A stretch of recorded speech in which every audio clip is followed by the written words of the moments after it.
A man was so angry about the bad ending of a novel that he had a heart attack.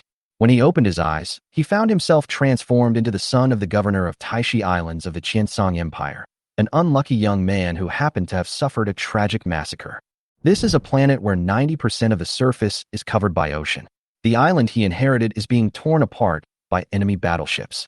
Amid the fire of the enemy's battleships, his father used up his last breath to stuff him into a rusty iron ship. The man's face was covered with seawater splashed by the shells. Now, the man only had an old cruiser and a transport ship, struggling to survive in the wind, waves, and hail of bullets. Others start with battleships, but I only have 2 broken ships. The man's roar was torn apart by the roaring sea breeze. At this moment, a mechanical voice exploded in the man's mind. Intelligent brain binding successful. Gift, a dreadnought exchange voucher. The man laughed suddenly, and the moment he tore open the dreadnought exchange voucher, a purple-black storm swept across the sky, tornadoes roared, and thunder struck the sea. A 300-meter-long steel behemoth broke through the waves, a battleship descended from the sky, and 10 305mm giant cannons looked down at everything from above, as if gods had descended to Earth. He had just come down from the fire control room on the main mast. The control center with the fire control console revealed a key piece of information to Qiancang. This dreadnought-class battleship was an improved model after the Battle of Jutland. When the miracle battleship arrived, it was fully loaded with ammunition and fuel and was in brand new condition.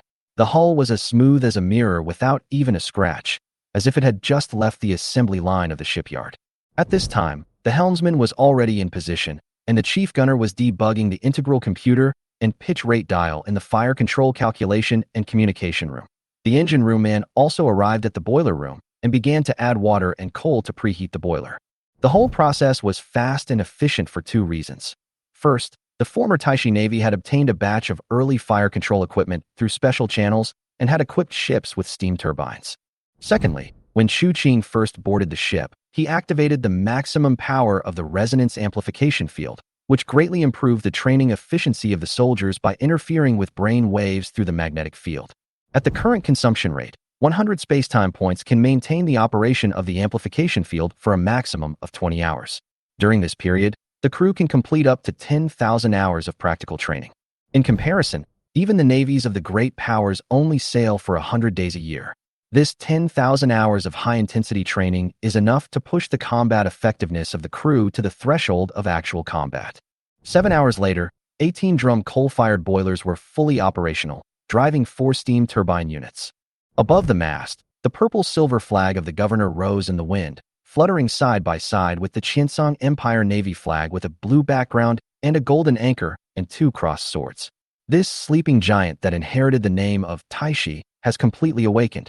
On the west side of the Shinpu Islands, at the Yangtze Trench, in the temporary anchorage of the Shandong Task Force of the Tosakura Navy, the Yashima, which was damaged in battle, has been repaired and is as good as new. A large-scale map of the Shandong Sea area was spread out on the table in the center of the conference room, with a thick red arrow like a nail deeply inserted into the Shinpu Islands. The blue logos representing Taixi, Hexing, and Tongzhou had been removed by the staff officer. Several Higashinaka naval officers in dark uniforms gathered around the table, talking in low voices. Even though they tried to lower their voices, they could not hide the smugness on their faces. This situation is not surprising. The main industrial hub of the Shandong Sea area, Shinpu Shipyard, is now in the hands of Dongying. The defense fleets of Qiancang's 3 main archipelagos were completely destroyed. A gap had been opened in the front line, but Qiancang's Shandong patrol fleet remained indifferent. The current situation is very good. Commander-in-Chief of the Shandong Task Force, Rear Admiral Kawara Yoichi, has arrived. Click. The sailors at the door stood at attention and called out the names, saluting with their guns. The discussion in the meeting room stopped abruptly, and then a series of neat attention sounds rang out. Major General Kawara Yoichi walked in. He had a signature mustache, a crew cut, a square face, and a pair of sharp, determined eyes. Kawara raised his hand and pressed it, signaling that the combat meeting had officially begun. Everyone, I have good news. Kawahara looked around at everyone and spoke slowly.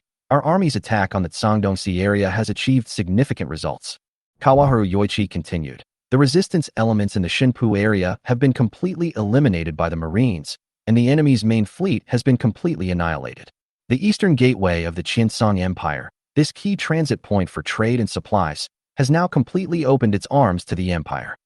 Kawaharu Yoichi smiled, and pulled out a telegram from his bosom. He glanced at the still silent meeting room and continued. The Imperial headquarters has expressed commendation for our fleet.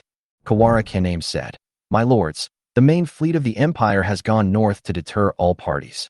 The last hidden danger has been eliminated, and victory is coming soon. His Majesty has also issued a new order. The moment Qiancang finished his words, everyone in the room stood up again, straight as pine trees. Qiancang took the telegram from the attendant and read it out solemnly. Qiancang said, Imperial Headquarters Navy Department Directive No. 17. Chief of the Naval General Staff Ijuan Goro was ordered to issue in order to the Commander-in-Chief of the Sangdong Task Force Qiancang. Qiancang made a statement.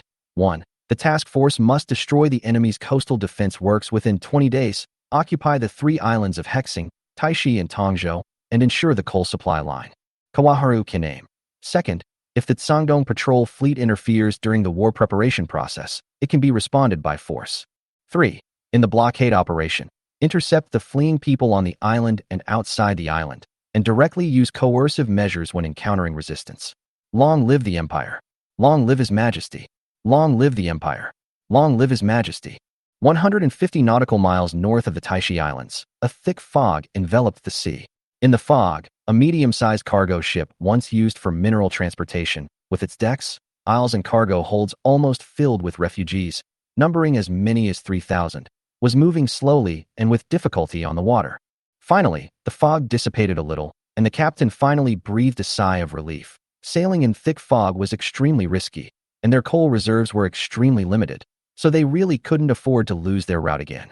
Captain, our ship has deviated 3 compass points to the north. Correct the course immediately. The captain was furious. Deviating by 3 compass points was intolerable. The captain was so angry that he gritted his teeth and walked to the side of the ship, intending to smoke a cigarette to calm down. Captain, an unidentified ship has been spotted behind the starboard side. The lookout shout scared the captain so much that he dropped the cigarette in his hand into the sea.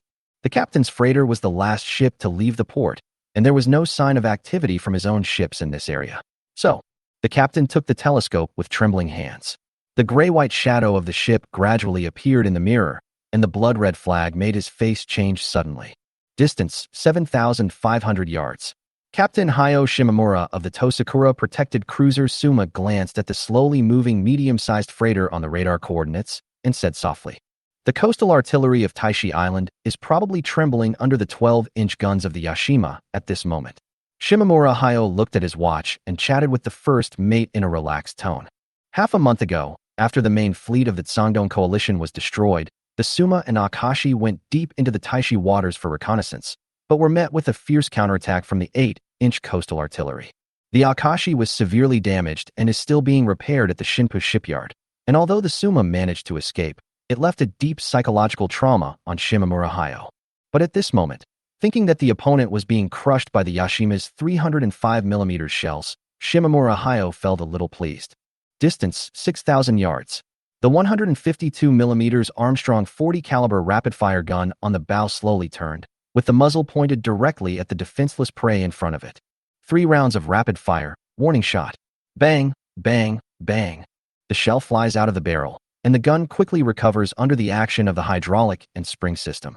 The gunner quickly pulls open the breech block to complete the loading. This design allows its maximum firing rate to reach 7 rounds per minute. This rapid-fire gun has become one of the most widely used naval guns at present, and almost all major forces have achieved domestic production. As 3 columns of water rose from the ground, Shimamura seemed to have seen the terrified crew members on the freighter. Send a light signal and order the other party to stop for inspection. Marines prepare to board the ship. Shimamura Hayo and all the crew on the Suma are ready to escort the freighter back home. However, something strange happened suddenly. Boom dash, 2 huge water columns exploded 600 meters to the starboard side of the Suma, and the seawater was dyed a dazzling yellow-green color. They were large-caliber, high-explosive bombs charged with picric acid. Shimamura reacted quickly. Battleship-level firepower. How is it possible? 2 more shells, this time closer. Shimamura finally saw the huge ship that suddenly appeared. Bearing 075, distance 13,500 yards, a battleship of unknown model. Calculating speed, the lookout reported in a trembling voice. Shimamura Hayo suddenly felt his scalp tingling. and he snatched the high-powered telescope from the staff officer's hand, while ordering, "Send a message to the fleet. Our ship has encountered an enemy battleship." Boom, boom. Two more artillery fire. The waves hit the hull violently. The entire bridge shook violently, and Shimamura Hayo almost fell down. Could it be that the Qiancang patrol fleet had finally made its move? Shimamura Hayo raised his telescope to try to confirm the target, but found that the ship in front of him, regardless of its shape, structure, and even turret layout, was completely different from the Qiancang Empire warships that Shimamura Hayo knew. It's a British-made Dreadnought-class battleship. The adjutant finally confirmed the identity of the enemy. Signalman. Shimamura realized that the situation was extremely serious. No matter who this battleship belongs to, its battleship-level threat alone is enough to become a fatal hidden danger to the entire Sangdong task force. This information must be transmitted back immediately. However, just as Shimamura Hayo was about to issue the order, two water columns exploded several dozen meters apart, and the Suma was caught in the middle. The huge waves stirred up directly broke the mainmast communication antenna. Shimamura Hayo looked at the collapsed communication equipment. His lips turned pale, and he only murmured, "It's over." Chapter 4. Pinghai, the fourth round of bombardment, is complete. The observer noticed that two shells landed accurately on the left and right sides of the Suma, trapping the small cruiser firmly in the middle, creating a standard crossfire effect. This means that the shooting parameters set by Chu Qing have been accurately hit. Chu Qing steadied his tone and decisively ordered, "Keep the course and start shooting." In the previous 4 test firings, only one turret was used each time. Now that it had entered the actual combat stage, Chu Qing no longer held back and fired all 4 main turrets at the same time, carrying out a full broadside attack on the target at the fastest speed. Immediately, a deafening sound of artillery sounded on the sea, shaking the earth and resounding between the sea and the sky. On a refugee ship in the distance, a captain looked through a telescope and saw the 8 flashing gun barrels of the distant warship. He was so shocked that his eyes widened. That is a dreadnought. As an old captain who has been drifting on the sea for more than 20 years, the captain certainly knows what that means. Dreadnoughts are considered decisive weapons by all countries and are not easily deployed. Every time they appear, they are enough to rewrite the situation of the war. What's more, this is the Sangdong Sea area, which spans nearly 5,000 kilometers from the Qiancang Core Sea area. It took less than half a month to get here. This is too unreasonable. At this time, the first mate rushed to the deck excitedly, waving a telegram and shouting, "Captain, it's our people. Our navy is here. We are safe." Although the take's loading efficiency was affected by the ship's roll and the turret's rotation angle, and its firing rate was reduced to 1 round per minute, it was still overwhelming for a third-rate cruiser like the Suma. At this moment, the Suma was struggling in the wind and waves. The yellow-green sea water kept hitting the deck, knocking the gunners all over the place. The sea water mixed with fuel oil and smoke filled the air, choking people's throats. Just as the second round of salvos started, 2 high-explosive bombs hit the starboard side of the Suma. This cruiser with a displacement of less than 3,000 tons had no reliable side armor at all, and the shells directly penetrated the hull and exploded inside the ship. The 40-plus kilograms of high explosives in the high-explosive bomb exploded instantly, and the powerful shock wave almost broke the keel of the Suma. 2 huge holes were instantly torn in the hull, and seawater poured in like a ferocious beast. Water flowed into the boiler room through the damaged pipes, triggering a devastating steam explosion. After a deafening roar, the Suma completely disappeared from the sea, leaving only a mess of seawater and wreckage. The system prompt sounded in Chu Qing's mind: sink a Dongying protected cruiser and obtain 2,400 time and space points. Kill the captain Shimamura Hayo and 300 crew members and obtain 600 points. A total of 3,000 time and space points were earned. This battle was quite rewarding. In fact, before the fog had dispersed, Chu Qing had already locked onto the Suma's location through his intelligent brain detection. Chu Qing just quietly waited for the target to come into range. The Taishi's long-range firepower can at least match the 3 Fuji-class ships. Ordnance Director Su Zhonghu put down his binoculars and made a calm assessment, but the Taixi lacks medium-caliber firepower. If the enemy closes the distance, it may suffer a loss in the face of torpedo attacks. Su Zhonghu looked up at Chu Qing, his tone a little more worried. "We need frigates. We can't just rely on this one battleship." This worry is not unnecessary. Although the Taixi was a dreadnought, the lack of firepower in its secondary guns had long been an open shortcoming. The 76mm rapid-fire guns could only deal with torpedo boats or early small destroyers, and had little effect on ships over 3,000 tons.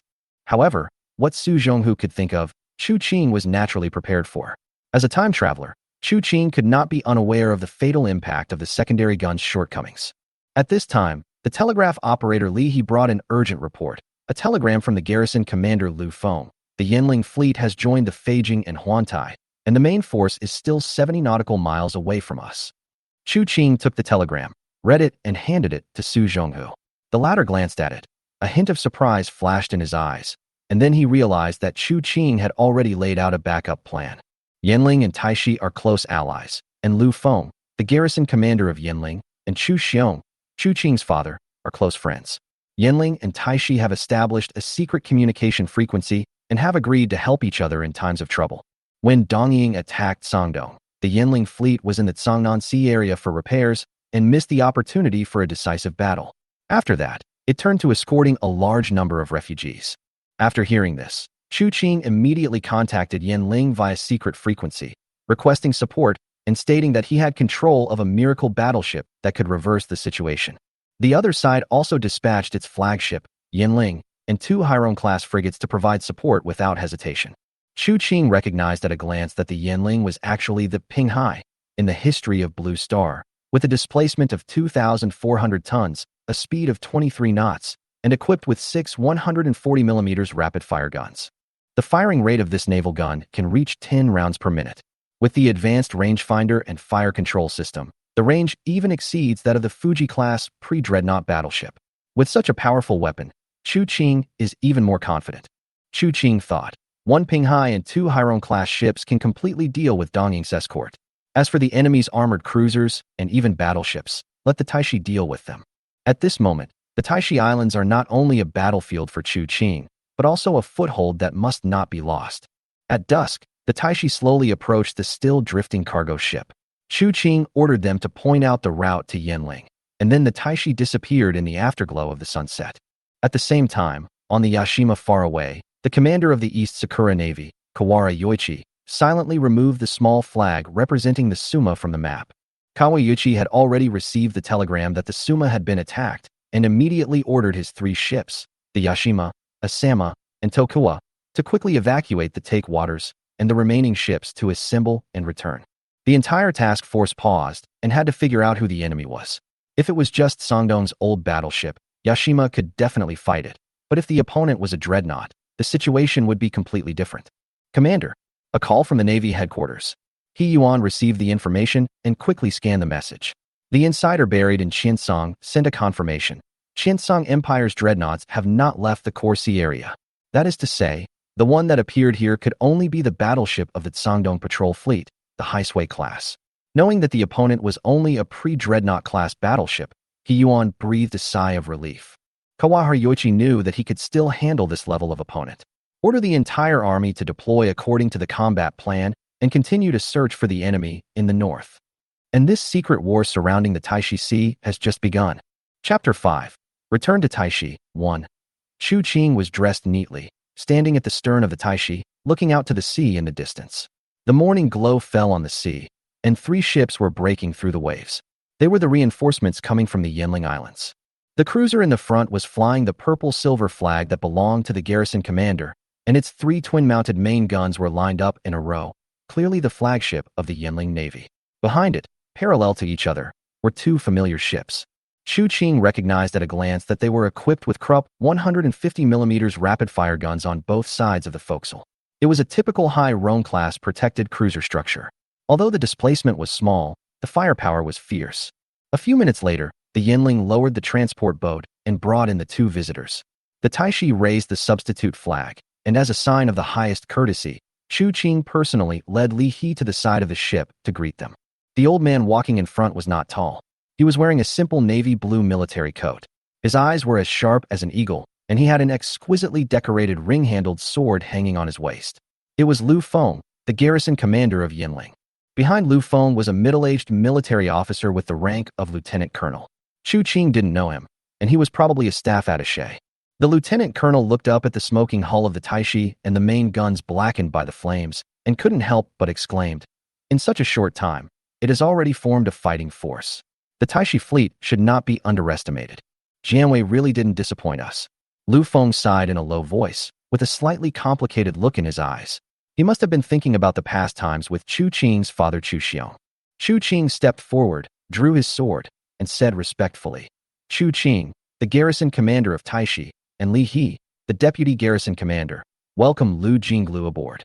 Dang. Lu Feng and Chu Qing's swords touched lightly. This was a courtesy between the garrison commanders, symbolizing respect and mutual trust. Lu Feng and Chu Qing did not exchange pleasantries, but walked into the war room together and got down to business. But Chu Qing noticed that the moment Lu Feng saw the sword on Chu Qing's waist, an indescribable look flashed in his eyes. It was a complicated memory.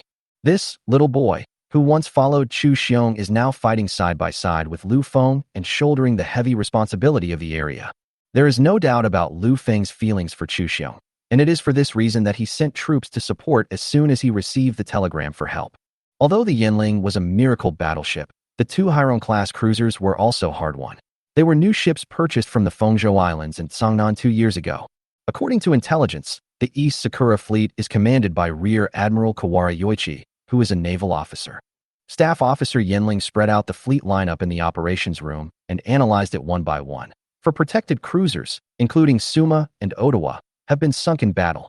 Akashi and Takachiho were damaged.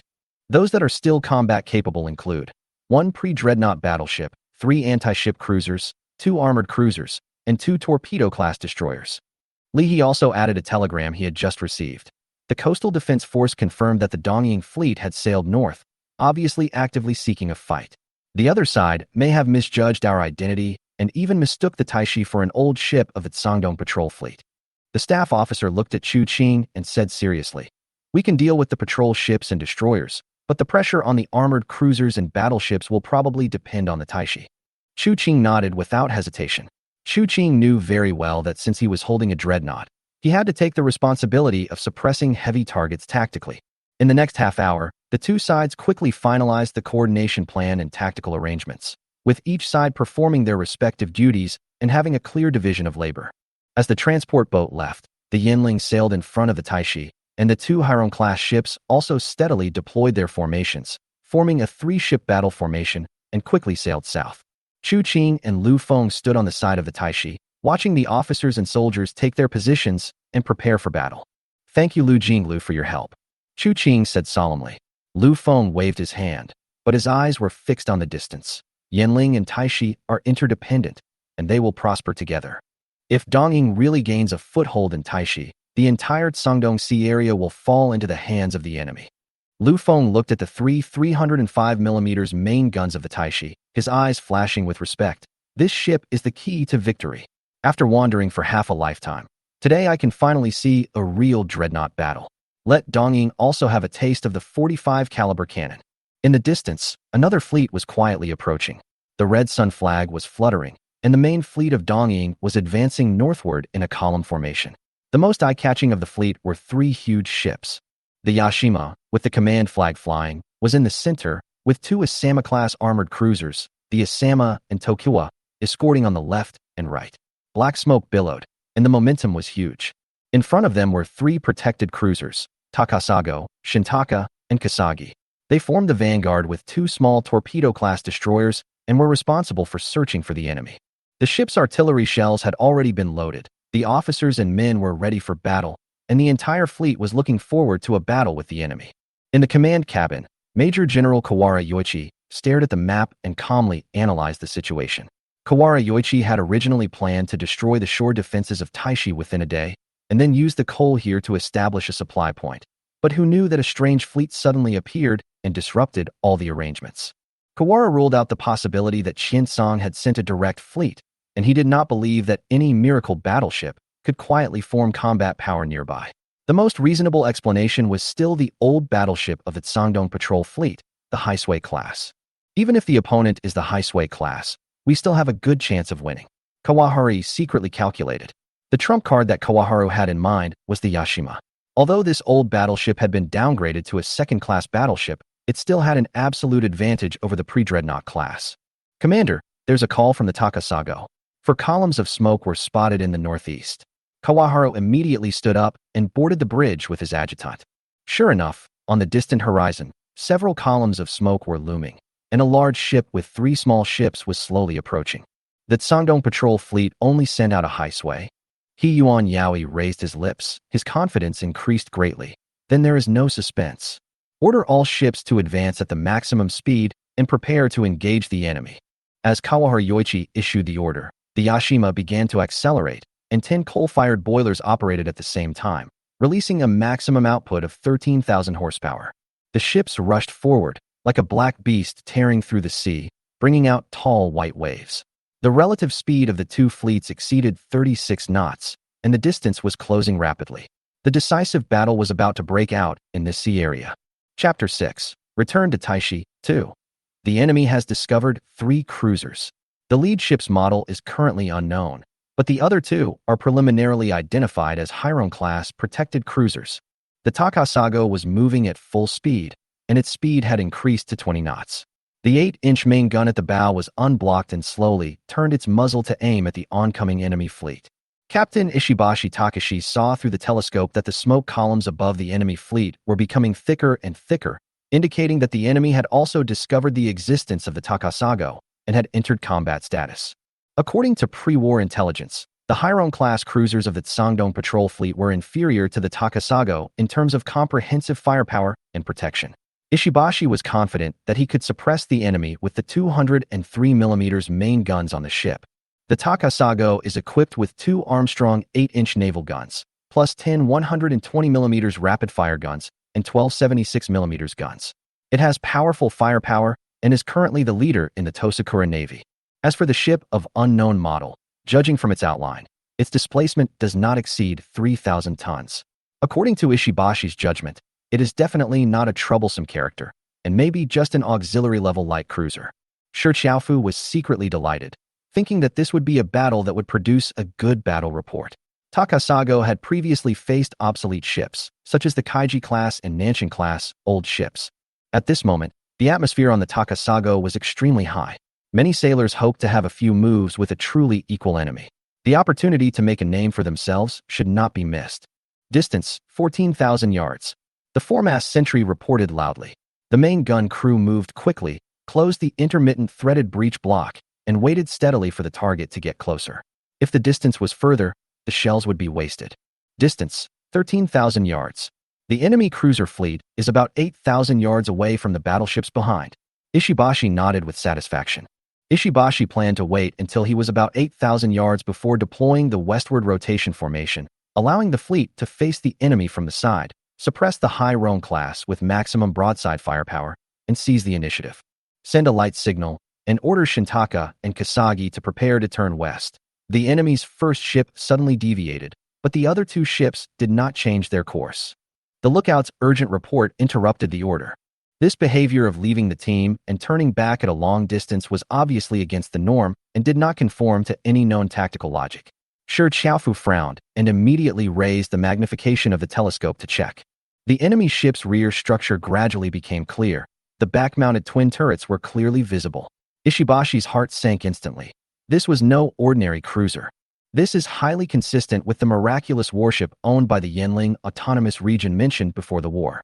Ishibashi quickly looked through the ship identification manual to confirm the identity, but before he found the page, the ship in the distance had already opened fire. What's going on? The cruiser dares to fire at this distance. This is simply courting death. Do they think they are dreadnoughts? There was a sudden burst of ridicule on the bridge. The Dongying officers did not hide their contempt, thinking that the other side was completely bluffing and panicking. However, the next second, 6 tall water columns rose from the sea 150 meters away, creating huge waves and shock waves. 6 or 7 seconds later, the second round of shells fell again, and the water column was obviously closer to the hull. The third round almost fell into the sea close to the bow. This sudden and accurate shooting scared the officers and made them hide in the command tower. The open bridge was in a panic. The continuous rhythm of the bombardment and the precise hits completely broke everyone's original judgment. Shi Qiao finally confirmed the identity of the other party, Yanling's flagship, Yanling. Although the Yanling's displacement is not large and the caliber of its main gun is only 140 millimeters, thanks to its powerful fire control system, the Yanling is fully capable of delivering precise strikes at distances of over 10,000 yards. The combination of a 3-meter baseline rangefinder, impact timer and rapid-fire guns allows this small cruiser to unleash firepower comparable to that of a Yubari-class light cruiser, making it a model of heavy firepower in a small body. Ishibashi originally thought that the enemy was a soft persimmon, but he bit a steel nail. Now the only strategy is to speed up and approach, and try to get into the best range of the 8-inch main gun. Both Takasago and Kasagi were 4,000 to 5,000 ton ships, and theoretically could withstand several rounds of 140mm artillery fire, but they had to endure the opponent's rapid-fire fire during the approach process. Ishibashi made a prompt decision and issued a high-pressure ventilation command, and the engine output instantly soared from 16,000 horsepower to 23,000 horsepower. The two vertical three-stage expansion steam engines roared continuously, and the ship forced through 23 knots in sparks and black smoke, rushing towards the Yanling. Boom! The front main gun of the Takasago finally opened fire. Although the chances of hitting the target were slim, it still interfered with the enemy's fire. However, the shells deviated from the target by more than 500 meters, posing little threat. Boom! A 140mm high-explosive shell from the Yanling hit the front main gun shield of the Takasago. Although it failed to completely penetrate the 114mm thick armor, the hot air wave and impact of the explosion still passed through the gap in the gun shield and severely damaged the gun crew, and the elevation system was also damaged. If the damage control soldiers had not risked their lives to grab the gunpowder, the bow of the ship would have exploded into a sea of fire. After that, several more shells hit the deck of the Takasago. Although they could not penetrate the armor, the cumulative damage was extremely serious. The deck was devastated, the original teak was almost burned, the turret was out of service, and the 120mm guns on both sides lost their combat effectiveness due to shrapnel impact. The most serious shell hit the main mast directly, destroying the rangefinder and fire control system on the mast, greatly reducing the ship's precision strike capability. At this time, the distance to the Yanling was only 10,000 yards, and the two Hiron-class ships had gradually entered the flanking position. Ishibashi Fu was forced to admit that the vanguard operation had completely failed. Send a telegram. Order Kasagi and Nitaka to turn left 20 degrees to cover the evacuation of the destroyers. Request Asama and Tokiwa to immediately move forward to reinforce the front line. Ishibashi underestimated the attack power of the Yanling. Compared with the enemy's artillery, the so-called rapid-fire guns on his ship were like old-fashioned muzzle-loading guns with slow loading. If they delay any further, before they can hit the target, the ship may completely lose its combat capability. It is not an exaggeration to say that all three ships will be buried. The three ships quickly turned 225 degrees and simultaneously opened broadside fire to carry out suppressive bombardment on the sea surface, attempting to interfere with the opponents ranging through water columns. In the distance, 11,000 yards away, two 10,000-ton Asama-class armored cruisers were approaching the battlefield at full speed with strong pressure ventilation. The line of fire on the eve of the decisive battle had already been ignited. Chapter 7. Return to Taixi 3. The enemy ships have retreated. Stop shooting. Yanling's Captain Gao Yoji confirmed that Dongying's cruiser had withdrawn and decisively issued a ceasefire order. The Yanling does not have the ability to produce 140mm shells itself. All ammunition relies on supplies from the Qiancang Empire's direct area. Every round fired means a reduction in inventory. Report. The enemy armored cruiser is approaching 16,000 yards away. Immediately notify the Wujin and Tianning to reunite with our ship. We should temporarily withdraw from the battlefield. Faced with Gao Yoji's order, the entire ship acted quickly without any hesitation. The Asama-class cruiser has a full load displacement of over 10,000 tons, equipped with two 45 caliber 203mm main guns and 14 152 rapid-fire guns, and also has a 180mm thick Harvey nickel steel main armor belt. If he didn't use the Yanling's only four remaining 533mm heavy long-range torpedoes, he would have no chance of winning. Moreover, according to the established plan, their mission was to suppress the opponent's patrol ships and destroyers. Gao Yoji looked at the Taixi, which was quietly guarding the battle 7,000 yards away, and murmured in a low voice, "Next, it's the turn of the big guys to perform. Our ship is 14,000 yards away from the enemy cruiser fleet." In the combat command room of the Yashima, Kawahara Yoichi sat firmly in his position. After receiving the news of the cruiser fleet's defeat, there was no surprise on his face. The combat effectiveness of the two Asama-class armored cruisers far exceeds that of the three small ships under 3,000 tons, and they would not necessarily be at a disadvantage even if they faced the Shanghai Sui-class head-on. The enemy cruiser fleet did begin to turn and withdraw, but the Asama and Tokiwa ships had already broken through the first line of defense consisting of 3 cruisers and were now less than 11,000 yards away from the enemy. In the strong pressure ventilation mode, the speed of the Asama class is not even inferior to that of the Siron class, and the opponent's large-scale turning maneuvers will inevitably lead to serious speed loss. The sudden appearance of the Yinling made He Yuan immediately make a judgment. This battle must be fought quickly, since the autonomous fleet has intervened. If they are not hurt now, the entire Songdongsi area may fall into the quagmire of the coalition resistance again in the future. On the sea ahead, the Yinling once again exchanged fire with the Asama and Tokiwa ships while fighting and retreating. Although the distance was more than 11,000 yards, both sides still did not stop the tentative shooting. However, the fire control system of the Asama class could no longer guarantee the accuracy of the hit at this time, and the shooting mainly played a suppressive and diversionary role. At the same time, the Pinghai Type 140mm naval gun used by the Yinling also has a shortcoming. It is not equipped with a true armor-piercing shell. The current use is a wind-capped semi-armor-piercing shell, which can hardly cause effective damage to the 7-inch armor belt. Even if the shells were fired at a tricky angle and occasionally bypassed the side armor and hit the top, it would be difficult for the 38 kilograms projectile to break through the 50mm armored deck inside. The exchange of fire between the two sides at this stage is destined to be just a show-stopping opening, and the attack that can truly change the situation of the war is about to come. Chu Qing calmly glanced at Lu Feng, who was standing by the porthole, and remained silent, then turned around and boarded the Taishi's firing command post.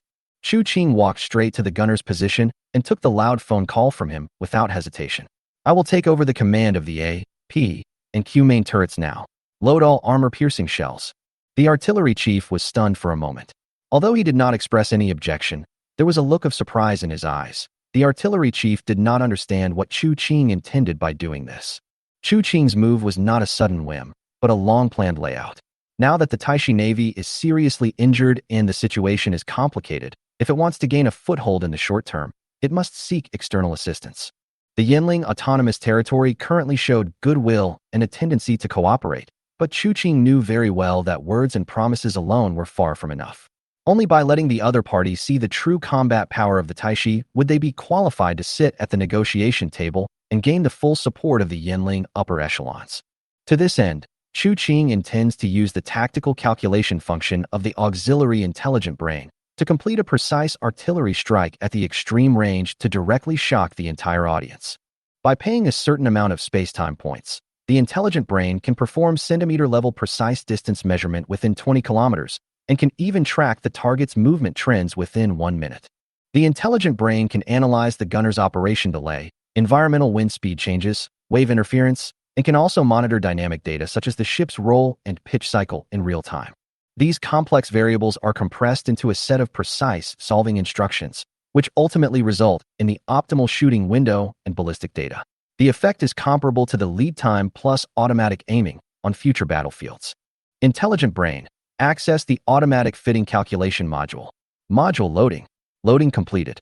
Retrieve the complete ballistic parameters of our ship's artillery shells, confirm the enemy ship's speed and closing rate, and generate a predicted trajectory.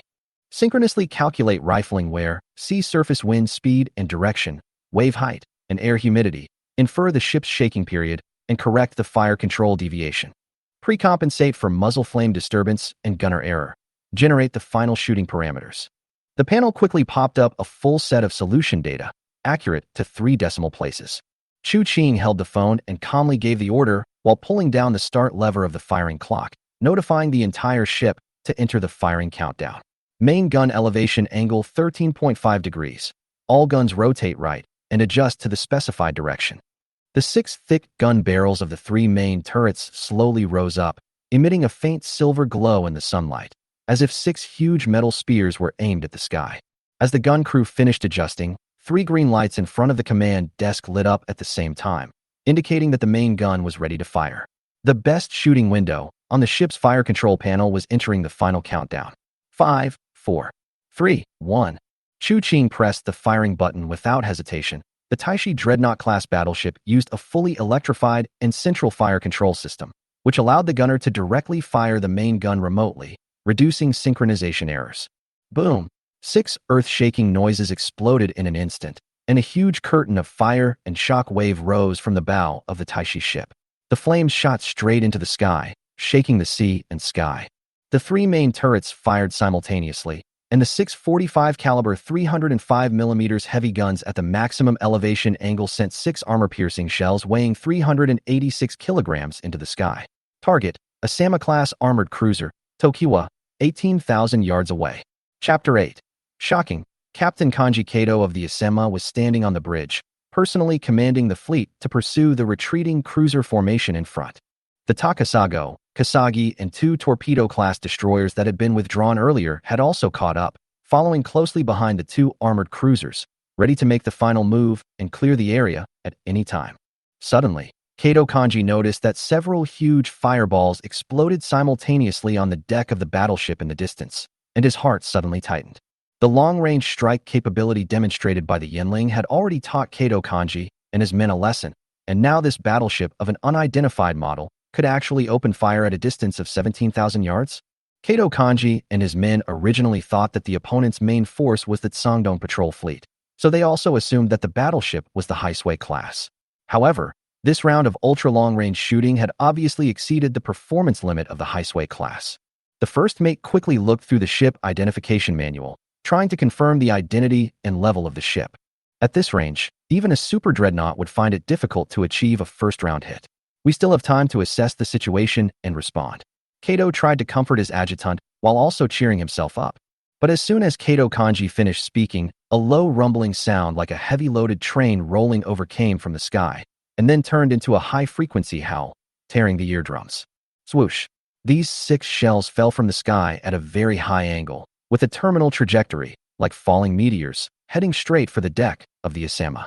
This round of bombardment was the result of the precise calculations of the auxiliary intelligent brain, which had an almost unparalleled hit efficiency. Of the 6 armor-piercing shells, 1 nearly missed, and the other 5 all hit.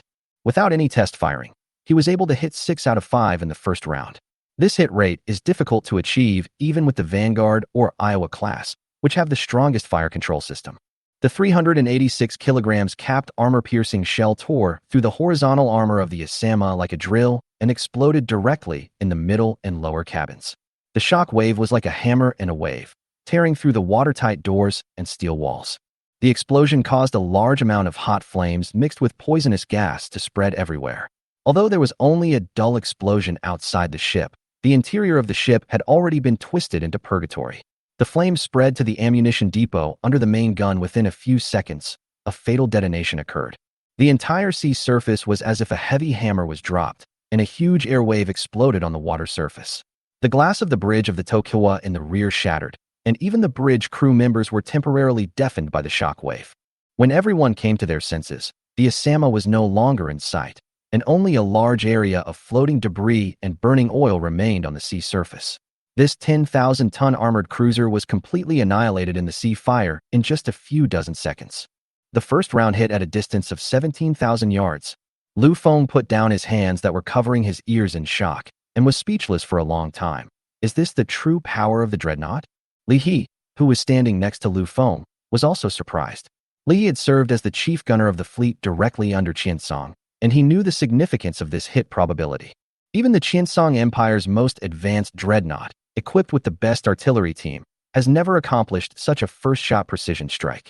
Dreadnought class. In the armored command tower of the Yashima, Major General Yoichi Kawahara looked at the black smoke rising in the distance with disbelief on his face. Even the dullest person should understand by now. This dreadnought is not an old ship of the Qiancang patrol fleet, but a new battleship belonging to a certain autonomous region.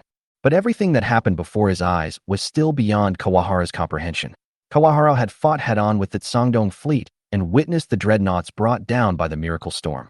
He knew very well how they suppressed the armored cruisers in long-range artillery battles. But this time, the Qiancang fleet, which had been defeated just 3 days ago, actually obtained a brand new dreadnought through the miracle storm in a short period of time and has mastered her combat rhythm.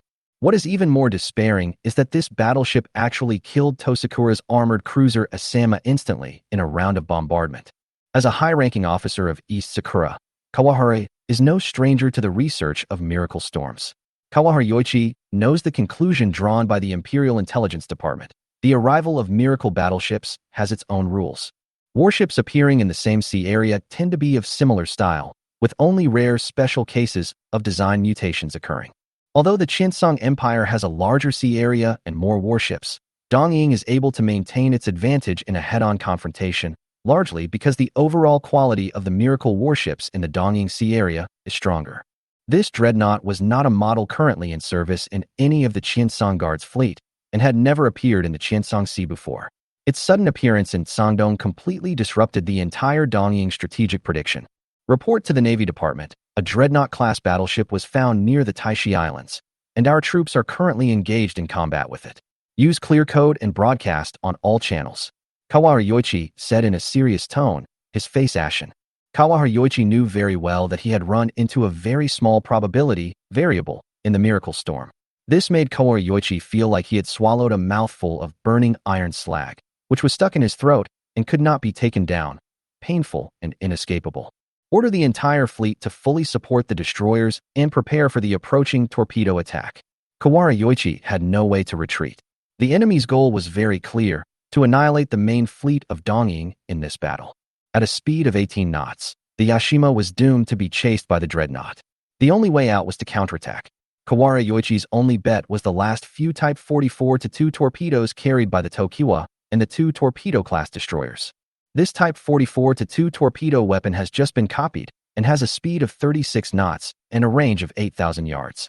Once it hits, even a dreadnought will be hard to escape. However, the huge hull of the Tokiwa could not escape long-range artillery fire, and it would probably be sunk on the spot during the sprint. At this moment, the only thing the East Sakura fleet could rely on were these 2 small destroyers. The battle situation had reached the most critical moment. Chapter 9. The dust settles. After the shooting was completed, the main gun on the dreadnought-class battleship slowly turned and lowered. Since this level of turrets did not have the ability to reload at full elevation, they had to be adjusted back to a horizontal position after firing in order to reload. Chu Qing glanced at the shocked expressions of everyone in the fire control room and gestured to them to shut up. Everyone understood what he meant, and no one said a word. Intelligent Brain, continue to calculate the next round of shooting elements. Chu Qing did not interrupt the Intelligent Brain's assistance.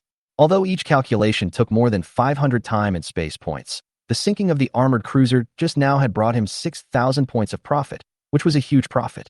Chu Qing originally planned to keep the fitting calculation module on during the entire battle, but the Intelligent Brain warned him that if he used it continuously for a long time, not only would the consumption skyrocket, but it might also cause damage to his brain.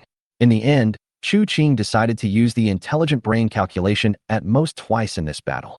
Retrieving target, acquiring data, ranging completed, calculating wind speed and attitude corrections, exporting firing parameters completed. As the calculations were completed, the gun bell was rung again, marking the beginning of a new round of attacks. As soon as the muzzle flashed in the distance, the sailors on the Tokiwa felt a strong sense of uneasiness. As expected, the 305mm armor-piercing shells whizzed in again. This time, 5 out of 6 hits. The terrifying fire control accuracy brought by the Intelligent Brain is almost unreasonable. If it were the drier fire control system currently in service at Dongying, it would probably take 5.5 rounds of continuous salvos to achieve crossfire at such a long distance. 2 shells penetrated below the waterline and exploded, creating a large hole in the bow of the ship. Seawater poured in frantically, and the entire bow of the Tokiwa sank suddenly. 1 shell hit the armored command tower, and the command level was instantly wiped out. Another shell exploded prematurely after hitting the main mast, and shrapnel rained down on the superstructure. The last shell penetrated almost vertically into the chimney, causing the boiler to stop and the entire ship to be paralyzed. The 10,000-ton Tokiwa lost all power in an instant and floated on the sea like a giant beast with broken wings, unable to move. The fleet turns right 4 compass points, turns to the port side, and lines up to meet the enemy. Chu Qing ordered in a deep voice. At this moment, even though the enemy ship had entered the effective range, Chu Qing was not in a hurry to attack the Yashima. The reason was simple. If all the main battleships were cleared out in one round, the remaining small ships would have probably already fled. Chu Qing had to leave a glimmer of hope so that he could lure the other side into the firepower circle and wipe them out. When the Taishi's huge hull completed the turn and its 4 main turrets were simultaneously pointing to the port side, the enemy's cruiser formation had also reached a distance of 8,000 yards. The enemy went all out in this attack, squeezing out every last bit of heat from the boilers, and the Kasagi even reached an astonishing speed of 24 knots, setting a record.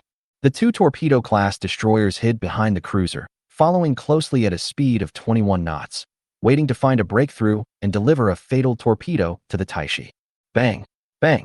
Finally, the Yashima couldn't resist and opened fire first. Even though the distance was still 11,000 yards and it had not yet entered the effective strike zone, the oppression of passively taking the hit had already driven the gunners crazy.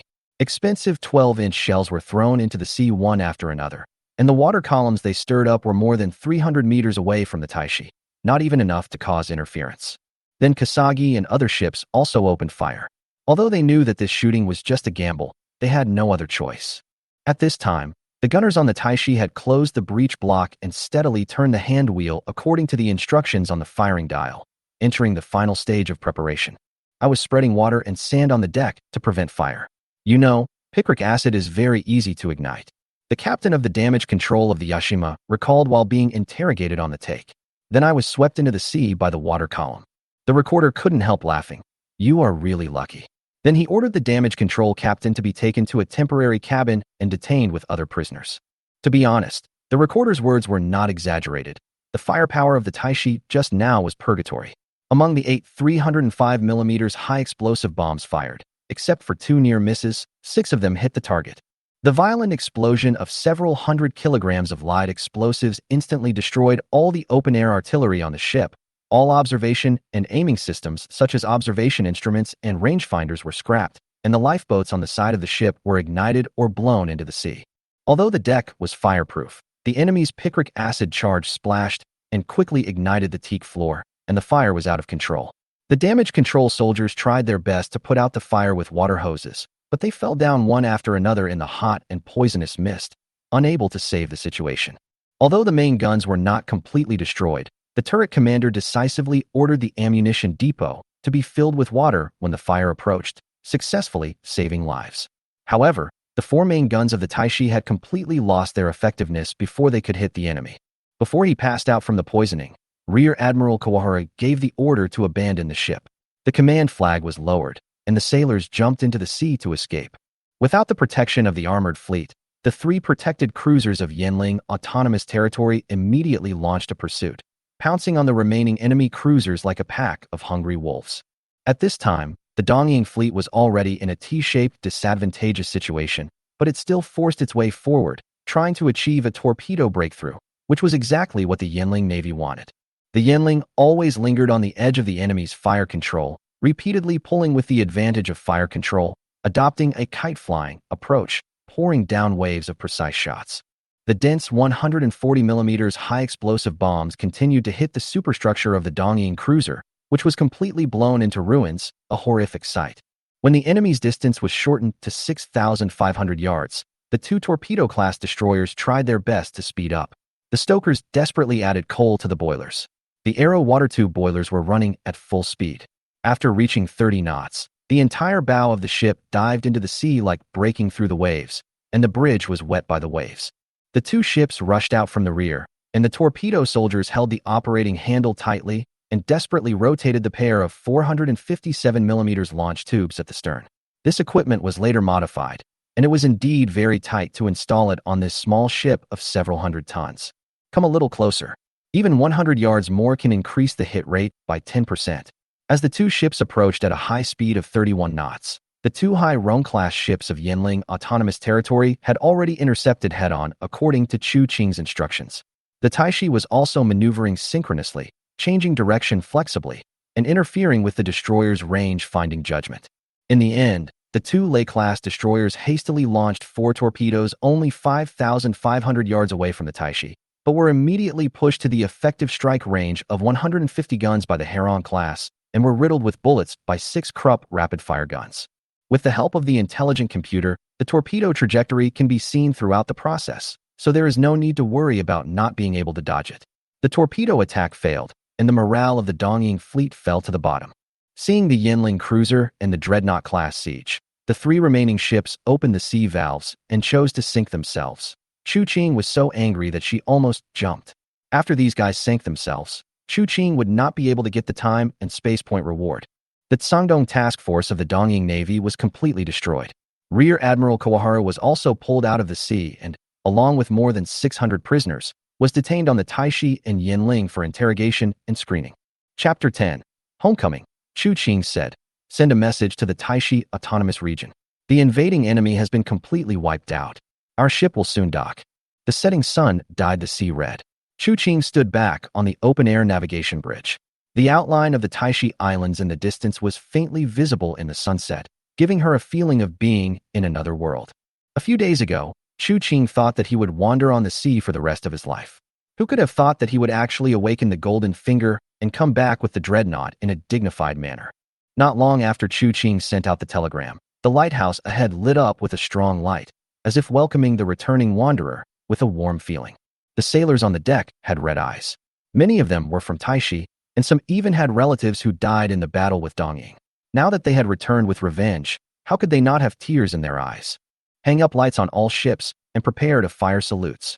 Chu Qing looked at the beach and coastal fortifications that were destroyed by ship guns through a high-powered telescope and felt deeply touched.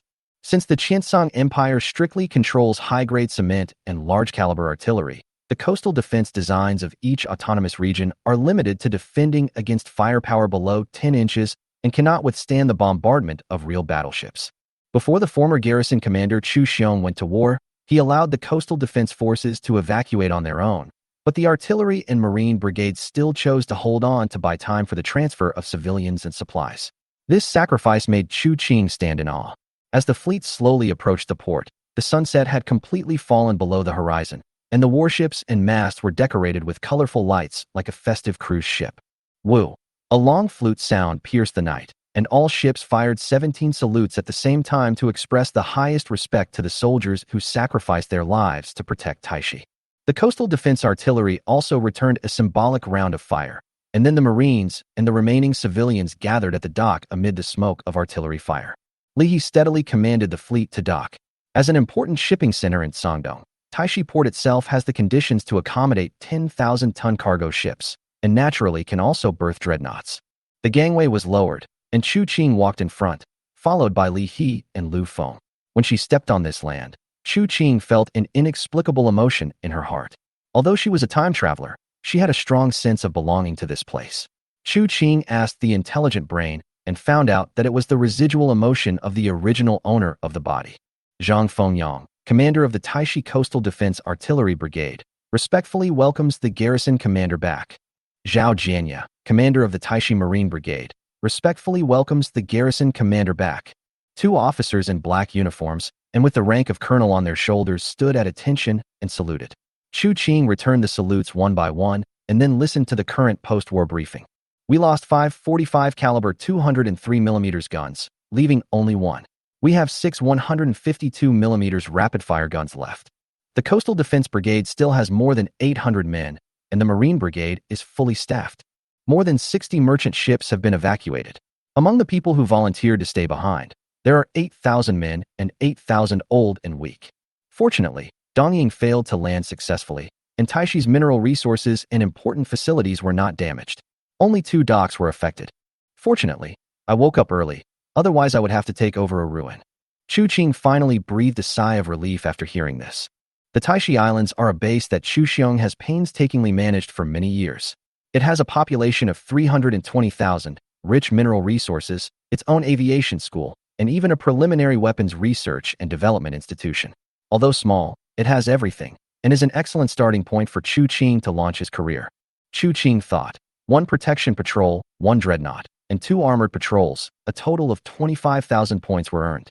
After deducting the expenses, there are more than 22,000 points left, which can do a lot of things. Li He went to preside over the interrogation of Kawara Yoichi, while Chu Qing strolled near the dock, watching the artillery and sailors working together to carry supplies along the coast. As expected, the Taixi was surrounded by a crowd of people. Soldiers and civilians pointed at this huge ship and talked about it, with exclamations rising one after another. In the crowd, a thin figure wrapped in a navy coat caught Chu Qing's attention. When Chu Qing approached, the crowd immediately dispersed, and the Marines quietly formed a cordon, surrounding the 2 garrison commanders in the middle. "Lu Jinglai, if you like the Taixi so much, Chu Qing said jokingly. Why don't you just come to serve as my deputy envoy? I will let you command this ship directly. Lu Feng turned around with a wry smile. Your mouth is as dishonest as your father's. Lu Feng took another look at the giant steel ship, and his expression became serious.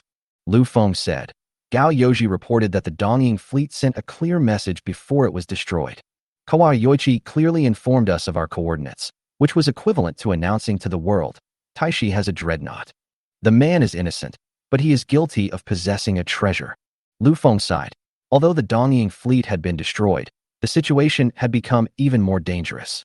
A ship like the Dreadnought class was not something that a small force could easily control. In addition to Dongying's subsequent retaliation and the covetous eyes of other powers, even the central government of the Qiancang Empire could not sit idly by and watch such superstandard armed forces. Moreover, without national-level logistical support, such a war machine cannot be maintained for long. Within a few years, it will become a white elephant ship that no one repairs or maintains. Chu Qing certainly understood Lu Feng's concerns. If this warship was really a product of a miracle storm, it would be difficult for ordinary forces to maintain it. But Chu Qing has an intelligent computer and a spacetime mall, so supply and repair are not a problem at all. Anyone who wants to rob can try Chu Qing's teeth. But Lu Feng suddenly changed his tone, staring at Chu Qing with a sharp gaze. I think your father must have left you a lot of tricks, especially those rounds of precise long-range artillery fire, which cannot be done by ordinary fire control systems, right? But don't worry. No matter how the wind and waves change, Yanling will always be the most loyal ally of Taixi Autonomous Region. Chapter 11. Technical Talent. The capital of the Qiancang Empire, Baitsong City. Qi Xian is still unwilling to send troops. Next to the magnificent palace, there is a hidden meeting room. The young emperor is having a secret conversation with his confidant, with anger hidden in his expression. Your Majesty, Qi Shuren claims that the enemy is strong and that Sangdong Patrol Fleet has difficulty dealing with it. If the Guards fleet is willing to allocate a Ling Yuan-class support ship, he is willing to cooperate in the battle. This man is in his early 50s and has an elegant temperament. He is none other than Sun Tianwei, the second consul of the parliament and minister of military affairs.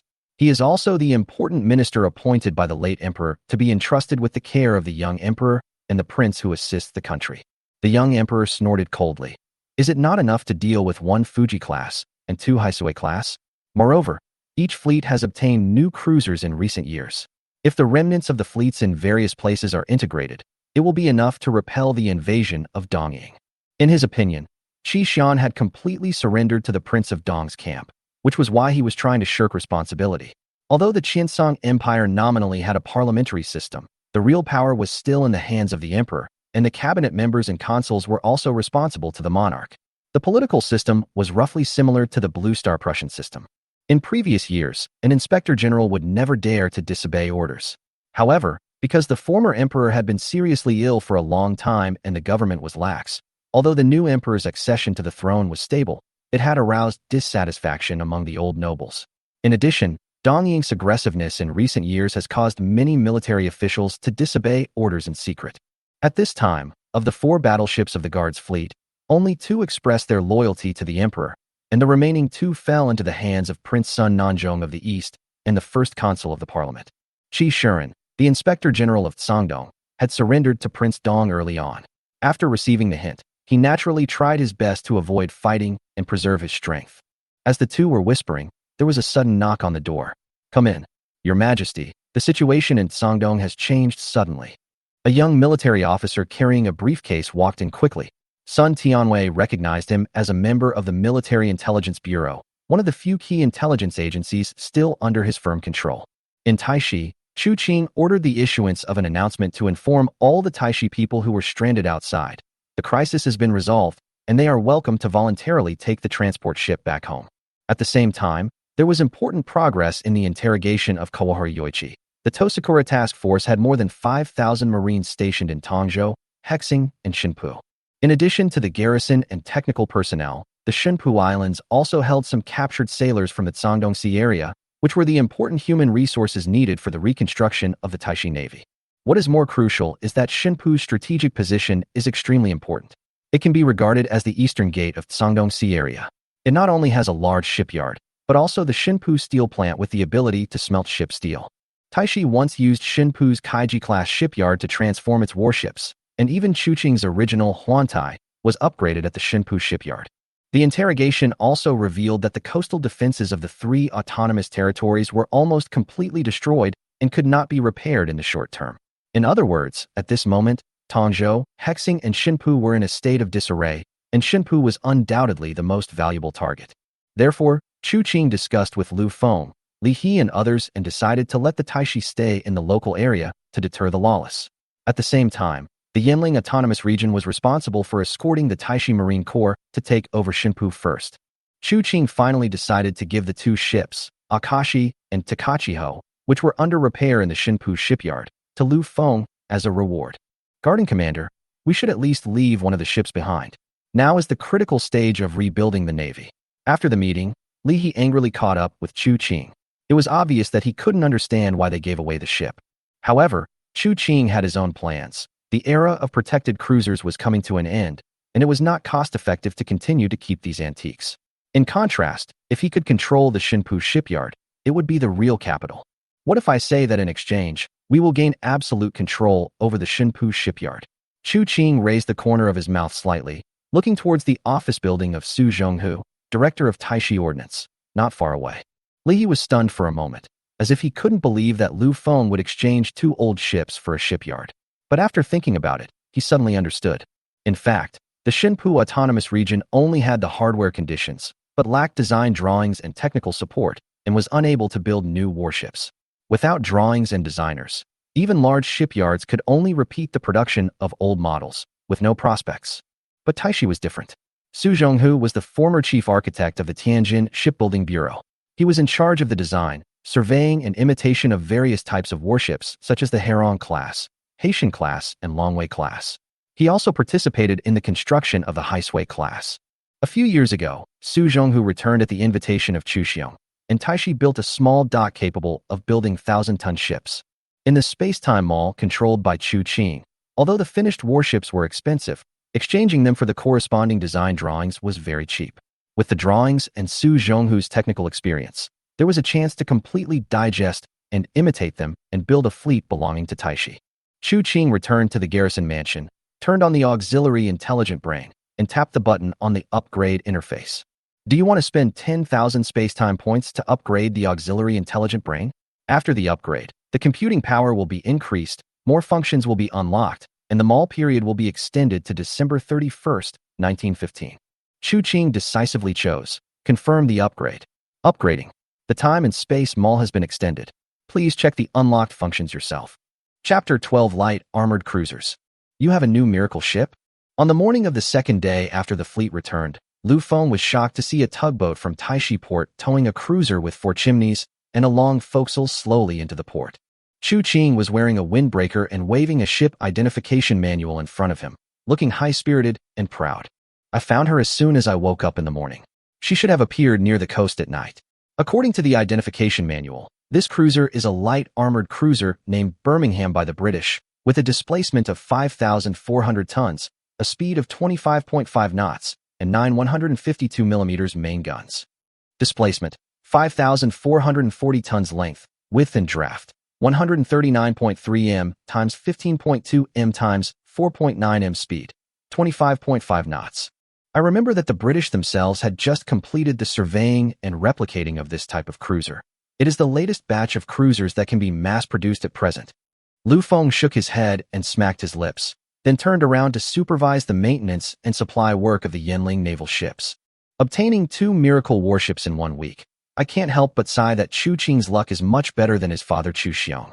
This cruiser was not a miracle warship, but the 4th batch of City-class light cruisers completed in 1914 by the original Blue Star United Kingdom, which Chu Qing spent 16,000 time and space points to exchange. It was also known as the second ship of the Birmingham-class light cruiser, the Lowestoft. The ship was equipped with a standard firing director and 9 MKXI 152mm naval guns with a maximum range of 14,000 yards. Therefore, it was also known as the best light cruiser with a heavy emphasis on broadside artillery at the time. Even the Ninghai-class light cruiser, which was born more than 10 years later than her, was not much better than her in fire control capabilities. She is one of the earliest light cruisers on Blue Star. Her elder sister, The Lincian class, which was born 3 years earlier, pioneered the concept of light cruisers for the first time. The 76mm hardened armor steel arranged on the waterline on the side is enough to resist the semi-armor-piercing shells of the 4-inch gun at close range. At a distance of 10,000 yards, the semi-armor-piercing shells of the 6-inch gun may not be able to penetrate her side armor. Therefore, they are called light armored cruisers. Such warships undoubtedly have terrible suppression capabilities against those protected cruisers that are still active at sea in this era and perform reconnaissance missions. You must know that the reality is different from the situation in some naval battle games. In the reality of Blue Star, naval guns with a caliber of 152mm and below are often not equipped with specially designed armor-piercing ammunition, but instead use more versatile high-explosive shells or semi-armor-piercing shells / conventional shells. Even if she encounters those early and mid-stage armored cruisers, she can try to use her fire control advantage to make the opponent lose their combat effectiveness or escape at full speed. There's something on the deck. What are those boxes? Someone noticed that the deck of the cruiser was stacked with many large wooden boxes covered with oilcloth. Since there had been cases of miracle ships carrying cargo before, Lee was not too surprised. He asked the sailors on the dock to set up the gangway, and then led his men on board the ship for inspection. Large boxes were brought to the shore one by one. When they were opened, it was found that the boxes were filled with rifles with walnut stocks and long magazines. Is this some kind of semi-automatic rifle? A soldier from the Taixi Marine Corps lifted the oil paper, grabbed a rifle, and pulled the bolt. S-type 7.9, 2 Mauser-pointed bullets. Another soldier grabbed a box of bullets from the box next to him. After a rough count, it was found that there were 3,000 rifles in various compartments on the ship, enough to arm the riflemen of an entire Marine brigade. How come the British ship had rifles from the Iron Blood country? This dramatic scene also left Lee confused. However, despite their doubts, after Qiancang announced that the guns would be immediately distributed to the Taixi Marine Brigade, those men no longer cared about the matter and were all as happy as if they had married a new wife. That's right, these rifles were still exchanged from the Spacetime Mall. This time, Qiancang chose for them the M1916 semi-automatic rifle produced by the former Blue Star Iron Blood country in 1915. Although the gun's firing rate is slightly lower than other semi-automatic rifles of later generations due to its special bolt design, it still has an overwhelming advantage over those bolt-action rifles. The 25-round large magazine provides abundant firepower, and there are large reserves of 7.92 by 57 Mauser bullets in the various islands of Qiancang, making it very easy to obtain ammunition supplies. Now the Taixi Navy is undergoing reconstruction and is short of combat personnel, so the Birmingham-class Qiancang has to be left idle for the time being. If the disadvantage in troop strength can be made up for in equipment, then it should naturally be compensated to the maximum extent possible.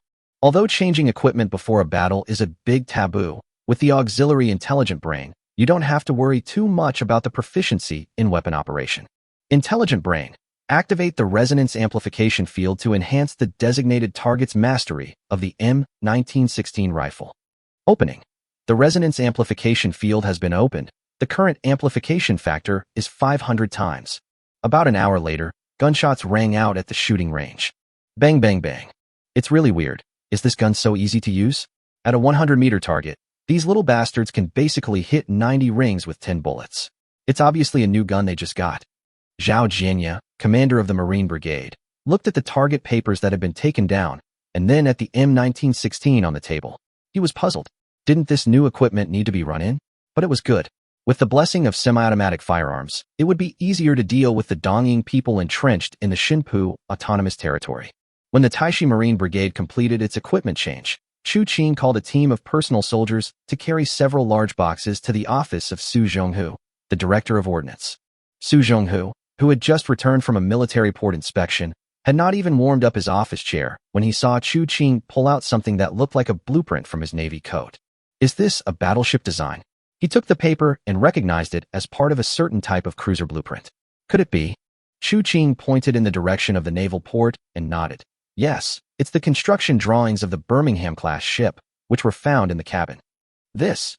Su Zhonghu walked forward excitedly, opened the first 2 boxes, glanced at them to confirm they were correct, and said with emotion, its value can buy another cruiser. This is true. The British country has just completed surveying and imitation, and the first ship built independently has not yet been launched. As for the blueprints of a new ship of this level, if it is sold to the Iron Blood country, Qiancang Center or the Caucasians, it may really be possible to directly exchange it for a ready-made cruiser. Gangster, if you give me a 5,000-ton slipway and purchase power equipment from the Principality of Yangzhou, we can start construction now. Su Zhonghu watched his personal soldiers carry the blueprints to the safe vault of the Ordnance Research Institute. He felt itchy in his heart and wanted to start construction right away. Director Su is too impatient. Chu Qing smiled. Let's wait until we take control of the Xinpu shipyard. Chapter 13 Landing. Private First Class Tojo. Move the detonator back 5 meters. In the middle of the night, on a defensive position 100 meters away from the Xinpu shipyard, a sergeant was waving his command knife, directing his soldiers to adjust the position of the detonator. The soldier who was called out hurriedly picked up the box-shaped detonator with his companions and moved it back 5 meters. The task force had lost contact since the news of encountering the enemy's dreadnought. The highest commander of the East Sakura Marine Corps on the island, Samejima Gu Shigenori, overruled the majority and decided to blow up the infrastructure of the Xinpu Autonomous Region and then immediately withdraw to the East Sakura Control Area by transport ship. However, the amount of explosives they carried was not enough, so they finally decided to prioritize destroying the largest 4,000-ton slipway at the Xinpu shipyard. At this time, dozens of kilograms of TNT explosives have been buried under the largest gantry crane of Xinpu shipyard. Once the detonator is pressed, this dock, which has just been built not long ago, will be reduced to ashes in the explosion. 5, 4, 3, 2, 1. Boom. The fire lit up half the sky red. However, it was not the gantry crane of the Xinpu shipyard that was blown up into the sky, but Ichiro Tojo and Sergeant Itagaki, who were holding the detonator. The fleet of Yinling Autonomous Region arrived at the waters off Xinpu at night. Using the lighthouse as a marking point according to the map of Xinpu Autonomous Region, they dropped anchor and fired at and blocked the shipyard. However, who knew that the first shot would unexpectedly save the precious dock from Dongying? This shot severed the detonation line, cutting off the Dongying people's idea of destroying Xinpu's shipbuilding capabilities. The residents who were sleeping soundly in their homes were also awakened by the rumbling of the cannons. The crying of children was heard one after another, and some brave residents stuck their heads out to check the situation. Chaotic Japanese commands and the sound of large groups of soldiers running were heard on the streets. A large number of Dongying soldiers carrying Type 30 rifles and wearing black military caps with flat tops and white rims gathered in the direction of Xinpu Shigong. The former residence of the Xinpo garrison commander, now the headquarters of the Cangdong Task Force Marine Corps, was in chaos. Some of the staff officers were asking the frontline combat troops about the enemy situation, some were mobilizing troops, and some were hurriedly packing various documents in preparation for transfer. Colonel, the enemy fleet's artillery fire has blocked the road leading to the shipyard. I'm afraid we can't destroy it. Samejima Tamushid's adjutant rushed into the command center. The enemy is expected to land at Westport. Western Harbor. We should have laid a lot of mines, right? Yes. All 400 mines in the Xinpu Islands have been deployed. Only 2 channels have been reserved for our troops to evacuate.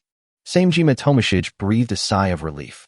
The minefield consisting of 400 mines would surely give the attacking enemy a hard time. If one of the landing ships could be detonated by the mines, the pressure on their defense would be greatly reduced. Has the position of the enemy ship been determined? The enemy ship seems to have used some special night-fighting propellant. The muzzle flash is weak and cannot be accurately located. How long will it take for the transport ship to set off? Colonel Samejima looked at the captain of the transport ship. It will take another 3 hours to preheat the boiler. After receiving the reply, Samejima Guzhong cursed inwardly and then ordered his men to prepare for battle. Confirm the enemy's position as soon as possible and notify the artillery battalion to prepare to fire flares. Do not leave any reserves. All 3 infantry battalions will be deployed to the front line of defense in Sihanoukville. Hey, left hand 15, 2 cars and 1. Right 10, set the course. Chu Qing was personally steering the landing ship on the control panel. The scanning results of the auxiliary intelligent computer showed that there were 400 mines in this sea area. The charge of any one of them was over 100 kilograms. Any one of them was enough to send this 4,000-ton landing ship to the bottom of the sea. To ensure that everything went smoothly, he had to go on the scene himself and, with the help of the intelligent computer, approach the port along the calculated safe route. Captain Gao, Westport dock coordinates 24:45 area, 2 artillery pieces. Chu Qing's auxiliary intelligent computer generated a real-time 3-dimensional map of the surrounding area, which could show the activities of troops near the port. A large number of Tosakura infantrymen carried heavy machine guns and rapid-fire guns and concentrated on the port, and even pushed out two 105mm Krupp rapid-fire guns for ship use from the inventory of the Shinpo shipyard. Qiancang didn't want his troops to be hit by artillery shells, so he notified the Yinling Navy to knock out these two hidden threats. The landing ship broke through the minefield and approached stealthily to within 1,000 meters of the port. The Dongying defenders on the shore finally lit up two high-power searchlights. As the two naval guns were blown up into the sky, the dark silhouette of the landing ship was also exposed under the searchlight. How could they break through the mine blockades so quickly? The Dongying army on the shore was shocked and fired hurriedly. Bomber gun. Several Type 31 75mm rapid-fire guns and 47mm Hotchkiss machine guns fired in the direction of the landing ship, interspersed with the dull sound of the Type 92 machine gun firing. This so-called machine gun that used 8mm bullets was actually a replica of the Hotchkiss heavy machine gun and the ancestor of the Type 92 heavy machine gun. Several columns of water exploded, and shrapnel hit the hull with crackling sounds. Although one or two shells hit the cabin at the front of the ship, the small and medium-caliber land artillery had a pitiful amount of ammunition and could not cause any substantial damage to our guys. Now that they had been discovered, the landing ships no longer hid and simply turned on the lights. The bright searchlights shone towards the firepower points of the Tosakura Marines. The baffles on the side ear platforms were lowered, and the four 120mm Armstrong rapid-fire guns on both sides could not wait to pour fire towards the rapid-fire gun positions on the shore. On one side, six 37mm water-cooled Maxim machine guns bared their fangs, and the sound of bang bang bang resounded throughout the battlefield. The cabins under the first deck also opened their firing holes, and the water-cooled Maxim machine guns unscrupulously sprayed a rain of bullets. This landing ship was originally a merchant ship of Taixi Shipping Company. It was converted into a landing ship dedicated to the Marine Corps 4 years ago. In addition to opening doors on the front and sides of the hull, it also added ears to place weapons to suppress enemies near the landing site. Boom! The hot poisonous mist of picric acid filled the position. The high-speed projectiles from machine guns rushed around, causing the Dongying Marines to be covered in blood and flesh. The commander of the Dongying Defense Force ordered to find shelter, but the debris and equipment in the port could not prevent the penetration of the 37mm machine gun, and they were still suppressed. The landing ship slowly approached the dock, and the side hatch opened downward to serve as a landing springboard. Under the cover of artillery on the deck, the soldiers of the Taixi Marine Corps quickly jumped off the landing ship and rushed into Shinpu West Port to engage in close combat with the Dongying Marine Corps. Chapter 14 Landing, Part 2. Illumination flares from the landing ships and the Dongying Artillery Battalion rose into the sky at the same time. The slowly falling ball of light illuminated the battlefield and dispelled the darkness. The 7.92 pointed bullets fired from the M1916 and the 6.5mm Tomosaka rifle bullets from the Type 30 rifle shuttled through the port, taking away a life from time to time. Number 2,700 soldiers of the Taixi Marine Brigade jumped out of the cabin and quickly took control of the nearby dock, starting a house-to-house battle with the two Dongying infantry battalions that had already arrived at the battlefield. A Marine Brigade soldier was moving quickly along the wall while constantly looking around. He noticed a figure flashing through the window opposite from the corner of his eye, but unfortunately, before he could turn his gun around, the enemy had already opened fire. A light machine gun poked out of the window, making a strange rattling sound.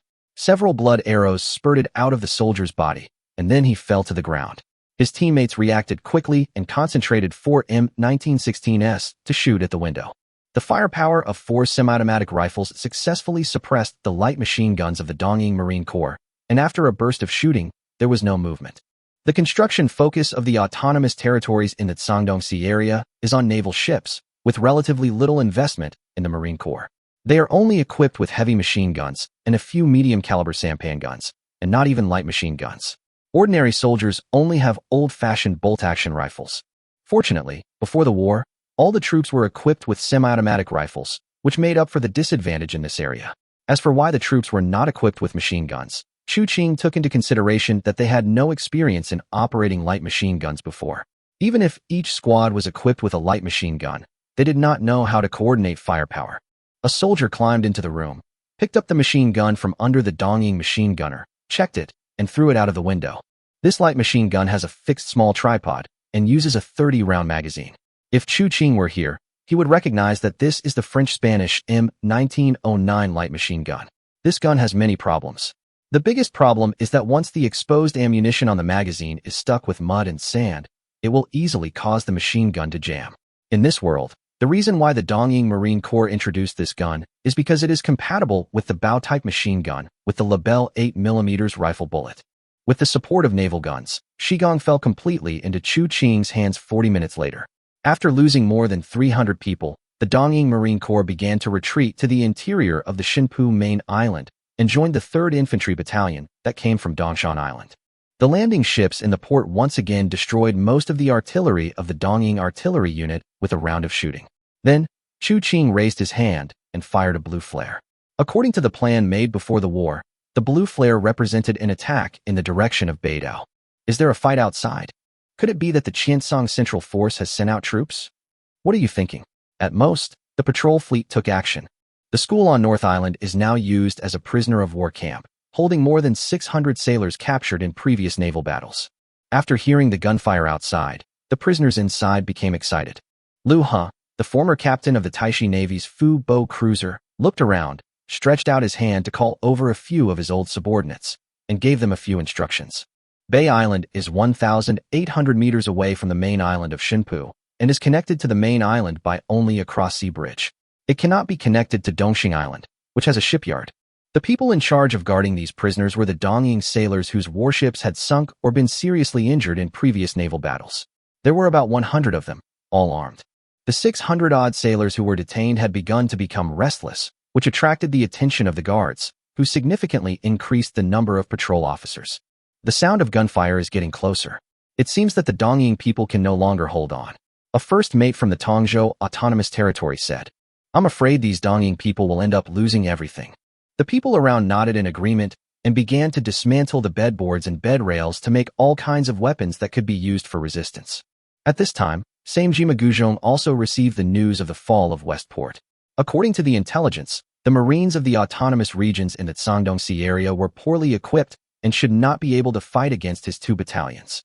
However, the report showed that although this unit was not equipped with light machine guns, its individual weapons were some kind of semi-automatic rifles capable of continuous firing. The firepower at the squad level was not inferior, and the water-cooled heavy machine guns at the company and platoon level were stronger than the Hotchkiss-like autocannon. In addition, with the artillery support from the fleet outside Dongxing Island and the landing ships in Shigong, the defense line quickly collapsed. The facts were already laid out before him, and he had no choice but to accept them.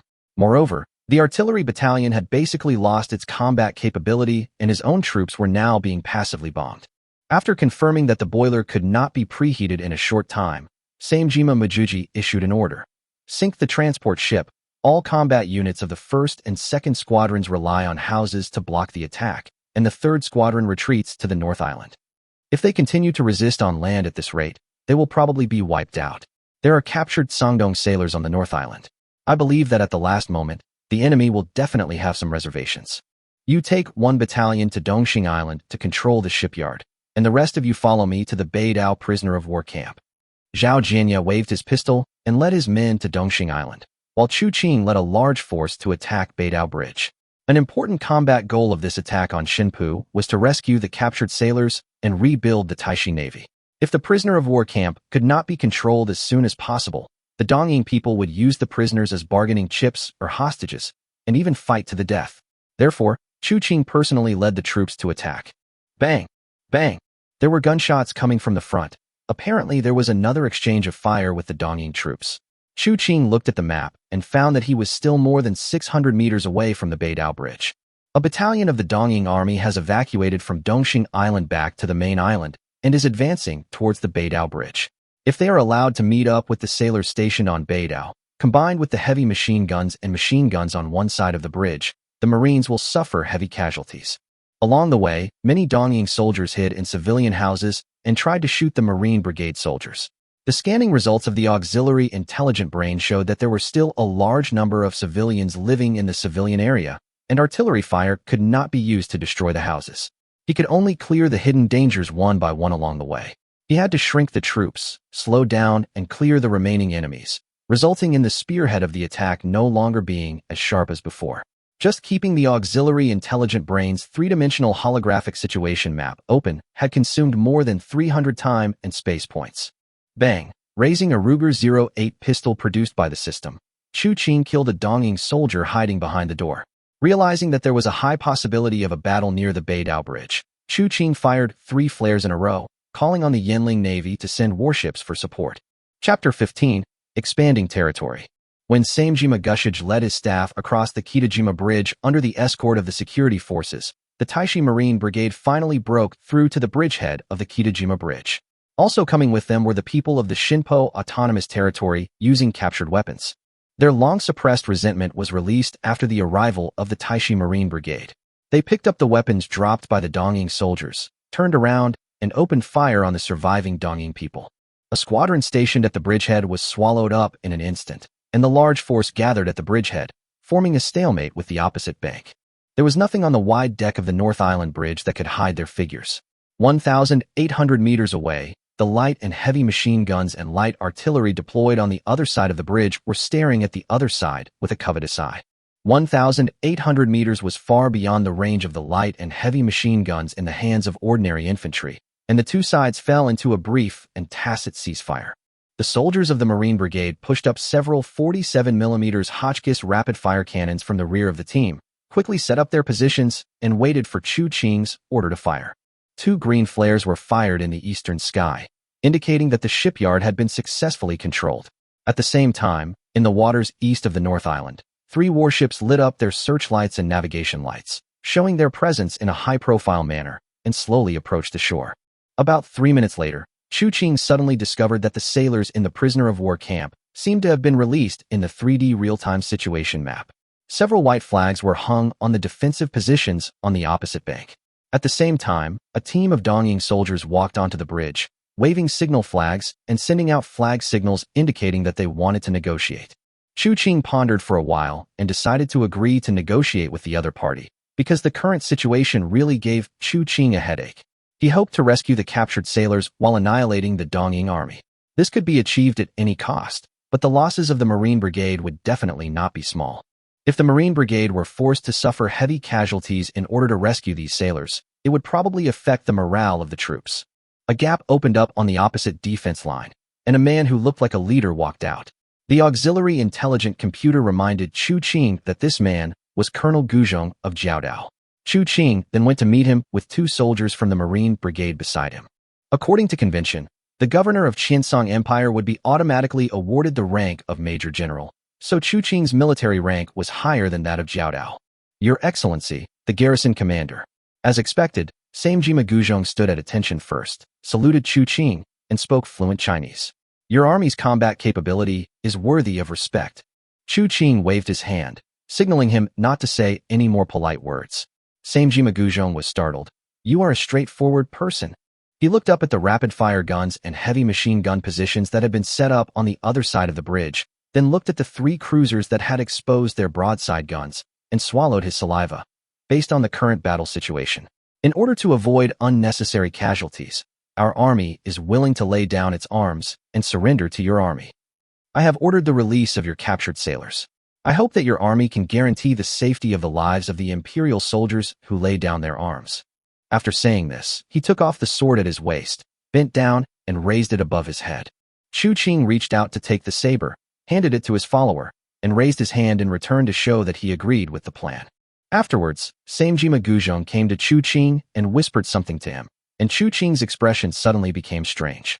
Garrison commander, what is this guy talking about? The Marine Brigade soldier behind him asked curiously. This guy said that if the Dongying Empire sends someone to contact us, he hopes we will tell them that he fought to the end, was stunned by artillery, and lost the ability to resist, so he was captured by us. He was not surprised that Samejima Tamushij decided to surrender. The East Sakura Empire in this world did not have the fanatical loyalty to the monarch like Blue Star. Moreover, Samejima Tamushij was the grandson of Iwakura Tomomi, a hero of the Meiji Restoration, and the adopted son of General Samejima Yuki. He still had a long career ahead of him and was not willing to die here in vain. Anyway, as long as we can achieve our goals and prevent our subordinates from suffering unnecessary losses, there is no need to fight to the death. Moreover, counting the more than 600 people before, Chu Qing now has 1,500 Dongying captives, including a major general and 3 colonels, and even the descendants of powerful people like Samejima Guzhong. I believe he can use them as bargaining chips to blackmail the Dongying people. Colonel Samejima returned to the position, and the soldiers of the Tosakura army on the opposite bank laid down their weapons at his order. The soldiers of the Marine Brigade rushed onto the bridge and escorted the prisoners to the main island in batches. More than 600 captured sailors were personally led onto the landing ship by Chu Qing. These sailors came from the 4 autonomous regions of Xinpu, Hexing, Tongzhou, and Taixi. Chu Qing first showed the pictures and parameters of the Taixi and the Birmingham-class light cruiser, and then let them choose to join the Taixi Navy or receive severance pay and return home after recovering the lost territory. In the end, except for more than 10 people who were unable to continue fighting due to physical reasons, all of the more than 600 people chose to join the Taixi Navy. They will become the crew of the Birmingham-class light cruiser. Since then, the Xinpu Islands have been recaptured. According to convention, if a dominion is lost due to foreign invasion and the garrison commander is killed without a successor, the force that recaptures it will automatically obtain ownership of the dominion. The former garrison commander of the Xinpu Autonomous Region had died in a naval battle, and his wife had jumped into the sea with her young son in her arms when the Dongying army landed on the island, leaving no heir. Now the Xinpu Islands officially belonged to Chu Qing, who already had 2 autonomous regions. Soldiers of the Marine Brigade posted notices everywhere to appease the people and distribute emergency supplies. The original heads of various departments in the Xinpu Islands also found Chu Qing to swear allegiance. Trigger the initial achievement. Expanding the territory. The first time you expand the territory, you will be rewarded with 20,000 time and space points. The auxiliary intelligent brains prompt sounded, sending 20,000 time and space points. Chu Qing's originally empty pockets were filled again. Chu Qing did not go to the Spacetime Mall to purchase items for the time being, but went to Dongxing Island to receive the seized supplies. The repairs of the 2 ships Akashi and Takachiho in the shipyard were basically completed, and they were lying quietly in the dock. The soldiers of the Yinling Autonomous Territory were preparing to fill the dock with water to move them out of the dock and tow them back to Yinling. The explosives buried under the 4,000-ton slipway were also cleaned up. Chu Qing planned to expand it to a 6,000-ton or even 7,000-ton slipway. After all, in a few years, when the protected cruisers completely withdrew from the historical stage, the 4,000-ton tonnage could only be used to build some reconnaissance cruisers for miscellaneous tasks. As for the large slipway with a capacity of more than 10,000 tons, Chu Qing planned to place it in the Taixi Islands considering the strategic depth. Commander, there are more than 30 cargo ships now anchored in Dongying. I will take you to receive them. Lu Kai, the former head of the Xinpu Shipping Bureau, led Chu Qing to the port of Dongxing Island. More than 30 cargo ships were lined up in a row. Lu Kai pointed to the 2 largest ones and said, 3 of the 5 cargo ships with a full load displacement of nearly 30,000 tons and a load capacity of over 10,000 tons purchased by the Shipping Bureau from the UK 2 years ago have been taken away by the Dongying people. There are still 2 left. Among the remaining cargo ships, there are 5 10,000-ton class and 11 7,500-ton class. Most of our sailors remain on the island, and these cargo ships can be set off at any time. Now the most precious assets of the Xinpu Shipping Bureau are in your hands, Lu Kai said respectfully. As the eastern gate of the Cangdong Sea area, Xinpu was the largest cargo distribution center and shipping transit station before the war broke out. It is not surprising that it has a large ocean-going shipping fleet.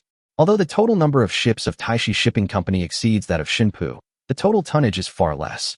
And this is the result of the Dongying people taking away more than 10 ships. Chapter 16, Storm is Coming. Commander-in-Chief, Aijuan's message. Inside the Sasebo Naval Base, there was a knock on the door of the Commander-in-Chief's office, and Admiral Samejima Yashiki took the telegram handed to him by his subordinates. The news of the destruction of the Cangdong Task Force has been reported back to the Military Command Center, and it has been found that the owner of the Dreadnought-class battleship should be the Taixi Autonomous Region or the Yinling Autonomous Region. In response to this, the chief of the Military General Staff Goro Aijuan simply lamented that things in the world are unpredictable. He did not blame Kawahara Kiname and other generals. He also instructed the Sasebo Naval Base to seize the opportunity to contact the other side and exchange the prisoners as soon as possible. After all, the gap between the Dreadnought and the early pre-Dreadnought like the Yashima is a huge chasm, and they cannot be blamed too much for losing the battle due to their equipment disadvantages. The Cangdong Task Force was originally a coastal defense fleet drawn from the Sasebo Naval Base. Most of the ships in it were of inferior performance, and their loss would not cause any serious damage to the naval base. The Empire's shipyards were already able to mass-produce Satsuma-class battleships, which were close to the dreadnought class and were known as quasi-dreadnoughts. The combat power of one ship was equivalent to that of 2 Yashimas. Moreover, a powerful miracle battleship had appeared in Tudu Bay. Her unprecedentedly powerful combat power made the Navy believe that it was enough to change the power structure of the entire world. Zhao Dao Yuangui unfolded the telegram, read it once, put it in the drawer, then took out a piece of telegram paper and wrote a few words on it. Mr. Oshima. He called the messenger. Copy the above content to the garrisons in Hexing and Tongzhou. The occupying forces in the Xinpu Islands had lost contact with the Sasebo naval base for 12 hours. Before the war, it was agreed that communication with the naval base would be conducted every 4 hours. If there was a loss of contact for more than 8 hours, the area would be considered lost. It seems that the 3 infantry battalions and 1 artillery battalion stationed in the Xinpu Islands have been completely wiped out. So the best thing for the troops stationed in Hexing and Tongzhou at this time is to evacuate immediately before the enemy arrives. Goro Ijuan's telegram was to comfort him not to care too much about the failure of the Sangdong Sea area, and that he could consider contacting the other party to discuss the specific matters concerning the Dongying prisoners. We were just lucky enough to get a dreadnought-class ship. Without a 10,000-ton dock for maintenance, I'm afraid it won't even be able to exert 60 of its combat power in 3 years.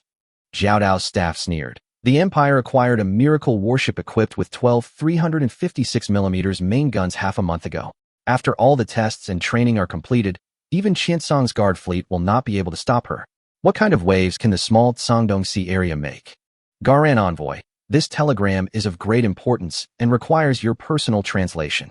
The head of the telecommunications department of Taixi Autonomous Territory rushed into the garrison envoy's residence holding a telegram.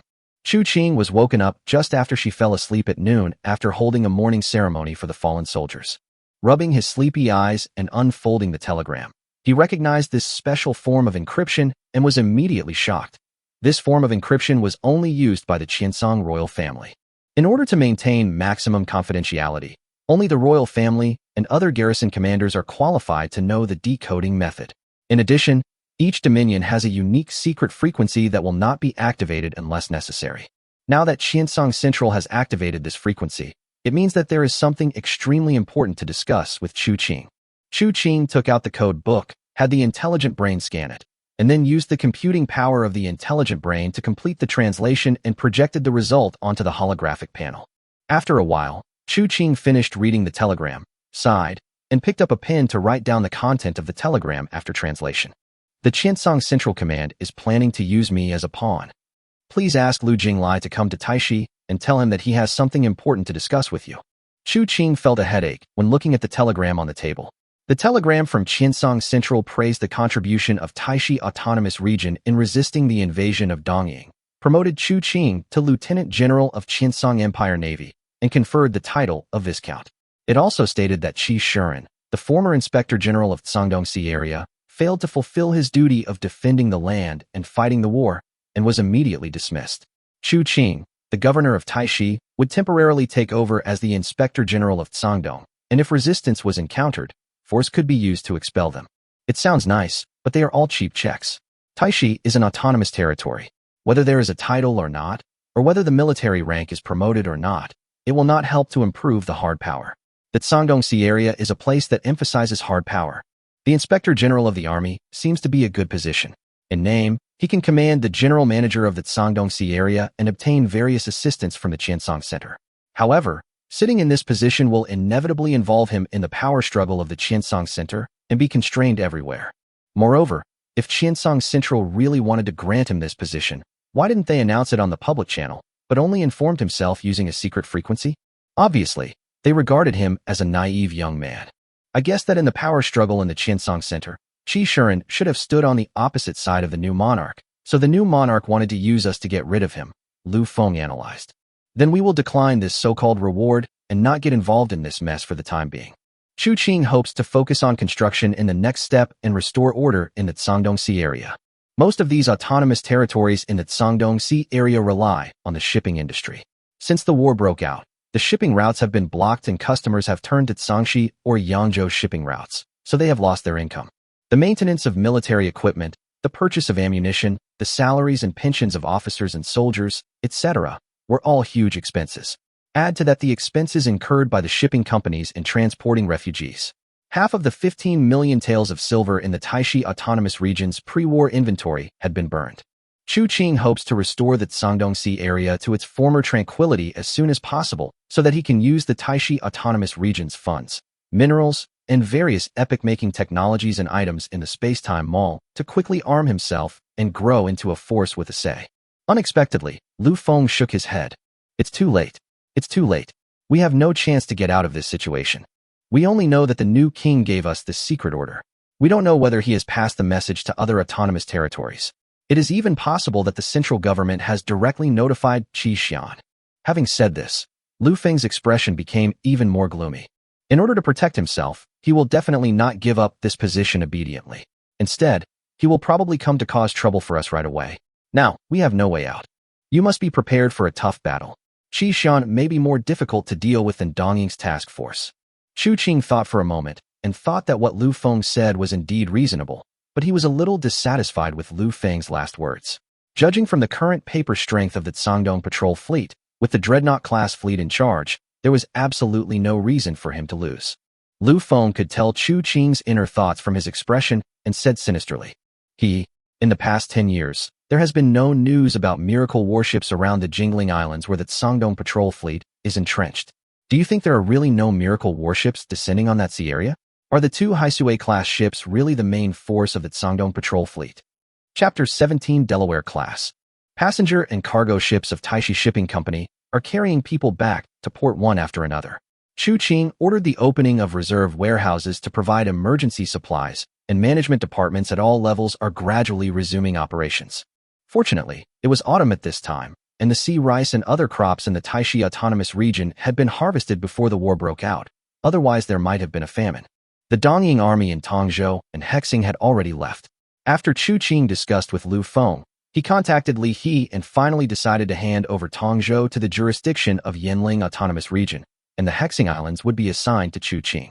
Li He had been transferred from Xinpu to Hexing Islands by Qiancang to appease the people and take over various assets. In view of the current situation, Taixi Shipping Company allocated 700 sailors to the Taixi Navy for reconstruction. Together with the more than 200 newly recruited soldiers and more than 600 prisoners rescued from Xinpu, the new Taixi Navy gradually took shape. The Huantai and Feijing have returned to the Taixi Navy, but Qiancang no longer thinks highly of them and has designated them all as training ships for basic training of naval recruits. The Birmingham-class light cruiser inherited the name of the original Taixi Navy cruiser Fu Bo and was commanded by the original Fu Bo's captain Lu Ha. Of course, in order to quickly form combat effectiveness, the resonance amplification field of the intelligent brain was still turned on. However, considering that the number of people increased and the consumption of time and space points increased accordingly, Qiancang only turned on a 150-fold amplification.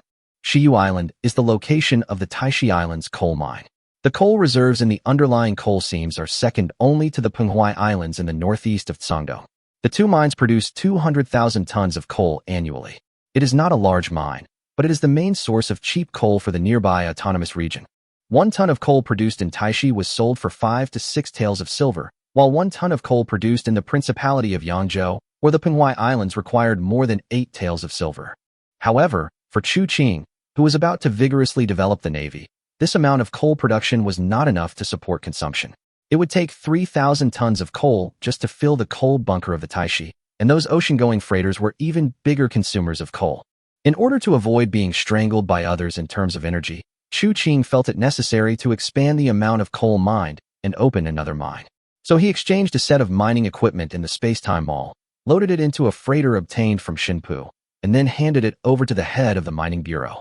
According to the calculation results of the intelligent computer, this set of equipment can at least double the annual output of the coal mine after it is put into operation. Well, it is indeed a good idea to build a large dry dock here. Su Zhonghu, the director of ordnance, followed Qiancang to Jinza Island to inspect the site of the future Taixi shipbuilding base. Workers were already doing the preliminary work of preparing for excavation. Thanks to the previous experience in building 1,000-ton slipways, Qiancang did not need to worry too much about this aspect. Jinza Island is close to the Jinza Basin, with a water depth of more than 20 meters and a wide sea surface. There is also the Xiyu coal mine nearby, which provides coal for ships and various engineering machinery. It is an excellent location for a shipyard. The previous 1,000-ton slipway was chosen here. Qiancang purchased a set of shipbuilding equipment that was developed in 1910 and also towed a cargo ship, using the excuse that the equipment was shipbuilding related and was found in the Taixi Islands to conceal the existence of the Spacetime Mall. With the help of the Spacetime Mall, the construction of this 200-meter class dock should be completed in a year and a half. In the Qiancang Islands, a huge figure is quietly anchored at the dock surrounded by mountains on 3 sides. Unlike other ports where the sounds of gulls, whistles, and noise can be heard everywhere, the defense here is tight, with a guard post every 3 steps and a sentry every 5 steps. There are armed guards standing guard everywhere to expel irrelevant personnel. In the official residence of the Shandong Inspector General, Inspector General Qiancang was talking with Penghua Garrison Commander Zhang Xie.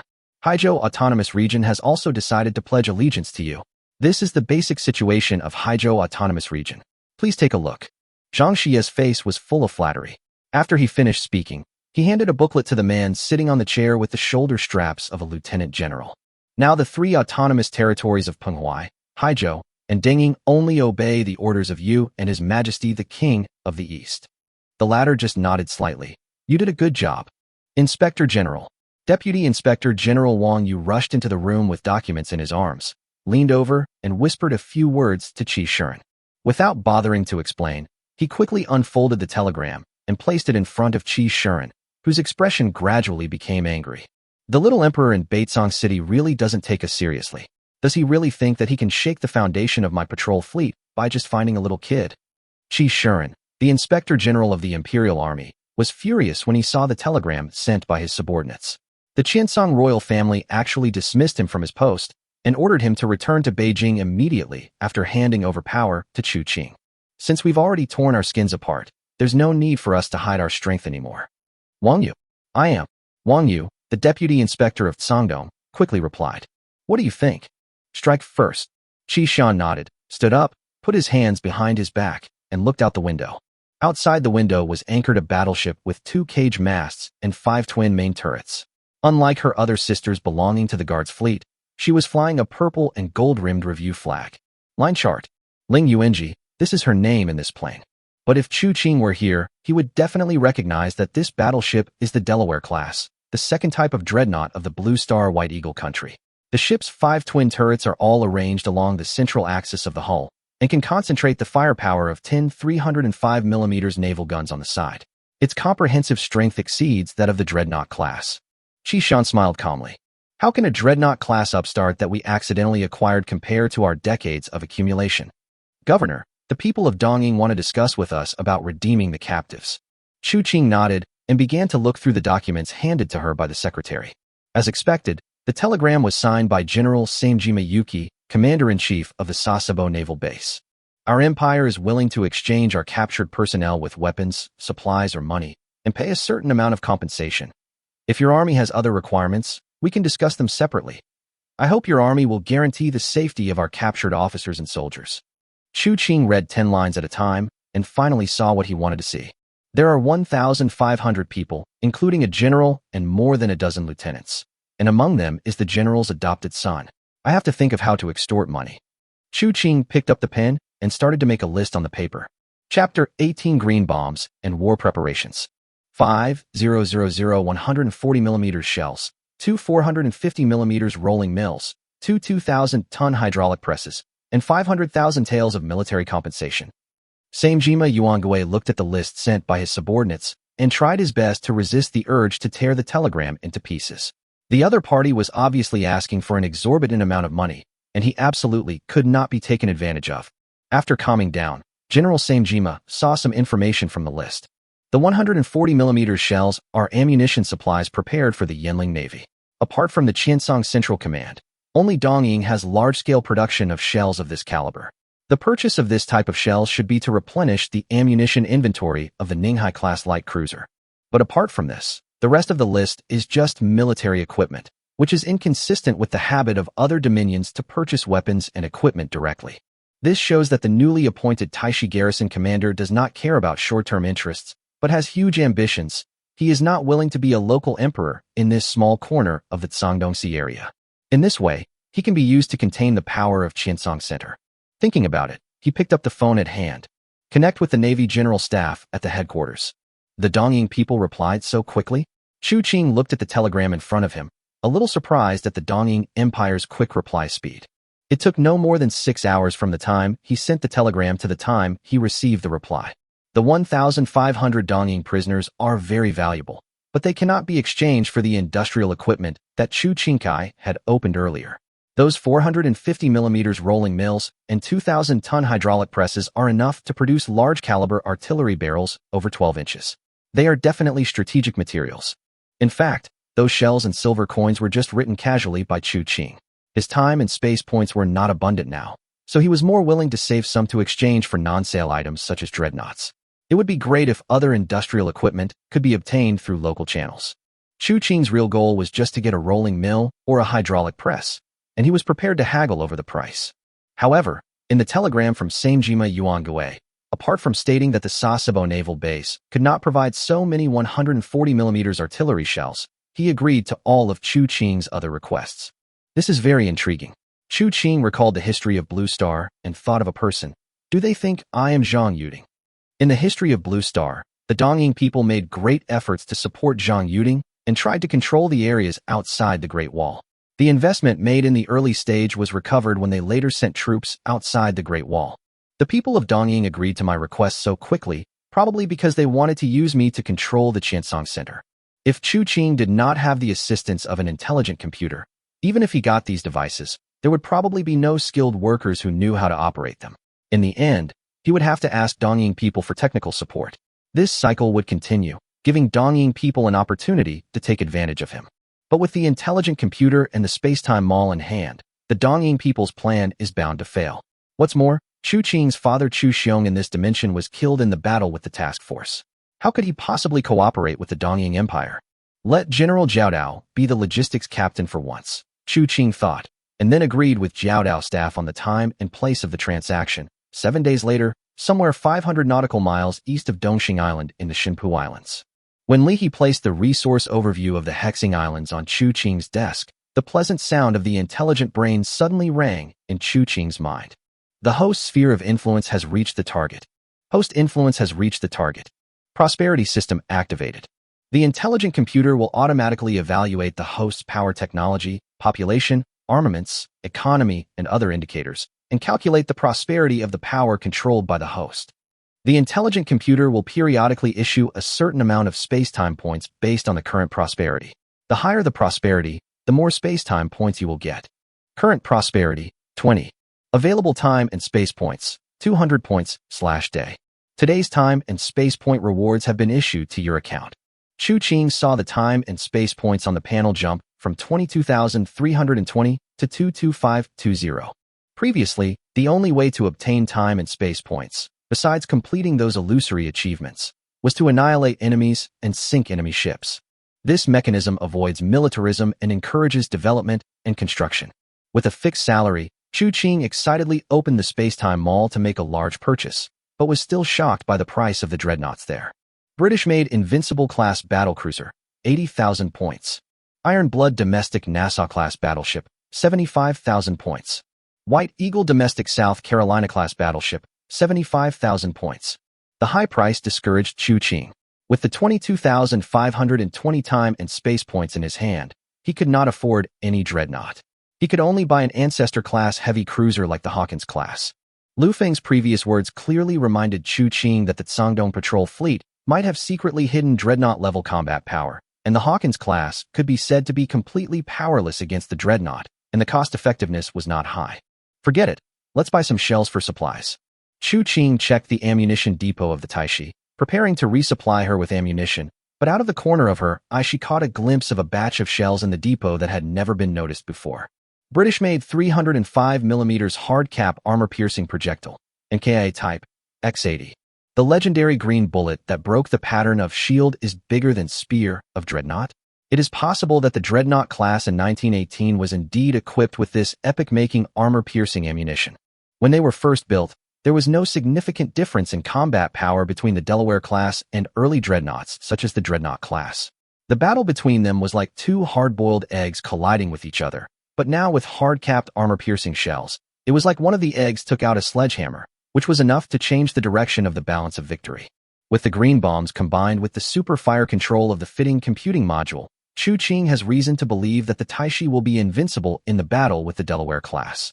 Intelligent Brain, start real-time monitoring of all radio communications related to the Qiancang Islands. The Qiancang Islands, where the review fleet is stationed, are about 1,000 nautical miles away from Taixi in a straight line and 700 nautical miles away from Yinling. If it sails at a cruising speed of 10 nautical miles, it can reach the open sea of Taixi in less than 4 days.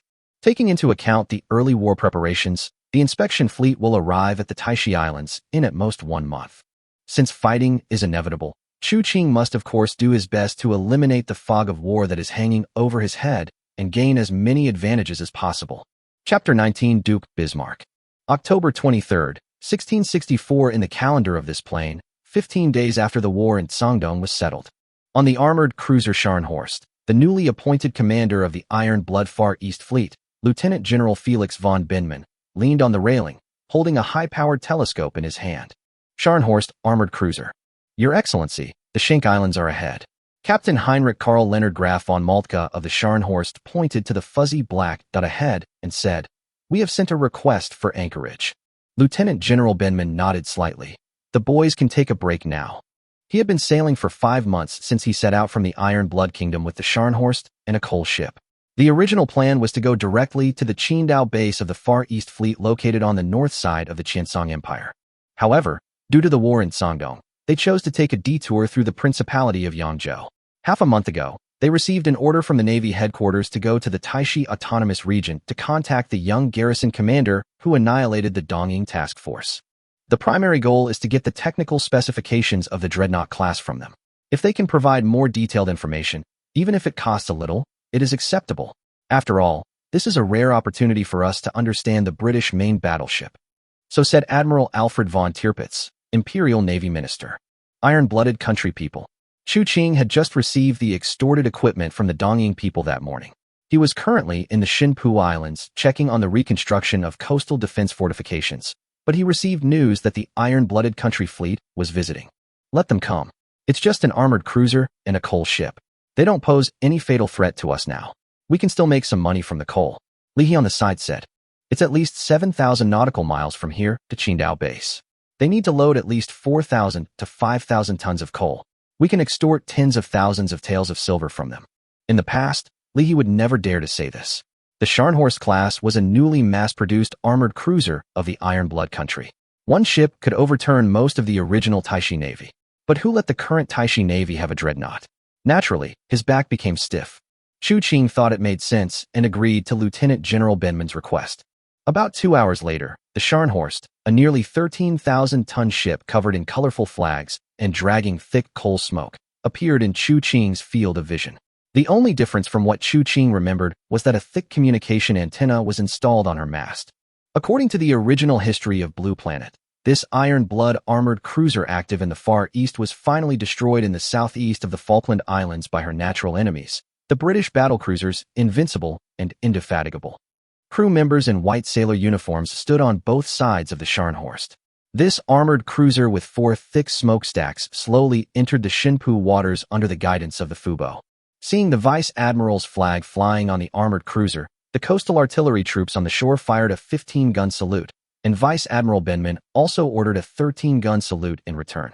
"Hello, young garrison commander." Lieutenant General Binman walked down the gangway with an interpreter and extended his right hand to shake hands with Qiancang. "You have a great cruiser." As a senior naval commander, he could naturally see the advanced features of the Fubo judging from its size. It should be stuck on the 5,500-ton dividing line between the large cruiser and small cruiser of the Iron Blood Navy. On the surface, it was a medium-sized protected cruiser. The caliber of the 9 main guns is unified at the 6-inch level. Above the triangular mainmast is a fire control command room that is significantly larger than that of ships of the same tonnage. It is obvious that centralized and unified fire control was taken into consideration during the design. There seems to be an armor belt attached to the side. All these characteristics were consistent with the British light armored cruiser that had just entered the construction stage when he set out from Iron Blood. It seemed that this was an unexpected gain. It's just a reconnaissance cruiser. How can it compete with your army's 10,000-ton warships? Although Qiancang appeared calm on the surface, she was secretly surprised by the Vice Admiral's vicious eyes. Vice Admiral Benman just smiled and sent away the other accompanying personnel, leaving only the translator and Captain Maltka. Chu Qing understood and brought a group of people to the official residence of the former Xinpu garrison commander. Your Excellency, the governor, the Qiancang Empire has already demonstrated its aggressiveness, and the British are standing behind it. You should be aware of this, right? Chu Qing looked at Vice Admiral Felix von Benman sitting opposite him and knew his purpose. So your department, or your country, is going to obtain some information about the British main battleships from me under the banner of jointly curbing the Qiancang people, right? After hearing the translator's words, Lieutenant General Benman did not say anything, which was considered as his tacit agreement.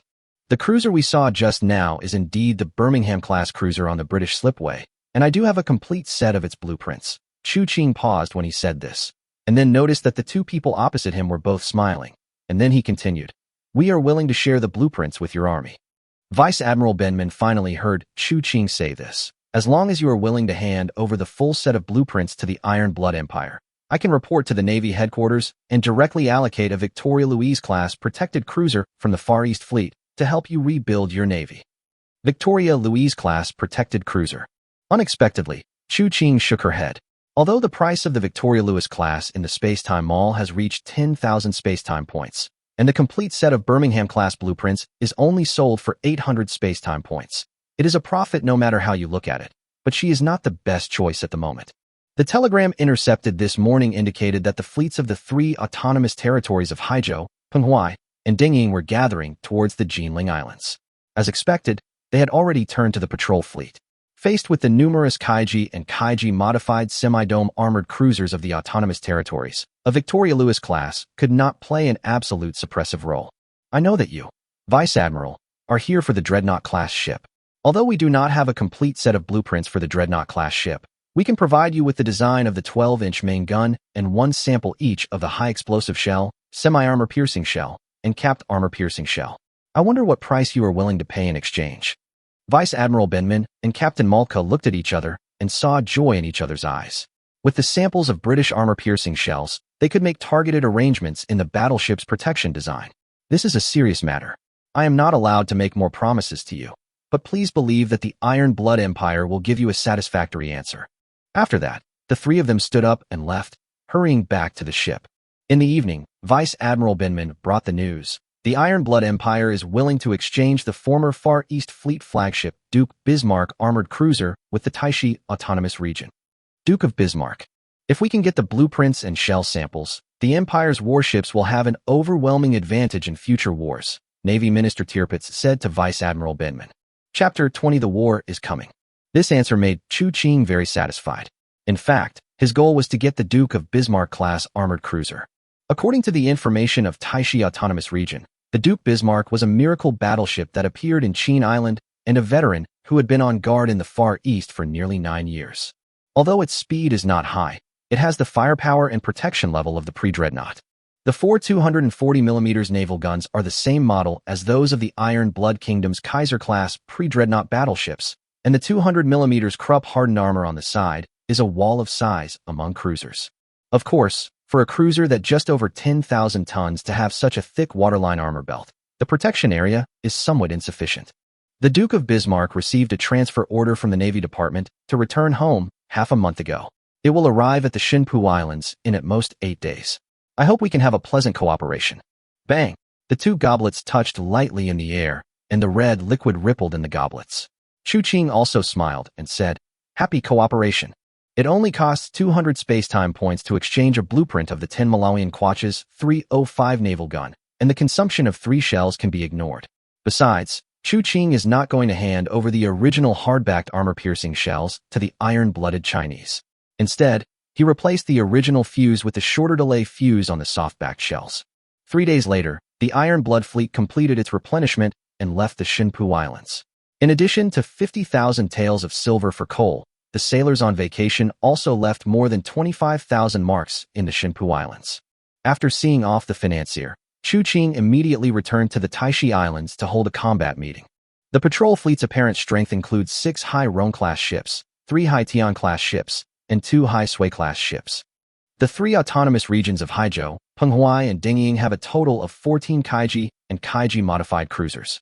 The basic parameters are not much different. The speed is 17 knots. The original guns have been removed and replaced with 6 120mm Armstrong rapid-fire guns. In addition, there should be 5 Hyrone-class armored cruisers. In order to maintain shipping order, the Oceania Treaty signed 20 years ago prohibited the installation of artillery on passenger and cargo ships for non-military purposes and their conversion into auxiliary cruisers during wartime. In this way, even if the Huantai and the upcoming Duke Bismarck are included, Qiancang and others will only have 13 cruisers at their disposal, including 5 Kaiji-class cruisers with low combat effectiveness. Grouping ships of similar speed together will make it easier to command. Li He tapped the end of his pencil. I propose to wait for the Duke of Bismarck to arrive, and then use it in a formation with the 5 Kaiji-class ships and Takachiho ships with a speed of 17.5 knots to counter the enemy's 14 Kaiji-class ships. 1 Duke Bismarck is enough to offset the combat power of 6 to 8 Kaiji-class ships. Then, the Fubo, Yinling, 2 Hyrone-class warships, Akashi, Huantai and other warships that can reach a speed of 20 knots will form a high-speed guerrilla fleet and act together. Before he finished speaking, Yinling's Captain Gao Yoji expressed his objection. I disagree. The other side has a high-speed warship like the Haitian class with a speed of 23 knots, and we only have the Fubo ship with a speed faster than the Haitian class. If the Fubo class follows the other warships, it will be tethering itself to its own hands. If the enemy uses its high speed to avoid Bismarck and radar-weak ships, I'm afraid the so-called high-speed guerrilla fleet with only 20 knots will not have time to come back to help. Besides, if the other side has dreadnoughts, then our cruisers will have to engage 2 Haisua-class ships. You don't have to worry too much about the enemy's dreadnoughts. As long as there are no more than 2 of them, the Taixi is confident that it can suppress them. Qiancang, who had been silent for a long time, finally spoke. His tone was firm and decisive, which inevitably caused Lu Feng to glance at him a few more times. Even with 2 Haisua-class ships, they would not be a match for the Taixi. The enemy situation is still unclear, so it's too early to finalize the fleet formation. Our focus now should be on reconnaissance. I hope the Yinling Navy will send combat ships westward for reconnaissance, and the Taixi Autonomous Region will send the Flying Whale as a communications relay ship. After discussing the relevant matters of investigation, Qiancang announced the end of this combat meeting. After everyone left, Qiancang summoned the Spacetime Mall again. Alas, the enemy is strong. It seems that I have to spend more money. I was planning to save some money to buy a dreadnought. Well, let's get through this hurdle first. Once again, we find the grid representing HMS Lowestoft, the second ship of the Birmingham class. Do you want to spend 16,000 Spacetime points to complete the exchange? Confirm the exchange. A white light flashed, and 16,000 time and space points were deducted from Qiancang's panel. Abnormal movements appeared again in the sky above the distant sea.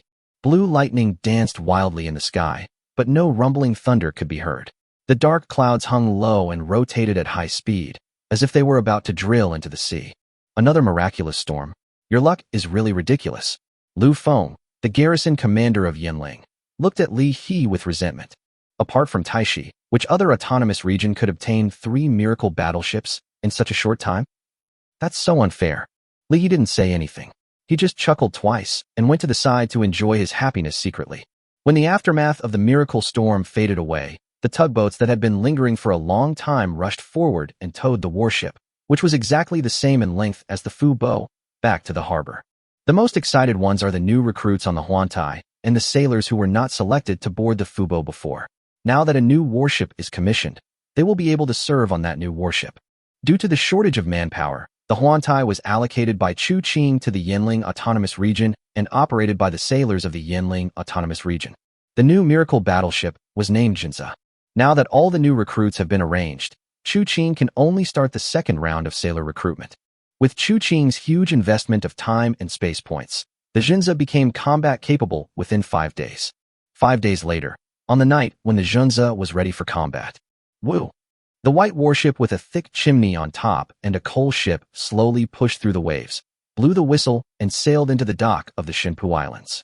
After completing the handover formalities and the crew loaded the blueprints and shells onto the coal ship and left, Qiancang ordered the Marine Brigade to blockade the dock, and then spent 1,000 time and space points to repair the internal mechanical equipment of the 10,000-ton cruiser to new condition. Since then, the first 10,000-ton cruiser in the history of the Iron Blood country has been under the command of the Taixi Navy. inheriting the name of the original Taixi Navy Haishi. Old man, the next battle will be hard for you. The auxiliary intelligent brain has not detected any radio communications from the Qiancang Islands, Manhwa, Haizhou, and other places recently. Chu Qing guessed that the other party should have completed war preparations, and together with Lu Feng, ordered all warships of the Taixi and Yinling navies to immediately go out to sea for combat readiness patrols. 4 days later, all autonomous territories in the Shandong Sea area received a telegram sent from the Jingling Islands. Chapter 21, Vanguard Battle 1. What a sunny day, with clear skies and calm seas. It's a perfect afternoon. On the Taixi Navy's flagship Taixi, damage control team leader Zhao Ruifeng looked out the porthole while tasting Huangshan Maofeng tea produced in Fuxi Island from a covered bowl. The sound of hurried footsteps behind him made him look back. Captain Zhao, your shift has ended early. The garrison commander has just ordered the combat readiness level to be raised from level 2 to level 1. All personnel must return to their posts and wait for orders. Qishan finally couldn't sit still anymore. On the grounds that the emperor was incompetent, he announced that the Shandong patrol fleet would be separated from the control of the Qiancang Central Force and that Shandong Principality would be established. At the same time, he ordered all autonomous territories in the Shandong Sea area to hand over their military power, and all fleets would be reorganized into the Shandong Principality Navy, under his unified command. In the captain's room of the Taixi, Li He looked at the telegram in front of him and pushed his nose. But he is too bold to openly confront the Qiancang Central. If the Qiancang royal family mobilizes the guards fleet to quell the rebellion, I'm afraid that 3 patrol fleets will not be able to fight against a battleship squadron. It seems that the patrol fleet has really got some good stuff in the past 10 years. Chu Qing smiled. How do the other dominions react? The 3 autonomous territories of Haizhou, Dengying, and Penghuai sent telegrams to express their support, while the other autonomous territories have not responded yet. Qishan dared to openly establish a country. He must have been sure that the power controlled by the Qiancang royal family could not be withdrawn at this moment. There must be a force within the Qiancang Central that is opposing the emperor. It is very likely that Qishan is also attached to this opposition force. After all, the independence of the Shandong Sea area is definitely a heavy blow to the young emperor who has just ascended the throne. At this point, Chu Qing picked up the cup beside him and drank a sip of water. Let's act out a play with them. Issue a joint declaration of Taixi and Yinling in clear text on the public channel to the entire Shandong Sea area, opposing the unreasonable demand of the patrol fleet for the autonomous regions to surrender their military power, and calling on all parties to exercise restraint and maintain regional peace and stability. Li He nodded and left the captain's room. Captain, here we are on the bridge. Chu Qing came to the battle bridge and greeted the crew. At this time, the Yinling and 2 Hairon-class ships were leading the way 5 nautical miles ahead, while 2 Birmingham-class ships were 2 nautical miles away on both sides of the Taixi, and the Duke of Bismarck-class armored cruiser was following 2 nautical miles behind.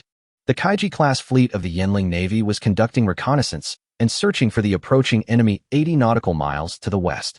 Chu Qing's auxiliary intelligent brain was still paying attention to the invisible radio waves traveling in the sky, trying to catch any clues about the patrol fleet. According to previous assumptions, the patrol fleet should have been very close to Yinling's territorial waters. Although there is still no trace of the enemy, Chu Qing believes that the 2 sides will engage in battle by tomorrow at the latest. War, Yinling, action. With a soft ding sound, Chu Qing's intelligent brain intercepted a communication. The content was very brief, but it had revealed some information. A second one was subsequently intercepted. The entire fleet is sailing at maximum combat speed. Based on the signal strength, the intelligent computer estimated that the opponent's distance was close to 300 nautical miles. Notify the Yinling Navy. The telecommunications department has determined the enemy's position. The reconnaissance ships are to retreat 40 nautical miles and approach the large fleet. Course 265. All fleets accelerate to 20 knots. The sea was covered with mist in the early morning, and the sun had not yet risen, with only a faint glow on the surface of the sea. A huge fleet swept across the sea with unparalleled power. The giant ship in the center of the fleet was flying a purple and gold-rimmed inspection guard flag. It was the flagship of the inspection fleet, the Ling Yuan-class dreadnought ship Yuan. Guarding on both sides were 2 Haisui-class pre-dreadnought battleships.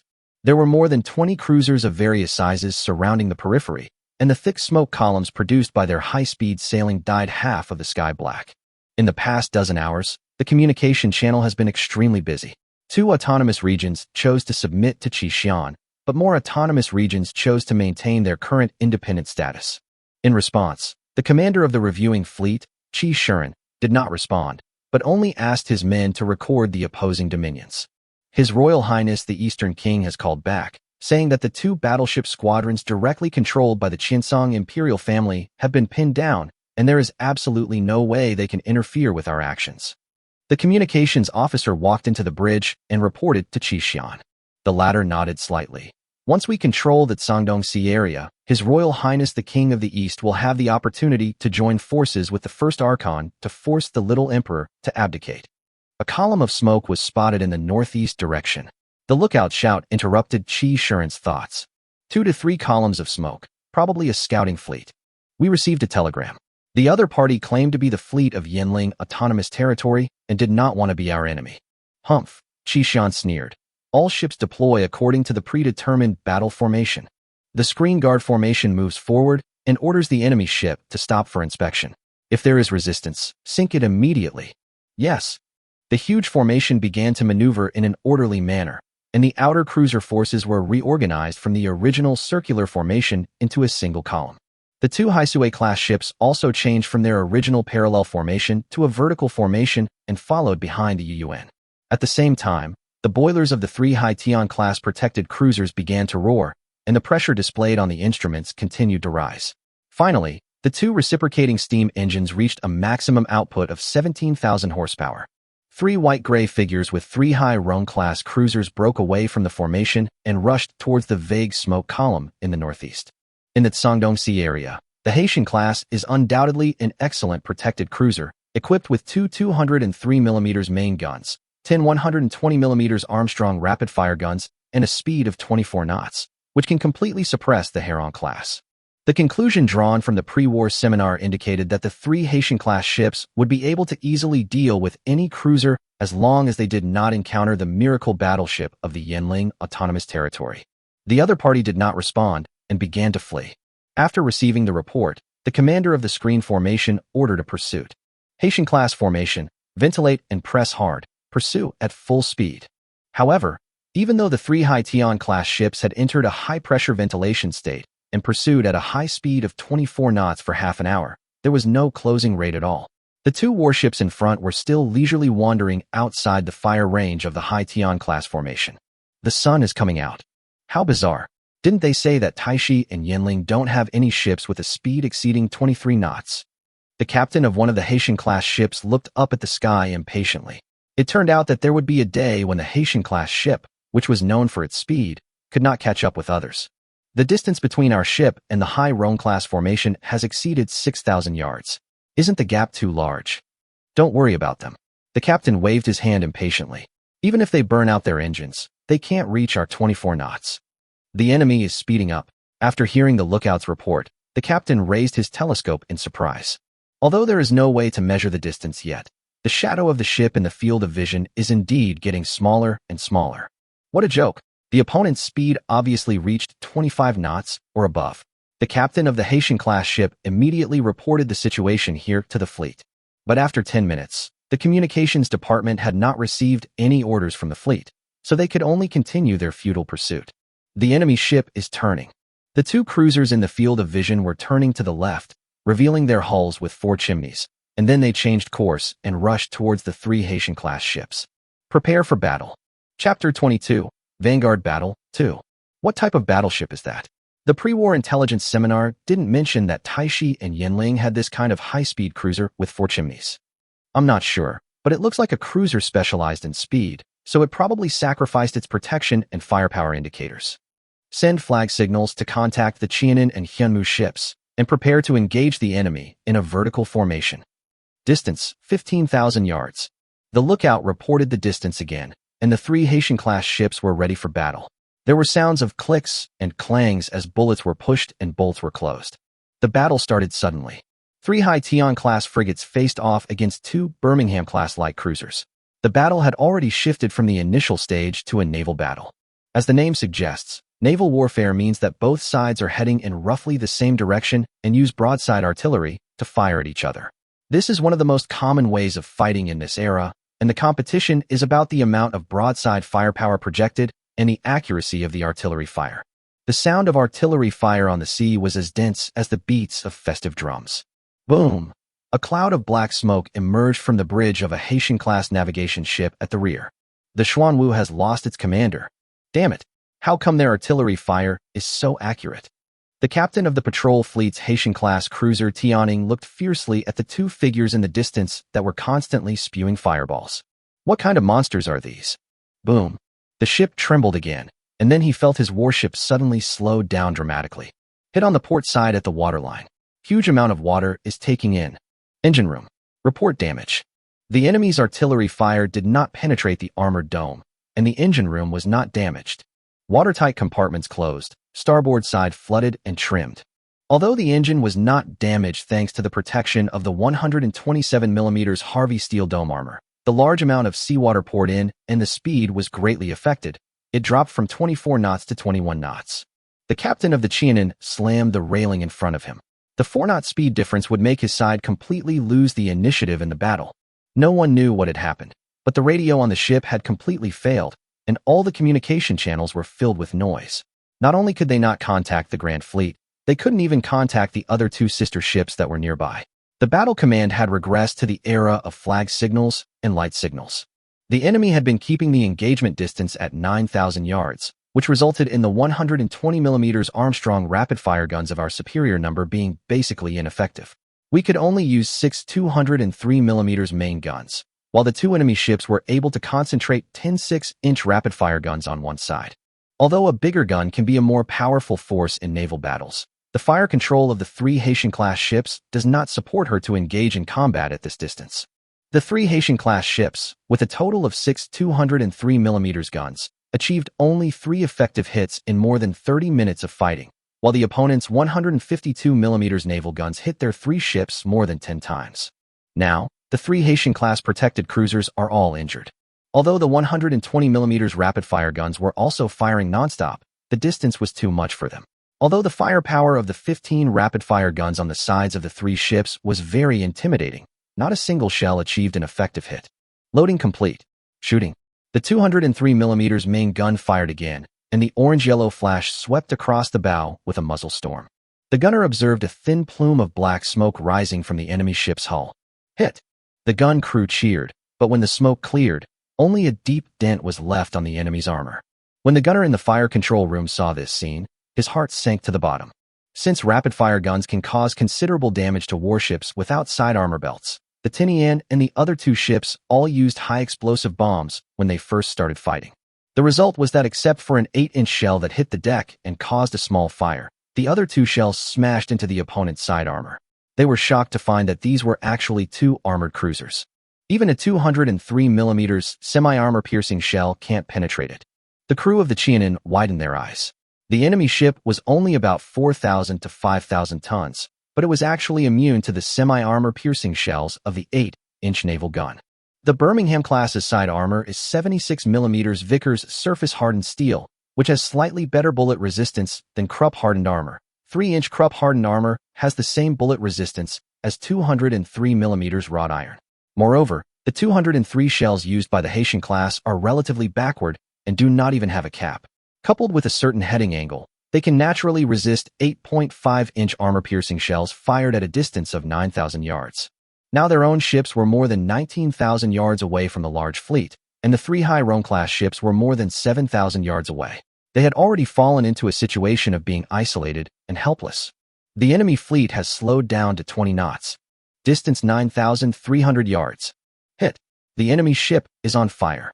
Liu Hichu, the captain of the Fu Bo, observed the battlefield situation. The speed of the enemy's Haitian-class formation slowed down again, and the 152mm high-explosive bomb caused a fire again. It was time to make the final decision. Fully left. Seize a favorable position. Originally, the 2 sides were sailing in parallel directions. Now, if the Taixi Navy, which has the speed advantage, turns left, it will be able to form a T-shape to intercept the 3 Haitian-class ships of the patrol fleet and multiply its firepower advantage. Boom! A huge tongue of fire suddenly burst out from the bow of the Haitian-class ship in the front, and the high-pressure gas made a shrill howl. Its propellant is ignited. Sure enough, with a deafening explosion, the superstructure of the Haitian-class ship was completely flattened, it completely lost its combat effectiveness, and it fell out of the formation in a crooked manner. Luha noticed that several ships had appeared on the Eastern Sea. He knew that they were the fleet of the Yanling Navy. Their mission was to encircle and annihilate the 3 Hai-Rong-class ships. One of the 3 Haitian-class ships completely lost its combat capability, and the bridge of another ship was attacked, and the command level was wiped out. Only the Qiancang, the command ship of the formation, still had combat capability. Enemy ship, turn around. The Qiancang knew it was no match for the enemy and tried to change course to join the Hai-Rong-class formation behind it. Tell the Jinza to disband the formation and leave the escaped ship to me. Boiler pressure ventilation. Don't let our prey escape. Luha saw what she was thinking, and he certainly wouldn't let the prey go. The Jinza intercepted the Xuanwu and fought with it, while Lu Yi's Fubo was biting the Tianning, and the 152mm gun made several big holes in the Tianan. The original speed of 24 knots had dropped to below 10 knots. The hull was taking on a large amount of water. The waves had surged onto the deck and flooded the front main gun position, and the Fubo had chased the Qiancang to a distance of 3,400 yards, completely sending it to the bottom of the sea. At this time, Yanling's fleet also engaged in a firefight with the Hai-Rong class of the patrol fleet. Chapter 23 Fighting. Qi Shiren looked at the battle taking place 20,000 yards away with a face as gloomy as water. He had already discovered something was wrong and notified the Haitian class to retreat, but the radio equipment on the flagship Yuan was completely unusable and could not send out any radio signals. He watched helplessly as the 3 Hai-Tian class ships were completely destroyed, and the 3 Hai-Rong ships were also besieged by 7 enemy warships, while his own large fleet was still 18,000 yards away, and it was obvious that he could not take care of them. Even if they went to chase, they would not be able to catch up with the enemy's high-speed warships. Before engaging the enemy, 6 main cruisers were lost, which was a bad start. A and B turrets are ready to fire. The voice of the gunnery chief of the UN was heard over the ship's wired telephone. The gun barrels of the 2 twin-mounted main turrets on the bow were raised high, pointing towards the battlefield 18,000 yards away. Qi Shan pondered for a while and finally decided to give up shooting.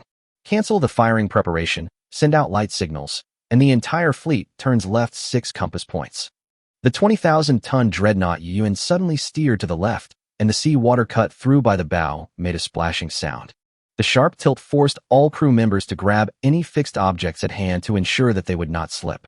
The radio failed, and the vanguard battle failed. Our whereabouts had obviously been exposed. If we continued to move forward, we would probably run into the enemy's encirclement. Perhaps the enemy's dreadnoughts had already formed a T-shaped formation with their fleet and were waiting for us. Qi Shiren unfolded the map and pointed to the location of the Taixi Islands. Since the Yanling Islands were defended, the Taixi Islands that had just been recovered should not have such tight defenses. After losing radio communications, the coordination and control capabilities of the patrol fleet dropped several levels, and the sparse turning lasted for more than half an hour. The several columns of smoke in front of the left have disappeared beyond the horizon. The other party is obviously flying at a high speed, but it did not continue to follow me. Doesn't the other party need to know my position? After sailing in a detour for 10 hours, it was almost dark and sea fog had risen again. Qi Shan's feeling of uneasiness became more and more serious. A large column of smoke was spotted directly ahead. 1, 2, 3. 11 columns of smoke. It's the enemy's main fleet. Distance 15,900 yards. There's a dreadnought. 2 columns of smoke appeared in the back. They must be the 2 cruisers from before. Qi Shan suddenly stood up and stood in front of the porthole. His eyes finally penetrated the thinning sea fog and found his opponent, who had already occupied the T-shaped intersection. Our comrades sacrificed their lives, our fathers shed their blood, and we have done everything we can to reforge a brand new sword and restore peace to this sea area. But now, someone wants to take away the power we rely on for survival, and wants to use an illusory threat notice to make us hand over this newly forged sword. This is a humiliation, a great humiliation. I don't know what you will do, but for me personally, rather than endure the humiliation while sheathing the sword and offering the weapon with both hands, I would rather draw the sword and fight, and seek help from the god of war. Chu Qing stood in the mainmast fire control room of the Taixi, speaking to the entire fleet with a loudspeaker in hand. All ships of the Taixi Navy were equipped with wireless receiving equipment that could receive broadcast signals within 6,000 meters. Automatic fitting calculation module is running. Select. Measurement. Calculate. Correction. Output the shooting elements corresponding to the time window. The left hand shook the firing clock to transmit the fire control parameters to the corresponding turret. Come on, let the masters of the patrol fleet see the anger of the new Taixi Navy. He drew out the command knife from his waist with his right hand and pointed the sharp saber directly at the largest figure in the enemy fleet in the distance. For green lights lit up, the countdown on the panel returned to 0, and Qiancang pressed the trigger button with his left hand.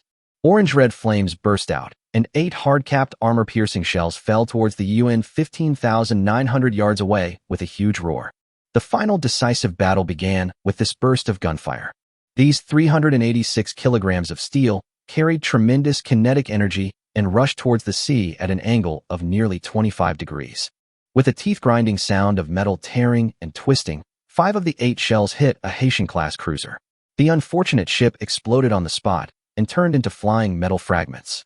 The second round of shelling 30 seconds later hit the UN, which was leading the fleet in a turn, before the patrol fleet could react. The 2 shells broke the top armor of the bow and stern turrets respectively. More than 10 kilograms of light explosives exploded inside the turrets. The high temperature and metal fragments took the lives of all members of the 2-gun crews. The remaining 3 missiles penetrated the upper deck and exploded inside the hull. Although there was no rising flame, the cabins near the explosion point had been twisted and damaged by the shock wave. The rupture of steam and electrical pipelines turned this place into a living hell. Before the patrol fleet officially engaged in battle with the Qiancang Navy, their flagship UN had already lost nearly half of its combat effectiveness. Fire door closed. Main gun ammunition depot safe. The damage control department is doing their best to repair the turret and make sure it is back in operation. The lights in the bridge flickered a few times and finally went out. Qiancang barely stopped himself from falling and looked at the Taixi in the distance in horror. He had many questions, but the current situation did not allow him to think too much. After losing radio communication, for the sake of safety, he had ordered the fleet to change from a double-column formation to a single-column formation, and the rear ships would act according to the actions of the front ships. Our own fleet was at a disadvantage and was forced to turn one by one. During this period, it was unable to fire due to the drastic changes in course and speed, but the opponent only needed to aim at a turning point and shoot, just like target shooting. The enemy fleet is turning and trying to engage in a direct air battle. Calculate the turning point and fire the broadside main guns alternately at the turning point. The ship's distance clocks and Demeric mechanical computers were ticking away, and the gunnery officer was busy at the Dryer 3 Malawian Kwacha's fire control console. The shells have been lifted into the turret through the ammunition silo. The crew members are sweating profusely as they use the ramrod to push the 305mm shells into the barrel. The gunner turns the hand wheel to adjust the elevation according to the parameters on the shooting dial. 2 rounds of salvos were successful, and the morale of the entire fleet has reached its peak. At this moment, Qiancang had also returned to the navigation bridge. It was not that he did not want to continue using the intelligent computer's superfire control to add some bargaining chips to his side, but this thing had a huge load. With the current level of the intelligent computer, using it too many times in a short period of time would cause irreversible and serious damage to his body. Moreover, the previous radio detection, resonance amplification field, directional radio shielding that continues to this day, large-scale sea area detection, and even the use of magnetic fields to create sea fog to conceal the whereabouts of the fleet have burned up most of the remaining spacetime points. The last nearly 1,000 spacetime points were also burned up in these 2 auxiliary shootings. If those cruisers had not been sunk, even the radio shielding would have been gone. Fortunately, the effect is quite good. The patrol fleet is now like a huge but slow-moving disabled giant, being continuously punched by a small boxer. Under the setting sun, the evening glow was brilliant, and it should have been peaceful and harmonious, but the rising water columns on the sea shattered everything. Chapter 24 Fighting 2. During the 30-minute turn, the Taixi and Yanling fleets kept pouring fire toward the turning point 14,000 yards away. The rumbling guns of the Duke of Bismarck-class armored cruiser Haixi, the Ninghai-class light cruiser Yanling, and the Dreadnought-class battleship Taixi blasted a wall of water on the sea. The 2 Birmingham-class ships at the rear of the reviewing fleet also seized the opportunity to tear apart the weak ships at the end of the fleet. Every warship in the patrol fleet was inevitably subjected to a barrage of artillery fire when passing the turning point. The lucky warships managed to escape the invitation of death, while the less lucky ones were hit by a few 140mm shells but were not seriously damaged. As for those poor guys who were hit by 240mm and 305mm shells, they were either killed or injured. The Highsway class was better off, but those old Kaiji class would basically lose their combat effectiveness as long as they were hit by a 240mm high explosive shell near the waterline. After the half-hour turning operation, which was called hell by the surviving crew members of the patrol fleet, the sun completely disappeared. The patrol fleet lost 4 cruisers, including 2 Heron class, 2 Kaiji class, and Kaiji modified. The Yiyuan was also hit by a 240mm and a 305mm shell, adding new damage to the decisive weapon of the patrol fleet. Qi Shiren in the armored command tower rubbed the navy cap in his hand to relieve his inner boredom. Night fighting was not so bad for the Taixi Island joint fleet, whose radio equipment could function normally, but it was a disaster for the patrol fleet, which could only rely on light communications. Although on paper they still have the numerical advantage, the direction of the balance of victory has changed as their chips have decreased. Distance, 13,000 yards. The fire control room of the Yiyuan also began to become busy, and the artillery officers were also using integrating calculators, variable range dials, and other equipment to calculate various parameters. The turn was completed, and both fleets entered a brief ceasefire period due to the resetting of fire control parameters. Taking advantage of this gap, Qi Xian issued 2 orders. Send a light signal to inform Wang Yu. The cruiser formation immediately turns off the navigation lights, turns left, and approaches. Use the advantage of numbers to gather and destroy them. The Haisui class drives away the enemy's high-speed cruisers. The 2 Haisui class ships were originally prepared to join the battle line and use formation firing to assist the Yiyuan in dealing with Chu Qing's dreadnought class ship. But now that radio communications have failed, the efficiency of formation firing has been greatly reduced, and it might even interfere with the Yiyuan's artillery aiming and observation. It would be better to send them to drive away the 2 high-speed cruisers that were harassing them. Lights were flashing on the flagship Yiyuan, and the Haitian class following behind with more than a dozen cruisers was approaching the enemy in the cover of night. The enemy fleet has completed its turn. What Qi Xian didn't know was that the flames from the burning wreckage floating on the sea illuminated the whereabouts of the patrol fleet, and the huge shape of the Yiyuan was particularly conspicuous. The intelligent computer exposed Qi Xian's intention. The cruiser fleet approaching at high speed was clearly visible in the real-time holographic detection image generated by the auxiliary intelligent computer. It was this ability that allowed Chu Qing to figure out the opponent's movement trajectory in the initial battle and seize the T-head. Notify the Haishi to separate from our fleet and prepare to support the Kaiji-class fleet. The tactics chosen by Chu Qing were simple and crude, concentrating all cruisers except the 2 Birmingham-class cruisers to concentrate all forces in a decisive battle with the patrol fleet. The communication capabilities of the patrol fleet were basically destroyed, while their own communications were smooth and they were fully aware of the movements of every enemy warship. It would probably not be easy for Qi Shiren to overwhelm them by taking advantage of numbers in the melee. Fire control parameters are complete.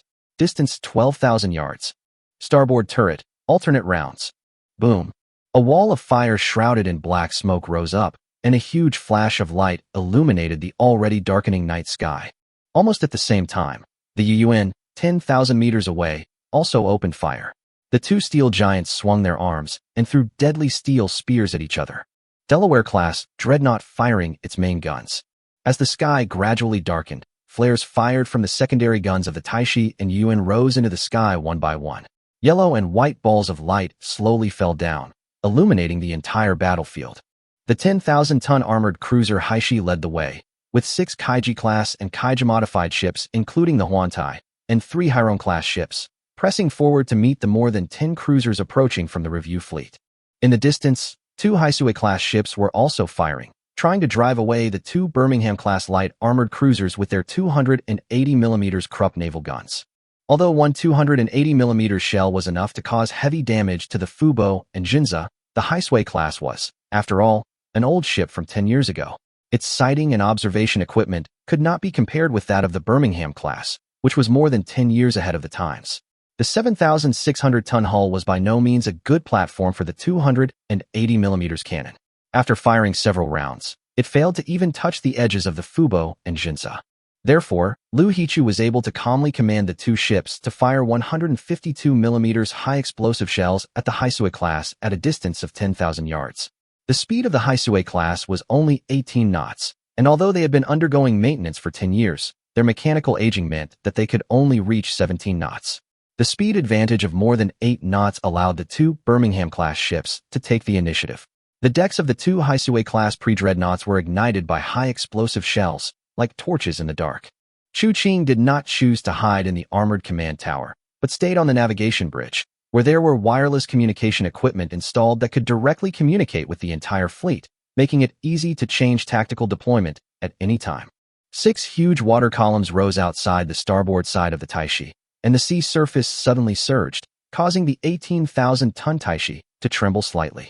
The Yuan currently only had 6 main guns left to use, and the last time it was fired was already a salvo. The Taixi fired its second half salvo 10 seconds before, but also missed the target. In a night battle with low visibility, one cannot have too high expectations on the hit rate. The main guns of the British and Iron Blood battleships in the Battle of Jutland had a hit rate of no more than 5. Boom. The Taixi completed its third and a half salvos, and the Yuan on the opposite side also fired its second round of salvos.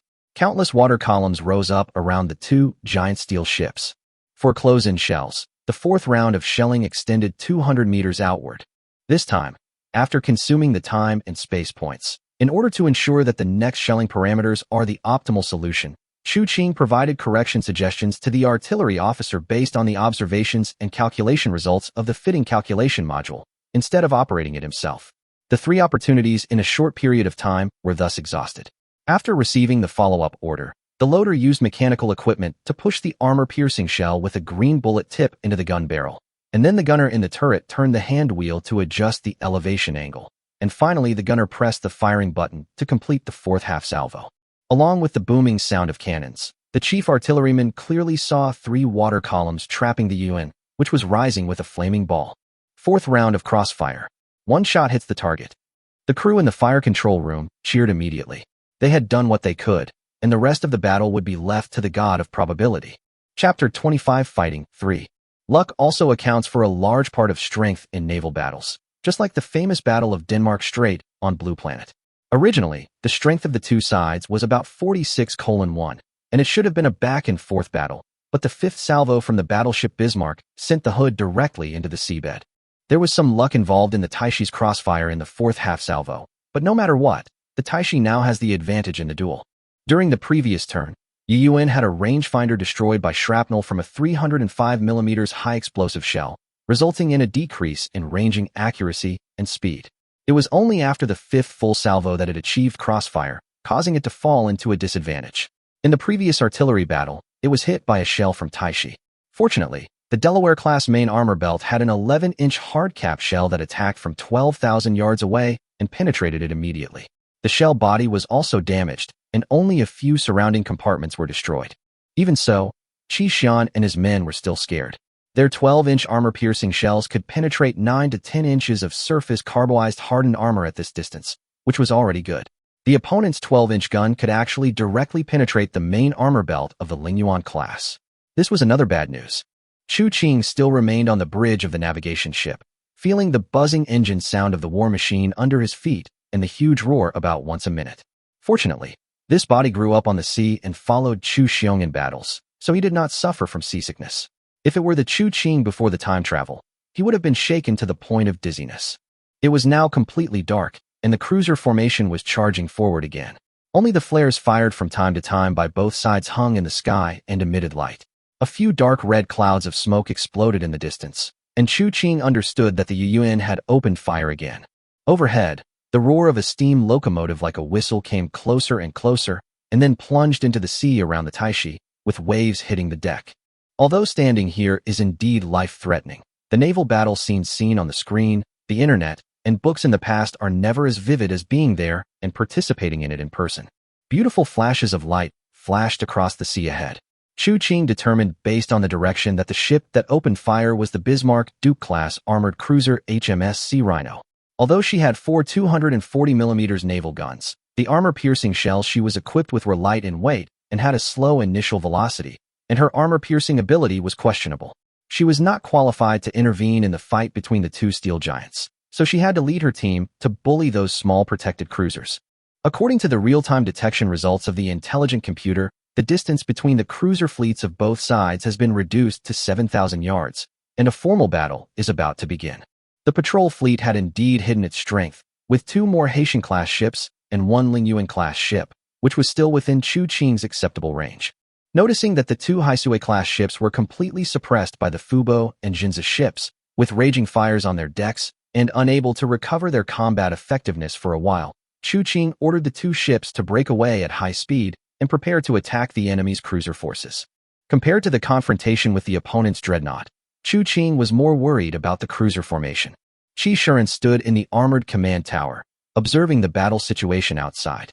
The Lingyuan-class command tower was covered with 305mm armor, which made him and the staff of the patrol fleet feel a little more at ease. The enemy has one more large cruiser than we expected, at least 9,000 tons, equipped with 240mm naval guns.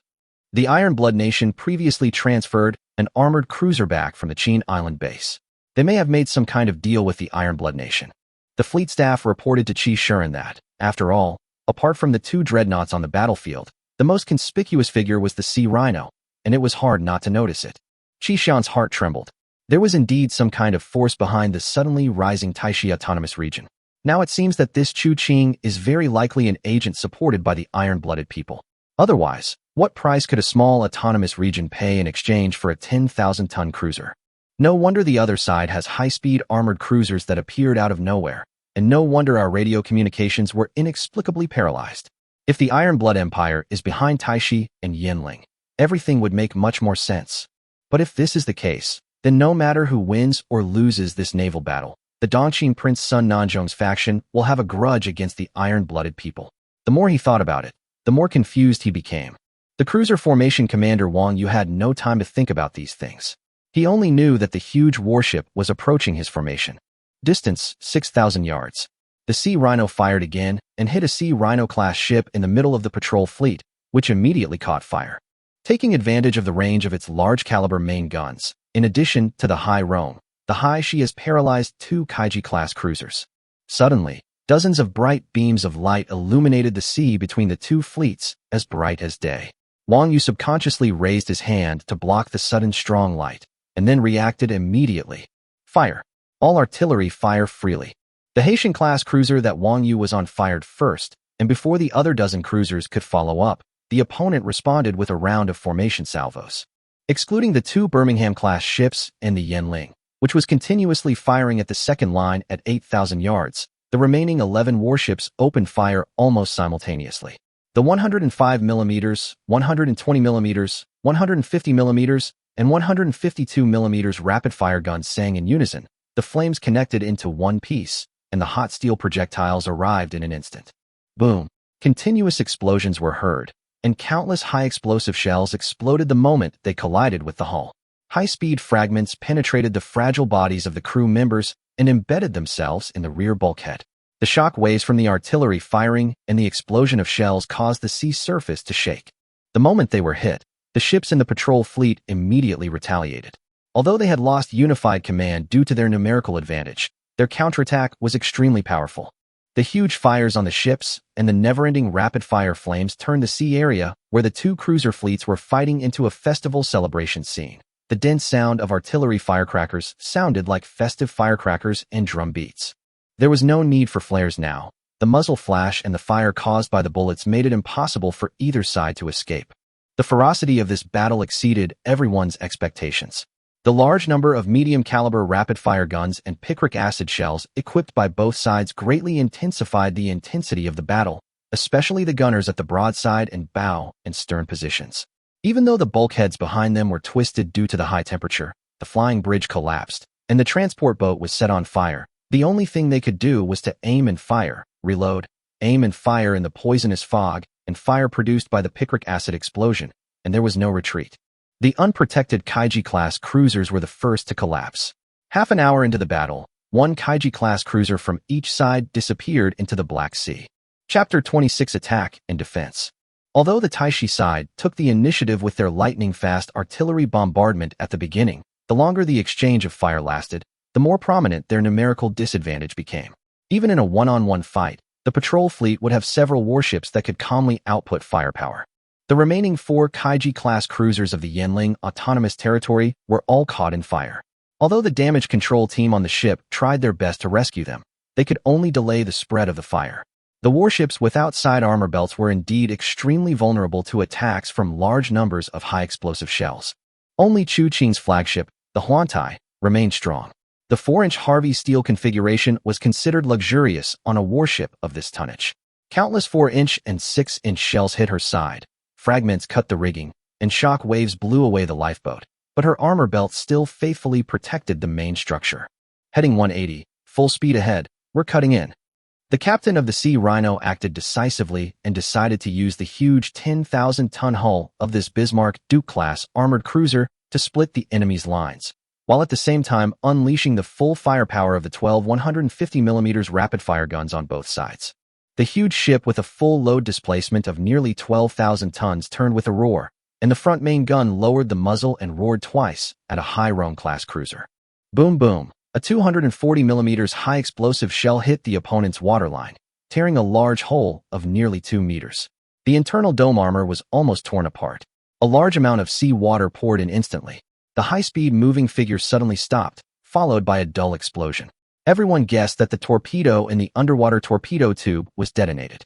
The bow of the ship collapsed from bottom to top. Seawater poured into the hull uncontrollably, and finally the captain gave the order to abandon ship.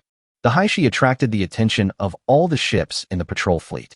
Without any command, 2 Haitian-class ships and 4 Kaiju-modified ships came forward to besiege the Taixi. At the same time, more and more warships gathered in the direction of the Taixi. 6 ships surrounded the Sea Rhino, and bullets rained down in an instant. Sparks burst out on the 126-meter-long hull, and the beautiful white hull was charred black. The unprotected area became a mess, but thanks to the 200mm thick Krupp carbide steel armor protection around the waterline and turret, the combat capability of the Sea Rhino was not greatly affected. The 4 240mm main guns, 12 150mm secondary guns, and even the 10 88mm rapid-fire guns are all firing at full power in all directions. The Taixi is now like a steel fortress. Even the 8-inch main guns of the Haitian class can't do anything to her. The 6 ships' attack did not cause any damage in a short period of time. Sea Rhino, 3 torpedoes 1,500 yards to starboard, steer 45 degrees to port. The ship's radio communication equipment suddenly rang, and a clear voice was heard from it. Despite the noisy battlefield environment, the voice was exceptionally clear. Direct use of language communication saved decoding time and improved battlefield command efficiency. The helmsman hurriedly did as he was told. The huge hull of the Sea Rhino turned sharply to the left with its mast lowered, and the bow pushed away a large amount of sea water. Although the Bismarck Duke class had some vibrations when sailing at high speed, its steering ability was still very good.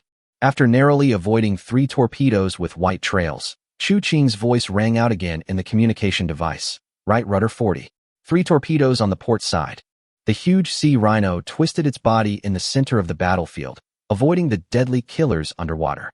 With it attracting fire, the 4 modified Kaiju ships were able to catch their breath for a moment and put out the fire on the ship.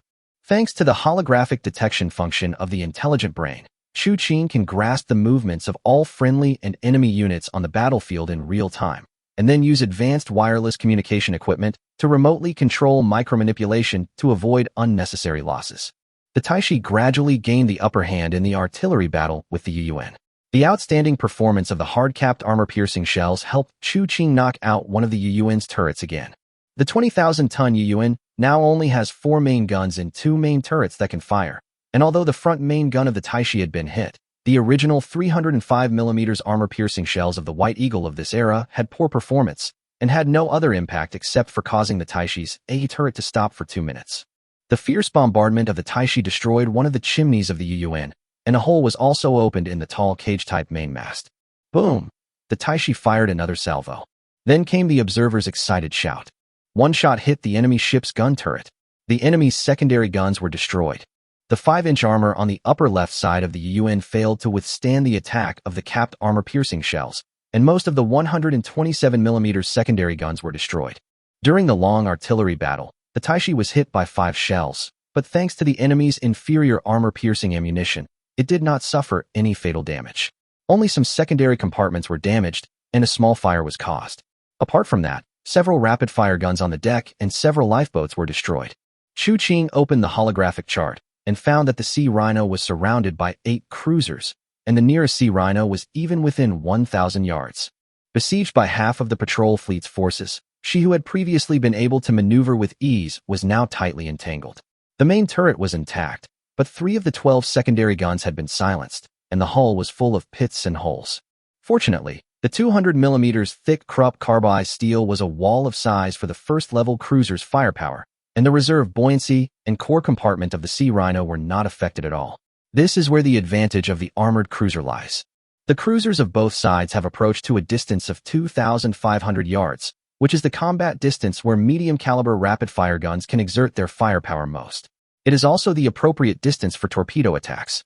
White lines appear on the sea surface, and 356, 450, and 457 caliber thermal-powered torpedoes shuttle through the combat area. The dim environment of night battles increased the power of torpedoes exponentially, and Qiancang had the auxiliary intelligent brain, a BUG-level full-map plug-in. After a round of torpedo attacks, 2 high-Rhone-class warships of the patrol fleet flipped over on the sea like dead fish, but no warships on the Taixi side were hit. A burst of dense artillery fire rang out, and 2 Birmingham-class light cruisers rushed into the battle formation and joined forces with the Sea Rhino to sink a Sea Rhone-class cruiser. The 10,000-ton behemoth broke free and hit Wang Yu's ship with firepower. The Fubo and Jinza ships used their high speed and strong firepower to destroy the cruisers of the patrol fleet. Taking advantage of this opportunity, the remaining cruisers of the Taixi Island Joint Fleet reorganized their formation and began to organize a joint attack on the lone enemies. The situation on the field has been reversed. The violent tremors of the UN made Qiancang in the command tower more and more panicked. The fleet in the distance, which originally had a numerical advantage, had already shown signs of decline, and the original trump card did not play the role it should have. So, is there any need to continue this battle? Inspector General, let's retreat. Zhang Xie, the garrison commander of Penghua, was also in the command tower of the UN at this moment. His assets were almost completely depleted in the recent naval battle. If he didn't evacuate, he would only have 2 Guangyi-class torpedo gunboats left guarding the Penghua Islands. Boom. Suddenly, 2 water columns rose up from 8,000 yards away, followed by flames. Qiancang's heart tightened because he knew that there were his 2 Haisui-class pre-dreadnought battleships. But there were no enemy ships nearby. Could it be that the enemy had torpedo weapons that could attack from 8,000 yards away? Chapter 27, Survival. The twin 533mm torpedo tubes on the side of the Yinling were empty. Lu Feng glanced at the huge flames rising in the distance, wrapped his coat tightly, and turned to enter the command tower. The 6-year type 533mm torpedo is the real secret weapon of the Yinling Autonomous Region. It has a speed of 36 knots, a maximum range of 15,000 meters, and a warhead charge of 205 kilograms, which is far beyond the technical level of this era. It has always been the most powerful weapon of the Yinling. There are only 8 of them in total. They are not carried easily at ordinary times and are only fired in a real decisive battle. The special night combat propellant used by the Yinling produced almost invisible muzzle flames, so she was hidden in the darkness and was not noticed by the patrol fleet. The 2 Haisui-class ships chasing the Fubo and Jinza were undoubtedly excellent prey. At a distance of 8,500 yards, 2 Type 6 torpedoes accurately hit the target. Even the 7,600-ton Haisui-class ship could not withstand it. There were terrifying large holes in the bow and stern. The hull was slightly shaken off the sea surface, and the keel was broken when it fell, breaking into 3 sections and disappearing on the sea surface. The unknown is the most terrifying enemy. No one knows how many long-range torpedoes like this are rushing towards you on the dark sea. Another Haisui-class ship witnessed the tragic fate of its sister ship and decisively turned around and evacuated. Now the only ships that can move in the patrol fleet are 1 Lingyuan class, 1 Haitian class, 1 Haisui class, 3 Hairon class, and 9 Kaiji class ships. As for the Yinling Taixi Joint Fleet, 1 Kaiji class ship sank. 4 Kaiji class ships and 2 Hairon class ships were seriously damaged, while the Fubo, Jinza, and Yinling ships were intact, and the Haishi, Akashi, Takachiho, and Huantai ships still retained considerable combat effectiveness. The power comparison between the 2 sides has been reversed. The war was developing step by step in a direction favorable to Qiancang's side. Retreat? Where to retreat? Qi Shiren raised his head again, his eyes bloodshot, staring at Zhang Xie, the garrison commander of Penghua, making the latter's neck hair stand on end. The Yuyuan is seriously damaged, its speed has dropped to 10 knots, and most of the outer protection fleet has been destroyed. Do you think we can get away? At a time when the central authority of the Qiancang Empire has been lost, these inspectors are able to rule a region not because of their general titles and royal titles, but because of the powerful fleets in their hands. Now the fleet he depended on for survival was destroyed here. Even if he escaped, what would it matter? To Sun Nanzhong, the Prince of the East, he was worse than a dog after losing his usefulness. Emperor Qiancang would not hesitate to attack him and hold him accountable for treason. As for surrender, Qi Shiren had never thought about it. For a man like him with a proud personality and who had held a high position for a long time, it was acceptable to be loyal to the royal prince, but it was absolutely unacceptable to submit to a young boy. What's more, the families of senior officers above the rank of Brigadier General of the patrol fleet were still living in Baitsong City. All the senior officers of the patrol fleet must live and die with the fleet. Anyone who retreats will die. If we die in battle, Prince Dong will come forward to protect our families. If we surrender, I don't need to say more about the consequences. Then, the anger in Qi Xian's eyes seemed to be able to tear Chu Qing, who was 10,000 meters away, into pieces through the narrow observation window of the command tower, making the other people in the command tower feel terrified. More than 30 warships, including 3 battleships, were powerful enough to suppress the entire Sangdongsi area, but they were defeated by this young man. First, the inexplicable interference destroyed the radio communication, and then the inexplicable sea fog, the enemy's main fleet that was just in front of him, and a 10,000-ton cruiser assisted by the iron-blooded people. All these factors combined to cause him to lose the victory that was within his grasp. Qi Xian's nails dug into his flesh, and he was unaware of the blood flowing out.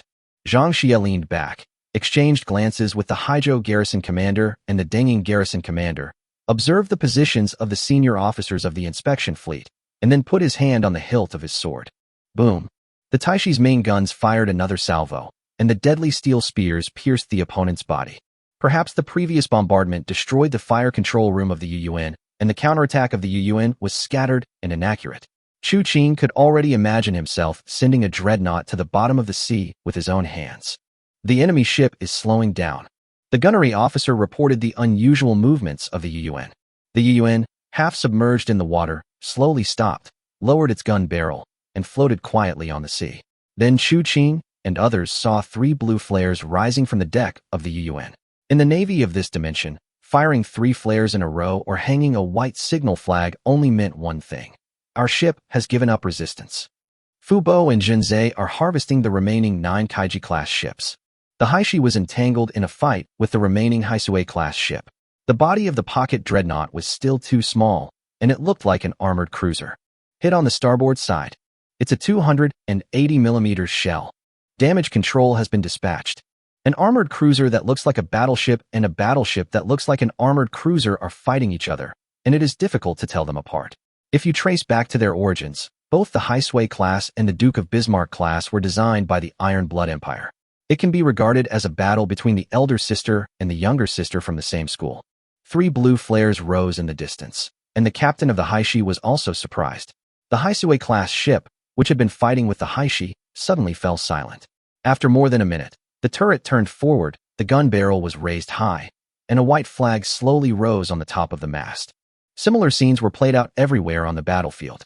Li He and others could hardly believe their eyes, and even Chu Qing was shocked. We won. After a while, a sailor on the seriously injured Wujing cruiser of Yanling Navy said cautiously.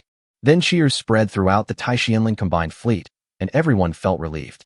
The flying bullets and fragments were still vivid in their minds. The collapsed gantry and broken hatch were still there. The wounded were still lying in the medical room wailing, and the thick gunpowder on the deck was mixed with the pungent smell of picric acid explosion. All of this reminded everyone who participated in the battle that this was a true survival. Chapter 28 Triumph. On the bridge of the Taixi, a group of officers spontaneously saluted Chu Qing. Others might not know, but they knew very well that the layout, marching route, and tactics of this battle were basically planned and decided by Chu Qing. In particular, the order to lead the large fleet to maneuver towards Tongzhou directly allowed the Taixi Yinling Joint Fleet to occupy the T-shaped crosshairs and gain the tactical initiative at the beginning, thereby inflicting a heavy blow to the opponent. Not to mention the on-the-spot command that was almost miraculous during the battle, which saved every warship in the fleet from torpedo attacks. Making these decisions requires great courage and determination. Take the deployment of the main fleet to Tongzhou as an example. If the inspection fleet does not appear off the coast of Tongzhou, it will be too late even if it returns immediately. Even if the enemy's course and speed change slightly, Chu Qing will be at a disadvantage. This plan was so risky that all the staff officers, including Deputy Envoy Li He, clearly expressed their opposition, but Chu Qing still forced the plan through with his authority as the garrison commander. Of course, only Chu Qing himself knew that he dared to make a gamble-like move, which was based on the Buja-level full-map perspective plugin of the auxiliary intelligent brain. Even if any link of the intelligent brain assistance was missing, he would never dare to do so. Chu Qing turned around, faced the people in the bridge, stood at attention and saluted, then said, "The victory of this battle is the joint efforts of all officers and soldiers of the fleet, not the achievement of Chu alone. It is undoubtedly a great victory, but now is not the time to celebrate. The wounded sailors are still receiving treatment, and the brave warriors who sacrificed their lives are lying in the cabin and on the bottom of the sea. We have not yet taken over the surrendered warships of the enemy, nor have we punished the culprits who started this war. Flowers and wine should wait until we return to enjoy them." Chu Qing adjusted his military cap and cleared his throat. "Now, I order, send out the flag signal, abandon ship immediately. All ships that are still capable of fighting will have personnel board the ships with weapons for inspection. Make sure to control the remaining ships of the patrol fleet." The noisy sound of artillery fire just now stopped. Raindrops began to float on the sea, and the wind and waves became stronger. The seriously injured Hai Rong and Kai Ji class turned away from the formation to carry out damage control, while Hai Shi, Akashi, Takachi Ho, and other ships rushed forward, lowered transport boats or lifeboats, and shone the searchlight beams directly on the warships of the patrol fleet in front of them. The sailors of the Taixi Island combined fleet watched as the other side jumped into the sea one by one under the illumination of searchlights, and were then pulled onto transport boats by armed sailors. The bright light beams illuminated their pale and numb faces. For those who had experienced it firsthand, the battle just now could not be described in words. Was it heroic? Painful? Or was it the joy of surviving a catastrophe? Perhaps for these ordinary captives, their only thought now was to have a good sleep. Qi Xian is already dead? In the captain's room, Chu Qing was very surprised by the news brought by Li He.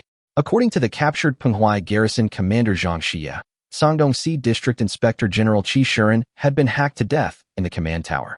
"It's just a temporary alliance of interests, it's not so solid." Li He rubbed his tired eyes. "The families of the senior officers of the patrol fleet are all in Baitsong City. The generals can only fight to the death, but the 3 garrison commanders and the middle and lower level officers don't want to die in vain. It's that simple." In addition to Qi Xian, there were also the Vice Inspector General Wang Yu and the Chief and Deputy Chief of Staff of the fleet.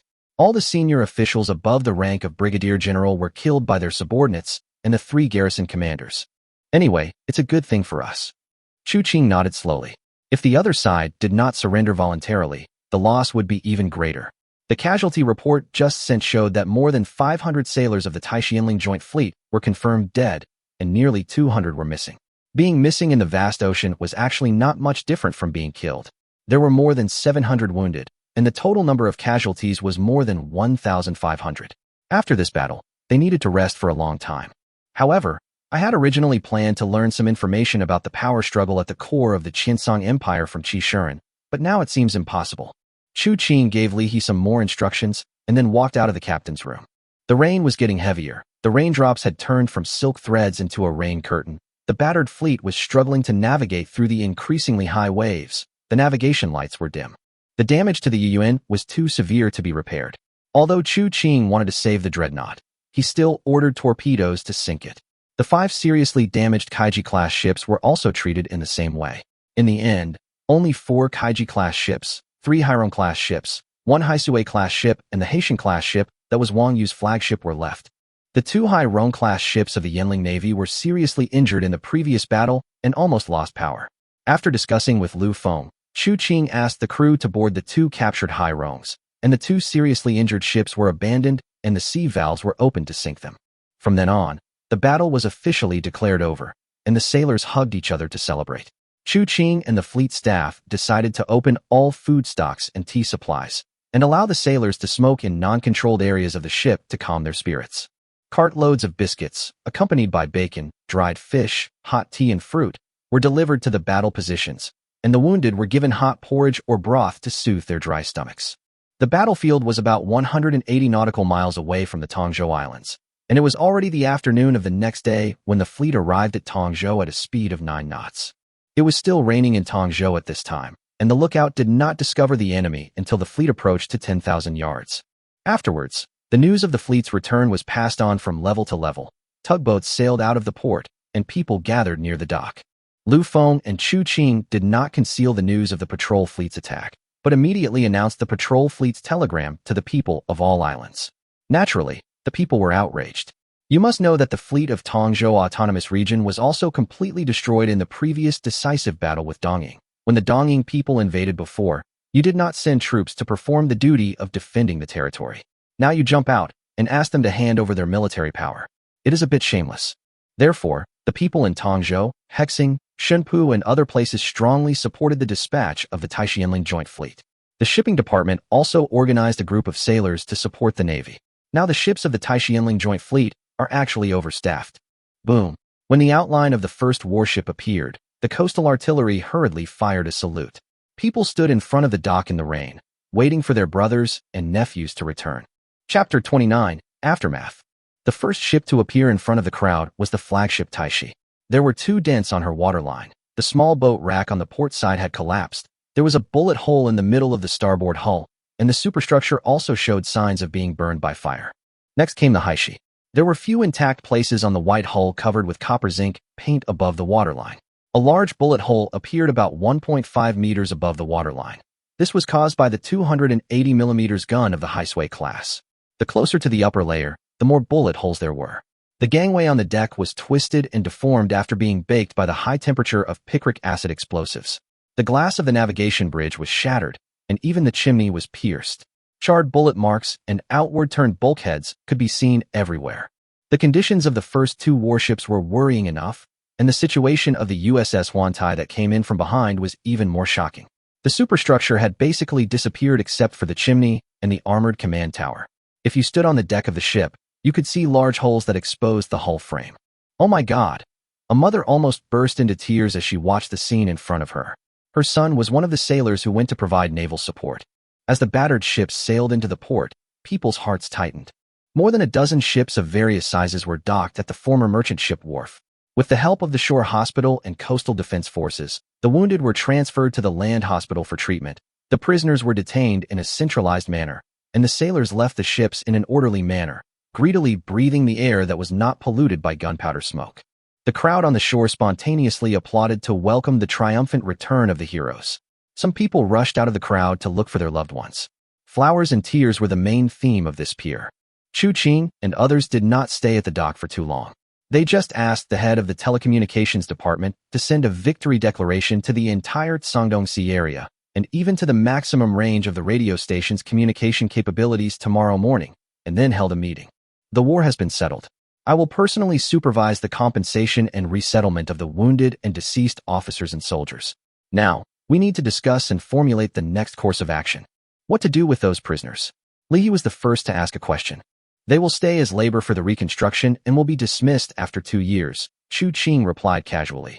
There is no need to make things too difficult for them. The same applies to the middle and lower level officers.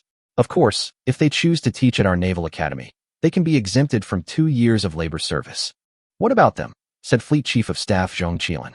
Chu Qing understood that what he wanted to ask was how to deal with the governors of Haizhou, Penghuai, and Dongying. This was indeed a headache. The simplest solution was to drag them all out and behead them, but killing the prisoners might have some negative effects. With the lessons learned from the past, the future enemies would definitely choose to fight to the death with them. If they were not killed, keeping these ambitious fence-sitters would be a risk, and there was no guarantee that they would cause any trouble. He supported his head with one hand and pondered for a while, then said, "Don't alert the enemy first. Detain them in solitary confinement, and then test them. Just say I plan to let them be the commanders of a squadron and ask them if they are willing to work for us. Be sincere and ask them a few more times. If they decisively refuse, then release them and let them be an ordinary citizen. As long as they hesitate, you know what to do." Zhong Qilan was stunned for a moment. Then he realized that Chu Qing was stinging him. "I just read the report. Our warships are seriously damaged. Except for the Yanling and Jinza, which were slightly damaged, the injuries of the other ships have affected their combat effectiveness," said Su Zhonghu, the director of ordnance, slowly. "The most fatal thing is that we don't have the ability to repair those large ships. The largest dock at Shinpu shipyard is only 4,000 tons, which can't accommodate the Haishi and Taixi ships. This is indeed an important matter.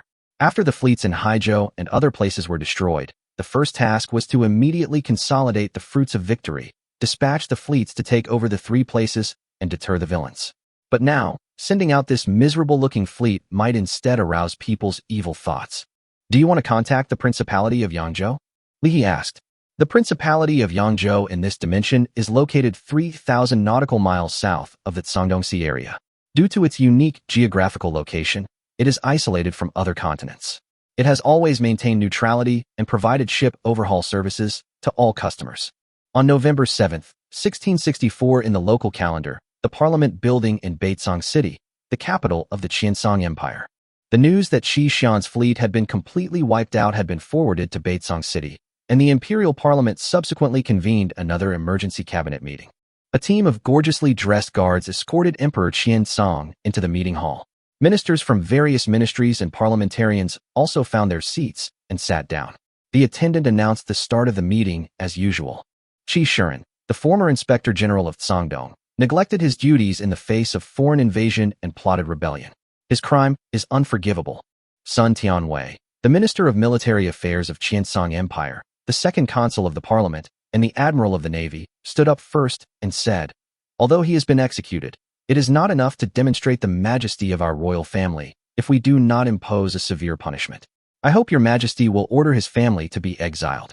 The young emperor sitting on the throne at one end of the long table glanced at the two figures opposite him, Prince Sun Nanzhong of the east and the first consul of the parliament. Both of them had no expression on their faces, as if this matter had nothing to do with them.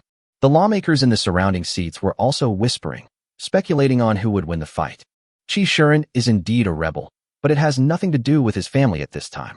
If his family is harmed, it may damage your majesty's reputation for benevolence. After a while, Sun Nanzhong picked up the exquisite jade teacup, took a sip, and spoke softly. "Second the motion." The first consul Ho Jianlin uttered these two words decisively, choking Sun Tianwei so much that he was speechless. The emperor on the throne had an uncertain look on his face. He had guessed in advance that Prince Dong would definitely come forward to protect the families of Qi Shiren and others in order to win over the hearts of the people, but he did not expect that Ho Jianlin would dare to openly agree with Sun Nanzhong to confront him. The results of the previous investigation by the Military Intelligence Bureau have shown that Qi Xian's move to break away from the central government and establish an independent country is closely related to his uncle. Before Qi Xian launched the rebellion, the 3rd and 4th battleship divisions controlled by Sun Nanzhong and the first consul Ho Jianlin actually left the port and conducted the so-called emergency combat readiness live-fire exercise in the waters around Batesong. In fact, they were restraining the 2 battleship divisions in his hands and preventing him from mobilizing warships to leave the central government to quell the rebellion. We'll discuss this matter later. The emperor finally said helplessly, and the matter was left unresolved. Now that Qi Xian is dead, the position of Cangdong Inspector General is vacant, and we should find a replacement as soon as possible. The Minister of Justice stood up to save the situation. The Taixi Autonomous Region has made great contributions in suppressing the rebellion and should be rewarded, said the Minister of Military Affairs Sun Tianwei. The military governor Chu Qing has made great contributions in suppressing the rebellion and has outstanding abilities. He can take on great responsibilities. He needed to take this opportunity to officially make the contents of the secret telegram public, so as to prevent Chu Qing from discovering that she was being used and becoming rebellious against the Qiancang royal family. This time, Sun Nanzhong and Ho Jianlin unexpectedly did not raise any objections. Chapter 30, The Iron Dog of Jutland. Spacetime points, 168,750 points. Chu Qing looked at the 6-digit spacetime points on the panel and was extremely jealous. Most of them were obtained by destroying the patrol fleet, and the Lingyuan class contributed a full 120,000. Compared with the spacetime points provided by other warships, it was far ahead. The explanation given by the intelligent computer was, the Lingyuan class is a miracle ship that exceeds the current technological level of the plane. The White Eagle Federation of this plane does not have the ability to build it, so there is a bonus to the time and space points obtained by sinking it. Chu Qing opened them all and turned to the icon representing the Delaware level. The price on it was only 80,000 spacetime points. Chu Qing suddenly felt that he had found a way to use the infinite card bug to brush up spacetime points. You can earn 40,000 spacetime points in one go.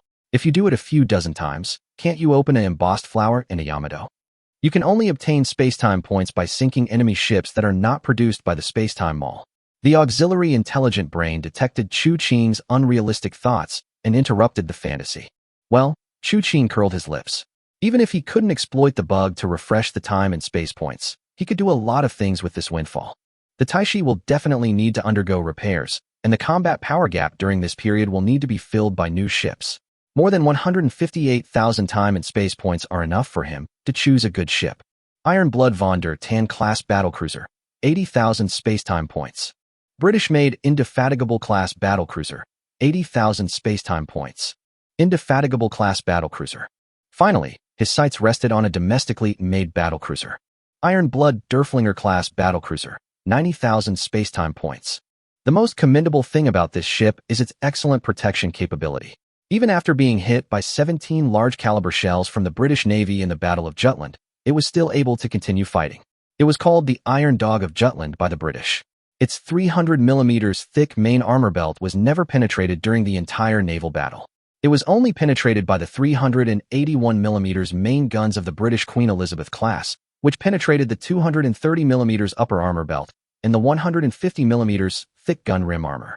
It can be seen that the thickness and area of the armor are conscientious. Schematic diagram of the mid-hull protection of the Derflinger class battlecruiser. In terms of firepower, although the caliber of the 8 305 mm guns is slightly smaller, their artillery power is close to that of the British-made 343 mm naval guns before the hardcap armor-piercing shells were installed, which is enough in the current era. Since this battlecruiser has good performance and a reasonable price, we'll decide on her. After selecting the large battleship, Chu Qing turned his attention to the maintenance equipment. He originally thought that as long as a new 200-meter class dock was built, he would be able to cope with future wars. However, after a naval battle, the warships waiting in line for repair made Chu Qing realize the importance of logistics. German 305 mm turret structure diagram during World War I. Without a logistical system to support it, even the most powerful fleet is just an expensive, disposable luxury. In the past, large ships were sent to the Taixi Islands and the Qiancang Sea for maintenance. There is the best shipyard in the Qiancang Empire except for the area directly controlled by the central government. The largest dock with a maximum length of 250 meters can build and maintain 10,000-ton cargo ships. But a damaged dreadnought entering the Qiancang Sea area? How many people would be attracted to spy on it? No one could say for sure whether someone would risk killing and robbing. He also rejected Li He's proposal to go to Yangzhou Principality for repairs.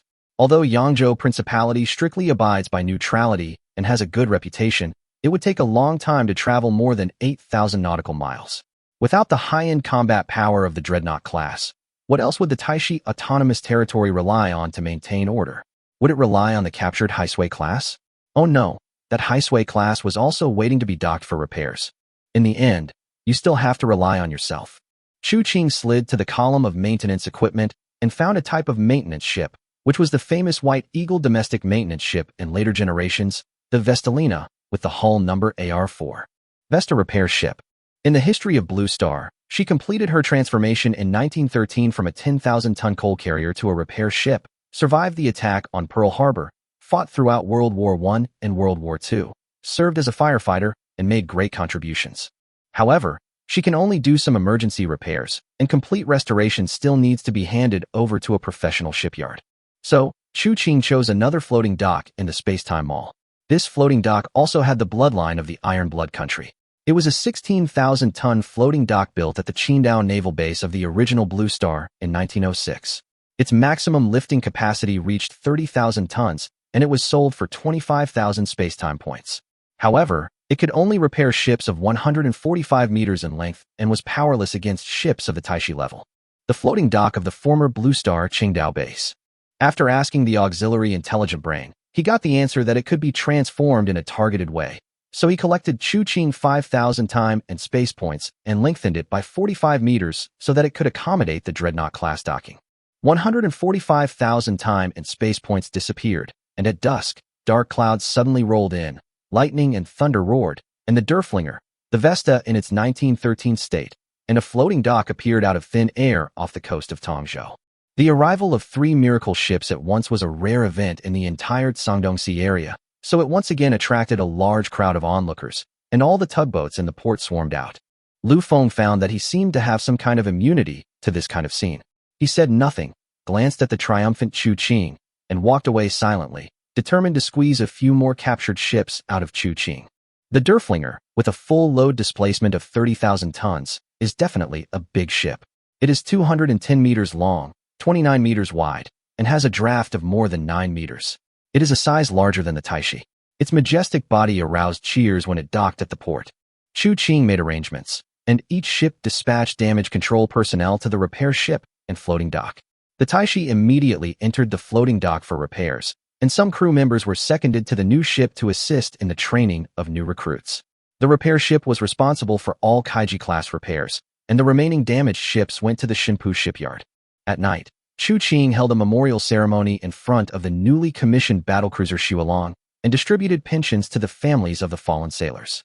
The next afternoon, a remote radio station staff member was yawning and preparing to drink some hot tea to refresh himself. As my hand touched the teacup, the radio next to me started beeping. He quickly grabbed the paper printed out by the machine and compared and translated the symbols one by one. He could tell at a glance that it was plain code. Send the same text to each station. Send the same text to each station. After translating the entire telegram, the translator widened his eyes and stumbled out of his workstation. Chapter 31 Merge. Sure enough, the previous secret message was only sent to us and the patrol fleet, intending to provoke a fight between us. Qiancang sat in the captain's room of the Xiaolong and read the telegram sent by the telecommunications department. This time, the Qiancang Central used plain code to announce this decision to all forces in the Cangdong Sea area. Its content was similar to the previous secret telegram, with no substantive content, except that the reward for Lu Feng was increased. When Qiancang received the telegram, he was automatically promoted to Lieutenant General of the Imperial Navy, succeeded as the Inspector General of Cangdong, was awarded the title of Viscount, and obtained the administrative rights over the 3 archipelagos of Haizhou, Dingying, and Jingling.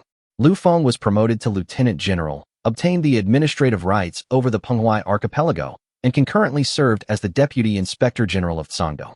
According to the usual practice, the Inspector General was directly transferred by the central government, and there was no reason for him to be promoted from the local garrison commander. Qiancang actually directly governed an autonomous region at the same time, which was considered an exception. However, for Qiancang, what he lacked was not the title of Inspector General. Sooner or later, he would completely break away from the control of the Qiancang central government and work on his own. By then, these official positions and titles would be worthless, not even as good as a piece of coal. It would be nice if they could allocate tens of thousands of taels of silver for military expenses. It's just some verbal rewards. I led my fleet in a desperate battle, but these guys in the central government only had to talk in the back. The so-called reward actually didn't cost them a penny, making it seem like I was working for them in vain. Qiancang glanced at the telegram in front of him, then looked out the porthole. He felt very uncomfortable being used as a pawn. Although the Taixi Islands were filled with the joy of victory, he could still see white silk and white flowers hanging in front of several houses. Their fathers, brothers, nephews had died in the battle with the patrol fleet. Fists are the hard truth. Sooner or later, we will have the strength to overturn the table. Qiancang had already stood up and stood on the side of the Xiaolong. In the port, the Vestal repair ship was repairing the Kaiji-class ship. The power in his hands is enough to make him a local emperor in Cangdong, but he is still not qualified to compete with Qiancang Central, White Eagle Federation, and British Iron Blood. The 4 battleship divisions of Qiancang Central alone have double-digit dreadnoughts and super dreadnoughts. The next focus is to count the spoils in hand. Haizhou and Dingying are fine, but the most important one is Penghuai. Thanks to its energy and mineral resources, the Penghuai Islands have become one of the most important islands in the Cangdong Sea area, with abundant and high-grade coal reserves. Qiancang originally thought that the central government would take the opportunity to take back Penghuai's governance, but he didn't expect that they would actually dare to hand it over to other autonomous territories. Of course, he didn't know that this was actually the result of a compromise between factional struggles within the central government. Qiancang sent Li He on the Feijing to the Jingling Islands to clean up the influence left by Qi Shiren, and then place his own people in. Since the Penghuai Islands nominally belonged to Lu Feng, it was natural for him to deal with and clean up the aftermath. Qiancang asked the telecommunications department to announce that the seat of the Cangdong Military Inspection Commissioner would be changed from Jinling to Taixi, and invited the garrisons of the Cangdong Sea area to attend a dinner on Taixi Island, the main island of the Taixi Islands, in a month. Gangshu, Inspector General, Lu Jinglu has something to discuss with you. I hope to meet you on the Yinling. The servant didn't change his words for a while, And Chu Qing didn't say much either. He put on his clothes and headed for the naval port. Are we really going to merge Yanling into the Taixi Autonomous Region? Although Chu Qing had vaguely guessed Lu Feng's idea, he still showed a look of surprise. Lu Feng nodded. Our cooperation is now very in-depth. The original two independent structures are now affecting efficiency. Why not just merge them into one? Besides, you are the Inspector General in name, and I am now your deputy. The territory of Yanling Autonomous Territory will be incorporated into Taixi, and you will decide on the government affairs and personnel. The original fleet of Yanling Autonomous Territory will be merged with the Taixi Navy to establish a joint command center for unified command. The skinny old man gritted his teeth, as if he had made a great decision. I understand what Lu Jingla means, but the merger of the two dominions involves many issues. We can discuss it again. Chu Qing analyzed and thought that he would be the one who benefited from this model. However, he still had many doubts about Lu Feng's eagerness to discuss the merger with him. We don't have much time. I have a close friend who is as close to me as your father and I are. He is currently serving as the captain of a Ling Yuan-class battleship in the Qiancang Central Guard Fleet. Just now, he sent me a telegram containing some information about the Central Intelligence Agency. Lu Feng said, pulling out 2 sheets of telegram paper from his pocket. Take a look. Chu Qing reached out to take it, unfolded it, and frowned more and more. There is a prince in the corps who is fighting against the emperor. Qi Xian is also a subordinate of Prince Dong. The White Eagle Federation seems to be involved in the struggle in the corps. If Prince Dong really has the support of the White Eagle Federation behind him, then the possibility of Emperor Qiancang winning is very small. Chu Qing made his own judgment. That's right. My friend also said that after Qi Shiren's rebellion failed, Prince Dong stepped up his efforts to seize power. He has already won over the first consul and half of the parliamentarians. Several cabinet ministers also tend to waver. Now in the Qiancang Center, no decree can be issued without the approval of Prince Dong. Lu Feng flicked the ash off his cigarette and continued. It may not be long before he takes action. The Qiancang Empire has been established for more than 900 years. This time I'm afraid it will really face disintegration. Chaos is coming. In such a chaotic world, a single autonomous region is like a small boat in a storm. Only by sticking together can they survive. That's why I decided to merge Yanling's jurisdiction into Taixi Autonomous Region. Lu Feng took a deep puff of his cigarette, pointed at the age spots on his arm, and said to Chu Qing, I'm old and may not survive for a few more years. I just hope that in this chaotic world, Yakin and Zaheo, mother and son, can have a place to stay. Lu Jinglu can rest assured.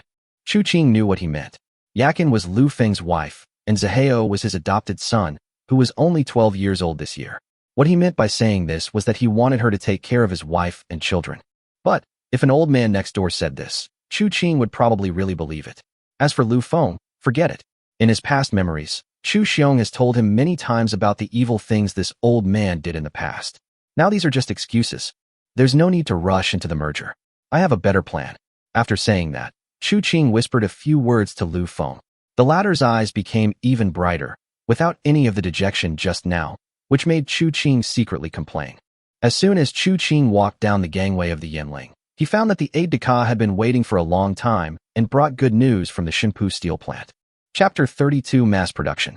After obtaining the technical information provided by Chu Qing, the technicians of Xinpu steel plant successfully mass-produced Harvey-hardened steel using the new equipment and produced the first piece of armor steel hardened using Krupp's surface carbonizing technology. Although it was only a 40-pound piece of armor steel, or 1-inch thick armor per square foot, it was still a huge breakthrough. In the past, the technology for producing Krupp-hardened high-performance armor steel is currently monopolized by the two great powers, the British Empire and the Iron Blood Empire. Even for the warships produced by the Qiancang Center, if they do not purchase imported steel at a high price, they can only use inferior products such as Harvey-hardened steel. The original Xinpu steel plant could only produce unhardened nickel steel, which resulted in the protective performance of the warships produced being compromised. The current Xinpu steel plant is no longer an ordinary steel plant on an archipelago, but a steel research and development and manufacturing center built by integrating the strength of the 5 archipelagos of the original Taixi and Yanling autonomous regions. Production equipment and all available technical personnel are gathered here. Previously, a batch of equipment extorted from Dongying and industrial machinery exchanged from the Spacetime Mall were handed over to them. The ransom paid by the Dongying people was all used as research funds for the steel plant. The mass production of Harvey-hardened steel and the emergence of the first Krupp-type hardened armor steel can be regarded as an explanation to Qiancang. He also quickly gave his approval, increase the production of Harvey steel, and make sure that carboized hardened armor steel is put into mass production as soon as possible. If necessary, some resources from other production lines can be used. The process of carbizing and hardening Krupp steel is complicated and cumbersome, and the cost is high. It is also a monopoly-level material. It is sold on the market for at least 100 pounds per ton, equivalent to 620 taels of silver, and there is still no market for it. The next level Harvey hardened steel is also very popular in Songnan, Songdong, Songxi, and other sea areas, and can also be sold for 400 to 500 taels of silver per ton. According to the historical experience of Blue Star, the arms trade is the most profitable industry, so Qiancang hopes to create some profits for himself through the armored steel trade. Anyway, technology will eventually spread, and it is better to make the money himself than to let the British or the iron-blooded Chinese make it. The current output of Xinpu Iron and Steel Plant is 1,000 tons of Harvey steel per month. If Krupp hardened armor can be mass-produced smoothly, it will not be a big problem to sacrifice the resources of other production lines to produce 1,000 tons per month. Qiancang seemed to see the white money pouring into his pocket. The three places of Haizhou, Pinghuai, and Dingying have been successfully taken over. A group of management personnel have been redispatched and selected, and the original order has been restored. The remaining forces of Qi Shiren on the Jinling Islands have also been wiped out by Li He. After trial and identification, the fleet chief of staff Zhong Qilin poisoned Zhang Xie, the garrison commander of Penghuai, and Zhang Xie, the garrison commander of Haizhou. After confirming that the garrison commander of Dingying no longer posed a threat to them, he left him in the Tongzhou Islands as an ordinary citizen. Among the captives, there were more than 300 middle and lower-level officers who were willing to stay and teach. In order to accommodate them, Qiancang separated the military academy from the Taixi Maritime Academy, which was originally a dual-purpose military and civilian academy, added some subjects, and changed it to the Songdong Naval Academy. The school was located in the former residence of the Xinpu garrison commander and its surroundings, and recruited students from the 9 islands currently under his control. Chun Lishu, the former chief engineer of the Hexing Autonomous Region Arsenal recommended by Su Zhonghu, is now the deputy director of the Ordnance Bureau. He is leading a team to carry out technical research on the 305mm artillery. With the drawings and materials exchanged by Qiancang from the Spacetime Mall, and using the 450mm rolling mill and 2,000-ton hydraulic press and other equipment extorted from Dongying, it is only a matter of time before the first gun barrel is completed. After these days of recovery and reconstruction, the prosperity level given by the intelligent computer has risen to 34, and 340 time and space points can be obtained per day. In addition, Qiancang also used the intelligent brain to discover key strategic materials in the territory. A large amount of crude oil was buried under the Tongzhou Islands.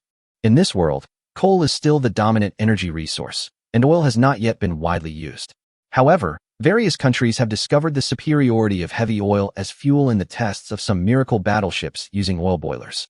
For example, if the Derflinger class wants to reach a maximum speed of 26.5, it must start the 4 oil boilers. Fortunately, the Spacetime Mall originally came with a full warehouse of more than 1,000 tons of heavy oil. Otherwise, Qiancang would not be able to bring out the true strength of this battle cruiser because of the lack of heavy oil. Therefore, major forces began to control oil exports. Stricter ones, such as Qiancang Center, completely banned oil exports, and all oil produced was used as military strategic reserves. More relaxed ones, such as the Principality of Yangzhou, also had annual export quotas. At the same time, the flying machines named aircraft, carried by a few miracle battleships, were also found to use the distillation products of crude oil as fuel. However, gasoline production in this world still uses the old distillation method. The low production makes the use of airplanes a very luxurious thing, and the major powers have not invested too much energy in the use of airplanes. Instead, inspired by airplanes, steam-powered airships were developed. Qiancang has arranged for Su Zhonghu to lead technical personnel to study the thermal cracking process in order to gain a technical advantage in future wars.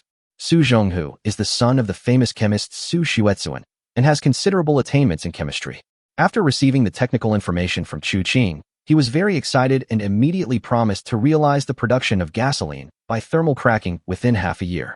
Although the use of aircraft in such a vast ocean is restricted by factors such as fuel and range, and the existing aircraft technology is very primitive, the development experience of Blue Star shows that the prospects for aircraft are much broader than those for airships, and it is always a good thing to make technical reserves early.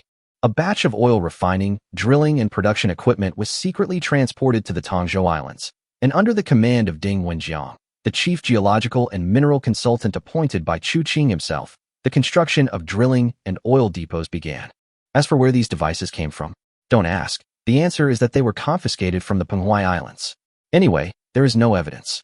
With oil, coal, and the iron or resources of the Panghwai Islands, and a population of nearly 1 million in 9 islands, I already have the prerequisite material conditions to become a powerful force. Qiancang stood on the front deck of the Derflinger-class battlecruiser Qiaolong, feeling the sea breeze blowing in his face, and his mood was extremely comfortable. The Principality of Yangzhou has called back and is willing to exchange 1,000 tons of Krupp carbized armor steel for 2 10,000 horsepower Parsons steam turbine units. It is expected to arrive at the Shinpu Islands in a month and a half. They will be used as the power system of Qiancang's first self-built 5,000-ton cruiser. On several trawlers in the distance, fishermen were waving to the huge warship. Qiancang also took off his military cap and waved in the air in return. The simple lines of Qiaolong. Woo! The Qiaolong blew its whistle, split the waves, and disappeared into the distance. Chapter 33 Banquet. The garrison commanders of the 2 autonomous regions of Hangzhou and Luzhou will arrive at the Taixi Islands in a week, and 4 garrison commanders have already set off.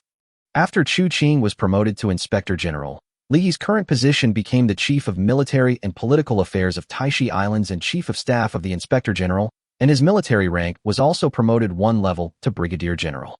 In addition, the special envoy from the Qiancang Central is also on the way, and it will take about a month to get there. More than half a month has passed since Qiancang received the clear text telegram from Qiancang Central. A large part of the ship maintenance work has been completed. The Haitian-class and 3 Herong ships have fully recovered their combat effectiveness, and the Bismarck-Duke-class armored cruiser Haishi has also been basically repaired.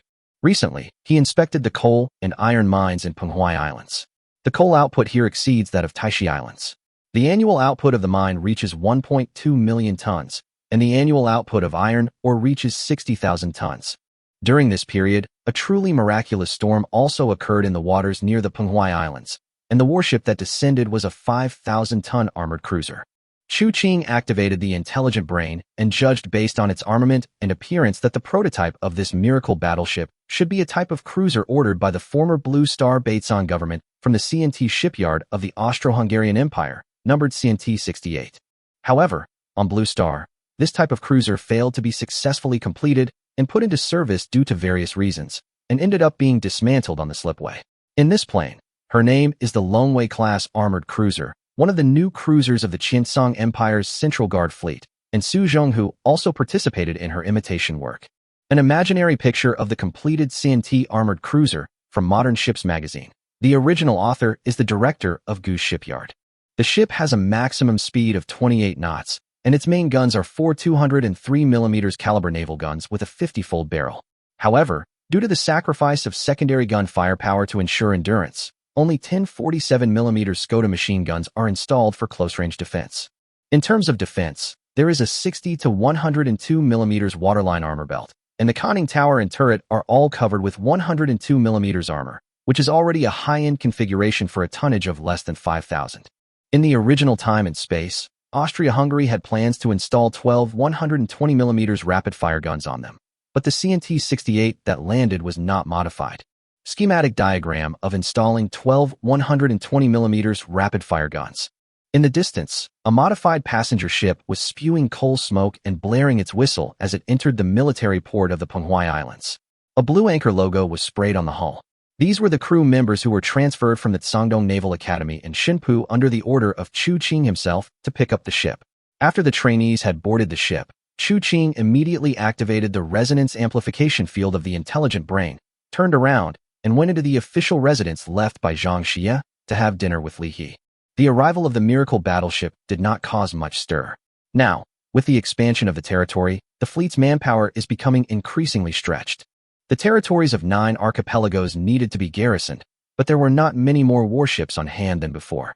Only 6 ships were incorporated when 3 archipelagos were taken over. The most advanced of them were 2 Zhaohe-class training cruisers from Dengying. The rest were old ships like the Guangyi-class torpedo gunboats and the unmodified Kaiji-class ships. One of them was a Kaiji-class ship that was in such poor condition that it was on the verge of being scrapped. Historical photos of the Guangyi-class torpedo gunboat, the Dreadnought-class battleship Taixi, and the Derflinger-class battlecruiser Xuelong need to be stationed on the Xinpu-Taixi line to guard against Dongying, so only those cruisers can be stationed in the various archipelagos. Even if those battleships that have not been repaired and this Longwei-class ship are included, there are only 23 ships in total. It is really too little for these troops to be stationed in 9 archipelagos at the same time. Based on the current situation, it is not realistic to rely on dispersed warships to ensure the safety of territorial waters. My suggestion is to reduce the force. Li put down his chopsticks and continued. The fleet can be deployed in 2 to 3 assembly anchorages close to the archipelagos, waiting for an opportunity to move. When encountering the enemy, first rely on the island's own coastal defense firepower to hold on, and then wait for the fleet's support. Chu Qing nodded, indicating that she agreed with this approach. It seems necessary to build a few practical torpedo boats now. When the gasoline engine technology matures in the future, we can even try to manufacture land-based torpedo planes for nearshore defense. Chu Qing thought. December 8, 1664, 6 p.m., Taixi Islands. The blood-red setting sun sprinkled over the calm sea. The last warship, led by the Fubo, entered the port, and 13 salutes were fired. This was an improved Haitian-class ship with an additional side armor belt. It was the flagship of Zhang Mingxuan, the governor of Linjiang Autonomous Region. The perimeter of the military port dock has been put under martial law. Chu Qing designated this place as the anchorage for the ships of the garrison commanders from various places. The dock was decorated with lights, and a red carpet was laid out. When the Linjiang was moored, the remaining 6 garrison commanders of the Cangdong Sea area had all arrived. Chu Qing, Lu Feng, Li He and others were waiting in front of the Inspector General's residence. When the muscular figure wearing the Major General's coat walked down the gangway, the Marine Brigade's honor guards saluted with guns, and the 5 garrison commanders who had arrived at Taixi and were waiting at the dock rushed forward to greet him. But at this moment, a discordant voice came out. "Blind Zhang, you are so grand. You even dared to ask us to come and greet you in person." The person who spoke was a chubby fat man. Chu Qing recognized him as Chu Bingtai, the governor of Luzhou. He was famous for his casualness and never adhered to ordinary etiquette. This could be seen from the fact that he was the only one in casual clothes among the governors present. Zhang Mingxuan adjusted the eye patch on his left eye and glanced at Chu Bingtai viciously, causing everyone to laugh. Everyone present knew that the two of them had a good personal relationship, and what had just happened was just a joke. Afterwards, the 6 people came to Chu Qing and Lu Feng one by one and stood at attention to salute. In the past few days, Lu Feng had arranged all their affairs in Taixi. This was actually the first time they had seen this new inspector who had suddenly risen and stirred up the situation in the Cangdong Sea area. In the past few days, those living on Taixi Island could see the huge figures of the 2 dreadnoughts from time to time, which made them even more curious about the young man who could command such a force. The young and heroic face under the general's wide-brimmed hat is as startling as the 2 golden stars on his shoulders. You have all come from afar, and I should have personally welcomed you. Unfortunately, I was busy with official duties in the past few days and was unable to entertain you well. I am ashamed. I have already held a banquet in the official residence to express my apologies and also to welcome you all. Chu Qing was dressed in military uniform and asked everyone to take a seat with a smile on his face. The magnificently decorated banquet hall was brightly lit, and people were toasting their glasses frequently. The seemingly lively atmosphere was actually undercurrents. There was no naive person among those present, and everyone could sense the unusual atmosphere of the banquet. Fatty Chu, I'm afraid something big is going to happen today. The new Inspector General definitely didn't ask us to come here just for a meal. At Zhang Mingxuan's suggestion, Chu Bingtai also noticed the pistol hanging on Chu Qing's waist. There was no need to bring firearms to a simple banquet. Then, before Chu Bingtai finished speaking, Li He, the chief of staff of the Inspector General, quietly closed the door of the banquet hall. Chu Qing, who was sitting on the main seat, immediately stood up, raised his glass, and said, "You are all the backbone of the Cangdong Sea area. To be honest, I invited you to come to Taixi this time because I do have something important to discuss with you." Chapter 34, Cangdong Autonomous Region. This is the current situation of Qiancang Central. According to reliable information, Prince Sun Nanzhong of the East will soon be unable to resist and take action. With the support of the White Eagle Federation and the attacks from both inside and outside, I don't think the Emperor's direct forces can compete with him. The reason why the Dongying Empire dared not send dreadnoughts into the Cangdong Sea area is, first, that they feared the loss of precious dreadnoughts, and second, that we are still under the name of the Qiancang Empire, which would give the Qiancang Central Force a reason to start a full-scale war. The big tree we relied on is about to fall, and we are powerless to stop it. So, everyone, I think we need to make some changes. Chu Qing looked around and exchanged glances with Lu Feng. I suggest that we unite as a whole and jointly establish the Cangdong Autonomous Region. The impact of this sentence on the garrison commanders present was no less than the explosion of a 305mm artillery shell in the conference room. Chu Qing ignored their reactions and continued. The fleets of the 8 autonomous territories will be merged into the Cangdong Navy. The ships you already have can be retained and built into a squadron, but they must obey unified command. However, within the territories that originally belonged to you, you still retain the priority of personnel and administrative affairs. Correspondingly, the reorganized Cangdong Navy will be committed to ensuring territorial integrity and do its best to ensure that no archipelago in the Cangdong Sea area is invaded. That's all I have to say. Please think about it on your own. Chu Qing gently shook the wine glass in his hand, and the rippling liquid in the glass reflected the faces of the 6 guardians with different expressions. After 3 minutes of whispering, Zhang Mingxuan, the governor of Linjiang, slowly stood up and said, Linjiang Autonomous Region agrees to merge with Taixi Autonomous Region. His autonomous region is at the southernmost end of the Cangdong Sea area, close to the Cangnan Sea area. In recent years, he has noticed that the Cangnan Sea area has a tendency to get closer and closer to the French and Spanish people.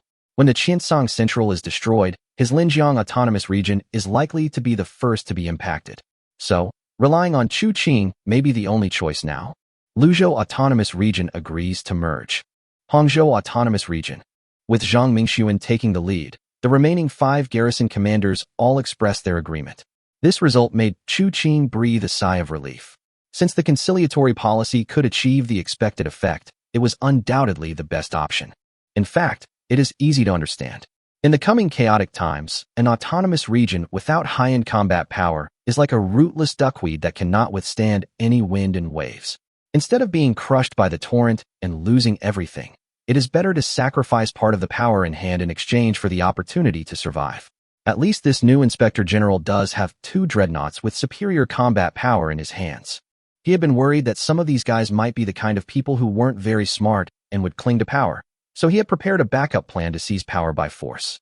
The pistols loaded with bullets on his waist and the semi-automatic rifles loaded by the guard of honor outside the door were prepared for this backup plan.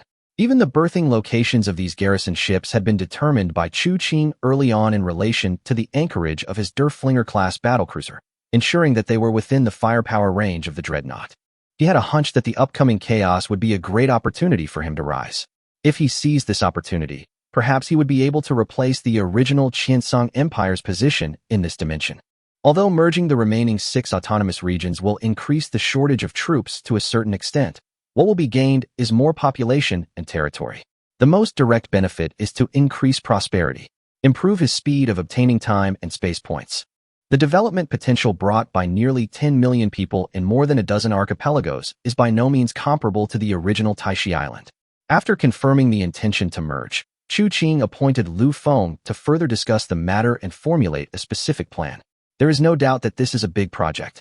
Your Excellency, have you noticed the news from the Principality of Yangzhou? In the British Admiralty building, 2nd Sea Lord John Fisher had just pushed the door into the office of 1st Sea Lord Walter Clare. Are you talking about the 500 tons of Krupp-hardened armor steel that suddenly appeared? Lord Clare pulled out a chair and motioned for Fisher to sit down. I don't think you need to worry too much. The Principality of Yangzhou doesn't seem to care much about this matter. The communication code used is very weakly encrypted. I think the seller just got these 500 tons of armor materials by accident. Most likely they leaked out from the corrupt Qiancang Empire. They bought 5,000 tons of steel from the Iron Blood Kingdom 2 years ago. Lord Clare took a sip of Darjeeling black tea with a nonchalant expression. If the seller has the ability to mass-produce this kind of armored steel, the Principality of Yangzhou may not let the news leak out at all.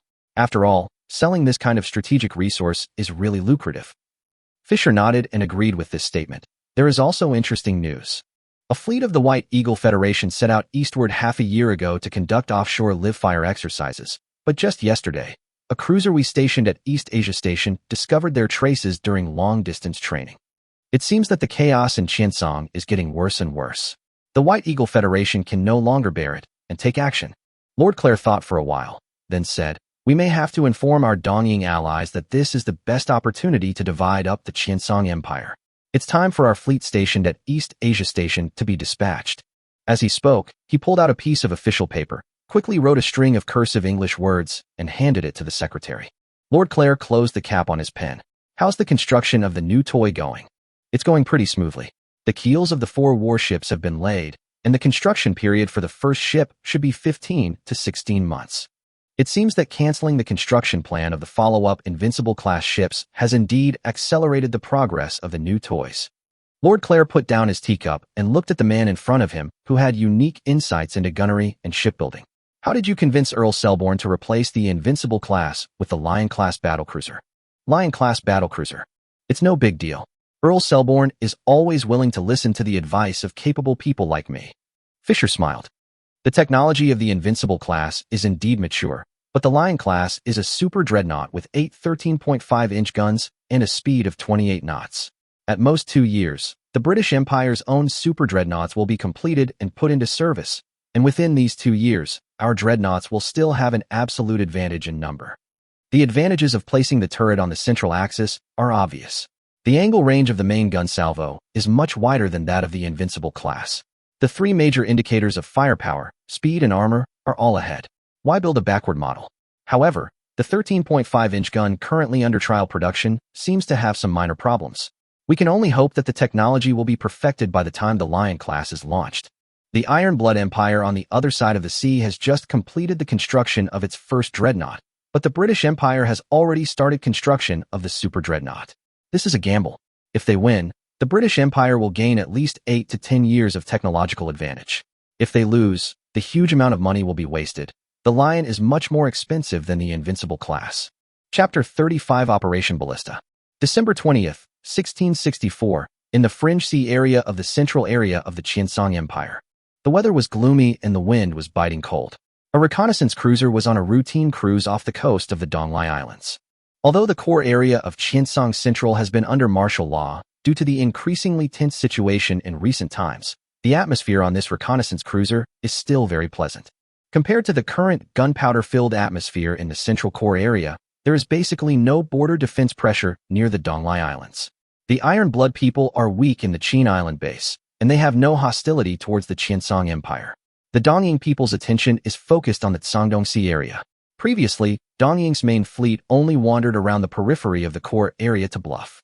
The sailors strolled carelessly on the deck, enjoying the breeze, watching the cargo ship heading to the Caucasus Empire go farther and farther away.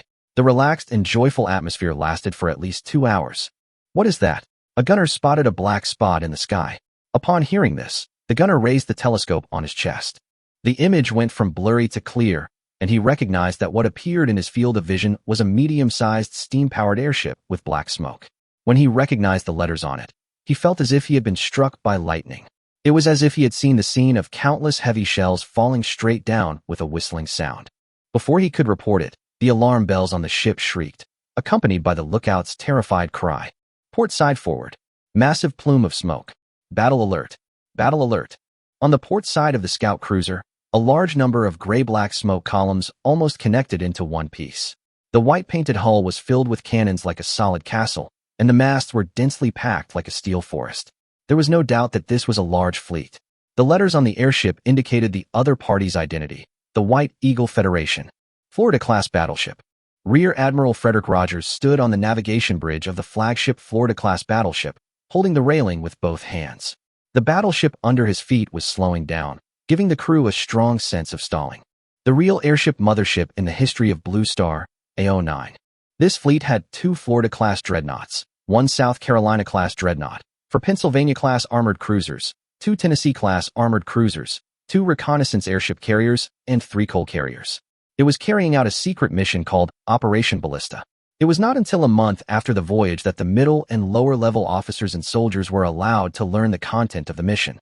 Pennsylvania-class armored cruiser. The reconnaissance airship reported that there is only 1 reconnaissance cruiser of the Qiancang Empire active in the nearby waters.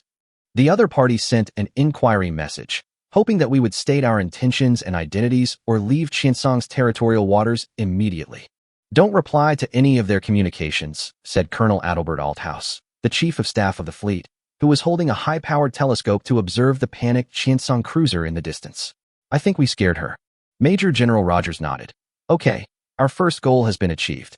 The next stage will be left to Prince Qiancang to perform. Reduce the formation speed to 8 knots. On Batesong Island, the Qiancang Imperial Parliament has received news that the White Eagle fleet suddenly appeared on the edge of the territorial waters of the Donglai Islands. The figures of Prince Sun Nanzhong of the East, who had claimed to be ill for a long time, and the first consul of the parliament, Ho Jianlin, appeared in the parliament building again. What surprised Sun Tianwei and the emperor was that Sun Nanzhong actually took the initiative to propose sending the 3rd Battleship Division to expel the White Eagle Navy. The 3rd Battleship Division was in the hands of Sun Nanzhong, and he was willing to put his own strength at risk. Sun Tianwei couldn't figure out the reason why Sun Nanzhong did this for a while. He had previously suspected whether Sun Nanzhong had any collusion with external British or White Eagle forces, but the investigation results reported by his confidant, the Military Intelligence Bureau, denied this. He personally took action but failed to get any useful information from the senior leaders of the 3rd and 4th Battleship Divisions. After much deliberation, Sun Tianwei decided to take the 2nd Battleship Squadron to the Donglai Islands and monitor Sun Nanzhong's actions at the same time. The 1st Battleship Squadron's apparent strength around Batesong Island was enough to counterbalance the 4th Battleship Squadron in Ho Jianlin's hands. Your Majesty, why not send the 2nd Battleship Squadron to support His Royal Highness? A single battleship squadron can only maintain a balance with the enemy. Sending another squadron can have a deterrent effect. Your Majesty, the area around Batesong is a strategic defensive area. The garrison strength of 2 battleship divisions is too weak. The 3rd Battleship Division is enough to force back the White Eagle Federation's fleet. Sending more troops may cause misunderstandings among the soldiers. Sun Nanzhong interrupted Sun Tianwei's speech anxiously, which made the latter even more suspicious. After a long debate, the emperor finally issued an order. The 2nd and 3rd Battleship Divisions will weigh anchor immediately to drive away the White Eagle fleet that has invaded the territorial waters, and the 1st and 4th Battleship Divisions will be on standby. What Sun Tianwei, who hurriedly left the parliament with his adjutant, did not see was the barely perceptible smile on Sun Nanzhong's face.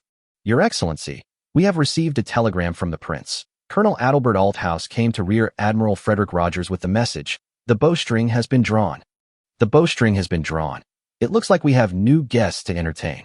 Notify the boys to prepare for battle. Rear Admiral Rogers took the message, glanced at the several Qiancang Empire cruisers gathered on the sea in the distance, and then ordered the fleet to prepare for battle. The warships began to slowly accelerate, and the turrets slowly rotated under the drive of the electrical mechanism. The ammunition was lifted into the turrets through the ammunition silos, and the reconnaissance airship that had just been retrieved was also ready to take off again. The powerful strength of Rogers' fleet made the several Qiancang cruisers that arrived earlier dare not fire the first shot, even if the opponent repeatedly jumped across the territorial waters boundary. Fortunately, due to the constraints of the airship mothership, Rogers' fleet formation was not moving fast, with the maximum speed not exceeding 13 knots, so the cruisers of the Qiancang Empire were still able to grasp its movements. As the sun set, half the sky turned red with flaming clouds, and a cloud of smoke finally appeared on the western horizon. A moment later, the outlines of the 2nd and 3rd Battleship Squadrons of the Guards fleet appeared on the horizon. The cruisers waited for nearly 10 hours and finally arrived, the fleet dispatched by the Qiancang Central Core Area. Chapter 36, Operation Ballista 2. The residents around Batesong Island became worried because of the collective departure of the fleet flying the Qiancang Navy flag with a blue background and a golden anchor. Although the Qiancang Central had blocked the news, for some reason, some well-informed people still reported the explosive news of the White Eagle fleet appearing at the border back to Batesong Island, and people were immediately panicked. Emperor Qiancang, who was sitting in Batesong City, was also on pins and needles, pacing back and forth in the palace hall. He always felt that there was something fishy about this matter. Has the 4th Battleship Division responded? Your Majesty, the Military Intelligence Bureau has been stationed at the Jinhai anchorage. If there is any unusual movement, we will definitely inform Your Majesty. The head of the Military Intelligence Bureau replied respectfully. Your Majesty, the 1st Guards fleet has followed your orders and left the Daxing Basin anchorage and arrived at the naval port. We hope you will board the ship for refuge. The aide-de-camp, dressed in a dark blue double-breasted long-collared military uniform, came to the emperor and reported a piece of news that made him feel a little relieved. Qiancang's Guards fleet is mainly composed of 4 battleship divisions, each of which has at least 2 dreadnoughts, and one super dreadnought-level battlecruiser. Because the Qiancang Empire does not currently have the ability to produce dreadnoughts on its own, all of its warships come from Miracle Storm or are purchased from other powers, so the age and condition of the ships vary. Among them, the 1st Battleship Division stationed in the Daxing Basin, as a force directly controlled by the Emperor, received priority in resources. The ships it was equipped with were naturally in the best condition. Moreover, the 20 nautical mile radius of the Daxing Basin anchorage was a military restricted area. If an unidentified ship broke in, it could be directly fired upon and sunk. Apart from the fleet members, only the Emperor himself and his specially approved envoys could enter. In recent years, even a prince like Sun Nanzhong only knew that the 1st Battleship Division was newly equipped with the iron-blooded, domestically made dreadnoughts that the old Emperor had purchased in exchange for the 25-year lease of Qingdao. Let's use Canada as a guest star. In fact, there is no blueprint of the 1913 battlecruiser. Only the Emperor himself knew that before the death of his predecessor, a battlecruiser with a displacement of more than 30,000 tons landed at the Daxing anchorage. The ship was equipped with 10 356mm main guns, and its combat capability exceeded that of any ship in the Qiancang Navy sequence. The prototype was a battlecruiser from the 1913 ship purchase plan. There were no blueprints at all, only a few general parameters: 10 14-inch guns, speed 28 knots, etc. Outside the palace gate, the sound of a large group of soldiers' leather boots stamping on the ground could be heard. These were the guards commanded by the Emperor himself. They would escort Emperor Qiancang to the naval port. The Qiancang Palace is more than 1,000 meters away from the military port dock, and it takes no more than 6 minutes to run there. The Emperor was relieved only when he saw the towering masts and huge ship shadows of the 1st Battleship Squadron. Outsiders only know that the flagship of the 1st Battleship Division is the Qiancang, a Weiyuan-class battlecruiser similar to the British Lion-class battlecruiser. In fact, the Imperial power in front of them with 10 14-inch main guns is the real flagship. What is that? The Emperor had just arrived at the dock when he heard a soft, buzzing sound like that of a bee above his head. Looking up, he found a yellow-painted seaplane with floats flying across the sky. From the reaction of the members of the 1st Battleship Division on the dock, it can be seen that this seaplane does not belong to them. At this time, the captain of the guard also noticed the smoke rolling in the sky in the east, which had not yet completely darkened. Quickly escort His Majesty to the ship. The large fleet that appeared at this time could only be the 4th Battleship Division stationed in the Jinhai anchorage. But the head of the Military Intelligence Bureau had just clearly assured that the other party had not made any unusual moves. Wait, Military Intelligence Bureau?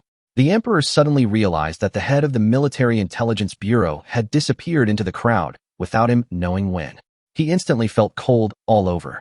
The 4th Battleship Division unexpectedly appeared here, which means that the Military Intelligence Bureau had already betrayed them. Then, it means that the previous investigation results of the Military Intelligence Bureau on Sun Nanzhong were also false. Sun Nanzhong had already been in cahoots with the White Eagle Federation. The Emperor understood everything immediately, but it was too late. The 4th Battleship Division had already appeared in the distance, and the 1st Battleship Division had only a few auxiliary ships on guard outside the port.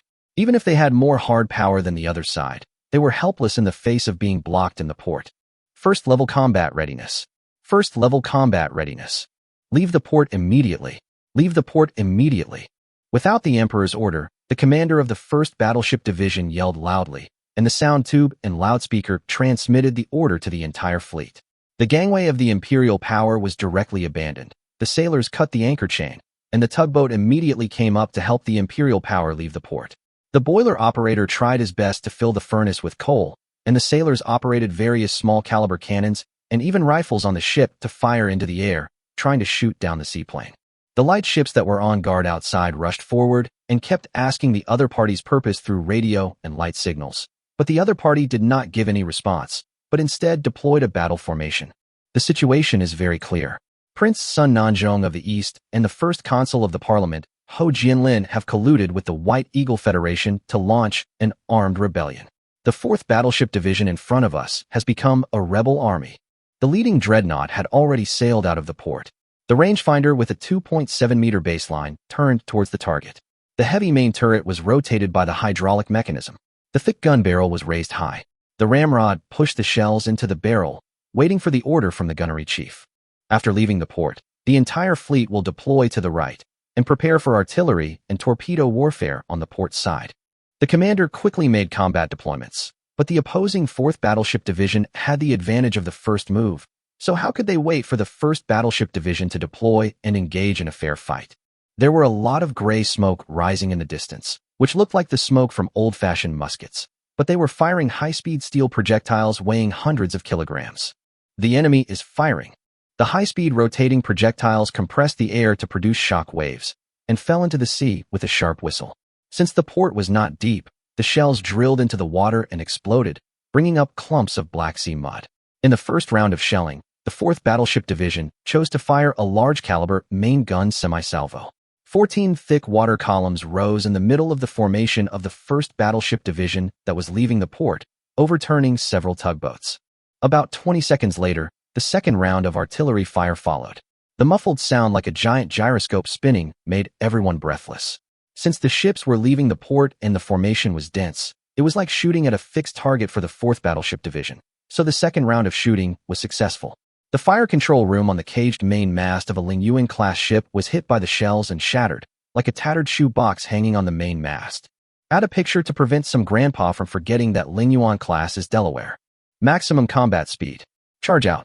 The tugboat that helped the Imperial power to leave the port was also sunk, and the wreckage was crushed to the bottom of the sea by the Imperial power's huge hull of more than 30,000 tons.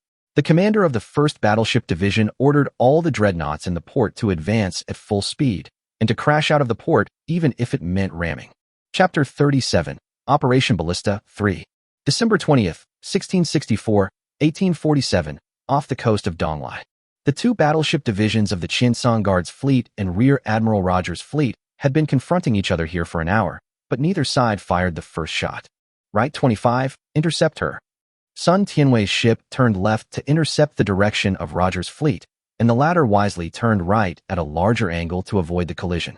Delaware-class fleet sailing. The game of bumper boats at sea lasted for a long time, and the distance between the two sides was shortened to 4,000 yards, which was already a close combat for the dreadnought. Where is Sun Nanzhong's fleet now? Seeing the White Eagle fleet turn around, Sun Tianwei put down the telescope, turned around, and asked the Chief of Staff of the 2nd Battleship Division. The latter circled on the nautical chart for a while and handed it to the Admiral of the Qiancang Empire Navy. At this position, we have already gone around to the end of the White Eagle fleet. Sun Tianwei felt very strange about the behavior of the 3rd Battleship Division. Your Highness, urgent telegram from the 1st Battleship Division. The Military Intelligence Bureau has betrayed. Sun Nanzhong has colluded with the White Eagle Federation. The 4th Fleet has launched an armed rebellion. Sun Tianwei felt cold all over. Although he had some doubts about Sun Nanzhong, he did not investigate further because of his trust in the Military Intelligence Bureau. Now a big mistake has finally occurred.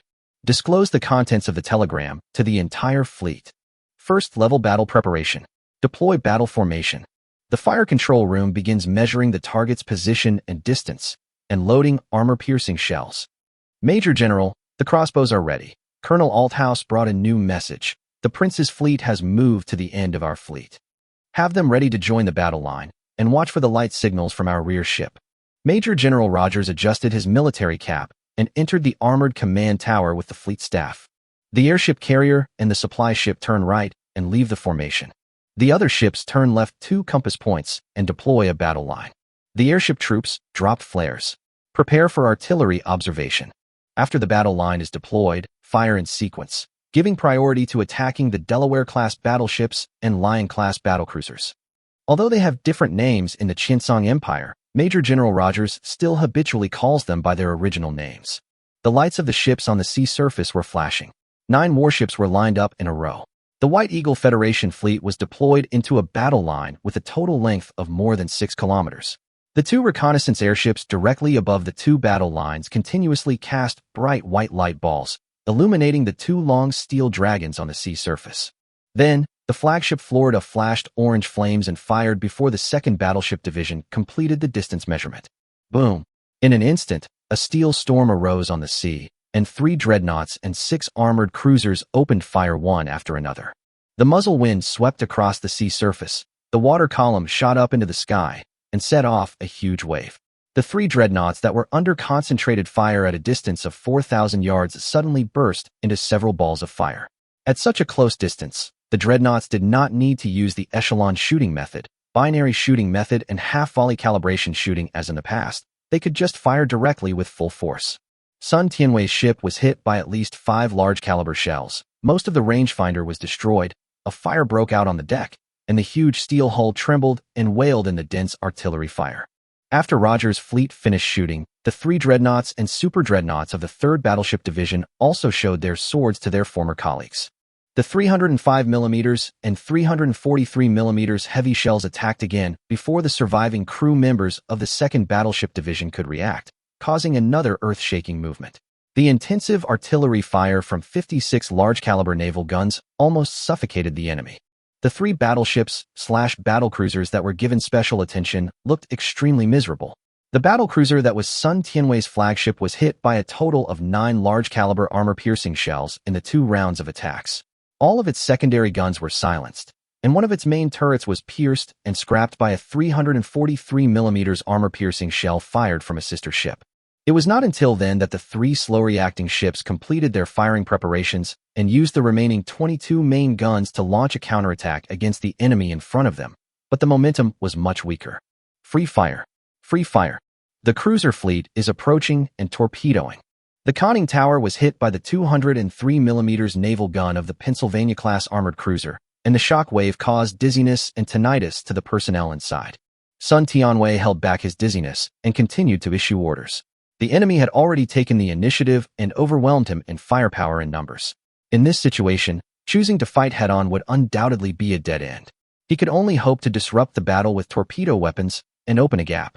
The fleet's 2 Longwei-class armored patrol ships, 1 Ninghai-class ship, and 3 Haitian-class ships formed 3 echelons and launched a charge at the Long Steel Dragon on the opposite side. The attached ships of the 3rd Battleship Division also moved forward to intercept, and the 2 sides immediately fought each other. On the sea, the White Eagle fleet, which had a numerical advantage, calmly used its secondary guns to drive away these assassins carrying poisonous blades. The latter did not bother much, and both sides launched a round of torpedo attacks at a distance of about 3,000 yards. When the black killer with a white trail appeared in the searchlight's beam, the 2 pairs of steel giants who were fighting desperately had to stop their fists and turn to evade, so there was a brief moment of calm on the sea. Report the damage. A turret's rotation mechanism is stuck. Q turret is destroyed and cannot be restored. The starboard main armor belt was hit in 3 places and penetrated in 1 place. The upper armor belt was penetrated in 4 places. The starboard secondary gun is completely paralyzed, and the deck fire has been extinguished by the damage control team. The message from the ship's communicator did not mention the damage to the engine room, so Sun Tianwei breathed a sigh of relief. As long as the boiler was not damaged, there was still a chance to save it. The battlecruiser's speed of 28 knots was enough to escape the pursuit of the 5 slow-speed dreadnoughts. The boiler is spraying heavy oil, and the ventilation is pressurized. Don't worry about the engine life. If we don't leave now, we will all die here. Having just avoided 2 deadly torpedoes, Sun Tianwei's ship was facing the gap between the White Eagle fleet and the 3rd Battleship Division. Boom! A Ninghai-class ship of the 3rd Battleship Division was hit by a 533mm torpedo. The fragile hull of more than 2,000 tons was lifted out of the water and then sank to the bottom of the sea in the water column. Taking this opportunity, Sun Tianwei decisively issued a breakout order. The entire fleet breaks out. The wounded lion roared, and the 42 boilers fully output more than 70,000 shaft horsepower. The speed increased to 28 knots, and it fled to the edge of the battlefield with water columns rising to the sky around it. Chapter 38. The Afterglow of the Empire.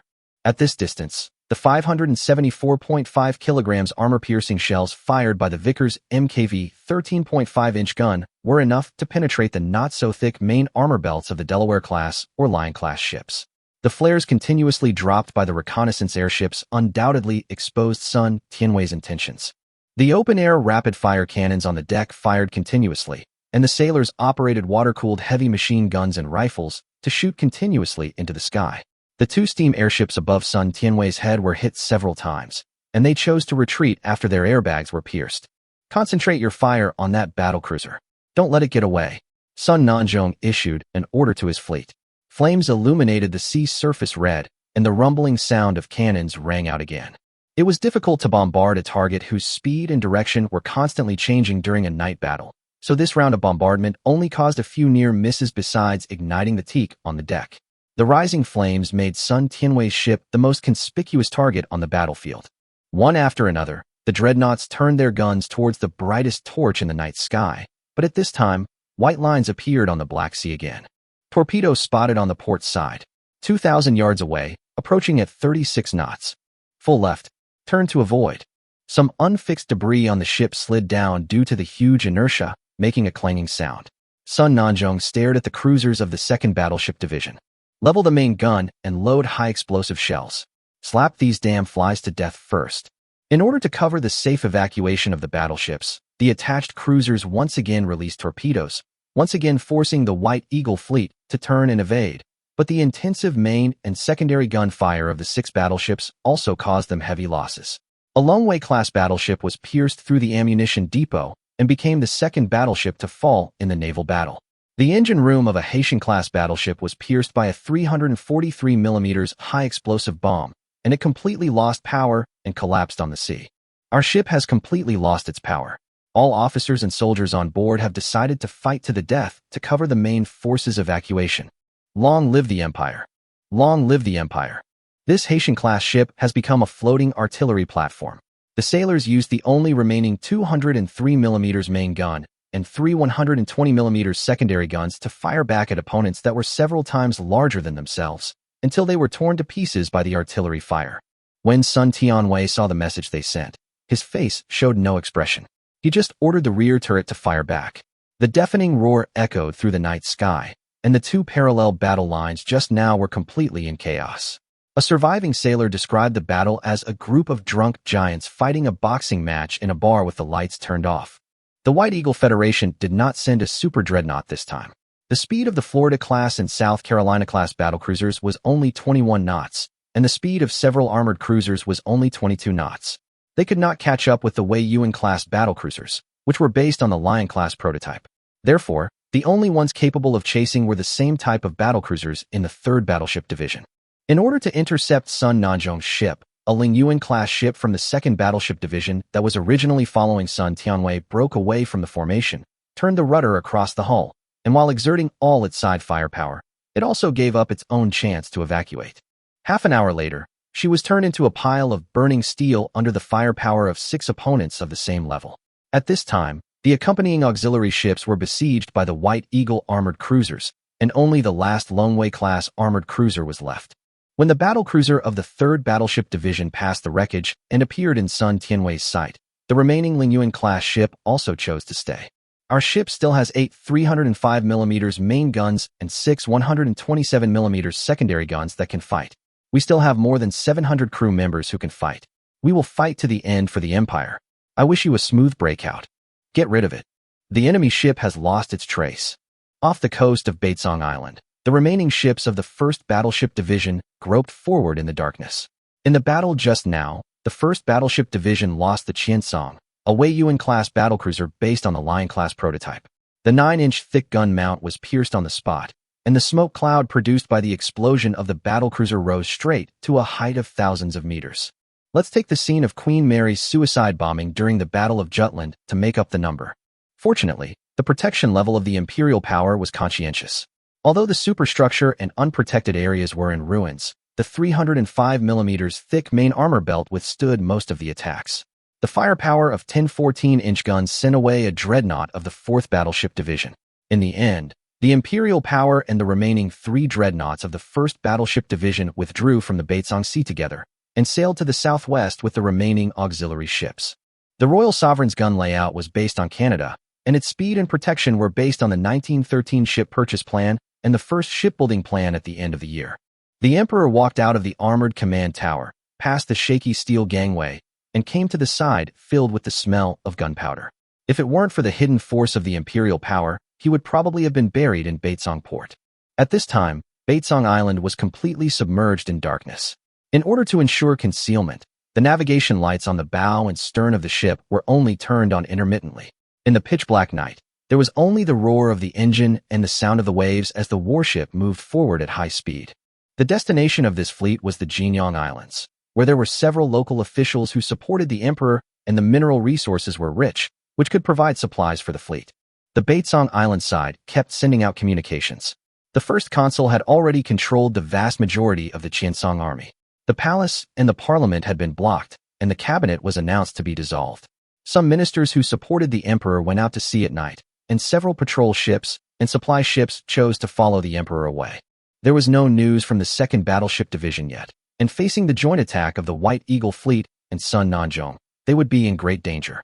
The emperor regretted sending them out earlier.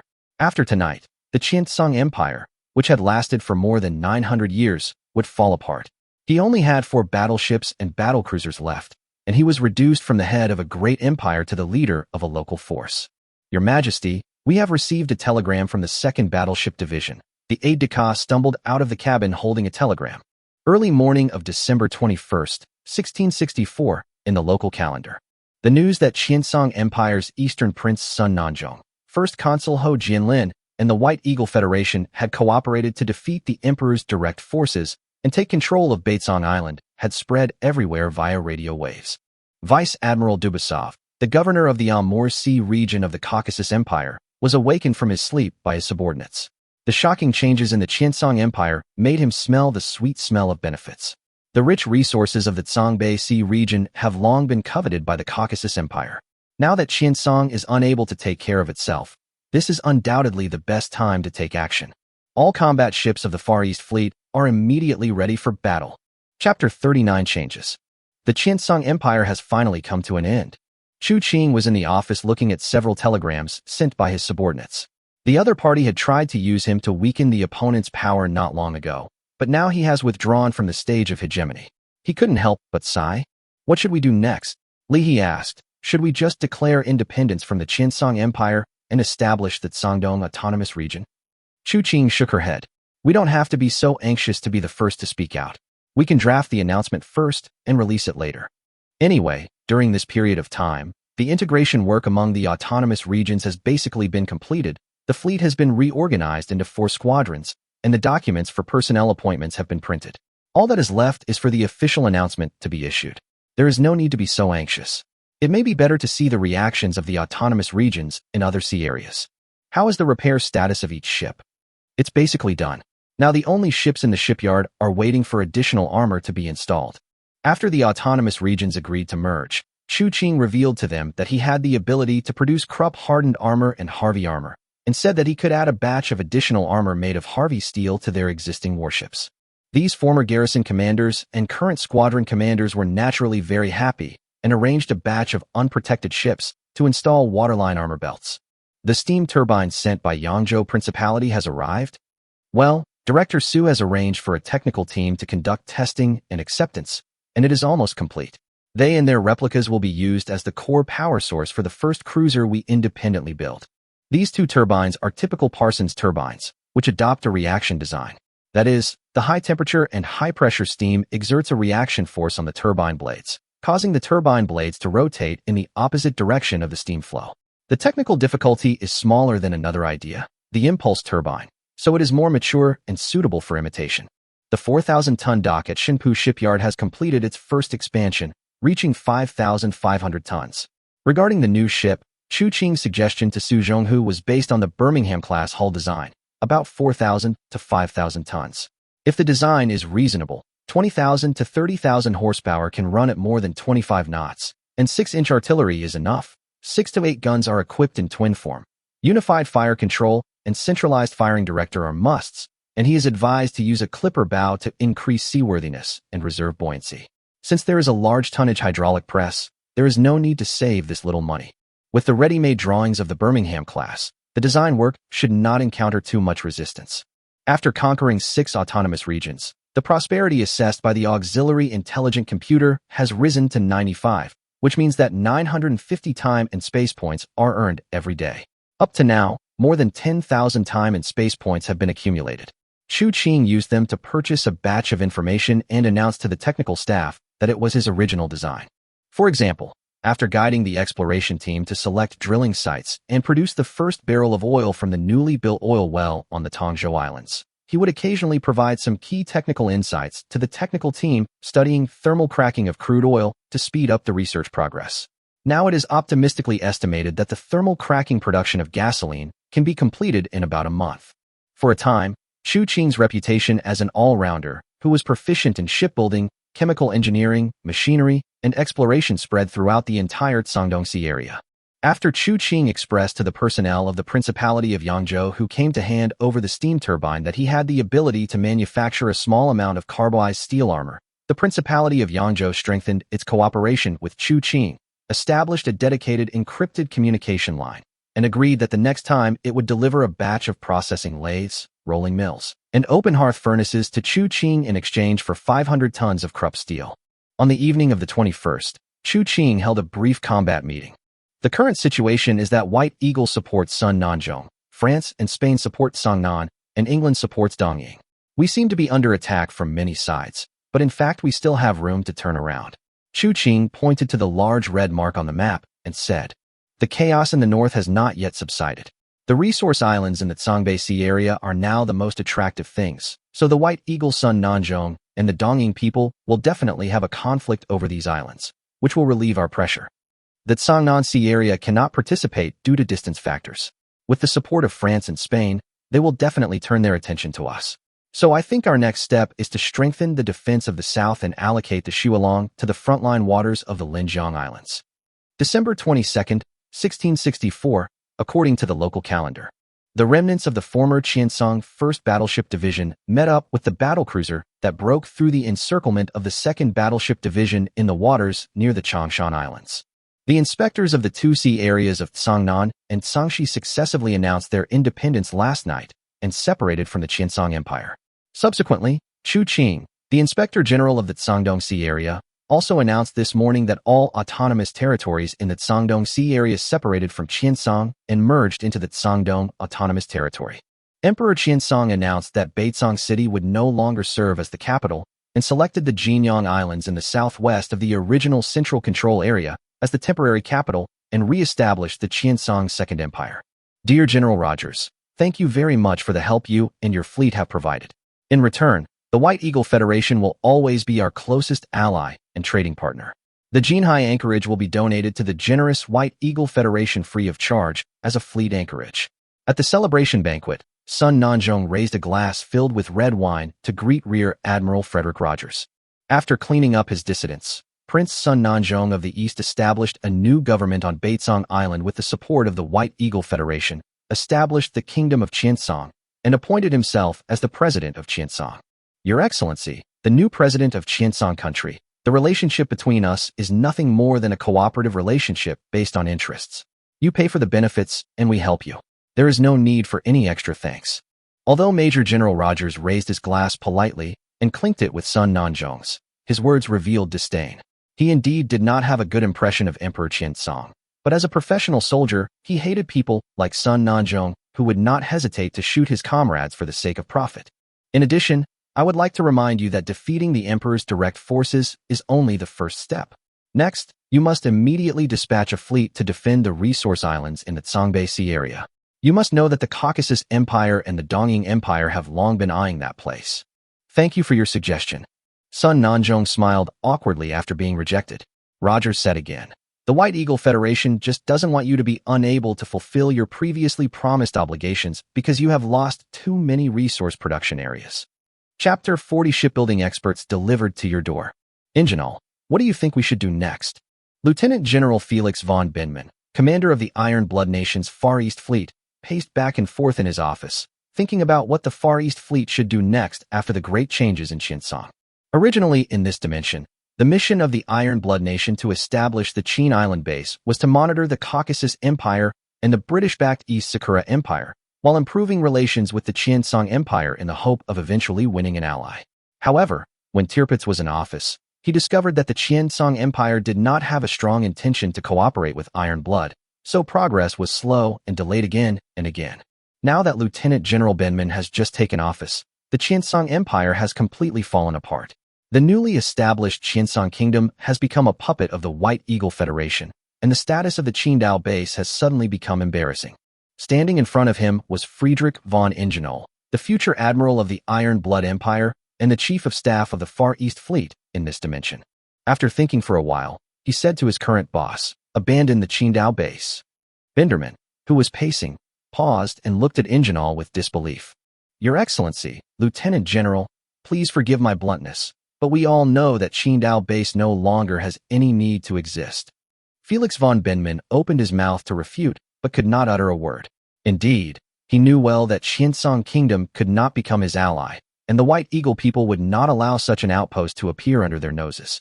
By then, they would most likely expel them in the name of Qiancang Kingdom, and all the officers and soldiers of the Far East Fleet would face the tragic situation of being homeless. What's more, Yingluan is behind the Dongying Empire. Even if Bing doesn't want to take action, Yingluan will instigate the Dongying people to help him get rid of this thorn in his side. This fleet without dreadnoughts can no longer do much by staying here. So, are we just going to withdraw back to the country like this? Lieutenant General Benman had already sat back at his desk and pulled out a chair for Ingenal to sit down. Not necessarily, Your Excellency, Vice Admiral. Do you remember the Taixi Autonomous Region that provided us with the blueprints of the British battleships? I think there is a possibility that we will cooperate with them. Vice Admiral Benman naturally remembered it, and the Admiralty attached great importance to the matter. In order to prevent the British from intercepting it, the shells and a set of warship blueprints had been transported by several ships. But aren't they too weak?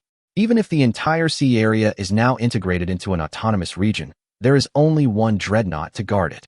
The Shualong has not appeared in the outside world, so Vice Admiral Benman naturally thought that Chu Qing still had only one dreadnought-class battleship, the Taixi. I wonder what his expression will be when he sees the Derflinger-class battleship in Chu Qing's hand. But we have no other choice, Your Excellency. The French forces have long infiltrated the Cangnan Sea area. If we don't cooperate with them, we will have no choice but to return home. Well, okay, I will write a report and submit it to Admiral Tirpitz for his decision. Benman decided to give it a try. The isolated Qingdao base overseas was already facing a dangerous situation, and it was better to go to Cangdong than to stay here. Emperor Qiancang's special envoy, Chu Qing, was shocked after receiving the report from his subordinates. He almost forgot about this matter. Emperor Qiancang had sent a special envoy before to issue him the official appointment document as the Inspector General of Cangdong. As a result, the Qiancang Empire no longer exists, and the appointment document has not yet been delivered. It is inexplicably ridiculous. This is the disadvantage of having too vast a territory. Chu Qing originally thought that the special envoy would give up his mission and return to Taixi Island, the former Jinyang Islands, now the capital of the Qiancang Second Empire, to report. However, the other party still insisted on coming to Taixi to complete his mission. His serious spirit is really admirable. Let him come ashore. Based on this seriousness, Chu Qing decided to meet him. The royal yacht hovering outside the port finally got permission to dock and sailed into the port of Taixi main island with a full flag. The yacht has a displacement of at least 3,000 tons and is luxuriously decorated. There is a golden anchor logo on the bow, and even the railings on the side of the ship are plated with gold. A soldier with the rank of colonel came down from the ship, but his rank insignia was different from that of ordinary officers. The stars and bars on his shoulder straps were purple, indicating that he was a civilian officer. Chu Qing scanned his information with his smart brain and was immediately surprised. Is this a technical expert? Your Excellency, the special envoy. No. The civilian officer with the rank of colonel waved his hands repeatedly. General Chu may not know that I am no longer the special envoy sent by Emperor Qiancang. I know that General Chu announced his independence from the Qiancang Empire 2 days ago, so should I address General Chu as His Excellency the Governor-General now? Brother Jingxi? Before Chu Qing could answer, Su Zhonghu, who received the news, rushed over in a hurry. Brother Zhonghu. The two men saluted each other, then sat down and exchanged greetings. Chu Qing did not interrupt them to reminisce about the past, but listened from the side and finally found out the reason why Zheng Jingxi came to him. Zheng Jingxi was specially recruited by Emperor Qiancang from Fengzhou Shipyard to work at Jinhai Shipyard. He worked with Su Zhonghu and gradually became an engineer. Later, the factional struggle between Emperor Qiancang and Prince Dong affected the shipyard. The shipyard was cut off from raw materials and could not start production, so he thought about returning home. It happened that Emperor Qiancang decided to send a special envoy to issue the appointment document to Chu Qing. Zheng Jingxi spent all his family wealth and finally got this job. He secretly took his family on the royal yacht and came to Taixi to join his former colleague Su Zhonghu. When Chu Qing was in school, he had heard about the shipbuilding talents trained by Fengzhou Shipbuilding, and Zheng Jingxi was one of them. Now Su Zhonghu was alone and could not handle everything, so it would be great to have a shipbuilding expert sent to his door. Chu Qing welcomed his arrival, settled his family, and arranged a position for him as Deputy Director of Ordnance. At the same time, Cangnan Sea area, Fengzhou Islands. Sitting in front of Lu Wuming, the former inspector of the Qiancang Sea area of the Qiancang Empire, was a brown-haired man wearing a French-Spanish naval uniform. He was the commander of the fleet secretly sent by the French-Spanish country to the Qiancang Sea area, Vice Admiral Eugene Marie Clement Bart. Thank you for coming, Lieutenant General Bart. Chapter 41, The Secret of the Case. At Linjiang Island, the headquarters of the Southern Fleet of the Qiangdong Autonomous Region, a large warship with a flat deck and a distinct arc at the bow slowly entered the port, attracting the attention of local residents. Let Lutzov play a guest role on the Snow Wave. What a big ship. In the harbor, the captain of a trawler stood on the front deck, looking at the Qiancang in the distance, and couldn't help but exclaimed, "Is this the legendary dreadnought?" Well, it is said that they were transferred from the north. A voice came from the neighboring fishing boat. Now those guys from Liandu Islands won't dare to bully us. Southern Fleet Commander Zhang Mingxuan welcomes Chief of Staff Li to come and give us guidance. Fleet Commander Zhang Mingxuan personally welcomed the Governor's Chief of Staff Li He, who came to support on the Qiancang. Linjiang is an important town in the southern part of the Qiangdong Sea area. It also has coal and iron mines, but its reserves cannot compare with those of the Penghua Islands. The Southern Fleet of the Qiangdong Autonomous Region is mainly composed of the original fleet of the Linjiang Autonomous Region, supplemented by a batch of captured ships. So Chu Qing still let Zhang Mingxuan serve as the fleet commander, commanding more than 10 cruisers. Commander Zhang, don't be nervous. The governor sent me here to assist in defense, not to supervise the work. Li He smiled and invited everyone to enter the meeting room of the Southern Fleet. Commander Zhang has been guarding Linjiang for many years. Is he familiar with the Qiancang Sea area? In the past 10 years, we in the autonomous region of the Qiancang Sea have been relatively restrained and no conflict has broken out. We have had disputes with the Liandu Islands in the south over fishing grounds from time to time, but they have never turned into a hot war. However, 2 months ago, a cargo ship returning from Yangzhou discovered French and Spanish warships operating in the Qiancang Sea area, so I suspect that French and Spanish forces have already intervened in Qiancang. French and Spanish warships? Li He keenly discovered the crux of the problem. Are you sure it's a French and Spanish warship and not that they bought each other's ships? I can confirm that the captain of the Yangzhou cargo ship was very familiar with us, and he took a photo. As he spoke, Zhang Mingxuan signaled his men to take out an enlarged and developed photo. The warship in the photo was shaped like a bunker with its hull tilted inward. Although it was in black and white, anyone with a discerning eye could see that the tricolor flag was flying at the stern of the warship. The French dreadnought design is indeed unique and very steampunk. And our fishing boats have also seen the other side's torpedo boats with obvious French and Spanish style when fishing. Okay, I understand. Li He discovered that the situation in Qiancang might be more serious and urgent than he thought. It seemed that they would soon invade their waters with the support of France and the West. One party will not easily allow the other party's armed ships to enter the territorial waters. 2 months ago, warships of the French and Spanish Navy appeared in Qiancang, which means that the cooperation between the two parties is definitely not recently launched. Obviously, the other party may have been planning for the Qiangdong waters for a long time. This is easy to understand. After all, these autonomous territories in Qiangdong can be merged secretly, so why can't these islands in Qiancang unite with the support of the French and Spanish? Send more reconnaissance ships. It doesn't matter if they are exposed. Ensure 24-hour uninterrupted patrols at the border. I think they will be here soon. So, should we block the news of Qiancang's arrival? Zhang Mingxuan asked. Otherwise there might be a risk of alerting the enemy. No need. Li He put down the record book in his hand. We should instead publicize the fact that there is a dreadnought stationed in the Linjiang Islands. Qiangdong's cruisers appeared around the Liandu Islands? Yes, and their reconnaissance intentions were very obvious. Even after we discovered them, they did not leave immediately. Instead, they stayed for a while. In the evening, in the Inspector General's official residence on Fengzhou Island, Lu Wuming was listening to his subordinates' reports.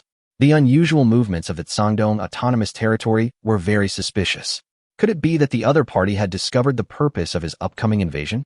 While I was thinking, the head of the telecommunications department walked into the office with a telegram.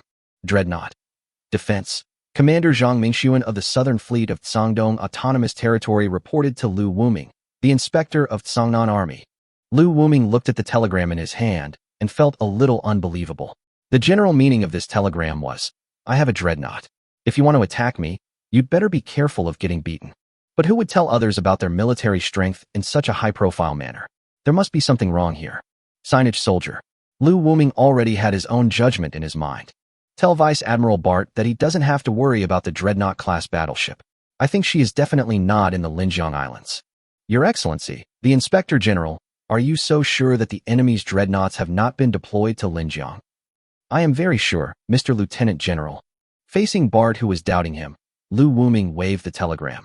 We in Qiancang have a story called The Hidden Truth. Bart stroked his beard, hesitant. The fleet he brought this time also included a Courbet-class dreadnought, but as a strategic force, he did not want this precious warship to suffer any damage here. General Bart, we can't wait any longer. The troops we have on hand are more than enough to deal with the fleet stationed in Linjiang. Their reconnaissance ships have appeared near Liandu today. If we delay any further and the other side confirms that the French Republic has intervened, then no matter whether the Dreadnought-class ship is in the Linjiang Islands now or not, we must be prepared to face her. Eugene Marie Clement Barths looked at the Linjiang Islands circled in red on the nautical chart with a twinkling look in his eyes. On December 27, 1664 in the local calendar, off the coast of Hunjiang Islands in the Tsongbei Sea area, Commander-in-Chief Dua, no signs of Qiancang naval activity have been detected nearby. 2 Kawachi-class battleships led by Major General Dua Shigito have appeared near the Hunjiang River. They set out from the Wu garrison and sailed thousands of nautical miles. Now they have finally arrived at the Hunjiang River.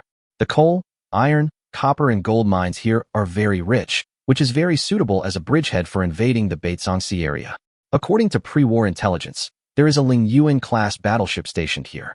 Perhaps the fleet originally stationed here has already fled.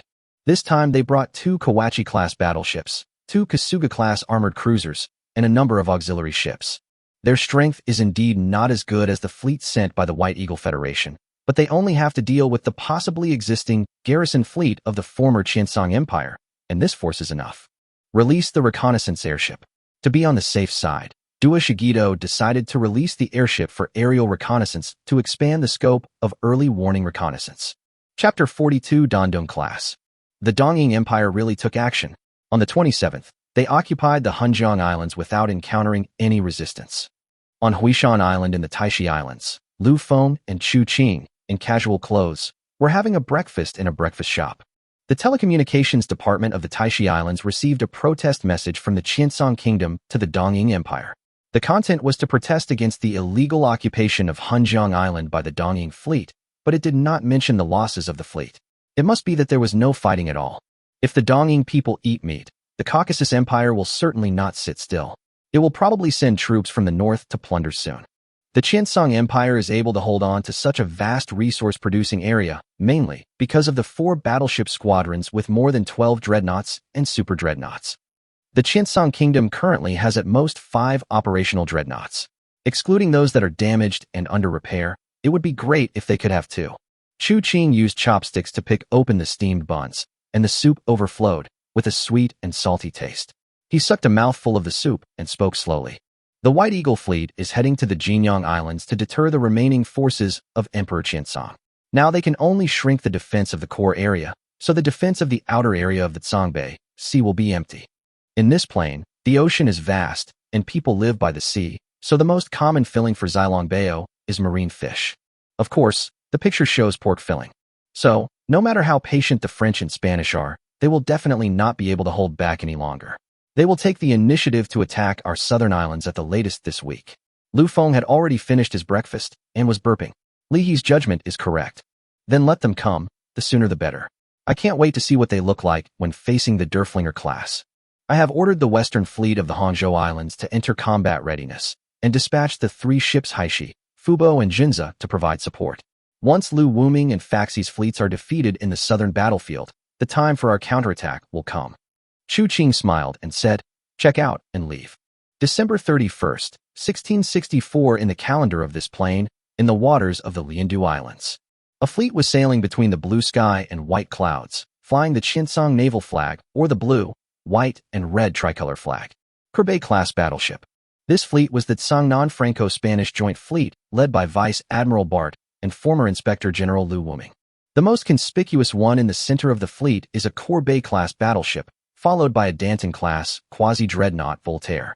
Its combat power is much greater than that of an ordinary pre-dreadnought, but not as good as a dreadnought, so it is classified as a quasi-dreadnought. Hanoi. That's right, it's me Fog. Dandong class. The outermost part of the fleet is surrounded by many torpedo boats, all of which belong to the fleet in the Qiancang Sea area. The French Republic was once influenced by the Green Water School and built a large number of torpedo boats in an attempt to offset the opponent's maritime hegemony with asymmetric combat methods. But after making peace with the imaginary enemy Britain, they returned to the old path of fleet decisive battles. These torpedo boats became surplus materials and were dumped to the autonomous regions in the Qiancang Sea area.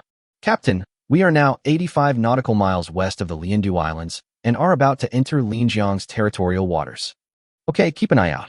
The captain of the Voltaire was Captain Frederick Joseph Mueller, who had just been transferred from a Charlemagne-class pre-dreadnought battleship to serve on the Danton class. Charlemagne, steam castle of France. Although the Danton class is not considered a very advanced ship now, compared to the aging Charlemagne, her 4 305mm main guns and 12 240 naval guns controlled by unified fire control can be regarded as a qualitative leap. Facing an opponent without a dreadnought, the Danton class can play a greater role than one dreadnought. The Courbet class is only used to hold the line and suppress coastal fortifications to cover the landing. The real backbone of the battle is still their own Danton class. Front of the starboard side. For small targets found, it should be a few fishing boats. Distance 17,000 yards. The advanced British-made Barstroud combined imaging rangefinder was the first to report the target distance. The other party turned. Lieutenant General Bart, look at how panicked they are. It's obvious that the governor of the Qiancang Sea area doesn't know we're coming. On the compass bridge of the French-Spanish Navy's Courbet-class battleship Jean Bart, Liu Wuming put down his high-powered telescope and said to Clement Barths beside him with a smile, "Chief of Staff, radio signal detected. Ship's shortwave radio, 100 nautical miles away. Notify Commander Zhang that guests have arrived." Li opened his office on the Qiancang and came to the bridge. The 30,000-ton warship had begun to turn and maneuver, heading towards the northern waters of the Linjiang Islands to intercept the Franco-Spanish Songnan joint fleet that had crashed into its territorial waters. They had received intelligence from fishing boats before, reporting that the fleets from the Taixi and Songnan Sea areas were about to enter the former Linjiang autonomous region. Zhang Mingxuan and Li He immediately led the fleet to intercept them, but they came to nothing. They presumably thought that the other party had temporarily changed the direction of sailing and was only now using the radio direction finding equipment to capture the radio signal. According to our current speed, we expect to engage the enemy in 4 to 5 hours. According to Li He's arrangement, the Qiancang was deployed separately from the cruiser formation led by Zhang Mingxuan. The cruiser fleet was responsible for luring the enemy into the laid minefield, and then the Qiancang would take action to cut off the enemy's retreat. Chief of Staff, here is the information about the French and Spanish fleets you requested. His subordinates handed over a document bag with information about the main French and Spanish warships. The Bretagne class is a super dreadnought, so the French should be reluctant to deploy it. So the only one that can be mobilized at Songnan is the Courbet class. Combined with the large ship Shadow mentioned in the intelligence, the other side should have a Courbet-class dreadnought. The main armor belt is 260 millimeters. It can concentrate the firepower of 10 305mm main guns on one side. On paper, it is stronger than the Dreadnought class. The Danton-class battleship. She is an interesting opponent. Her projectile output is greater than that of the Dreadnought's quasi-dreadnought. However, as long as she stays out of the range of the secondary main guns, she can exert twice the main gun firepower. At the same time, 50 nautical miles to the east, on the Southern Fleet's flagship Linjiang, Zhang Mingxuan was also deploying a plan to engage the enemy. 3 Siron-class ships will go out first, pretending to be a scouting fleet, luring out the enemy vanguard, and once they are within 18,000 yards, turn south and disengage immediately. Do not engage in a firefight. Chapter 43, Pursuit. At this time, the Franco-Spanish Songnan joint fleet had already entered the territorial waters of the Guangdong Autonomous Territory, but up to now, they had not encountered a single warship of the Guangdong Autonomous Territory and had only seen the fleeing fishing boats. Just as Liu Wuming was beginning to become suspicious, the French lookout clinging to the mast finally spoke. 3 columns of smoke in front of the starboard side. Liu Wuming knew some French and could understand what the lookout meant. It's a high Rhone-class protected cruiser with 3 6-inch main guns and a speed of 19 to 20 knots. Distance 18,000 yards. Tell Colonel Mueller it's time for him to get to work. At this time, on the Voltaire, Frederick Joseph Mueller received the attack order from Vice Admiral Barth. He looked at the shadows of the ships in the distance, and his desire to make achievements gradually grew. The longer he stayed on a new ship like the Voltaire, the more he felt that his previous Charlemagne class was backward. If I can gain military merit here, maybe I can be transferred to serve on a real dreadnought. Send a telegram to tell those Qiancang people that the torpedo boats and Kaiji class will rendezvous with the landing fleet, and the other cruisers are ready to follow our ship. The Dandong class has a maximum speed of 20.66 knots, so it is not difficult to catch up with the Shanghai class. The French Navy had previously sent 2 cruisers to the Cangnan Sea area, the protected cruiser Renault and the armored cruiser Jeanne d'Arc, both of which can reach a speed of more than 21 knots. They were leased to Lu Wuming and received a lease fee of 500,000 taels of silver from Lu Wuming. Distance, 15,000. The other party turned. Humph. Want to escape? Joseph Mueller would not let go of the military merit he had obtained. Enforce the ventilation. Don't let those 3 cruisers get away. Led by the Danton class, 2 large cruisers of more than 7,000 tons, with 2 sea ships, rushed towards the 3 sea ships with great momentum. Because of the need to take care of the defense in other directions, the fleet deployed this time is mainly composed of the original Liandu Islands fleet, including 3 Kaiji and 2 Haitian ships, plus 1 Haisua-class reinforcement from the Toyosu Islands. Nearly 20 torpedo boats were brought in. Distance 14,000, speed 15 knots. The speed of the 3 Hai-Rong-class ships was greatly reduced due to the 180-degree turn, and they have only now accelerated to 15 knots. Colonel Mueller seemed to see the new dreadnought waving at him. Starboard artillery ready. The alarm sounded, and the Voltaire's bow twin 305mm main guns and 2 twin 240mm secondary main turrets on the side that could fire to the left front were pointing at the 3 black dots in the distance. Mueller couldn't wait to teach those 3 Ciron-class ships a lesson with his 240mm and 305mm naval guns with maximum ranges of 14,000 and 14,400 respectively. The green light indicating loading was complete came on, and Mueller immediately instructed the gunner to open fire. The main gun fired first, with flames mixed with black smoke, and the 305mm shell weighing more than 400 kilograms, accompanied by a huge sound of wind, attacked the Hiron-class ship that was performing the mission of luring the enemy in the distance. With a boom, 2 huge water columns rose up behind the Heron class.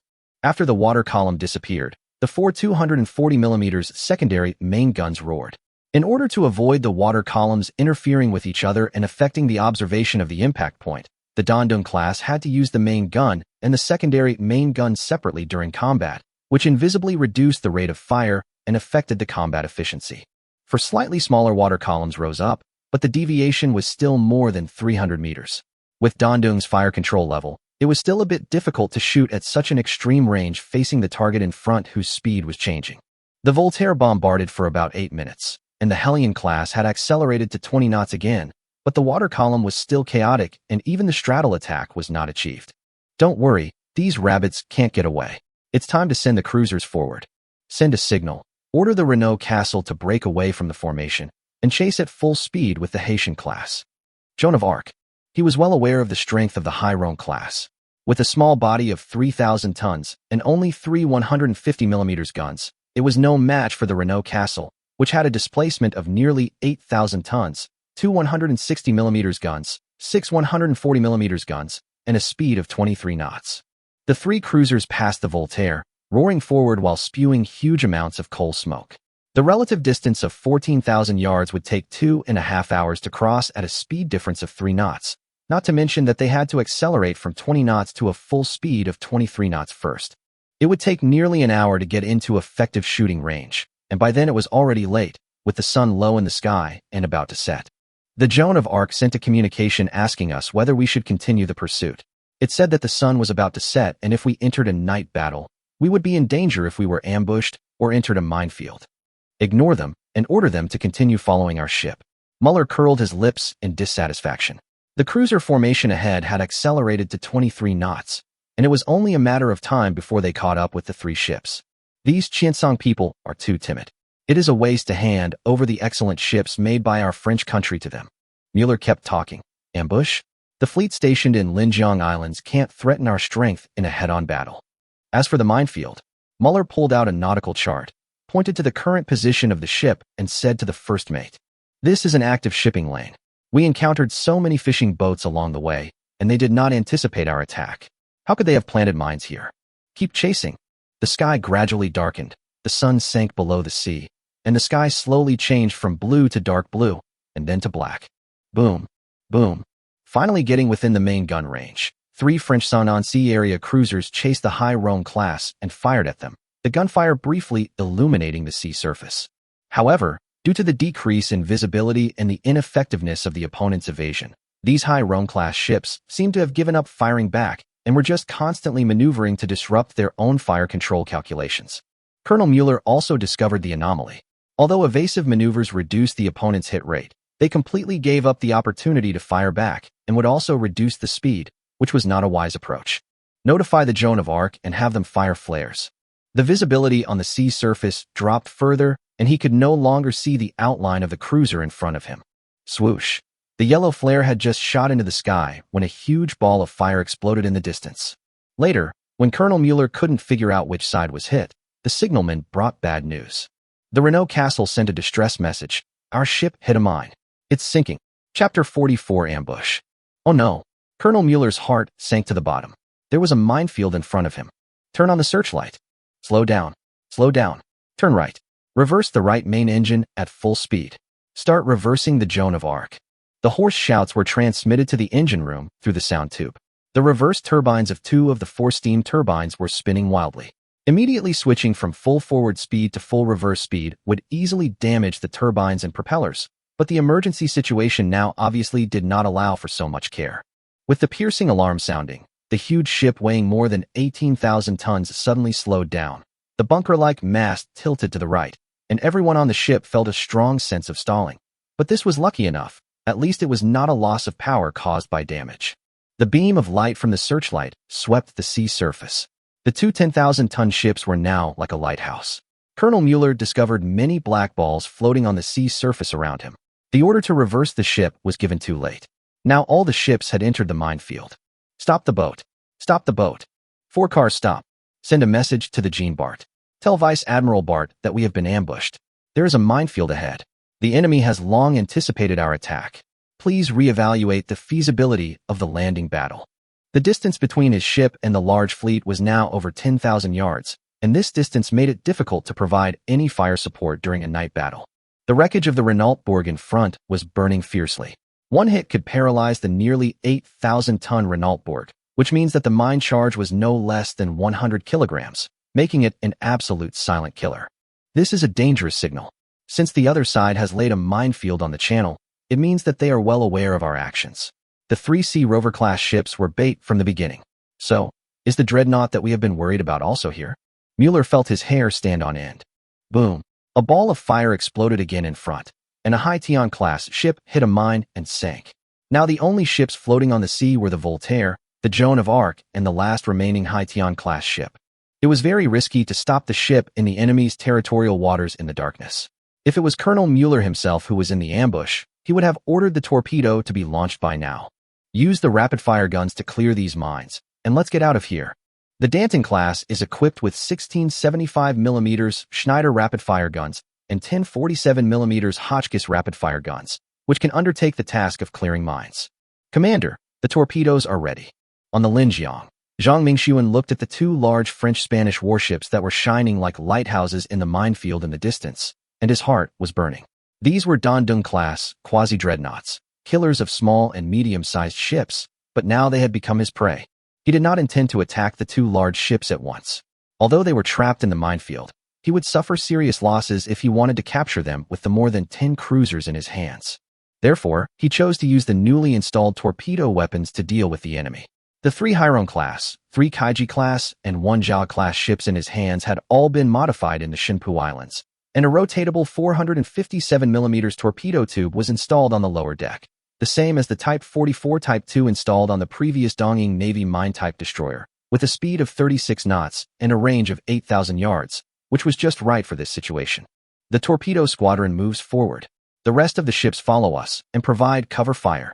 The torpedo formation concentrated on the right wing of the Franco-Spanish Songnan Joint Fleet, and the Linjiang and its subordinates moved to the left wing. Distance, 6,000. The black muzzle of the gun was already pointing at the Haitian-class ship in the minefield, and Zhang Mingxuan's hand was already on the trigger button. Boom. Keep lookout, and be careful of torpedo attacks. In order to guard against possible torpedo attacks, Colonel Mueller transferred some loaders to the side to observe the white tracks on the sea. At this time, a series of flames burst out from the left wing. Mueller saw that the Haitian-class ship driven by the Qiancang people had been covered by a column of water, and the flames on the left wing were continuous, forming a fire dragon. It was obvious that a fleet was firing. Measure the target distance. Measure the target distance. Without Colonel Mueller's order, the artillery officer had already started to act. The 2-meter baseline rangefinder above the command tower was pointing at the target, and the 2 main turrets and 3 twin-mounted secondary main guns had turned to the port side. All artillery members returned to their positions. All artillery members returned to their positions. Distance, 13,000. Speed, 17 knots. Finally appeared. Colonel Mueller was relieved at this time. Judging from the size of the enemy's muzzle flame, the enemy's naval guns were at most 203 millimeters, and there were no large-caliber naval guns of the dreadnought level.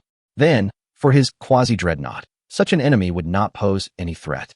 Tell Vice Admiral Bart that the enemy has no dreadnoughts. No dreadnoughts. Just a few cruisers. The landing operation can proceed as planned. Swish. The Joan of Arc fired a flare using its main gun, and a yellow ball of light flew over the enemy's head. Mueller clearly saw that the enemy was only 8 small cruisers. Fire with the port side guns. Give these monkeys from Sangdong a good lesson. Boom. Since the Voltaire was at rest, it was easier to calculate the fire control parameters. Within 2 minutes, all the parameters were calculated, and the broadside guns could not wait to fire revengeful fire at the Southern Fleet. Thunderous gunfire resounded across the sea as the M1906 12-inch gun fired heavy 305 mm shells 13,000 yards away, stirring up 2 tall water columns. Immediately afterwards, the remaining 2 main guns also spewed out flames, followed by 6 240 mm secondary main guns firing in rotation. The water column was getting closer and closer, and the waves stirred up by the heavy artillery landing made the cruisers under Zhang Mingxuan sway left and right, and the crew members felt a sense of palpitations. Boom. Hit the enemy ship's command tower. The extent of the damage is unknown. The 203 mm main gun hit the opponent's command tower. No obvious fire was seen from the outside, but this just showed that the shell penetrated the opponent's armor. The new armor-piercing bullets distributed by Governor Chu are indeed very powerful. The Haitian-class ship was attacked by 8 cruisers and quickly lost its combat capability. Fires broke out everywhere at the bow and stern. Blood was flowing on the deck. The open-air gun positions were completely paralyzed. Bang! A violent explosion sounded from behind. Zhang Mingxuan turned around and saw that one of his ships, Kaiji, was also hit and caught fire. Chapter 45 Torpedo Carnival. Our ship was hit, and the fire is out of control. The Kaiji-class ship that was hit in the rear sent a message for help. They should have been hit by a 305 mm high-explosive shell and directly lost their combat effectiveness. Let them abandon the ship immediately. Our mission has been accomplished. Zhang Mingxuan decisively abandoned the Kaiji because his purpose was only to attract the enemy's attention and cover the approach of the torpedo formation. The lightning strike formation has approached to 7,000 yards. The signalman reported that the torpedo formation was within range, and Zhang Mingxuan decisively ordered the fleet to turn around and disengage, leaving the battlefield to the torpedo formation. The enemy is turning. After achieving his first sinking, Colonel Mueller regained his confidence and completely forgot that his warship was still in a dangerous minefield. With 4 305 mm and 6 240 mm naval guns firing at maximum rate of fire, the noisy sea was filled with jubilant waves, but unfortunately the flames did not rise again. Stop firing. Colonel Mueller reluctantly issued a ceasefire order. Heavy artillery shells are expensive and cannot be wasted. Clear a channel. We're out of here. After the last flare fell, the sea returned to calm. Colonel Mueller ordered the searchlights to be turned on again to clear the mines on the sea. But what he didn't know was that the clumsy Voltaire had attracted the attention of a group of hunters. Distance 6,000, bearing 255, 2 rounds fired. With light bang sounds, 2 457 mm torpedoes entered the water, leaving a snow-white trail. The 6 ships behind did the same, firing 14 Type 44-2 torpedoes produced by Tosakura. Get out now? Get out now. In fact, for a torpedo attack, 6,000 yards is a bit far, but if you are hitting 2 fixed targets, the situation is different. 6,000 yards is only 5 minutes for a 36-knot torpedo, during which time they need to retreat to a safe area. Bang! A huge water column rose 300 meters away from the starboard side of the Voltaire, and the 47mm rapid-fire gun detonated the mine outside the ship. The searchlight beam shifted, and at this moment, the gunner discovered something different. "Dominic, look what that is." The soldier whose name was called looked over and saw two white thin lines that kept extending. The thin lines were getting more and more, and getting closer and closer. "Torpedoes are coming!" Shrill screams resounded throughout the deck. Boom, boom, boom. All the rapid-fire guns on the Voltaire and Joan of Arc fired frantically at the white lines, trying to detonate them prematurely. But the reaction time was too short. The two ships did not detonate one of the missiles until they were hit. In the end, the Joan of Arc was hit by 4 missiles, and the Voltaire was hit by 9 missiles. The total of more than 900 kilograms of high explosives made all the protections of the Danton-class ship useless. The keel was broken into several sections, and there was no intact steel plate above or below the starboard waterline. Soon, it tumbled and sank to the bottom of the sea. Only then did Zhang Mingxuan order the fleet to enter through the safe passage reserved in the minefield and rescue the sailors from both sides who had fallen into the water. When Vice Admiral Bart saw the fire in the distance, his heart sank. The radio channel was silent, and there was no response when he called the Voltaire. The fate of Colonel Mueller was obvious. This was a trap. Relying on their strong strength, they stubbornly believed that the enemy could not cause much damage to them. But the facts were already in front of them. The 3 ships, Voltaire, Joan of Arc, and Renault, were destroyed in the minefield. Lu Wuming's face turned even paler. The crew members on the Joan of Arc and Renault fort were all elite troops drawn from his patrol fleet. When the lease contract was signed, a compensation clause was attached. If the warship sank, the Cangnan district would need to pay twice the cost of the construction. "Colonel Gabriel, take us away from here." Clement Bart put down the telescope and turned to the captain of the Jean Bart, Colonel Henri Louis Pi de Parseval. "Your Excellency, Inspector General, you have seen the situation. I cannot let the precious dreadnoughts of the French and Spanish Republic take risks again. I suggest that this combat operation be terminated immediately." Lieutenant General Bart's face was cold and frosty. Although he was asking for Lu Wuming's opinion, he actually ordered the fleet to return without waiting for the other party to speak. The formation in which Jean Bart belonged consisted of a Haisua-class ship, 2 5,000-ton cargo ships for transporting Marines, and nearly 20 torpedo boats. To avoid a collision, the ships in the formation briefly turned on all navigation lights, and the torpedo boat accelerated first and passed the bow of the Jean Bart. When Vice Admiral Bart ordered the Jean Bart to turn right, an orange-red light flashed in front of the fleet. Vice Admiral Bart recognized that it was the firing of a 12-inch heavy artillery. "Enemy dreadnought," the lookout shouted in panic. "Distance, 14500. Speed 18 knots. Keep firing in alternating rounds." Derflinger-class firing.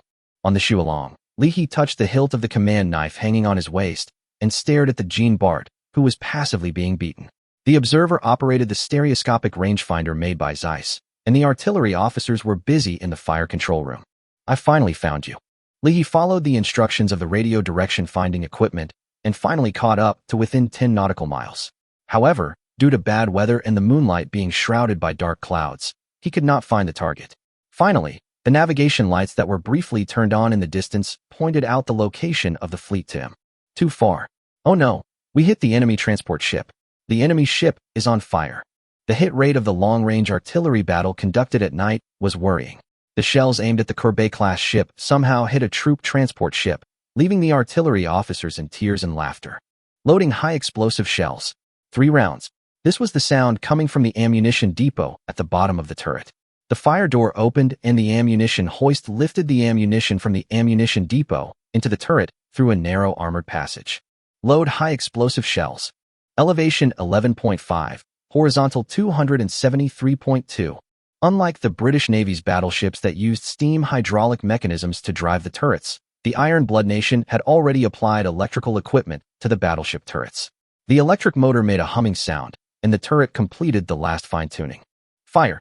The firing pedal was immediately stepped on, and a deafening roar echoed in the turret, shaking the entire battleship.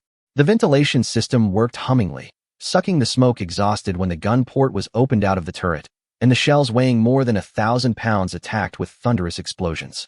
Chapter 46 Captive. Bang! Waves hit the deck, and the scattered water missed what the gorgeous uniform of Vice Admiral Clement Bart. A large ship shadow. The lookout finally confirmed that the enemy seemed to be a single dreadnought. According to the information at hand, the maximum speed of the dreadnought class was no more than 21 knots, which was the same as the Courbet class. So Vice Admiral Bart, who had been frightened by the losses of the Voltaire, Jeanne d'Arc and Renault, decisively decided to abandon the transport ship and evacuate at full speed. Your Excellency, Lieutenant General. Seeing the other party's intention, Lu Wuming hurriedly spoke out to stop him. Those two transport ships were all filled with his own soldiers. Wouldn't it be cutting off one's own arm if he abandoned them and ran away? But Bart did not give him a chance. He called over two French sailors, knocked Lu Wuming unconscious with a club from behind, dragged him into a cabin, and then waved his hand to signal his men to enter the command tower.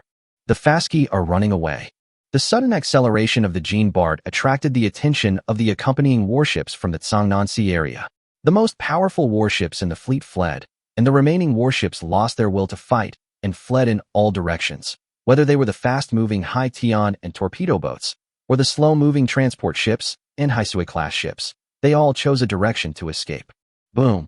The enemy's artillery fire was still chasing Vice Admiral Bart's ship. The waves caused by the shells that landed nearby soaked the people on the deck. Vice Admiral Bart was not worried because, generally speaking, the artillery fire during the pursuit had basically no accuracy. Unless he was very unlucky, it was unlikely that anything would happen. Both sides were sailing at a speed of 21 knots. If there was no closing rate, this pursuit would most likely end with the Shandong Navy's dreadnought giving up the chase. Enemy ships approaching. However, the lookout brought Bart unbelievable news. Distance 13,000 yards. How could it be possible? Bart went to the rangefinder, operated it himself, pointed it at the huge ship silhouetted against the firelight, and got a reading of 12,900 yards. Report our ship's speed. It has accelerated to the maximum speed of 20.9 knots. Clement Bart was now completely confused. According to all the information, the speed of the Dreadnought class was the same as that of the Courbet class, but the speed of the battleship behind him was obviously faster than that of Jeanne Bart. Then, there is only one answer. The battleship in the Shandong Sea area behind him is not the Dreadnought class. The rear main gun. Fire flares. Lieutenant General Bart tremblingly ordered to fire flares in the direction of the enemy. He urgently needed to know who his opponent was. The yellow light slowly fell, reflecting a huge figure with four main turrets arranged on the central axis. The length of the ship was roughly estimated to be more than 200 meters. This is definitely not a Dreadnought-class ship. Captain Pierre de Parseval quickly flipped through the identification manual and compared the ship's shadows with those in the high-power telescope. Finally, he recognized her when the enemy approached to 11,500 yards. Derflinger class, Iron Blood domestic battlecruiser. 850 caliber 305 mm main guns, maximum speed 26.5 knots. Vice Admiral Bart's heart skipped a beat. The speed difference of 5.5 knots among warships of the same level was enough to decide the outcome of a naval battle. There was no chance that the Jeanne Bart would escape. As for where the iron-blooded national battlecruiser came from in the Shandong Navy, he didn't have time to think about it. Right rudder. Starboard guns ready for battle. Full right. Secondary guns number 1 and number 3 fire flares. Since escape was no longer possible, the only option was to fight to the death with the help of 10 305 mm guns, which had slightly superior firepower on paper. The French and Spanish sailors ran to their respective battle positions with bitter faces. They were all sailors transferred from the Annan colony. They were used to being powerful and had never fought a tough battle. They only started training after Vice Admiral Bart was transferred here. Before setting sail, they all thought that all they had to do was suppress the shore artillery fire and escort the transport ships. Now they were asked to fight with the enemy battlecruisers that appeared out of nowhere, so they were naturally unwilling to do so. Line drawing of the Courbet class, showing that only 5 of the 6 main turrets can fire in a salvo to one side. Under the constant urging of grassroots officers, the 5 main turrets of the Jeanne Bart that could fire to the starboard side began to rotate and opened fire 3 minutes later. During the period, it was hit by a high-explosive bomb fired by the Skurian, which hit the upper part of the main armor belt. Fortunately, the main armor of the French dreadnought was very good. The 260 mm main armor belt in the middle was 5 meters high, which withstood the attack. However, the combat skills of these colonial sailors were really disappointing.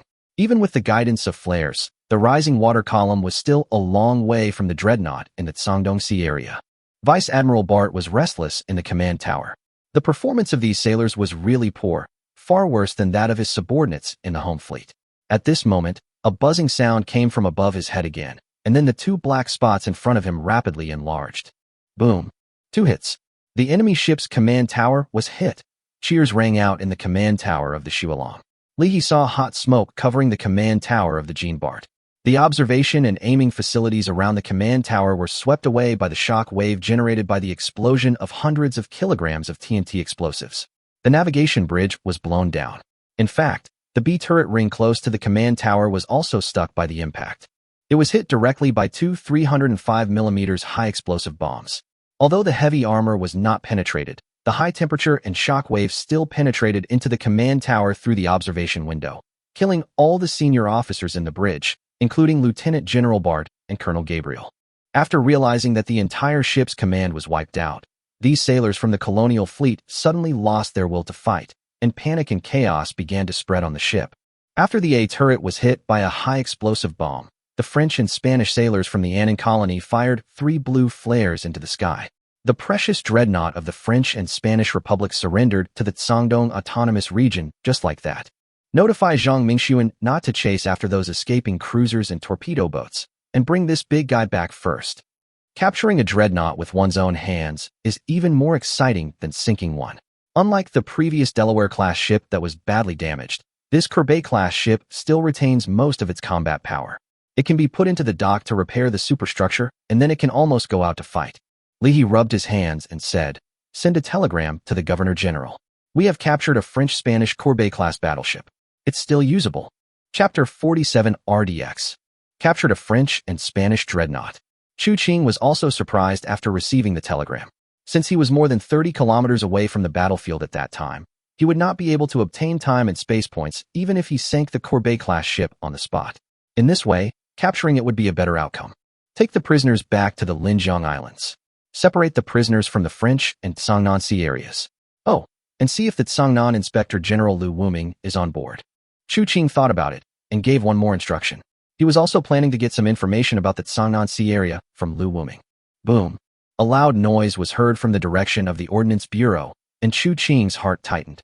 If she remembered correctly, Su Zhonghu was in the Research Institute at this time. Ever since Zheng Jingxi took office as deputy director, Su Zhonghu pushed the cruiser design work onto him and devoted himself to tinkering with experiments in the Ordnance Bureau Research Institute. Chu Qing had no idea what he was doing. He put on his clothes and went out.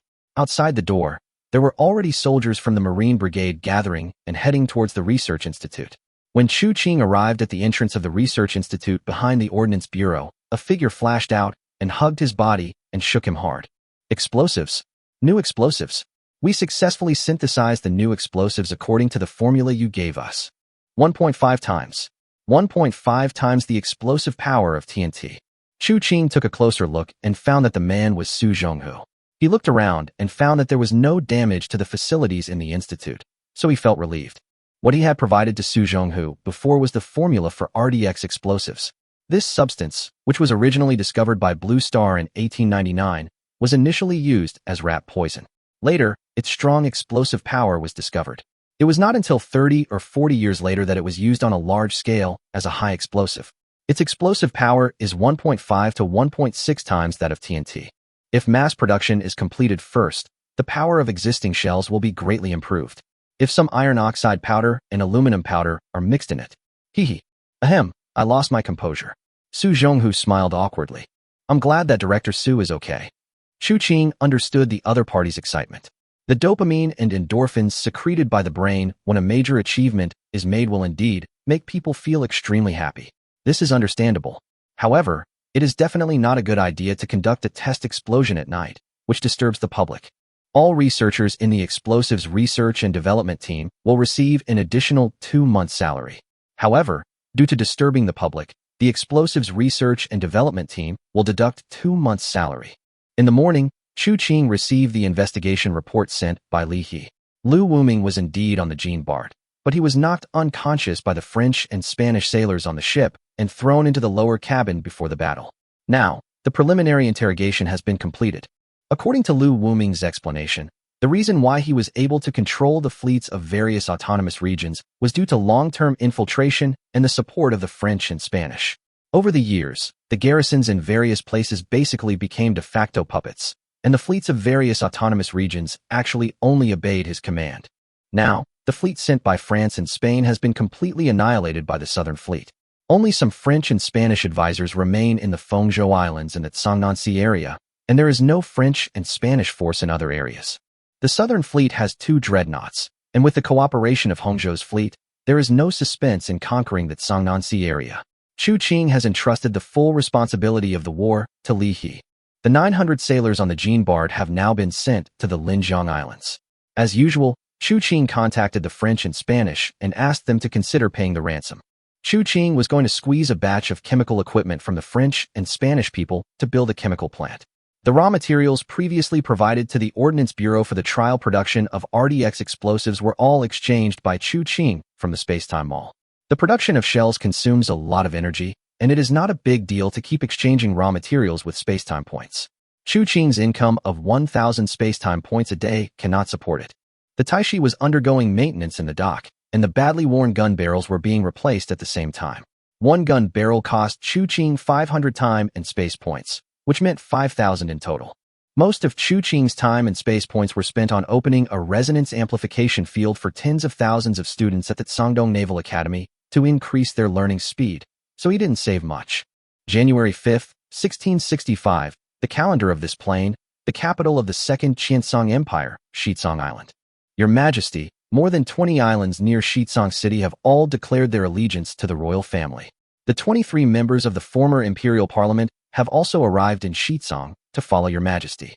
The Pseudo-Qiancang army has not been active on the border recently, and the White Eagle Federation's fleet also left the border last night. In the palace of Emperor Qiancang, Sun Tianwei, who was promoted from Prince of Fugua to Prince of Jinghua, stood in front of the depressed little emperor and reported the recent situation. The damage to the imperial power was minor and has been repaired. The Jiyuan and Chaoyong are under repair. Currently, the combat readiness mission is being undertaken by the Nanrue. Well, okay, I am tired. If the Prince of Jinghua has no other important news to report, you can leave first. The emperor on the throne was listless, supporting his head with his hands. He had lost Baitsong City and most of the territory in the north, as well as more than half of his fleet. Now he was the Emperor Qiancang in name, but in reality, he was just the leader of a local force. Not to mention recovering the territory. Even holding on to the last acre and 3 points of land was difficult under the heavy pressure from Sun Nanzhong. The huge gap almost made him lose his fighting spirit. Your Majesty. Seeing the emperor's dejected look, Sun Tianwei stepped forward. Your Majesty, although the rebels are now rampant with the help of the White Eagles, we are not without a chance to turn the tide. We still have a powerful super dreadnought and 3 dreadnoughts. As long as we seize the opportunity, we will definitely return to Baitsong one day. Emergency military information. Emergency military information. A staff officer stumbled in, causing both Sun Tianwei and the little emperor to change their expressions. Could it be that Sun Nanzhong had assembled a fleet to launch a massive attack? The staff officer didn't have time to explain and handed over a telegram. Just now, the Pseudo-Qiancang country and the White Eagle Federation's special fleet issued an ultimatum to the Iron Blood fleet on Qin Island, demanding that the other party withdraw immediately. The Iron Blood fleet rebuked the other party's request and went out of the port to confront. The fleets of both sides are showing signs of fighting. Hearing this, Sun Tianwei was shocked at first, and then he was happy. Once Sun Nanzhong and the White Eagle Federation became enemies with the Iron Blood country, then wouldn't his chance come? Chapter 48, Enemy at the Gate. On the armored cruiser Scharnhorst, flagship of the Iron Blood Nation's Far East Fleet, Vice Admiral Binman and Chief of the Fleet Staff Major General Friedrich von Ingenol stared through the portholes at the murderous fleet on the distant sea. Scharnhorst. Lieutenant General Binman held a telegram tightly in his hand, which read, Dear Lieutenant General Felix von Binman, Commander of the Far East Fleet of the Iron Blood Empire. The 25-year contract signed between your country and the former Qiancang Empire government to lease Qin Island is declared invalid from today. Your country's right to station troops in Qin Island is invalid from today. All personnel of your department are requested to leave the waters of Qin Island immediately. If you fail to do so, we will take forceful measures to expel them, and you will bear all the consequences. The day before yesterday morning, Lieutenant General Binman had just gotten up when he received this sternly worded telegram. Although the Navy Department was already considering the abolition of the Qingdao base, there was no final conclusion after all. This harshly worded telegram naturally angered Vice Admiral Binman. After reporting it to the Imperial Navy Department, he sent a telegram denouncing Sun Nanzhong and the White Eagle Federation. I don't care about your internal affairs, but when we exchange the Qingdao base, Our Iron Blood Empire delivered to you our newly acquired dreadnought and invested a lot of manpower and resources in Qingdao. Now you turn your back on us with just one word? As a result, the fleet of Qiancang Kingdom, with the White Eagle warships, arrived at the city gates and aggressively rushed to the waters off Taixi Island, setting up a battle formation to confront the Far East Fleet. The other party sent another communication. Ignore them. Before the Navy Department calls back, ignore any communication requests from the other party, Vice Admiral Benman said without turning his head. Also, sound the battle alert. All crew members arrive at their combat positions. I want all warships to be ready to fire within 5 minutes. The staff behind him paused when they heard this, but did not say anything more. They quickly carried out the Admiral's order. As this order was issued, the tense atmosphere in the bridge reached its peak. Su Hao, former commander of the 3rd Battleship Division of the Qiancang Empire Navy Guards Fleet and current Chief of Staff of the Qiancang Navy, sailed 2 Lingyuan-class ships into the 12 nautical miles of the Qingdao base, with 2 Florida-class ships of the White Eagle Federation following behind. Enemy ships are preparing for battle. Enemy ships are preparing for battle. Through the high-power telescope, the Iron Blood Nation's warships removed their muzzle plugs and began to rotate their turrets, with their muzzles pointing towards the Qiancang fleet on the periphery. Load the main guns. Prepare for artillery battle. Attack Scharnhorst first. Attack Scharnhorst first. Su Hao also ordered his fleet to take reciprocal measures, but added at the end, wait for the flagship to issue a firing order before taking action. There is no doubt that the strength of the fleet under his command exceeds that of the Iron Blood Kingdom's Far East Fleet without dreadnoughts. Except for the Scharnhorst, which is over 10,000 tons, the remaining battleships such as Emden, Nuremberg, Karlsruhe, etc. are just small cruisers of less than 5,500 tons according to the Iron Blood Kingdom's classification, and are vulnerable to dreadnoughts. But neither he nor the Grand President of Qiancang Country, Sun Nanzhong, dared to fire the first shot. Even before setting off, Sun Nanzhong told him, don't fire the first shot. All of this is because behind this fleet stands the second-ranked maritime power with 30 dreadnoughts.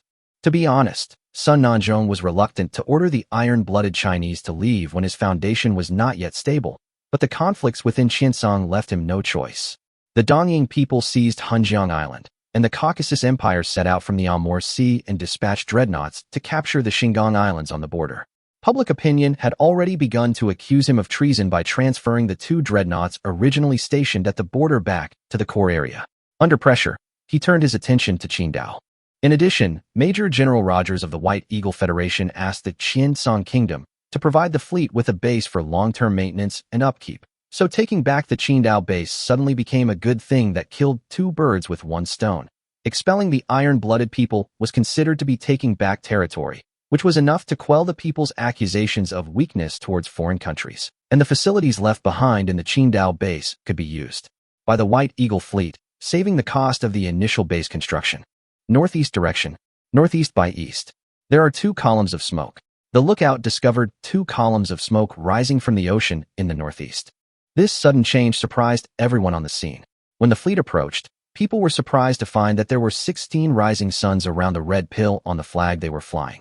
They couldn't help but shout out, "It's the East Sakura Empire." East Sakura people? What are they doing here? Vice Admiral Benman naturally noticed the changes on the field and recognized the models of the warships sent by the East Sakura people, a Kawachi-class battleship and a Kasuga-class armored cruiser. The Hanoi class is also an interesting model. Although the main gun caliber is unified to 305 mm, only the main gun turrets at the bow and stern are 50 times the caliber, while the rest are 45 times the caliber. As a result, the bow and stern main guns need to be charged less to achieve a similar unified trajectory. Therefore, within the Iron Blood country, there is no consensus on whether the Hanoi class should be considered a true dreadnought. But as far as the current situation is concerned, whether she is a dreadnought or not, she is enough to suppress his Scharnhorst-class armored cruiser. The opponent's attitude is unclear, and Vice Admiral Benman is unable to make a decision. Your Excellency, Lieutenant General, the Dongying People's telegram. The communications department sent the Dongying People's message. Ingenal took the telegram and frowned. They said, they hope we respect Qiancang's legitimate claim to territory and leave Qingdao base immediately. I knew it. I knew it. Lieutenant General Benman was a little angry. These Dongying people are in cahoots with the British. There must be the British behind this. Report the situation here to the Navy Department immediately. Immediately. Tell them that the Dongying people are involved. Qiancang and Beiying are fine.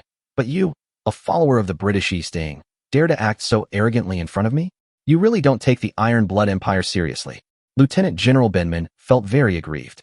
Time passed minute by minute, and about 2 hours later, I finally received a reply from the Navy Department. Urgent telegram from the Admiralty. Urgent telegram from the Admiralty. Felix von Binderman snatched the message, scanned it, and handed it feebly to Ingenol. He could fully understand why the Navy Department made such a decision. After all, the number of enemy battleships present had reached 5, and there was no chance of winning in a conflict. No matter how unwilling he was to accept it, he had to face such a reality. This world still speaks with fists. The Iron Blood Empire will always remember this day. It will always remember this day of shame. Blow up the floating dock. Let's go. Let's get out of here. Chapter 49, Let's Build a Submarine. With a loud rumbling sound, the 16,000-ton floating dock at the Qingdao base sank to the bottom of the sea, and the coastal defense facilities were also blown up and turned into ruins. All personnel of the Far East Fleet boarded the ships, and 6 cruisers escorted 2 supply ships and a passenger ship and left sadly through a passage vacated by the Qiancang Empire Fleet and the White Eagle Federation. Let's go to Tsangdo. January 7th, 1665, local calendar. Taixi Island Governor's Office. Chu Qing, who had just returned from Tongzhou oil field, was checking the battle reports sent by Li He. On the day when the Franco-Spanish fleet was defeated, Li He led the fleet to capture the Liandu Islands and rescued the former Liandu garrison commander who was under house arrest by Lu Wuming. Within 3 days, he captured 2 more islands, captured 2 Zhaohe-class training cruisers, 3 Haitian-class and Hairon-class defense cruisers, and 8 Kaiji-class ships, and sank 2 Haisua-class battleships, and 1 Lungwei-class, and 4 Hairon-class and Kaiji-class cruisers. Lu Wuming's adjutant gathered almost all the warships and torpedo boats to deploy defenses east of Fengzhou, trying to gradually deplete the strength of the southern fleet. Subsequently, in the direction of the Hangzhou Islands, the western fleet of the Tsangdong Autonomous Region, led by the Bismarck Duke-class armored cruiser Haishi, launched a raid from the southeastern border of the Tsangdong Autonomous Region to the northwest of Fengzhou. Due to the lack of troops near Fengzhou at that time, the western fleet arrived in Fengzhou in 4 days. The remnants of Lu Wuming had already evacuated to the southwest, suspected to be preparing to surrender to the powers stationed on Qiancang Island. The southern fleet of the Tsangdong Autonomous Territory, led by an offensive spearhead composed of 2 dreadnoughts, had also broken through to the east of Fengzhou and was about to meet up with the western fleet. The people in the Tsangnan Sea area were in unrest. Some islands originally controlled by Lu Wuming and his forces finally turned to the Tsangdong Autonomous Region under the leadership of the former garrison commander. Chu Qing held up the telephone on the table that was directly connected to the telecommunications department. I'm Chu Qing. Take the call from the telecommunications department. Telecommunications department, send a message to Chief of Staff Li immediately. After taking over the Fengzhou Islands, there is no need to pursue the remaining enemies. The fleet should rest on the spot, consolidate the islands in the rear, and clear out the remaining forces of Lu Wuming. Deal with the prisoners in the same way as before. Chu Qing planned to temporarily cease fire after capturing Fengzhou, and had no intention of going deep into the southwest of Tsangnan Sea area to hunt down the remnants of Lu Wuming. Of course he knew that if you don't kill the snake, you will leave trouble for the future. However, the continuous fighting in the past few days has made the entire fleet exhausted, and the battle line has been stretched too long. The nearly 30 islands within the territory have stretched the military force to its limit. If the battle continues, the 3 dreadnoughts in their hands will not be able to defend the territory. Besides, the fleets of the British, French, and Spanish powers stationed in Hong Kong are not easy to deal with.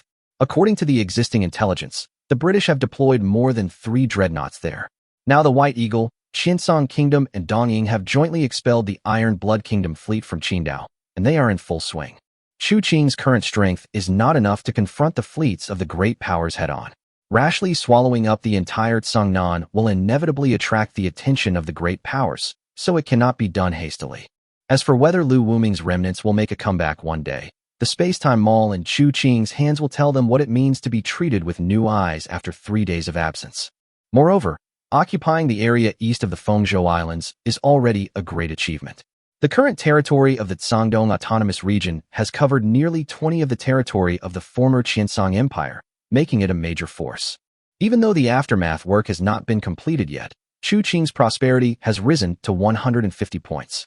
It can obtain 1,500 time and space points a day, and there is also a Fengzhou shipyard, which is more powerful than the original Shinpu shipyard. Wei Jizhu, the chief engineer of Fengzhou shipyard, is the top shipbuilding talent recommended to Chu Qing by Su Zhonghu and Zheng Jinxi. How top-notch?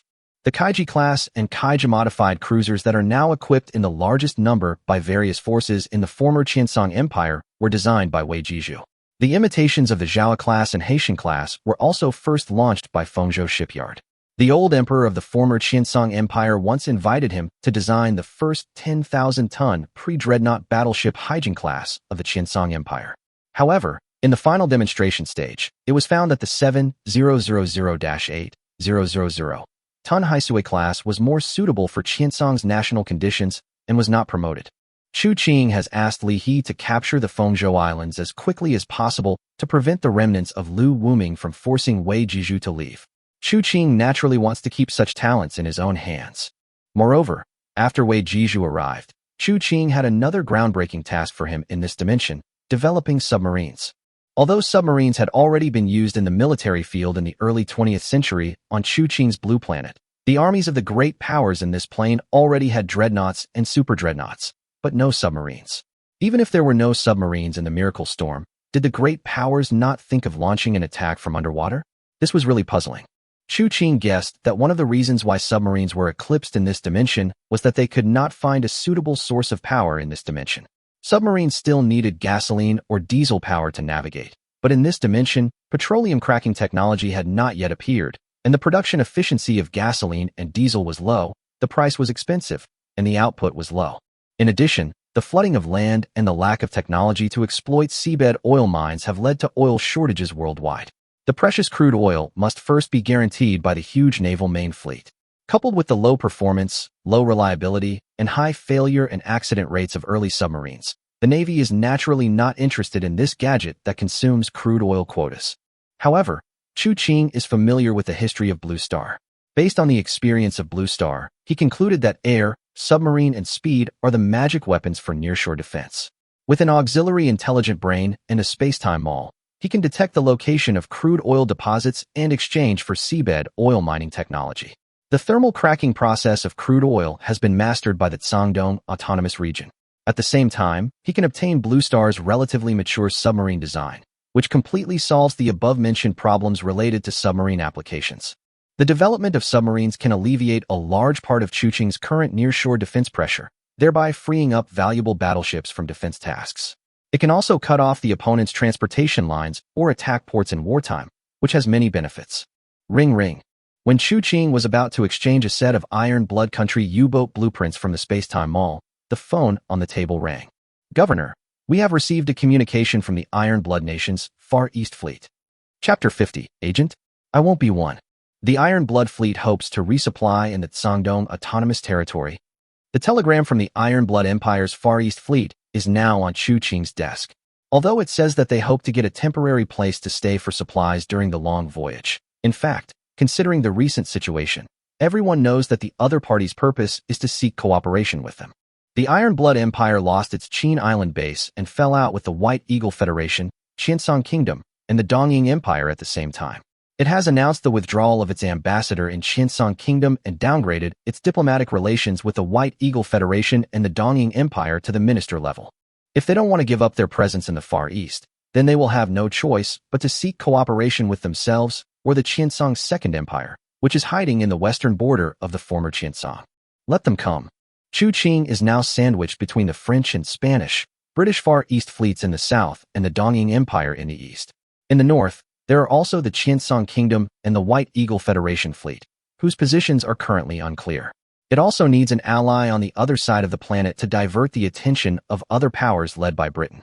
1 month later, on February 7, 1665, in the local calendar, Lieutenant General Felix von Benman, commander of the Iron Blood Nation's Far East Fleet, stepped onto the land of Taixi Island with his chief of staff and translator, and slowly walked into the Governor-General Guangdong's official residence. Standing in front of him was a young man in military uniform. 3 months ago, this young man was just a rising star in the garrison, but now he has become the leader of 30 islands in the Guangdong Autonomous Region, and even his own Far East Fleet has to temporarily take shelter under him. Hello, Your Excellency the Governor. Long time no see, Lieutenant General Benman. Chu Qing smiled and shook hands with Benman. I am very grateful to the governor for providing us with a place to resupply supplies. It's just a small favor. In the courtesy room, a group of people had already walked into the restaurant. As the door closed, Qiancang thought that the courtesy was enough, looked at Lieutenant General Binman and others, and then slowly spoke. It's just that the supplies you brought should be enough to reach the Principality of Yangzhou. Your Excellency, the Lieutenant General specially came to the Shandong Autonomous Territory. You must have something important to discuss with me, right? Since you already have the answer, there is no need to ask even though you already know the answer.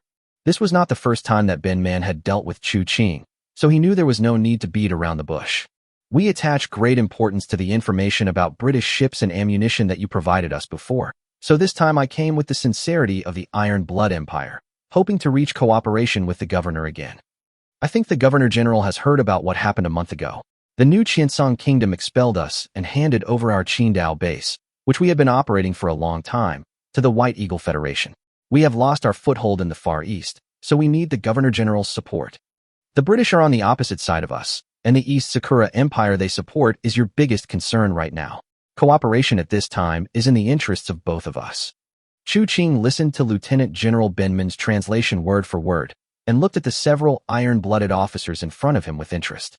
If you are truly here for equal cooperation, then the Shandong Autonomous Territory will naturally show the same goodwill. But I want to know, are you looking for an equal partner or an agent in the Far East? Qiancang deliberately emphasized the word equality and observed the expression of the translator in front of her. The current Iron Blood Empire actually has no need to retain any power in the Far East, because the Qiancang Empire no longer exists, and neither the Caucasus Empire nor the Dongying Empire can become Iron Blood's allies, and the shadow of the British is still everywhere in the Far East.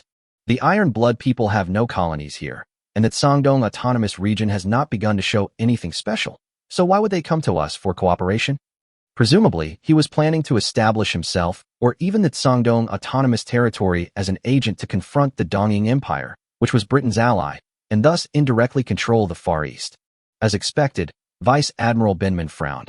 Your Excellency Governor, equal cooperation requires strength as a foundation. You only have 2 dreadnoughts, and your strength is still lacking.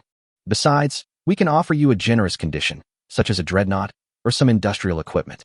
All you need to do is let us lease an archipelago. I'm sorry, Your Excellency, Lieutenant General, that Shandong Autonomous Region hopes to maintain its independence and will not become an agent or gunman of any force. As for the lease you mentioned, that is absolutely impossible. The Shandong Autonomous Region will never sell any inch of its land. Qiancang straightened his face and said in a tough tone, he would never let the humiliation of Blue Star repeat itself in this plane. He would never cede or lease his territory. The current strength of the Shandong Autonomous Region is naturally incomparable to the former Qiancang Empire, let alone the Iron Blood Empire. However, Your Excellency, Lieutenant General, please believe that the potential of the Shandong Autonomous Region is absolutely beyond anyone's imagination. Lieutenant General Binman was not happy after being confronted by Qiancang. Qiancang did not care. After all, he had not shown any outstanding qualities, and it was hard to convince others. It seemed that it was time to show something. Please follow me. Qiancang led the Iron Blood Nation group to the top floor of the official residence, from where they could overlook the entire Taixi Island and the ocean surrounding it. Your Excellency, please take a look. Following the direction of Qiancang's finger, Vice Admiral Binman's pupils shrank. He saw a huge floating dock, almost the same as the 16,000-ton floating dock at the Qingdao base, but a little bigger than the Qingdao dock, at least 22,000 tons. There was no problem maintaining a conventional dreadnought. Inside it was the Corbeil-class battleship captured from the French Navy. This is a large floating dock designed and built independently by the Shandong Autonomous Territory. Of course, the design was based on a similar product deployed by your country at the Qingdao base, and the materials were also purchased from the Yangzhou Principality. Qiancang smiled and said to Lieutenant General Binman that although the term Miracle Storm could also cover up its origin, the term independently designed and built could better highlight its potential. Besides, who said we only have 2 dreadnoughts? Qiancang raised his hand and pointed at the sea in the distance. The attendant hurriedly handed a pair of binoculars to Lieutenant General Binman. What he saw made him even more surprised. He saw the Derflinger-class battlecruiser, which was also an elite ship in the Iron Blood Navy. If it weren't for the battle flag with the Black Eagle, he would have thought that the main force of the High Seas Fleet had arrived in the Far East, ready to deal with the arrogant Qiancang Kingdom. Oh, She got it from the Miracle Storm. Chu Qing smiled as she looked at the shocked Lieutenant General and his translator. I have one more thing to show you. Chu Qing clapped his hands, and two Marines carrying a target plate came running downstairs. This is a 40-pound Krupp carboized hardened armor plate, but it is made in Sangdong. The bullet marks above were left by a French-made 47mm rapid-fire gun using a nickel-steel armor-piercing bullet at a distance of 250 meters, which is enough to prove its protective capabilities. Felix von Binderman took a quick look and was already 80 convinced. After all, no one would buy a 1-inch armor plate weighing only 40 pounds. It was most likely produced by the Sangdong Autonomous Territory itself. This is surprising. Your Excellency, Governor, it seems that you have indeed encountered some opportunities in the past 3 months. Vice Admiral Binman's ideas have begun to change. Not to mention the Derflinger, the technical capabilities of designing and building a large floating dock and independently producing Krupp steel have far exceeded the expectations of the Vice Admiral himself and even the Navy Department, which is enough to attract certain attention. Chapter 51 U-43 Submarine. Mr. Governor, could you please tell us the monthly output of Krupp armor? The Lieutenant General and his party returned to the banquet hall. Please forgive my intrusion. 1,200 tons, Chu Qing pointed out. Of course, this is the current maximum output. Felix von Binderman turned and talked to Chief of Staff Ingenol for a while and finally spoke. I admit that we underestimated your strength and development potential. I will report this new intelligence to the Imperial Navy Department. However, in my personal judgment, if the Navy Department wants to formulate a truly equal cooperation plan, what you have shown so far may not be enough. Vice Admiral Binman spread his hands. The annual output of more than 10,000 tons of Krupp steel is indeed not to be underestimated. It can affect the pattern of the armored steel market to a certain extent. However, the strength of the 3 dreadnoughts of the Sangdong Autonomous Territory is still a little weak, and the Navy Department may not be able to recognize the huge potential of the other party. The Sangdong Autonomous Region dares to ask for equal cooperation, so it naturally has its own confidence. Chu Qing signaled his men to bring a briefcase. Take a look at it. It contains something that is enough to shake the British maritime power. Lieutenant General Binman took the briefcase handed over by Chu Qing and found that it seemed to contain part of the design drawings. Is it a development of the Holland submarine from a few years ago? Compared to it, the Holland is not even a baby, Chu Qing said with a smile. It has a maximum range of more than 9,000 nautical miles, is diesel-powered, has a surface speed of 17 knots, an underwater speed of 9.1 knots, has 6 torpedo tubes, and most importantly, its design is quite mature and will not have frequent mechanical failures like the half-finished Holland submarine. It is a true ocean-going killer that hides underwater, and it is the only one on this planet. I think Your Excellency the Vice Admiral can see its importance. Chu Qing chose the U-43 ocean-going diesel-electric submarine that was mass-produced by the Blue Star Iron Blood country in 1913. It has a surface displacement of 725 tons and an underwater displacement of 940 tons. A total of 8 boats of this type were built, with a total sinking tonnage of 500,000 tons. The technology is mature and the performance is excellent. Lieutenant General Binman handed several drawings to Ingenol, who also showed joy on his face. They were all senior naval commanders, and they could all see the importance of this new weapon. In this era, no one had thought of guarding against underwater attacks, and if used properly, it could have the effect of achieving the greater result with the smaller one. Moreover, in the absence of reliable long-range detection technology, even if dozens or hundreds of such ocean-going submarines are deployed into the vast ocean, it is difficult for the opponent to counter them. The torpedo weapons they carry are a deadly threat to merchant fleets and even lone warships. A large part of the British Empire's maritime power comes from its huge merchant fleet, which continuously transports resources plundered from various colonies to the British Isles. Without the blood transfusion from overseas colonies, the British Empire will quickly fall into trouble. If it wants to protect the transportation lines, it must disperse the fleet forces concentrated in the mainland, and then, I think the weight of this thing is enough for us to stand at the negotiation table on equal terms, right? Chu Qing interrupted the contemplative Lieutenant General. It was designed by a genius designer from the Sangdong Autonomous Territory, so we are the only ones who have its complete set of design drawings. We know that your country is the largest potential user of this submarine, so we have specially prepared a German document. In addition to this ocean-going torpedo attack submarine, we also have some other submarine designs. Only if the Iron Blood Empire cooperates with us on an equal footing will we hand over this blueprint to the Iron Blood Empire. As for other products, your country will need to pay some other prices. Qing put down his wine glass and waited for Lieutenant General Benman's decision. I am aware of the importance of this blueprint. I will do my best to make the Admiralty and even the Imperial leadership meet your requirements. Lieutenant General Benman recovered from the shock and patted his chest to assure, I hope you will not disclose this blueprint to other countries. If the performance of this submarine is really as advanced as Qing said, then even if it needs to consume diesel, it is acceptable. The Iron Blood Empire must get this blueprint. Chief Engineer Wei, how is the progress of the submarine? At night, Benman and his party returned to the ship to contact the Navy Department, while Qing came to the new research institute secretly established by the Ordnance Bureau on the coast of Taixi Island. Wei Jizhu was supervising the construction of submarines here. A month ago, when Li He captured the Fengzhou Islands, he immediately sent the Corbeil-class battleship to bring Wei Jizhu here. After seeing the mountains of advanced ship drawings in the Ordnance Bureau's Research Institute, this top figure in the Qiancang shipbuilding industry immediately decided to join the Ordnance Bureau. Originally, Su Zhonghu was going to give him the position of director of the Armament Bureau, but Wei Jizhu firmly declined and only took the positions of chief engineer and chief shipbuilder. In order to make him familiar with the structure and use of submarines, Qing specially exchanged for a 200-ton Iron Blood Country UB-2 offshore submarine, using the excuse that it was obtained from Miracle Storm in the early years for his reference.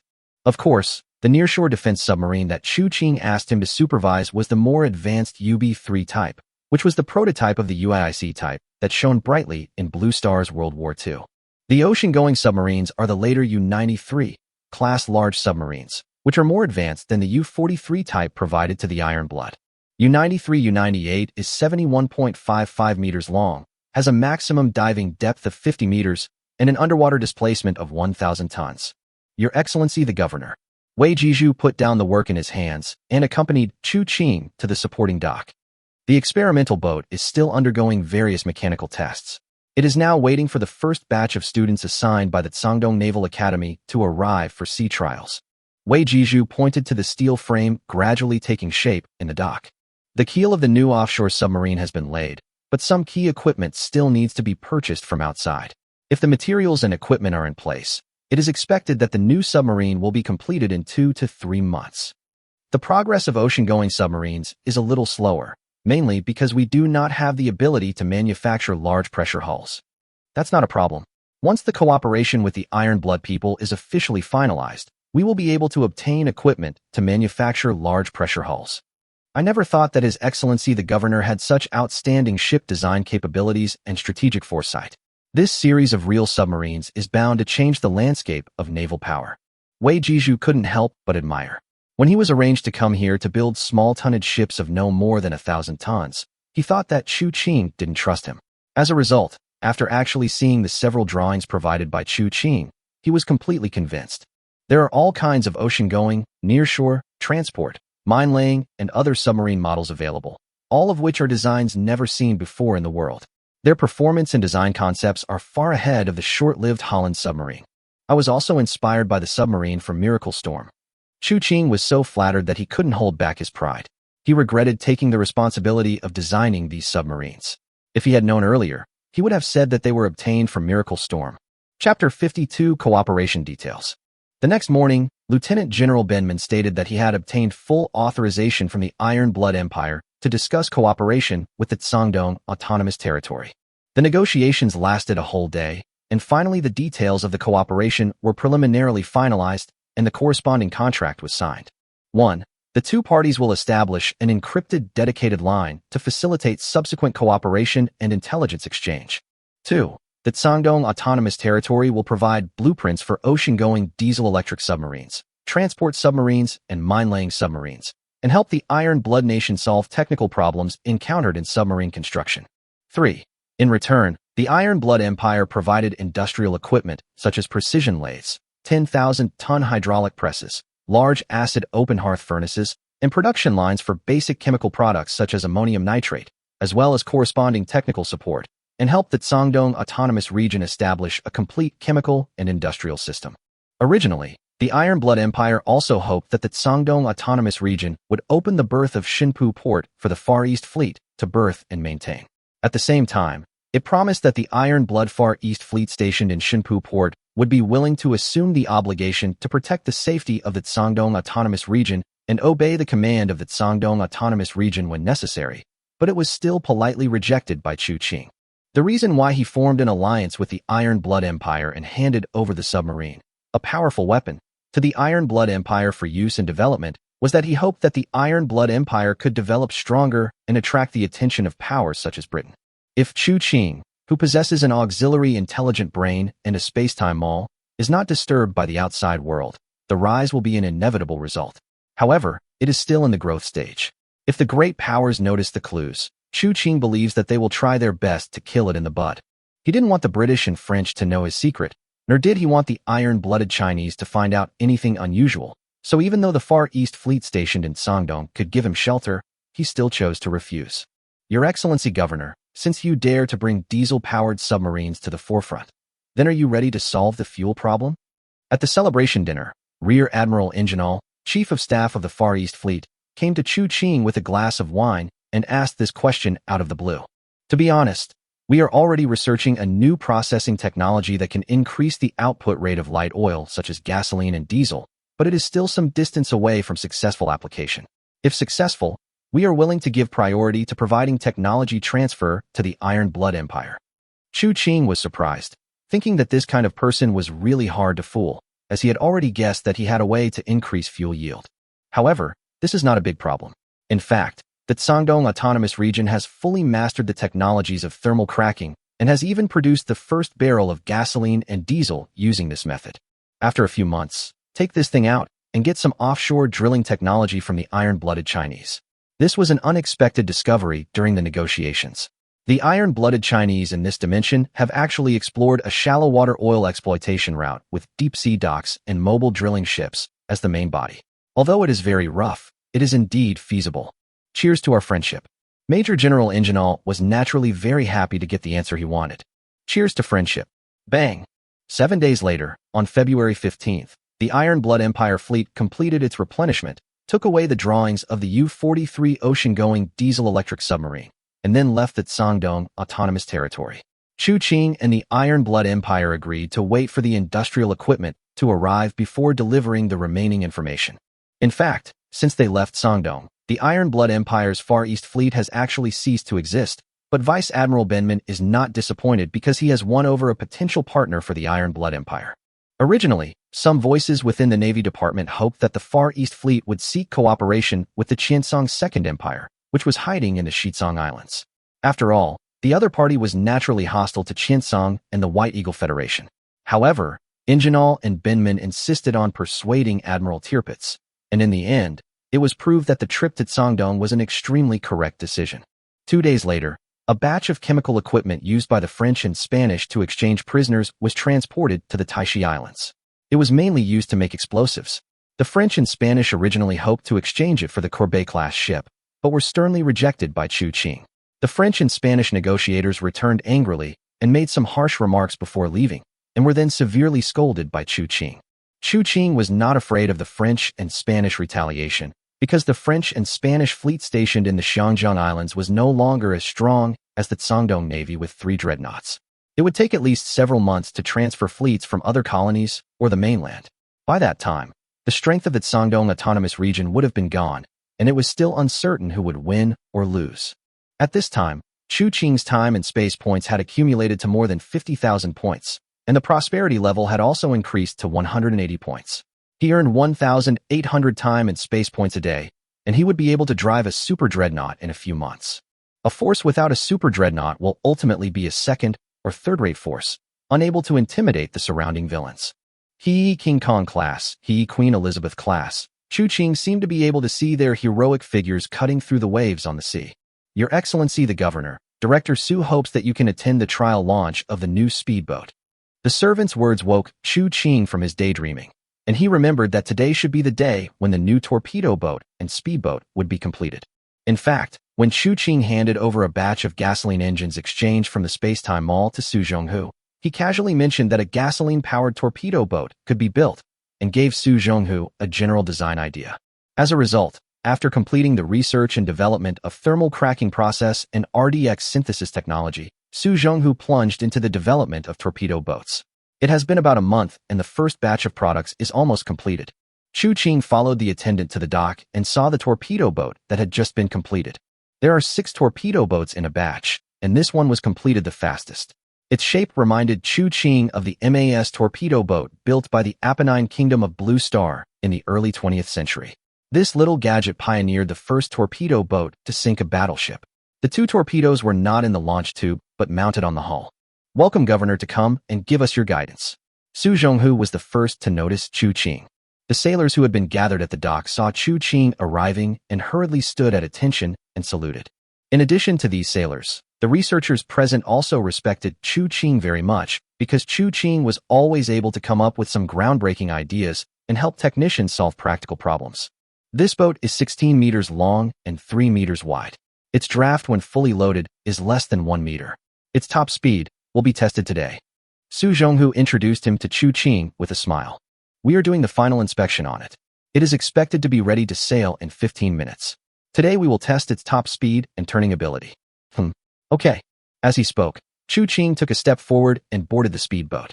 Governor, what are you doing? Strictly speaking, this is the first combat ship built by the Guangdong Autonomous Territory.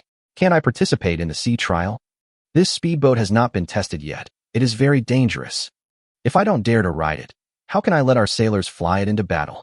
Chu Qing ignored Su Zhonghu's advice and insisted on boarding the boat to participate in the sea trial, because only in this way could he use the ability of the auxiliary intelligent brain to detect problems arising in the sea trial in real time and give corresponding solutions.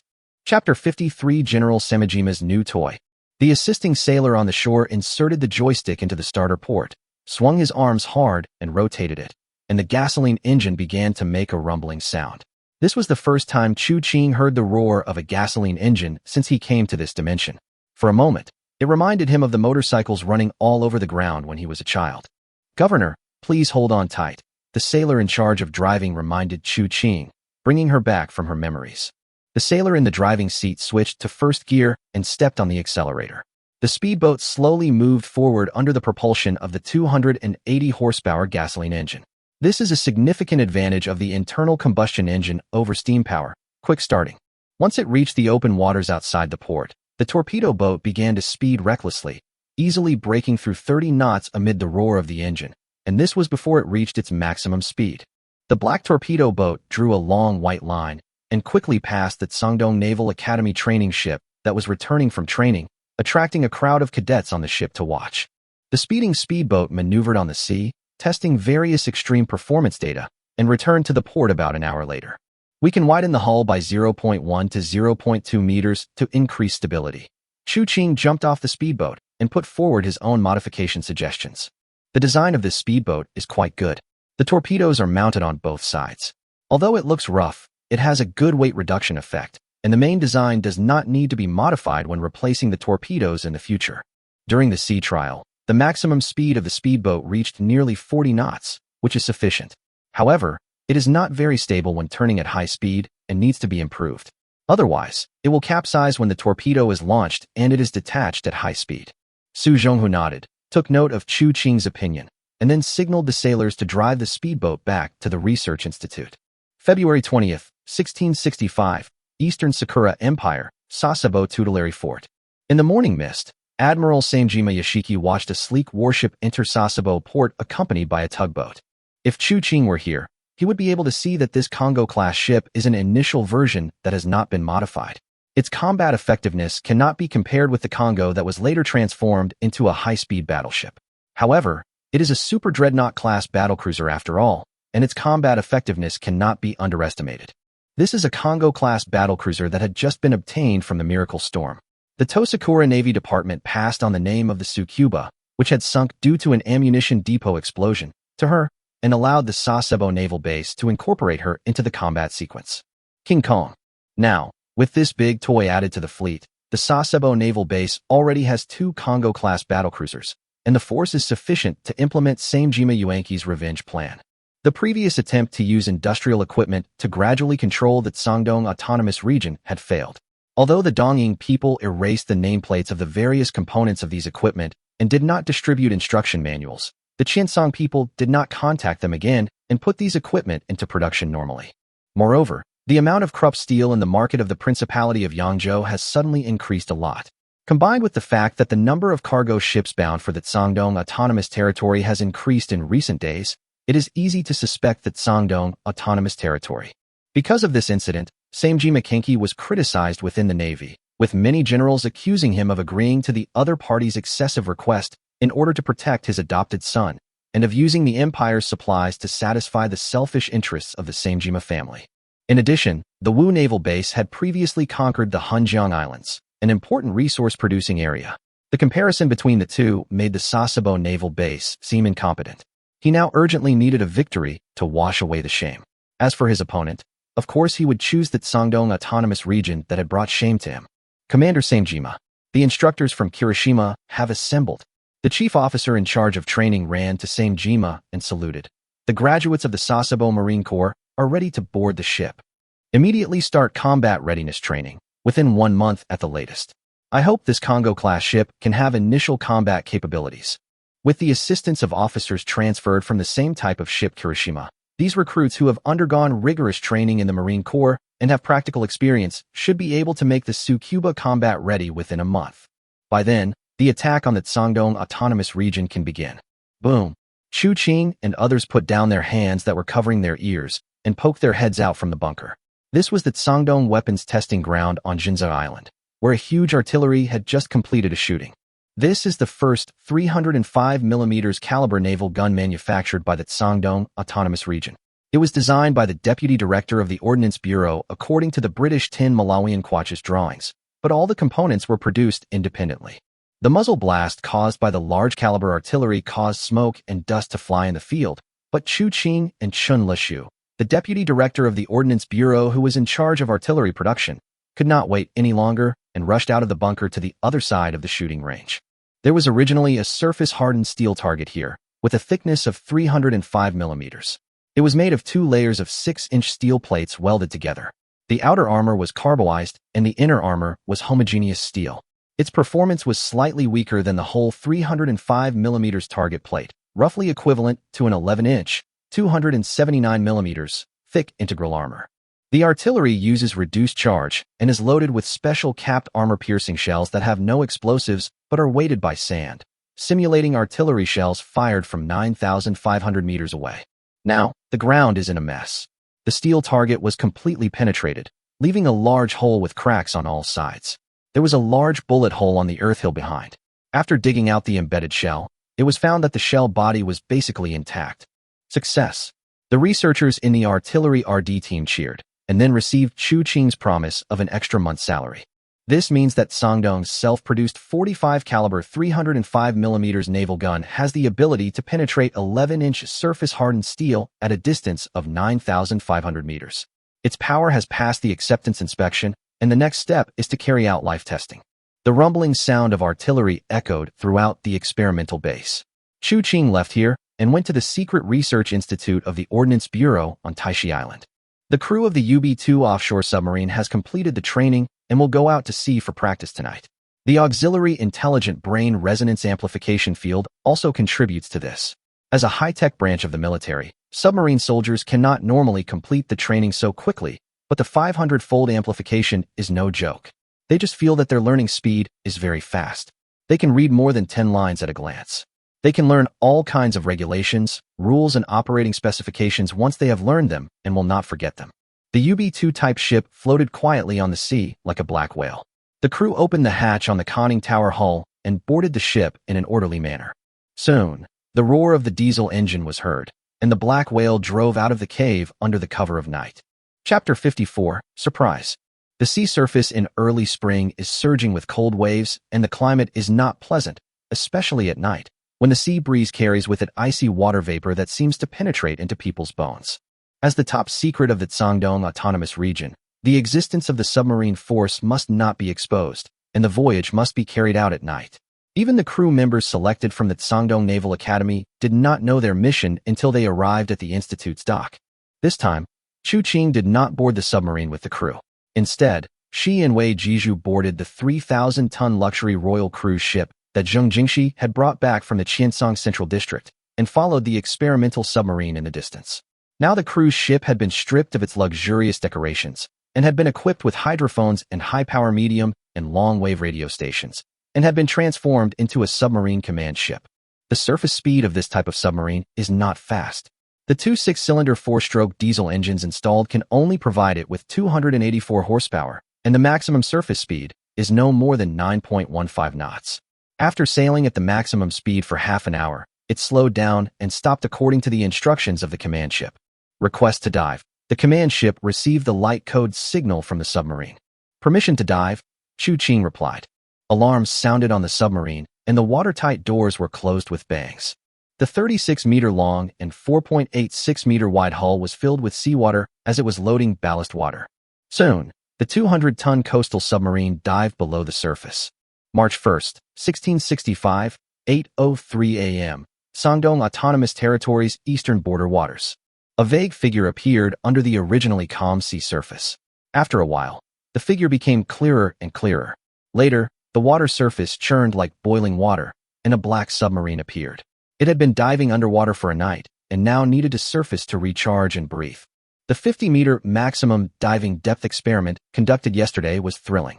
The submarine crew couldn't wait to get out of the submarine and come to the deck to breathe fresh air. They were already exhausted after sailing underwater for 8 hours. I didn't think it was a big deal when I was learning the basic knowledge on shore, but now that I'm really sitting in this iron tank full of instruments and valves sailing dozens of meters underwater, I can feel how unusual it is.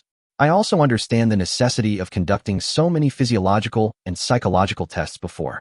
Zhang Huchen, 22 years old, is now the temporary captain of this experimental submarine. He was originally just an ordinary student at the Shandong Naval Academy. However, one day he was asked to do several sets of physical and psychological tests and was told to graduate early and participate in a secret mission. There were more than 80 people selected with him, but after several rounds of tests, only the 23 people who are now in the boat are left. They are the first generation of submarine soldiers that Qiancang has high hopes for. He hopes to form a real submarine force with them as the backbone, so a mobile position system, that is, position rotation, is adopted on this submarine. No matter what their initial positions are, these 23 people will experience 23 positions during the voyage. Zhang Huchen was only the helmsman yesterday, but today he took up the position of captain. He stood on the command platform shell and unfolded the task list, which read, March 1 SD, Torpedo Attack Drill. Yes, today's training mission is a torpedo attack, and the target of the attack is the command ship where Qiancang, the governor of Shandong Autonomous Territory, is located. I'm afraid there will be no more opportunities to fire at the governor, so the morale of the crew is very high, and a group of strong young men are shouting excitedly. It seems that the task on his shoulders is particularly heavy. Zhang Huchen took out his pocket watch, and the pointer on it had already passed the scale representing 8:45. According to the course and speed of his own ship and the command ship, the target was about to appear. It's almost time. Let's dive. A low warning voice sounded. The captain issued an order, and the sailors immediately followed Zhang Huchen back into the submarine. The sea surface was boiling again, and the 36-meter-long UB-2 dived underwater again. Dive to periscope depth. Dive to periscope depth. 5 meters, 6 meters, 7 meters, 9 meters, 10 meters. Periscope depth. Raise the periscope. The periscope rose from the sea surface. Zhang Huchen held the handle of the periscope and rotated it around to look for the target. After about an hour, he finally found a small black dot on the sea surface. After zooming in, he confirmed that it was the command ship following behind him. Zhang Huchen did not act rashly. At this time, the command ship was still far away from his submarine, and the torpedo could not reach it for the time being. Horizontal bearing 223. The deputy captain easily reported the bearing data. Medium target, distance 7,000 meters. Speed 23 knots. Zhang Huchen also read the distance based on the scale on the periscope. Set the torpedo depth to 4 meters. Set the maximum speed. Set depth to 4 meters. Set speed to maximum. Start the motor. Start the motor. 1/3 power. Turn left 18 degrees. Seize the attack position. The crew's operation was perfect, without any stuttering. They didn't look like novices at all. Instead, they looked like experienced submarine soldiers who had been fighting underwater for many years. This is the benefit of the resonance amplification field, which greatly shortens the talent training cycle. Turn off the motor when you get close to 1,000 meters. Dive to 35 meters. Zhang Huchen did not choose to turn around and attack head-on, because doing so would cause the periscope exposed above the water to stir up waves and lead to being discovered. He chose to adjust the angle and wait for the enemy to drive to the front of him to attack a large area. The submarine command ship is now passing in front of them at a speed of 24 knots. The noise of the high-speed rotating propeller makes them annoyed. Now all they need to do is wait patiently for the command ship to approach and then appear within the attack range of the bow torpedo tube. Zhang Huchen decided to give the order. Start the motor, 1/2 output power. Periscope depth. Although buoyancy can also be achieved by directly adjusting the ballast water, the discharged bubbles would pose a risk of exposure. Therefore, this time Zhang Huchen's submarine chose to adjust the elevators to control the diving depth. The hidden hunter quietly poked its head out of the sea and found that its target was only 600 meters away from it and was facing its bow from the side. Torpedo controller. Torpedo tubes number 1 and 2, fire. On the command ship, Chu Qing knew clearly through the intelligent computer that the underwater submarine had locked onto him and fired 2 torpedoes, but he did not warn anyone. He could not intervene in the torpedo attack. After all, the terrifying situational awareness ability of the auxiliary intelligent computer could naturally restrain submarines. At the same time, he did not let the crew turn on the hydrophone, because no country in this era had heard of using such equipment. 2 torpedoes approaching on the starboard side. Distance 550 meters. The sailors who were waiting for the opportunity finally found the white wake of the torpedo. The command ship began to steer to the right to avoid it, but it was too late. One of the rubber-headed training torpedoes hit the starboard side of the command ship with a duong sound. The UB-2 type is equipped with a 508 mm torpedo tube, one of which is enough to seriously damage a 10,000-ton battleship. Therefore, according to the exercise judgment rules, the command ship that Chu Qing was on had been sunk at this time, so a black flag was immediately raised on the mast. It was too fast and too close. We couldn't react at all. The sailors looked annoyed, but Wei Jizhu was very happy. After all, the command ship of this exercise could not escape the torpedo hunt, even though it knew in advance that there was a submarine, proving the terrifying combat power of submarines in this era. In the distance, the UB-2 submarine observed the torpedo hit and jumped out of the water. The command deck was suddenly filled with excited submarine soldiers. According to the original plan, they should have returned at this time, but several smoke columns appeared on the east side of the sea level, attracting Chu Qing's attention. Chapter 55. Come to cheat. Come to attack. Under the bright sunshine, a small fleet was sailing at a speed of 26 knots off the coast of Cangdong. The fleet consisted of 1 large and 2 small figures, all flying flags with blood-red stripes. The large ship has 2 tall masts and 4 twin 356 mm main turrets, and its shape is very majestic. The 2 smaller figures have 4 chimneys and 2 152 mm single main guns at the bow and stern. Private Yamashita, you were a full 10 seconds too slow. At the secondary gun position of the gun turret of the Congo-class battlecruiser Tsukuba of the East Sakura Navy, a new recruit was being scolded by a veteran. He fell during a drill and carrying artillery shells, causing him to be 10 seconds late. IJN's Spirit Infusion Stick, the nightmare of many recruits. The sergeant was furious and slapped him several times. The new recruit called down the mountain trembled because he knew that he would have to take a spiritual injection after the training in the evening. IJN is physically punishing soldiers. This Congo-class battlecruiser had been conducting 10 consecutive days of maritime training, and under the escort of 2 Chikuma-class ships, it sailed almost in a straight line from the Sasebo naval base to the waters off Cangdong. Chikuma was the last type of protected cruiser of the IJN. Admiral Sanjima was a little worried at first, but then he thought that this Congo-class battlecruiser, with its 27.5 knot speed and 8 356 mm naval guns, could easily run rampant in the vicinity. Anyway, none of the dreadnoughts or even cruisers of the Cangdong autonomous territory could catch up with it. Maximum combat speed. Maximum combat speed. Feeling the surging power brought by the 36 coal-fired boilers, the new acting captain of the Tsukuba, Colonel Hitaro Touchi, was in high spirits. He was originally only the navigator of Kirishima, but now he was directly promoted to acting captain of the same type of ship. This feeling of mastering powerful strength made him feel very comfortable. The only thing that made him unhappy was the training of the sailors. So far, these recruits have not reached the qualification standards and are far from the 1-month deadline stipulated by Admiral Sanjima to form combat effectiveness. A column of smoke in front of the port side. Measuring speed. The lookout reported an unexpected discovery. Is it a merchant ship? The outline doesn't look like a cargo ship. We are comparing it. Hitoichi came to the porthole and raised a high-powered telescope. The shape in his field of vision did not look like an ordinary merchant ship. Speed, 23 knots. Now it can be confirmed that the other party is definitely not a merchant ship. No merchant ship will waste fuel and sail at a high speed of 23 knots in the near sea. Ship Identification Manual, page 45. Qiancang Empire Royal High-Speed Cruise Ship. How could the royal cruise ship of the extinct Qiancang Empire appear here? Takeuchi was a little surprised, but the other party did appear here.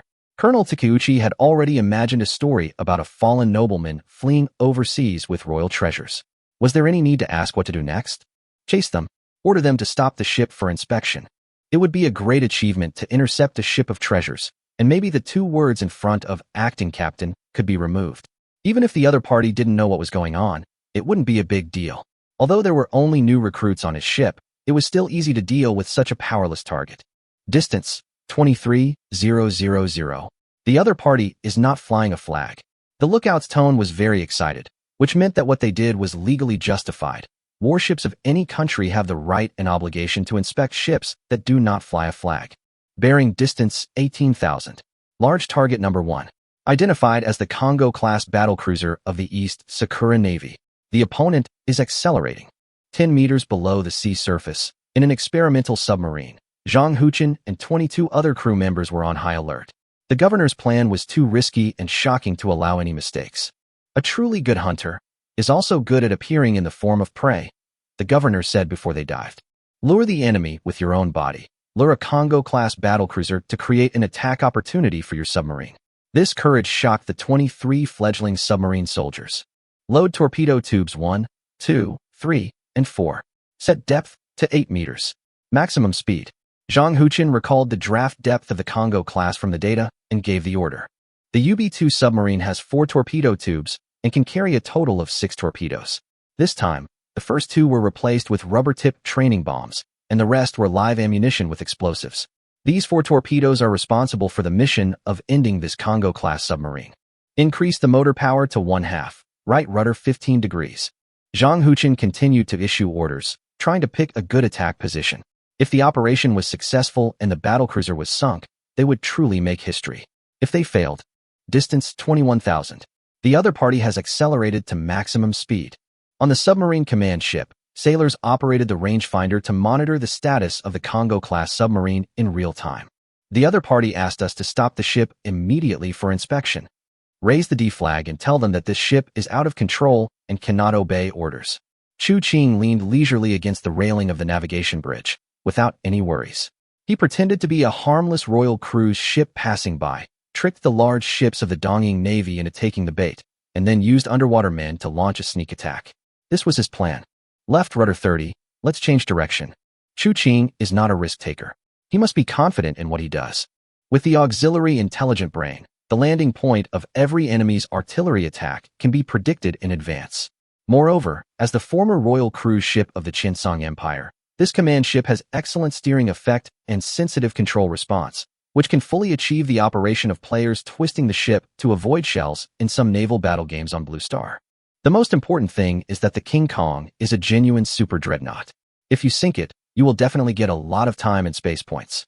The other side sent a telegram saying that if we don't stop the ship, they will use force. Leave him alone. Distance 17,000. Enemy fire.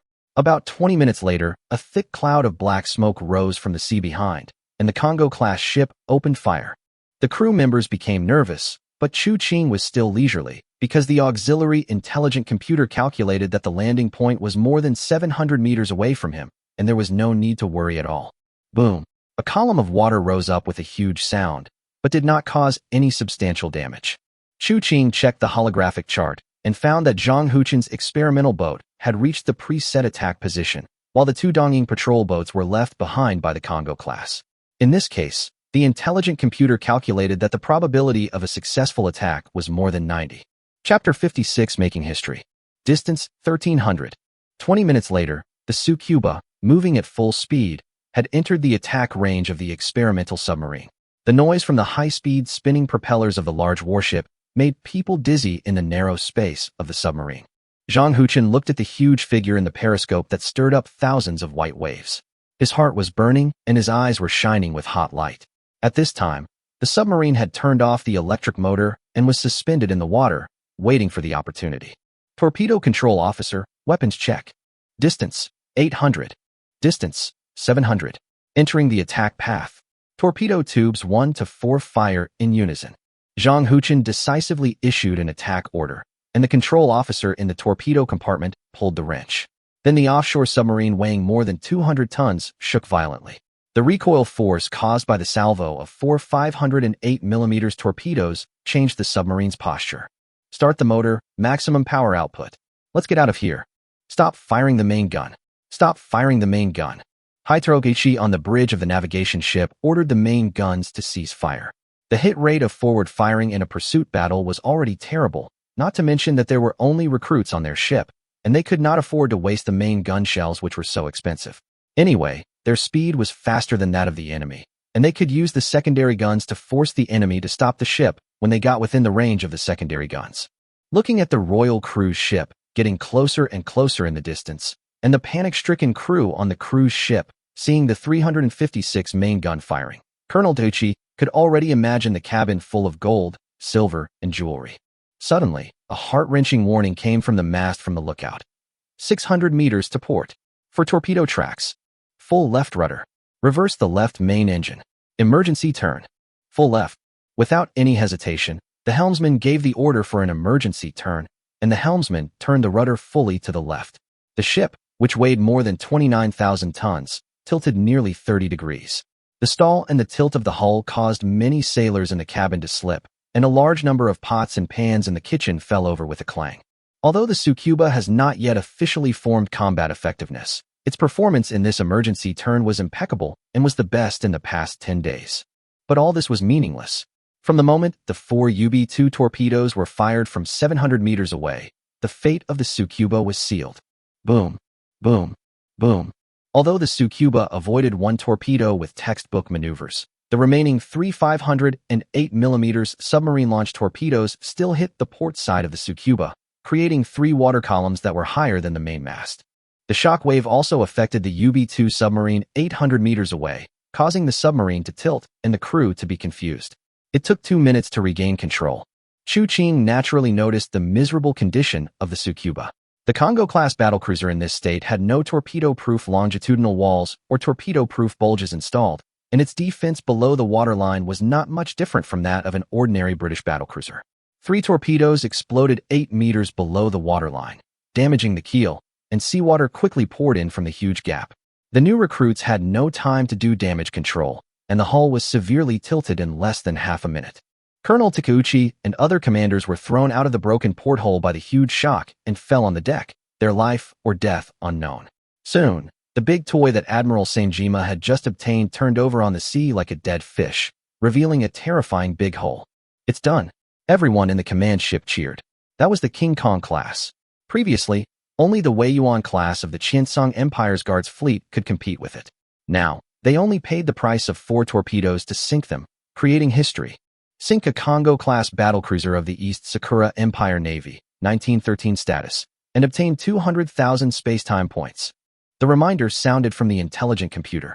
A Qiancang brought him a full 200,000 time and space points. Counting the remaining 70,000 points, his time and space point balance has now reached 270,000. It is enough to exchange for a super dreadnought. The wreckage of the Congo-class ship struggled on the sea for a long time, and finally sank into the sea. The 2 Chikuma-class patrol ships at the rear finally reacted and sailed to the shipwreck site to try to find survivors. In the end, they rescued more than 20 lucky people. At this time, Chu Qing had already ordered the command ship to return to the direction of the Shunpu Islands and disappeared from the sight of the Dongying naval vessels. What? The Tsukuba was attacked and sunk. At the headquarters of the Sasebo Naval Base, Sanjima received a report about the 2 protected cruisers. He was shocked. The newly commissioned super dreadnought battlecruisers had sunk to the bottom of the sea to feed the fish in less than 10 days. Who could accept this? The staff officers of the garrison began to get busy, speculating on the cause of the sinking of the battleship. Admiral Sanjima Kenki suddenly collapsed in the chair in the office. About 2 hours later, his subordinates delivered a more detailed investigation report. Royal cruise ship, distance 18,000, 4 torpedo tracks. This report was made after questioning the survivors of the Tsukuba and overturned the previous view of the staff that the Tsukuba sank after hitting a mine. There are no other ships in sight except the suspected former Qiancang Empire Royal Cruise ship at an altitude of 18,000 meters, who launched the torpedo. All of this is challenging the cognition of the Jiaodao personnel. Could it be that the nearly 30,000-ton super dreadnought battlecruiser was sunk by a cruise ship? Report this incident in the preliminary investigation report to the Navy Department. At the same time, I will submit my resignation to the Navy Department and resign from the post of commander of the garrison. Commander. The adjutant was very surprised to hear this and couldn't help but speak out to dissuade him, but Samejima raised his hand to interrupt him. The sinking of the Tsukuba and the previous strategic mistakes against the Shandong Autonomous Territory would definitely make him be criticized. Instead of being driven down by others, it would be better for him to save some face and resign. That night, Admiral Samejima received a reply and order from the Naval General Staff. The Chief of the Military General Staff, Goro Ijuan, stepped in to secure his position as commander of the naval base and promised that he would not be held accountable for his management responsibilities as long as he led his fleet to capture important archipelagos such as the Taixi Islands. And based on the intelligence at hand, it is judged that the royal cruise ship encountered by the Tsukuba is the one that Emperor Qianzong's special envoy was on before. It should now belong to the Shandong Autonomous Territory. When the Tsukuba encountered the enemy should have been some kind of weapon test ship. Combined with the 4 torpedo tracks seen by the surviving sailors, the reason for the sinking of the Tsukuba is obvious. It was sunk by some kind of ultra-long-range torpedo with a range of more than 18,000 meters that was in the experimental stage of the Shandong Autonomous Region. Order. Hirado and Yahagi are to stay off the coast of Shandong for reconnaissance. The ships of the 1st and 2nd Expeditionary Fleets of the Sasebo Naval District are to prepare for battle and leave the port early tomorrow morning. Our target is Shinpu. Chapter 57 Queen Elizabeth Class. March 6, 1665, the calendar of this plane, Shinpu Islands, Shandong Autonomous Territory. Chu Qing didn't know that the Dongying people had misjudged that he had super torpedoes. His command ship had already returned to Shinpu port, and with it came 2 warships with captains similar to Derflingers, but which looked heavier and more solid. According to other crew members on the command ship, this was an unexpected gain that was towed back along the way after encountering a miracle storm on the way back. However, only Chu Qing knew that these were the ships he had exchanged for at the cost of 280,000 time and space points, 2 British-made Queen Elizabeth-class battleships. The Queen Elizabeth, newly built in 1915. The 8 381mm heavy guns represented Blue Star's strongest firepower before 1915. The speed of 24 knots was 1 level higher than previous battleships. The thickness of the main armor belt was 330 millimeters, but the protection area was not enough. Originally, he wanted to exchange for the iron-blooded domestically produced Bavaria-class battleship. The firepower of that battleship was not inferior to that of the Queen Elizabeth without green bullets, and its defense capability was even better. However, the Bavaria was built too late, and he had to wait until the intelligent computer was further upgraded before he could exchange it. Upgrading the intelligent brain to level 3 also requires 150,000 time and space points, so the remaining points will not be enough to buy Bavaria. After destroying the King Kong, the people of Dongying would be furious, and they would vent their anger on the Shandong Autonomous Region regardless of whether there is solid evidence or not. Distant water cannot quench immediate thirst, and Chu Qing could not wait any longer, so he simply bought 2 Queen Elizabeth-class ships. After all, the Queen-class ships that played all over the Blue Star also proved their reliability and modification potential. Li He, who had already received Chu Qing's order, had arrived at the Shinpu Islands with a large fleet, ready to deal with the attack of the Dongying people. Now the Shinpu Islands have gathered all 3 dreadnoughts and 2 super dreadnoughts in Chu Qing's hands. The number of high-end combat forces is already on par with that of the Qiancang Second Empire on Qiancang Island. Chu Qing spent the remaining thousands of time and space points on training the crews of the 2 Queen-class ships, and became a pauper with little money in his pocket. Because Chu Qing withdrew the Courbet-class troops that were supposed to be stationed in the southern Toyosu Islands, the southern defense line was left empty. In order to prevent the powers stationed in Hong Kong and the remnants of Lu Wuming from making a comeback, Chu Qing asked the former Iron Blood country's Far East Fleet, which was sailing nearby, to temporarily anchor in the Toyosu Islands to assist in defense. Governor, according to the intelligence we have, the 2 dispatched fleets of the Sasebo Naval Base have a total of 3 Kawachi-class battleships and 1 Congo-class battlecruiser, which are less than our main battleships, but they still have at least 3 Satsuma-class, quasi-dreadnought, ships that can be deployed in battle. Li He brought some information about the Sasebo Naval Base. The Satsuma class using formation shooting methods can indeed cause some trouble to Dreadnought class opponents. But Chu Qing, with his auxiliary intelligent brain, can completely block radio communications like he did against the patrol fleet, and these combat forces below the Dreadnought level cannot exert much combat effectiveness. The addition of 2 Queen-class ships, with a total of 16 15-inch main guns, basically secured victory. The only tricky thing was the 27.5-knot Kirishima, which our main battleships were unable to catch up with. Governor, Director Su has arrived with the torpedo boat unit. Chu Qing looked up and saw a destroyer-like warship carrying a large number of torpedo boats entering the Shinpu naval port. Following behind was a cargo ship requisitioned by the Navy, which was equipped with a crane and had 6 torpedo boats hanging on both sides. I improved the design, slightly reduced the size, and modified the design of the bottom and propeller. Now the speed can reach 43 knots. Su Zhonghu jumped down the gangway and pointed at the torpedo boats and said, "The first batch of 6 boats are all equipped with 457mm Type 44-2. Those torpedo boats were naturally captured from the Cangnan Sea area." Chu Qing asked about the destroyer and learned that she had landed in a miracle storm. She was 1,000 tons and had 2 533mm torpedo tubes. After the sea trial, it was found that the speed could reach 32 knots and 2 105mm naval guns. Combined with Chu Qing's previous memory, it was judged that this destroyer should be a 1913 Vulcan-type torpedo hunter, modeled after the Iron Blood Nation's V-25 type destroyer, with a displacement of more than 980 tons. In addition to 2 105 main guns, there are 476 naval guns, which are enough to suppress small ships under 1,000 tons. Before setting off, Su Zhonghu installed smoke-generating devices for her and those torpedo boats to cover torpedo attacks. March 10, 1665, off the coast of Shinpu Islands. Commander-in-Chief Samejima of the Sasebo tutelage has arrived. Click. Inside the bridge of the flagship Kirishima, the officers and soldiers of the Sasebo naval base stood at attention and saluted. The white-haired Admiral Samejima walked into the bridge surrounded by his attendants. Samejima Engui did not say anything, but just looked at the bow of the Kirishima cutting through the waves. This time he brought out all the main battleships in the Sasebo naval base. In addition to Kirishima, the 3 Kawachi-class battleships Kawachi, Setsu, and Hatsu's, and the 3 Satsuma-class battleships Satsuma, Aki, and Izumi all left the port, vowing to annihilate the main fleet of the Tsangdong Autonomous Territory, destroy the opponent's industrial system, and wash away the shame. In order to guard against the non-existent long-range torpedoes, Admiral Samejima ordered the auxiliary fleet to form a circle around the 7 battleships. In addition to the reconnaissance airships, they also dispatched the seaplanes that they usually treated as treasures. The remaining 4 Thunder-class destroyers of the Sasebo naval base, Akabano, Rin, Oboro, and Inai, and the 3 Chikuma-class protected cruisers, Saguru, Soya, and Chikuma, were in the outer circle for protection, while the 6 battleships surrounded Kirishima at a close distance. Each ship dispatched sailors to the deck and mast for lookout, protecting the safety of the flagship at all times. Hirado and Yagi still haven't reported their location. No communication was received from the second ship. The signalman's report surprised Jiaodao. Yesterday, both ships reported that they had exchanged fire with the Tsangdong Autonomous Region's reconnaissance fleet and then separated.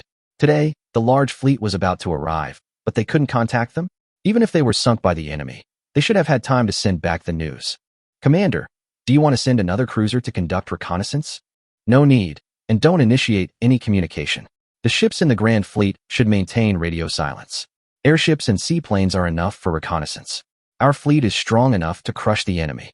Jiaodao Yuangui did not make the decision to split his troops for reconnaissance because the 6 battleships and 1 super dreadnought battlecruiser in his hands gave him enough confidence. The Tsangdong Autonomous Territory has 3 dreadnoughts in total, one of which is of the dreadnought class, one of the Courbet class, and one of unknown model. However, the 6 battleships on its side can use a total of 44 large-caliber main guns of 305mm and above to output to one side. This firepower is not something that 3 dreadnoughts can contend with. In the face of strength, all conspiracies and tricks are useless.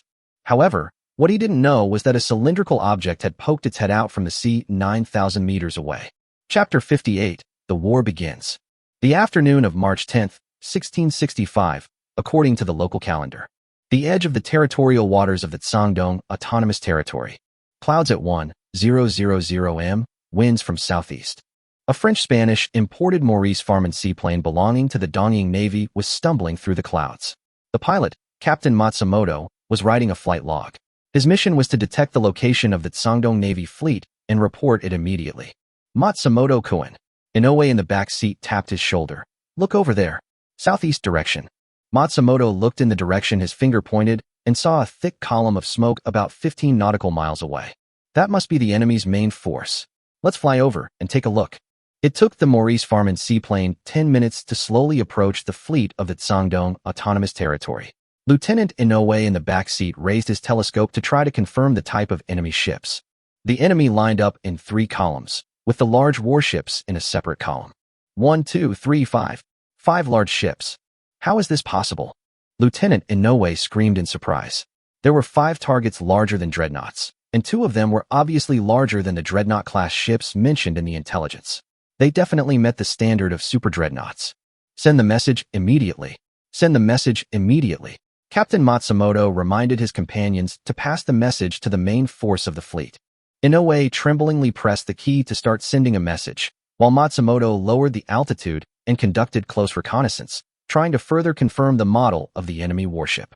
The fleet below also discovered the seaplane, and the rapid-fire guns concentrated their fire in the direction of Matsumoto. The machine guns formed a crude anti-aircraft fire network and punched several bullet holes in the aircraft's skin. "Is it the Queen Elizabeth class?" Matsumoto finally recognized the identity of the battleship below through the tall triangular mast. "Isn't she the most elite battleship of the British? She actually appeared in the fleet of the Shandong Autonomous Territory." Although he couldn't believe it, the tall mast and thick hull clearly declared her identity as a super dreadnought battleship. 2 Queen Elizabeth-class ships, 1 Courbet-class ship, auxiliary ship. Lieutenant Inoue finally finished sending the message and patted his companion on the shoulder to indicate that they could return. The clumsy seaplane circled above the fleet, preparing to escape, but when it passed over a cruiser weighing more than 2,000 tons, an airburst grenade broke the fuselage frame and it fell apart in midair. "It's good enough that the information has been passed on." This was Lieutenant Inoue's last thought before falling into the sea. However, what he didn't know was that Qiancang's radio shield intercepted all the telegrams he sent, and just an hour ago, the reconnaissance airship was also shot down by the fleet of the Shandong Autonomous Territory. Yinling reports that the enemy plane has been shot down. As a cruiser produced by Blue Star in the 1930s, Pinghai was designed with anti-aircraft firepower in mind when it was born. Although it is not as good as its sister ship Ninghai, it is much better than those old ships that have never considered anti-aircraft firepower at the design level. The Type 376mm anti-aircraft gun is equipped with special anti-aircraft shells. Governor. Scouting report from Number 1. The enemy's main fleet was discovered in Sea Area 034. There are 7 large ships, traveling at a speed of 18 knots, heading southwest. The fleet staff began to get busy, marking the location and route of the Dongying fleet on the nautical chart. Number 1 is the code name of the experimental submarine. Since the existence of the submarine cannot be exposed, it needs to be kept secret from everyone except the fleet's top brass and the command ship's crew. The experimental submarine was traveling too slowly, so it fell behind. Qiancang simply asked them to stay in the waters off the Taixi Islands for reconnaissance. It's a pity that the UB-2 type only has 6 torpedoes, otherwise it could have won the prize again and made Admiral Samejima collapse again. Qiancang took a look at the staff's drawings and found that the enemy's course was heading straight for the Taixi Islands without any deviation. The entire fleet turned right 2 compass points. 1 compass point is 12.5 degrees. 2 compass points is 25 degrees. On the Queen Elizabeth-class battleship HMS Shinpu, Qiancang issued orders to the entire fleet, and radio waves transmitted the orders to all warships in the fleet. After the last battle with the patrol fleet, Qiancang has established enough prestige. No one questions his tactical decisions, and Qiancang, who has an auxiliary intelligent brain, can indeed make the best choice. As long as you get close to the auxiliary intelligent brain's current detection range of 100 kilometers, the opponent's movements will be clear and you can make targeted arrangements. March 10, 1665, 5:33 p.m. Commander, your tea.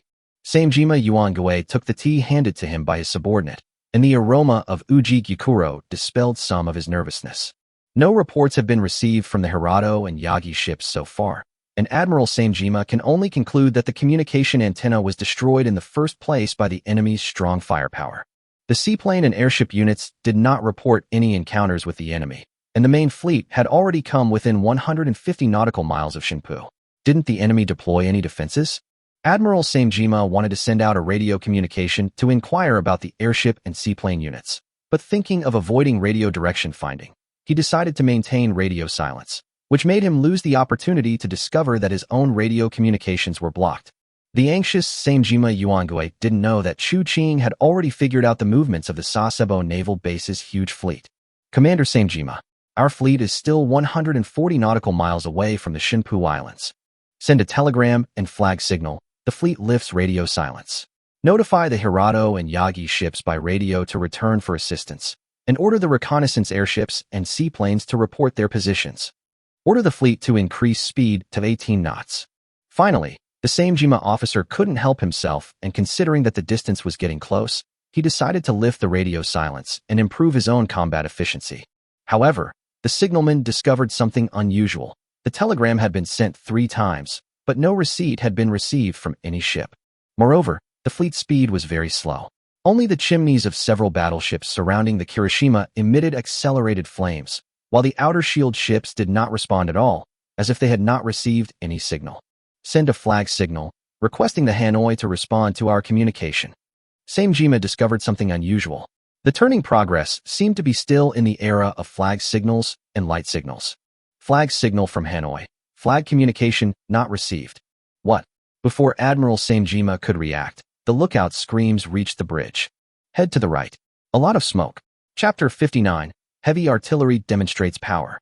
Distance 19,000. 5 large ships. Heading northeast. Samejima Yuangui and other generals and officers hurriedly raised their high-powered binoculars. It was near dusk and the sea was foggy, making visibility poor, but the 2 ship shadows in the center were particularly conspicuous. The combat staff hurriedly marked the relative positions of the 2 fleets on the nautical chart. This position, just a glance at it made Samejima feel cold all over. The enemy's fleet was already in front of him.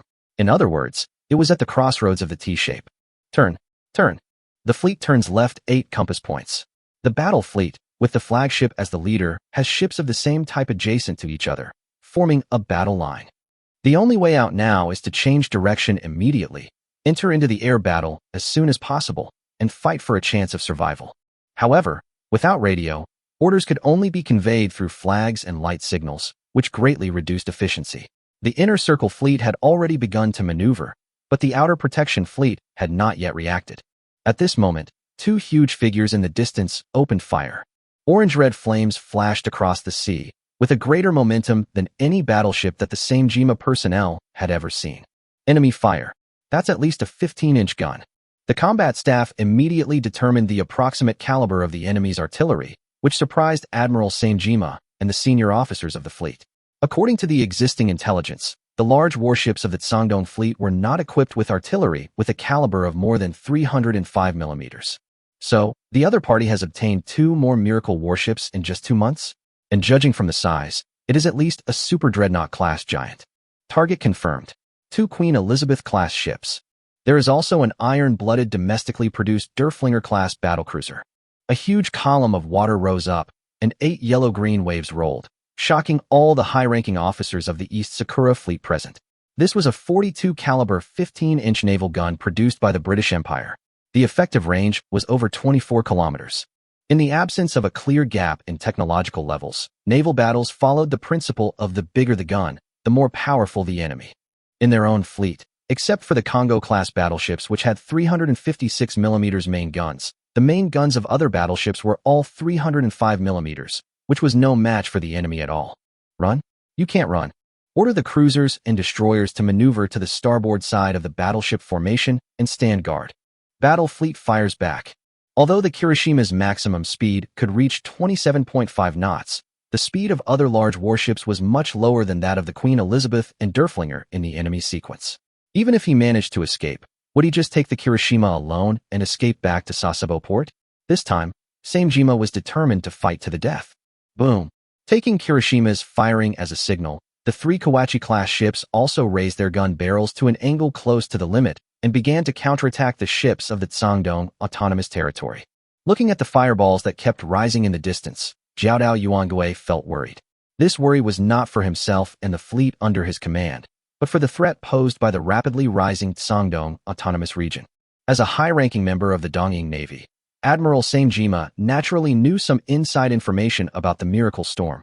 The Miracle ships that landed in the same area often followed the same design style, with few exceptions. Although no one knew the reason, this had become a consensus among countries. The Imperial high-ranking members chose to cooperate with the British because the Miracle ships that landed in both sides' territories seemed to have some kind of technical connection. However, the situation in the Sangdong Autonomous Region completely broke this rule. From what has been observed so far, apart from the Courbet-class ship captured from the French, none of the remaining Dreadnought-class, Derflinger, and 2 Queen Elizabeths actually conform to this rule. These levels of warships have never landed in the original Qiancang Empire. A small autonomous region actually obtained more than 4 Miracle ships of Dreadnought from the Miracle Storm in less than half a year. Such a speed of strength growth is really too terrifying. Therefore, the news that the other side has added 2 super dreadnoughts must be reported back to the Admiralty, so that other high-ranking officials of the Empire can realize the terrible threat of the other side. Send flags and light signals, ordering the Akibo and Neon to immediately break away from the formation and move at full speed towards the Sasebo naval base. Keep sending messages until you receive a receipt from the naval base. Be sure to have the naval base report to the Navy that the enemy has recently acquired 2 super dreadnoughts and that the threat needs to be re-evaluated. After much deliberation, Zhao Dao decided to dispatch 2 destroyers to undertake this task. Buzz! The muffled sound of heavy artillery shells hitting the air made the high-ranking officials of the Sasebo naval base on the Kirishima tremble in their hearts. As experienced warriors, they knew that this was an invitation from the god of death. Hit the enemy ship's midship gun turret. There was jubilation on the Queen Elizabeth-class battleship Shinpu. Chu Qing was also a little surprised. He did not use the intelligent brain to assist in fire control, but relied on the battleship's own fire control equipment to achieve a hit at a distance of 18,000 meters. This was a very dazzling achievement in the world. The 381mm shells easily penetrated the 152mm KC armor of the Congo-class battlecruiser, paralyzing almost all of the opponent's 152mm secondary gun firepower and paralyzing the entire Kirishima ship's power for a short period of time. 2 enemy destroyers are trying to escape from the battlefield. They are trying to escape? Fleet Chief of Staff Zhong Qilan put down his telescope and said in an incredulous tone, "How is this possible? Deserting from the battlefield? This didn't seem to be the fighting style of the Dongying Navy." Chu Qing, who had noticed something was wrong, quickly turned on the auxiliary intelligent brain. The feedback from the radio interception and suppression module showed that the 2 destroyers were constantly using the radio to send messages. The directional detection results made Chu Qing break out in a cold sweat, and he immediately went to the fire control room to take over the main gun firepower of the Shinpu. Load shrapnel. Load shrapnel. If the news of Samejima's rule spread to the East Sakura Navy Department, and the British knew that they had the Queen Elizabeth class, they would force the East Sakura people to use all their warships to pin them down here. This secret cannot be exposed for the time being. Automatic fitting calculation module started. Determine. Calculate. Correct. Derive parameters. Elevation 19.4. Horizontal azimuth. 541. 40 seconds after the firing button was pressed, 8 shrapnel shells formed a dense fire net over the 2 torpedo-class destroyers. The fist-sized steel ball projectiles easily penetrated the weak defense of these 300-ton little guys and hit the boiler room. As high-pressure steam spurted out from the center of the hull, the speed of the 2 ships, which had been breaking away at a high speed of 31 knots, dropped sharply and finally collapsed on the sea. Sorry for posting this chapter late today, because I had chest pain yesterday and the blood test results showed a mild viral infection, so I wrote it slowly. Chapter 60 Battle Line. Seeing the 2 destroyers lose their combat capability and begin to sink slowly, Chu Qing finally breathed a sigh of relief. The distance of the previous round of shelling exceeded 20,000 meters, and the computing power required increased exponentially, which burned up many of Chu Qing's time and space points. However, it was worth it to keep these secrets for a while longer and buy more time for development.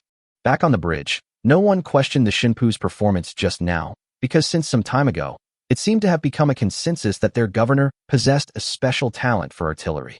The enemy's main force has completed the turn. Distance, 17,000 yards. Speed, 15 knots.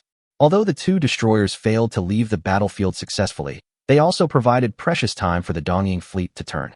After all, It takes time to rebind the fire control parameters, and the speed and course of the target of attack are changing all the time, further increasing the difficulty.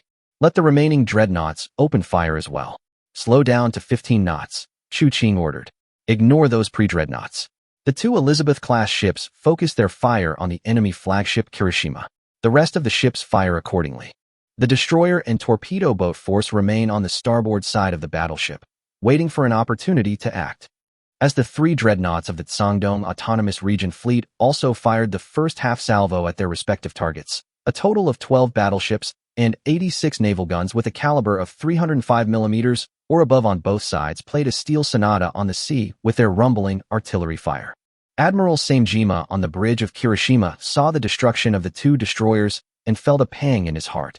He did not expect that the enemy could destroy two destroyers of no more than 300 tons at such a long distance. However, combined with the inexplicable failure of his own radio communications, it was obvious that the enemy's fleet had some technical equipment that far exceeded the current level of technology. Long-range torpedoes that accurately hit the target from 18,000 meters away, precise artillery fire from 20,000 meters, the frequent appearance of miracle battleships, large-scale radio shielding technology. All of this shows that there are many secrets behind this rapidly rising force. However, it seems that he has no way to report his discoveries here back to the Sasebo naval base. Enemy fleet slows down, reduced to 15 knots. The battleships of this era did not have strong fire control capabilities, and the stability of the hull was reduced at high speeds, affecting the hit rate, so they would choose to reduce the speed appropriately before entering a battle line of fire. However, in the eyes of the current Samejima personnel, this was an invitation to a duel from the other party. Since the other party has proposed a duel, how can a warrior of the Dongying Empire not accept the challenge? Then, what his own fleet has to do is to fight to the last drop of blood in the battle, try to severely damage the opponent's fleet, and gain a better chance of winning for the Empire in the future. Slow down to 15 knots. Prepare for starboard gunnery. Boom boom. Kirishima fired another half-salvo, and finally, the observer shouted from the mast, "Fifth straddle." Switch to effective shooting. As the flagship of the Sasebo naval base, Kirishima was naturally well-trained and was the first to achieve crossfire. However, the performance of the Satsuma-class ships was dismal. Engaging at this distance was already close to the maximum range of their main guns, and each ship had only 4 main guns. The original tactic was to use formation firing to concentrate the firepower of 3 ships to suppress one of the opponent's dreadnoughts, but without radio communication cooperation, it became an almost impossible task. The 3 ships' bombardment was powerful, but because of the interference of the water columns, the observation was inaccurate, and because of the fire control requirements, they could not use half-salvo fire, and could only fire a full salvo at a rate of 1 round per minute. The 3 ships combined could not even achieve a straddle fire, and were hit by a shell from the Korbei-class battleship Toyosu, destroying a level 2 main turret. Hundreds of water columns flew up into the sky from the steel bullets weighing hundreds of kilograms hitting the sea surface. On such a battlefield, even a 10,000-ton warship was no different from a small sailboat in a storm. During this exchange of fire, both sides fired nearly 1,000 heavy artillery shells at each other, but less than 20 hit the target in total. It can only be said that the hit rate at this combat distance was very consistent with the technological level of that era. The Kirishima, which was given priority by the 2 Queen-class ships, suffered the most. It was hit by 6 381mm shells in succession. Its foremast and a rangefinder were cut off, a chimney was blown down, and a bullet hole was left on the bow. Fortunately, the damage control on the flagship of the Sasebo naval base was a well-tested elite, so it was able to maintain a speed of 15 knots. The main turret on the bow was hit by a 381mm shell, but unfortunately the British shells before the appearance of the green bullet had the problem of premature explosion, and only blew through the 254mm armor on the front of the turret instead of penetrating it. After a group of gun crew members were replaced, the ship resumed operation.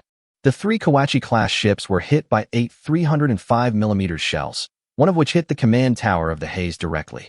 The personnel inside were probably in great danger. As for the 3 Satsuma-class ships of the East Sakura fleet, well, their backward fire control turned a total of 12 main guns into a battlefield atmosphere group, without scoring a single hit. The Queen Elizabeth-class ship Shinpu, where Qiancang was located, was also hit by Kirishima. Fortunately, the shells of the Dongying people at this time were of the same line as those of the British, and both had the problem of premature explosion, and failed to penetrate the layers of protection of the Queen class to reach the core compartment. If it was the Congo class that completed the second transformation of Blue Star in the 1930s, it would have fired the famous Type 91 armor-piercing shells.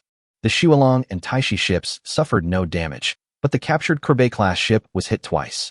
Fortunately, the early French and Spanish dreadnoughts were unique in the protection area of the main armor belt, with a height of nearly 5 meters, which completely blocked the two 305 shells. The result of the battle at more than 16,000 meters away made both sides dissatisfied, so Chu Qing and Zhaodao Yuangui issued an order at the same time: get closer. Both fleets ceased firing and turned rudders at the same time, preparing to shorten the distance, turning two parallel routes into intersecting lines. When the two sides closed the distance to 11,000 meters, the battle broke out again. But this time Chu Qing changed his strategy.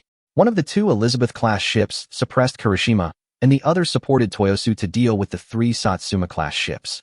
After all, this distance was already within the effective range of the Satsuma-class 254mm secondary main guns. He didn't want the dreadnought he had snatched to be destroyed by the secondary main guns of the Dongying quasi-dreadnought. The second-level main guns of the three Satsuma-class ships finally opened fire. The 17 usable second-level main guns on the side finally got their chance to be used. The dense gunfire made it impossible for everyone to ignore their presence. The side of the Toyosu had several more burnt scars. But soon, the momentum brought by a loud bang overwhelmed any large-caliber main gun on the battlefield. Samejima looked back and found that the Satsuma-class ship at the end of the team had been broken into two parts. This was the masterpiece of the Queen Elizabeth-class battleship HMS Manhwa. Her third round of salvo hit the ammunition silo of the second-level main gun of the Tosakura Navy's Aki battleship. The Tosakura sailors, who were so excited about the shooting, forgot to close the fire door, and the flames spread along the silo to the ammunition depot, and as a result, the Aki became a ball of fireworks. Chapter 61 Rampage. A huge explosion that shook the earth destroyed the Aki, but the sinking of the Aki was just the beginning. One of the main gun turrets on the side of the Kawachi was also pierced. Fortunately, the sailors desperately poured water into the ammunition depot of the turret and temporarily saved the 20,000-ton battleship. The Kirishima's hull began to tremble once again as another armor-piercing shell pierced through her rear turret, leaving only 3 of the 4 turrets operational. Their own fleet was completely suppressed in the artillery battle. Samejima knew that it was time to make a change. He held onto the crumbling bridge fence, felt the wind direction and speed, and ordered the cruiser formation to release a smoke screen. Their last hope was to use the smoke screens of cruisers and destroyers to interfere with the opponent's ranging and aiming, and then shorten the distance so that their armor-piercing shells could penetrate the opponent's main armor belt. Finally, they could concentrate their firepower to severely damage one of the opponent's ships and force the opponent to retreat. The chimneys of the remaining 2 destroyers and 3 Chikuma-class cruisers spewed out even thicker black smoke, which meant that the boilers were not burning completely. This was done intentionally in order to create as much smoke as possible, which was then mixed with the white smoke produced by the smoke canisters arranged at the bow and stern of the ship. From the perspective of the Tsangdong fleet, Dongying's main battleships were now completely hidden in the smoke, and the artillery fire on the sea also stopped at once. However, the smoke had no effect on Chu Qing, who had an auxiliary intelligent computer. He clearly saw the opponent's fleet hiding in the smoke and maneuvering, trying to shorten the combat distance. Hiding in the smoke can certainly conceal one's movements and strategic and tactical intentions, but the holographic detection of the auxiliary intelligent brain can ignore this level of interference. Are the Dongying people going to run away? The staff officers on the bridge whispered. According to normal thinking, their artillery fire was completely suppressed, so they should naturally release smoke to block the opponent's vision and then evacuate to preserve their strength. No, they won't run away, and they can't run away, Chu Qing said in an unquestionable tone. They are taking the opportunity to close the distance. Chu Qing came to the loud communication device, asked the staff to bring a nautical chart, activated the intelligent brain to assist in determining the position, speed, and speed change rate of the ships of both sides, and quickly reported a series of fire control parameters. Each ship will conduct 3 salvos according to the given parameters. In this case, it is too extravagant to use the fitting calculation module again, but it is not a problem to use the intelligent brain to simply calculate that the Dongying fleet is likely to pass through a certain coordinate point during the turning process, and the fire control parameters given by Chu Qing can make the artillery dispersion range of each ship cover this. Large clouds of smoke and flames rose up, and the sudden flashes of fire and thunderous noises of artillery ended the brief silence. Then, a brighter fire exploded in the gray smoke, and the strong shock wave dispersed some of the smoke. On Qiancang's holographic detection map, the logo representing the Hanoi completely disappeared.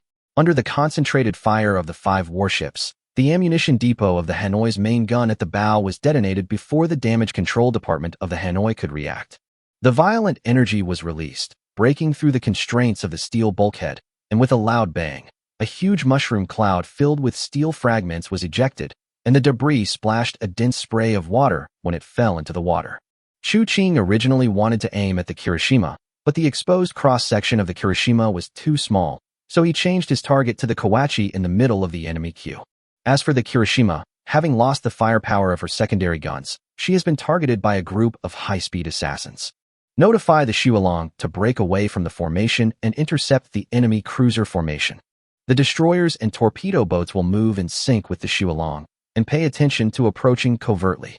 8,000 meters away, the captain of the Tosakura Navy cruiser Soya was horrified to see that the Derflinger class in the opponent's sequence slowly broke away from the formation and took 2 Loneway-class armored cruisers to intercept the Tosakura cruiser formation.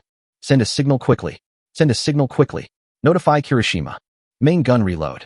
Target Derflinger. Shooting. Boom, boom, boom. The broadside guns responded quickly, and the fire from the 3 ships' total of 15 152mm rapid-fire guns merged into one, sounding very scary. However, apart from the water columns that were shot out around the Qiancang, there was nothing else. The 300mm main armor belt and the 230mm upper armor were a wall of size for the 6-inch naval guns. Occasionally, a few shells hit her, but their only result was to break the side armor. The enemy's secondary guns flashed, shooting out columns of water near their own ships, and the waves wet the deck of the Chikuma class. He knew that the opponent's side armor, which was of good area and thickness, was enough to make her fearless of the attack of 3 Chikuma-class ships. His own 152mm naval guns could not cause any damage to the opponent, but the most deadly weapon on them had been removed. Before the war, the Type 44-2 torpedoes they were equipped with were diverted by the logistics department to the destroyer unit, on the grounds that the cruiser formation's torpedo success rate was too low and it would be better to hand them over to the destroyer unit that could better exert the power of torpedoes. As a result, they were unable to fight back against this 30,000-ton battlecruiser. Boom, boom. The 2 Loneway-class armored cruisers in the opponent's sequence also fired back. The power of the 203 naval gun was obviously superior, and the water column height overwhelmed the 152 gun. The side of the Soya was flashing with flames, and the hull was shaking. Hit. The captain reacted immediately. The ship's hull was hit by an enemy 203mm shell. The damage control team has headed to the nearby cabin. There were several loud noises afterwards, and the Tsugaru at the rear was surrounded by dark red smoke. The water seemed to boil under the shock wave, and various parts and limbs were scattered, and some splashed onto the deck of the Soya. When the smoke and dust cleared, it was revealed that the mast of the Tsugaru was completely broken, the flying bridge collapsed, the 3 guns on the starboard side were missing, and there were 2 large holes with steam coming out. There was not a single standing person on the deck. This was the tragic scene of being hit by 2 305mm battleship guns. Everyone knew that the Tsugaru was beyond saving. On the bridge of Kirishima, although the smoke obscured the gunner's vision, Samejima also witnessed the tragic situation of the Tsugaru and heard the sound of the 12-inch naval guns getting closer and closer. Commander, Soya sent a light signal. The enemy Derflinger and cruiser formation are approaching. Samejima Yuangue was slightly stunned when he heard this, but then he was happy. This battlecruiser entering the battlefield would indeed cause a devastating blow to the cruiser formation of the Tosakura Navy, but after the cruiser formation was destroyed, it would have to face the concentrated fire of the 5 remaining battleships in its hands.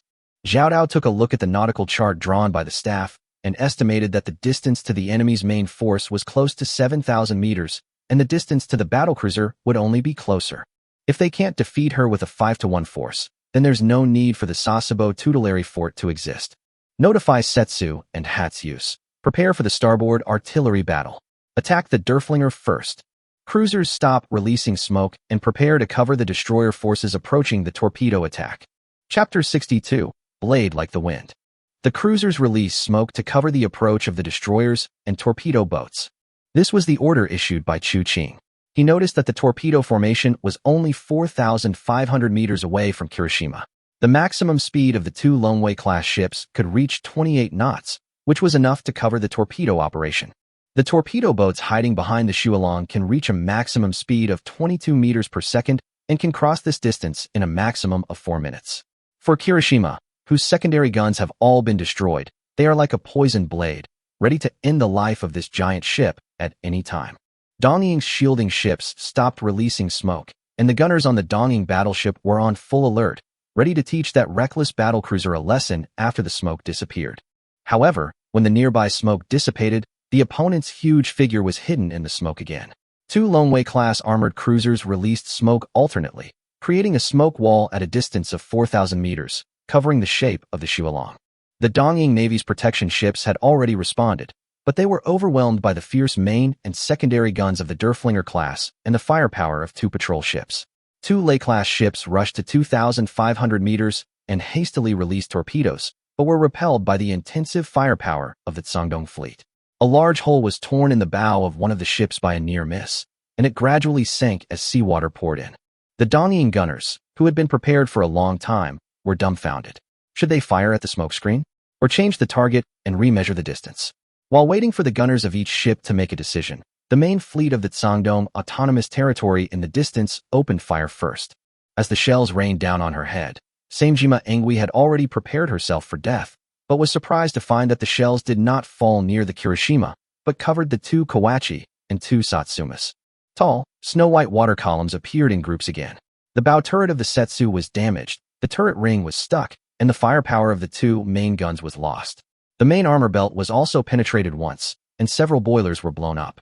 What made Samejima feel frustrated was that this layer of smoke seemed to only block his own vision.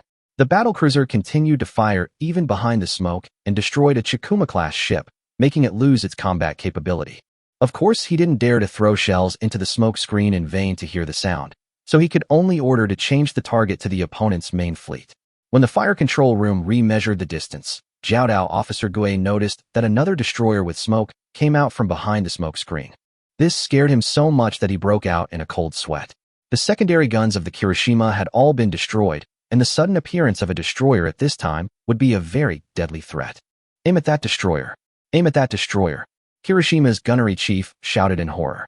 Behind the smoke from the Vulcan-class torpedo hunter, there are 6 torpedo boats moving at high speed.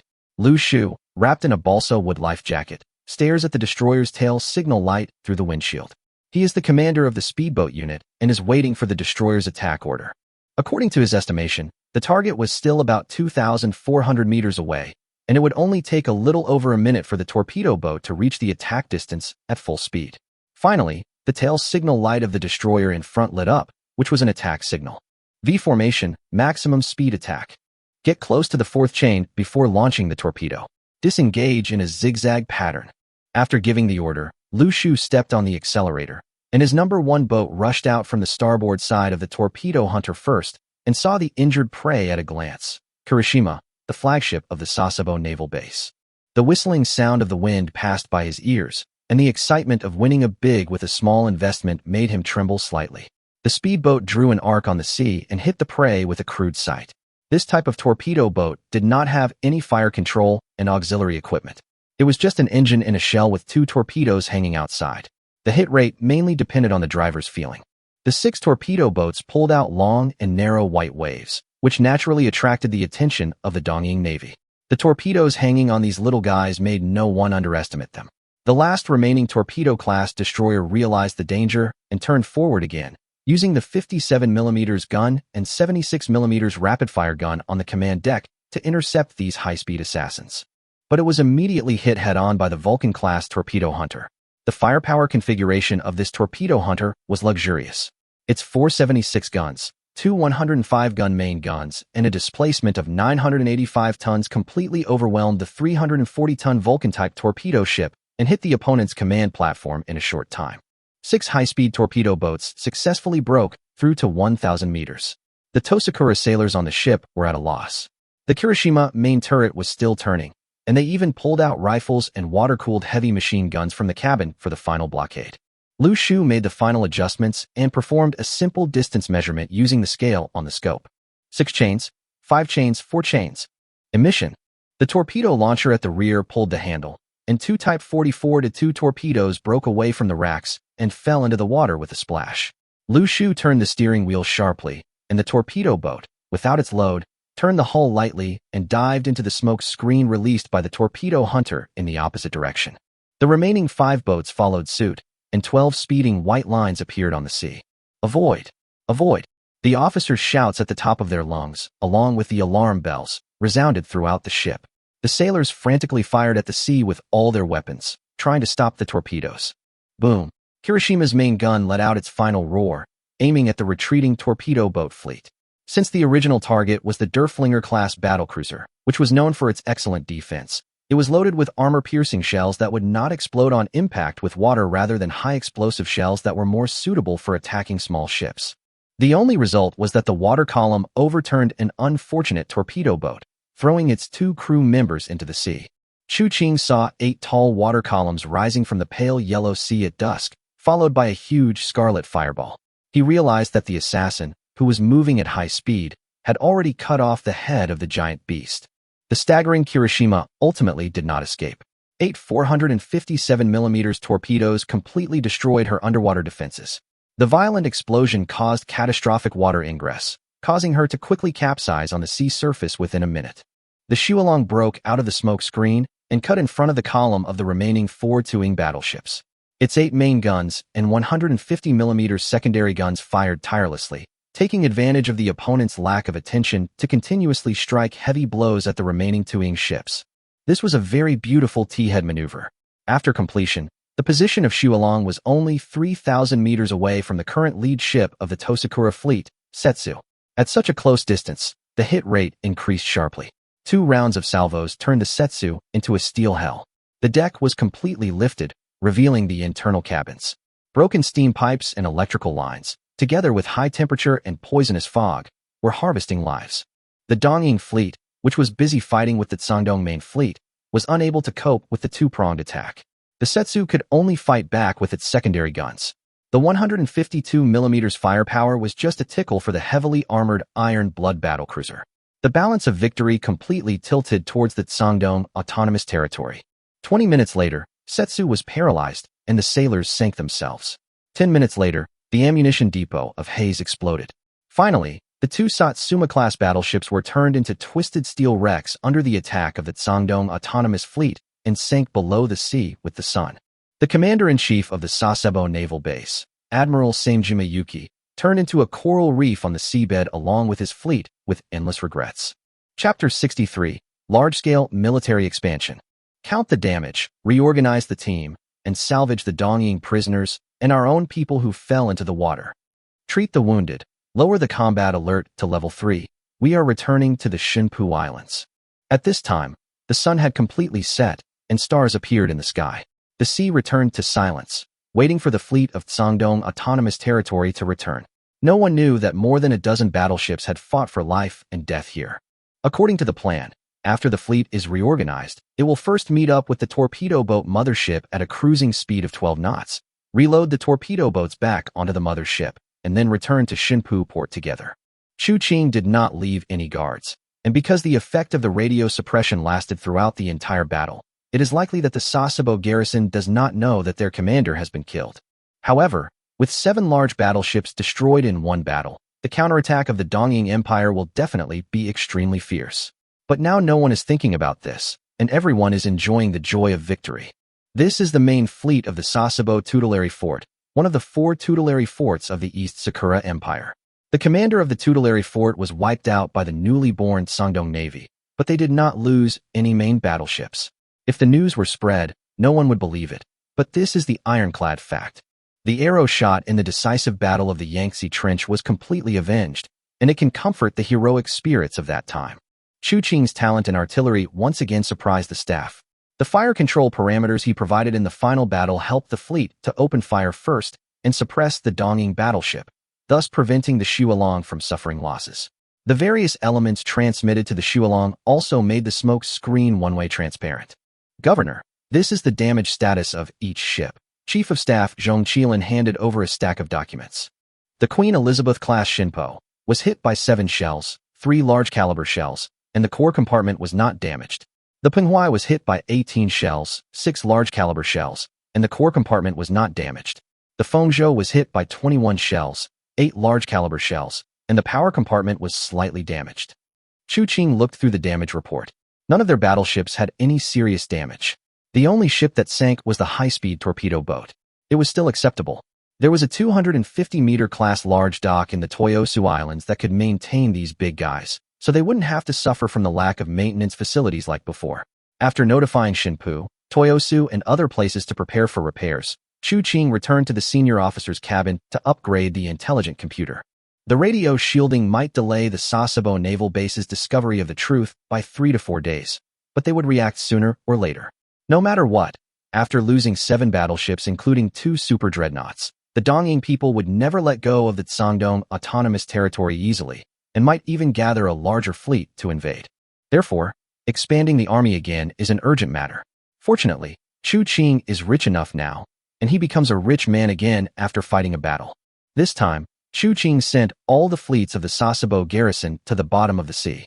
1 Congo, 3 Kawachi, 3 Satsuma, 5 protected cruisers and 4 destroyers brought an extremely rich amount of time and space points.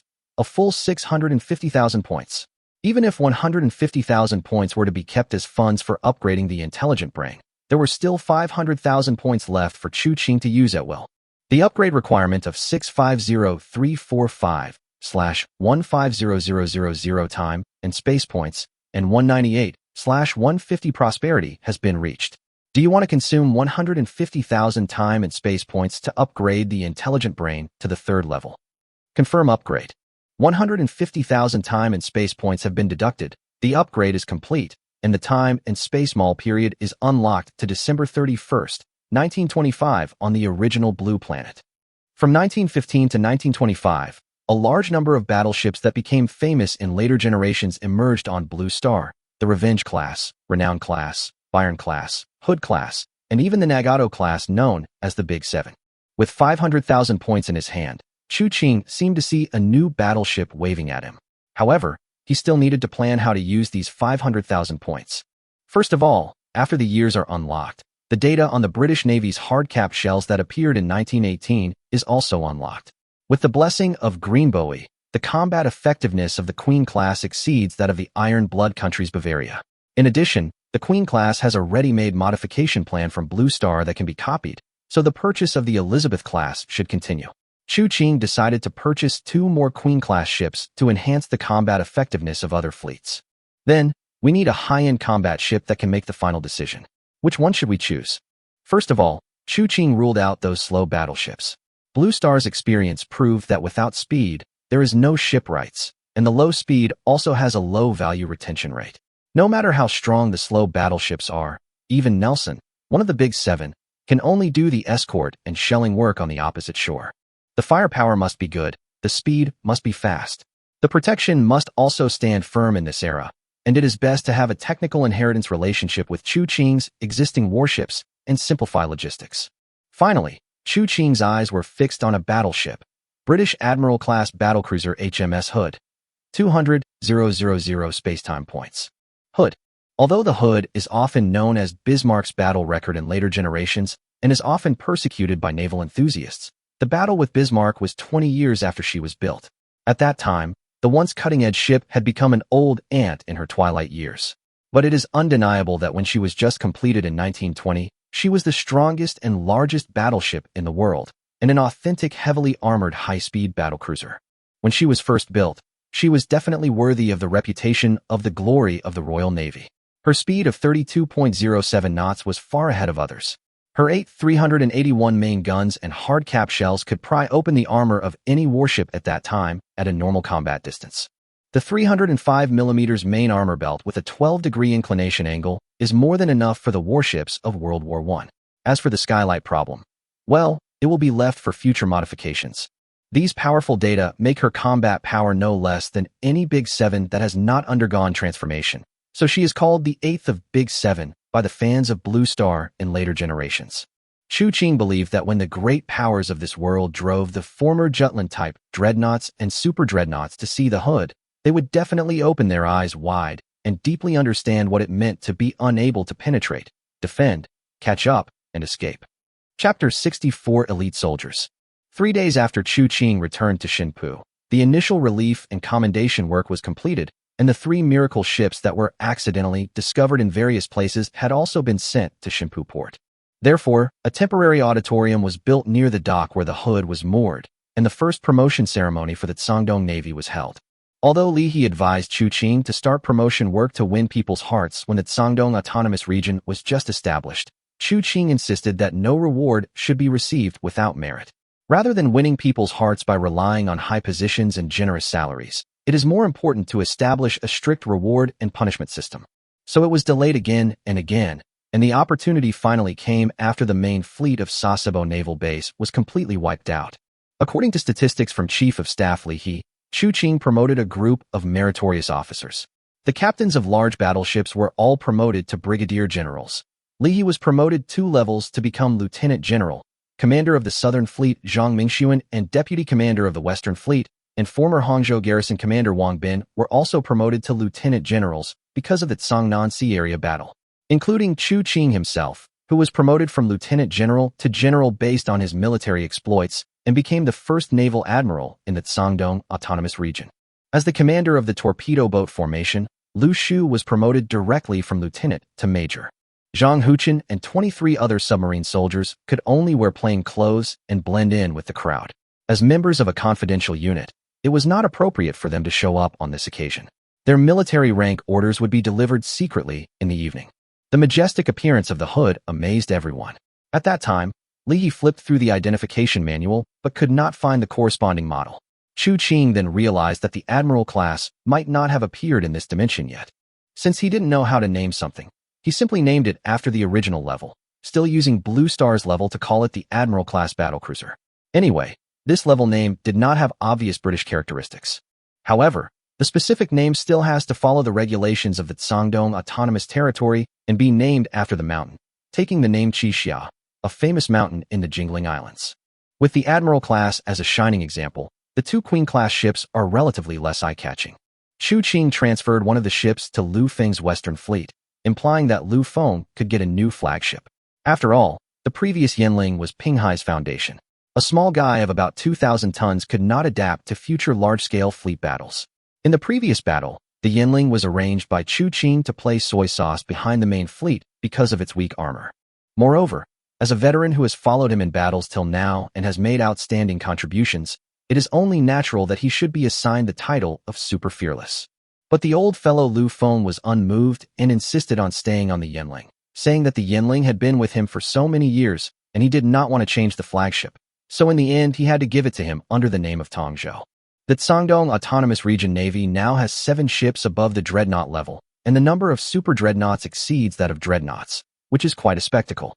However, Lu Feng and Fleet Chief of Staff Zhong Qilan both expressed their concerns about the emergence of so many powerful miracle warships in a short period of time.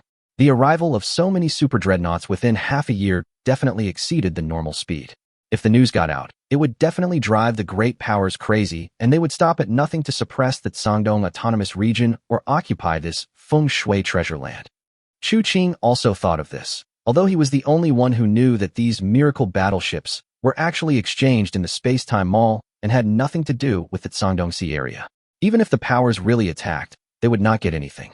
However, after all, it was the territory he had operated for so long, and he was not going to give it up unless it was absolutely necessary. In the end, it was decided to release a batch of smoke bombs and attribute the credit for the complete annihilation of the Sasebo naval fleet to the torpedo boats and mines. After all, they had used mines and torpedo ships to attack the Franco-Spanish fleet before, so it should be more credible to say so. Don't make public the fact that you have 5 super dreadnoughts so quickly. A man is innocent unless he is in possession of a treasure. Qiancang is still confident if he can only deal with the current Qiancang Empire. However, if he attracts the attention of the British, French, and Spanish powers at the same time, then things will be very bad. Thinking of the British, Qiancang remembered the Iron Blood Empire fleet still staying in the Taixi Islands. So he asked the telecommunications department to contact Vice Admiral Benman and said that there was a ready-made battleship design that could be provided to the Iron Blood Empire. 2 hours later, a reply was received from the Lieutenant General, stating that the fleet would remain for 14 days. At the same time, he would send Major General Ingenal back to the Taixi Islands as quickly as possible to discuss relevant matters with Chu Qing. According to Vice Admiral Benman's previous description, only 2 of the first batch of 4 dreadnoughts produced by the Iron Blood Empire have just been completed. The model is the Helgoland class with 12 305mm main guns. The design of this class of ships is too conservative and still uses the firepower layout and power system design of the previous Nassau class, with a hexagonal layout and reciprocating steam engines. If this trend continues, the Iron Blood Empire's naval construction will lag behind the British, just like in the history of Blue Star. Moreover, due to the characteristics of this plane, the Iron Blood Empire's navy will also face threats from the Caucasus Empire Navy and the Franco-Spanish Navy, and the pressure will be greater than in the history of Blue Star. Chu Qing decided to give them an injection of hormone to help them make some progress. Governor, after the new warships were commissioned, our manpower began to be tight again. Chief of Staff, Zhong Qilan walked in. The positions of loaders at the grassroots level are not so bad, but the main gaps are in the technical arms and the basic officers. 1 Admiral-class ship and 2 Queen-class ships require nearly 4,000 crew members, and it is impossible to find so many sailors with basic qualities in a short period of time. If we train a group of ordinary people who know nothing about sailing from scratch, the time and space points consumed will be far greater than selecting crew members from sailors. How about this? You notify the leaders of the 4 major fleets to come to the Taixi Islands for a meeting and tell them that there is a meeting to be held regarding the future development of the fleet. Chu Qing thought for a while and decided to hold a high-level meeting. March 19, 1665, the calendar of this plane, the meeting room of the governor's mansion of the Taixi Islands. The leaders, or second-in-command of the 4 fleets gathered here, waiting for Chu Qing's arrangements. There are a total of 4 Queen Elizabeth-class battleships acquired this time. The Eastern Fleet faces the greatest pressure on coastal defense, so 2 are allocated. 1 is allocated to the Western Fleet, and the remaining 1 is used to strengthen the defense of the Northern Fleet. Chu Qing tapped her pencil and made arrangements step by step. In addition, we will take stock of the old ships in each fleet and prepare to withdraw all Kaiji-class ships and their modifications from combat units starting today. Chapter 65, Doing Business. What Chu Qing meant was to free up the establishment, retire those old ships, free up technical and command personnel to board the new ships, and transfer the logistics maintenance personnel responsible for the Kaiji class and other old ships to maintain the new ships. After all, the Kaiji class ships in this dimension are already 30 years old. Their combat capabilities have long been outdated.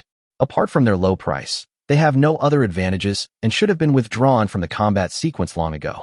Chu Qing was worried that they would be unusable if they were handed over to the Naval Academy. In the past, the Kaiji class was responsible for the most basic nearshore reconnaissance missions and was equipped with rapid-fire guns to supplement rapid-fire firepower in naval battles. Now, facing the upcoming changes in naval equipment, it is time for it to exit the stage of history. Wang Bin, deputy commander of the Western Fleet, and others expressed support for Chu Qing's resolution, but expressed concern about the decline in strength caused by the reduction in the number of warships. It is understandable that Deputy Commander Wang is worried about this, but since Chu has made this decision today, there must be a corresponding solution. After saying that, Chu Qing signaled his attendants to leave the meeting room. The senior leaders of the 4 fleets who were present also understood Chu Qing's meaning and dismissed their attendants. Wow! A large drawing was unfolded in front of the conference table, showing schematic diagrams of the U-93 large diesel-electric submarine and the UB-3 nearshore submarine. Chu Qing introduced this new type of weapon to the senior executives present and ordered them to keep it strictly secret. He also said that the firepower of the Kaiji class would be nothing in the future. If we were to be greedy for this slight increase in firepower and keep these old ships, it would be irresponsible for the lives of the sailors. The task of nearshore defense could be handed over to torpedo boats and nearshore submarines that would soon be put into mass production. Moreover, the keels of the first batch of 4 cruisers built by the Shandong Autonomous Territory have already been laid. With the Xinpu shipyard working overtime to rush the construction, it is optimistically estimated that the first ship can be completed within the next few years. If that doesn't work, the territory can also go to the Yangzhou Principality to buy a few new ships. The senior leaders of each fleet soon realized the importance of this new weapon, the submarine, and all expressed their willingness to keep it strictly secret. Submarines are absolutely confidential, and the information cannot be leaked, but there is no need to keep the torpedo boat secret. In fact, I need you to vigorously promote this new type of torpedo boat. Chu Qing looked at the fleet leaders who were puzzled and continued. The fact that we have a super dreadnought needs to be kept secret for a while, so the credit for annihilating the Dongying fleet should be attributed to the torpedo boat to divert attention. Besides, if the publicity is good enough, it may bring us a considerable amount of income. At the same time, in the Edo Islands of the East Sakura Empire, in the meeting room of the East Sakura Admiralty Building. It has been a week since Commander Samejima lost contact. The entire fleet has not sent back any news. When the fleet sent the last radio communication, it was still 412 nautical miles away from the Shinpu Islands of the Qiancang Autonomous Territory. Sasebo Naval Chief of Staff Toshiatsu Sakamoto said this at an emergency meeting of the Navy Ministry. I think Commander Samejima has died. According to the French and Spanish intelligence, the Qiancang Autonomous Region only has 3 dreadnoughts. Vice Admiral Hidaka Saunosuk, the commander of the Maizuru Naval Base, was puzzled. It's good enough that we managed to survive the Sasebo Naval Base's main fleet. How could they possibly wipe out our fleet? I would rather believe that the storm damaged the fleet's radio equipment. Do you remember the sinking of the Tsukuba? Said Goro Ijuin, the chief of the Naval General Staff, who was sitting on the main seat. He had developed the famous Ijuin signal management system, so he was more sensitive to these technical equipment. I think we may have underestimated the torpedo weapons used by our opponents. In the nearshore defense war, the power of torpedo weapons will be fully utilized. Knock, knock, knock. There was a hurried knock on the door of the conference room. This was the place where high-level meetings were held. Knowing that it was an emergency meeting, ordinary people dared not disturb it. The Dongying officers looked at each other and whispered to each other for a while. It was finally Chief Ijuin who spoke. Enter. A staff officer came in with a telegram, and Ijuin Goro recognized him as the staff officer of the standing fleet, Akiyama Senyuki. This is the telegram notice just issued by the Qiancang Autonomous Territory. The telegram was sent. Chu Qing asked, and Chief of Staff Zhong Qilan nodded. As you requested, the performance of high-speed torpedo boats in combat was emphasized. Chu Qing nodded slightly. His smoke bomb had already been released. It would be up to fate as to how much Dongying and other powers would believe in him. According to the notification telegram from the Qiancang Autonomous Region, the fleet of the Sasebo Naval Base invaded the Qiancang Sea area at night, was led into the minefield by the Qiancang Sea area, and then used a group of high-speed torpedo boats to carry out close-range attacks on the main battleships of the Sasebo Naval Base trapped in the minefield, and cooperated with large surface ships to annihilate the invading Tosakura fleet. I have to say that this report is probably more convincing than the original battle report. After all, if you say that 2 British-made super dreadnoughts suddenly appeared and then head-on defeated the well-trained Tosakura fleet in a naval battle, it sounds more dramatic. And to put on a full show, Chu Qing later specially arranged for the torpedo boat unit to show up at Shinpu port, and even to perform boat racing near a cargo ship from the Principality of Yangzhou, so that they could spread the news. The 4 major fleets of the Qiancang Autonomous Region also immediately issued a statement, saying that they had been equipped with a large number of torpedo boats and advised external forces not to covet the territory of the Qiancang Autonomous Region. Small high-speed torpedo boats are weapons that have never appeared on the battlefield before. According to the propaganda of the Qiancang Autonomous Region, they have the ability to achieve great results with small efforts. They are definitely a fatal temptation for some small countries that focus on nearshore defense or even declining old naval powers. The gasoline engines of this batch of speedboats are produced by Iron Blood. Even though this plane is still dominated by coal, the Iron Blood people still insist on developing internal combustion engine technology as a technical reserve. According to the Iron Blood people, only the Iron Blood Empire has mature technology for gasoline engines of this level, so there is no need to worry about them being quickly copied by others. Governor, a merchant from the Iberian Kingdom wants to discuss cooperation with us. The attendant knocked gently on the door. Chu Qing and Zhong Qilan smiled at each other. Business is coming so quickly. Chapter 66. Kill the Customer. Greetings, Your Excellency the Governor. The merchant from the Iberian Kingdom slowly walked into the governor's palace and respectfully handed over a business card. His name is Geronimo Rubio, the largest Iberian businessman on Luzon Island. Of course, people of this level have more or less some official background. On the way to the meeting room, Chu Qing recalled the history of this plane. The Kingdom of Iberia was once a traditional naval power, but it began to decline after being defeated by the British Empire. In recent years, it has fallen behind significantly. Moreover, the ships that descended in the miracle storm within the kingdom's territorial waters were not strong in performance, and their numbers were not large enough. The White Eagle Federation had long coveted its overseas colonies, but had concerns due to those Iberia-class small dreadnoughts. so it turned to supporting Sun Nanzhong's faction to control Qiancang. Therefore, the Luzon colony is still in the hands of the Iberian Kingdom. However, the White Eagle Federation has now interfered in the internal affairs of the Qiancang Empire and successfully split up the corrupt Qiancang Empire. Having tasted the sweetness, the White Eagle Federation has begun to spy on the Luzon colony again. Rubio's translator explained their purpose to Chu Qing in halting Qiancang language. They were originally ordered by Firmin Udinese, the governor of the Luzon colony of the Kingdom of Iberia, to come to the Tsangdong Autonomous Territory on a cargo ship of the Principality of Oceania, hoping to purchase a batch of warships and coastal defense weapons to strengthen the defense of the Luzon colony. Coincidentally, just after arriving at the Taixi Islands, he received a telegram from the Tsangdong Autonomous Territory. Udinese was very interested in the torpedo boats that performed very well, so he came to Chu Qing to discuss the purchase.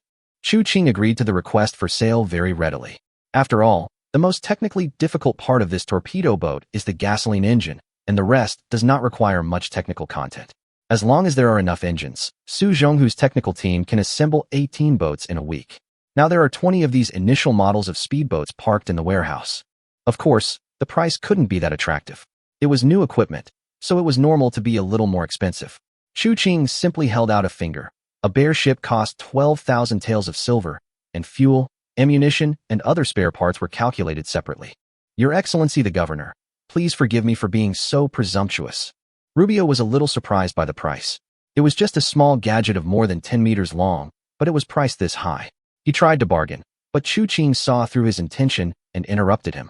Mr. Rubio, we have just started mass production of this type of torpedo boat. We should give priority to meeting our own needs. It is very good to be able to sell it. You should know that its maximum speed can reach 43 knots. It is a real swift hunter. Chu Qing spread his hands helplessly. How about this? If your country buys more than 15 boats, we can give you 2 torpedoes for each boat, and sell you the hull of a torpedo boat mothership for 1 tael of silver. Of course, you will need to pay a little bit for the modification. This is our biggest discount. You know, after selling this batch of torpedo boats, our own fleet will have to wait for a while before it can be equipped. Chu Qing showed difficulty on his face and turned around to leave. Rubio quickly signaled the translator to hold Chu Qing. Governor Feldman had previously ordered him to bring back a batch of warships to strengthen the defense. He could not go back empty-handed. Moreover, the defense of Luzon was actually related to his life and property. Once the Iberian Kingdom lost Luzon, his industry in Luzon would also suffer a devastating disaster. Your Excellency Governor, I would like to see a sample. Rubio took a deep breath and slowly made his request, which actually meant accepting Chu Qing's offer. With pleasure. Jinzhou Port, Taixi Islands. It was a sunny day with calm waves. A team of torpedo boats painted black were speeding across the sea, changing formations and speeding up for surprise attacks. The superiority of gasoline engines was clearly demonstrated. When the rumbling sound of the engine stopped, Rubio nodded with satisfaction. The performance of this torpedo boat is still very good. Compared with its clumsy, steam-powered counterparts, it has undoubtedly produced a qualitative change. Moreover, the high-speed freighter anchored nearby was in good condition and could reach 20 knots without any problem. It was definitely worth the money to buy it for 1 tael of silver.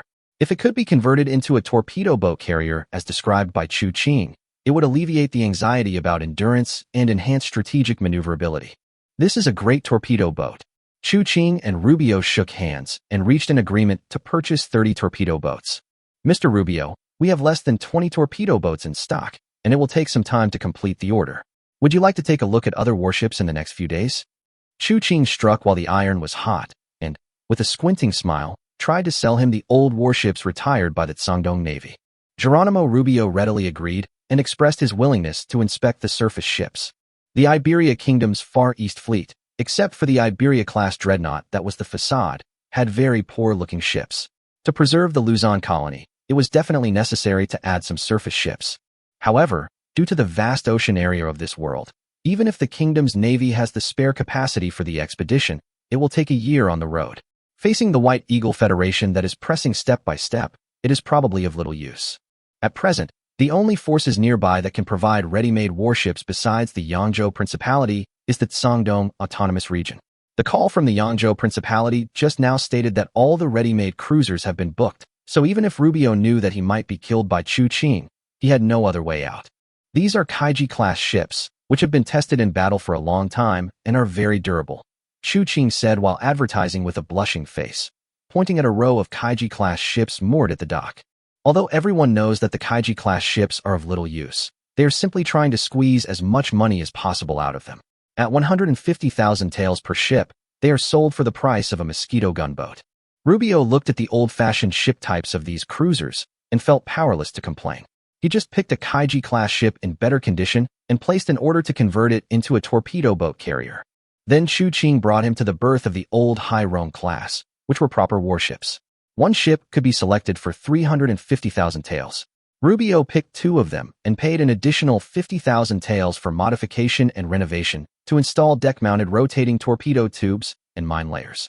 After adding another 550,000 taels to take away a refurbished Haitian-class ship with a service life of 12 years, Rubio left more than 1.7 million taels of silver, which were paid in pounds, and that Sangdong Autonomous Territory received 280,000 pounds.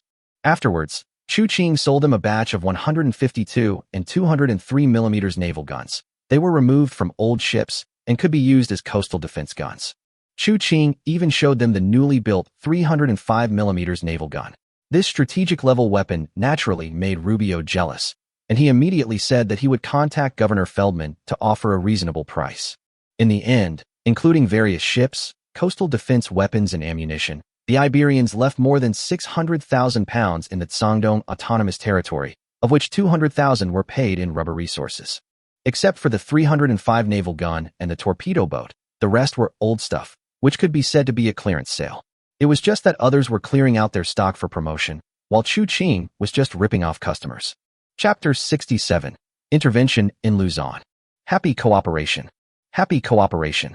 As soon as the contract was signed and the delivery was arranged, Qiancang sent someone to contact the Principality of Yangzhou to pay the balance of the 3 cruisers that had been booked previously, totaling 900,000 pounds. Yes, the reason why the Iberians did not buy ships in the Principality of Yangzhou was that all the ready-made cruisers in the Principality of Yangzhou were reserved by Qiancang.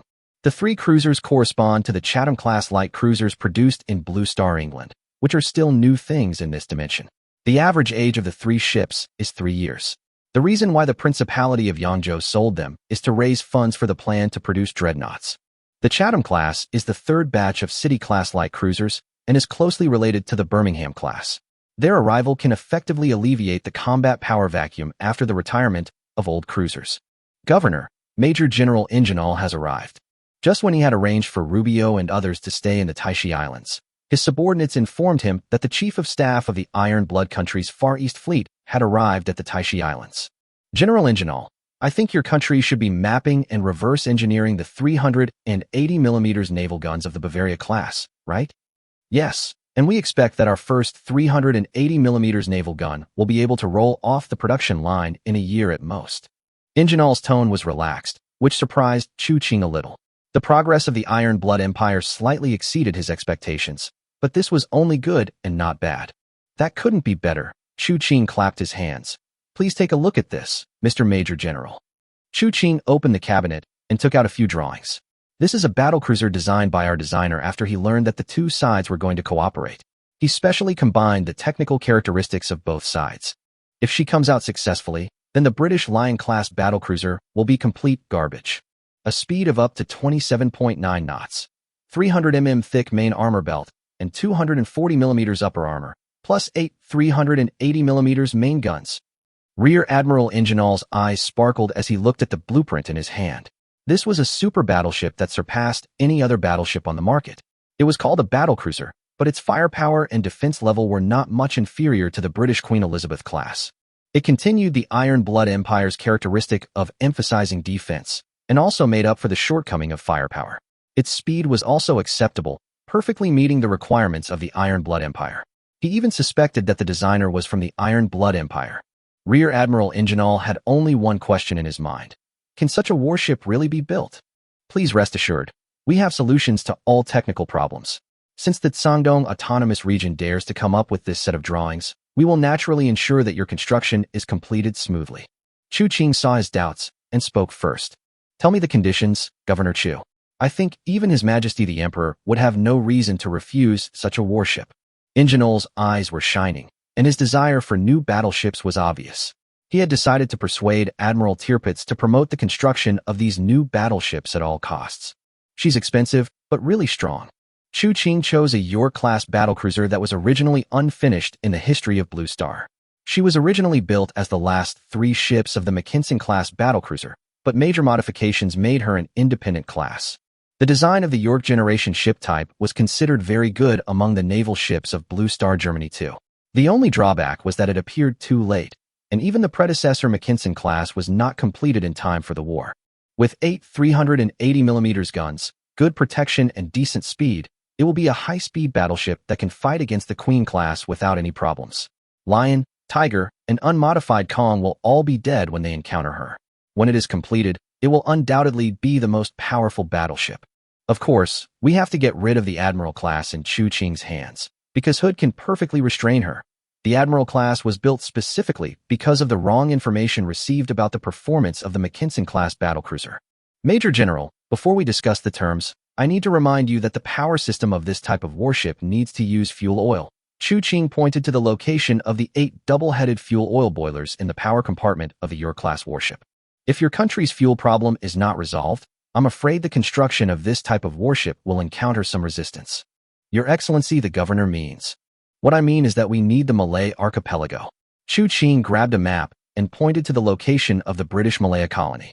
One of our petroleum geology experts once secretly went to Malaya for investigation and found that the oil reserves here are far more than what the British have discovered so far.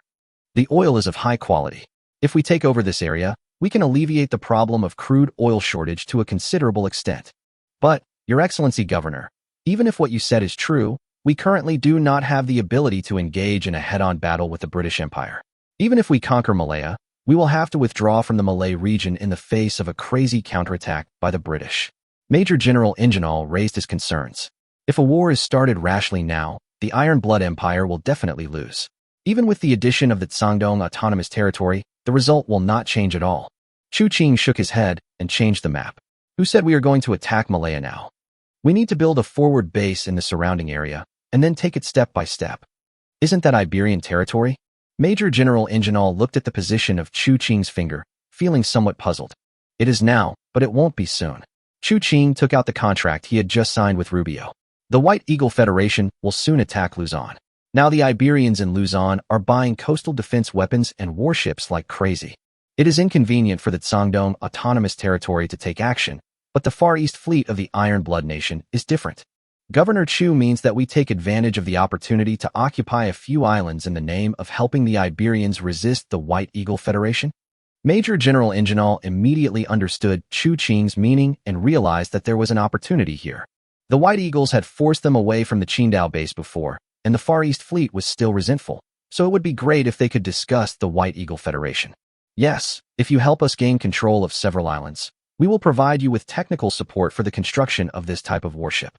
Chu Qing was just preparing to extend his tentacles into Luzon. Except for Luzon Island, the development level of other places in this colony was not high, and the Iberians probably would not cling to a few deserted islands too much. Moreover, asking the Iron Blood Nation's Far East Fleet, which had just fallen out with the White Eagle, to intervene instead of the Qiancang Autonomous Region sending troops to intervene would not make the British too nervous. The Iron Blood Nation's Far East Fleet will gain a new base, which will also divert some of the attention of Britain and other major powers, and will also be beneficial to the Qiancang Autonomous Territory. Chapter 68 Selling Ships for Land. I understand what you mean, General. However, I do not have the authority to make a decision regarding the sacred territory of the Kingdom of Iberia. I need to contact Governor Furman before I can give you a reply. Late at night, Rubio returned to his residence from the governor's palace in the Taixi Islands and used the radio equipment provided by Chu Qing to contact the governor of Luzon. Rubio felt that the conditions offered by Major General Ingenol were quite good, exchanging 2 Bremen-class light cruisers in very good condition and the corresponding ammunition for the Palau Islands and Guam, which were basically deserted islands. Soon, after reporting back to his country, the governor of Luzon, Furman Udines, sent a reply to Rubio. He agreed to the territorial exchange and would immediately start shipping the arms back. The Palau Islands are located west of the Caroline Islands, close to the natural harbor of Truk.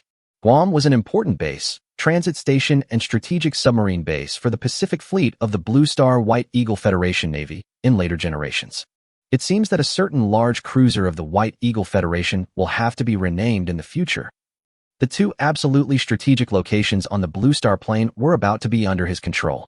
Chu Qing felt very strange and speechless at this moment. Chu Qing immediately instructed Li He to select personnel to go to the two islands to promote infrastructure construction and prepare for future garrisons. March 21, 1665, Edo Island, Higasakura Admiralty. Sakamoto-kun, your official appointment document will be issued soon. The voice of Maizuru Tutelary Fort Commander Hidaka Sonojo came from behind Sakamoto Toshiatsu. Commander Hidaka So, being promoted to commander of the naval base for this reason is not something to celebrate. Sakamoto Toshitsu turned around, expressionless. Has the Military Affairs Department already drawn up a transformation plan? The transformation plan has been approved, and rapid-fire weapons and shrapnel ammunition are currently being allocated from various places. Hidaka Sonojo replied that in the next military operation against Sangdong, the fleet of the Maizuru Naval Base would be temporarily seconded to Sasebo to prepare for the military operation. Against opponents of the torpedo boat level, large-caliber naval guns will not be of much use. It is necessary to place a number of small-caliber rapid-fire guns on the decks on both sides and to add searchlights to deal with night attacks. The total time will be at least half a month. Moreover, the Standing Fleet is preparing to deploy the newly acquired Fuso-class battleships into this military operation against the Sangdong Autonomous Territory. Hidaka Sonojo looked at Sakamoto Shunsuke meaningfully. Sakamoto-kun is about to become the first commander to lead the Fuso class in combat. Fuso class? Sakamoto Shinatsu was surprised to hear the name.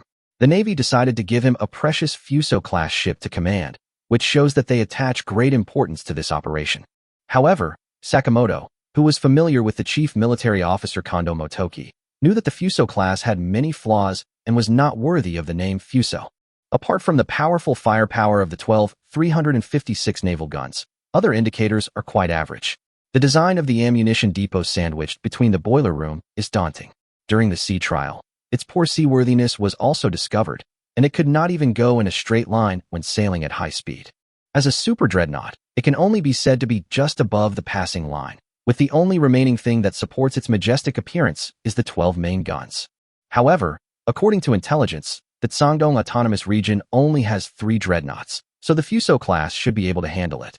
This time, the battleships allocated to him by the Navy Department include Fuso, 1 Kongo class, and 2 Kawachi class. The number of battleships is not large, but there are a large number of screen ships, including 7 Chikuma class and 7 Harasame class destroyers. Together with the remaining coastal defense ships of the Sasebo Naval Base, the number is quite considerable in order to counter the high-speed torpedo boats of the Sangdong Autonomous Region. Be careful, slow down, don't rush.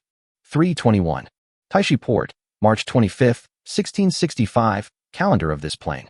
Chu Qing accompanied Rubio and his party to Taixi Port to supervise the transfer of coastal defense weapons. The majestic 45 caliber 305 mm naval gun was slowly moved above the freighter by the dock crane, and several sailors from the Luzon colony were assisting in loading. This is the final procedure. Other coastal defense weapons have been loaded, and we can weigh anchor and set sail as soon as this heavy artillery is in place. For this large caliber gun, the amount Rubio paid was enough to buy another second-hand cruiser, not including the cost of ammunition. The price of 305 shells is not cheap. Governor Feldman hoped to use this 305 mm gun and those 203 mm and 152 mm naval guns to establish a new coastal defense position near Manila Bay, and for this purpose he asked the Principality of Oceania to design a plan. I sincerely hope that it can bring lasting peace to Luzon. Chu Qing said casually when he saw the lifting and fixing was completed. May Heavenly Father lead us away from evil.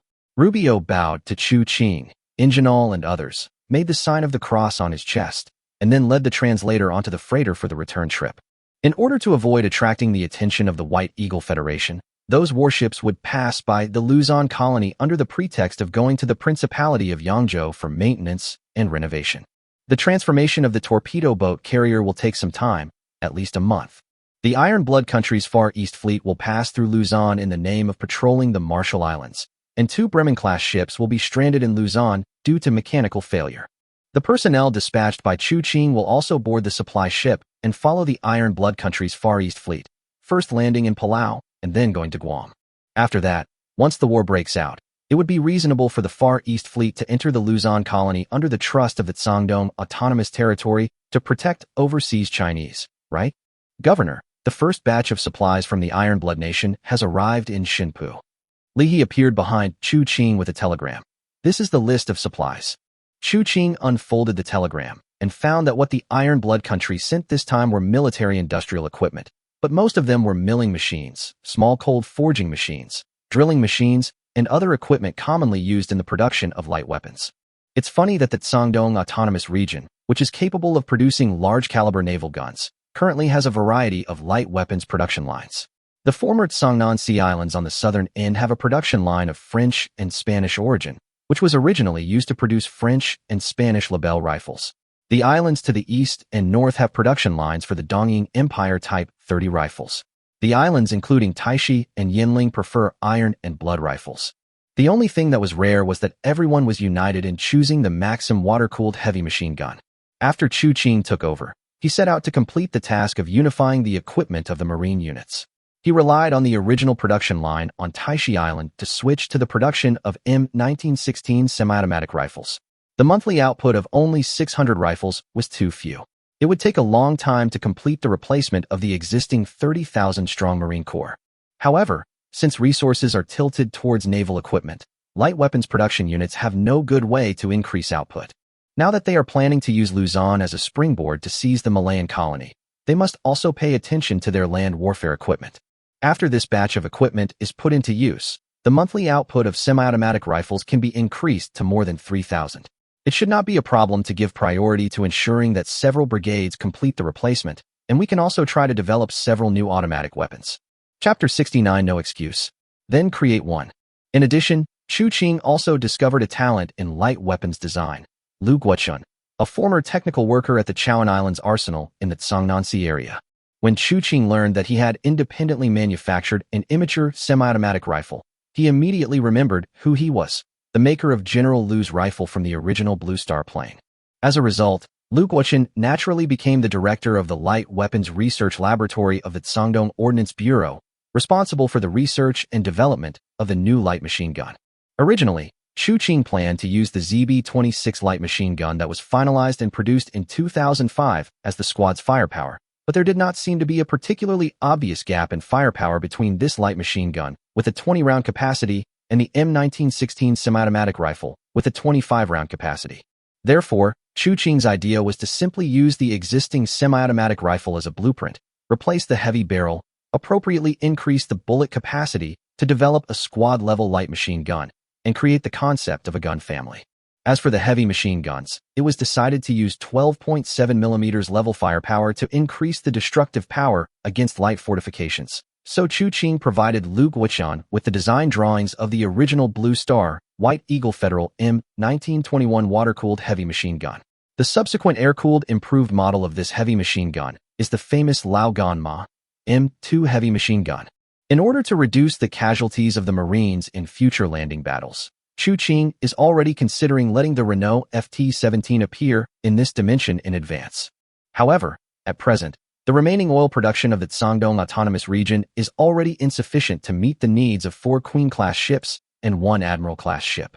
With the current monthly oil production of 3,000 tons of Tongzhou oil wells, it is difficult to spare much to refine gasoline to meet other consumption. Therefore, the crude oil resources sold in the market of the Yangzhou Principality are now basically bought by the Qiancdong Autonomous Region. We can only wait for the Iron Blood country's shallow water oil extraction equipment to arrive and then drill a few offshore oil wells to increase production. As for tanks, let's build up technical reserves first. Hello, Mr. Deputy Minister. In front of the White House at 1600 Pennsylvania Avenue on Washington Island in the Special District of Columbia of the White Eagle Federation, a security guard opened the door of a car and a tall, muscular white man with sharp eyes walked out. He is Theodore Roosevelt, the current Undersecretary of the Navy of the White Eagle Union. Roosevelt left his coat outside the door and strode into President McKinley's office. Teddy, you are as punctual as ever. President McKinley poked his head out from the documents and smiled at his right-hand man. I can't help it. The Navy Department can't do without me. If even I can't be on time, there will be a big mess. Roosevelt shrugged. Mr. President, there has been another riot in the Havana colony. I think our chance is coming soon. Vice Admiral Sampson's fleet is ready to attack, and can take action at any time. Teddy, I understand what you mean, and I know that this is the best opportunity for the White Eagle Federation to rise. But I don't think those old stubborn people in Congress will approve the war authorization so easily. President McKinley spread his hands, still undecided about whether to start a war at this time. Of course, he wanted to take over the Iberian Kingdom's colonies of Luzon and Havana, but judging from the current situation, although the domestic people have gradually sympathized with the local people under the guidance of public opinion, their emotions have not yet been mobilized, and they may not necessarily agree to launch military action. There is also considerable resistance within Congress, which believes that launching a war is too costly. If we don't take action now, and wait until the Kingdom of Iberia successfully suppresses the riots or the local residents overthrow the colonial rule, our chances will be even less. Roosevelt became excited, spitting. The masters in Congress will make us lose our excuse to intervene and ruin our chance to rise in vain. The crossbow operation he planned dismembered the huge Qiancang Empire, which brought his personal power to its peak. If he could take over the colonies of Luzon and Havana, he would be able to naturally replace the long-ill Minister of the Navy. The conservative forces within Congress still foolishly believe that the Kingdom of Iberia is still the powerful maritime empire, completely unaware that the current White Eagle Navy is strong enough to swallow up these colonies and embark on the road to maritime hegemony. Roosevelt was very angry, but there was nothing he could do. Without Congress's approval, even the current Secretary of the Navy, John Rondo, could not start a war. Excuses. Excuses. Better excuses. Roosevelt suddenly had a bold idea. Since the existing excuses are not enough to convince the people and Congress of the necessity of war, then why not just create a more powerful excuse ourselves? Teddy, President McKinley was silent for a long time after listening to Roosevelt's idea. Just do it. March 25, 1665, the calendar of this plane, Qiancang Islands. Commodore George Dewey of the White Eagle Federation Navy had just left the ship of Edward Hobart Seymour, commander of the British Far East Fleet. He had received secret instructions from the White Eagle Federation Navy Department to immediately begin preparations for war and gather intelligence around Luzon. Due to the lack of attention before, the strength of the White Eagle Far East Fleet was not strong. Unlike the task force led by Major General Rogers, the Far East Fleet was only equipped with one South Carolina-class dreadnought and two Kilsack-class pre-dreadnoughts. In addition, there were several old Olympia-class protected cruisers. The only slightly newer cruiser was a St. Louis-class one. But the most troublesome thing is not the Navy, but the land force. The Marines assigned to the Far East Fleet are equipped with old equipment and are still using the outdated Krag-Hurgensen rifle or even the black powder rifle. There is no way to compare with the Mauser 1893 rifle commonly equipped by the Iberians. That's why he approached Lieutenant General Seymour hoping to buy a batch of British-made rifles to equip the White Eagle's Marines. But Seymour seemed unwilling to help the White Eagle Federation and rejected Dewey's request on the grounds of tight inventory. Indeed, the British would rather the aging Iberian Kingdom continue to occupy Luzon than the emerging White Eagle Federation extend its tentacles here. He had no choice but to place an order for rifles with the Principality of Yangzhou. Although this might expose his intentions and alert the Iberians, he had no choice. He couldn't let his soldiers go to the battlefield with black powder rifles, could he? Chapter 70. The Transformation of the World. A month passed like this. The cruisers purchased from the Principality of Yangzhou have also been put into service and handed over. Two CNT-68s, which are the Longwei-class cruisers of this dimension, have landed in the Miracle Storm. Chu Qing has also purchased two Birmingham-class cruisers to supplement the fleet's strength. The production of high-speed torpedo boats used up the first batch of high-horsepower gasoline engines provided by the Iron Blood country, and nearly 100 offshore killers were produced, most of which were used for export. The iron-blooded Far East Fleet has successfully landed in Palau, and the engineers sent by Chu Qing have begun to rebuild the port, add facilities, and build barracks. The technical data of Greenbowie came into play.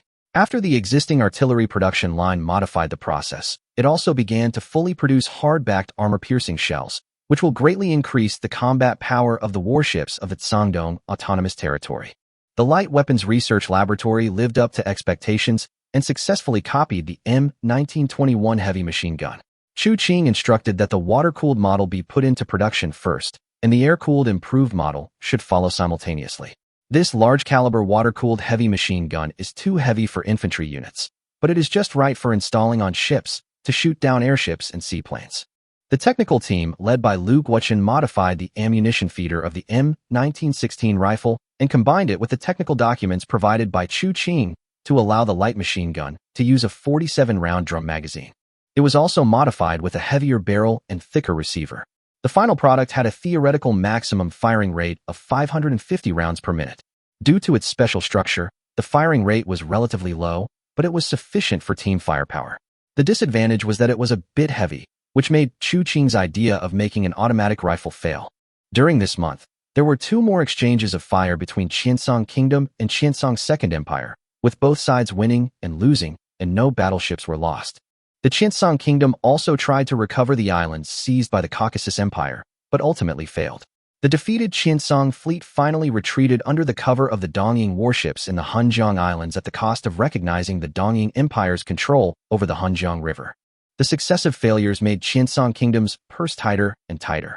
The White Eagle Federation also urged Lieutenant General Sun Nan to deliver resources and military expenses as agreed. Under various pressures, Qiancang Kingdom had to lift the ban on oil exports and put the oil produced in the North Songhai area and even the crude oil in the reserve depot on the market for sale. Of course, Chu Qing contacted them immediately and bought 10,000 tons at once. The Qiancang Second Empire also contacted the Sangdong Autonomous Territory, hoping to inspect the specific performance of the high-speed torpedo boat. Chu Qing naturally welcomed it. Wouldn't it be a fool not to make money? As for whether the spread of technology will have a negative impact on us, Chu Qing was not too worried because the high-speed torpedo boat was not the legendary magic weapon. Its use had great limitations. For example, it sacrificed range in order to reduce weight. Its maximum range of only 40 nautical miles meant it could only operate in the near sea. It was just a smaller target and more maneuverable than an ordinary steam torpedo boat. As for using the small to win the big, relying solely on torpedo boats to attack a complete shield fleet without the cooperation of one's own battleships is a dead end. Without building a large surface fleet, it is better to forget about relying on such tricks to win. Its most suitable usage scenario is to attack lone enemy battleships under the cover of darkness. And not every battleship has all its secondary guns paralyzed like Hiroshima before, so it must be prepared to suffer casualties. The movements of the Dongying fleet have been under Chu Qing's surveillance. The large radio towers built in Taixi Islands, Penghua Islands, and other places are prepared to capture long-distance radio communications. Chu Qing used the auxiliary intelligent brain to use the exhaustive method to decipher the communication code of the Dongying Empire Navy, compiled it into a code book and distributed it to the radio monitoring department. The call sign of the Maizuru Naval Base Fleet, UU, has been intercepted and it has appeared in Sasebo, which means that if the Tasaku people were to launch a counterattack, the main attack would be carried out by the Maizuru Naval Base and the remnants of the Sasebo fleet. Has RDX explosive been officially put into industrial mass production? Chu Qing was reading the report sent by Su Zhonghu in the office. The chemical equipment extorted from the French and Spanish and the chemical industry supported by the iron-blooded Chinese greatly increased the production of explosives in the Sangdong Autonomous Region. The large number of French and Spanish and Dongying rifles dumped in the Yangzhou Principality injected funds into the research of explosives. Currently, Su Zhonghu is conducting research and development on passivated RDX and passivated black aluminum explosives.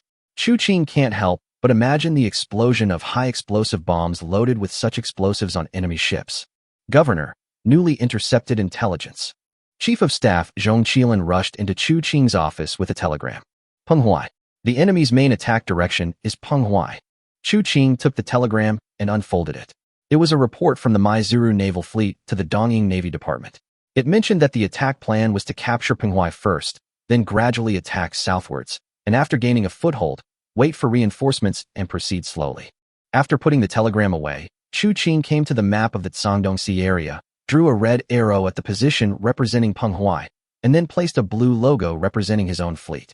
The northern fleet stationed in Penghua had already deployed its reconnaissance ships before.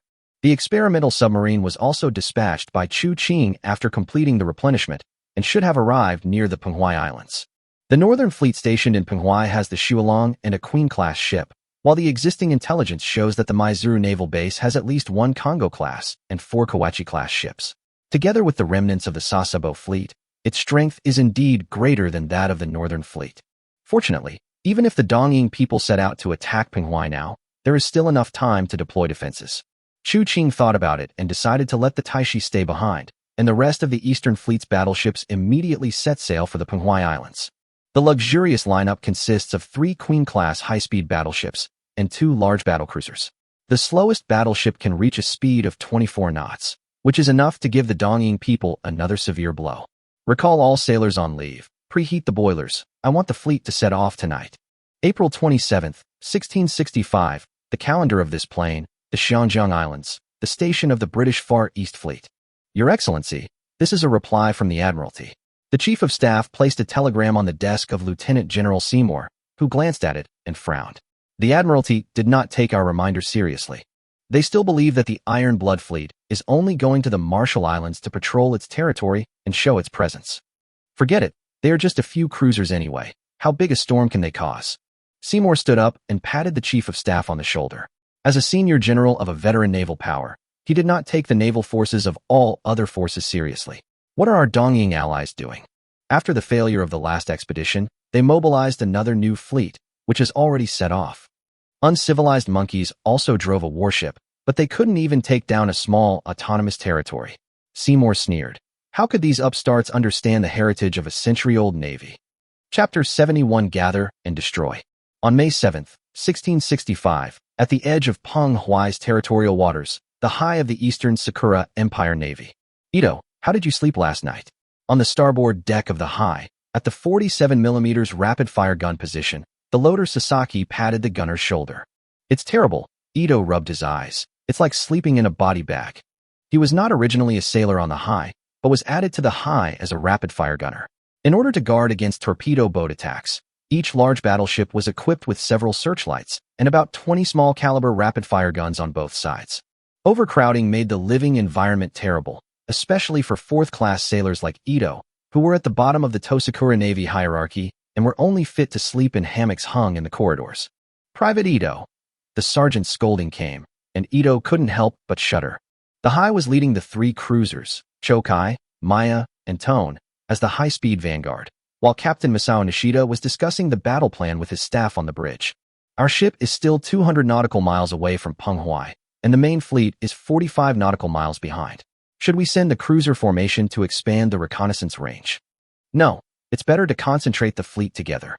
Commander-in-Chief Sakamoto's instructions are to explore the location of the enemy's main fleet and pursue the lone enemy. If we encounter a single dreadnought, we must concentrate the fleet's strength to strike it resolutely. Masao Nishida tapped the nautical chart. The last time Commander Sanjima failed was only because he underestimated the enemy and rushed forward rashly. The true strength of the Tsangdong Autonomous Region cannot be compared with even a single fleet of the Imperial Navy. We have made all the necessary preparations, so you should all have enough confidence in victory. This is not wrong. This time, the Dongying fleet greatly increased the number of shrapnel shells and also added searchlights and short-range rapid-fire guns, waiting for the opponent to launch another torpedo boat attack. All the tricks can only work once and then go a long way. The final collision still depends on the hard power of the fleet. The paper data of the high is not inferior to any dreadnought of the Tsangdong Autonomous Territory, so Sakamoto Shunsuke confidently sent her as the core of the vanguard fleet to suppress the opponent's vanguard. Our ship is 180 nautical miles from the Peng Huai Islands. Captain Nishida took a look at the nautical chart and estimated that the distance between his vanguard fleet and the main fleet was 50 nautical miles. Smoke spotted on the port side ahead. Distance 21,000. Identifying the target. Following the lookout's report, the ship's alarm bells rang, and the sailors quickly arrived at their positions. Captain Nishida also became nervous and raised a high-powered telescope, but the outline of the other ship did not look like a warship. Speed 14 knots. Looks like a merchant ship? Order Toriumi to move forward, order it to stop, and the Marines to prepare to board the ship. Masao Nishida put down the telescope. Although a merchant ship could not cause any harm to his fleet, in order to prevent the news from leaking out, Nishida decided to send someone to temporarily detain it. The Toriumi slowly turned left and sent a radio signal ordering the other ship to stop for inspection. At this time, the crew members on the merchant ship of the Caucasus Empire had expressions of frustration and panic on their faces. They were only heading to the Principality of Yangzhou to ship a batch of cotton and wool fabrics, but they met the navy of the Dongying Empire on the way. It seemed that they were here to seek revenge on the Tsangdong Autonomous Region. We are so unlucky, Nikolai. I don't know how long we will be detained by these dwarfs. The first mate looked at the captain in frustration. The captain was about to speak when he suddenly discovered something. Look there, Gerasimov. 1, 2, 3, 4 columns of smoke. As the distance shortened, the crew of the Toriumi could already see the panicked expressions on the faces of the crew of the Caucasus Empire merchant ship. The Marines' rifles were already loaded, but some careful crew members had already noticed that there seemed to be several columns of smoke behind the merchant ship. Southwest. 4 columns of smoke. A large ship silhouette. Distance 17,000. Captain Sakurai of the Toriumi noticed that the enemy's coal smoke was very light, like a warship using high-quality coal. 2 of them are Birmingham class. The large ship silhouette is identified as a Derflinger-class battlecruiser. Don't worry about that merchant ship. Change course and reunite with Colonel Nishida. Report to Colonel Nishida immediately and request Hai to come forward for support. Sakurai decisively escaped. Facing the firepower of the dreadnought level, the small body of the Toriumi, which weighed several thousand tons, could not withstand a few shots. Let's leave it to everyone to handle. Turn left 2 compass points and engage the enemy at maximum speed. On the Hai, Masao Nishida received a report from Toriumi and decisively ordered his troops to advance to meet the enemy. The Kongo-class's protection is inferior to that of the Derflinger, but its artillery range exceeds that of the Derflinger's 305mm gun, and its speed is also slightly better. Comparing the two, Nishida feels that they can fight. Report to our team. Our ship has encountered an enemy cruiser and is in combat. Position XXXXX.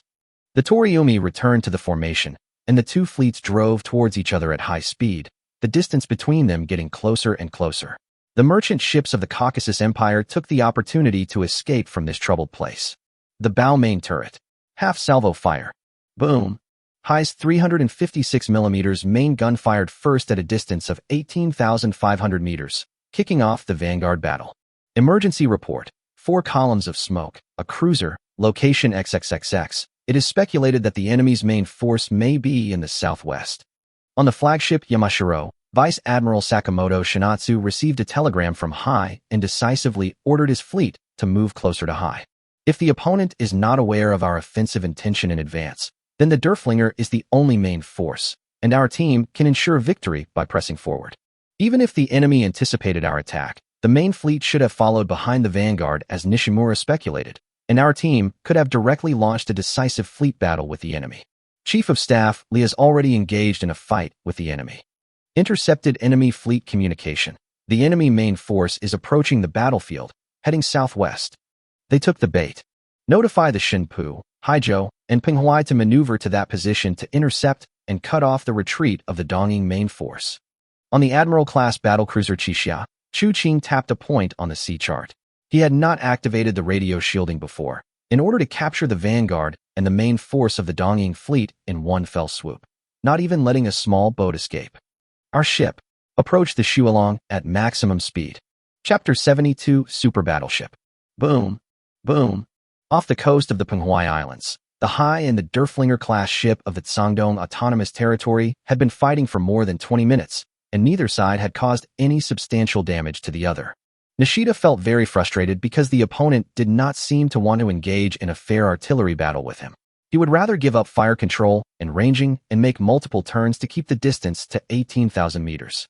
For the Kongo class in this state, a battle at 18,000 meters was too difficult. However, as the defending side, the opponent cannot always retreat. As long as our team arrives, the only outcome is destruction in the face of the absolute firepower advantage. Has our team not reported its location yet? Masao Nishida asked the head of the telecommunications department. No radio traffic received from this team.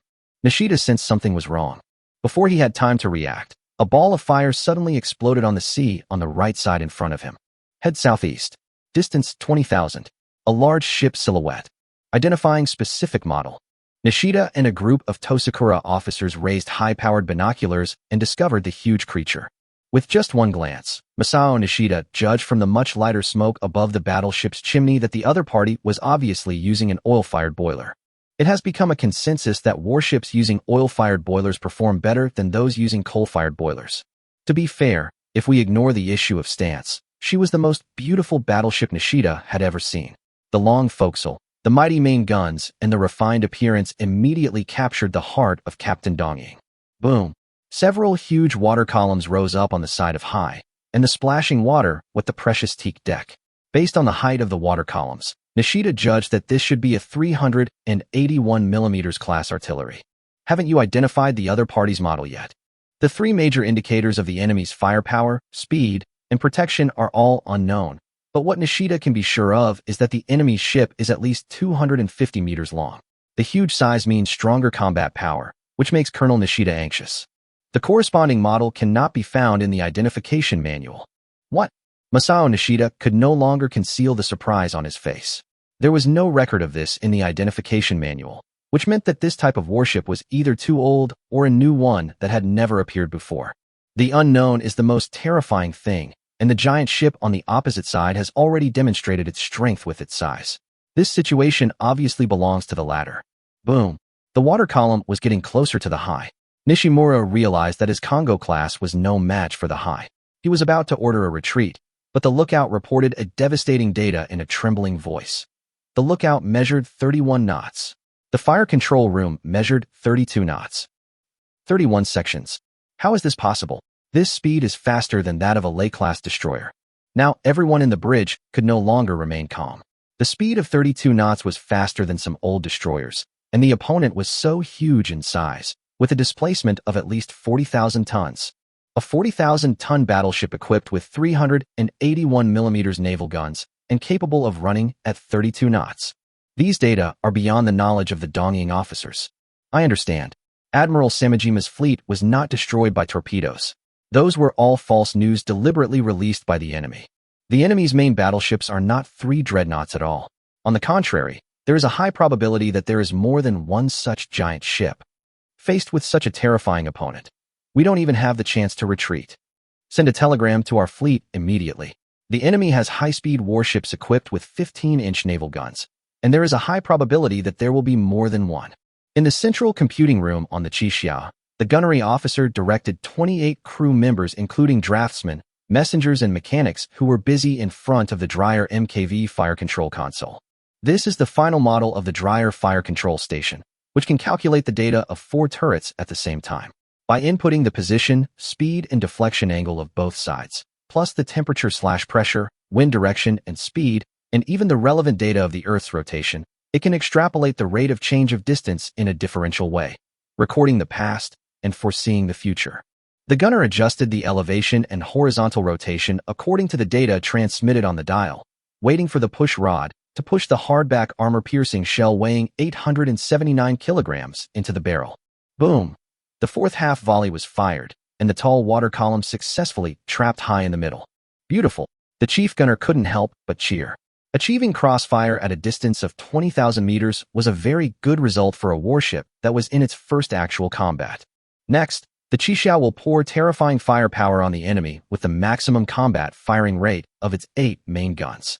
Even at a distance of 20,000 meters, the Admiral-class main gun has a vertical penetration of more than 254 millimeters, which is enough to pry open the weak armor protection of the unmodified Congo-class battlecruiser.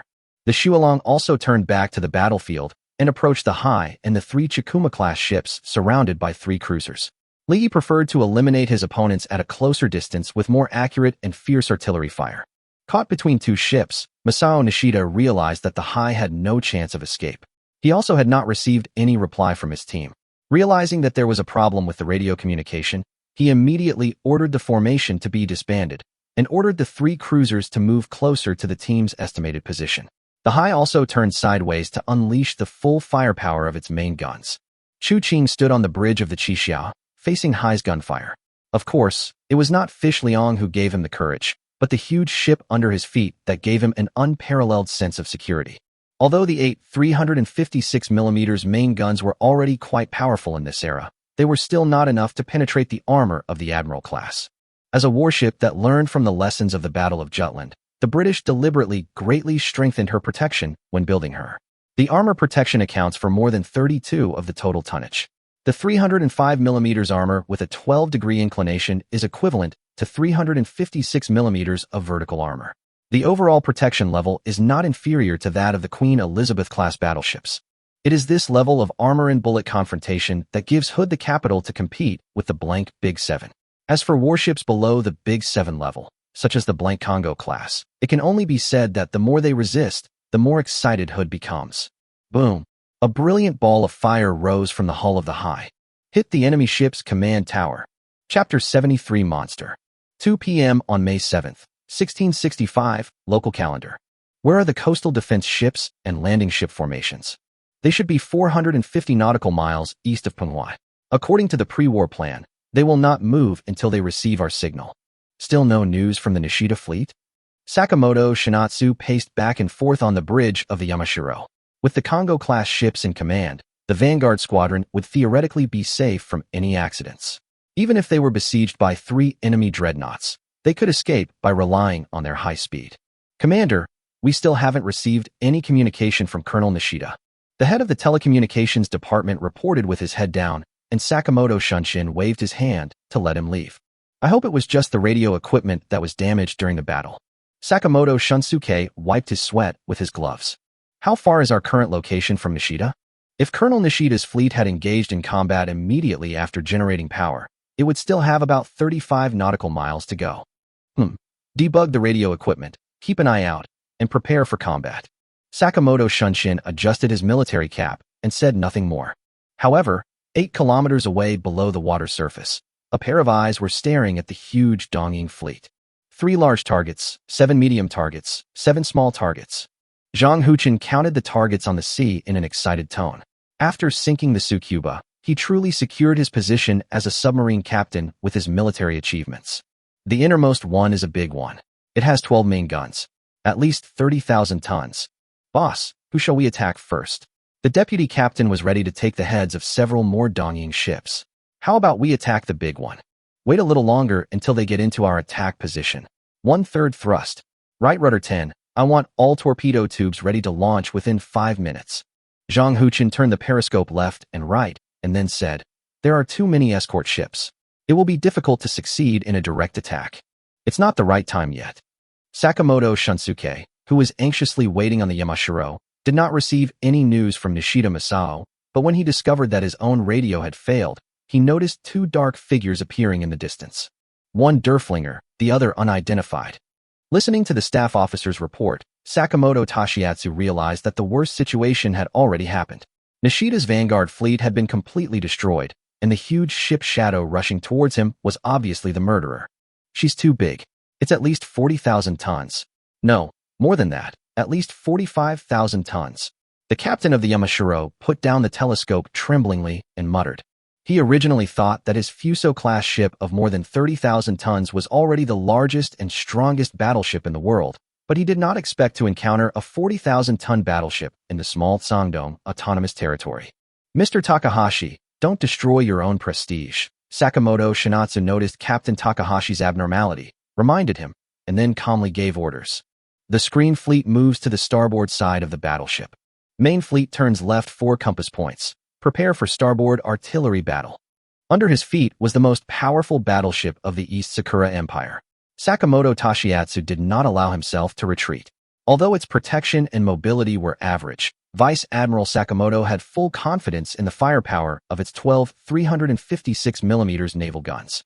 Together with the other 2 Hanoi-class ships under its command, even if they were defeated in an artillery battle, they would at least have a chance to evacuate. The Chishia was approaching the position of the Higasakura main force at a speed of 22 knots. An hour ago, the armored command tower of the Hai was first pried open by a 381mm green bullet, and then a bullet penetrated the ammunition depot under the number 2 turret. Facing the 42 caliber 381mm main gun equipped with hardcap shells, the defense of the Kongo-class battlecruisers was almost as good as paper. The remaining 3 Chikuma-class battlecruisers were also destroyed by Li He's Shualong and 3 light cruisers like Autumn Wind sweeping fallen leaves. Distance, 19500. Target Fuso-class, A and B turrets half salvo. Boom. The 381mm naval gun made a very loud noise when firing.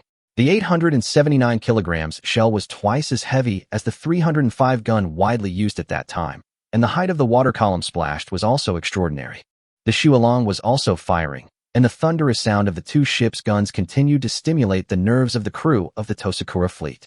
Finally, before Sakamoto Shinatsu's main fleet turned around, the 12 naval guns of the Fuso class fired the first round of salvos in the naval battle. It's really spectacular. Chief of Staff Zhong Qilan couldn't help but admire the brilliant fireworks that bloomed on the sea when the Fuso-class missiles fired a salvo. They launched the first round of shooting without waiting for the turn to be completed and directly used a salvo fire, which showed that these Dongying people had become anxious and lost their composure. 12 water columns rose from the side of the Qianqang, and the waves rushed onto the lower stern deck of the Admiral-class ship. After the Yamashiro fired back, the two Kawachi-class ships impatiently fired back at the maximum range of the 305mm guns. The rumbling of the artillery announced the beginning of the battle. Queen-class squadron reporting. About to arrive at the designated combat position. The signalman handed over a telegram, and Chu Qing put it aside. The Dongying fleet's last retreat route had been cut off, so it was time to close the net. Full speed ahead. Cut off their T-heads.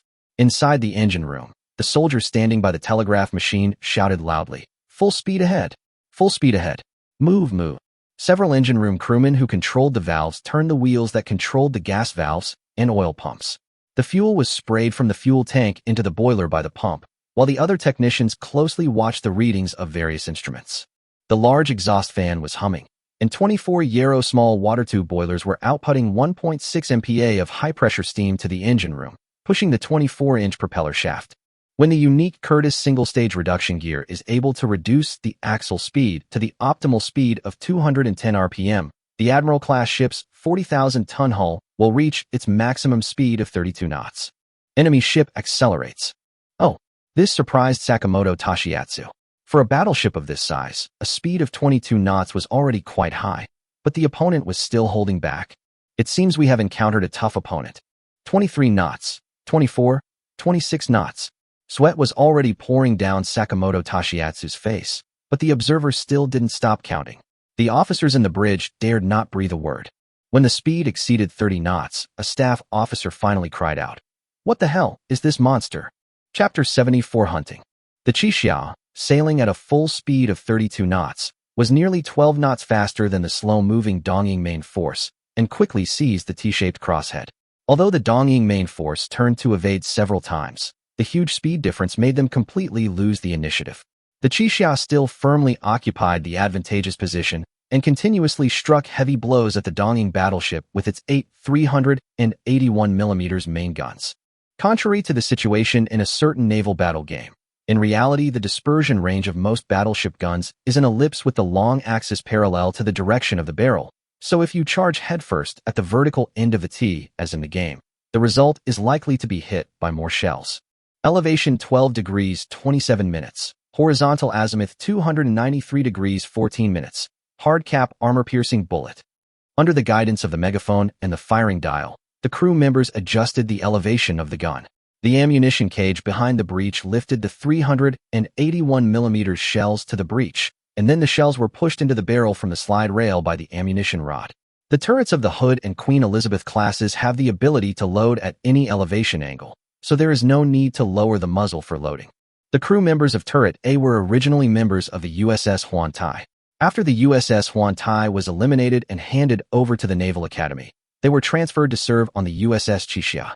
The highly mechanized loading mechanism and the powerful large-caliber guns opened the eyes of these gunners who originally operated the deck guns. After the earth-shaking cannon fire, the gunner observed a black cloud of smoke appearing in the middle of the water column. It hit. The enemy ship is losing its bow. The first thing that the bow trim brings is a drop in speed. With its maneuverability further reduced, the Yamashiro will have no possibility of regaining the initiative on the battlefield. The Yamashiro, which was in a disadvantageous position, had been hit by two 15-inch shells, but the ammunition depot and other vital parts were not damaged. Even so, the flying steel fragments sweeping across the deck caused more than 40 casualties on the Yamashiro. Lieutenant General Sakamoto in the command tower now has to make a difficult decision. Send a signal to have the destroyer fleet leave. We must let the Empire know of the existence of that super battleship. Such a huge threat must be eliminated as quickly as possible. The cruiser formation released smoke to cover our team's turn. Lieutenant General Sakamoto didn't know whether Admiral Samejima had made a similar decision a month ago, but this was the last path before him. On the towering bridge of the Shinpu, Captain Deng Xiuji of the Shinpu gazed at the smoke-filled battlefield in the distance. His fleet, consisting of 3 Queen Elizabeth-class ships, 2 Chatham-class ships, and 2 Longwei-class ships, was undoubtedly the most powerful strike force of the Sangdong Autonomous Territory. The two battlecruisers were just hounds chasing their prey. The large fleet he led was the Real Hunter. Distance 26,000. The observer reported the distance information, and Deng Xiaoji glanced at the sea chart. Approaching 20,000 meters, turn right at full speed. Prepare for starboard artillery battle. Captain, telegram from the Qixia. After quickly reading the message and raising a high-powered telescope to observe the movements of the Dongying fleet, Deng Xiaoji revised her previous order. Immediately turn right at full speed for 3 compass points. We will meet them and fire as soon as they enter the range. Don't let a single Dongying man escape. The smoke screen blocked the vision of both sides, and the large-caliber main guns of both sides briefly ceased firing. Only the medium-caliber secondary guns and the main guns of the cruisers were firing indiscriminately. The destroyer fleet will leave the battlefield at full speed, and the remaining warships will only provide cover and fight for the Empire until the last bullet. Sakamoto Shinatsu gave orders to his men during a brief ceasefire. The Yamashiro will stay behind to block the enemy, and the Kawachi class will cover the destroyer's breakout. It seemed ridiculous that a 10,000-ton battleship was shielding a 100-ton destroyer, but no one raised any objection because the 7 destroyers were carrying news that affected the survival of the Empire.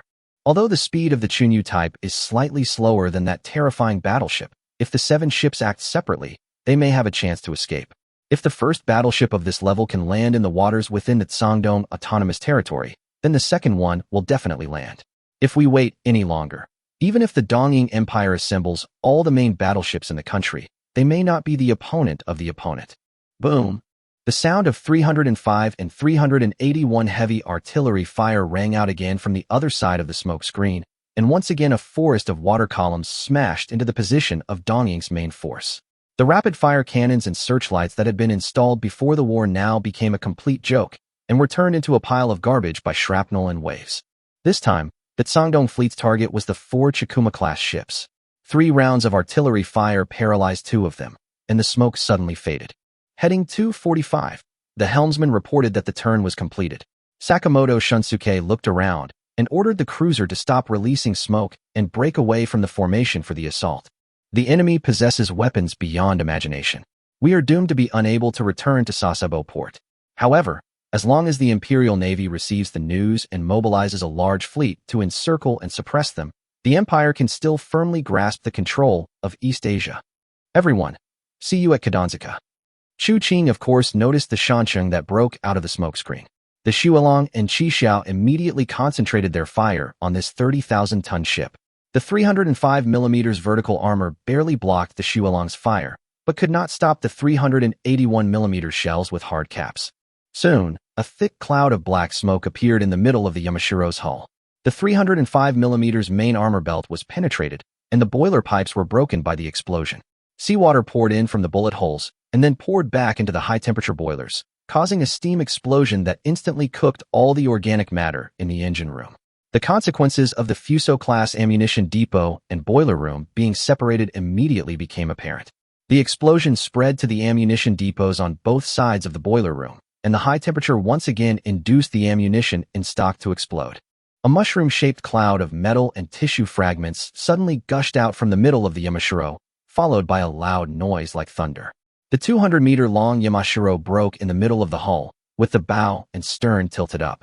The huge yellow propeller at the tail of the hull was still spinning rapidly when it was exposed above the sea surface. The vortex when the giant ship sank carried the few survivors into the cold seabed. Yamashiro. Captain Suzuki of the Harasame-class destroyer Asagiri glanced at the sunken Yamashiro on the command deck and saluted in that direction. The 7 destroyers each found a direction to break out, and the possibility of escaping pursuit was still quite high. However, in Captain Suzuki's field of vision, a row of masts seemed to appear on the sea ahead, and then a wall of fire rose directly. Chapter 75 Harvest. 24,000 yards away, the 3 Queen-class ships had a total of 12 381mm bow main guns. When they fired simultaneously, the sound was extremely huge, like a wall of fire rising out of thin air on the sea. Queen Elizabeth class at the moment of firing. The heavy shells exploded at the end of the trajectory, and the fist-sized projectiles formed a fire net pressing towards the sea surface. Observation results showed that the first round of shelling paralyzed an Dongying destroyer, and the remaining ships within the dispersion range were also riddled with holes. Continue the bombardment. Kill these flies first. Deng Xiaoji observed the situation and said, "The battleship fleet turns left 3 compass points and unleashes all main gun firepower. The whole fleet fires at the same time." Queen Elizabeth class. On the Kawachi-class battleship Aizu, Rear Admiral Yoichi Kawahara, who had escaped earlier, looked at the scene in astonishment. He vaguely remembered that when he led the task force into Tsangdong more than half a year ago, several autonomous territories in the Tsangdong Sea area could not even muster a battleship and were defeated by the Yashima. It would have been fine if they had accidentally obtained a dreadnought, but how come they could now come up with so many super dreadnoughts? If they were given a few more years, wouldn't they be able to block the British Navy in the English Channel? The violent shaking of the ship brought him back to reality. A 305mm shell from Shualong destroyed the rear rangefinder of Aizu and caused a fire on the deck. The rapid-fire gunners who stayed on the deck now became sitting ducks. 12 meters below the surface, at the periscope depth, Zhang Huqin has already pointed the crosshairs at the Aizu. The largest super dreadnought was destroyed by the governor, so let's just pick up this ship. The fleet has already caught up. If we don't take action now, we won't even get a bowl of soup. Large target, distance 1200, horizontal bearing 345. Half thrust, left rudder 13. Torpedo depth, 6 meters, maximum speed. After receiving the full return, Zhang Huqin pressed the pocket watch. 3 seconds apart, fan-shaped firing, launch tubes 1, 2, 3, and 4 fire in sequence. The recoil of the torpedo caused the submarine to tremble, and the crew grabbed any fixed objects to prevent themselves from falling. Zhang Huqin stared at the pocket watch in his hand and counted silently in his heart. The distance of 1,200 meters would not take too long for the torpedo, and the outcome would be known in less than 2 minutes. There was a rumbling explosion, and a column of water shot up from the side of the Aizu. Zhang Huqin could even see the people on the deck being thrown into the sea by the explosion. Then the ship quickly tilted to the side, and in less than 2 minutes the entire bottom of the ship turned over. "She's finished." Zhang Huqin released the handle of the periscope and turned to ask the deputy captain to open the record book. Record, May 7, 1665, 1701. A Hanoi-class ship was sunk, tonnage 20,800 inch. Now our tonnage of sunk is almost reaching 50,000 tons. Zhang Huqin turned around and said to the crew with a smile, "I don't know how long our record will last. I bet for 2 years. I think it will take at most a year and a half. You know, those new submarines in the dock will be completed in, at most, a month." The deputy captain interrupted. "Those new guys are more powerful than our current submarine." Thinking of the new equipment, the crew members are excited again. "Okay, put away the periscope. This battle has nothing to do with us anymore. Dive to 30 meters. Zhang Huqin swallowed his saliva and clapped his hands. "Let's get out of here. Don't let us get hurt by our own shells." The Dongying destroyer group was completely powerless in the face of the blockade formed by 3 Queen-class ships. The steel rain sowed by 24 381 naval guns made it impossible for these 7 destroyers to hide. In Narvik on Blue Star in the future, the Warspite, which also belonged to the Queen Elizabeth class, created the Narvik Destroyer Graveyard. The opponent was still a 2,200-ton large destroyer of the Iron Blood country, which was far from comparable to these little guys of more than 300 tons. Now there is a blockade formed by 3 Queen-class ships and 4 cruisers on the sea. Even if these Dongying destroyers have all kinds of changes, they cannot resist such a huge gap in strength, and eventually they all turned into steel fragments that sank to the bottom of the sea. In the end, the only ship still floating on the sea was the Hanoi-class ship, whose superstructure had been flattened by artillery fire. Under the intensive fire of 32 381mm naval guns and 8 305mm guns, it lasted less than 10 minutes before it turned into gorgeous fireworks under the evening sunset.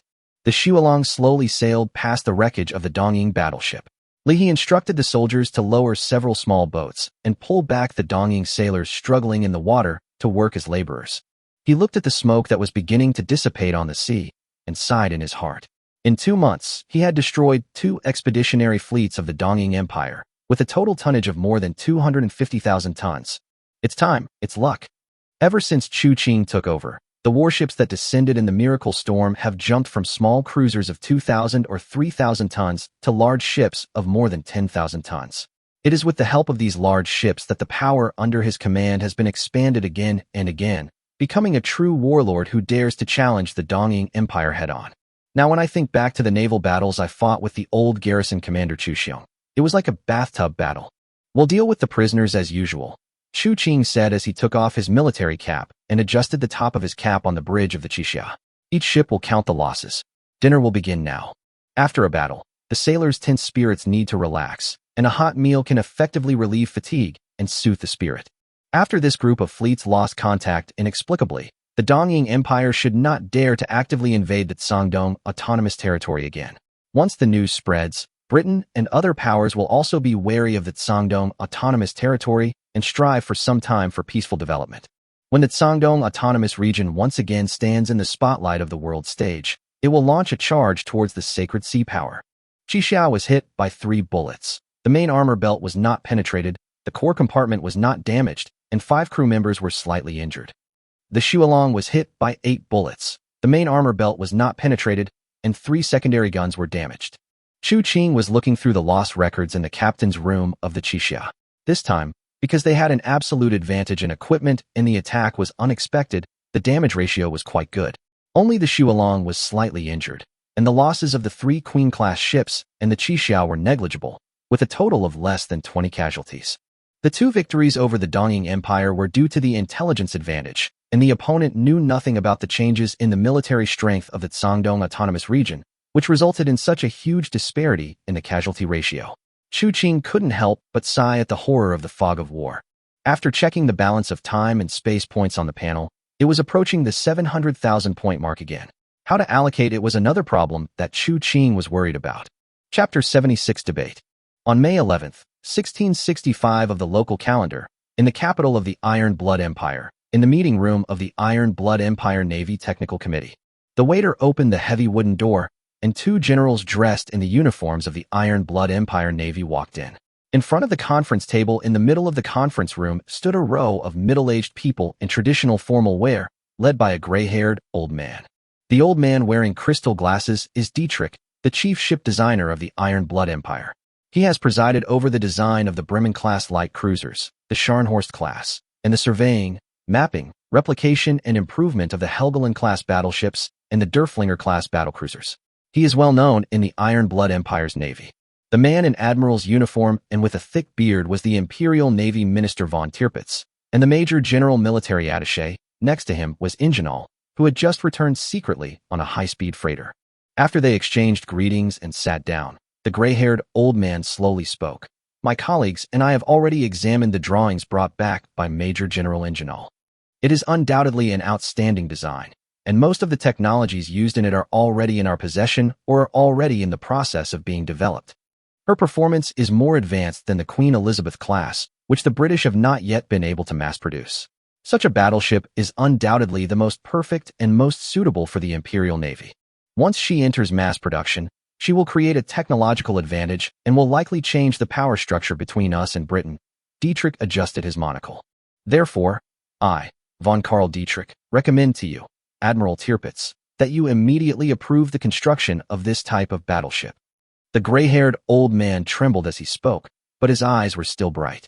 He admired the designer of this type of battleship very much. At least in the current conservative environment of the Iron Blood country's shipbuilding industry, no ship designer could design such a radical and advanced design. 5 to 10 years. Dietrich believed that this set of drawings was 5 to 10 years ahead of the existing shipbuilding designs of the Iron Blood nation. Well, thank you for your efforts, Sir Dietrich. The bearded man touched his head and said regretfully, I admire her as well, but it is different from the submarine project. Rationally speaking, I cannot approve this project. His Excellency Admiral Tirpitz. Ingenol on the side spoke quickly, but the Admiral just waved his hand to stop him. As a naval veteran who founded the Iron Blood fleet, he naturally understood the superiority of this blueprint. This type of battlecruiser was indeed powerful enough and was not inferior to the current top miracle battleships of various countries. However, as the head of the Imperial Navy, he could not only consider the performance of the battleship, the cost, the production capacity of the shipbuilding industry, and even the possible reaction of the British Empire must also be taken into account. She's powerful, but expensive, and it's unlikely that Parliament will approve the budget for it. And if it is put into production, it will inevitably affect the construction of the Helgoland class and von der Tann class ships currently on the slipway. Tirpitz stroked his beard and expressed his concerns. Moreover, if the British knew about this, they would definitely build more powerful warships at all costs to counterattack. By then, we would probably end up making things worse. This is not without reason. The construction of the Qiancang-class battlecruiser in the original Blue Star plane greatly stimulated the British, who built 4 Admiral-class ships at once. However, the development of the countries in this plane is obviously distorted, and the level of technology is actually not in line with the strength of the fleet. The fleet of Blue Star is at the level of 1910 to 1915, but the shipbuilding industry may be 5 to 10 years behind, and the overall technology level excluding shipbuilding may be 10 to 20 years behind. The British on Blue Star can quickly counterattack, but the shipbuilding level of the British in this plane may not be enough to support its design of a product that surpasses the York generation ship. Admiral Tirpitz. Major General Ingenol took a deep breath. I understand your difficulties. We have to maintain a large fleet with limited naval funds to maintain deterrence against Britain, France, Spain, and even the Caucasus Empire. The fleet cannot be too weak. It must be 60 to 80 of the British Navy to be able to deter. The fleet cannot be too strong, so as not to cause the British to be overly sensitive and start a war prematurely. That's your theory, the risk fleet theory, which states that as long as the British want to maintain their global maritime power, they will not attack us. Tirpitz said nothing, but continued to stare at the Major General who had just returned from the Far East. But your theory is not perfect. Rear Admiral Ingenol took a deep breath, looked at the father of the high seas fleet, and spoke his inner thoughts.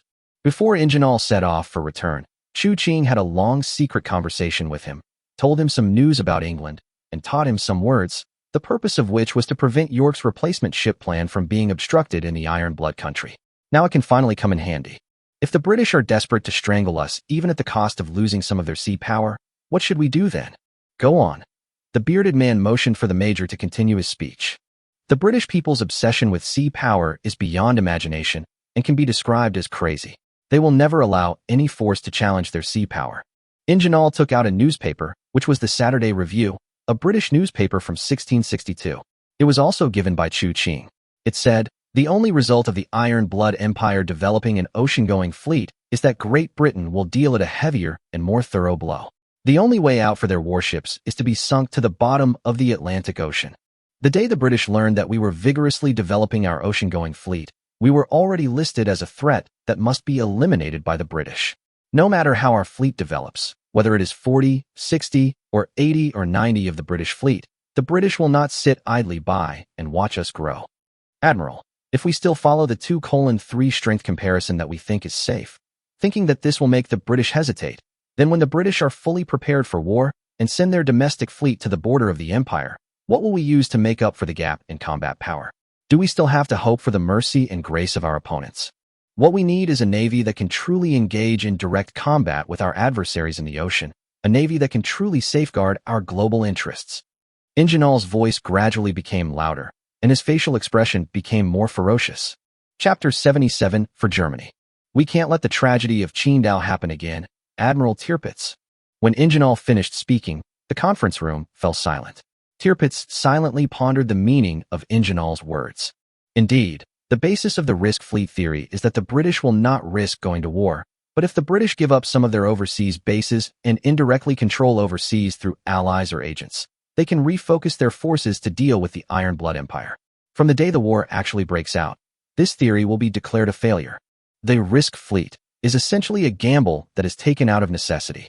If there is a way to solve the problem outside of the gamble, then there is really no need to continue the gamble. Your Excellency Admiral, if the production of new battleships will affect the construction of existing battleships, then... Dietrich also looked at Tirpitz. Then I propose to the Imperial Navy to cancel the construction of all Helgoland-class battleships and Malta-class battlecruisers whose progress is less than 70, and stop the imitation work of the King-class. Sir Dietrich. Now it was Tirpitz's turn to be shocked. These ship designers were the treasures of the Iron Empire, and those warships were their hard work. Now they would rather give up their past hard work to make their position clear. It seems that today's matter will not end so easily. Helgoland and Malta are indeed the hard work of my colleagues and I, but this battleship is the future. Tirpitz looked at the determination in the eyes of the designers led by Dietrich and realized that he had to make some changes as well. Major General Ingenol, Sir Dietrich, Tirpitz said slowly, I need to report to His Majesty before I can give you a formal reply. Alfred, a familiar voice came from outside the door. Everyone was startled and quickly stood at attention and saluted. His Majesty. The person walking outside the door was the Emperor of the Iron Empire, the ruler of the Hohenzollern dynasty, and an avid naval fan, Friedrich Wilhelm Victor. William II first glanced at the battleship drawings on the table, then glanced at Ingenol, who had just made an impassioned speech, and then turned his gaze to Admiral Tirpitz. "Alfred, I think we should make some changes."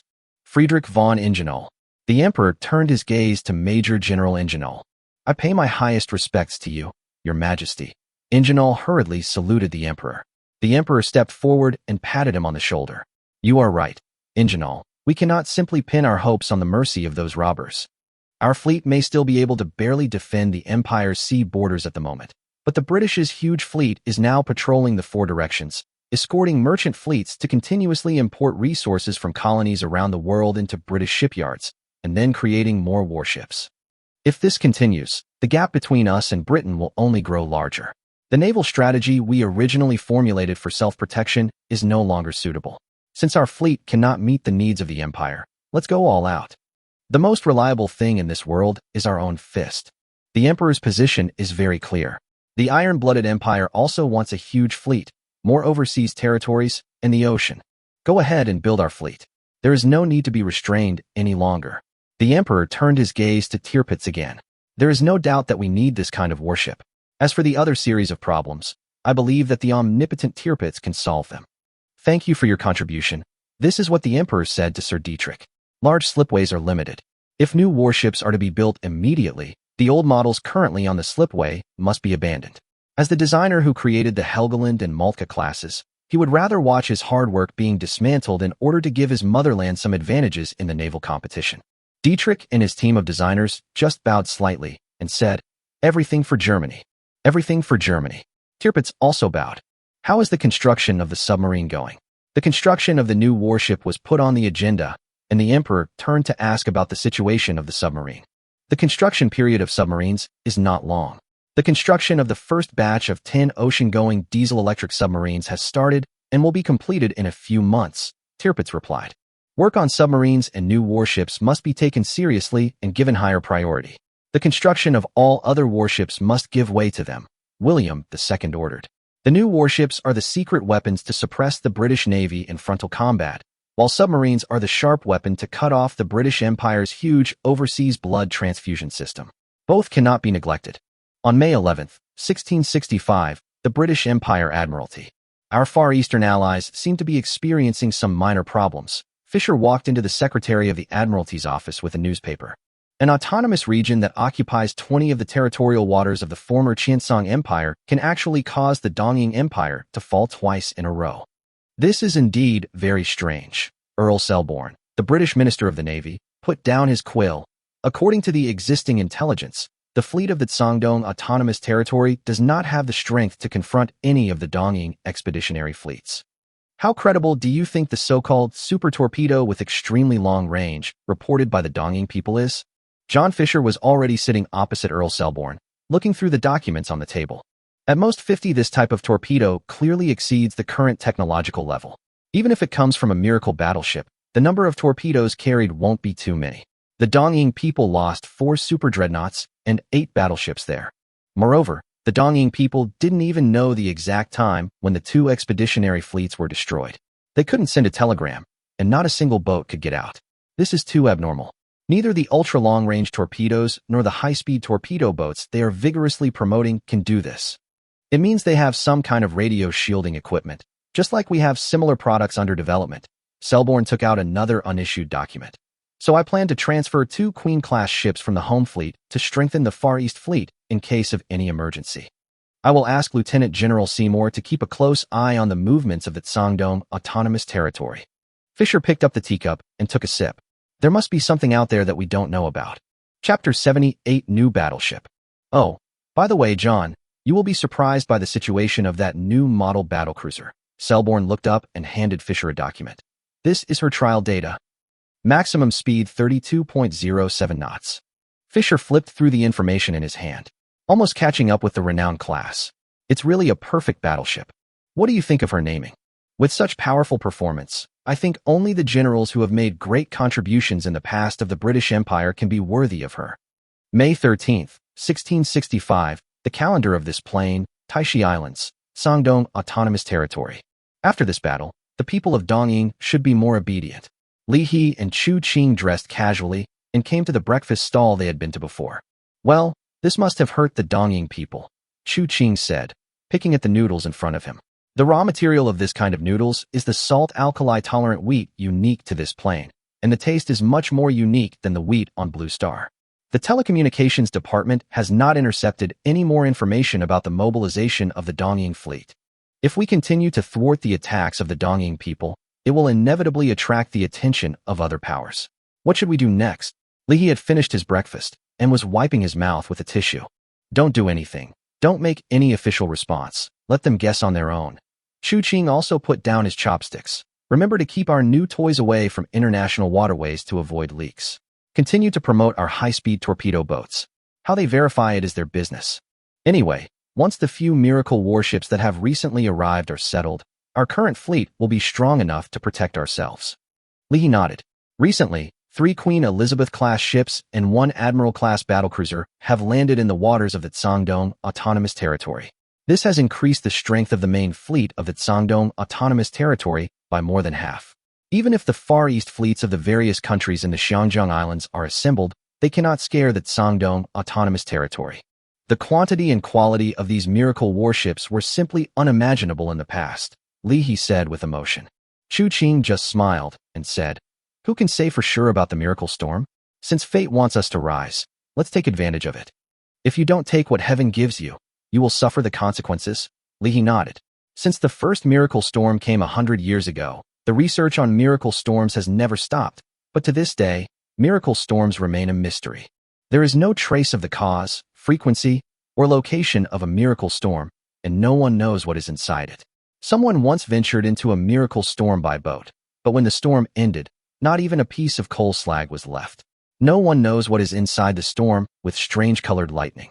Let's go and see the construction of the new battleship. Chu Qing dropped the bowl, left a row of coins, and left the breakfast stall with Li He. The two chatted all the way, crossing the bridge connecting Taixi Island and Qiancang Island to the Qiancang Island shipyard, and past the chemical industry park on Qiancang Island on the way. There is a complete set of chemical production lines here to meet the fertilizer needs of agriculture and the raw materials of explosives of the military industry. RDX has been put into mass production in advance. Currently, Su Zhonghu is studying the formula of passivated RDX and passivated black aluminum explosives in order to produce practical RDX-loaded artillery shells as soon as possible.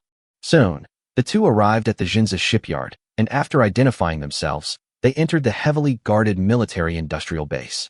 "Governor, there are currently 8 warships under construction at Qiancang shipyard, and all docks are in use."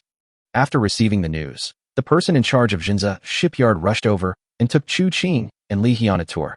Various types of lifting machinery lifted the heavy metal parts into the dock, and the sound of hammers hitting rivets was endless. Because they were traveling in casual clothes, the workers did not recognize their identities and just thought they were 2 leaders of the shipyard. They continued to do their jobs and work in an orderly manner. After the construction of the first 4 light cruisers of the first batch began in Xinpu, the Qiancang Navy placed an additional order for the second batch of 4 ships with the Ordnance Bureau.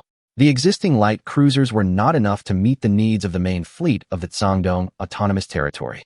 If it was delayed any further, Chu Qing would have more super dreadnoughts than cruisers. In addition to the second batch of ships being arranged at the Fengzhou shipyard in the Fengzhou Islands, the Qiancang Island shipyard in the Taixi Islands is also building such ships. After spending huge amounts of money, the Qiancang shipyard has built 4 7,000-ton medium-sized docks and 4 1,500-ton small docks, and a 275-meter large dock is under construction. The firepower of the new cruiser was finally selected to be 6 152mm naval guns, using the Mk-12 naval guns imitated from the Birmingham class by the Qiancang Autonomous Territory or the original Mk-12 purchased from the Principality of Yangzhou, installed in 3 twin-mounted turrets, ready to be installed with a firing director and the Pollen-type electromechanical fire control system under development. Installing a pollen fire control system is a luxury for a warship of this level. The protection has not changed much, following the 76mm waterline armor belt of the Birmingham class, but with a proper tilt to increase the equivalent, so that the tilt angle reaches 12 degrees. The hull was a profound improvement over the Birmingham class design, with a clipper bow being used and the hull length and width being appropriately increased, while the accommodation area being reduced to accommodate the twin turret structure. After demonstration, the two steam turbines originally imported from the Principality of Yangzhou were concluded to be insufficient to support the high-speed navigation of the new cruiser. Instead, it was decided to replace some of the coal-fired boilers with oil-fired boilers to save space, and then squeeze in two 16,000 horsepower steam turbines that were about to be completed. The expected speed can reach 28 knots. The three major indicators of this class of ships are average, with nothing particularly outstanding. However, for those patrol ships in the current plane that do not have unified fire control, it is a dimensionality reduction attack. It is also enough to suppress the British City-class light cruisers. If placed in the original Blue Star, their design level is roughly from the late 1920s to the early 1930s. By the time they are completed, the Yinling will be almost ready for retirement. As for destroyers, Qiancang provided the Ordnance Bureau with the drawings of the Snake Island-class destroyers of the former Blue Star Caucasus Empire, and asked them to make slight modifications before building this type of destroyer. The ship is 93 meters long, has a full load displacement of just over 1,500 tons, a maximum speed of 33.8 knots, and 4 102mm guns. The most prominent feature is the four triple-mounted 457mm torpedo tubes arranged on the central axis of the ship. Its anti-ship firepower is insane. The 1,500-ton Snake Island-class destroyer can be called a large destroyer in this era. The 102mm gun is enough to catch those 300 or 400-ton little guys, not to mention the 12 torpedo tubes that make anyone tremble with fear. Snake Island-class destroyer. After the tour, Qiancang returned to the office. On the desk was a new report from Shinpu Iron and Steel Plant, which contained information about the progress of the synthesis of hard aluminum alloy. Chapter 79. Another sucker. The report said that the Shinpu factory has completed the trial production of the first batch of hard aluminum, which is a mixture of three metals, magnesium, copper, and aluminum, in a certain proportion. This is considered the most basic hard aluminum alloy. The manufacturing technology of hard aluminum alloy is part of the technology that Qiancang exchanged from the Iron Blood Empire in the thermal cracking process of crude oil. Although it has not been used on a large scale yet, Qiancang knows that this technology is a prerequisite for the production of high-performance aircraft. According to the inertia of the world, once the oil extraction and refining technology in this dimension matures further, the aviation industry will develop explosively. A series of industries originally driven by the shipbuilding industry will feed back to the aviation industry. By then, it is very likely that the original primitive stage of Blue Star will be skipped, and the first batch of aircraft produced can be directly put into combat, so Qiancang must plan ahead and get a head start. Although the time-space merchant ship has unlocked the year to 1925 and the initial aircraft carriers have been finished, Qiancang does not want to put them into use so soon. The first is that these aircraft carriers are relatively new and therefore expensive. The second is that Qiancang's current oil production can only barely meet the needs of the fleet. The current production process is mainly based on heavy oil, with light oil as a byproduct, which is just enough for submarines and speedboats. If the production of light oil is to be increased to supply the Air Force, the production process must be changed on a large scale, which will in turn reduce the production of heavy oil. Even the British Empire, which has a large number of overseas colonies, cannot afford to support a large-scale air force, let alone the Sangdong Autonomous Territory. The Type 10 torpedo machine equipped on the Fengxiang when it was first put into service. Moreover, those carrier-based aircraft were really unsightly. For example, the Qiancang Empire's Fengxiang, because the Type 10 torpedo bomber was too high, could not even find a usable torpedo bomber before the Type 13 carrier-based attack aircraft was installed. The mediocre Type 13 carrier-based attack aircraft was used until the early 1930s. Qiancang did not want to waste precious oil on such immature early products, so he simply used them as technical reserves, allowing the Ordnance Bureau to go through a complete technical development route and then wait for the production of more mature products. Third, until World War II, aircraft carriers had not solved the problem of carrier-based aircraft operating at night and in high sea conditions. It was too early to expect these early aircraft carriers from the 1920s to replace the main battleships. Moreover, the aviation industry and internal combustion engine production also require a large amount of rubber. If Qiancang wants to vigorously promote the development of aircraft, it must wait until it controls tropical rubber-producing areas such as Luzon and Malaya. Governor, the envoy of the Second Empire of Qiancang, is very satisfied with the performance of the torpedo boats and has placed an order with us for 45 high-speed torpedo boats. The attendant handed over a document. This is the drafted contract. Chu Qing took a quick look and saw that the content was to order 45 high-speed torpedo boats and 3 torpedo boat motherships. Including the costs of ammunition, modification, fuel, and supporting support services, the total contract price reached 1.5 million taels of silver, and it was paid in equivalent gold. The only requirement was to deliver the goods as soon as possible. After Chu Qing picked up his pen and wrote the contract with great fanfare, gold worth 1.5 million taels of silver was in his hands. Chu Qing is now trying his best to sell his high-speed torpedo boat, because this type of torpedo boat is still very crude at present. Although it has the false reputation of being a giant ship hunter, it actually does not have much technical content. It is only a matter of time before the major powers react and develop the same high-horsepower gasoline engine and produce a replica. It is better to take advantage of this time difference to make a fortune. Ask the department in charge of reception to ask the special envoy and tell him that we have excess 305mm naval gun production capacity and ask him if he needs it. Thinking of the situation of the Qiancang Second Empire, Chu Qing mentioned this when handing the contract documents to the attendant. The technology of the 10 Malawian Kwacha's 305mm naval gun has been fully mastered by Chu Qing, but with the commissioning of a large number of Queen Elizabeth-class and Admiral-class ships, the 381mm naval gun has become the mainstream of the Shandong Navy. The 305 gun immediately became outdated, and the newly built 305 gun production line also fell behind.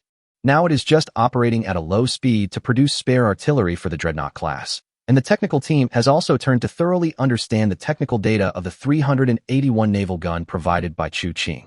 Although he did not have much good feelings towards Qiancang Kingdom and Qiancang Second Empire, compared to Qiancang Kingdom, which relied on the White Eagle people, Chu Qing had a slightly better impression of the Second Empire, which insisted on independence. Now the most damaged battleship of the Qiancang Second Empire has not been fully repaired, and high-end combat power needs to be replenished urgently. Most of the military industry of the original Qiancang Empire remains in the Zhongbei Sea area. Even if the Second Empire still has the ability to independently manufacture large-caliber naval guns, its production capacity has been greatly reduced. If there is a force willing to sell this kind of large-caliber gun, Chu Qing feels that the other party will definitely not refuse. Sure enough, after learning the news, the special envoy of the Qiancang Second Empire immediately expressed his willingness to order the 305 cannons produced by the Shandong Autonomous Territory at a high price, saying that they would not refuse any orders and would buy as many as possible. Chu Qing counted the inventory and found that there were still 10 305 naval gun barrels and gun barrel assemblies in the warehouse. He directly asked his men to offer a price of 400,000 taels per gun. As a result, the envoy of the Second Empire said without blinking that he was ready to sign the contract at any time. Now Chu Qing could no longer sit still, and personally went out to receive the wealthy envoy. He took out a blueprint and said that we also have matching warship blueprints for sale. If necessary, we will sell the whole set together with 1.5 million taels of silver and technology transfer. The technical drawings that Chu Qing took out were based on a modified and castrated version of the original British Brave-class large light cruiser from World War I on Blue Star. The iconic 4 381 naval guns were replaced with 10 Malawian Kwacha's 305 guns, and the internal cabin layout was adjusted to avoid affecting the structure and center of gravity. Brave-class large cruiser. Such a large light cruiser, or light battle cruiser, certainly cannot be compared with a serious battleship or battlecruiser, but its low cost and short construction period are very suitable for the current Qiancang Second Empire. Although it only has 4 main guns, it has high maneuverability brought by high speed, and after all, it is a 12-inch cannon, and its deterrent power is not comparable to that of a few small-caliber guns. Such a cruiser killer can rescue the few main battleships of the Qiancang Second Empire from the work of chasing and killing enemy secondary ships, and can also undertake the task of land attack. Considering that the special envoy might not be able to come up with so much gold and silver hard currency in a short period of time, Chu Qing considerately suggested that bauxite, iron ore, coal, oil, etc. could be used to offset 40 of the payment. After Chu Qing's deception, Qiancang's Second Empire finally decided to buy, accept all the orders. One transaction brought the Shandong Autonomous Region a profit of 6.5 million taels of silver, and both parties were very happy. That night, Chu Qing ordered his men to load and ship 45 torpedo boats and battleship blueprints. After the transformation, the torpedo boat mothership will be transported to the waters of the Qiancang Second Empire along with 10 305 naval guns. Chapter 80 Pull You into the Water. On May 15th, 1665, at 8:30 p.m., Taixi Islands, the secret dock of the Ordnance Department. UB-3 offshore submarine. Two black whales sailed out of the cave. The low roar of the diesel engine scared away the fish under the water.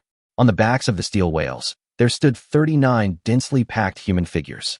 These are two UB-3 type submarines recently built by the Qiancang Autonomous Territory. Their 68 crew members are expanded based on 12 of the original 23 submarine soldiers. The others are waiting for the completion of the remaining 2 boats. As for the extra 10 people, they are an elite action team of the Marine Corps, and they also have their own special missions. Qiancang decided to name the submarine model after the dynasty and named the submarine the Xia-class diesel-electric nearshore attack submarine. Although this coincided with the naming method of a certain organization on the former Blue Star, Qiancang felt that this naming method allowed people to see the development and evolution of the equipment at a glance, which was also desirable. The design of the UB-3 is quite outstanding. The U-7 submarine used on a large scale by Sandetsi in the early days of World War II was an improvement on the UB-3. The range of this type of boat is more than 9,000 nautical miles, and the displacement is more than 700 tons, which has exceeded many early U-boats and far exceeded the indicators of simply meeting the requirements of nearshore defense. The 2 diesel-electric submarines will set off first and carry out training missions in the waters near the Taixi Islands for a period of time, and then head to the southern Luzon waters to observe the situation of the White Eagle people and the Iberian Kingdom and wait for an opportunity to act and guide the situation in a direction that is beneficial to the Qiancang Autonomous Region. Manila, Luzon Islands. Governor Furman. Rubio knocked on the door of the room of Luzon Governor Furman Udanes. The installation of the large-caliber cannon has begun. Once the project is completed, Subic Bay will become the strongest fortress in Luzon. I hope these fortifications can make the White Eagles retreat. Furman Udanes rubbed his tired eyes and poured Rubio a glass of Iberian liqueur. Perhaps the situation will ease, Rubio said, unfolding a newsletter. Due to the numerous obstacles of the ocean, this subscription-based newsletter, which uses radio waves as a carrier, has replaced newspapers that are inconvenient to transport to a certain extent. It is very popular in this dimension. Look, the White Eagle Federation sent a warship to visit Havana and invited our Navy to visit in return. This is obviously intended to ease relations with us.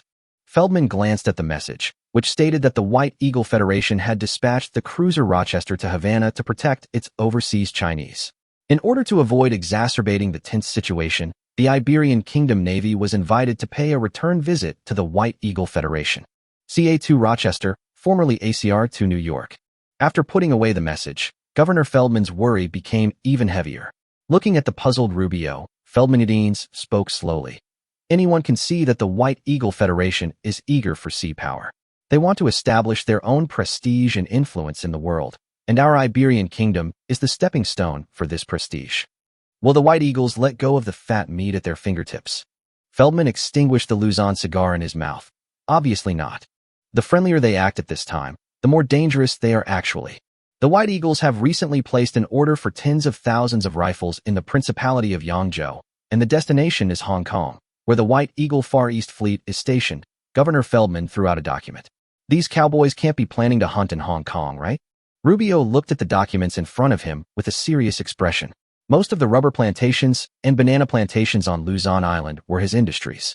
Once Luzon was lost, the White Eagle people would not care about his feelings. Relax, Geronimo, Fairman said to comfort him. Our fleet has been expanded and is not the same as before. Spain-class dreadnought.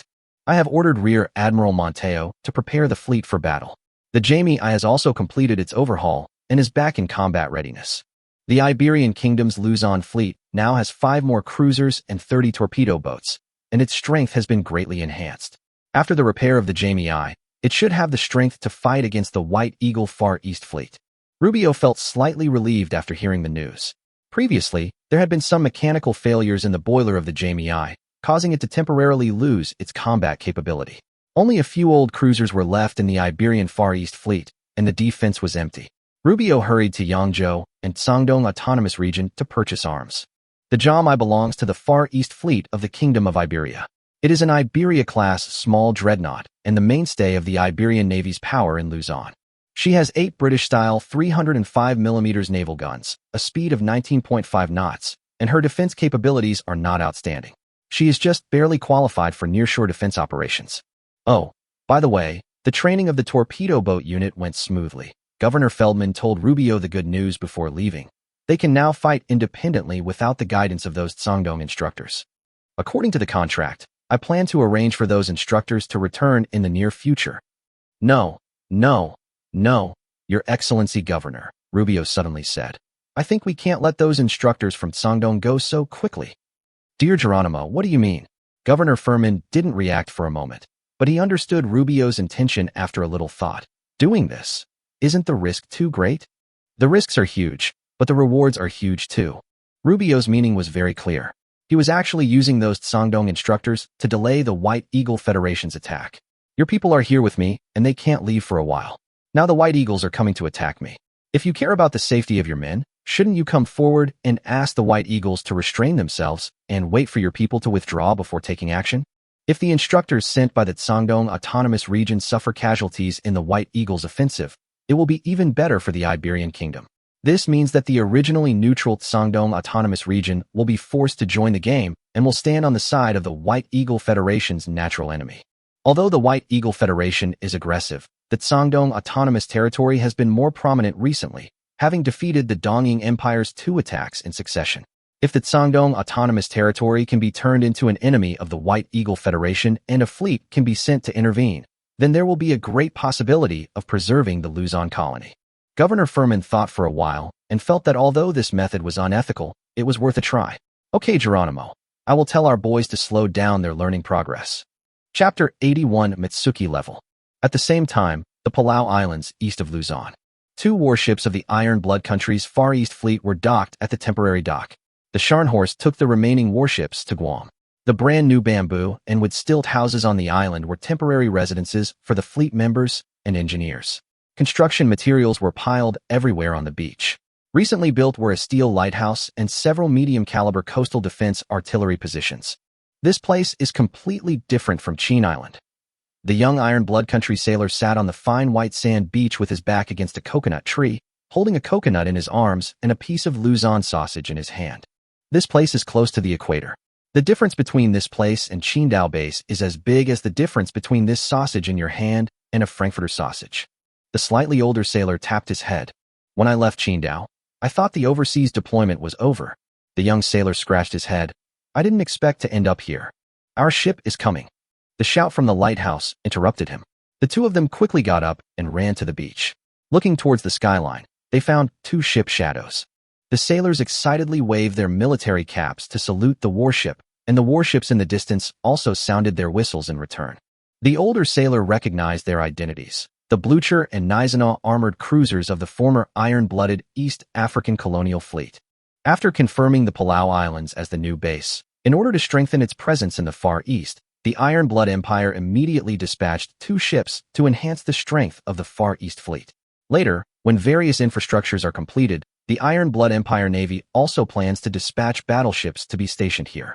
The Gneisenau is a ship of the same class as the Scharnhorst armored cruiser, while the Blucher is the Iron Blood Kingdom's newest cruiser, with a speed of 25 knots and equipped with 12 210 main guns, which can unleash the firepower of 6 to 8 main guns in any direction. There is no doubt that their arrival will greatly enhance the combat effectiveness of the Far East Fleet. 2 huge figures sailed into the temporary dock, and amid the booming salutes, Lieutenant General Benman greeted his new Chief of Staff, Colonel Hubert Rexgraf von Spee. Hello, Vice Admiral. Spee, who was only in his early 40s, took a deep breath of the fishy sea breeze and walked down the gangway of the Blucher to greet Vice Admiral Benman. I will take over the job of Major General Ingenol next. Now, with the change of the Iron Blood Empire strategy, the Pacific Ocean has become an important part of the Iron Blood Empire's global layout. The importance of the Far East Fleet will only increase. Spee is very clear that there is a lot of room for development here. The Far East Fleet welcomes you. Lieutenant General Benman came forward. He had heard of this colonel who was from the Marine Corps. Now, the Far East Fleet has 3 large armored cruisers of more than 10,000 tons and is fully capable of intervening in Luzon. Your Excellency Lieutenant General, Captain Malka reports that his fleet has set sail. The subordinate brought the news that the Scharnhorst had set sail for the rendezvous. In view of the increasingly tense situation in Luzon, in order to avoid losing the opportunity to interfere in Luzon, the Admiralty has asked the Far East Fleet to assemble immediately after completing replenishment and be ready to depart for Luzon at any time. On May 16, 1665, the Eastern Sakura Empire, off the coast of Edo Bay. In the sky, an airship painted with the East Sakura Navy logo followed a white line and flew straight to the open sea. On the sea, there was a small warship about 100 meters long sailing at high speed, and next to it was a cruiser. Judging from the height of the white waves, the speed of the two ships had exceeded 30 knots. General Shipbuilding Officer Kondo, the maximum speed of this destroyer should be able to exceed 35 knots, right? On the cruiser Tenryu, Ijuin Goro, who was wearing the uniform of an admiral, asked General Shipbuilding Officer Kondo Motoki. The previous description of Kondo's military side was wrong.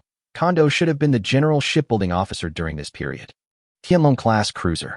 The cruiser under their feet is a newly acquired high-speed cruiser named Tianlong-class. It has a maximum speed of 33 knots and is equipped with 4 140mm main guns and 6 533mm torpedo tubes. Such a warship had already amazed the Tosakura Navy Department, but the destroyer that arrived the day before yesterday surprised the Tosakura Navy Department even more. The 1,800-ton size was undoubtedly a large destroyer, and the diameter of the torpedo tubes on it was as huge as 610 millimeters, which made all the generals and officers astonished.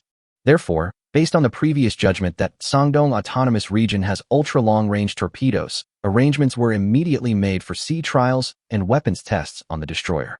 The airship just now was responsible for measuring the range and speed of the torpedo. Photos of the Mitsuki-class sea trials. I think it's entirely possible. She seems to be able to handle 31 knots at the moment, Kondo Motoki replied. Let's start testing her maximum speed now. After receiving the instructions, the Dongying sailors immediately hung a signal flag on the mast of the Tianlong and ordered the destroyer to proceed at full speed. The two signal beacons on the crossbeam cables on the destroyer's mast slowly rose up and then stuck tightly to the crossbar. Goro Ijuin saw that the smoke coming out of the chimney became a little thicker, and then the destroyer slowly overtook the Tianlong and accelerated forward. According to the specifications of the Dongying Navy, when all the signal beacons on both sides of the ship are hung at the top and close to the crossbeam, it means that the ship is sailing at the 5th combat speed, which is the maximum combat speed. The Tianlong also began to speed up and try to catch up, but even at a top speed of 33 knots, it still couldn't catch up with the new destroyer's exhaust. After a while, two signal flags were hung on the destroyer's mast, a white and blue flag and a trapezoidal flag with red and white vertical bars, which meant answer plus A, representing speed measurement in progress. The Tianlong quickly received the destroyer's radio communication. When Goro Ijuin saw the content of the telegram, Admiral Ijuin, who had been frowning after the destruction of the two major fleets, finally showed a relieved expression. The maximum speed of this type of destroyer is 37.3 knots, which is close to the 37 knots measured by the Tianlong. She's a great destroyer. Ijuin Goro signaled his men to return. Let's call her the Mitsuki class. At night, the airship unit sent back the results of the torpedo test. The maximum range is 20,000 meters. The maximum speed is 38 knots. After receiving this data, Goro Ijuin, who was even more convinced that Sangdong has long-range torpedoes, immediately instructed his technicians to copy this type of torpedo, at all costs to restore the Empire's disadvantage in torpedoes. Chapter 82 New Tracked Combat Vehicles. May 18, 1665, Taixi Weapon Testing Ground. Along with a loud bang, platinum-colored flames shot up into the sky in the test field. After the high temperature gradually dissipated, the technicians dared to stick their heads out. A huge crater had appeared at the impact point designated in the center of the shooting range. White powder was scattered near the crater, and the structural steel frames placed around it were also melted beyond recognition. Based on some marks drawn on the ground in advance, technicians quickly determined that the explosive power of this 203 naval gun shell, with a charge of 10 kilograms, was close to 16 kg TNT equivalent. This shell was a 203mm naval gun high-explosive shell with RDX mixed aluminum powder and iron oxide charge. With a power increase of 1.5 to 1.6 times, the 305 artillery shells produced in Sangdong are almost as powerful as the British 343 high-explosive shells. This is a huge improvement visible to the naked eye. Moreover, after adding aluminum powder and iron oxide powder, the explosion temperature is greatly increased, which is greater than the heat generated by conventional TNT and picric acid shells, enough to burn through steel. The shooting experiment is completed, all parameters meet expectations, and it is preliminarily judged that the experiment is qualified. Su Zhonghu quickly wrote the preliminary experimental conclusions on his notebook. Although the artillery shell experiment was successful, Su Zhonghu realized that the potential of this type of charge was more than that. The artillery shell charge coefficient was low, less than 10, and could not fully exert the power of this type of charge. Therefore, it might be more appropriate to use similar charges on torpedoes or mines or bombs with a higher charge coefficient. Su Zhonghu continued to write something in his notebook, but this time he was writing 2 applications. One was to report the progress of the experiment and ask for a bonus for the technical staff of the research group.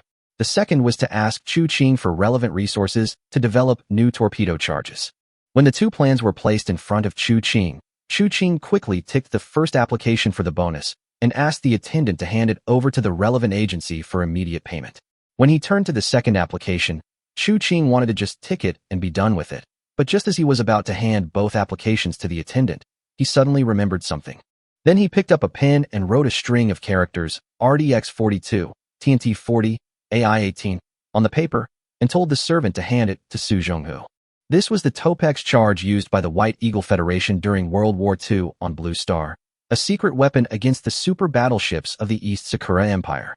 The relative equivalent of this charge underwater reached twice the explosive power of TNT, a true force multiplier, and very suitable for use on torpedoes. At present, the Shandong Navy still uses the 457 torpedo, which is a copy of the Type 44 Type 2. The warhead is charged with over 100 kilograms of explosives. After using Topec, the destructive power will jump to the 533 mm level of torpedoes. When the 6th year type is successfully copied, the Topec warhead will be directly replaced to obtain an explosive power close to that of the 8th year type 610 torpedo. After the attendant left, Chu Qing opened the Spacetime Mall and found the technical information left by Robert Goddard, the inventor of the first rocket on the original Blue Star, and translated them into Chu Qing's native language. Of course, Chu Qing was not planning to build a liquid rocket for space now. What Chu Qing needed was information about small solid rockets. That's right, he was going to develop rocket launchers. After all, rockets don't need to withstand high chamber pressure. The shell can be made thinner, and the charge is larger, so thermite bombs and rocket launchers are a perfect match. Chu Qing was thinking when his attendant returned to his office from the Armament Bureau with a message. Governor, Deputy Director Chun invites you to visit the Ordnance Bureau's No. 2 test range to observe the testing of the new tracked combat vehicle. What the hell is this? When Chu Qing walked into the Army Weapons Test site of the Ordnance Bureau and saw the strange-shaped iron lump in front of him, his mind was full of question marks. He had previously handed over a batch of technical information about tanks to Chun Lishu, asking him to do some research on tracked combat vehicles, and it would be best if he could produce a prototype. As a result, the speed was quite fast, but the thing in front of Chu Qing was clearly a large, crushed shoe box running around. The lower half of the big iron lump in front of him was nearly vertical, while the upper half was tilted inward, making a rumbling sound in the bumpy field. If it weren't for the 2 tracks underneath, Chu Qing would not be able to associate it with the tank in his memory. Deputy Director Chun, is this the new combat vehicle you mentioned? Chu Qing pointed at it and asked Chun Lishu, who was sitting on the big iron box. Well, this is just a rough prototype. It's just to test the reliability of the power system and other related performance. The artillery and machine guns have not been installed yet. Chun Lishu jumped off the prototype vehicle and patted the mud off his body. The vehicle's armor thickness is 25 millimeters. The armor material is surface-hardened steel. The chassis weighs 14 tons. The power system is a 130 horsepower diesel engine, and the maximum speed is 30 kilometers per hour. So you mean this thing is its chassis? Chu Qing touched the body of this big iron lump and felt the thickness of its armor. The inclined 25 millimeters hardened armor was sufficient in this period. Perhaps even a 57 millimeters gun without a cap would not be able to break through its protection, but the 25 millimeters vertical armor was a weakness. It should have no problem resisting bullets, but it might not be able to withstand small caliber shells fired at close range. Chu Qing hoped that it could provide cover for the landing troops, which meant that it needed to be able to withstand the small caliber artillery used by the enemy army. Well, Chun Lishu pushed his glasses. You can think of it this way. Seeing that Chu Qing's brows had already furrowed, Chun Lishu hurriedly explained. According to your request, the prototype uses the independent coil spring suspension in the information you provided. We found that this suspension system would occupy a lot of space inside the vehicle, and we have to ensure that there are at least 3 passengers and that machine guns and small caliber artillery can be installed. So we have no choice but to use a vertical layout for the lower half of the vehicle body to ensure space inside the vehicle. At the beginning of the project, Qiancang raised several requirements to Qianlishu. The first was to use a diesel engine. The second was to use an independent spring suspension. The third was to ensure that the three-person crew could install artillery at the same time. And the fourth was to adopt an inclined armor layout. BT tank suspension system. In fact, the technical information Qiancang provided him was a type of suspension, the original Blue Star Christie suspension system. This suspension system had good reliability and a relatively simple structure, but the spring slot assembly in it was indeed large in size. This was particularly evident in the original Blue Star's T-34 series and BT tanks, especially the T-34 series. While the inclined armor reduced the space inside the vehicle, the suspension system occupied a considerable part of the space, resulting in even worse human-machine efficiency. However, there is a solution. Has Deputy Director Chen ever considered changing the layout of the springs? Qiancang asked. For example, arranging the spring rod at an angle. Chapter 83 Assault Gun. In fact, the Cromwell tank used by the British during World War II moved the spring sleeve to the outside of the vehicle and arranged it at an angle, thus freeing up space inside the vehicle. Cromwellian hanging. Secretary Chen Lu wrote down Qiancang's suggestions for improvement. He had indeed not thought of this idea before. If it goes well, it can indeed free up space inside the car, so the lower part of the car body can also be changed to a tilted layout. At the same time, we can try to change the way the spring supports the car body from compression deformation to extension deformation, which will further reduce the volume. Qiancang continued to recall in his mind the original knowledge of Blue Star about the suspension of Cromwell and Crusader tanks. He was only responsible for imparting these concepts and ideas to these technicians, and the specific practice still depended on them. Also, I think the rear defense can be weakened appropriately, retaining 15 mm armor to defend against bullets, while strengthening the front armor to 35 mm, maintaining the front tilt angle at 55 to 60 degrees, and the requirements for the side and rear directions can be relaxed appropriately. The 35 mm hardened armor should be enough to fight against the 75 mm uncapped armor-piercing shells of this era. Larger caliber artillery is unlikely to appear in the hands of frontline infantry units. An armored vehicle with a speed of nearly 30 km per hour that can defend against most of the accompanying firepower of the infantry is sufficient. Let's go. Take me to see its weapon system, Qiancang said after expressing his thoughts and asked to see the configured weapon system. Qianlishu brought Qiancang to two test benches, on which were installed two types of turrets.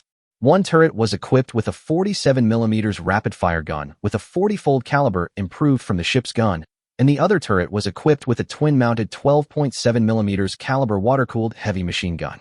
Both turrets were similar in shape to the original Blue Star Heinkel Tiger King turret in scaled-down form, with armor reinforcement on the gun shield. The volume of the turret is larger than the French FT-17 type from the original Blue Star, because this type of turret is designed as a two-person turret to accommodate the commander and gunner. Experience has shown that the French two-person crew is not a good choice. The commander has to serve as the gunner and loader at the same time, and also pay attention to observing the enemy situation outside, which makes him too busy. Therefore, Qiancang insisted on using a three-person crew configuration to improve combat effectiveness. According to Qianlishu, the vehicle will adopt a mid-turret layout, and the final combat weight of the complete vehicle will be less than 16 tons. As for firepower, Qiancang didn't have much to say. This type of tank didn't need to consider fighting against armored targets for the time being, and didn't need large-caliber long-barreled artillery. It only needed the ability to suppress infantry firepower and destroy simple fortifications. Okay, Your Excellency the Governor. Qianlishu closed the notebook and handed it to the researcher. But do you have any suggestions on naming this new type of combat vehicle? It was not until then that Qiancang remembered that there were no tanks in this dimension, so this thing did not have an official name. A bunch of unsightly names such as iron-wheeled rocket train, main gun tank, and armored gun vehicle flashed through his mind. Let's just call it a tank. After much thought, I decided to just call it a tank. Anyway, the British in this dimension hadn't invented the word tank. As long as I call it a tank first, then tank would become the transliteration of tank. Tan means walking on flat ground, and ku means being invincible in battle. Qianlishu pondered for a while. This name is good. Afterwards, Qiancang also suggested that Qianlishu could explore the potential of the chassis, such as removing the turret and installing a large-caliber artillery as a mobile support firepower, or removing the turret to enlarge the vehicle body and expand the internal space. and then weakening the armor to the level of defending bullets to carry infantry combat, etc. These ideas are the concepts behind Blue Planet's assault guns and armored personnel carriers in later generations. In this dimension, the status of the Army is lower than that of the Navy, and resources are supplied to the Navy first. The weapons configuration of the Army is not as clearly structured as in later generations. Generally, it is not equipped with large-caliber long-range artillery, but mainly light and medium-caliber field artillery. After all, in a landing operation, as long as you have control of the sea, you can wait for the Navy's naval guns to attack even if you encounter a heavily armed fortress. If it is a defensive battle where you have lost control of the sea, then there is no point in equipping large-caliber land artillery. After all, unless it is a fortress gun that has given up its mobility, the land artillery has no ability to compete with naval guns. However, the several islands in the Malayan colony were large in area, with a total land area of more than 40,000 square kilometers. The naval firepower could not provide deep inland support. At the same time, in order to suppress local indigenous riots, a large number of bunker-type fortifications were built on various traffic arteries, which provided an opportunity for assault guns to come in handy. However, these ideas will have to wait until later to be realized. For now, we will first conduct a small-scale trial production of several tanks for the purpose of technical verification and the practice of infantry tank coordinated tactics. On May 24, 1665, the calendar of this plane, Songbei Sea Area, Qiancang Islands, Qiancang Empire Forward Base. A fleet trailing black smoke sailed into the port of the Qiancang Islands at sunset. The 4 cargo ships anchored here were already half full. At the Qiancang port dock, Qiancang soldiers used rifles and bayonets to drive out local people who were conscripted as coolies to transport resources from the dock area. The sounds of salutes, gunfire to drive away the crowd, and crying on the shore merged into one. After the salute was over, the Qiancang fleet that had come from afar had also come to a stop, and a Qiancang naval officer with the rank of lieutenant general walked down from the Congo-class battlecruiser. The Tozakura sailors on the shore immediately stood at attention and saluted with their guns.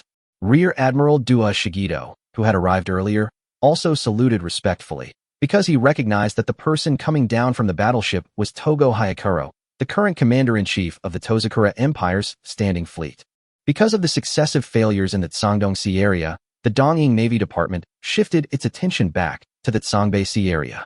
The Qiancang Islands alone could not make up for the losses of the Qiancang Empire, so it would attack northward to obtain more resources and land. Therefore, the Navy Department transferred part of the warships of the standing fleet to the Songbei Sea area, preparing to swallow up the resource islands of Songbei before the Caucasus Empire took action. Chapter 84 Sevastopol Class.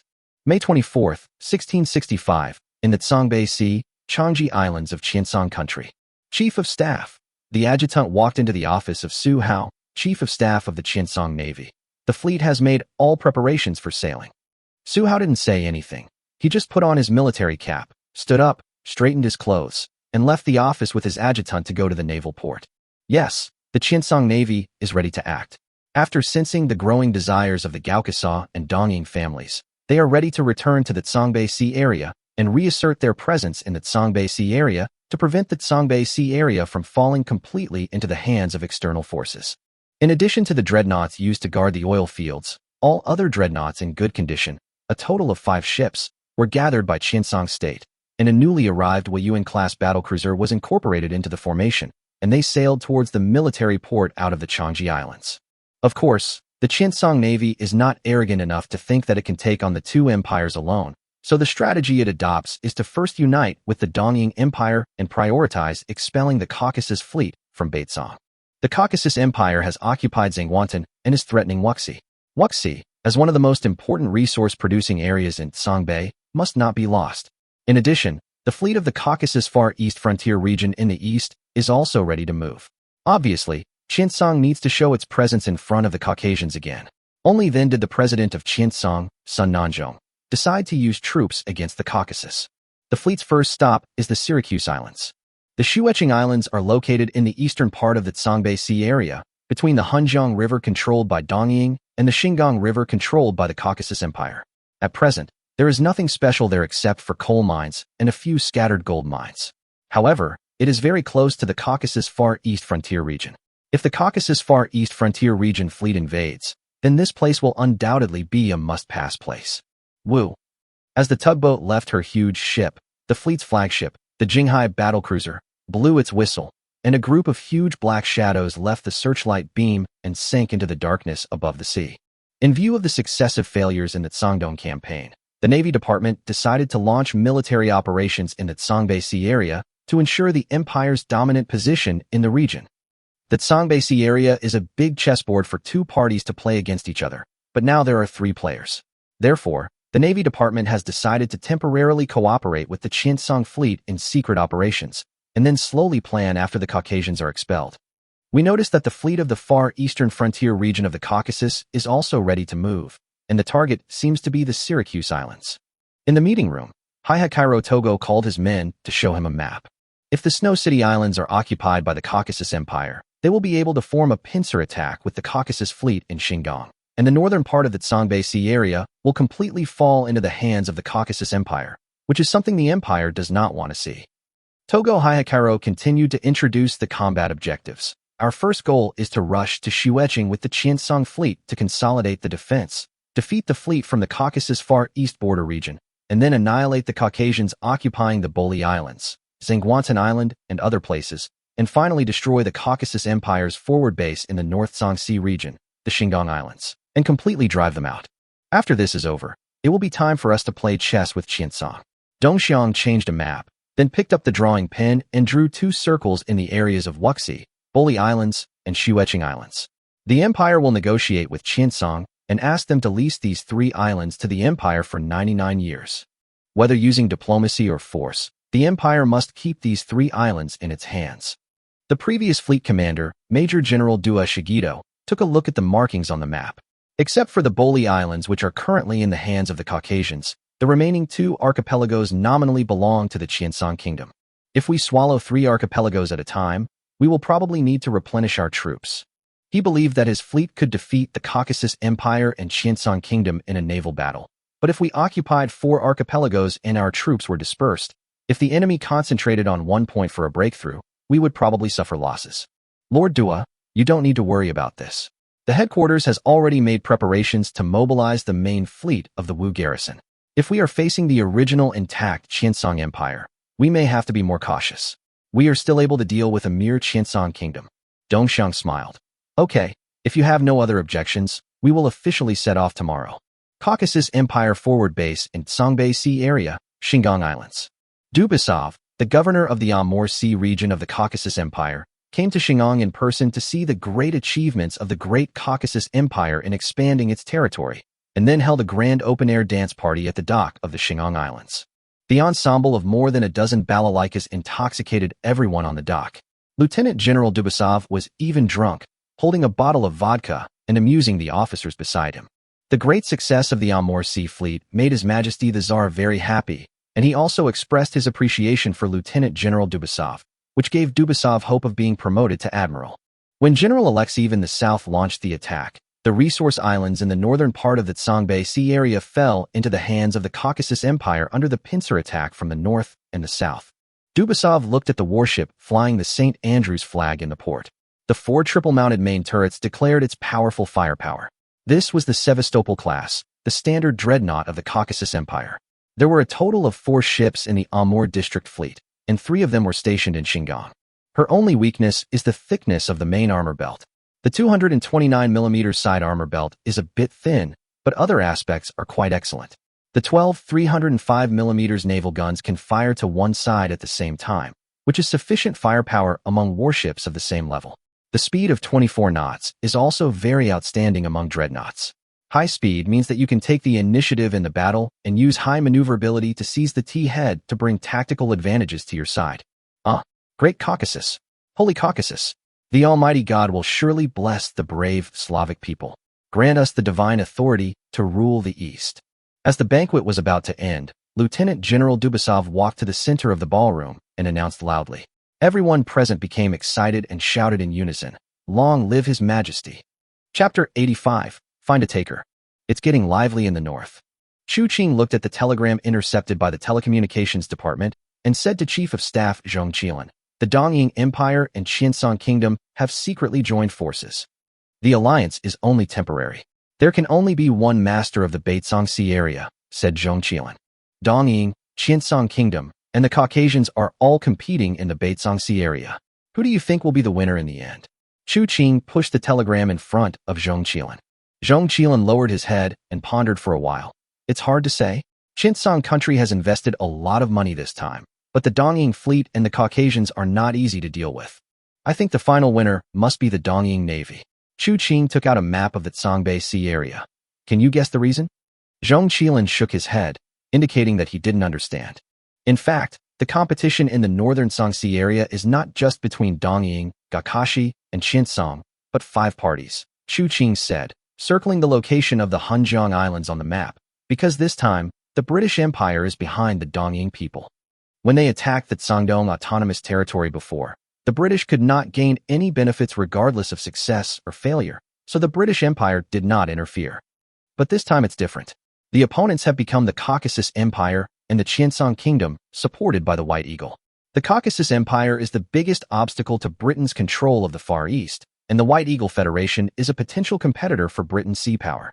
Chu Qing tapped the table with the end of her drawing pen. Whether it's Qiancang or the Caucasus Empire winning, it's not what the British want to see. So they will definitely spare no effort to help the Dongying Empire win. After listening to Chu Qing's analysis, Zhong Qilan agreed, and then Chu Qing handed Zhong Qilan a document. But even if Qiancang Kingdom and Dongying Empire swallowed the Caucasus fleet, I'm afraid they would suffer heavy losses. Why do you say that? Zhong Qilan reached out to take the information and found that it was technical information about the Sevastopol-class battleships of the Caucasus Empire. The Sevastopol class of the Caucasus Empire is not an easy target to deal with. Chu Qing flipped through the information. The performance of a warship cannot be judged solely by the data on paper. Even though they are both 305mm naval guns, their combat effectiveness varies greatly due to factors such as barrel caliber, shells, and propellant. The shells used by the Sevastopol-class 305mm naval guns weigh 471 kilograms, far exceeding the 386-kilogram shells of the Dreadnought class, and the propellant weighs 157 kilograms, which is more than the propellant of the Dongying Navy Congo-class 356mm naval guns. Chu Qing said, turning to the page about the 305mm shells used by the Caucasus Empire. And unlike the terrible shells of the Dongying people, the Caucasus Empire's delayed fuse is very reliable, and it boldly uses a nickel alloy cap. With these factors combined, the armor-piercing power of the Sevastopol-class main gun at a distance of 10,000 meters is close to 14 inches. When Zhong Qilan saw these data, he took a breath. There was no doubt that this cannon was very powerful.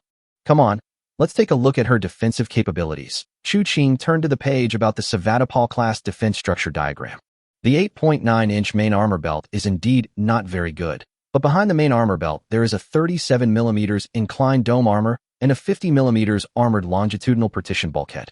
Even if the shell penetrates the main armor, it may not be able to penetrate the dome armor and armored partition. In addition, the upper armor covers a very large area, almost covering the entire hull above the waterline. And her fire control capability is also outstanding. The fire control device she uses is similar to the electromechanical automated centralized fire control that we are about to complete research and development. It is more powerful than the Queen Elizabeth-class Dryer 4 Malawian Quachas model. Chu Qing closed the file book.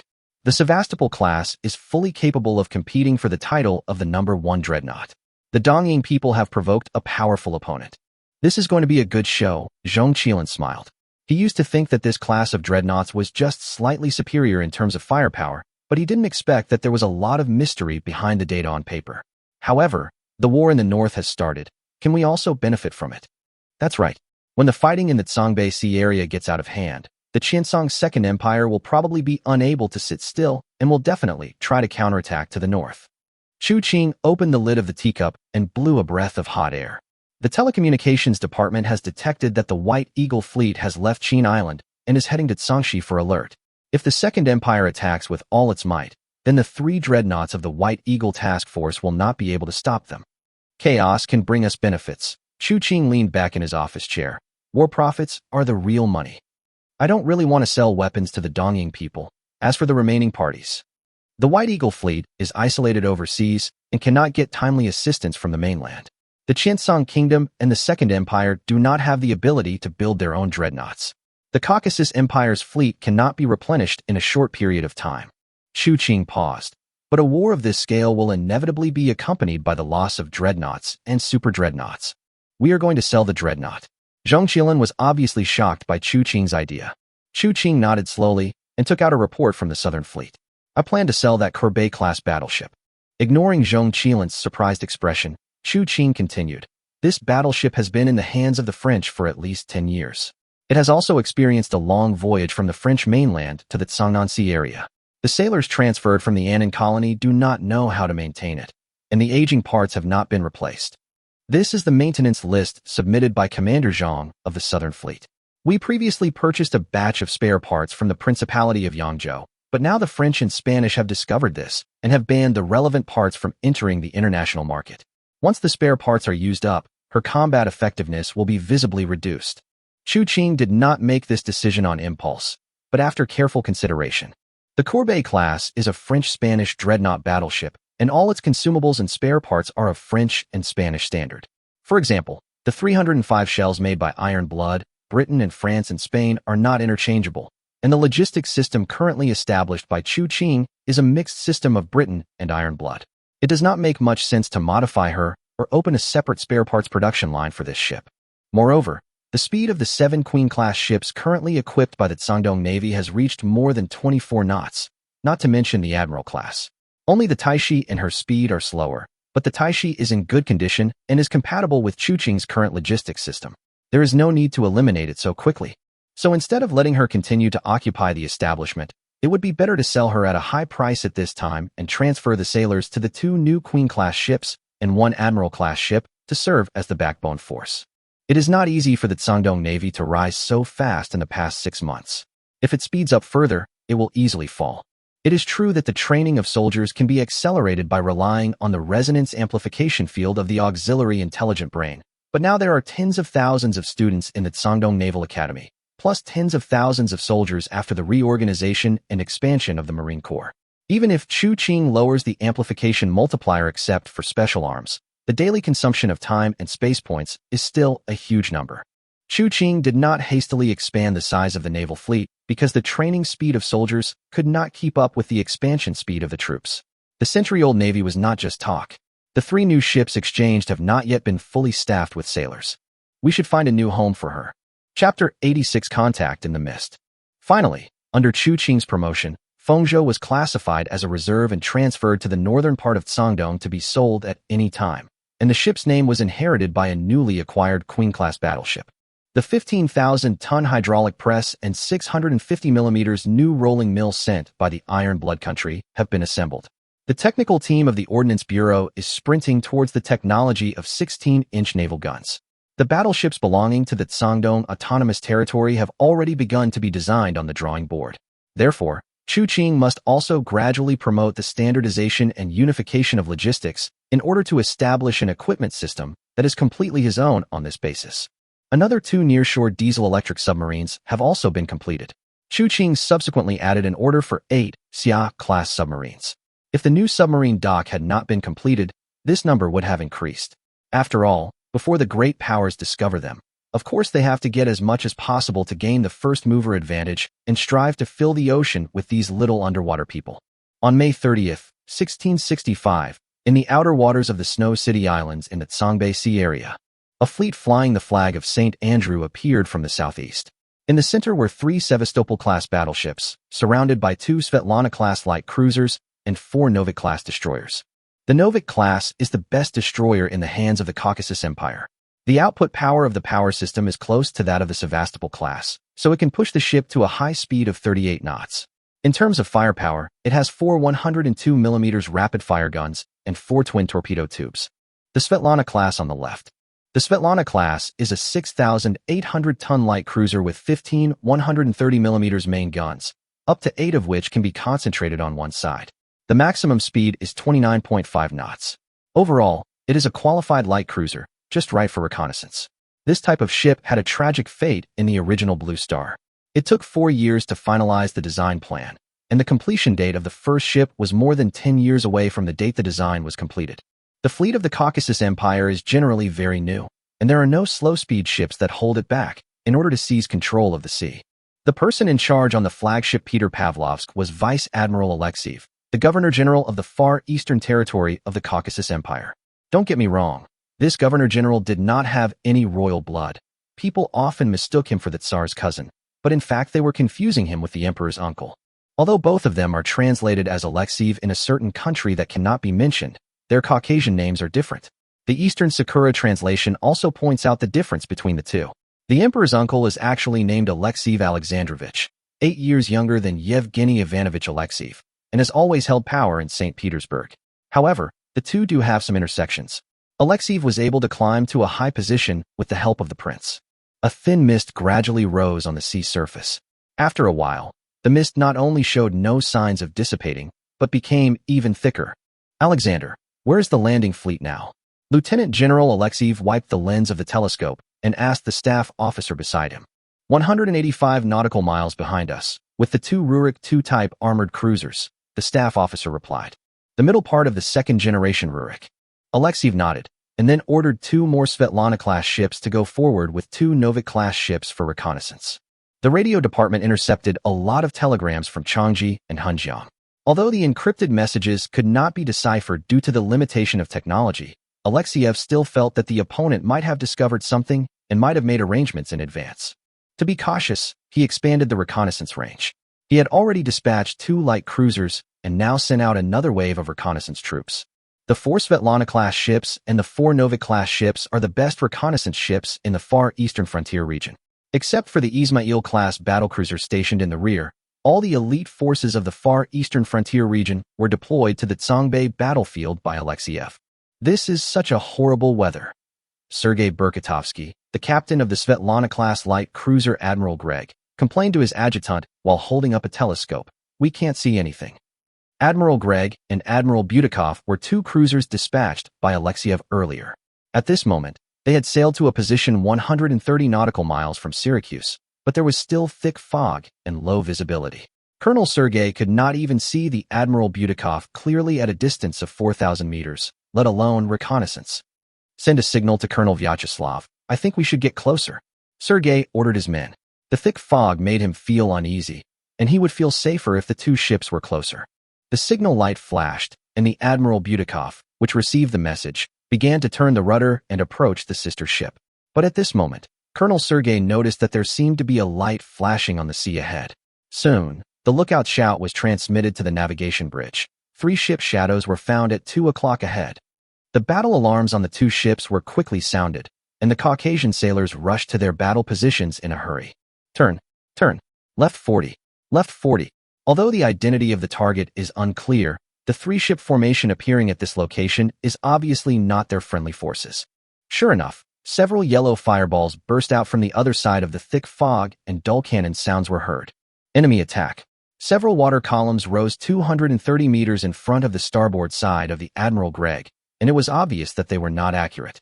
It's a 203 mm naval gun.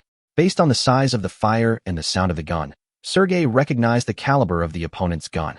In addition to the Haitian class, the Qiancang ship equipped with a 203 mm gun is the Longway class armored cruiser. The distance is about 5,500 meters. I hope it's not the Longway class. Sergei prayed silently in his heart. If the opponent is 3 Haitian class ships, the Svetlana class light cruiser under his feet can still deal with it. But if he encounters 3 Longway class ships, then the situation will be bad. Send a radio to inform Vice Admiral Alexeev that our ship is encountering 3 enemy cruisers. Location. Boom. Chapter 87 Bang. Fight back. Fight back. The sea was immediately filled with the dense sound of 130 naval guns. The firepower of the main guns of the Svetlana-class cruiser was fully utilized at medium distances. The 2 ships formed a formation and fired fiercely in the direction of the artillery fire in the thick fog. At this point, there was no need to be cautious anymore, and the commanders on both sides ordered the searchlights to be turned on, and the beams of light quickly illuminated the figures of both sides. Sergei checked the identification manual and confirmed that his opponents were only 3 Haitian-class patrol ships. He breathed a sigh of relief. There was nothing worthy of his attention on the Haitian class except for the 2 203 main guns. Moreover, without the side armor belt, she would not be able to maintain sufficient reserve buoyancy in the face of medium-caliber rapid-fire fire. Captain, General Alexeev replied, the reinforcement fleet is on the way. With the support of the reinforcement fleet in the rear, Sergei gradually became bolder. Full speed ahead. Get closer. Sergei had already walked into the armored command tower at this time. Based on the shadows of the enemy ships reflected by the searchlight, he judged that the two fleets should be forming a horizontal formation at this time, with a distance of about 4,500 meters. The fleets of both sides formed two intersecting straight lines and fired broadsides at each other, but the two Caucasus light cruisers did not gain any advantage in this exchange of fire. The opponent's 203 mm heavy artillery was no joke. Every time it fired, Sergei was terrified. At this distance, it could already penetrate the 75 mm waterline armor belt of the Svetlana class, and the 16 main guns that the two ships could use on the broadside were not enough to suppress the opponent's firepower. Bang! A flying shrapnel hit the command tower from the observation port, creating a spark. The staff officer ducked his head to avoid the shrapnel. He was still frightened. He looked at Sergei, who was observing the battle situation with a telescope, and gave him advice. Colonel Sergei, should we evacuate first and wait for the arrival of the support ships before taking down these three cruisers? The Svetlana class has a maximum speed of 29.5 knots. The safest way at this time is to temporarily avoid the sharp edge and wait for the follow-up ships to catch up and overwhelm the Qiancang Navy with the advantage of numbers. No, my dear Alexander, do not retreat. Let us get among them. Sergei observed the situation and decided not to retreat or engage in parallel fire according to the usual tactics, but to directly attack the enemy formation and force the opponent into a melee. Colonel Vyacheslav Baranikov, the captain of the Admiral Butikov, made the same decision, because although this tactic was wild, it was the only way for the 130 mm main guns of the two Svetlana-class ships to fully exert their firepower. If it is a parallel shooting, that is, 16 130 mm guns against 15 120 QF rapid-fire guns and 6 203 mm naval guns, even if the victory is won, the enemy will suffer a lot of losses. If this tactic is adopted and the penetration is successfully completed, the firepower comparison will become 30 130 mm naval guns, 20 120 mm rapid-fire guns, and 6 203 mm naval guns. In addition, the Caucasus light cruiser has the advantage of side armor, so the chances of winning will be greater. The water columns stirred up by the rapid-fire artillery rose and fell in the center of the battlefield. The fog was mostly dispelled by the high temperature of the artillery firing and the exploding shells. If one side was driving at full speed, it would not take even 5 minutes to cover a distance of 4,500 meters. Of course, the approach process was not smooth sailing. The armored conning tower of the Admiral Butikov was directly hit by the 203 mm main gun. Fortunately, the shell fell at a bad angle and failed to penetrate the 125 mm thick conning tower armor. However, the shelling still destroyed the navigation bridge above the conning tower, and the fragments also injured the gunner of the main gun at the bow. As the distance got closer, the accuracy of the artillery fire from both sides increased sharply. The disadvantage of the Haitian class having no side armor was exposed, and the gunners of the Caucasus fleet consciously fired near the waterline. The amount of explosives in the 130 mm naval gun was enough to tear a big hole in the side of the Haitian class. The design of the Armstrong cruiser meant that it would take on a lot of water after the waterline was penetrated, which would lead to a series of fatal problems such as slowing down the speed. 2 of the 3 Haitian-class ships had slowed down and fallen behind when the Caucasus cruiser approached to 2,300 meters, and their formation was in chaos. In contrast, although the 2 Svetlana-class ships were also damaged, their combat capability was basically not affected. The Haitian class finally began to turn and evade, but the Svetlana class had already penetrated into their formation at high speed. The 15 130 mm naval guns on a single ship fired indiscriminately. The side armor was enough to withstand the high explosive shells fired by the 120 mm rapid-fire guns. Only the semi-armor-piercing shells of the 203 mm naval guns could penetrate the waterline armor of the Svetlana class. However, facing the dense firepower of the 130 naval guns, the main gun crew members of the Haitian class were also killed in large numbers. There were several large holes on the side of the Haitian ship in front of Sergei, and the main gun could not be used because the hull was severely tilted. The soldiers on the ship still used the machine guns on the mast, and even the anti-small boat rapid-fire guns, and even took out rifles and other land warfare weapons to fight back. The battle distance between the 2 ships has been shortened to 1,000 meters.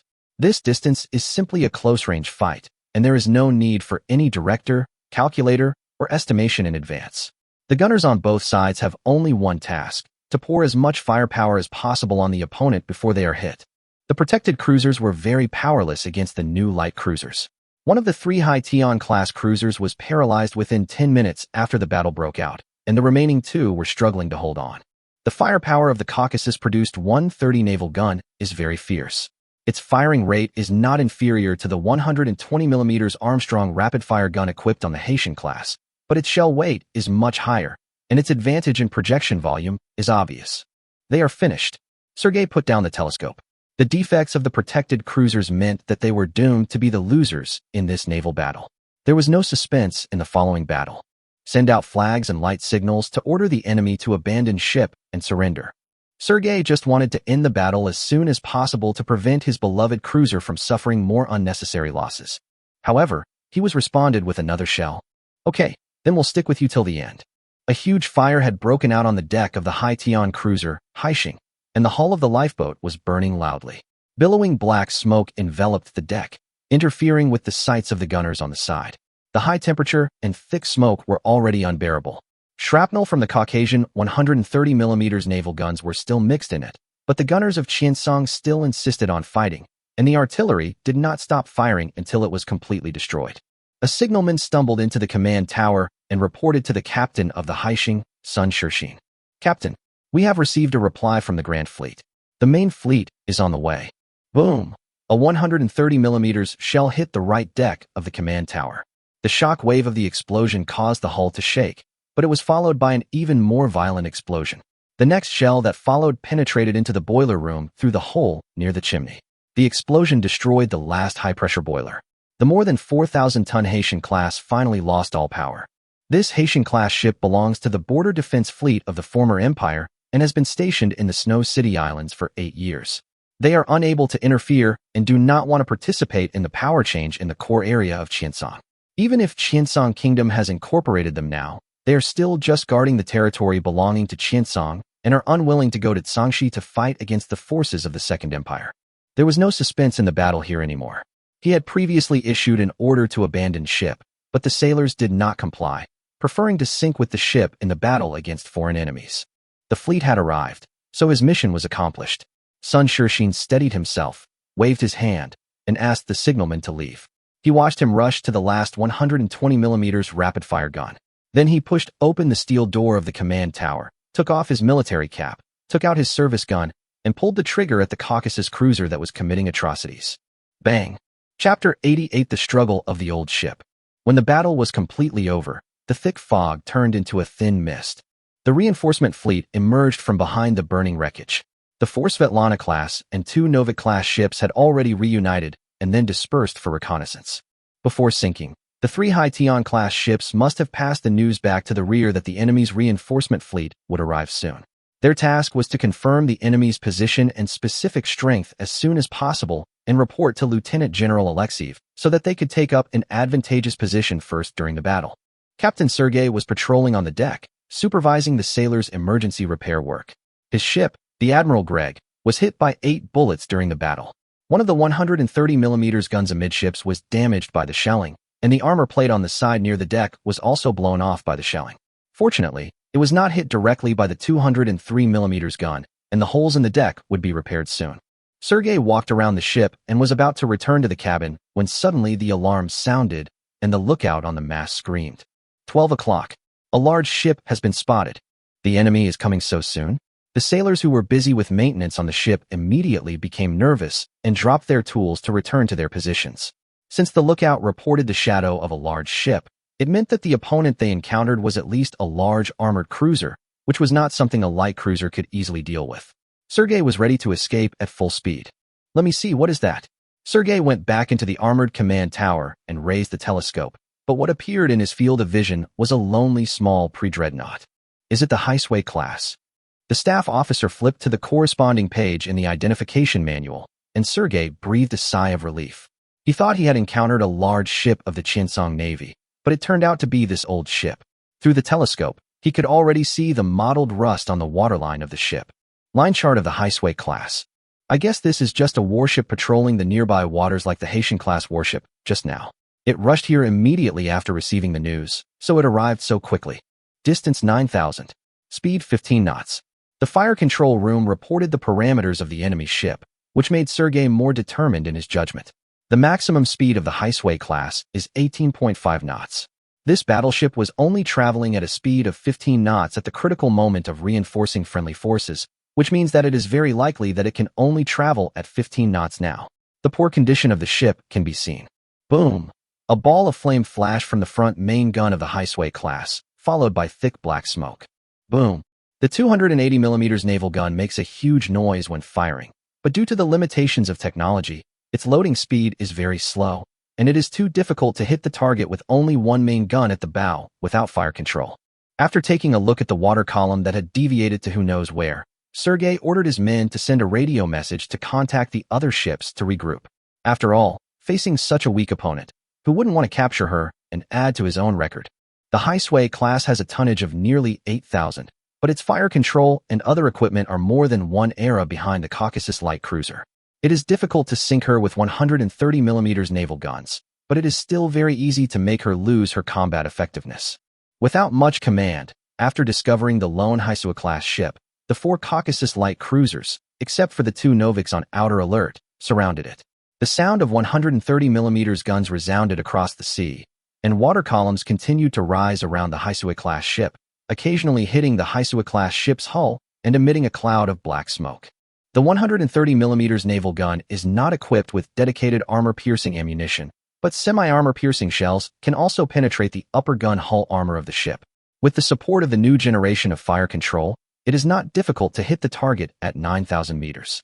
Under the siege of 4 ships, even if they could not penetrate the opponent's armored gun cover and 250mm nickel steel armor belt, it was enough to sweep the areas not covered by thick armor. Through Colonel Sergei's telescope, the superstructure of the Haisui-class ship had been reduced to a mess by shrapnel. A 130mm grenade hit the armored gun cover of the main gun, leaving only a charred scar, and the shrapnel also scratched the outer layer of the main gun barrel. The enemy's counterattack seemed very weak under the attack of these 4 6,800-ton cruisers. The dense fire network quickly suffocated the 105mm rapid-fire guns without armor protection, and several 150mm guns in the gun turrets were also silenced. Only the 280mm naval gun behind the armored gun cover was still firing normally. The current situation is like a group of lions besieging an old elephant. Although they cannot kill it with one blow, every attack can tear a piece of meat from the elephant. The dense artillery fire broke and collapsed the mast of the pre-dreadnought battleship, and the lifeboat rolled into the sea. The fire caused by the explosives ignited the teak deck on the ship, turning the battleship into a large bonfire. But the god of luck will not always favor one party.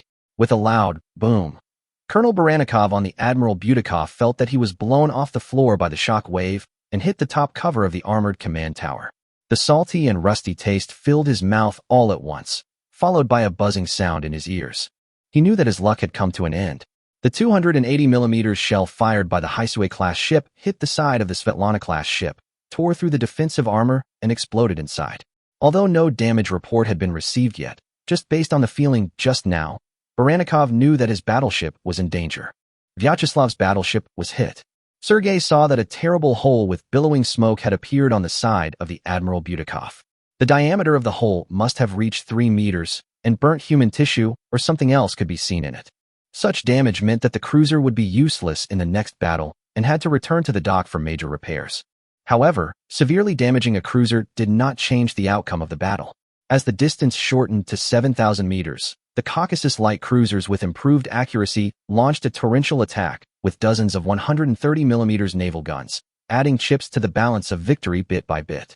As the shells damaged the rotating mechanisms of the front and rear main guns of the Haisui-class ship, the Haisui-class ship was completely turned into a dead target lying on the sea. Just as Sergei was preparing to bring his ship closer and use torpedoes to finish her off, the sound of a heavy shell breaking through the air was heard. Boom. Chapter 89. The user you are calling is out of service area. Boom.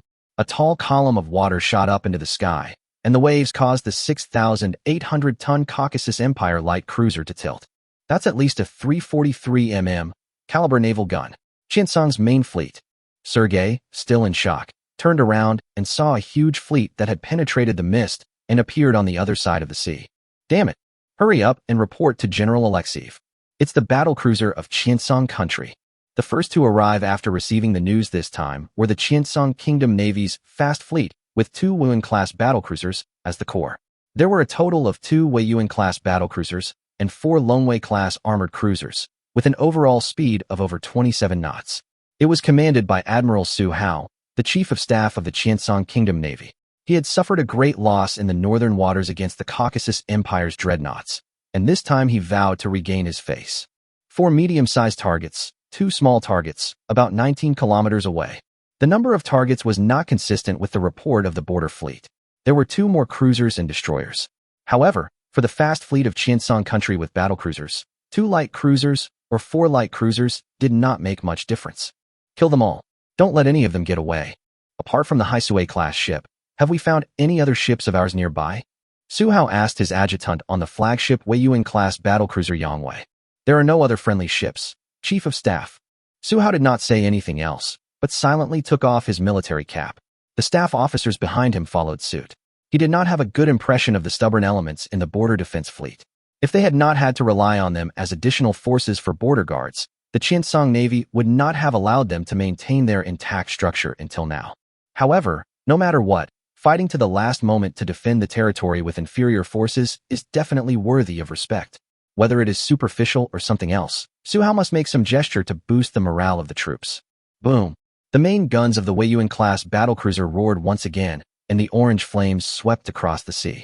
The target was the Admiral Butikov that was paralyzed on the sea. The 635 kilograms shell weight was not comparable to the 6-inch and below caliber guns of the cruisers. Huge water columns rose, and the yellow-green color at the bottom represented that they were loaded with picric acid explosives. The water column raised by the explosion of high explosive shells of this level can reach nearly 100 meters high, which is an absolutely spectacular scene. In addition, the water droplets splashing from the top refract the sunlight, emitting 7 colors of brilliance. However, the Caucasian sailors on the ship have no intention of appreciating this beautiful sight. At this time, the Admiral Butikov was shaking violently in the huge waves. Colonel Baranikov in the command tower felt like a tumbling can of sardines. However, Colonel Baranikov did not suffer for too long. After a loud bang, the cruiser that lost its power was hammered into a broken tin can by the heavy blows of the 2 battlecruisers. The 2 Novik-class destroyers had already fled at a high speed of 38 knots.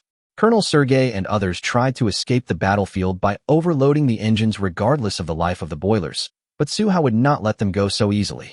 The 2 battlecruisers continued to fire with their 343 mm heavy artillery. The rumbling of the artillery and the loud noise of the shells falling into the water and exploding tortured the Caucasian sailors on the remaining 3 light cruisers all the time. Colonel Sergei huddled in the command tower and made the sign of the cross, hoping that God could hear his prayers, but it seemed that his sincerity was not enough, or that his current location was not in God's service area. A near-miss bomb that landed near the stern of the ship damaged the steering gear of the Admiral Greg and also tilted the rudder, and the light cruiser began to spin on the sea. The sudden vibration in turn caused Colonel Sergei to fall on his face, but he bit the steel deck. The steering gear is not responding. The navigator held the hatch and reported to Colonel Sergei tremblingly, and then muttered, "We are finished." Sergei Burkatovsky understood that it was only a matter of time before the ship sank. He estimated the distance between the main fleet and his current position and found that it would not take long for the main fleet to arrive. He decided not to stay on this living coffin and wait for death. "Stop the engine. Stop the engine. Hoist the white flag. Let's get off this damn ship. It is very dangerous to jump into the sea from a ship that is spinning in circles at high speed. You may be rolled under the ship or rolled to the stern and beaten into pieces by the propeller." So Sergei ordered the engine room to shut down urgently to create conditions for abandoning ship.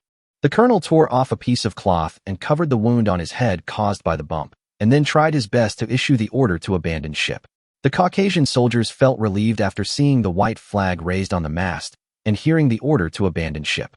They appeared on the deck one after another, and when the ship gradually slowed down, they rushed into the sea without waiting for the lifeboat to be lowered. An enemy light cruiser is flying a white flag. The lookout reported the news immediately. Change the target. They should know what's best for them. There are only 2 left of the original 4 Caucasus light cruisers. Su Hao felt much better, but he was still not ready to let go of the remaining 2 Caucasus cruisers. After all, this kind of exciting battle where you beat up a little kid is not something you can encounter often. The maximum speed of the Svetlana class reaches 29.5 knots, but the Wei Yuan class and her prototype, the British Lion-class battlecruiser, also have a maximum speed of 27 knots. It is not impossible to overspeed the engine to reach 28 knots for a short time. It is not easy to get a hit in a pursuit battle, but it is not so easy to escape the effective range of 24,000 m of the 343 mm naval gun. Lion class, Wei Yuan class, high-speed sailing. The two ships concentrated their 8 main guns to fire at one of the Svetlana-class ships. Even if there was no direct hit, the large-caliber high-explosive bombs exploding at close range could cause certain damage to this light cruiser. Damage means slowing down, and in this kind of battle slowing down means destruction. However, perhaps the two Caucasian light cruisers were not destined to die. After 20 minutes of desperate escape, the Caucasian sailors on the ship were surprised to see 3 huge ship shadows appearing in the direction of sailing. The main fleet of the far eastern frontier region of the Caucasus Empire has finally arrived at the battlefield. Chapter 90 Declaration of War. At 1 o'clock, 2 small ship shadows and 3 large ship shadows. It's 3 Sevastopol-class ships. Hearing the lookout's report, the officers on the bridge of the Yangwei subconsciously shrank back.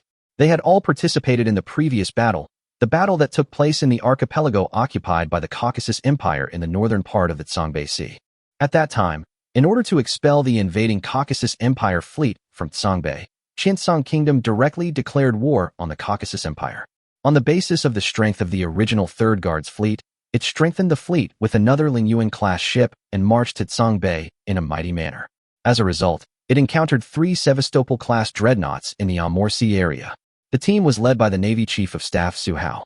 He and the fleet staff estimated the power gap between the two sides and felt that their 8 343 mm naval guns plus 30 305 mm naval guns were enough to deal with the Caucasians' 36 305 mm guns. Unexpectedly, the powerful firepower of the 3 Sevastopol-class ships was still not inferior to the Qiancang fleet consisting of 1 Weiyuan class and 3 Lingyuan-class ships. Relying on its excellent fire control capabilities, the Sevastopol class successfully suppressed 4 Qiancang battleships, including 1 super dreadnought, in the long-range artillery battle.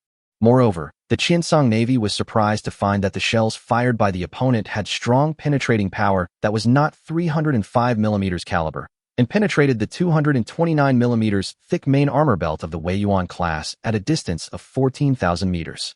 However, their own 305 shells could not penetrate the opponent's main armor belt at this distance, and even the 343 mm guns could not break through the multi-layer defense of the Caucasus battleship at this distance, leaving Su Hao at a loss. In the end, a Lingyuan-class ship was severely damaged, and the Wei Yuan-class battlecruiser also suffered considerable damage. The Caucasians fought back the Qiancang fleet and pursued it all the way, forcing Qiancang to seek conditional asylum from the Yu Dongying fleet. Now, with only the 2 Weiyuan-class battlecruisers in hand, it is obviously not enough to handle the 3 Sevastopol-class battlecruisers. They are lucky. Su Hao adjusted his military cap, issued a retreat order, and turned to retreat to Qiancang with 6 ships. The 3 Lingyuan-class ships in the rear were 50 nautical miles away, so there was no need for him to bring 2 battlecruisers here to fight the Caucasians. Besides, the previously silent Dongying fleet should be ready to act now. On the other side of the sea level, on the Congo-class battlecruiser Congo, Vice Admiral Hyakuro Togo and a group of Tosakura generals are stationed. Commander-in-Chief, Togo. A telegram from the Qiancang fleet. A staff officer hurriedly ran up to the navigation bridge with a telegram in his hand.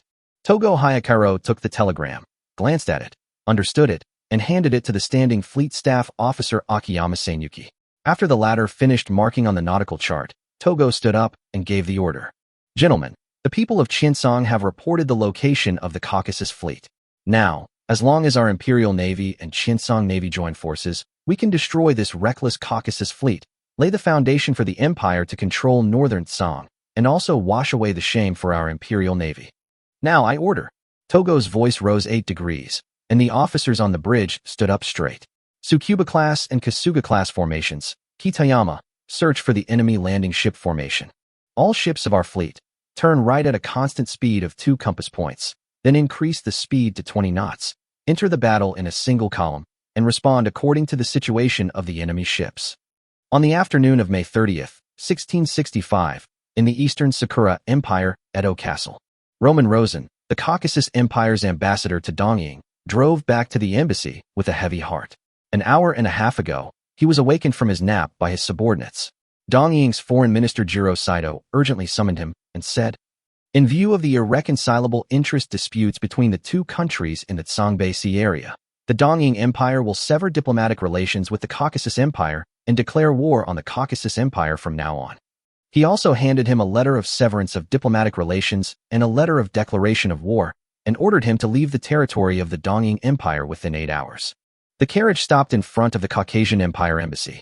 Roman Rosen jumped off the carriage and ran straight into the embassy.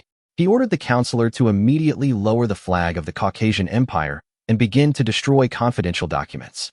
He then ran straight to the radio station to inform the Caucasian Empire of the beginning of the war as quickly as possible. Soon, this heavy news spread to all parts of the world, with Edo Castle as the center. "General, we are now within 80 nautical miles of the Snow City Islands." The staff officer opened the nautical chart and showed Alexeyev the current location of the fleet. "Those yellow monkeys run so fast." Having lost 2 light cruisers and failed to capture the battlecruiser of the Qiancang Navy, Lieutenant General Alexeyev was in a bad mood. "I think they must be shrinking their forces to prepare for a decisive battle with us. So, Alexander, contact the landing ship troops and ask them to report their positions and keep a distance of 50 nautical miles from us." "General, we can't contact the landing ship troops."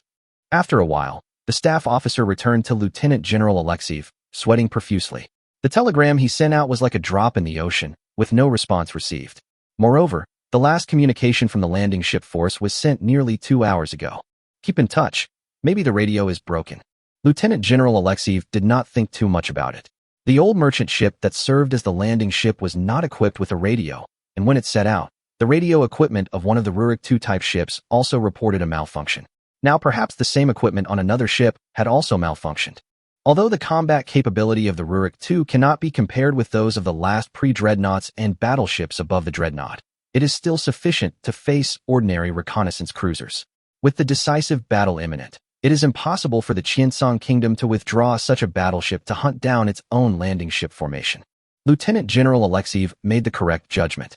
He guessed that his opponent was seeking a fleet decisive battle with him, but he did not expect that the opponent was not just the Qiancang fleet. 11 o'clock direction. A large column of smoke. Lieutenant General Alexeyev raised his binoculars and judged the strength of the enemy from the numerous masts. 2 Weiyuan-class ships, 3 Lingyuan-class ships.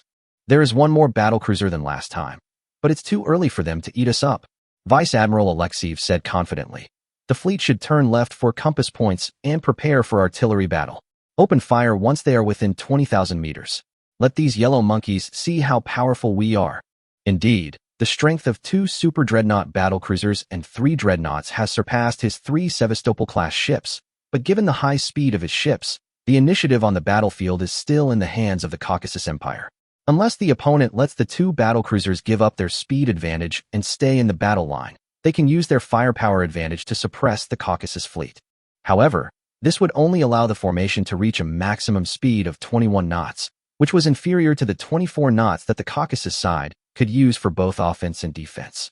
If the opponent let the battle crews pursue, there would be a risk of the formation becoming disconnected and being divided and surrounded. However, Lieutenant General Alexeyev's confidence did not last long. He accidentally glanced to the left and discovered a second column of smoke. At the same time, the signalman rushed into the bridge holding a telegram. Chapter 91, Chasing the Enemy. Alexeyev took the message, showed a horrified expression, and said slowly, "The Dongying people have declared war on US." What? The fleet staff looked at each other in bewilderment. No one dared to believe the news. It was true that there was friction between the Dongying people and their side in the Qiancang Sea area, but was it too hasty to declare war? Moreover, the identity of the fleet that appeared in the rear. It's the Rising Sun flag, Eastern Sakura Navy. The lookout trembled as he confirmed the target's identity. 5 large ships. 1 Congo class, for Hanoi class. Distance 22,000. Under the dim evening skyline, the silhouettes of the Dongying fleet were just a few black dots. But in the eyes of the soldiers of the Caucasus fleet, they were the most terrifying things in the world. This news made the officers in the bridge panic.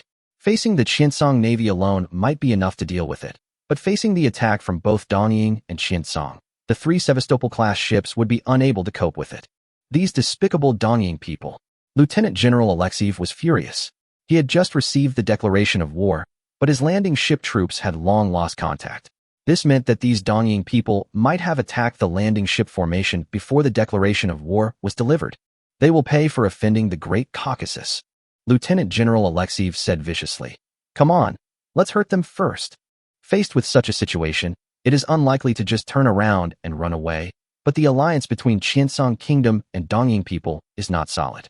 Perhaps if one of the parties is hurt, a crack will appear in this temporary alliance, giving them a chance to escape. Change course to 195. Attack the Dongying fleet first. As the Vice Admiral's order was issued, the 3 Sevastopol-class ships, along with the remaining 2 light cruisers and 2 Novik-class destroyers, turned southeast, trying to tear a hole in the direction of the East Sakura fleet. Hyakuro Togo on the Congo also noticed the opponent's actions, the most powerful dreadnought in the legendary Caucasus Empire. Let us experience it. Vice Admiral Togo smiled and issued a combat order. Concentrate on attacking the enemy flagship and shoot in sequence. The opponent obviously wanted to escape, and Hyakuro Togo was not prepared to fight to the death with the desperate Caucasus battleship here, but it would certainly be better to weaken the opponent's strength as much as possible. The rangefinders on the 5 Tosakura battleships, with the Congo class as the lead ship, began to rotate. The artillery officers were calculating various firing parameters. The ammunition had been pushed into the gun barrels, and the thick gun barrels were raised high, waiting for the order to fire. On the night of May 31st, 1665 in the calendar of this plain, in Qiancang City, the capital of the Qiancang Second Empire. Your Majesty, the Dongying people have declared war on the Caucasus Empire. The 3 fleets engaged in a battle in the waters near the Snow City Islands, and the Dongying people also announced that they had sunk a dreadnought of the Caucasus Empire. Sun Tianwei, the prince of the Second Qiancang Empire, hurried into the hall and reported the news to the emperor. Our chance to restore the throne is coming, Your Majesty. If a dreadnought is sunk, the Caucasians will definitely not give up. The far eastern frontier, the Amur Sea, and even other fleets of the Caucasus Empire will move towards the North Song. This is no longer just an armed conflict. Once the war expands, the rebel fleet will certainly be entangled and unable to escape, and our army's main battleships have basically completed repairs. The emperor also began to think and smelled an opportunity. Prince Xinghua, how many main battleships have we restored to combat effectiveness? Your Majesty, the 5 battleships including the Imperial Power have all resumed their combat capabilities, Sun Tianwei replied confidently. The White Eagle Task Force alone is definitely not our opponent. Okay. The emperor's eyes lit up again after several months. He truly saw the hope of restoring the Qiancang Empire. Your Majesty, please be patient. Sun Tianwei stepped forward. The time is not yet ripe. Your Majesty, please wait for the east wind to arrive. How is it? Potato, have you intercepted any new intelligence? At the Taixi Islands radio monitoring station, the communications director patted the monitor Ma Linshu on the back. This station mainly monitors radio communications in the southern waters, with a focus on the British Malay colony, the Iberian Luzon colony, and the Hong Kong Islands. The news that Dongying declared war on the Caucasus Empire has been transmitted back to the Tsangdong Autonomous Territory. Penghuai's monitoring station also reported that the Caucasus fleet successfully damaged 3 Dongying battleships at the cost of a battleship and finally retreated under the cover of night. Now all the monitoring stations in the north are monitoring the movements in the Tsangbai Sea area, and their southern stations are required to focus on monitoring the British Far East Fleet in the Qianjiang Islands. In previous monitoring work, they have confirmed that the British fleet stationed in the Hong Kong Islands actually currently has 4 battleships, 2 Neptune-class dreadnoughts, and 2 Orion-class super-dreadnoughts, and the British Admiralty is also preparing to dispatch the Queen Elizabeth-class to garrison in Hong Kong, but it has not yet arrived in Hong Kong. Nothing has happened yet. No news of the British fleet leaving the port has been detected. The monitor, who was called Potato, adjusted the knob of the machine, pointed to the paper tapes piled on the table, and said without turning his head, "These are just routine contacts." Suddenly, the indicator light of the machine flashed a few times, and then began to output paper tape. Ma Linshu straightened his face and began to translate according to the code book, but he soon realized that this communication was unusual. The further he went, the more solemn his expression became. The supervisor noticed the situation here and looked down at Ma Linshu translating word by word. Centurion, Bayfler, Canopus, end of training, north to East Sakura. Report to the governor immediately. Report to the governor immediately. The British fleet has left Hong Kong. The latest news from the monitoring station is that 2 Orion-class super-dreadnoughts of the British Empire's Far East Fleet and a Neptune-class dreadnought battleship that was conducting routine long-distance training in the eastern waters of Cangdong were dispatched to Dongying for a friendly visit. Chu Qing pushed the telegram in front of Chief of Staff Zhong Qian. The Caucasians will not give up after suffering a loss. The Dongying people suffered heavy losses in the battle with us. I am afraid they cannot cope with the Qiancang Kingdom and the Caucasian Empire, so the British are ready to intervene personally. Chu Qing smiled. It's the same as my previous speculation. The governor is so wise. Zhong Qian couldn't help but admire Chu Qing's judgment. In fact, this was just the revelation Chu Qing got from the history of the original Blue Star. However, the power of the powers in Hong Kong has weakened. Can we move further towards the Cangnan Sea area? Chu Qing hung the general's cap back on the wall and said, "This is exactly what I thought." Previously, because the Cangdong fleet needed to consolidate its defense line, the remnants of Cangnan Inspector General Lu Wuming were still lingering in the Cangnan Sea area. Now that the great powers have no time to take care of other things, it is a good time to wipe out this group of remnants. After receiving the intelligence from the telecommunications department, Chu Qing immediately convened a telephone conference with the senior leaders of each fleet, reported the latest intelligence, and ordered the Northern Fleet to strengthen its vigilance. The Southern Fleet began to attack the remaining islands in the Cangnan Sea area to wipe out the remaining enemies. Now that the submarine cable has been laid, connecting every archipelago in the Cangdong Autonomous Territory, Chu Qing can hold a telephone conference in any archipelago within the territory, saving time traveling back and forth. And thousands of miles away in the Caucasus Empire's St. Petersburg Islands, there is a man who is very angry. Chapter 92 No Oil. Damn it. Damn those Dongying people. In a tall Baroque palace on the banks of the Neva River, Tsar Nicholas II of the Caucasus Empire was furious. Less than an hour after Dongying's note of severing diplomatic ties and declaration of war were delivered, the report of the fleet attack was delivered to Nicholas II's desk. This was obviously a long-planned sneak attack. The ruler of the Caucasus Empire was immediately furious, and at an emergency imperial meeting, he demanded that the commander-in-chief of the navy, Grand Duke Alexei Alexandrovich, the real emperor's uncle, immediately dispatch warships to Songbei to teach Qiancang Kingdom and the despicable Dongying people a lesson. Therefore, after weighing the pros and cons, Grand Duke Alexei dispatched 3 Queen Maria-class battleships and an Ismail-class battlecruiser from the Baltic Sea, and took a number of guard ships across the vast territory of the Caucasus Empire to the Far East to assist in the war. Ismail-class. However, although there are waterways within the Caucasus Empire in this dimension for main battleships to travel, and they will not be blocked by land like the original Blue Planet, the Caucasus battleships and battlecruisers have the problem of insufficient endurance. These expeditionary main battleships still have to stop at the port for supplies many times along the way, which takes a lot of time, and Lieutenant General Alexeyev, who is being hunted, obviously can't wait any longer. In the early morning of June 1st, 1665 in the calendar of this plane, Muling Island in the sea area of Qiancang Islands, 2 battered battleships were crawling alone on the sea that was still shrouded in darkness. Their tall hulls were covered with charred marks and craters from the bombardment. The wind and waves hit the hulls horizontally, making clanging sounds. "Alexander, where are we now?" Looking at the faint light in the sky, Lieutenant General Alexeyev asked his staff tiredly. The latter observed the sea chart for a while and quickly reported, "It is 160 nautical miles away from the main island of the Syracuse Islands. There is an abandoned port nearby, but the channel should have been silted up and cannot accommodate us to enter." Lieutenant General Alexeyev nodded. It seemed that the method of entering the port to avoid was not feasible. Then he cast his eyes to the distant skyline. When his fleet fought with the fleets of Dongying and Qiancang, it paid the price of a dreadnought in exchange for the result of severely damaging 3 Dongying warships. It successfully opened a gap and took advantage of the night to get rid of the opponent's main fleet in a short time. Then it turned to the northeast, preparing to reunite with Lieutenant General Dubasov's fleet. However, both the Dongying fleet and the Qiancang Kingdom sent out airships to conduct reconnaissance on the Caucasus fleet. In the end, Alexeyev was exposed under the searchlight column. Under the guidance of flares and searchlights, the Dongying and Qiancang fleets launched a night attack on the Caucasus fleet with the torpedo fleet as the lead. Alexeyev observed at least 3 battlecruisers, 6 light cruisers, and 6 destroyers. After a fierce battle, the Caucasus fleet lost all its screen ships, and in return a 457mm torpedo fired by the Novik-class hit a Qiancang battlecruiser. In addition, the wind and waves on the sea suddenly increased, and the airship unit could no longer continue to carry out reconnaissance missions. The joint fleet of the 2 countries retreated, and the Caucasus battleships had a chance of survival. Alexiev's flagship, the Pavlovsk, was also hit by a torpedo. Although the damage control team promptly drained the seawater and plugged the leak, the speed dropped by 2 to 3 knots, and more than half of the fuel leaked.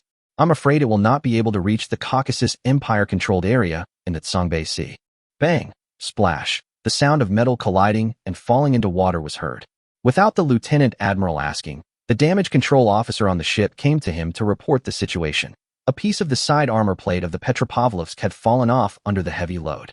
The armor plate support structure of the Sevastopol class does have the problem of insufficient strength.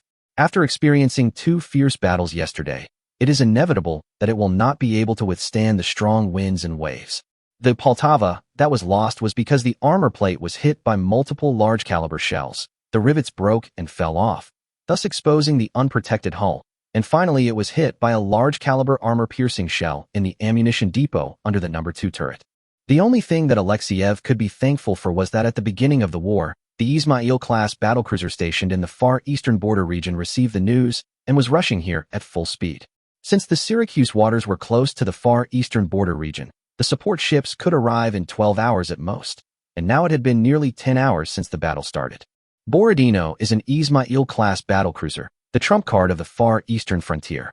It has 12 .52 caliber 356 mm naval guns, which are installed in 4 triple turrets. Like the main guns of the Sevastopol class, it uses strong charge, which can fire 747.6 kilograms of ammunition at a muzzle velocity of more than 820 meters. In contrast, the 356 mm naval guns on the Congo class of the Eastern Sakura Navy during this period are a bit not good enough. May God bless us to get rid of the despicable yellow monkeys, Alexiev muttered angrily. With the current state of the fleet, if they encounter the fleet of Qiancang or Donying again, they will probably follow the fate of the Poltava. General Alexiev, this is a telegram from General Dubasov. The signalman quickly handed the message to Lieutenant General Alexiev. Upon hearing the news, Alexiev cheered up a little. General Dubasov's fleet has also set sail from Shingon and is approaching Alexiev at full speed. It is expected to meet up with the fleet of the far eastern border region in 18 hours. Dubasov's fleet also had 3 Sevastopol-class dreadnoughts, and when the 2 were combined, they had the ability to protect themselves.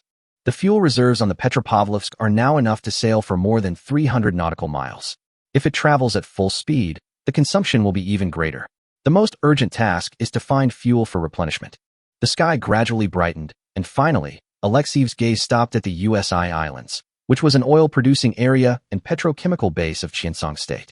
There must be crude oil available for supply. Moreover, intelligence showed that the fleet originally protecting USI had been transferred to another large oil well in the west. There should be a lack of troops here, which is suitable for fleet supply. It is also very close to Muling, and the remaining fuel is enough to support navigation. Notify Borodino to change the route to the Taixi Islands. We will meet up with them south of the Taixi Islands. After talking with his staff, Alexiev finalized the next action target. Chapter 93, Akiyama Masayuki's prediction. At the same time, on the Congo, the flagship of the Tosakura Navy, which was searching the Caucasus fleet at full speed, Akiyama Masayuki, a standing fleet staff officer, was telling Vice Admiral Togo his opinion. Commander Togo, the 7-section strike tactics we developed earlier are very stable, but based on the current situation, perhaps we can no longer be so cautious. Lieutenant Colonel Akiyama found Hayakuro Togo with the newly drafted battle plan and a bag. Tell me your reasons, Staff Officer Akiyama. Togo Hayakuro looked at the rising star of the standing fleet with great interest. The 7-stage attack tactics against the Caucasus fleet were originally formulated by the naval staff officer in front of him. The 7-stage attack tactics have already been completed in 2 stages, namely the fleet decisive battle during the day and the torpedo ship raid at night. The results are remarkable. Why do you want to change it? But Dubasov in the north will definitely lead his fleet south, and the fleet of the far eastern border region will definitely come to support. If we continue to weaken the strength of the enemy fleet step by step according to the 7-stage attack method, the enemy will be able to meet up with the reinforcements before the operation is completed. Akiyama opened the battle plan and spread it out in front of the lieutenant general. I think we must intercept Alexiev on his way as soon as possible, and then launch a final decisive battle to completely destroy him. But now the airship troops cannot be deployed. How do we know where they went? And which route is their only way? Dongxiang asked. Lieutenant Colonel Akiyama then opened the bag he was carrying, and what appeared in front of Togo was a piece of cloth stained with oil. Seeing Togo's puzzled look, Akiyama Seiyuki explained. Just now, I noticed that the reflection of the sea surface under the searchlight was abnormal, so I asked the soldiers to tie clothes with ropes and throw them into the sea, and then fish them out. Finally, I confirmed that this was the heavy oil used by the warship. This place is far away from the previous battlefield. It's impossible that the fuel was leaked from the sunken dreadnought. Akiyama threw the cloth back into the bag. This is obviously left by the remaining 2 Caucasus battleships. Their fuel tanks must have been destroyed in the battle. Akiyama expressed his speculation. Moreover, according to the data, the endurance of the Caucasus battleship is far inferior to similar battleships of other countries, so they will not be able to go far in the case of fuel leakage and reduced speed. You mean we use the high speed of the battlecruiser formation to ambush them on their way to resupply? Togo Hayakairo understood what Akiyama Seiyuki meant. If that's the case, I think you must have figured out the Caucasians' movements. Akiyama Seiyuki nodded, and then drew a circle on the nautical chart with a plotter. Commander-in-Chief Togo, if I were the commander of the Caucasus fleet, I would definitely go here to refuel, and in order to meet up with the support ships from the far eastern border region, I would choose a route close to the border. After listening to Akiyama's narration quietly and taking a look at the sea chart, Togo Hayakairo thought for a while, and then his eyes slowly showed approval. Let's do as you say. I will contact Qiancang country and ask them to cooperate with us. At 6 o'clock on June 1st, 1665 in the local calendar, on the Caucasus battleship Gangut, Colonel Sergei, who was rescued aboard, was in the bridge replacing the first mate who had died earlier.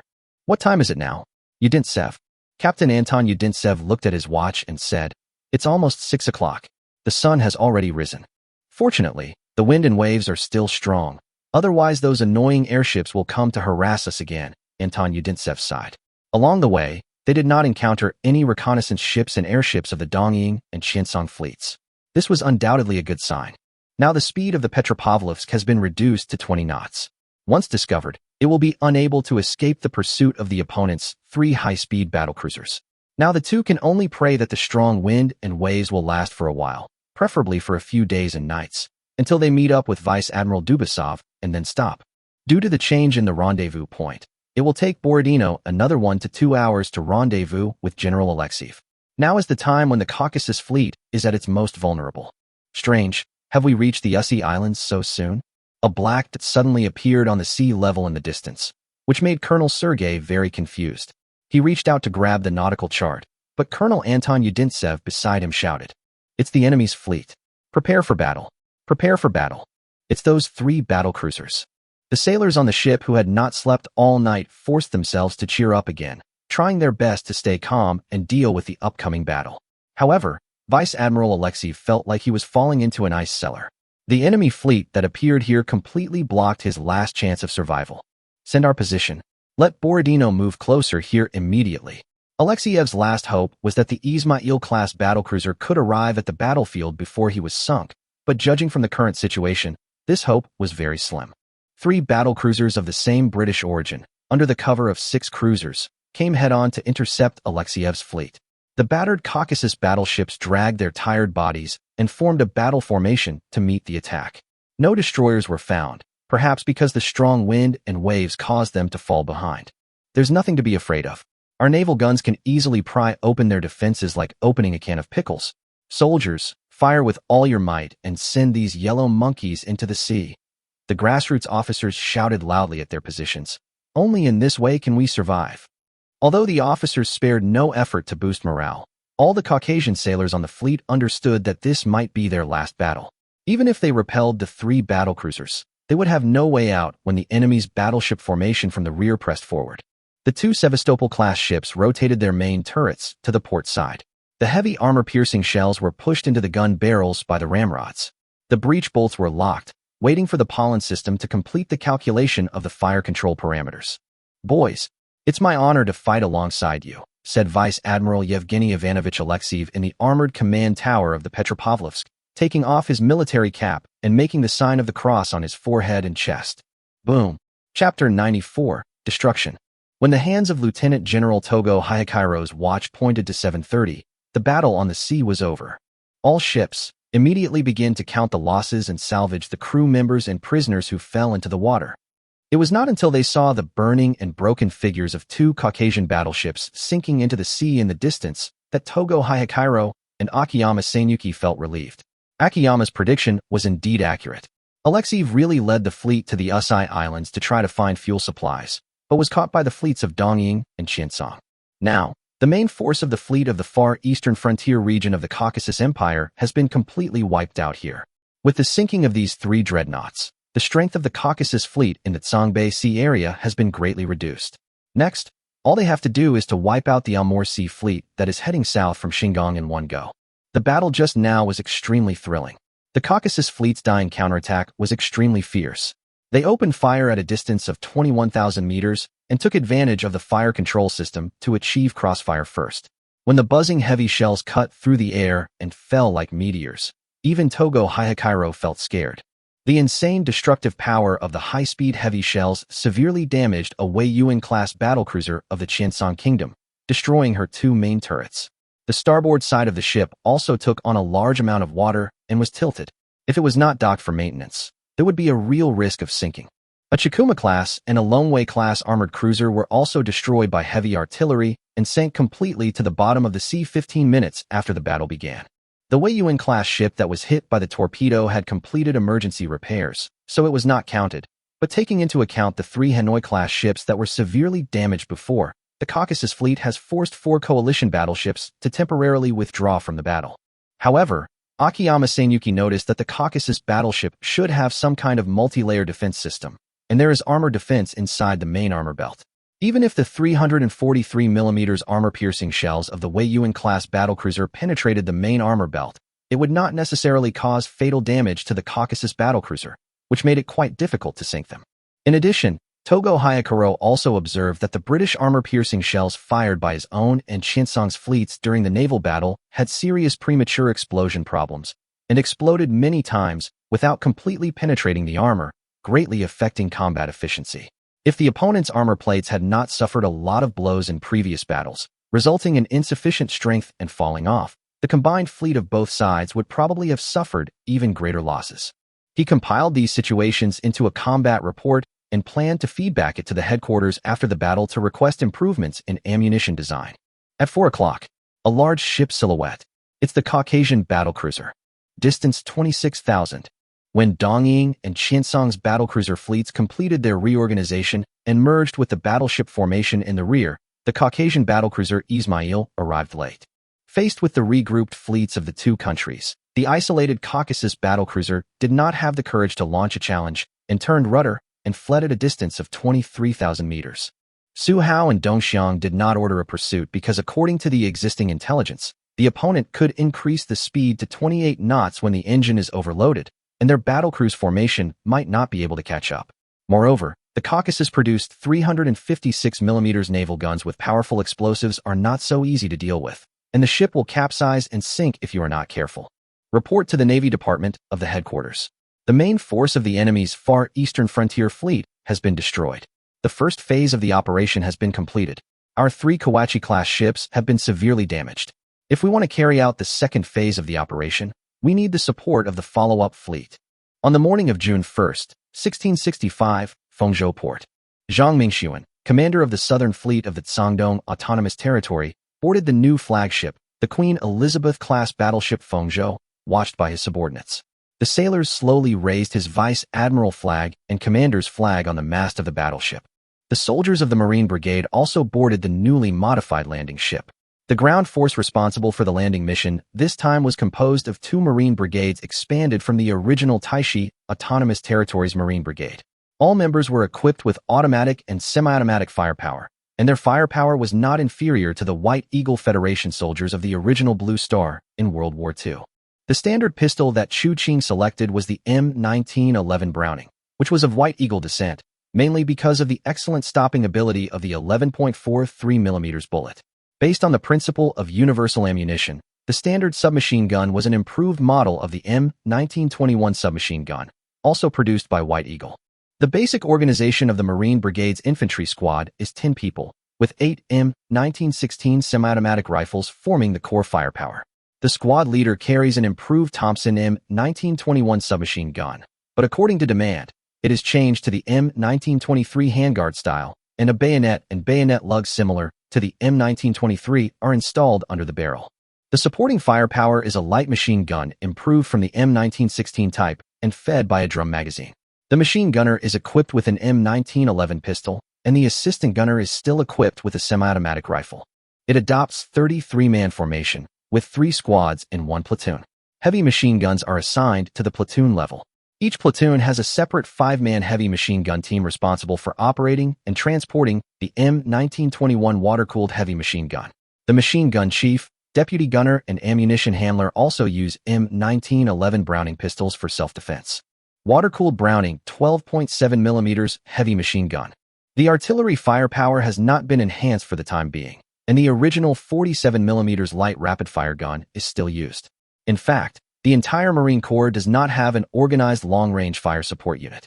The 47mm rapid-fire gun is only decentralized to the company level to knock down some temporary fortresses that are not very strong. Qiancang had not yet considered adding heavy firepower to the Marine Corps. At most, he would equip it with some mortars in the future. After all, these former autonomous islands had no permanent fortifications other than coastal defense fortresses, nor did they have vast plains for the troops to deploy and fight in the field. The landing troops faced short and medium-range battles and street fighting in industrial and residential areas.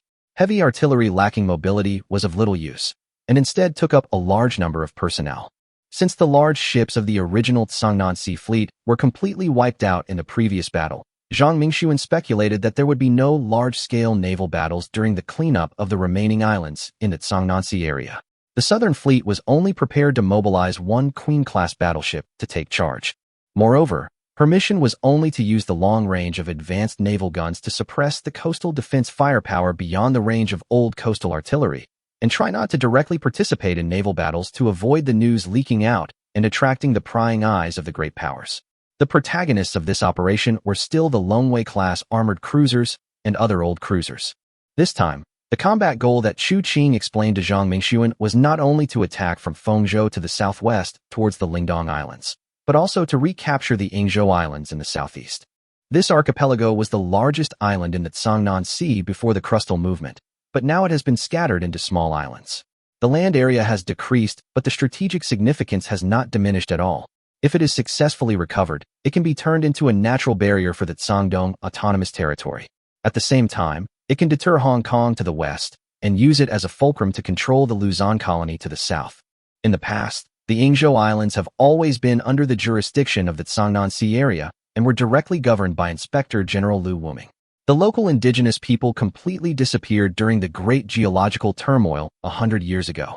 Currently, the remnants of Yingzhou Island are entrenched in the army led by the adjutant of the former Inspector General of Tsangnan. They are also the most powerful remnant of the bandits, but their naval equipment is only a few old cruisers, so they can't make a big difference. Chapter 95: The White Eagle Man Who Can't Sit Still. Unfortunately, Vice Admiral Alexei's fleet has been destroyed.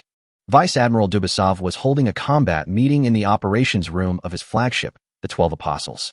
Now, our current strength alone is not enough to complete the previous operation to annex the northern part of the Tsangbai Sea area. We may need to switch to a defensive position. However, the good news is that in addition to the Ismail-class battlecruiser, Marshal Alexei also sent a reinforcement fleet from the west. Once the reinforcements from the Baltic Fleet arrive, we will be able to launch another offensive in Baitsang. The Great Saisoi, which was originally stationed in the Amur Sea, has now entered the waters of the Xingang Islands with auxiliary ships and is coming to join us. When all the troops are in place, we will have 7 battleships and 2 battlecruisers.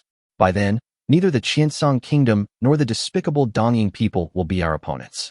However, before the reinforcements arrive, we must find a suitable port for ourselves to defend. Lieutenant General Dubasov stood in front of the battle map, pointed to the current location of the fleet, and said, "We are currently 120 nautical miles north of the Boli Islands.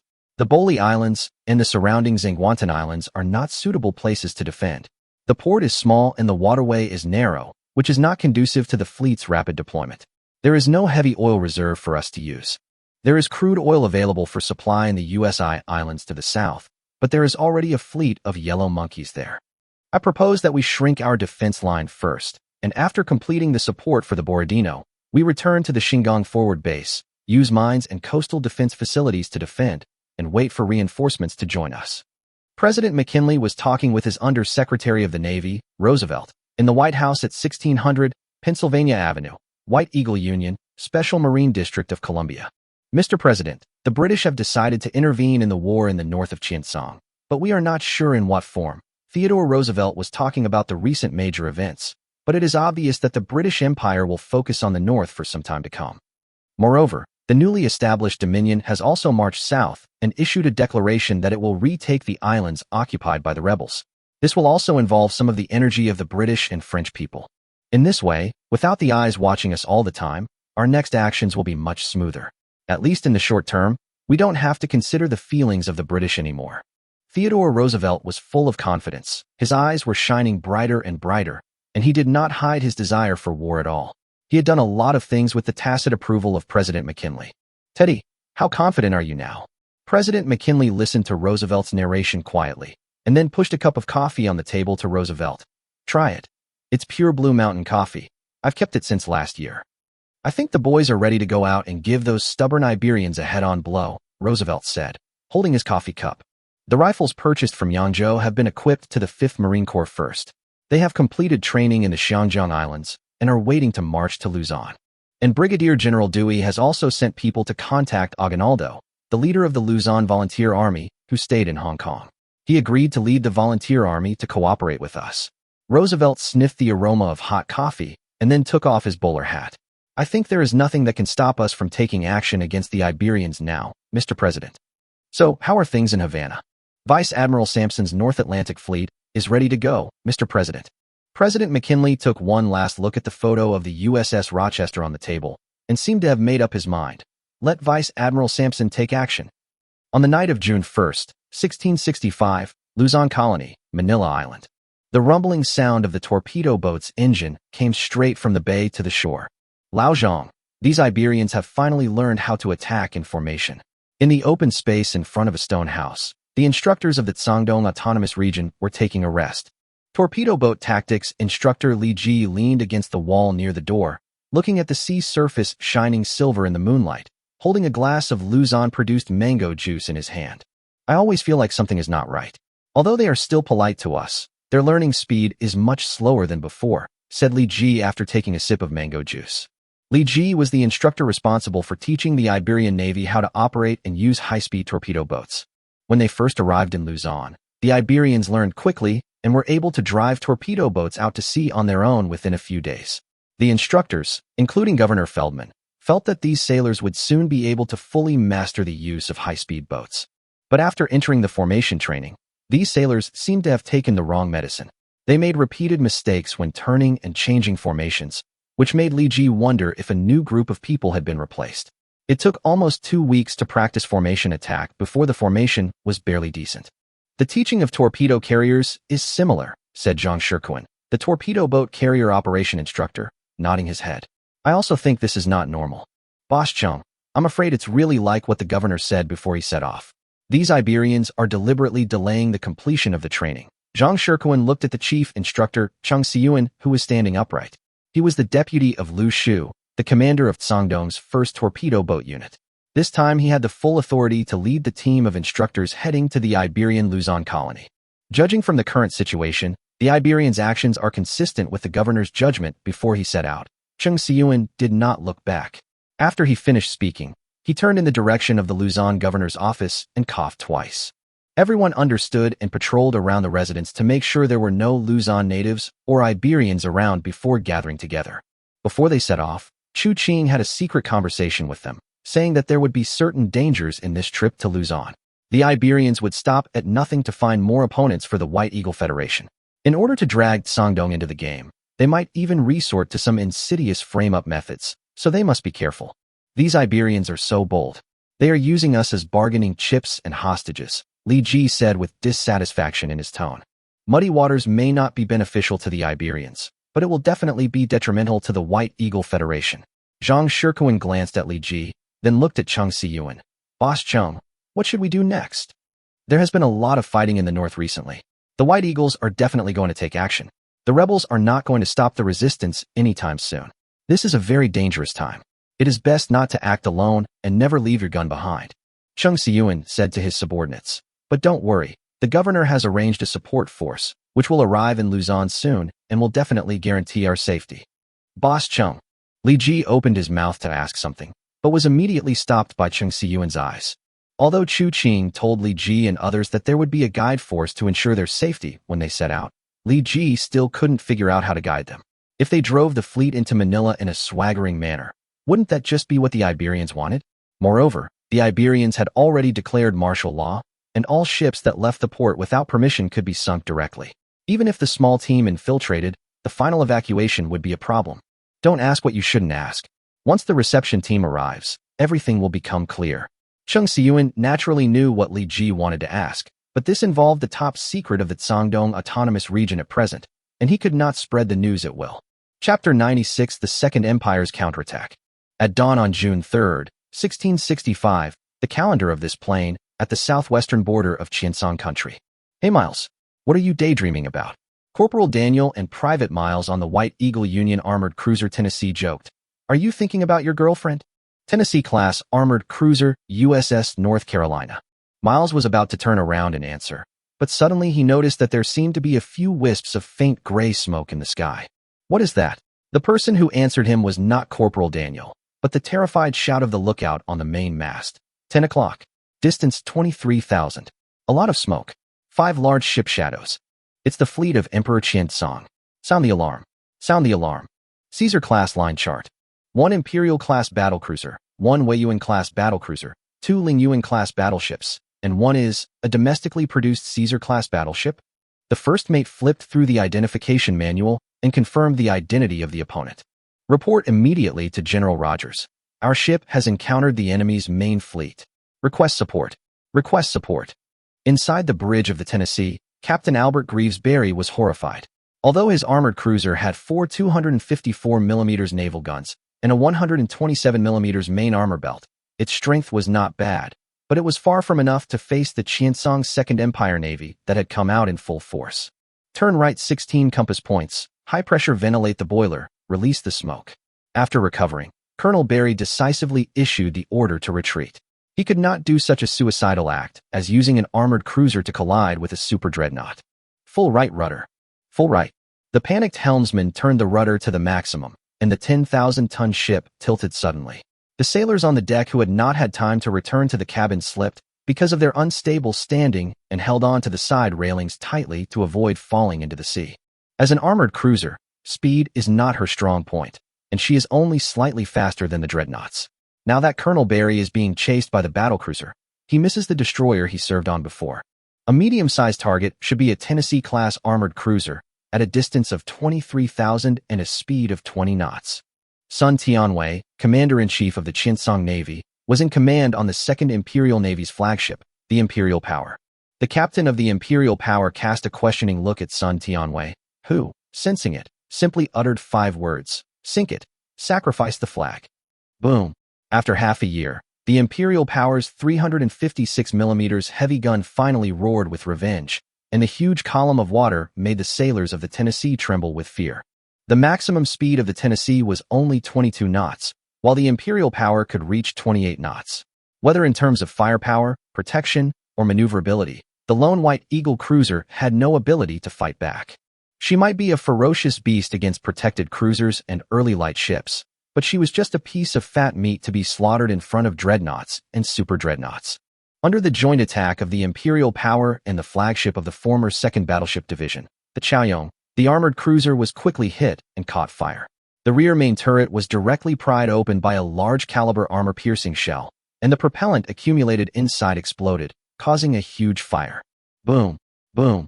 Perhaps it was because the Qiancang Second Empire had encountered too much bad luck before. The artillery fire from the 2 ships was surprisingly accurate this time, with the 5th and 6th semi-salvos both achieving effective hits.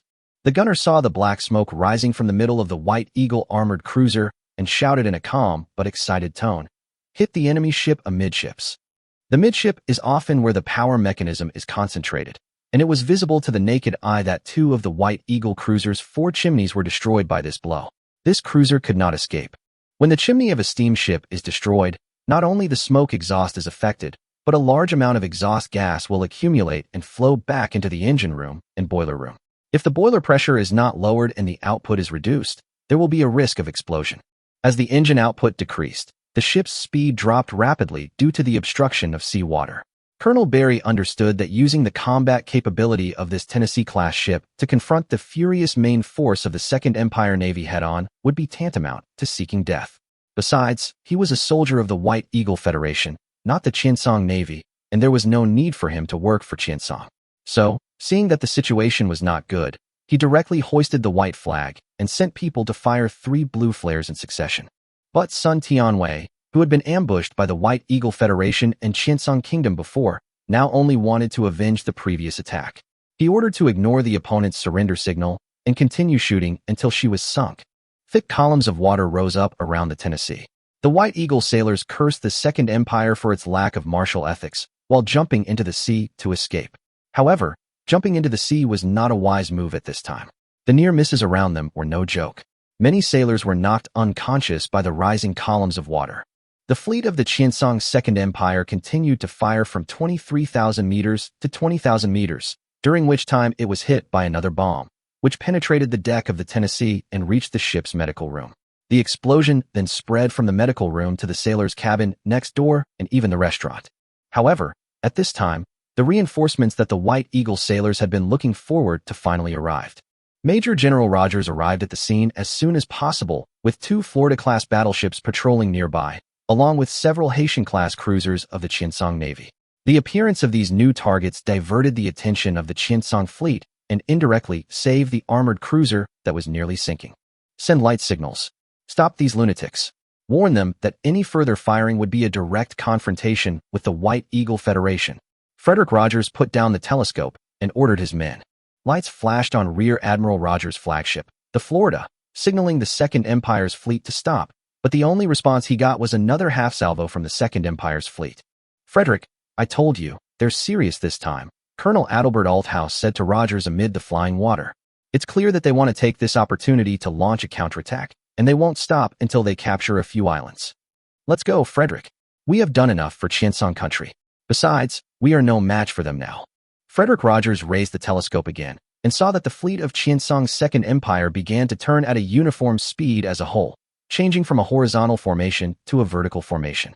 Major General Rogers estimated that when the fleet of the Second Empire completed the deployment of the battle line and faced the T-shaped horizontal formation of the superior opponent, he would have to leave at least one of the 2 Florida-class ships in his hands. "You're right, Althouse. The White Eagle Federation has done enough. There's no reason to shed blood for Qiancang anymore." Major General Rogers turned around and gritted his teeth as he issued a retreat order. "Inform the president of Qiancang of the situation here. The fleet will turn left 16 compass points.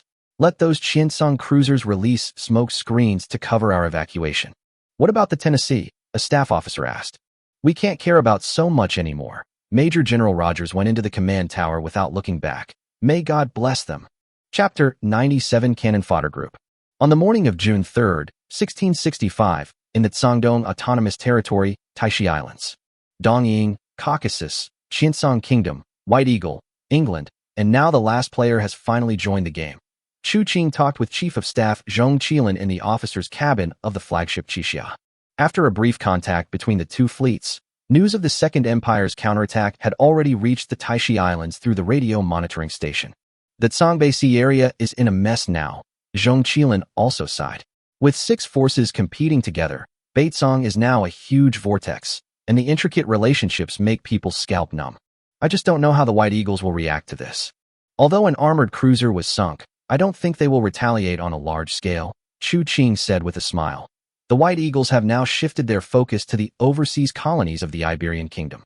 As long as the Second Empire's fleet does not directly threaten the survival of their puppet regime, they will not risk interfering. White Eagle's Far East Fleet is preparing to depart for Luzon and Xinjiang. This task force is the main force of the Pacific Fleet, and the North Atlantic Fleet is preparing to attack the Havana colony. In order to prevent the northern Iberians from landing along the southern coastline after the war begins, a fleet will definitely be left behind to defend the mainland, so the White Eagle Federation will not be able to send more troops to support in the short term." Zhong Qilin nodded, indicating his approval of Chu Qing's statement. "Now that the war is about to begin, the instructors we sent out before should also be back. Where is our submarine force?" According to the information reported by the submarine command ship and the navigation records of the second ship, they should have entered the territorial waters of the Luzon colony and are advancing towards Manila. Yes, they are probably at this location. Qiancang took a nautical chart and marked the positions of two Xia-class diesel-electric submarines. These last generation of nearshore submarines from World War I had reached the standards of ocean-going attack submarines in terms of tonnage and endurance, so it was not impossible for them to play the role of large ocean-going submarines. In about 2 to 3 days, they will sneak into Manila Harbor at night, Qiancang said, taking out a plan. And then the two combat teams on board will go ashore first to ensure the safety of our people. We will then take the opportunity to cause some damage outside Manila, disguise it as an attack by a local resistance organization, attract the attention of the Iberians, and then take advantage of the chaos to evacuate with our people. Once our people board the ship and leave Manila, it will be impossible for the Iberians to find them, and there will be a lot of room for maneuver. Zhong Qilan was a smart man. He naturally heard the hidden meaning in Qiancang's words and realized that he didn't need to worry about Luzon's affairs. How is the war in Qiancang Sea area going? This time it was Qiancang's turn to ask, because the combat plan for Qiancang Sea area was formulated by Zhong Qilan. It's going very smoothly. After all, the French and Spanish forces have withdrawn to the Qiancang Islands.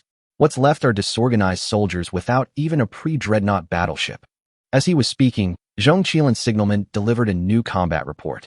Governor, the Southern Fleet and the Marines have cooperated with each other and have completely controlled the Ludao Islands. The naval forces of several other nearby archipelagos have also been wiped out. It is only a matter of time before we complete the recovery. Zhong Qilan presented the battle report to Qiancang. Moreover, Commander Zhang's troops should have already launched a landing operation on the Yingzhou Islands. Under the scorching sun, waves beat against the beach again and again, and the coconut groves on the beach whistled in the sea breeze. The soldiers stationed in the Qiancang Islands dozed off while holding their French-Spanish Lebel 1886 rifles. Because there were no summer facilities, there was no one stationed near the coastal defense artillery. They were subordinates of Lu Wuming's adjutant Lu Gan, and belonged to the Qiancang Coastal Defense Regiment of the Coastal Defense Commander Lu Yuguang. The overall coastal defense of Qiancang Island is weak, and there is no fleet stationed there. There are 8 coastal defense guns on the west, and a small port on the east. There are no permanent fortifications, only temporary shelters with civil structures. This force was reorganized from the garrison troops in the various islands in the Qiancang Sea area. Its organization was chaotic and its combat effectiveness was low. Putting them on the front line was actually to use them as cannon fodder to delay the attack of the Sangdong Autonomous Region. Inside the crude defensive fortifications, Commander Chen Jianxing was also sleeping soundly. After all, it was a well-known fact that his troops were treated as abandoned pawns. You treat me as cannon fodder. How could I still work for you? Moreover, everyone in this dimension knows that without control of the sea, defending an isolated island is a dead end. No one in the Qiancang Coast Guard Corps has the will to fight, and most of them are ready to surrender as soon as the war starts. After all, doing hard labor is better than losing one's life. On the wooden watchtower, the sleepy sentry adjusted his military cap, but saw a horrifying scene. A murderous and menacing fleet appeared on the distant skyline. Fight, fight, fight. They're coming. They're coming. While ringing the alarm bell, he climbed down the watchtower like a flash. After all, these watchtowers were the most conspicuous on the beach within a radius of several miles. Wouldn't it be courting death to stand on them? Hearing the alarm, Chen Jianxing suddenly woke up, tore off the banana leaf covering his face, turned over and fled from the command post. Brothers, run. Stay away from the beach. The farther the better. All 900 members of the Understrength Coastal Defense Regiment immediately began to move, but they did not rush towards the coastal defense facilities, but towards the internal bunkers of the island. The 8 152mm coastal defense guns removed from the warships became a plague, and everyone avoided them. Everyone knew that after the war, this thing would be a magnet that attracted shells, and the closer you were to it, the faster you would die. Soon, the original coastal defense position became empty, and 900 people huddled on a hillside 1 or 2 kilometers away from the original fortifications, looking towards the sea. This ship is so big. The lookout swallowed his saliva as he looked at the battleship in the distance. He used to be a coastal defense artillery soldier stationed in Liandu. When the remnants of the army retreated from Liandu, he was taken away with them. After many twists and turns, he was incorporated into the Qiancang Coastal Defense Regiment by accident. Suddenly, several fireballs with black smoke rose from the other side of the sea, scaring the cannon fodder so much that their necks shrank, and they wished they could bury their faces in the ground. With a whistling sound like a heavy freight train, the heavy artillery slammed into the original coastal defense position, raising countless smoke and dust. Feeling the shock wave coming from afar, more than 900 soldiers were terrified. After a long time, the bombardment finally stopped, and the dust completely covered the original defense position. The 8 152mm coastal defense guns have now been restored to their parts. Qiancang raised his head and hurriedly called out, "Brothers, as soon as Songdong's army lands, you must raise your guns and follow me out to surrender and save your lives." Chapter 98, A Loud Noise in the Dark. June 4, 1665, Batesong City, Qiancang National Presidential Palace. Mr. President, the bandit army's offensive is fierce and unstoppable. The White Eagles are unwilling to send troops. We only have one dreadnought stationed on the southwest border. We can't stop them at all. In President Sun Nanzhong's office, the Minister of the Navy was reporting the situation tremblingly. He was originally the commander of the 3rd Battleship Division and was promoted to the position of Minister of the Navy by Sun Nanzhong because of his firm stance. Sun Nanzhong paced anxiously on the gorgeous carpet in the presidential office. This time, his main force in the Resource Sea area, together with the Dongying people, blocked the fleet of the Caucasus Empire and successfully blocked the remaining Caucasus fleet in the Qiancang Islands. If he withdrew the fleet to provide support at this time, all his previous efforts would be wasted, which would be tantamount to paving the way for the Dongying people to control Batesong.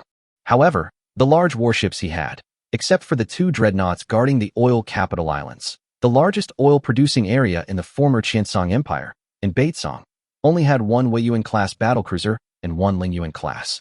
They were no match for the main fleet of the Second Empire with the imperial power at its command. Let the fleet keep watch, use small teams to harass at night, and don't engage in a head-on battle with the enemy. Sun Nanzhong thought of many ways, but facing such a huge gap in strength, a head-on confrontation is absolutely impossible. He can only adopt the risky strategy of besieging Wei to save Zhao and bet that the opponent will withdraw troops to support.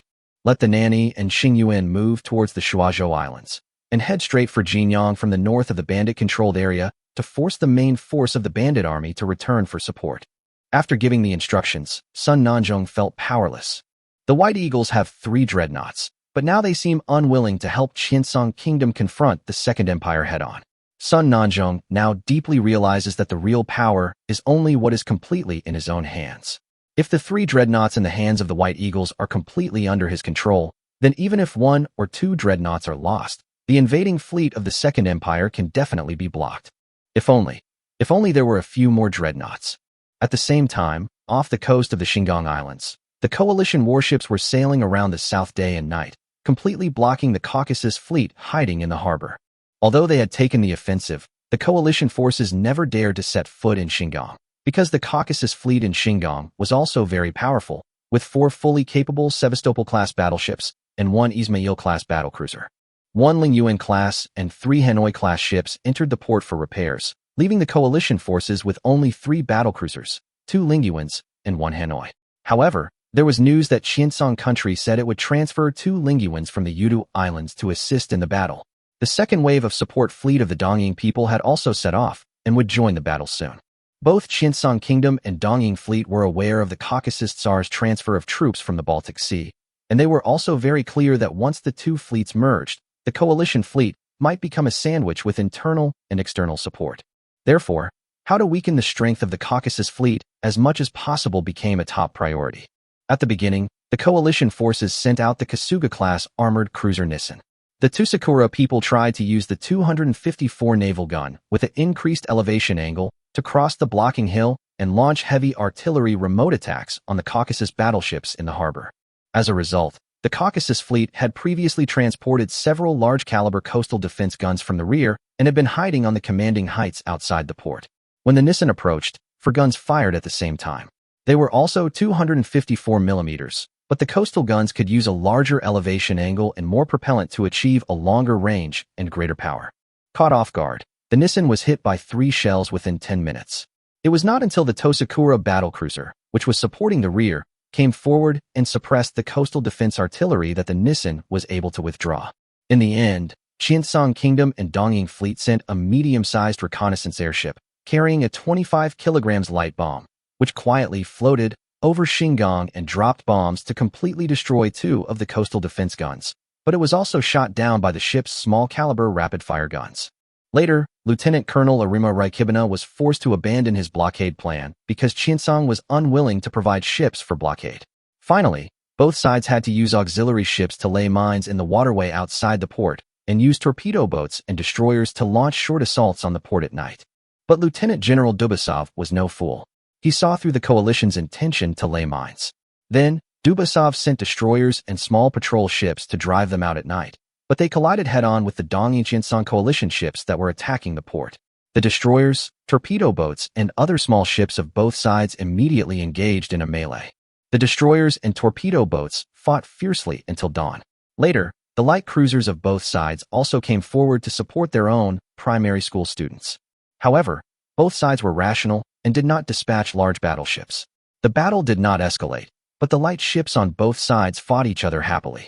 In the end, when the two sides broke contact, 3 destroyers that the Dongying Navy was preparing to use for laying mines sank. A Chikuma-class protected cruiser was seriously damaged, 2 torpedo boats sank, 3 Hailong-class large ocean-going torpedo boats of the Qiancang Kingdom sank, and 1 Hairong-class was sunk. The Caucasus fleet lost a light cruiser and a Novik-class destroyer, and a Haitian-class ship captured from the Shingang defenders was sunk by a mine, barely managing to win back a city.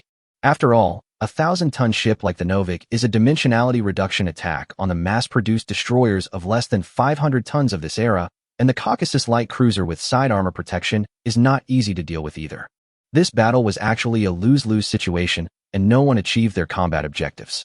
The coalition forces failed to successfully lay out the minefield, the port attack also failed, and the Caucasus side did not completely stop the coalition's blockade. The day after the melee in the dark night ended, thousands of miles away on the other side of the ocean, in the Havana colony of the Iberian Kingdom, a major event was about to take place. June 6, 1665, local calendar, 2:21 a.m., Havana Harbor. It is quiet here late at night, with only the light from the lighthouse sweeping across the sea from time to time. The white-painted 10,000-ton ship anchored in the harbor is particularly conspicuous. However, most of the officers on the ship have received a special leave notice issued by Vice Admiral Sampson, commander of the North Atlantic Fleet, and are now singing and dancing in the bars and dance floors on the island. On the White Eagle Federation armored cruiser Rochester, which was anchored here, a sailor heard some noise in the supply depot and thought there were rats on the ship. He decided to open the door to check and drive out the nasty pests. This batch of supplies had just been delivered to the ship by the White Eagle Federation's Havana consulate 2 days ago, and the unopened boxes of fresh fruits could not be wasted. But when the steel door opened, the originally vague rustling sound turned into the clear sound of a mechanical clock running. When the sailor Pride opened the box and saw the source of the sound, his face changed drastically. 3, 2, 1, boom. Chapter 99. The war begins. The huge explosion woke up everyone near the port. The shock wave swept across the entire port area with the Rochester as the center. Countless residents and ship windows were shattered. Flames illuminated the entire sky red, and the broken Rochester immediately turned into a sinking hell. The tugboat on duty in the port immediately came forward and quickly began to help put out the fire while searching for survivors. Seeing the usually majestic Rochester burning like a pile of dry firewood, the residents who were awakened did not feel any gloating in their hearts, but they were sweating all over as if they were in a furnace, both physically and mentally. A 10,000-ton armored cruiser, under the pretext of a friendly visit, sank in the Havana harbor for no apparent reason. The already aggressive White Eagle Federation would never let go of this great opportunity. War is coming. More and more relevant staff and local residents in the port joined the rescue work, but the explosion on the Rochester was too powerful and the ship was doomed to destruction. The stern of the ship was completely broken off, and the Rochester, which took on so much water that it was irreversible, capsized quickly, with only the bow exposed on the sea. Floating on the sea were the surviving sailors and the broken limbs of other sailors. Although the local Iberians had tried their best to rescue them, in the end the statistics showed that there were only more than 70 survivors of the Rochester. The news of the explosion and sinking of the Rochester made the local Iberian governor panic. The White Eagle Federation Consulate General in Havana quickly reported the incident to the country, and major media spared no effort to publicize and hype the incident. President McKinley immediately instructed the Havana Consulate General to send an investigation team to investigate the cause of the sinking of the Rochester and blocked the accident site and strictly prohibited other personnel from entering. At the same time, Vice Admiral Sampson, commander of the North Atlantic Fleet of the White Eagle Federation, who was leading the fleet in an exercise, immediately announced that he had been instructed by the Navy Department to go to Havana to assist in the accident investigation. All major media outlets in the White Eagle Federation used their propaganda machines to hype up the incident crazily. The anger of the people in the White Eagle Federation towards the Iberian Kingdom reached a new peak, and the original voices against the war disappeared in an instant. What was even more surprising was that the investigation team of the Consulate General only took half a day to prepare a preliminary investigation report. The report stated that the explosion of the Rochester was caused by explosives that had been installed below the waterline at the stern of the ship. As soon as the investigation team's report was sent back to China, it was immediately put on the front page of major newspapers, and "Remember the Rochester" became the most resounding slogan. The people of the White Eagle Federation were eager to go to war with the Iberians. Tens of thousands of people holding placards gathered in front of the White House, and their only demand was to declare war on the Iberians. William McKinley, a seemingly gentle president who was seen by the people as a peace-loving person and had sworn to never start a war unless necessary, quickly issued a rather harsh statement, demanding an explanation from the Iberians and requiring the Kingdom of Iberia to give up the colonies of Luzon and Havana to express its apology to the White Eagle Confederation, and at the same time applying to Congress for authorization for war.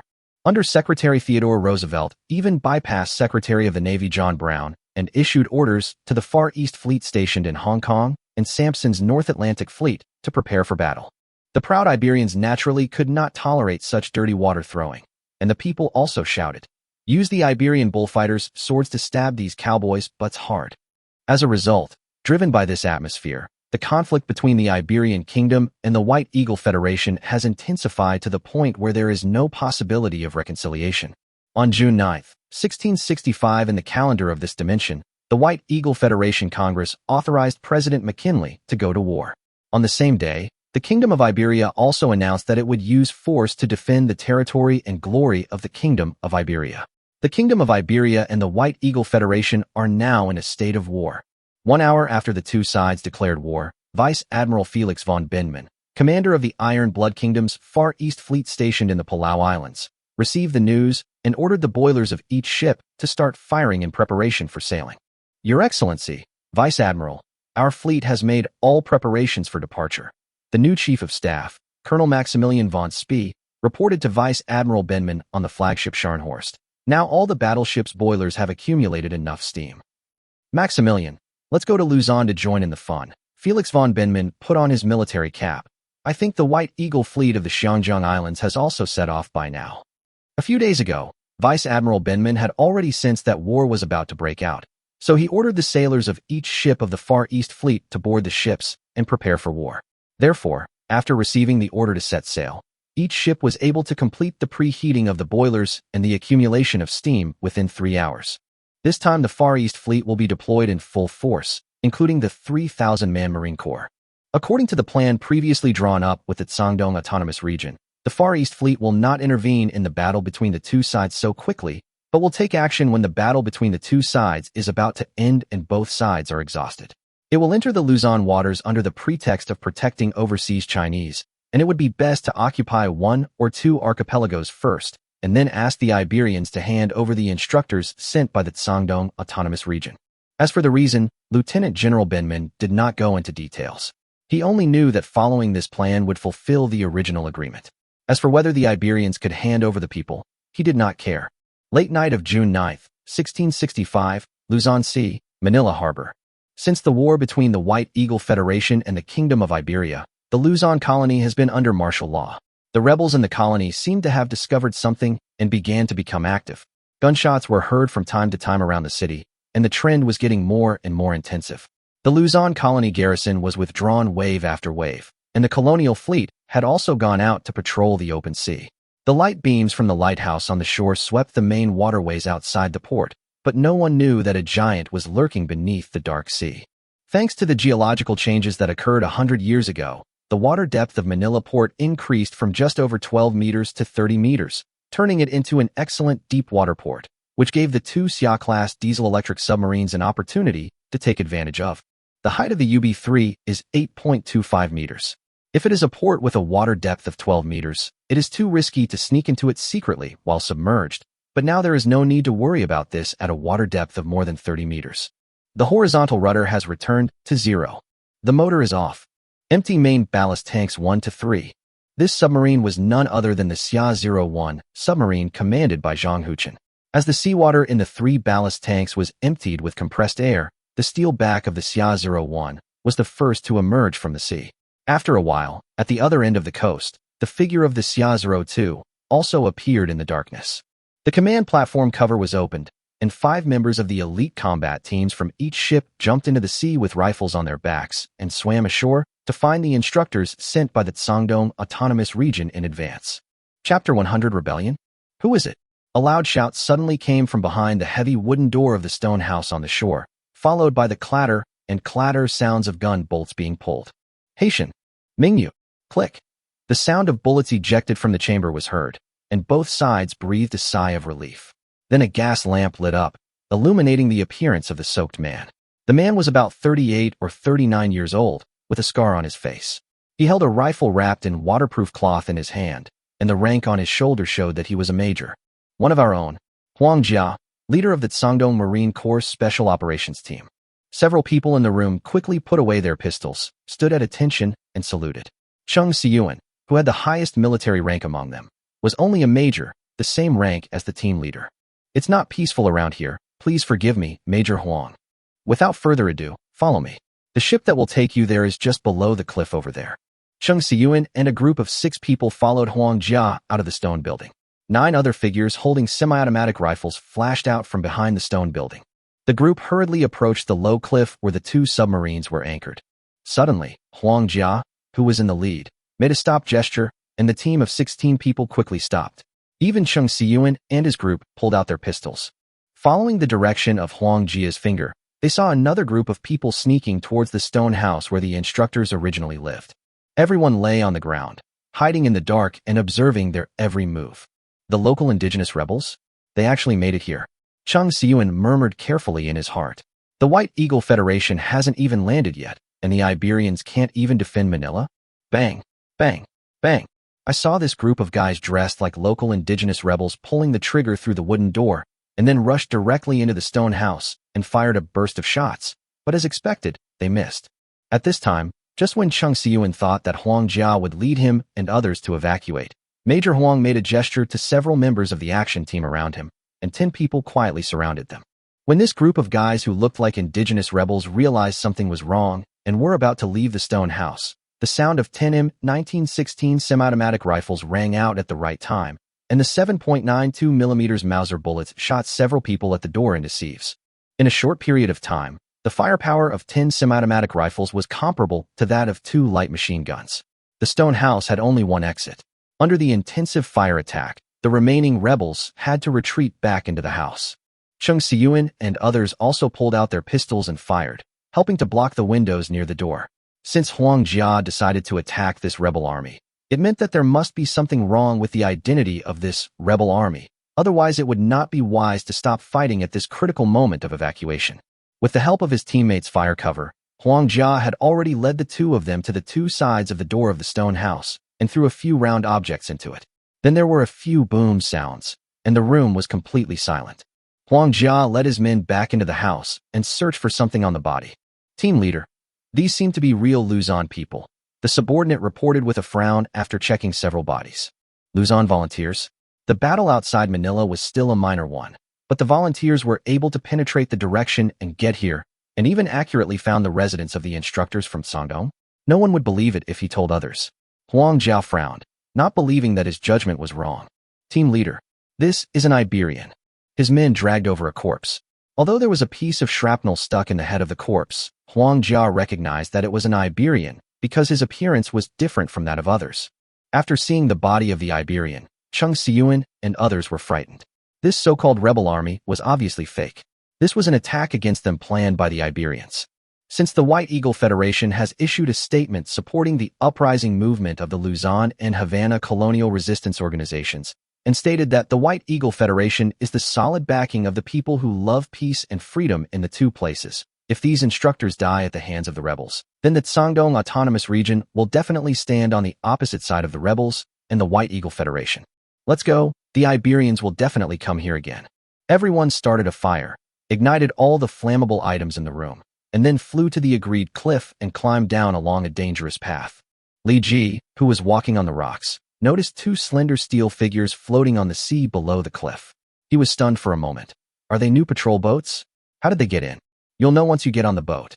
It was not until the crew pulled them aboard one by one that Li Ji discovered that her underwater part was full of secrets. This slender patrol boat has a draft that is not suitable for its tonnage and size. The space inside the cabin is occupied by dense instruments, meters, and pipelines. The cross-section of the cabin is completely different from that of a surface ship. A young man who looks like a commander stood up, and his rank is lieutenant colonel. The lieutenant colonel clapped his hands and said, "Welcome everyone to one of the most confidential units in the Qiancang Autonomous Territory, the submarine force. I am the captain of this boat, Zhang Huchen." Submarine? Did it come from underwater? Except for Cheng Siyuan, Li Ji and others were all thinking about it. Regarding a series of information about the submarine force and its sailors, I hope you will keep it confidential before authorization. Zhang Huchen took out several confidentiality agreements from the briefcase handed to him by his subordinates, then turned around and issued a series of orders. Close the watertight door. Close the watertight door. Fill the ballast tanks with water and dive to 12 meters. Start the motor, 1/4 thrust. Hold on tight, everyone. These words were said to Chun Siyuan and his group. According to previous plans, 6 instructors and 10 members of the action team would all board his boat number 01. The narrow space inside the boat became even more crowded. In order to make room for this mission, boat number 01 was not loaded with a single torpedo. The other boat is in normal combat configuration and will stay in Luzon to observe developments. Bang bangoo. After the sound of hatches closing and water filling the tanks, the 2 diesel-electric submarines sank back into the darkness. The 6 instructors sent by the Qiancang Autonomous Region slipped away right under the noses of the Iberians. Chapter 101. Submarines alone cannot gain sea power. The operation failed, the people were not caught, and there was no body of the Qiancang people in the room. Inside the Luzon governor's palace, Governor Firmin Udinez looked angrily at his men who were in charge of commanding the operation. More than 10 people planned to deal with 6 Qiancang Navy soldiers who were armed with pistols at most, but they failed to take them down and were wiped out by the other side with 0 casualties.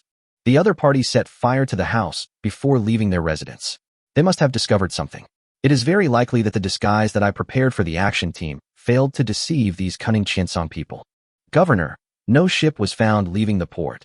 The port garrison commander who hurried over reported to Feldman.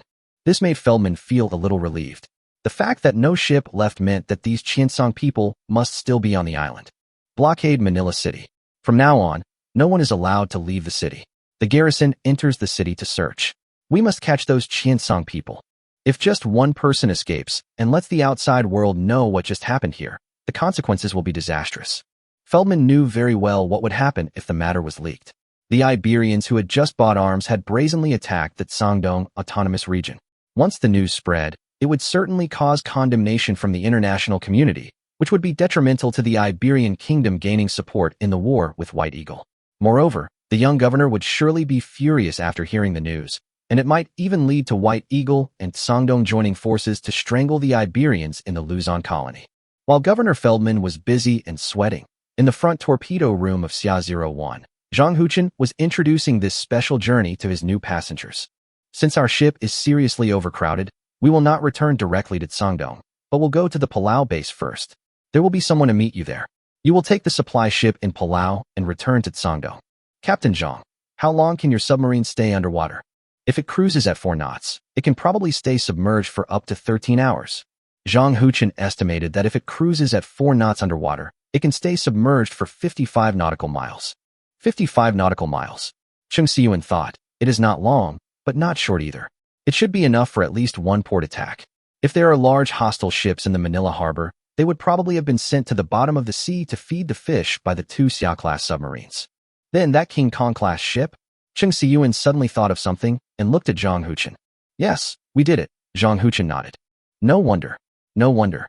This rank of major on my shoulders is partly due to you, brother, Cheng Siyuan said with emotion. Previously, Chu Qing announced that the high-speed speedboat unit had destroyed 2 Congo-class battlecruisers, so this newly established unit was given an exceptional commendation.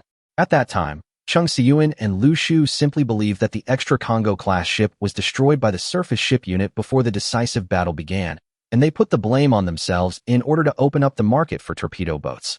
Now it seems that they were only half right. No wonder the other party was given the rank of lieutenant colonel, even though he had just graduated from a military academy. I don't deserve it. I don't deserve it. It's all for the sake of the overall situation. Zhang Huchen waved his hands again and again. It was also very thrilling for you to be a hostage in Luzon. Ahem, Li Ji coughed twice, stopping their business talk. Captain Zhang, how many submarines like yours do we have underwater? There are 3 in total. One is used for teaching and testing, and the 2 boats you see are actually used for combat. Zhang Huchen waved his hand and replied. However, what he did not say was that there were 8 submarines like Xia-01 under construction in the dock of the Ordnance Bureau, and 2 submarines with stronger ocean-going capabilities were being assembled. A single boat has such performance. Once the number is accumulated, it can indeed change the world's maritime power structure. No wonder the governor regards you as top secret. Li Ji was amazed and admired the courage of Zhang Huchen and others. He felt uncomfortable all over after lying in the torpedo compartment for a while. Zhang Huchen and other crew members might have to go to sea for several months at a time, which was not something ordinary people could endure. We are just killers hiding underwater. We can't act alone. Without the cooperation of main surface ships, it is impossible for our submarine forces to control sea power alone. Zhang Huchen sighed and picked up a book, Theory of Sea Power, on the torpedo rack. An important component of sea power is commercial transportation lines on the sea. Submarines and torpedo boats used in conjunction with torpedo boat motherships are both good at destroying enemy transportation lines, but they cannot protect their own transportation lines. Without a large surface fleet, their own transportation lines cannot be smooth. No matter how successful the submarine and speedboat forces' anti-commerce operations are, as long as they fail to completely block the opponent's shipping routes, they will always be at a disadvantage. At the same time, the Yingzhou Islands and Qiancang Islands in the Cangnan Sea area. Da-da-da, bang, bang, bang. On the main road of the main island of Qiancang Islands, 2 teams of soldiers wearing black uniforms of the Cangdong Marine Corps were taking turns to cover and advance. These 2 brigades were the first to be equipped with new weapons and received training the earliest, so they are currently the fifth forces of the Cangdong Marine Corps. Chu Qing put them on the battlefield to test the results of their training.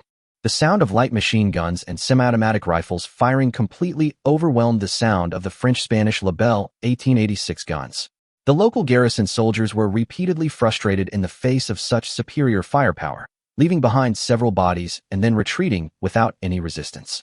Da-da-da. The leading squad leader was moving forward quickly with his back bent when he suddenly heard a small sound. Then he reflexively fired a burst of shots at the wooden house on the left with the Thompson in his hand. With the clang sound of the wooden door collapsing, 2 bodies holding rifles fell on the road.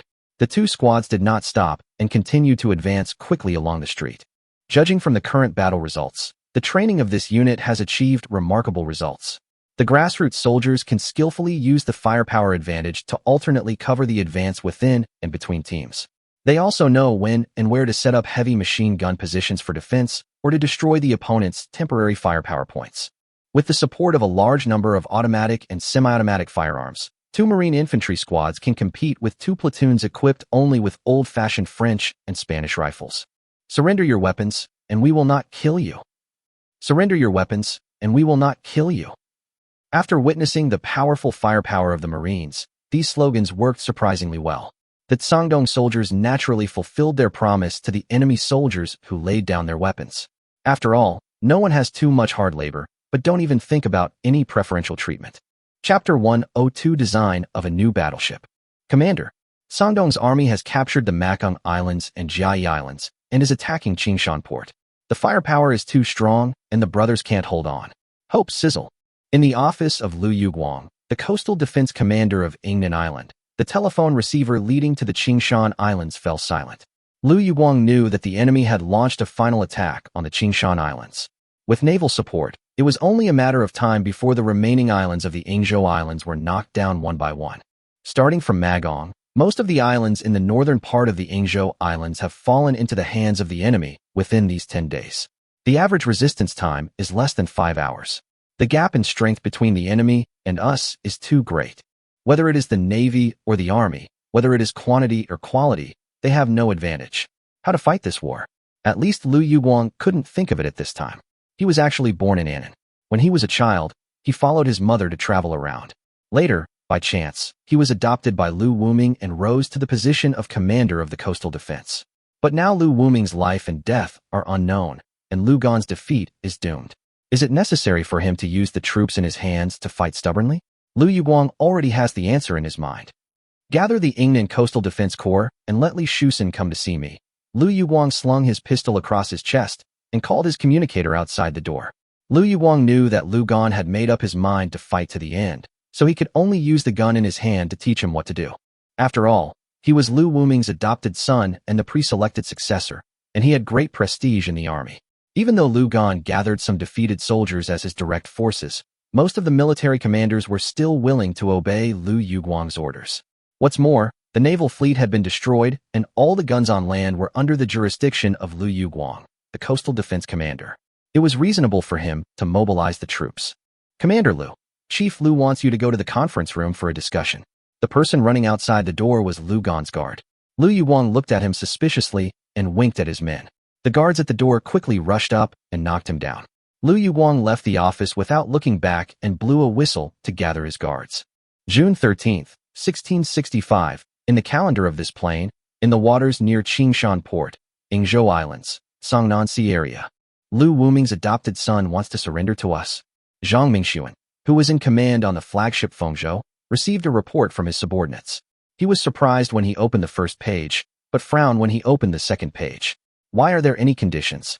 The report stated that the former Yingzhou Coastal Defense Commander Lu Yuguang had taken control of the former Deputy Inspector General Lu Gan and his men and ordered all units to cease fire, but did not immediately announce surrender.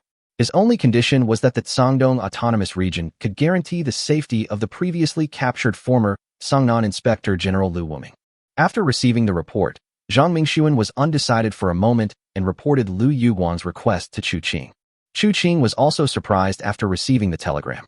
An Annan man who was an adopted son actually cared so much about his adoptive father Qiancang. Chu Qing quickly gave a reply. He agreed, and informed the head of the department in charge of prisoner labor that he had decided to pardon Lu Wuming. That's right.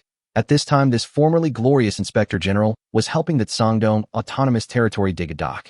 No matter whether Lu Yuguang was pretending to be filial or was truly filial, as long as it could reduce unnecessary casualties among his own soldiers, it was a good thing. Compared with that, 1 or 2 fewer laborers seemed insignificant. Anyway, even if Lu Wuming was pardoned, Chu Qing would not let him return to Songnan. As long as he stayed under Chu Qing's nose, these father and son would not be able to cause any waves. After receiving Chu Qing's reply, Lu Yuguang immediately ordered the entire army to lay down their arms, stop resistance, and surrender to the Sangdong Autonomous Region.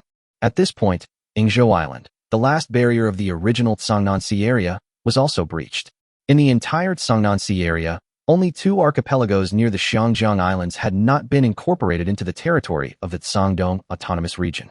The prosperity level assessed by the intelligent brain has also risen to 272 points, with a daily income of 2,720 time and space points. Chu Qing can now increase the amplification level to speed up the training of sailors. After a new batch of students graduate from the Naval Academy, Chu Qing will prepare to purchase a few new warships and then shift his focus to the Hong Kong Islands and the Malay colonies in the south. Telecommunications Department, this is Chu Qing. Send the telegram I prepared earlier to Qiancang Kingdom, the Second Empire, White Eagle, and the Caucasians. Chu Qing estimated the timing and felt that now was the time to use the Courbet class. The battle in the north has reached a stalemate. The coalition forces surrounding Shandong are unable to break through Shandong's defenses. The Second Empire, which raided Qiancang Kingdom, was also attacked by Sun Nanzhong, who adopted the tactic of exchanging wounds for wounds and occupied an archipelago.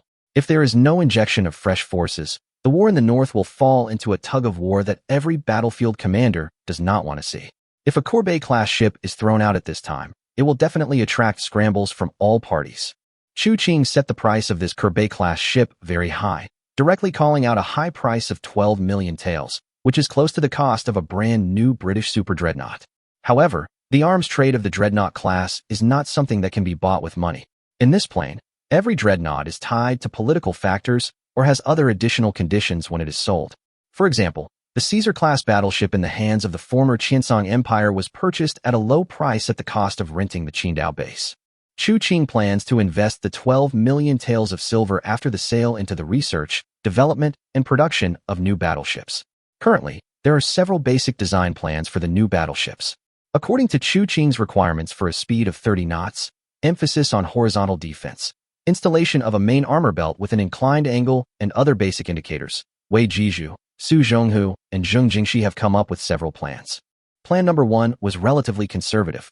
The plan proposed by Su Zhonghu was a 235-meter-long ship with a beam of 27.5 meters, 8 16-inch main guns, a power system of 140,000 horsepower, a 14-degree inclined 330 mm main armor belt, and an overall layout similar to the design of the Tosakura-style 16-inch main gun-carrying ship, i.e. the Nagato class, given by Qing, except that the power compartment was appropriately lengthened to accommodate a higher horsepower engine room. A square tail was used to improve high-speed performance, and the armor layout was modified. Apart from a design speed of 30 knots, the overall layout was mediocre. Plan number 3 proposed by Wei Jizhu and Zheng Jingxi is a plan that is 255 meters long, 31 meters wide, and has a draft of 10.5 meters. It is equipped with 3 triple-mounted 406 mm main guns. It uses a bulbous nose drag reduction design and a large square stern to improve high-speed performance. It is expected to reach a speed of 30 to 31 knots at 165,000 horsepower. The main armor belt is 356 millimeters and tilted outward at 15 degrees. This design has obvious advantages, but it is also more radical. In addition to improving combat effectiveness, the extensive application of new technologies will also bring about a surge in costs and various reliability problems. Chapter 103 Money. Another plan is to design similar to the original Blue Star Amagi class and Qi class, appropriately weakening the level of protection in exchange for high speed and strong firepower, but all of these plans are big spenders. Even the most conservative plan number 1 has an expected cost of more than 27 million taels of silver. Qing naturally preferred the plan proposed by Wei Jizhu and Zheng Jingxi. This plan was similar to the G3 plan of the original Blue Star British country, except that the original center-mounted number 3 turret was moved to the stern to form a conventional layout of 2 in front and 1 in the rear. It already had many characteristics of a high-speed battleship, or maybe it was a high-speed battleship. Qing didn't want to build a large group of slow-speed iron turtles with little room for improvement, or some thin-skinned battlecruisers that compromised protection for speed. He only wanted a balanced high-speed battleship. After all, high-speed battleships are the development of the future. Given the special mechanism of Miracle Storm in this plane, the ship you just started building today, based on the strongest battleship of the current era, may be outdated tomorrow. Only with considerable foresight can you guarantee long-term advantages, at least to ensure that it will not be eliminated during the period from construction to service. Moreover, the more high-speed ships there are, the more likely it is to gain an advantage in the vanguard battle, and thus seize the initiative in the battle. In addition to being used in fleet decisive battles, the value retention rate of high-speed battleships is also very high.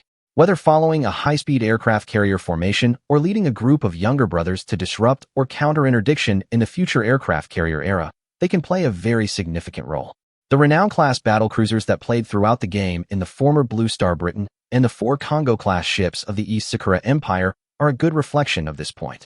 However, plan number 3 has too many technical difficulties. For example, the size and shape of the bulbous nose and other specific parameters need to be determined through a lot of calculations and water tank experiments. Moreover, the design of the triple turret also needs further discussion. It may be necessary to wait until the development of the firing delay device is completed before the problems of the triple turret's muzzle spacing being too small and the muzzle storm affecting shooting accuracy can be solved. A triple turret is not just a steel shell with 3 guns stuffed into it. First of all, you need to consider whether the gun mount adopts a common saddle design or an independent gun mount design that can elevate and descend independently, as well as the arrangement of parts such as the ammunition hoist and ammunition cage. After adding more artillery, Qing did not want to build a triple-mounted turret with only 2 ammunition hoists in it. As of 1925, the Blue Star had a true triple-mounted large-caliber main gun turret with an independent gun mount and independent elevation and depression capabilities. Qing only knew of the 16-inch triple-mounted turret of the original G3 battlecruiser that was later installed on the Nelson class. Moreover, the reputation of this type of turret is not good, and it is considered to be an unsuccessful design, so it needs to be improved. The 406 mm main gun on the Nelson class ranks last in a series of 16-inch naval guns due to design defects and shell problems. It is even ridiculed as a cream gun.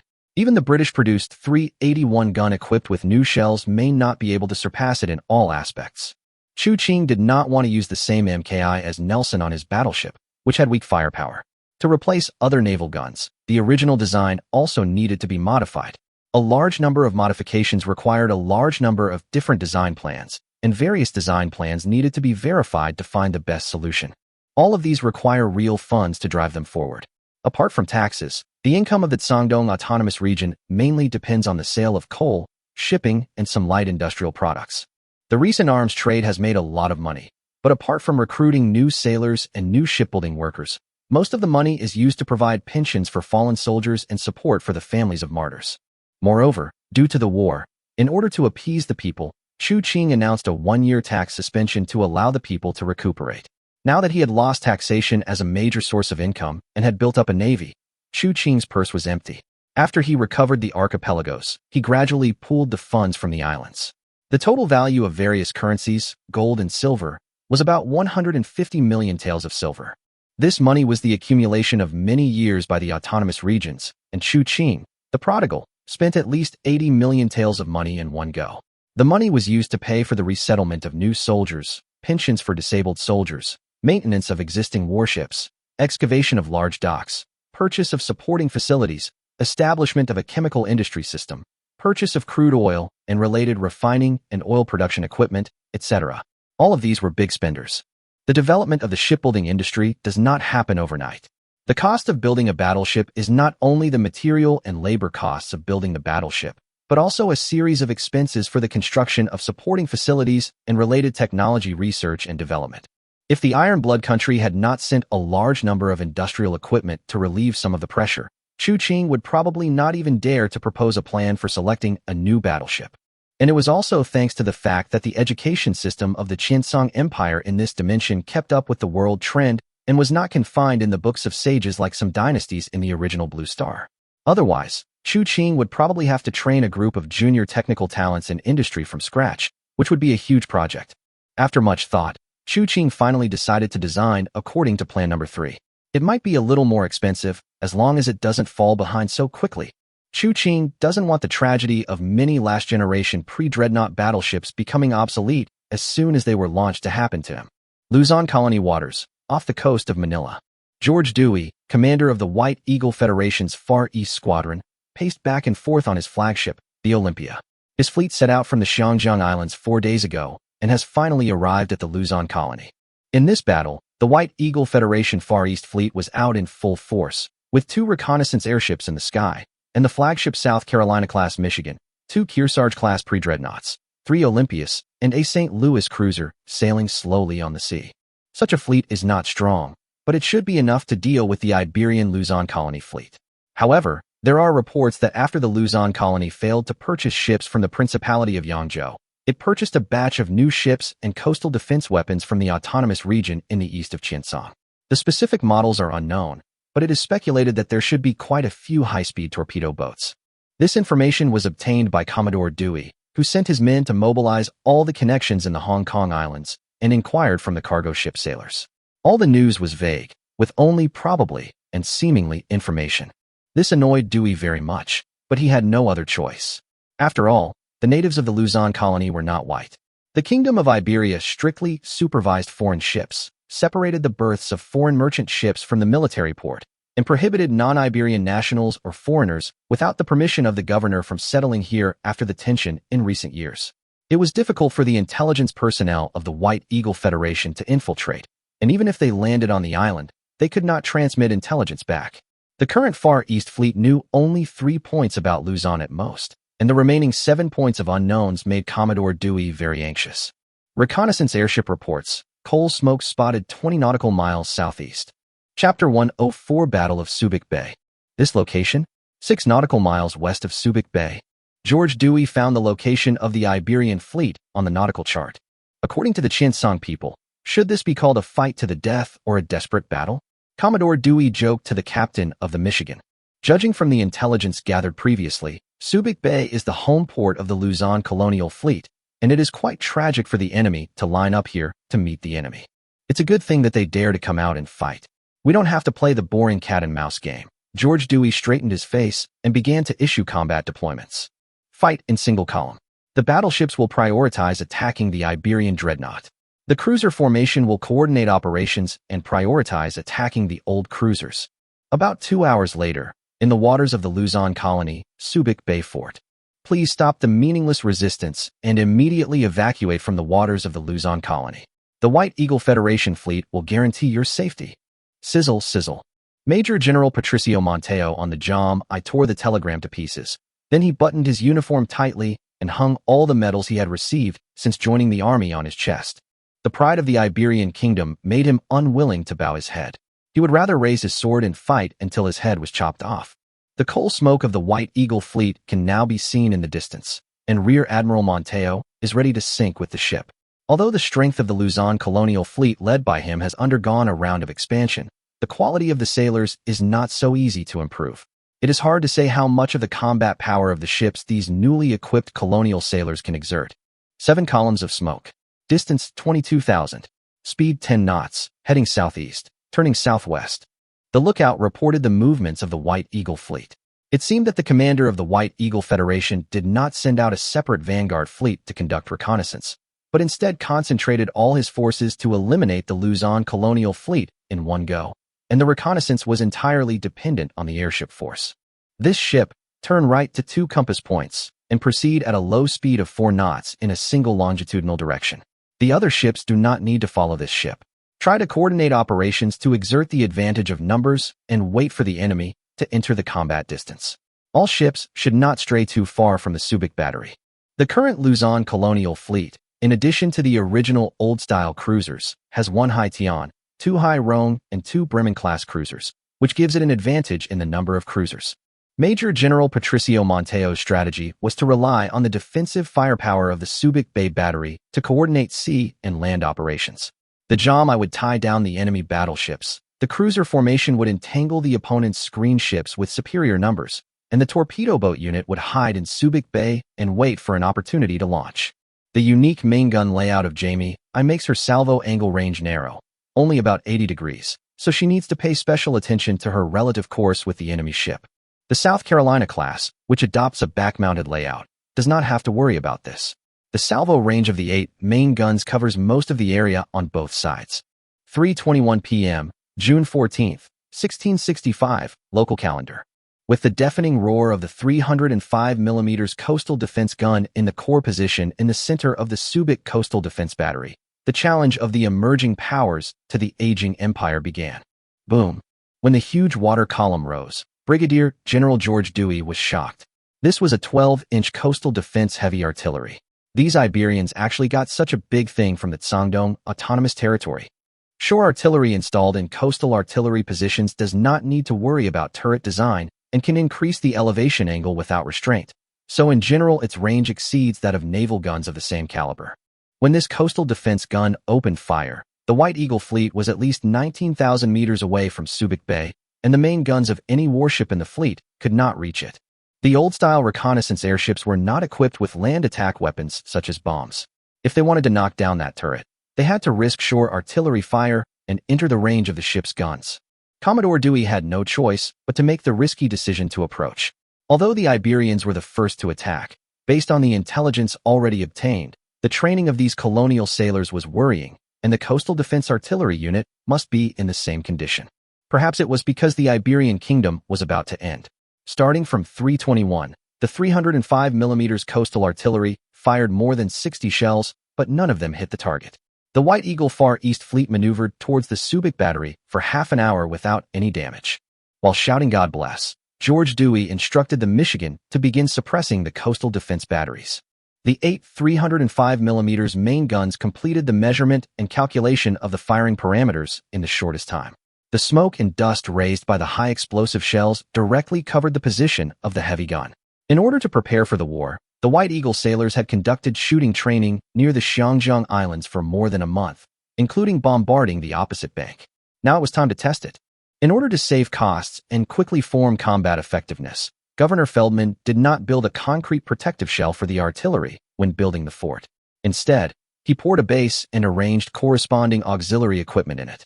This type of turret has poor protection against shell fragments.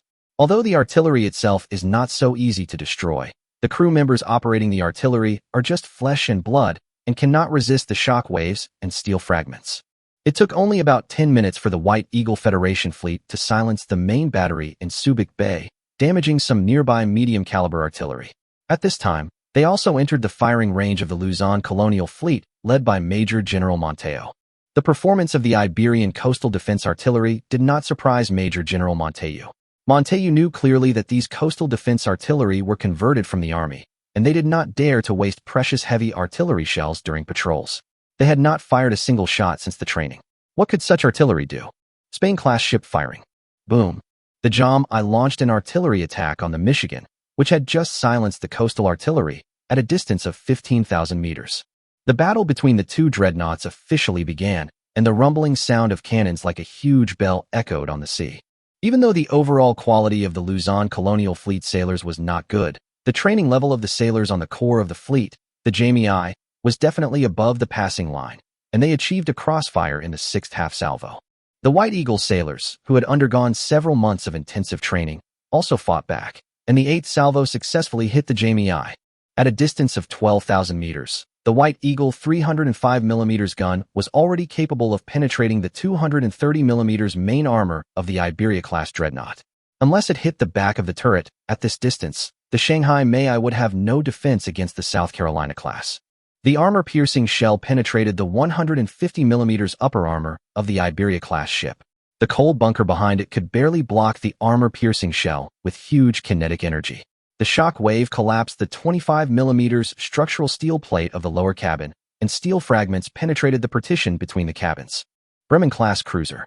Two Kearsarge-class pre-dreadnoughts also joined the battle by firing their main guns. For a time, the Iberian naval pillar was caught in a tough fight. The cruiser formation received orders, with the Haitian-class and two Bremen-class as the spearhead, and the High Rome-class and a group of old cruisers, rushing towards the White Eagle Federation fleet. Chapter 105 Battle of Subic Bay 2. For the poorly trained Iberian Navy, engaging in a long-range artillery battle with the White Eagle Navy was tantamount to suicide. Their only way out was to get as close to the White Eagle Federation as possible to cover up the shortcoming of their low hit rate. Olympia-class protected cruiser. However, the White Eagle Federation would not sit idly by.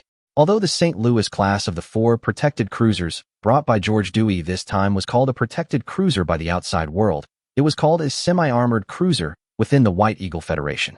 With a volume of 9,800 tons, it has 14 152 naval guns and a 102mm side armor belt.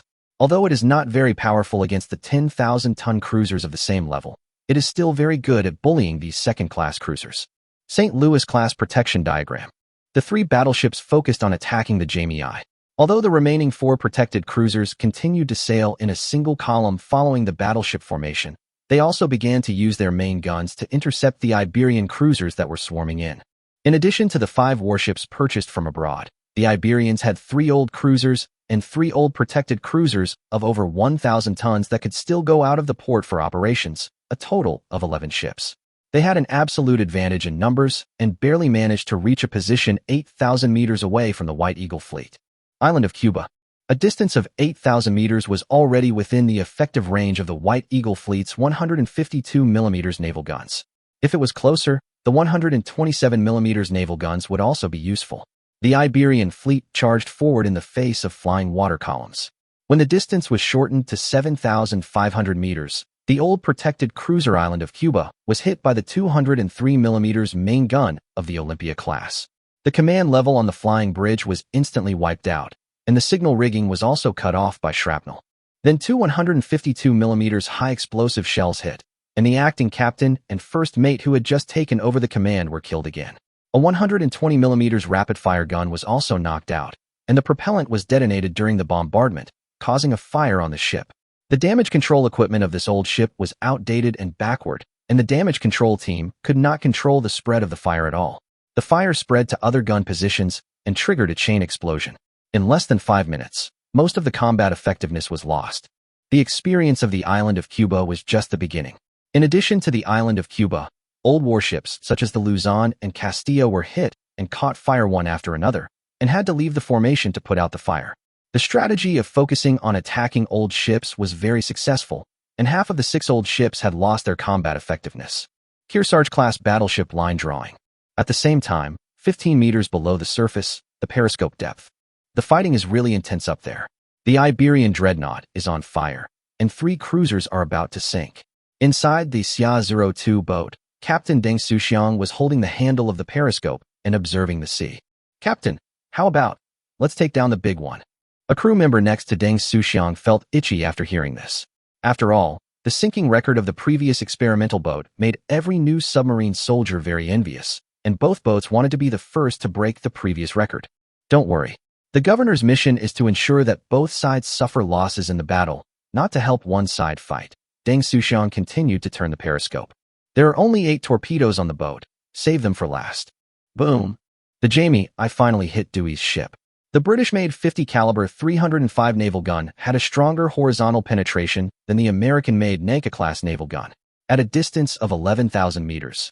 Even if it could not penetrate the 305 millimeters American armor, it could rely on the artillery charge to blow up the 12-inch turret protection. The hot air wave penetrated into the Mark 7 turret of the Michigan through the gap in the turret armor, and metal fragments scratched the arm of the turret commander, Major William. Dewey was still standing on the navigation bridge of the Michigan, gazing at the Jamie I in the distance with great confidence, as if he could see the figure of his current opponent, Rear Admiral Iberia. Boom. The 2 Kearsarge-class ships in the rear started formation firing again. The 2 pre-dreadnoughts with a total of 8 main guns were also a firepower that could not be underestimated. It was no wonder that Commodore Dewey was so confident. The cruiser formations of both sides had approached to 5,500 meters, which was the best time for medium-caliber rapid-fire guns to exert their power. The firepower network of the 4 large anti-ship cruisers covered the remaining 7 Iberian cruisers. The previous 3 Luzon-class cruisers had now completely turned into burning torches and floating coffins, while the 4 White Eagle anti-ship cruisers had basically suffered no losses. Hit amidships, the upper armor belt was penetrated.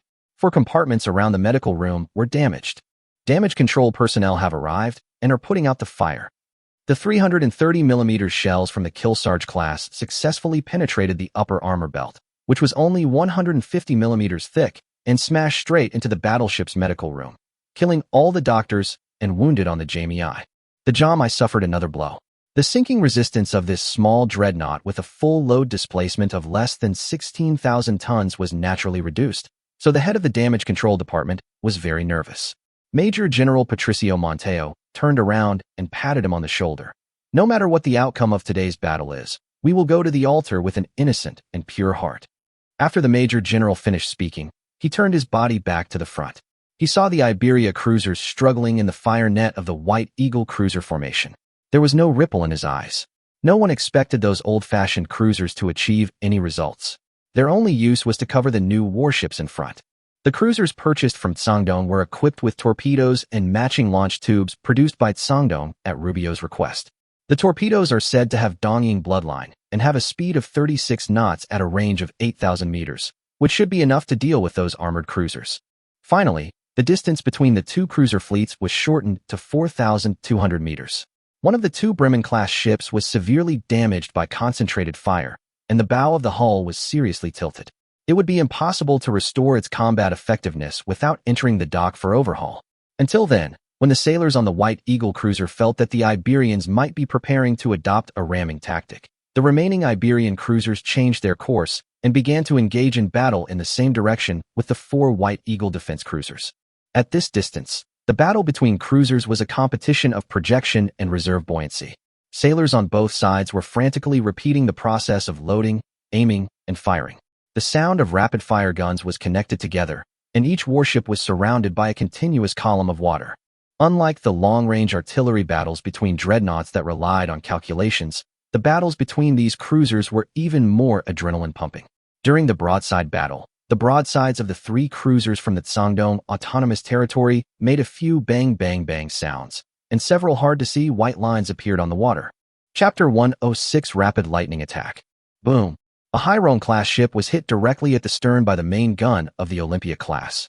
The rear main gun and the crew members were directly reduced to broken parts.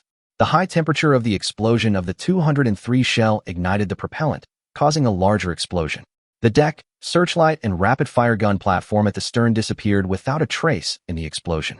The shock wave ruptured the steam pipeline on this old ship, and high-temperature steam poured into the cabin. Under the combined effect of the fire, the Hairon-class ship was simply turned into a living steamer. The battleship quickly lost power and became a sitting duck for the White Eagle fleet. The three Olympia-class ships concentrated their firepower on it, hitting the fragile hull one after another. The deck was swept by the 127mm rapid-fire guns, and the 203mm caliber shells were simply not something a battleship of this tonnage could withstand. Under the intensive fire, the Qiancang class quickly tilted and sank. The number ratio between the two sides reached 5-4. But before the White Eagle sailors could be happy for long, accompanied by a violent explosion, two tall water columns rose from the port side of the Olympia-class, Raleigh, and St. Louis-class, Baltimore, cruisers at the end of the team. Boom! 2 of the 8 torpedoes fired by the 3 ships hit the target, which was a remarkable achievement and made Rear Admiral Montejo, who was in charge of the Qiancang, particularly excited. The 105 kilograms charge of the Type 44-2 torpedo tore open the underwater part of the Olympia-class ship. Under the secondary blow of the water hammer effect, the more than 6,800-ton cruiser trembled violently, and even its keel was twisted. A large amount of seawater quickly poured in from under the protective deck in a short period of time, breaking through layers of watertight doors. Before the damage control team of the Raleigh reached the corresponding position, the cruiser had suffered irreversible, catastrophic water inflow. The attack happened so quickly that the captain of the Raleigh didn't even have time to react. He also forgot to give the order to abandon ship when the ship was severely tilted, resulting in at least 200 people on the cruiser not being able to evacuate in time and becoming the victims of the battleship. The St. Louis-class Baltimore was only badly damaged and not in danger of sinking for the time being due to its large displacement and sufficient reserve buoyancy. However, the large amount of water inflow caused the Baltimore's 102mm waterline armor to be completely submerged below the water surface, and the operation of the lower gun positions was also greatly affected. To make matters worse, the Michigan's turret was hit again in the artillery battle with the Qiancang. Although it did not penetrate the ship, the vibration caused the turret's steering mechanism to jam, which basically meant that the turret could not be used in this naval battle. The long-silent Subic Bay battery announced its return with a roar, along with the 4 203mm coastal defense guns deployed in front of it. The White Eagle Federation fleet has approached to a distance of 10,000 meters from the Subic battery, within the range of the 203mm coastal guns. In an instant, one of the 4 White Eagle cruisers sank and one was seriously damaged. The dreadnought was also hit. The Subic battery resumed operation, and the battlefield situation became confusing again. Such a battle made the members of the submarine force 5,000 meters underwater watch with great interest. I bet an orange that the Iberians will have the upper hand when we make our move. I'll also bet an orange that the White Eagles will overwhelm the Iberians. A moment of luck can't change the gap in hard power. Enough. We are not a sightseeing group. Deng Xuxiang stopped the crew from making noise. Engine room. The motors go full speed. Let's move to another position. Deng Xuxiang had already made up his mind that when the 30 high-speed torpedo boats purchased by the Iberians appeared on the battlefield, the final outcome of the battle would be determined, so Xia 02 needed to move to find a suitable attack position. Montejo himself knew very well that the Iberian Navy was far from taking the initiative on the battlefield. Although the 4 main turrets of Jamie I were intact, the White Eagle Federation, which had lost a twin-mounted main turret, still had 14 main guns of more than 305mm that could be used. What's more, the Jamie I had been hit by 4 shells, and the hull had tilted about 3 degrees. If the situation could not be improved, the final outcome of the Iberian Navy would still be destruction. Rear Admiral Montejo looked towards the entrance of Subic Bay. His fleet was about to sail to the south of the Subic Bay waterway, and the 30 high-speed torpedo boats in the naval port were ready to go. Each of these torpedo boats cost 10,000 taels of silver.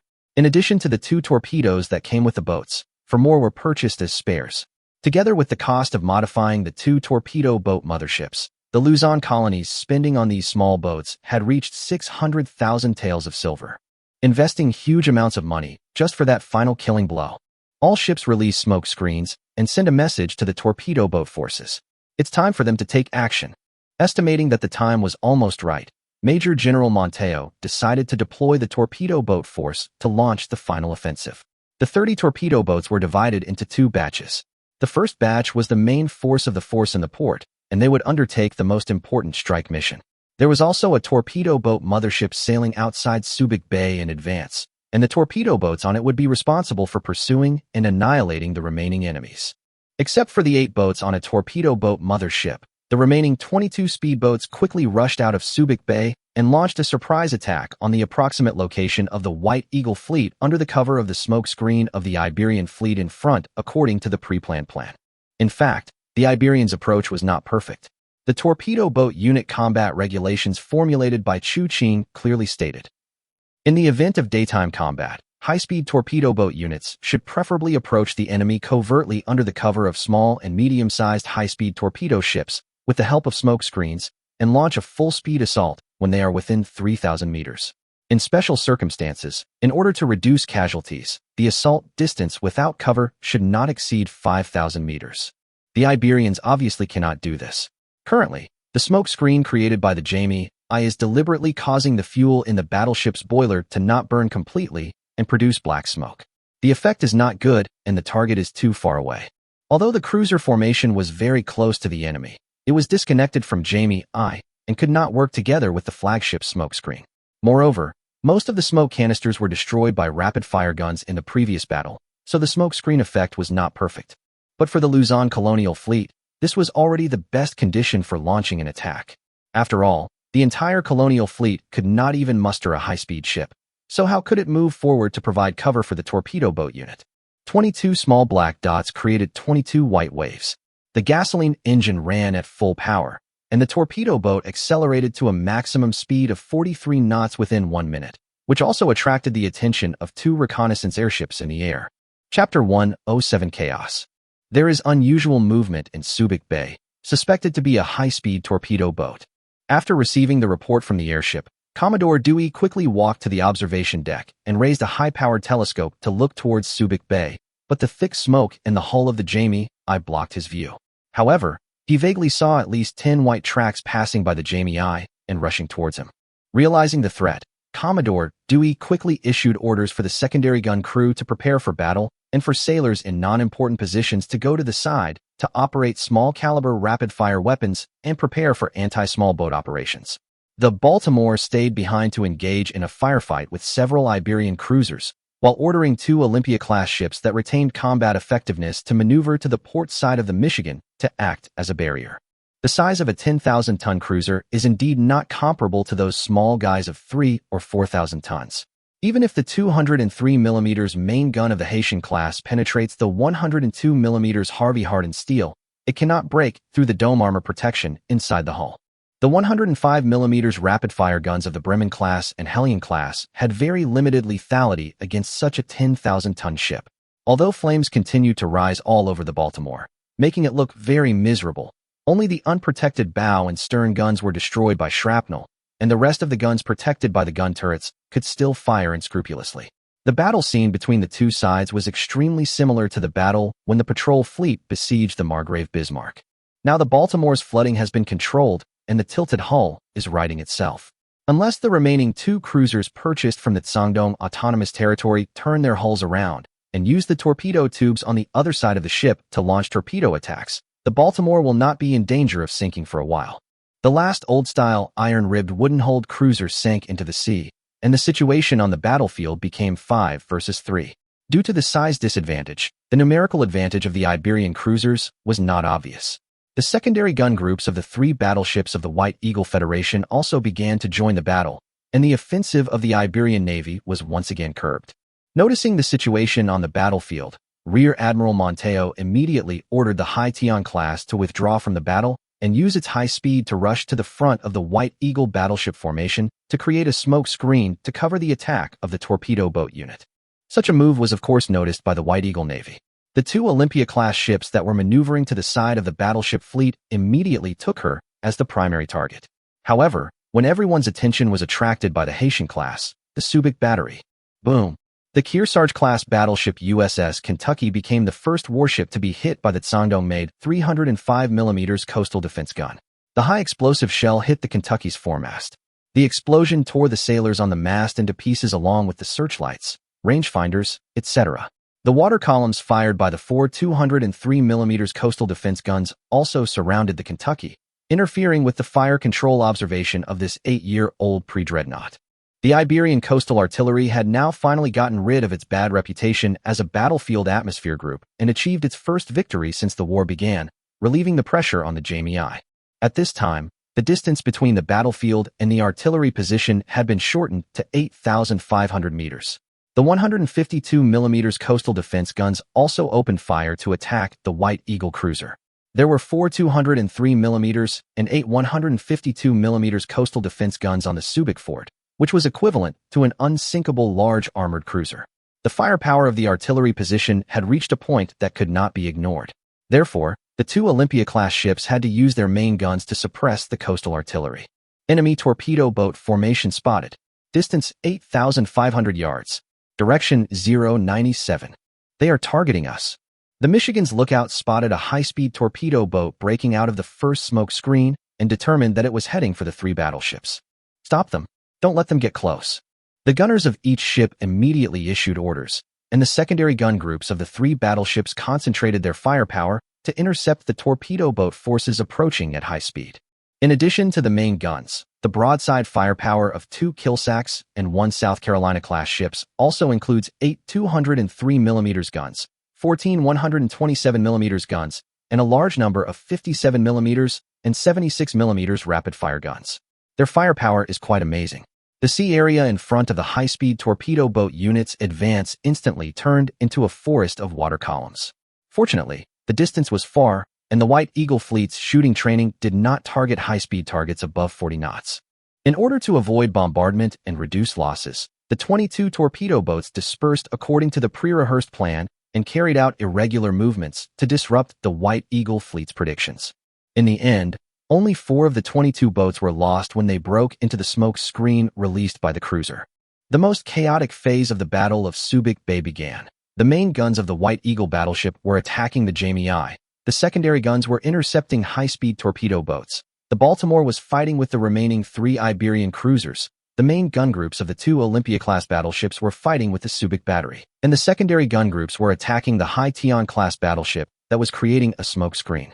The scene on the battlefield was extremely chaotic, and the process of multi-target combat was a great test of the crew's training level. The White Eagle fleet, which had undergone several months of intensive training before the war, could only barely cope with it. The smoke belt released by the Haitian class was less than 5 kilometers away from the White Eagle battleship formation, and it only took a little over 3 minutes for a high-speed speedboat traveling at full speed to cross this distance. Realizing the danger, Commodore Dewey urgently ordered the 2 patrol ships to stop engaging with the Haitian and immediately move closer to the battleship formation. At the same time, he ordered the main guns to change their targets, load shrapnel shells, and launch a rough shot at the torpedo boat formation behind the smoke screen with the assistance of the airship force. The 3 battleships lowered their gun barrels and fired a salvo at the sea behind the Haitian class. More than 10 large-caliber main guns fired at them at a distance of less than 5,000 meters.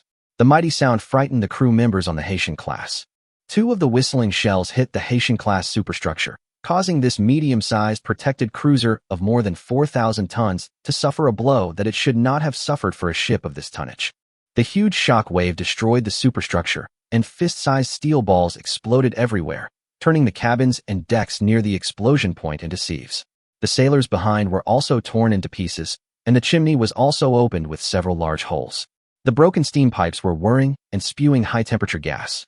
The mission of this cruiser had been completed. The rest of the shells fell behind the smoke screen, causing a series of loud noises, just like using number 12 shotgun shells to shoot mice in the grass. Just one hit from the flying bullets could render a high-speed torpedo boat incapable of combat. Fortunately, there was the cover of the smoke screen, and the rough shooting was not very accurate. In the end, there were only 12 high-speed torpedo boats left after breaking out of the smoke screen. When 12 white waves appeared in front of George Dewey and a group of officers and soldiers of the White Eagle fleet, everyone realized that the final battle had arrived. Chapter 108 Unexpected. Idiot. What are you doing? Reload quickly. Reload quickly. Sergeant Simpson scolded a new recruit who was staring blankly in front of the 57mm gun on the Olympia-class protected cruiser Omaha to wake him up. Sergeant, why can't I see the water column from my gun? Sampson was stunned for a moment. Then he scolded the recruit. That means you hit it. You idiot. The small black dots representing high-speed torpedo boats have appeared in the sight of the White Eagle sailors. Facing this new type of weapon that was advertised as having sunk 2 super dreadnought battleships, for the first time, everyone was frightened. Ridiculous scenes such as the one above were being staged everywhere at this time. The last 4,000 meters was the most dangerous distance for both sides. The two Olympia-class ships had just maneuvered to 1,200 meters in front of the port side of the battleship formation, blocking the attack path of the torpedo boat unit and intercepting the last 12 speedboats with full firepower. The leading attack boat decisively changed its target to two Olympia-class patrol boats and took the other three boats to fire 8 torpedoes at a distance of 2,500 meters from the White Eagle patrol boats. Each patrol boat received 4 torpedoes. The scene of the Raleigh being sunk by a torpedo was still vivid in their minds. The White Eagle sailors were horrified to see 4 white waves at a speed of 36 knots rushing straight towards them. The two ships were forced to start turning at a large angle to evade, and their firepower became sparse. At this time, the artillery fire of the Jamie I arrived. With the original Blue Star's fire control device from the 1910s, it was still accurate enough to shoot at a 6,000-ton target at a distance of 9,000 meters, and the Olympia suffered a fatal blow. A salvo of fire hit 2 armor-piercing shells, which penetrated the engine room directly. The explosion destroyed the engine system of the Olympia and caused a fire to spread to the upper deck. The original flagship of the Far East Fleet was luxuriously decorated with many luxurious furniture and decorations. Now these flammable and gorgeous decorations were emitting billowing smoke under the high temperature. The remaining boats took advantage of the weakened firepower and rushed through the blockade in one go, facing the secondary gun firepower of the 3 battleships. The Michigan lowered its main guns to the limit and fired its final and most powerful round of shrapnel attack, capsizing 4 of the 8 boats. Another high-speed torpedo boat was smashed into pieces by the secondary guns of the battleship Michigan. The remaining 3 boats rushed to a distance of 900 meters from the Michigan and fired the 6 torpedoes they carried, blocking the Michigan's space for dodging, but they themselves were torn into pieces by the secondary guns and rapid-fire guns of the 3 battleships. Full left. Reverse the left engine. Overload the right engine. Colonel Gridley shouted at the top of his lungs. The staggering Michigan had tried its best to maneuver to avoid the fatal blow, but the 900-meter launch distance was too close, and the Michigan was not a warship good at maneuvering. Colonel Gridley watched helplessly as 2 of the missiles hit the Michigan's hull. The imagined earth-shattering explosion did not happen, which surprised both Commodore Dewey and Rear Admiral Montejo on the Jamie I. How is this possible? Patricio Montejo's eyes were almost spitting fire. The torpedo hit, but did not explode. This is clearly an ammunition problem. In the pre-war simulations, 20 high-speed torpedo boats, with the cooperation of surface ship forces and regardless of casualties, could basically guarantee the sinking of the South Carolina-class ships of the White Eagle fleet. Therefore, Major General Montejo had high hopes for them, and even prepared to use a second wave of high-speed torpedo boats to finish off and pursue the White Eagle flagship after sinking it. As a result, the killer weapons purchased with 600,000 taels of silver were used up, and the surface fleet also made great sacrifices, just to create the best attack conditions for them to kill the most threatening White Eagle Federation battleship with one strike. All the work was completed, but the chain fell apart at the last ammunition link.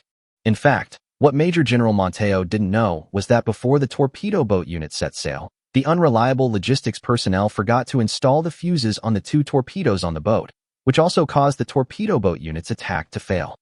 The White Eagle fleet reacted with great morale. While shouting, "God bless the White Eagle," Commodore Dewey commanded the fleet to gather its formation and launch a full-scale counterattack. He knew that after the torpedo boat attack, the Iberians would have no more tricks up their sleeves. Soon, 2 Killsack-class 330mm heavy guns mercilessly sent the Haitian-class ship that was responsible for covering it to the bottom of the sea. The Bremen-class and Hylon-class ships that were attacking the Baltimore had also suffered heavy damage and almost lost their combat effectiveness. After hitting a Chilsarge-class ship for the last time, the Subic battery was once again covered by the Michigan's artillery fire, and the gun crew members on the position were completely submerged in the billowing smoke and dust. On the other hand, the morale of the Iberian sailors plummeted. Now the White Eagle side only has 2 combat cruisers and 3 battleships, but their side only has the Jamie I that still retains relatively complete combat effectiveness. Anyone with a discerning eye can see the difference in strength. The 2 desperate Iberian cruisers launched a death charge on the Baltimore, attempting to bury the 10,000-ton cruiser using ramming tactics. Rear Admiral Montejo closed his eyes in pain. He knew that his fleet could no longer win this naval battle. The last hope of the Iberian fleet had disappeared. Even if the torpedo boat carrier at the mouth of the bay launched the last wave of torpedo boats to attack without orders, the loss of the Luzon colony was a foregone conclusion. Boom! The gunfire of the White Eagle battleship once again enveloped the Jamie. The huge waves caused by the thick water column made the battleship shake, and the tied lifeboats were constantly shaken off and fell into the sea. The A turret of the Jamie was also knocked down by the armor-piercing shells of the White Eagle battleship. In addition, the relative angle at this time was not enough for the four main turrets of the Jamie to fire at one another. Now the firepower of the Jamie had been reduced to the level of a pre-dreadnought, with four 305mm guns. Take her to the mouth of Subic Bay. Even if she sinks, she must sink there. We can't let these White Eagles take over Luzon so easily. The Major General turned around and said to the captain of the Jamie. He decided that even if she sank, she had to block the waterway and create trouble for the White Eagles. The Jamie turned around and fled towards the mouth of Subic Bay, while the remaining 8 high-speed torpedo boats headed straight for the Baltimore, which was 8,500 meters away. Chapter 109. The Yellow Bird Behind. 15 meters below the sea surface, 1,100 meters southwest of the White Eagle fleet, the propeller of the Xia-02 boat was pushing at full speed. The boat had reached its maximum speed underwater, and its bow was already heading in the direction of its prey. Large target number 1, distance 1050. Deng Suxiang put the crosshairs on the firing Michigan. Horizontal position 012, the deputy captain added, looking at the scale on the periscope. Torpedo tubes 1, 2, 3, 4, 5, 6, prepare to launch, set speed to maximum, set depth to 6 meters. Deng Suxiang looked at the nautical chart again to confirm the position and course of both fleets. This time he would not only use the 4 torpedo tubes in the front, but also the 2 torpedo tubes in the rear. His plan was to fire the front torpedo tube while the submarine was moving at full speed, then dive through the bottom of the White Eagle fleet and use the rear launch tube to attack the remaining ships. However, for the sake of concealment, the periscope would be retracted after the attack, and the rear torpedoes would be fired entirely by feeling and prediction. 3, 2, 1. Put away the periscope. 5 seconds apart. Fire from torpedo tubes 1 to 4. Dive to 30 meters. With several violent vibrations, for 508 millimeters, submarine-launched torpedoes headed straight for the Michigan. At the same time, Xia-02 dived to the seabed below 30 meters with the cooperation of the bow and stern elevators. Boom! Boom! There was a violent vibration in front, and the submarine began to shake. The lights inside the submarine flashed twice, but all the crew members were delighted. 2 torpedoes hit. Boat number 02 was still moving forward, and the helmsman occasionally corrected the course according to the instructions issued by the captain. The rumbling sound of the engine above meant that the boat was passing above the White Eagle fleet. Deng Suxiang looked at the stopwatch and estimated the movement of both sides in his mind. The crew members around him all had great trust in their captain and believed that Deng Suxiang could lead them to achieve results. Deng Suxiang was the final deputy captain of the original experimental boat. In addition to his command ability, he also showed amazing mental arithmetic ability at the Naval Academy. He was then noticed by Chu Qing and appointed as the deputy captain of the number 2 boat. The rumbling sound of the engine faded away, and Deng Suxiang looked up at the stopwatch. Torpedo tubes 5 and 6, fire. Boom. A huge explosion sounded again, and a Kearsarge-class ship followed the same fate as South Carolina. The 508mm submarine-launched torpedo was no small 457mm one. The pre-dreadnoughts and early dreadnoughts of this era generally did not pay attention to underwater defense, and one torpedo was enough to severely damage or even sink them. The South Carolina-class ship, which had been hit by 2 torpedoes, was now a dead fish. The surviving White Eagle sailors scrambled to jump into the sea to escape. The Kearsarge obviously could not hold on for long. The retreating Iberians were even more ecstatic when they saw this scene. I think the torpedoes from the previous torpedo boat exploded. They were stuck on the hull for some reason, and then they were induced to explode for some reason. The captain of the Jamie, I speculated excitedly. I praised the merciful Father in heaven. Major General Monteo excitedly made the sign of the cross on the Jamie. Although he was not quite sure what caused the 2 White Eagle battleships to explode, the opponent's 2 high-end combat forces were now completely lost. The Iberian fleet, which now had the support of coastal artillery and dreadnoughts, was not afraid of the White Eagle Federal Navy, which only had 1 dreadnought left. Let's give these cowboys a good beating with our 305mm naval guns. The White Eagle Federation was attacked in such a strange way that they thought it was some secret weapon of the Iberians, such as low visibility and ultra-long-range torpedoes. The remaining Qiancang-class battleship, which hastily hoisted the commander's flag, quickly issued orders to the remaining ships, requiring them to stop fighting and quickly withdraw from the waters near Subic Bay. Rear Admiral Montu clenched his fists and was originally prepared to order the Jamie I to turn around and pursue the remaining White Eagle fleet. However, after listening to the opinions of his staff and reweighing the pros and cons, Rear Admiral Montu finally did not issue a pursuit order. Instead, he recalled the ships and torpedo boat formations, reorganized the defense, and only ordered the shore artillery units to continue attacking. The Luzon Colonial Navy now only had one Bremen-class light cruiser and a seriously damaged and paralyzed Siren-class, apart from the Jamie I and 8 torpedo boats. It would be meaningless to fight to the death with the White Eagle fleet, which was only concerned with escaping. Anyway, the outcome of this battle has been determined. Although the Jamie I was also seriously damaged, the victory in the Battle of Luzon Colony was of great significance to the Kingdom of Iberia. It was definitely a major blow to the local rioting natives in Luzon, and it also played a considerable stabilizing role in the morale of the garrison in the Havana colony. Anyway, everything is developing in a direction that is beneficial to the Iberian Kingdom, and my name will be forever engraved in the history of the Iberian Kingdom. Rear Admiral Montejo announced the news of the victory of the battle to all the remaining ships in the fleet, and the surviving Iberian sailors cheered and hugged each other. Governor Feldman on the shore also got the news and smiled at Rubio. The dejected figure of the White Eagle fleet gradually moved away, and Major General Montejo was completely relieved. The previous 8 torpedo boats had also returned and were being relifted onto the mother ship. However, when the Iberians were about to report this good news to their homeland, something unexpected happened. Subic Battery report. Smoke column spotted in the southeast. A fleet is moving. The signalman rushed into the bridge of the Jamie I and reported the news. What? Major General Montejo and other Iberian officers rushed forward, raised their binoculars to look for the target.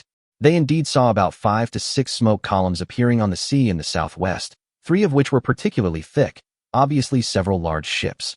Judging from the direction of sailing, they were obviously heading towards Manila. Who are they? Are they the reinforcements of the White Eagle Federation? Major General Montejo's heart was once again in suspense. The battle had just ended, the crew were extremely tired, and most of the ammunition had been used up. The Coastal Artillery Unit had just reported that all 305mm shells had been used up. If any sudden incident occurred at this time, the consequences would be absolutely disastrous. Chapter 110 Uninvited. In view of the tense situation in your country's Luzon colony, our department was entrusted by Governor Chu Ching of the Tsangdong Autonomous Territory to come and pick up the Tsangdong overseas Chinese who were previously stranded. I hope you will cooperate. Major General Montejo was shocked when he received the telegram. He turned his head to look outside the porthole at the 5 Iron Blood cruisers flying the Iron Cross and Black Eagle flags and the landing ships surrounding them. He couldn't believe that such a large-scale deployment was made just to pick up these 6 instructors. But we don't know where these 6 people are now. Copy the telegram to Governor Feldman. Major General Montejo held his forehead with both hands, with a painful expression, warned the iron-blooded Chinese not to approach the 4,000-meter range of the Subic Bay fort. He understood that the Iberian Luzon colony was in big trouble. Just looking at the size of the fleet sent by the Iron Blood Nation's Far East Fleet this time, it was clear that it was not just about sending people. If it was purely for support, then sending a high-speed cruiser would be enough. These 3 armored cruisers of more than 10,000 tons were obviously prepared to deal with the battle.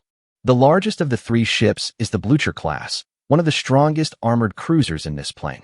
The remaining 2 13,000-ton fully loaded Scharnhorst-class ships are not easy to deal with either. If the Jamai was in good condition and the Subic battery had sufficient ammunition, it might have been able to fight back. But in the current situation, with 3 armored cruisers joining forces to besiege its flagship at close range, the badly damaged Jamai would certainly not be able to withstand it. In the previous battle, the Jamai was flooded, causing the main armor belt to almost sink into the sea. The upper armor belt alone could not withstand a close-range direct hit from a 210mm naval gun.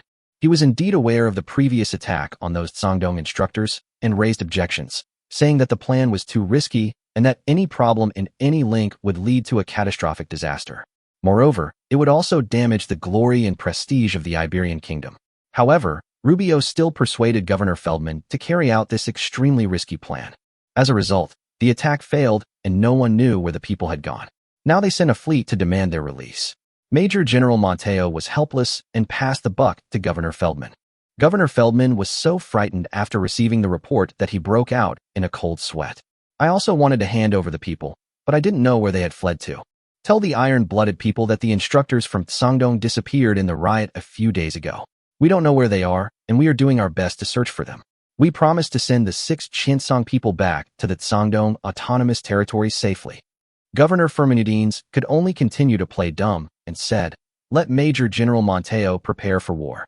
On the other side, after receiving Feldman's order to prepare for battle, Monteo reluctantly ordered the sailors to return to their battle positions and be on alert, preparing to demonstrate the Iberian Navy's determination with a final battle.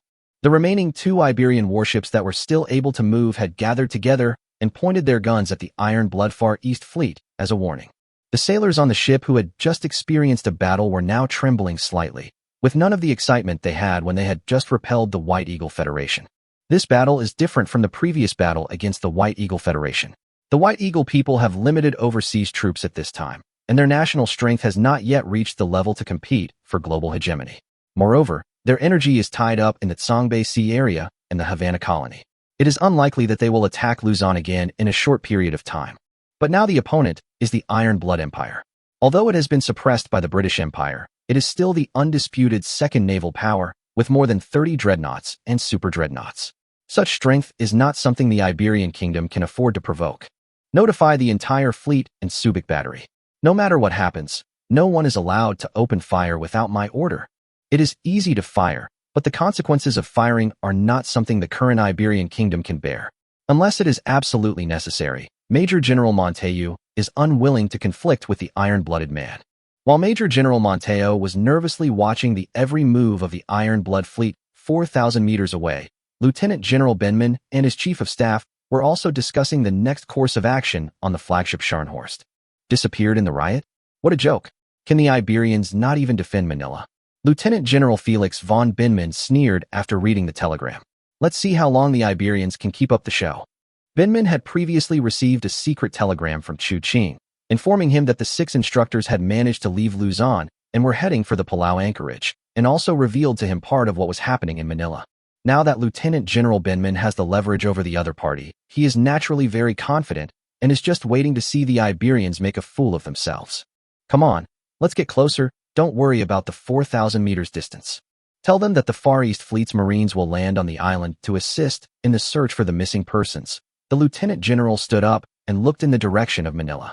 This is not a request, but a notification. Colonel Spee nodded, stood up, and gave orders.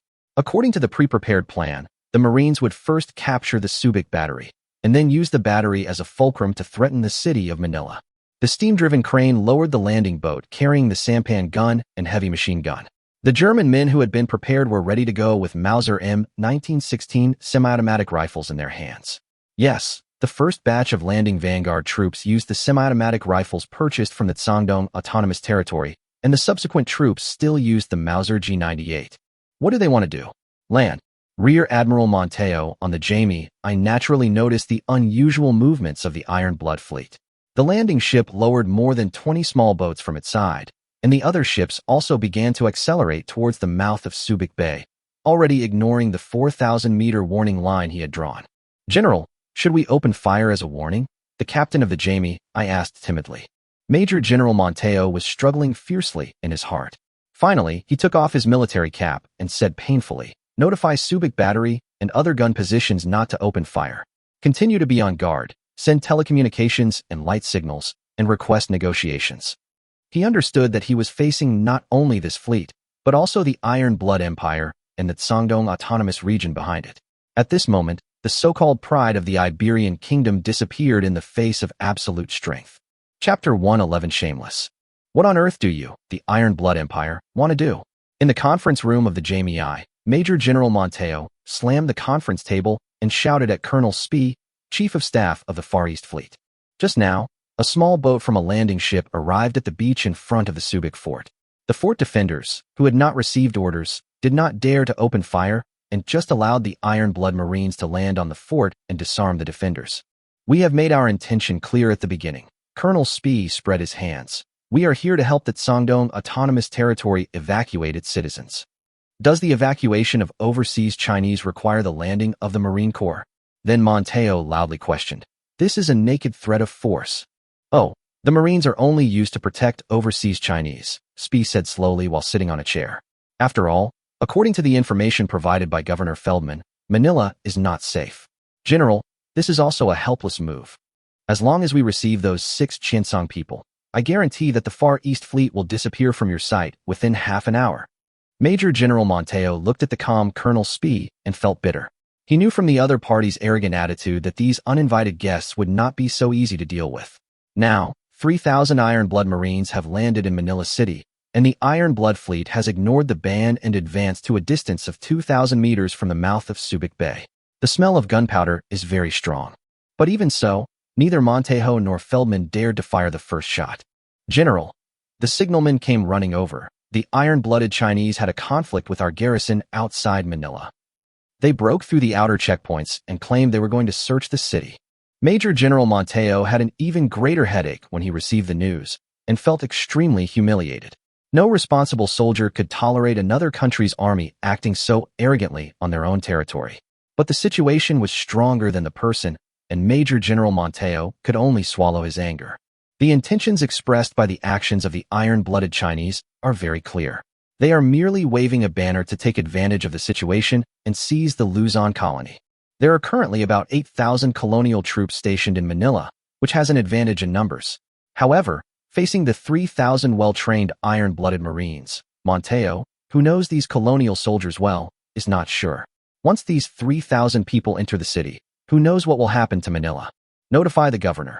Before Montju could finish his words, his attendant came in with a telegram.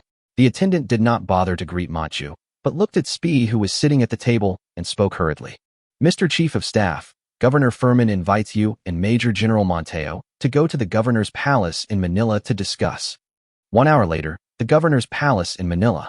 We are doing our best to search for the abducted Sangdong expatriates, and your country's actions not only interfere with our search and rescue operations, but also greatly challenge the dignity of the Iberian Kingdom. As long as you leave the territory of the Kingdom of Iberia immediately, I will not report what happened before to the mainland. We will continue to search and rescue the 6 Sangdong expatriates. Governor Feldman spoke with forced calmness, using a serious expression to hide his inner panic. He originally did not want to deal with this group of iron-blooded people, but the iron-blooded Marines had already broken through the checkpoint and entered the city of Manila. Their intention was very obvious, which was to force him to come forward. Your Excellency the Governor, I apologize for the offense we have caused you before. Colonel Spee narrowed his eyes and bowed slightly. But please understand our actions. As long as we successfully bring the 6 expatriates from the Sangdong Autonomous Territory, we will leave Luzon and officially apologize to the Iberian Kingdom for the previous unpleasantness and pay compensation. Feldman and Montaigu looked at each other. After negotiating for so long, these iron-blooded Chinese people just refused to give in. Their attitude was very abnormal. If those instructors were still on their territory, then everything these people had done before would have been digging a hole for themselves. Once it was exposed, they would definitely be condemned internationally. To do so now is as if one has obtained some inside information and is insisting that one cannot hand over anyone. Taking one last look at Colonel Spee, who seemed confident, Governor Feldman signaled his trusted men to leave the meeting room and guard the door. Let's talk, Mr. Chief of Staff. The last fantasy has been shattered. Feldman now understands very well what these iron-blooded people want. What they want is the Luzon colony. The governor is indeed a wise man. Spee laughed when he saw Feldman's actions. After repeated provocations from his side, these Iberians finally couldn't continue their show. Your guess is correct. The 6 instructors from Sangdong have now safely left the Luzon colony. Despicable action. Major General Monteo was furious, but before he could finish his words, he was interrupted by Colonel Spee. Then I would like to ask Major General and the Governor General, can the previous actions of the Luzon colony be called noble? The 2 men were speechless for a moment. It was obvious that the iron-blooded Chinese people on the opposite side basically knew the general situation. Just as they were thinking about how to deal with it, Colonel Spee spoke again. In fact, our goal is the same as yours. Neither of us wants to see the White Eagle Federation extend its tentacles into Luzon, so there is a possibility of cooperation between us. Well, finally showing his fangs, Governor Feldman smiled bitterly in his heart. I guess you didn't inform the mainland about your previous actions? Colonel Spee spoke politely, but the questions he raised hit Feldman's pain points. Seeing Feldman shaking his head, Spee knew there was an opportunity here. The empire has discussed with the Qiancang Autonomous Territory in advance. We cannot announce the truth of the matter to the public, but still use the statement of indigenous riots. But it's just that we hope to buy the Luzon colony from your country for 1 million marks. This is impossible. Feldman and Major General Monteo shouted at the same time. You are so shameless. Chapter 112, The Last Face. 1 million marks, not 1 million gold marks, was only equivalent to 200,000 taels of silver, about the value of 2 loaves of bread. Fog. It was a bit too overbearing to want to buy Luzon with such a small amount of money. You know, when Rubio went to buy a ship before, 150,000 taels was only enough to buy a third-hand old kaiji. We just beat those damn cowboys away, and you want to come and take away our victory. Feldman was so angry that he couldn't control his emotions. If that's the case, let's fight now. Come on, let's fight. Start a war? Maximilian von Spee laughed dumbly. Your Excellency, Governor, do you still have a chance to fight us on equal terms now? We have already taken control of the Subic battery. Our warships are also capable of penetrating the armor of your flagship at this distance. Do you really want to destroy the last of the Luzon colonial fleet strength? We are not willing to engage in battle with the Iberian Navy, so our naval guns are not pointed at the surviving Iberian warships. However, judging from the situation in front of your fleet, if we start a war again, your fleet will have no chance of winning. Your Majesty and I would both choose the glory of not having a single ship left. We would rather not leave behind a fleet that has lost its glory. Colonel Spee looked at the stubborn Major General Monteo and felt a little troubled by this paranoia. General, with all due respect, your country should wake up from the past glory of the Kingdom of Iberia, Colonel Spee said seriously. In fact, your country is destined to lose the Luzon colony. You should know that the White Eagle's targets include not only Luzon, but also Havana and even the Iberian Kingdom's homeland. You should know what keeping a dreadnought means to the Kingdom of Iberia now. Spee stared into the eyes of Major General Monteo. The Battle of Havana will begin soon.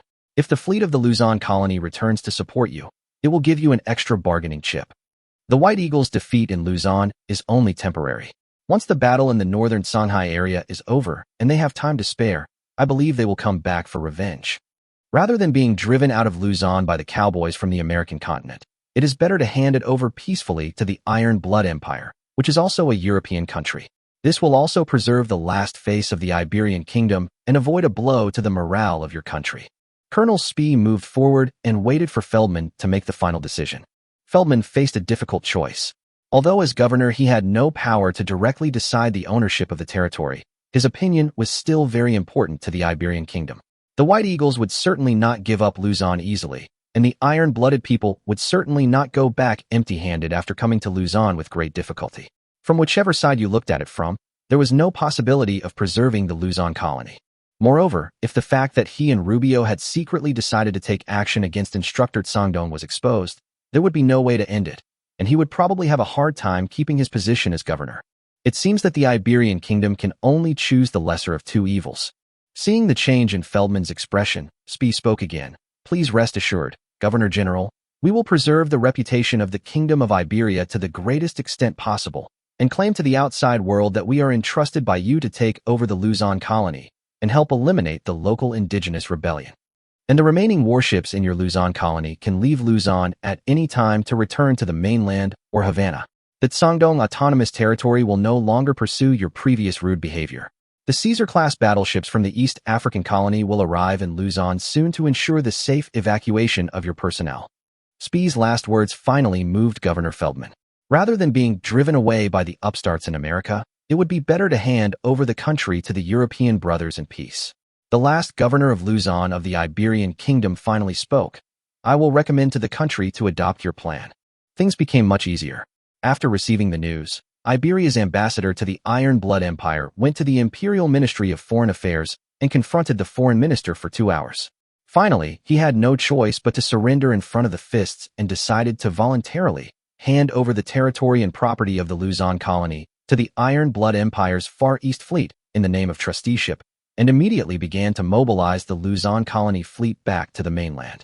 The agreement between the two parties was urgently signed in the evening of the same day, and the explosive news was spread all over the world via radio waves. Lieutenant General Benman was delighted when he received the news. After seeing the flag of the Kingdom of Iberia being lowered from the governor's palace, he immediately ordered his men to arrange a visit to the island.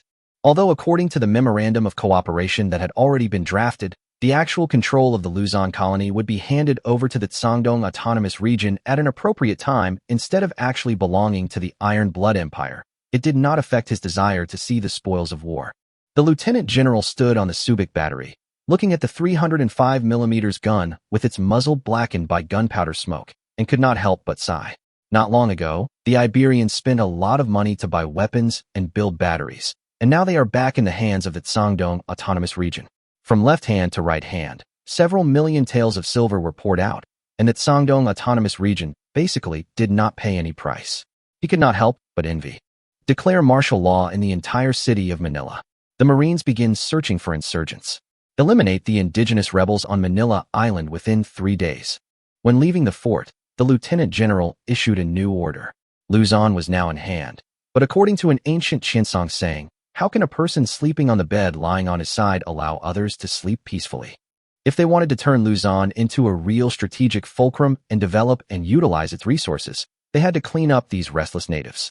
The Qiancang Marine Corps, which set sail from Ingzhou Island, will also arrive in the near future. This group of 6,000 troops will work together with 3,000 soldiers from the Far East Fleet to wipe out the rebel forces led by Katapunan. Commodore Dewey was rescued aboard the Kentucky after the sinking of the Michigan. He was writing a battle log in the officer's cabin when he received this urgent telegram. Then, the 64-year-old Commodore sighed and realized that given the current situation, retaking Luzon was basically a luxury.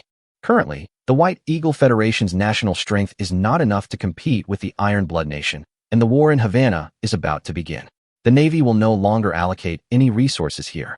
By the time the Iron Blood Nation eliminates the remaining indigenous forces in Luzon and completely gains a foothold, there will be no more chances. However, the high-profile participation of the Iron Blood country in the Luzon War shows that the Iron Blood country, which had deliberately reduced its presence in the past, has changed its strategic direction. The British will definitely notice this and make corresponding response deployments. Chapter 113 Bidding. Dear Joseph, the iron-blooded people have made quite a fuss this time. British Prime Minister Robert Guest Cecil, Marquis, lamented that the Luzon colony and the surrounding islands have become the possession of the iron-blooded Chinese. Now they have regained their foothold in the Far East and have a much larger territory than before. I think the cowboys should be jumping up and down right now. Colonial Secretary Joseph Chamberlain also nodded. Luzon under the control of the Iron Bloods is indeed a threat, but as of now, the Iron Bloods cannot make the Luzon colony play a role for a while. You mean those monkeys that are causing such a scene on Luzon? That's right, Chamberlain nodded. They will cause a lot of trouble for the Iron Blood Man, and the White Eagle Federation, which has taken away the fat meat in its mouth, will definitely not let the Iron Blood Man have an easy time. The 2 Queen Elizabeth-class battleships that the Admiralty has transferred from the Mediterranean Fleet will arrive in the Far East in about a month. Together with the 1 Queen-class battleship already in the Malay Archipelago, the 3 most powerful super-dreadnought battleships currently stationed in the Far East. I don't think the iron-blooded Chinese have much chance of making any waves. And as long as the Qingzhou Islands are still in the hands of the Empire, we will still have an incomparable advantage, Marquis Cecil added. But this incident also shows that the iron-blooded Chinese are beginning to become restless. Joseph Chamberlain took a sip of black tea. Perhaps we should pay more attention to prevent them from challenging our maritime rights. As far as the Iron Blood people are concerned, they are still far from being able to compete with the British Empire on equal terms, Marquis Cecil smiled. At least their naval fleet in the Far East is not capable of confronting us. Once a war breaks out, our troops in the Far East can easily block the connection between these colonies and the Iron Blood mainland. And then, Governor, the Iberians have begun to evacuate Luzon, but they seem to be secretly transporting precious metals such as gold and silver in the warehouse. Should we instruct the Iron Blood to stop them? No need. We have already got such a large piece of land like Luzon. Why would we care about a few pieces of silver? At the Qiancang governor's mansion on Taixi Island, Chu Qing has received the news that the plan has been successfully completed. Now Luzon has fallen into the hands of Qiancang and Taixi Kingdom. The rubber, sugar, and other materials on it are important strategic materials.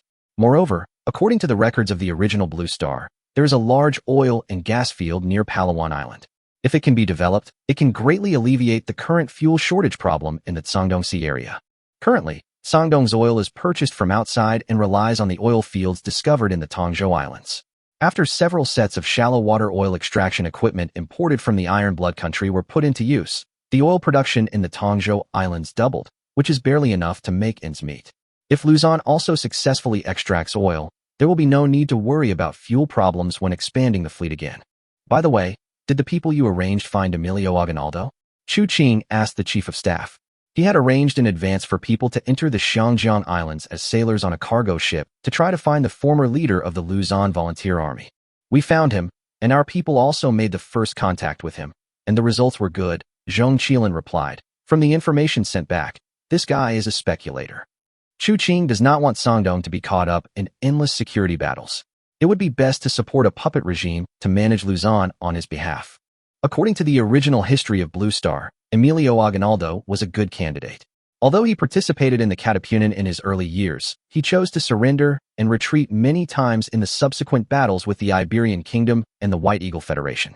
He was cowardly and easily compromised, making him a good candidate for a puppet. Previously, the White Eagle people had approached him hoping to use his influence to call on the local indigenous people of Luzon to resist the Iberian army to indirectly help the White Eagle Federation, and this man readily agreed. Now that the White Eagle Federation has lost power in Luzon, he should not refuse the olive branch thrown by his side. How long will it take Commander Zhang's fleet to reach Luzon? It is expected to enter Luzon the night after tomorrow. Well, tell Zhang Mingxuan to have the Marines land in the northeast of Luzon and annihilate any indigenous rebels they encounter until the islands in northern Luzon are razed. Qiancang was indeed prepared to use Aguinaldo's influence to subdue the local indigenous rebels, but that did not mean Qiancang was prepared to keep them intact. What Qiancang wanted was a watchdog tied with a chain, not a ferocious wolf. So we have to cripple these people first, and then we can talk about recruiting them. Governor, the White Eagle Federation has sent a new offer. After Zhong Qilan left, the attendant handed over a new telegram. Ever since Qiancang threw the Corbeil-class warship into the arms market, except for the French who protested loudly, all other warring forces have been extremely active. The Second Empire offered 12.5 million taels. Qiancang Kingdom offered 13 million taels. The Caucasian people's offer was 500,000 higher than Qiancang Kingdom's. And even the Iberian Kingdom, far across the ocean, offered 13 million taels. However, the White Eagle people's offer was only 12.5 million taels, the same as the Second Empire. Qiancang knew that the price would continue to rise, so he did not respond to any party. Instead, he made the bids of all parties public to all parties participating in the bidding to further stimulate consumption. All parties started to curse immediately. Wasn't it obvious that they were deliberately trying to drive each other up in price? However, despite the curses, they still had to buy. After all, dreadnoughts were not something that could be bought casually.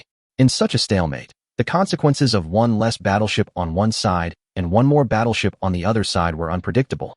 Qiancang opened the telegram and found that, as expected, the White Eagle Federation, which had lost a South Carolina-class battleship, could not sit still when it saw that the Iberians also participated in the bidding and offered 13 million taels of silver. They contacted Qiancang and said that they were willing to buy her for 14 million taels of silver, and expressed their willingness to provide an additional 1 million taels of silver worth of high-strength steel or other industrial equipment regardless of whether the transaction was successful or not. They only hoped that the Sangdong Autonomous Region would not sell the battleship to the Iberian Kingdom. 14 million taels of silver plus 1 million taels of silver worth of equipment and materials. This price is already good. Just when Qiancang was considering whether to ask the White Eagles to add a little more, the new offer from the Second Empire also arrived.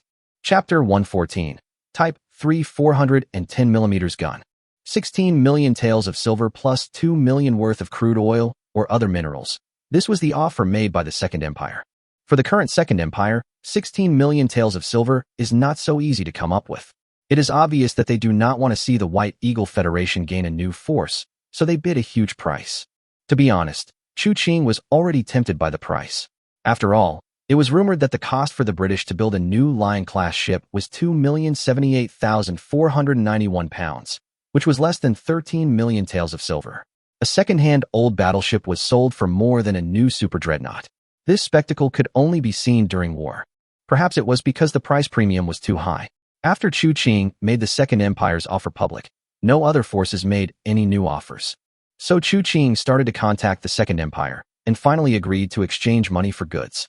The Second Empire sent ship-receiving personnel to drive a cargo ship carrying minerals from the Second Empire's jurisdiction, and the Corbeil-class ship also set sail at the same time, and they met halfway to complete the handover.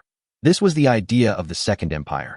The purpose was to save time to the maximum extent and make the battleship combat ready as quickly as possible. Once the 16 million taels of silver are received, the construction of the new battleship can be truly put on the agenda.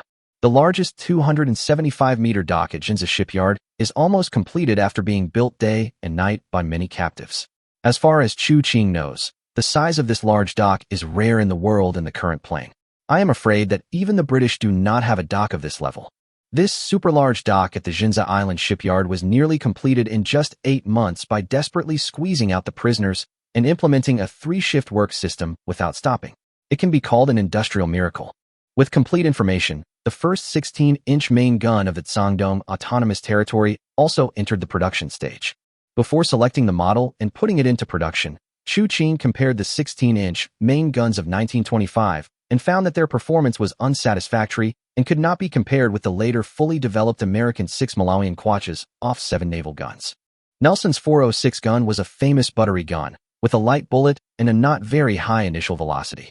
Its long-range penetration was not even as good as the original 42 caliber 381 mm heirloom. The indicators of the early 1 Malawian Quacha off 2 of the White Eagle Federation were mediocre.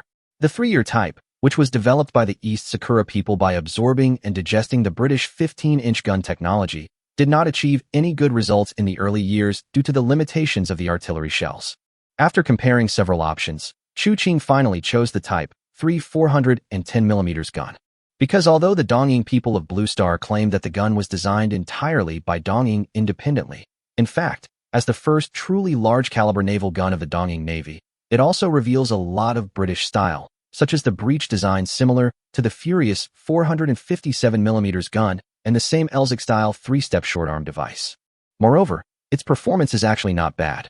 Its weight and caliber are basically the same as the British 381 mm main gun, which is 25 mm smaller, but its muzzle energy reaches an extremely amazing 310,284,000 joules.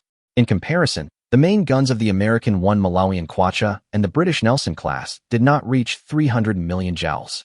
It's just that the Dongying people on Blue Star did not have any good artillery shells before 1925 and could not give full play to its performance.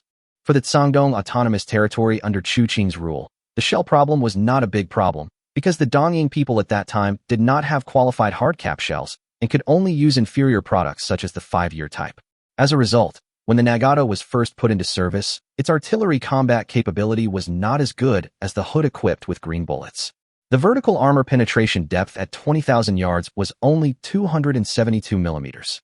It is counterintuitive that a 16-inch shell cannot defeat a 15-inch shell, but this was indeed the case in the early 1920s, so countries regarded the hood as having the same combat power as the Big 7. It can be seen that a good shell can indeed bring a leap forward in the overall combat capability of a battleship. But now that Qiancang Autonomous Territory has authentic British original hard quilt cap technology, and Qiancang himself has a certain understanding of the development and evolution of naval gun shells in later generations, so he can reproduce the new design on the new 410 shells in advance. By then, there will be no obstacles in developing a projectile with a boat-shaped tail, a more slender, sharp, and streamlined body. The super shell composed of RDX charge, drag-reducing projectile, high-hardness blunt cap, and sharp wind cap will surely fully bring out the power of this gun. Curved diagram of the penetration of VC-hardened armor by various types of IGN large-caliber naval guns using Type 91 armor-piercing shells. The production of large-caliber artillery of this level requires many skilled technicians. Although there are many small and medium-caliber artillery production lines in the Qiancang Autonomous Region, there are very few workers who have participated in the manufacture of large-caliber naval guns. Therefore, Qiancang also included the technical and operating personnel of the Armament Bureau responsible for the production of large-caliber naval guns into the amplification range of the resonance amplification field. Now, any worker picked out is equivalent to having more than 8 years of experience in large-caliber naval gun manufacturing. In view of Blue Star's later combat experience, the increasing engagement distance has greatly increased the probability of shells hitting the horizontal deck, coupled with the threat of bomber bombs that will inevitably appear in the future, so one of the requirements Qiancang set for the new battleship is to strengthen horizontal protection. After the plan put forward by the Ordnance Bureau was rejected twice by Qiancang, they finally decided on a protection system consisting of multiple layers of armored decks. The thickness of the main horizontal protection deck under the 2 layers of 22 mm upper deck has been increased to 178 mm, covering core areas such as the middle section of the hull, the ammunition depot, and the engine room.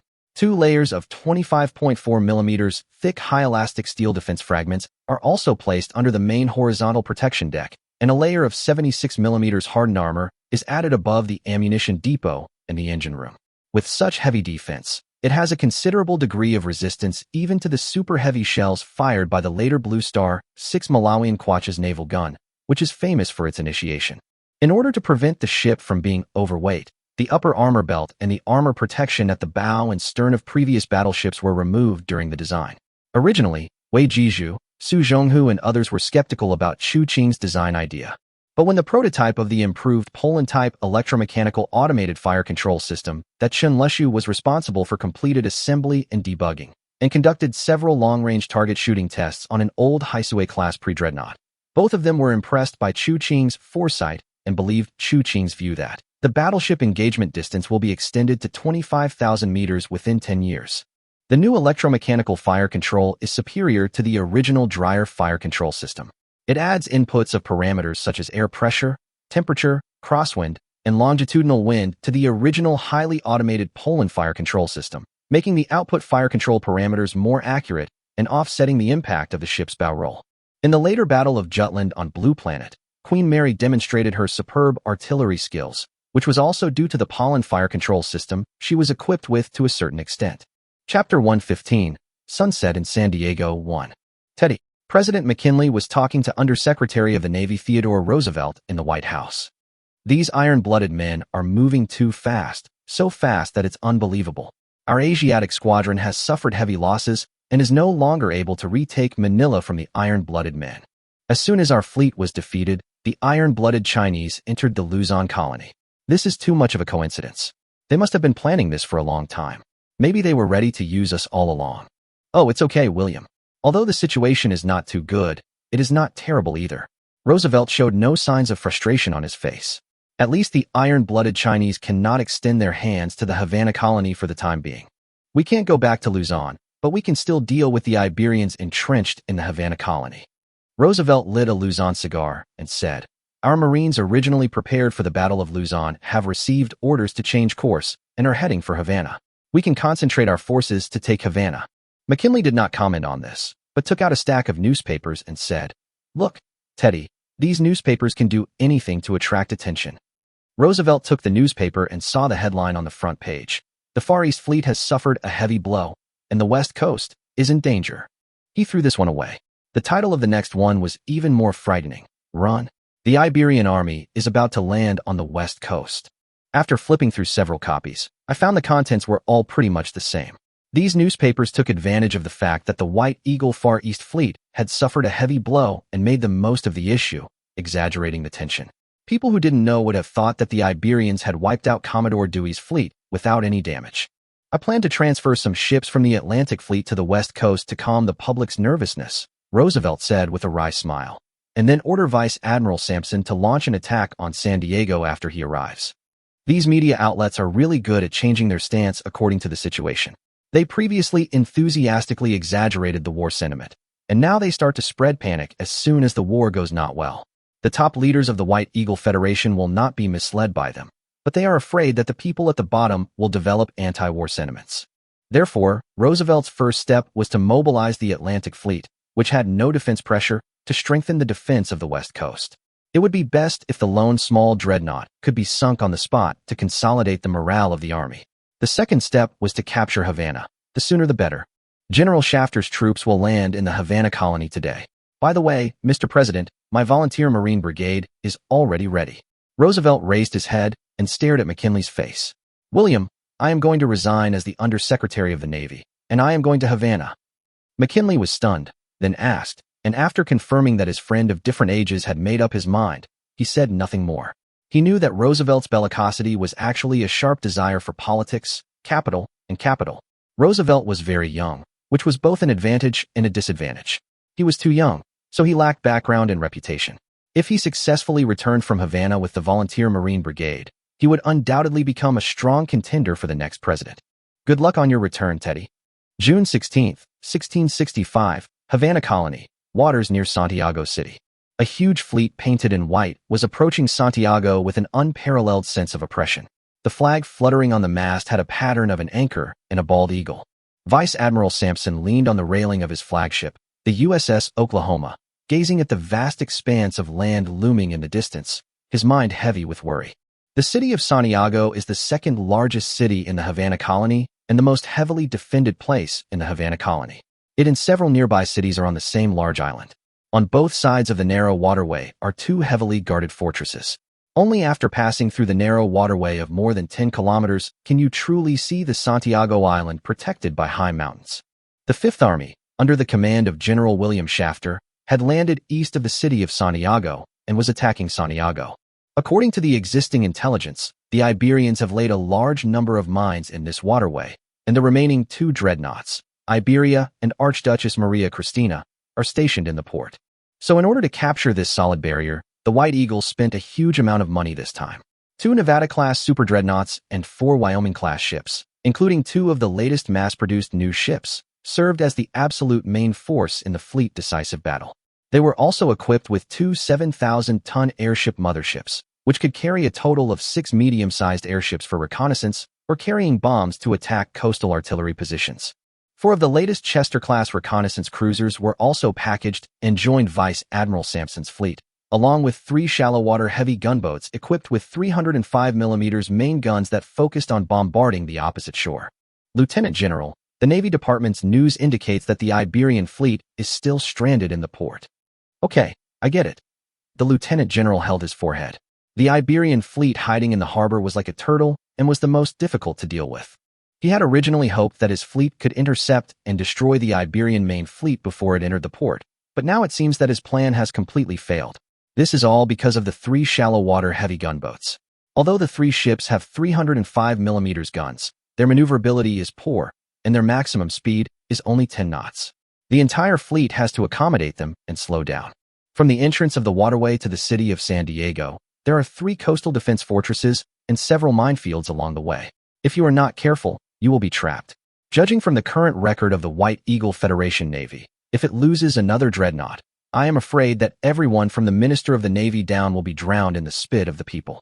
After asking for the defense map of the Santiago area that he had obtained in advance, Sampson thought for a while and made a decision. First, take down the 2 fortresses on both sides of the waterway, and then block the waterway out of the port. As for the minefield, that could be dealt with slowly. Anyway, the Havana insurgents and Shaft's army would soon arrive at the city of Santiago. As long as the land battle could be won, this fleet would be nothing more than a lamb to be slaughtered in the port. Sampson's order was conveyed to all ships in the fleet. All large ships equipped with naval guns of 305mm or above received orders to attack the land. The turrets began to rotate under the impetus of electrical machinery, and the muzzles slowly rose and pointed at the Fort Moger coastal defense fortress in the distance. 6 airships in the sky also approached the direction of the more fortress coastal defense fortress. The White Eagle Navy's standard airships had the capacity to carry 4 100 kg class bombs. The total of 24 aerial bombs from the 6 boats were enough to paralyze a heavy artillery position. Chapter 116, Sunset in Santiago, 2. Looking back, the Fort Mo's coastal defense fortress has a history of more than 260 years, but its defense facilities have been outdated in recent years. From the information obtained, the heaviest firepower of the Fort Mo's fortress is 4 305mm coastal defense guns, but their barrel caliber is shorter, only 40 times the caliber, and the range is not much different from the new 305 naval guns. In order to increase the elevation angle, the gun positions are arranged in the open air, which makes them vulnerable to attacks from aerial bombs and shrapnel. The Iberian soldiers guarding the coastal artillery positions had already noticed the incoming White Eagle fleet, but the weapons in their hands could not reach the White Eagles, so they could only watch the fleet exuding a breath of destruction approaching them. However, the first thing that arrived above the fortress was not the large-caliber artillery shells, but 6 shipborne airships. Sampson decided to reduce his own casualties as much as possible, so he decided to wait for the airship troops to complete the bombing before sending the expensive fleet into battle. The maximum speed of this type of airship when fully loaded with bombs can reach 80 km/h. Even when fully stretched out, its body of more than 30 meters is full of oppression. 6 airships are flying at an altitude of 500 meters, and the black smoke emitted by the steam engines has formed a dark cloud. Bang, bang, bang. Da-da-da. Bang, bang, bang. As these flying monsters got closer, the sounds of small-caliber rapid-fire cannons, rifles, and machine guns firing could be heard on the ground. Last year, the Iberians installed 10 37mm rapid-fire cannons and 4 high-angle water-cooled heavy machine guns to deal with air threats. However, even in the later Blue Star with more advanced technology, there is a saying that reflects the low success rate of air defense operations. Air defense, 9 out of 10 defenses will fail. Not to mention this plane where there are no reliable delayed fuses. Under the pressure of several behemoths flying in the sky, the untrained Iberian sailors could not even load the weapons coherently, let alone aiming and calculating the lead time. Small-caliber weapons have little killing power against such a big guy, so the 6 airships were able to fly over the artillery position calmly and then release the bombs on the racks. The earth shook and smoke rose, and 3 of the 4 large-caliber coastal defense gun positions were swept by shrapnel and shock waves. Distance 21,000. Horizontal bearing 312. Vice Admiral Sampson immediately ordered all ships to enter attack positions. The White Eagle fleet, led by the flagship USS Oklahoma, immediately began to fire towards the Fort Moj Coastal Defense Battery. As a precious super dreadnought in the hands of the White Eagle Federation, the strength of the Nevada class is naturally unquestionable. Its 10 356mm guns can fire beyond the range of the Fortress of Moser. Each high-explosive shell fired is loaded with nearly 50 kilograms of trinitrobenzene. 6 battleships and 3 shallow-water heavy gunboats fired at Fort Moser at the same time. The effect it produced can be described as devastating. The wall of fire formed by the heavy shells plowed the land around Fort Moger. To the residents of Santiago City and the soldiers of the nearby artillery positions, it seemed like the end of the world had come. After 3 rounds of shelling, only a pile of twisted steel parts remained on the battlefield. No organic matter was visible. The Moger fortress, with a history of more than 260 years, was destroyed. Just as Sampson was about to order a change in the bombardment target, the airship troops reported that the Iberian soldiers at the artillery position on the opposite bank had been frightened by the previous bombardment and fled their positions. Despite this, the overly cautious Lieutenant General Sampson ordered a round of artillery bombardment on Fort Sacba. And then, nothing happened. When the Iberian fleet in the port was ready for a desperate battle, the White Eagle fleet was hesitant in front of the waterway. Even the airships were recalled for supplies. The commander of the Iberian Navy, 61-year-old Admiral Pascual Cervera, quickly determined the intention of the White Eagle Navy. They wanted to completely trap the Iberian fleet in the port, and then wait until the army captured Santiago, and their own fleet would be completely in despair. Faced with this situation, the most common approach is, of course, to rely on the remaining coastal defense fortress to continue resistance, preferably for a few months, and then notify the mainland to form a new fleet and work together with the returning Luzon colonial fleet to defeat the enemy. But for this plan to succeed, the strength of both sides needs to be close. Given the current huge gap in strength, even if the entire Iberian Navy is put into action, it would probably be of no avail and would only add a few more strokes to the White Eagle's record. The Iberian Navy's national treasure is a Victoria Eugenie-class super dreadnought, equipped with 8 British-style 343mm main guns, 2x4 back-mounted layout, a main armor belt 250mm thick, and a speed of 21 knots. It can be said that, like the Iberia class, which barely reaches the threshold of a dreadnought, it is a battleship that can barely be called a super dreadnought. Even if the Jam-I of the Luzon colonial fleet could arrive in time and join up with the Victoria Eugenie class, the 3 small dreadnoughts plus a small super dreadnought would still suffer the same fate when facing the Wyoming class, which had 2 genuine super dreadnoughts and 4 superior dreadnoughts. Therefore, unlike the situation in the original Blue Star and later generations, Admiral Pascual Cervera in this dimension, after consulting with Governor Weller, took the initiative to telegraph the Iberian Navy Department, asking it not to send warships for rescue, and that he would lead the fleet to set sail at night or dawn to break through. June 19, 1665, local calendar, at 3:21 a.m., on the sea near Santiago. On the Iberian fleet's flagship, the Iberian Fleet, Admiral Cervera, the fleet commander, held up a telescope with a determined look and used the weak light to search for the White Eagle fleet. The Iberian fleet took advantage of the night to accumulate sufficient steam pressure in the battleship's boilers. At dawn, they turned off the navigation lights and formed a column with the flagship in the lead, slowly sailing out of the narrow waterway of Santiago Harbor. All the soldiers of this fleet knew that the powerful White Eagle fleet was no match for the Iberian Navy, and they would most likely be eaten by the enemy if they went there. However, they had no other choice. Staying in the port would lead to death, while risking their lives to break out of the port would give them a glimmer of hope. Distance, about 10,000, 11 o'clock. 2 warships, unknown model, heading towards our ship. The flashing navigation lights on the sea ahead indicated that there were 2 ships in the fleet's path. There was no way to avoid them, and the only option was to fight. The boilers are running at full power. Turn on the navigation lights. Admiral Servilla sighed softly, then adjusted his status and issued combat orders. Fire freely. Chapter 117, Sunset in Santiago, 3. F. These damn Iberians got out. As the huge muzzle flames burst into light at dawn, the captain of the Chester-class light cruiser Salem shouted loudly with fear and anger. The 2 White Eagle cruisers that were targeted were very confused. Why did they suddenly start fighting? We were just here to carry out a blocking mission. How could we be so unlucky to run into the Iberian main fleet? Contrary to Admiral Servilla's speculation, the 2 White Eagle cruisers were not a patrol fleet. They were actually responsible for towing merchant ships to block the waterway of Santiago port. Vice Admiral Sampson requisitioned a nearby White Eagle merchant ship in the evening and handed it over to 2 Chester-class ships to tow, preparing to block the Iberian fleet's escape route at dawn. Unexpectedly, the 2 sides collided head-on. Hurry up and cut the damn steel cable. Hurry up, unless you want to be hit by a cannonball. The captain of the Saren shouted to the terrified crew. Boom. When huge columns of water rose beside the 2 ships, the White Eagle sailors came to their senses and cut the towing cables, abandoned the merchant ships, turned around, and fled while firing indiscriminately.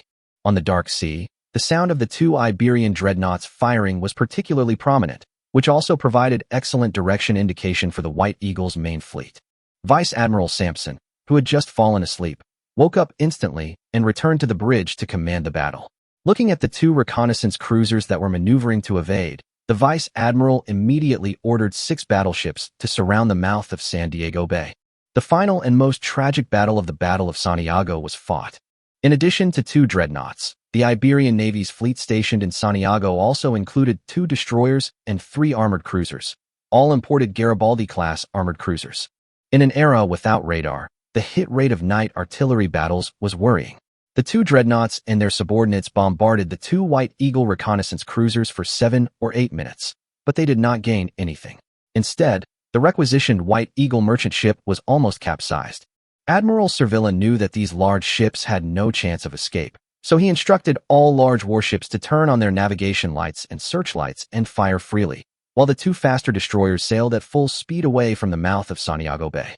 6 large ship shadows, all within 7,000 meters. After the searchlight was turned on, the lookout's voice was almost wailing. The main fleet of the White Eagle Federation had already reached a desperate distance in the darkness. The secondary guns of the White Eagle battleship fired flares one after another. Countless white or yellow light balls flew into the sky, illuminating the entire battlefield within a radius of more than 10 miles. The white-painted White Eagle battleship was no different from the god of death in the eyes of the Iberian sailors. Admiral Servilla made the sign of the cross on his chest.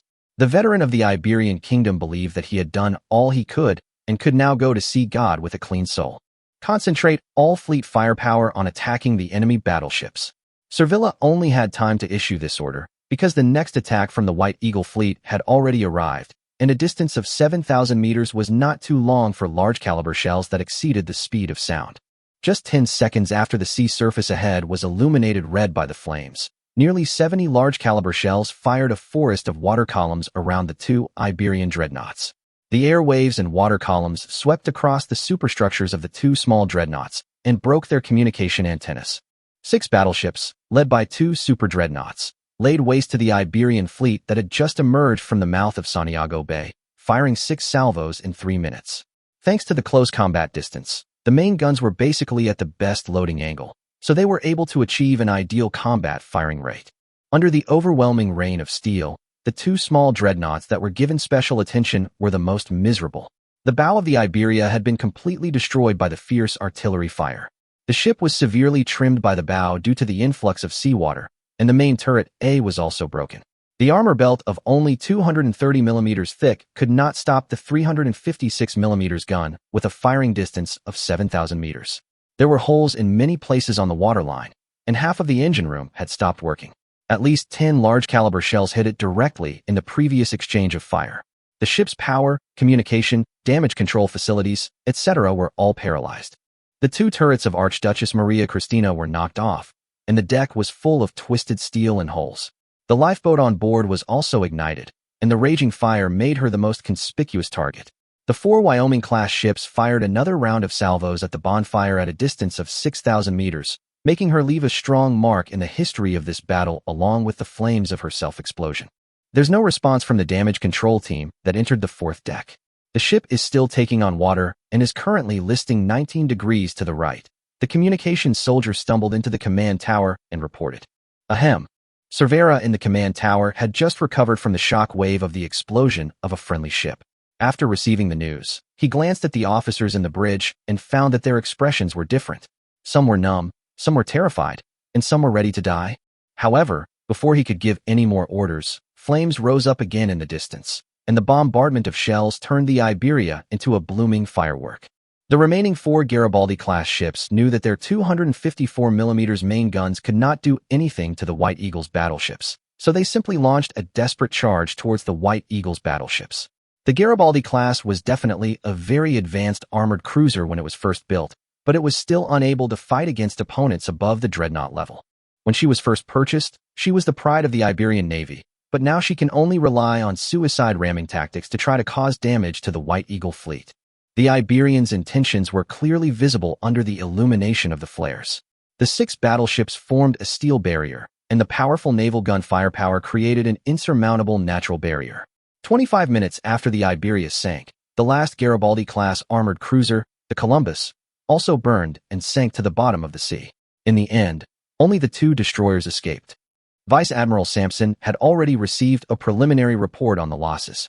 If the merchant ship was not counted, there were no casualties in the White Eagle fleet except for one unlucky guy who was thrown into the sea by the waves from the reconnaissance cruiser.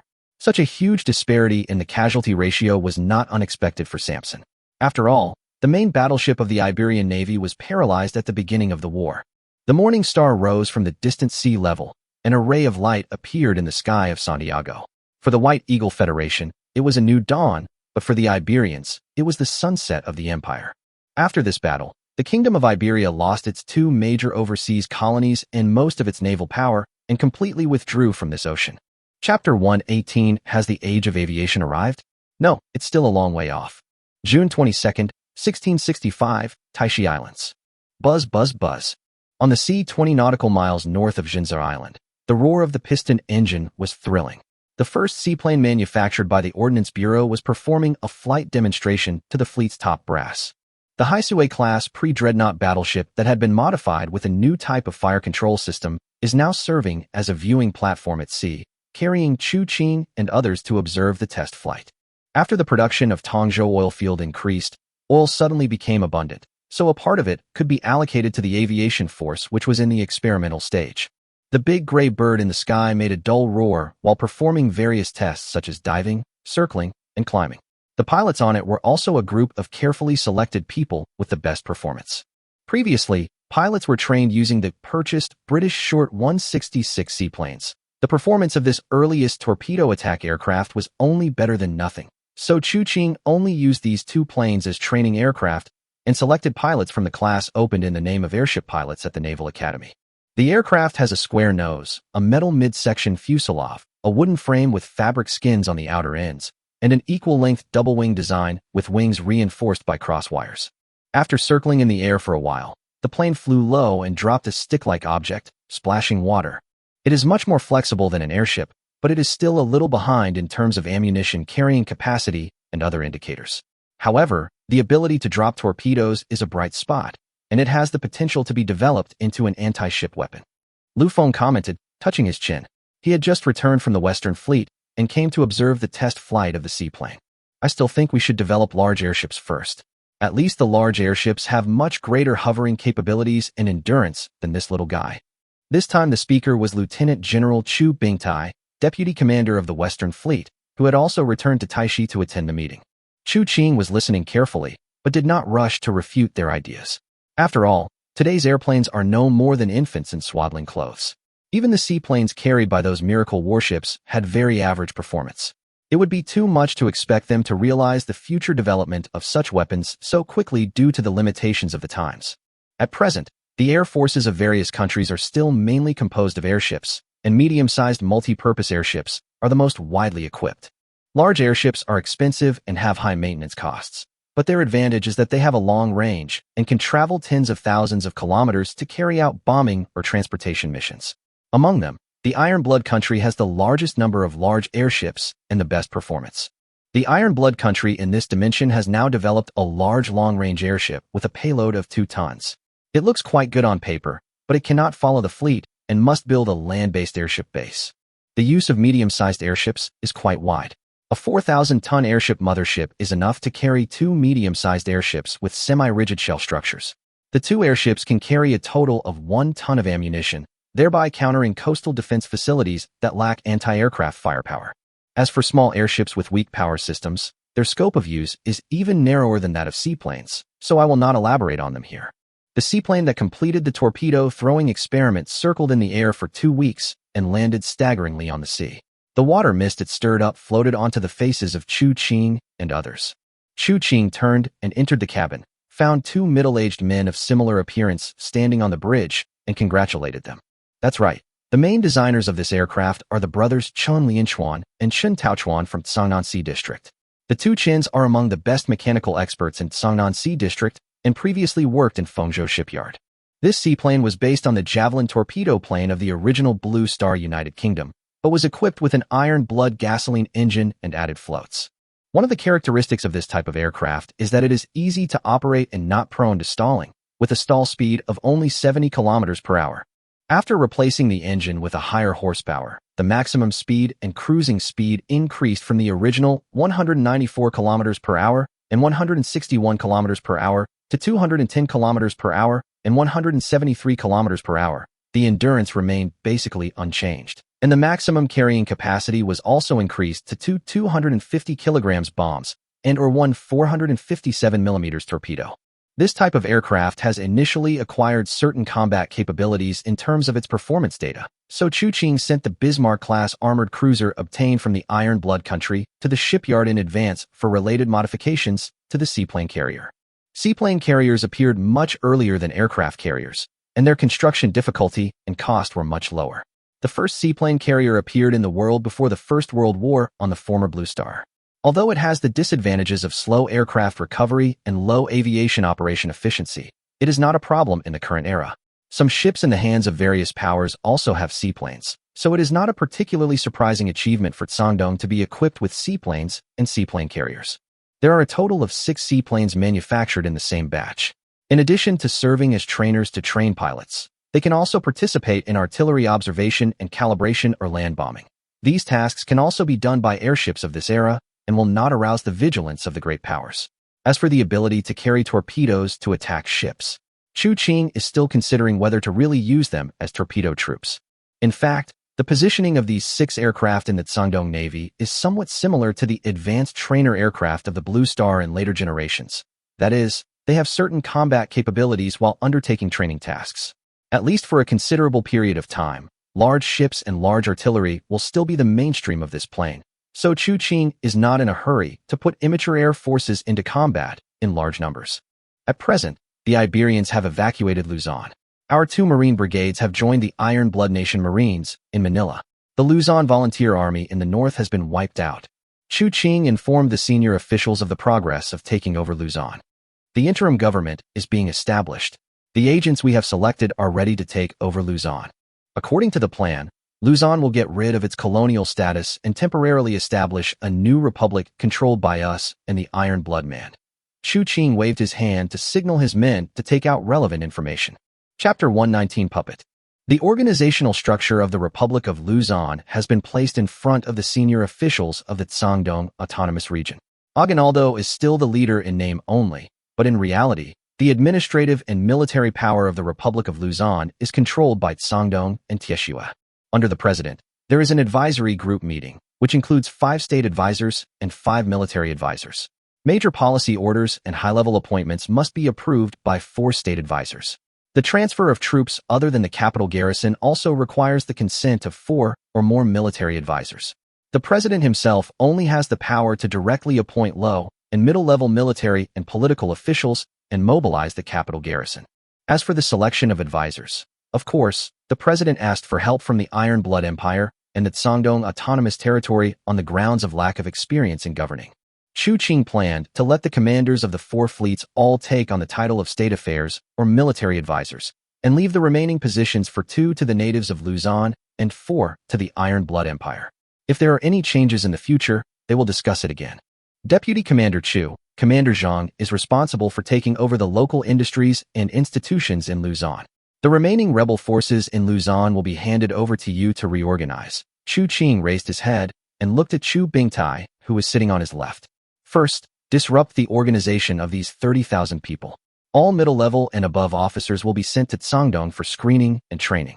Then, we will select backbones from our Marine Corps to infiltrate the interior. We must control this force. The rebel forces in the north have been completely wiped out, leaving only about 30,000 people in the southern islands. After Aguinaldo arrived in Manila and announced the establishment of the Republic of Luzon, they declared their allegiance to the Republic. Of course, in order to ensure that these Luzon people could not cause any trouble, Chu Qing decided to send another general to Luzon to assist Zhang Mingxuan. Next, let's discuss the issues concerning the Taixi Sea area. After seeing Chu Bingtai nod, Chu Qing paused and threw out the main topic of today's meeting. After Lu Feng went to the Western Fleet, he successfully conquered several independent islands in the western part of the Cangdong Sea area. Then, under the deterrence of the battleship formation, the Qingsha Autonomous Region, which had just been established and sandwiched between the Cangdong and Taixi Sea areas, also declared its allegiance to the Cangdong Autonomous Region. Therefore, the Cangdong Autonomous Region is now officially bordering the Taixi Sea area. In the territory of the former Qiancang Empire, the Taixi Sea area is a very special piece of territory. It is particularly closed. There is a large mountain range completely exposed above the water between its west side and Tianju, controlled by the British. It should have been a rare and precious land resource. However, most of this part of the land has rugged terrain, lacks fresh water, and is mainly stone-based and not suitable for farming. It can only serve as a western barrier to block foreign enemies. Moreover, because the Taixi Sea area experienced plate movement, its hydrological environment has become very unique. Except for the mountains on the west side, the water depth in the outer waters of the Taixi Sea area is generally less than 5 meters, which means that large ships cannot enter from the outside. However, in the core of the Taixi Sea area, known as the Tianfu Core area, the water depth is the same as that of the outside world, and large warships can sail there. The core area of Tianfu is also rich in resources such as grain, metals, oil, and minerals. Moreover, since it has not been ravaged by war for a long time, it is easy to imagine the amount of wealth it has accumulated. In recent years, in order to facilitate shipping, the Taixi Sea area has dredged 3 outward channels. The water depth of these 3 channels reaches 10 meters, which can accommodate large warships and cargo ships. There is no doubt that as long as the 3 waterways are guarded, the Taixi Sea area can be said to be easy to defend and difficult to attack. Battleships and other large warships from the outside cannot enter the core area at all.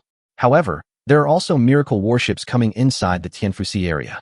If the cruiser troops who have traveled a long distance encounter a battleship formation that is well rested when entering the core area, it will be a catastrophic ending.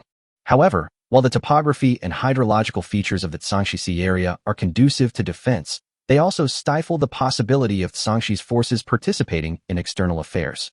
After all, as long as the 3 waterways are blocked, the battleships of the Tianfu Sea area will not be able to leave Tangshi. In this era, a fleet without the support of battleships can hardly achieve anything great. Therefore, after the turmoil in the Qiancang Core area, the Tangshi Sea District, under the leadership of its Inspector General, declared neutrality and stated that it would not participate in any external wars, but also opposed outside interference in Tangshi. At present, there are different attitudes towards the Taixi Sea area within the Cangdong Autonomous Region. A group of officers represented by Chu Bingtai and Li He believe that they should strike while the iron is hot and attack Tangshi. After obtaining the resources in the core area of Tianfu, the Cangdong Autonomous Region will be able to solve the worries about resources. There is no need to rush to swallow up Malay, but to first rely on the advantage of high-end combat power to march northward, swallow up the Second Empire and Qiancang Kingdom, and unify Qiancang. However, Lu Feng, Zhang Mingxuan and others believe that the enemy situation in Zhangxi is unclear and the terrain and hydrological conditions are too complex for large ships to be deployed. The Guangdong Autonomous Region currently lacks advanced offshore combat forces, so there is no need to rush to use weapons against Zhangxi, which does not pose a major threat. It is recommended to maintain good relations with the Zhangxi Sea area first, exchange resources through trade, and after taking over and unifying the entire Qiancang territory, the Zhangxi Sea area will naturally submit. The two factions were arguing, so they turned their attention to Chu Qing. Chu Qing was more inclined to Lu Feng's point of view and felt it necessary to explain the reasons in person at the meeting. After all, compared with large battleships, the weakness of the Guangdong Autonomous Region was the lack of screen ships. When he was about to speak, there was a noise outside the meeting room door, which made Chu Qing shut his mouth.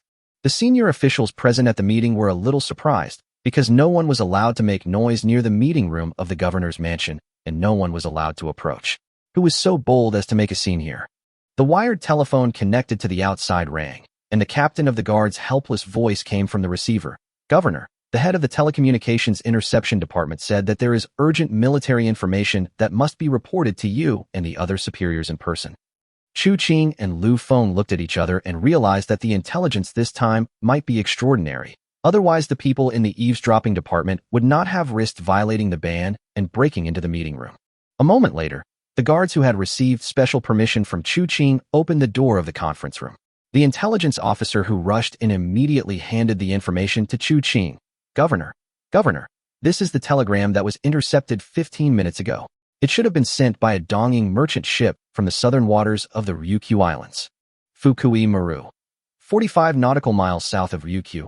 Battleship, 250 meters. After Chu Qing quickly read the telegram, his expression suddenly changed, and then he slapped it in front of everyone present. This regular meeting is suspended. I require all warships in Taixi, Xinpu, and Tongzhou that have a speed of more than 22 knots to be ready to sail within 2 hours. This order has the highest priority. As he spoke, Chu Qing had already put on his military cap. Notify the Wui to end the training, and the fleet command will board the ship immediately. Chapter 120 Race Against Time.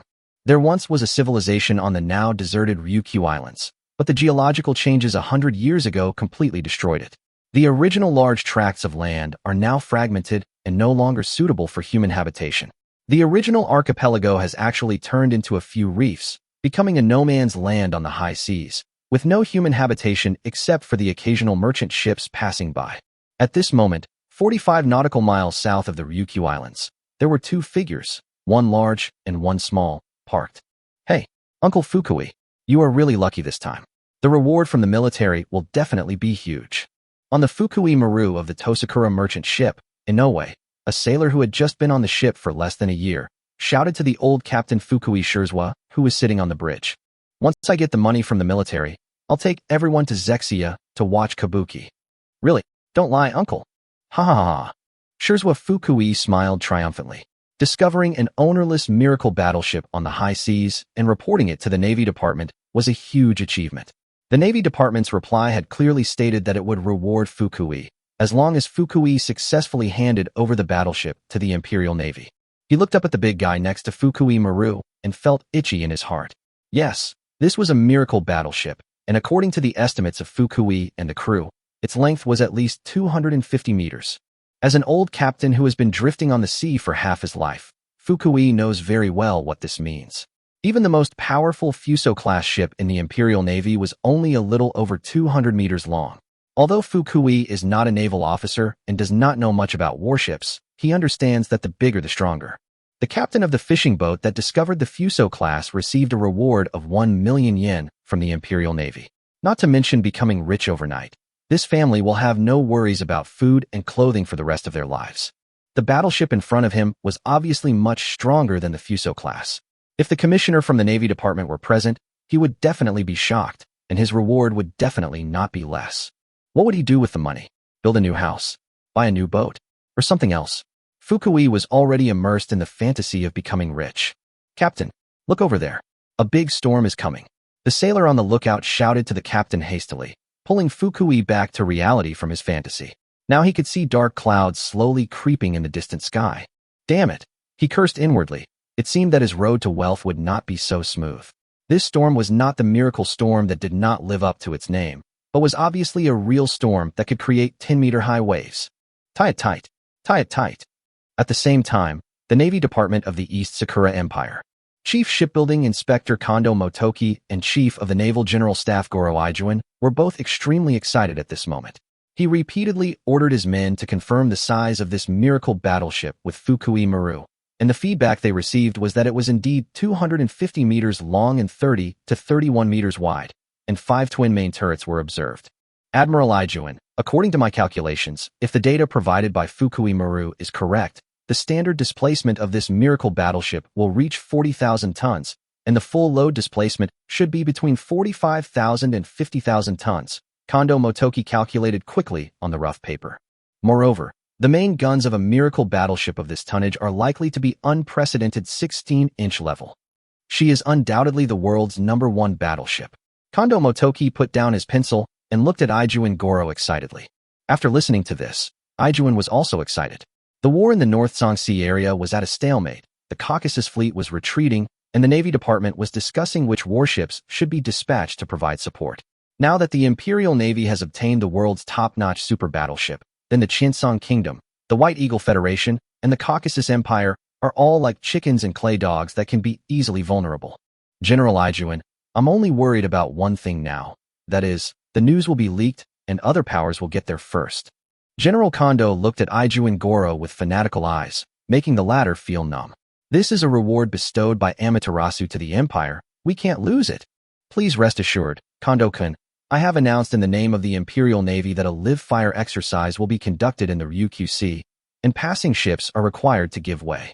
Ijuin Goro pushed the enthusiastic Kondo away, patted Kondo Motoki on the shoulder, and then gave him a reassurance. And I have also ordered the fleet stationed in Kagoshima to go out. The sailors and tugboats will bring her back. More than 1,000 kilometers away off the coast of Shinpu, 2 huge steel monsters are sailing on the rough sea. The wind is very strong on the sea now, and the wind blows up the sea water, which rushes onto the rear deck again and again, wetting the luxurious teak deck. Governor, this is our current location. We are still about 1,000 nautical miles away from the location reported in the Dongying telegram. According to our current fleet speed, it should take 2 days and 6 to 8 hours. But now we are encountering a strong storm, and the scheduled arrival time is difficult to estimate. On the shaky bridge, Zheng Qilin handed Chu Qing the nautical chart that the staff had marked and circled.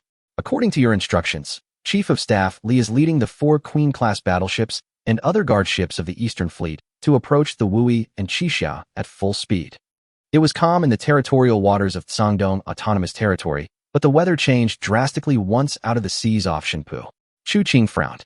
High sea conditions were not conducive to the navigation of small and medium-sized ships such as destroyers and cruisers, thus reducing the speed of the formation. In this race against time, was it necessary to wait for those shielding ships? Governor, we have intercepted a telegram. The Dongying flotilla, including tugboats, has departed from the Kagoshima base and is heading towards the target location. Send a message. Tell Li not to approach us any further. Chu Qing looked at the sea chart. Notify the Qixia. We don't have to wait for our friendly neighbors to reunite and move forward at maximum cruising speed. He finally decided to abandon those burdens and let the 2 Admiral-class ships, Qixia and Wui, reach the target first. Li's team could change course to the east and block the possible Dongying fleet halfway. The current priority is to control the descending miracle battleship, or at least bring it into our attack range before the Dongying people arrive, because this miracle battleship is different from the previous ones and may be the most powerful battleship on the planet. Judging from the parameters mentioned in the intercepted telegram, Chu Qing judged that this battleship was an unbuilt first-class battleship in the original Blue Star East Sakura Empire's 88 fleet plan. It could be the Kaga class or Amaji class, or it could be the Ki class that has not yet started construction.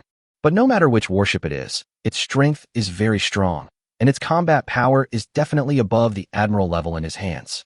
That's why Chu Qing took the risk of exposing his strength and took the 2 most powerful warships of the Tsangdong Navy to attack. If he can't get it, he will destroy it. Forward 3. Forward 3. 4 cars into 3. Maximum cruising speed.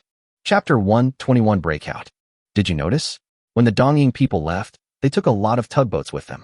In the Kagoshima Naval Port, Colonel George J.S. Warrender, the captain of the Orion-class battleship Barfla, said to Colonel John Rushworth Jellicoe, the captain of the Centurion, This doesn't look like an exercise. Jellicoe pondered for a while, then spoke in a puzzled tone. Yes, it is definitely not as simple as the explanation given by the Dongying people. They are like they are preparing to tow a large ship. Miracle storm? The two of them said their speculations in unison. Obviously, the people of Dongying learned about the appearance of the miracle battleship, but there were still some details that puzzled them, such as the fact that the fleet sent out abnormally included 2 battleships. Is it necessary to dispatch battleships to tow the miracle battleship? The answer is obviously no. Battleships are gold-devouring beasts. Unless a force has a special fleet structure like the Guangdong Autonomous Region, they will not deploy battleships if possible.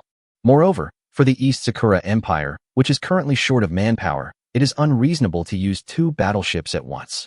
Sir Warrender, I think this is the only explanation at the moment, John Rushworth Jellicoe said, expressing an astonishing idea. Perhaps the value of that miracle battleship is so great that the Dongying people are willing to send out battleships to ensure her safe return to the port.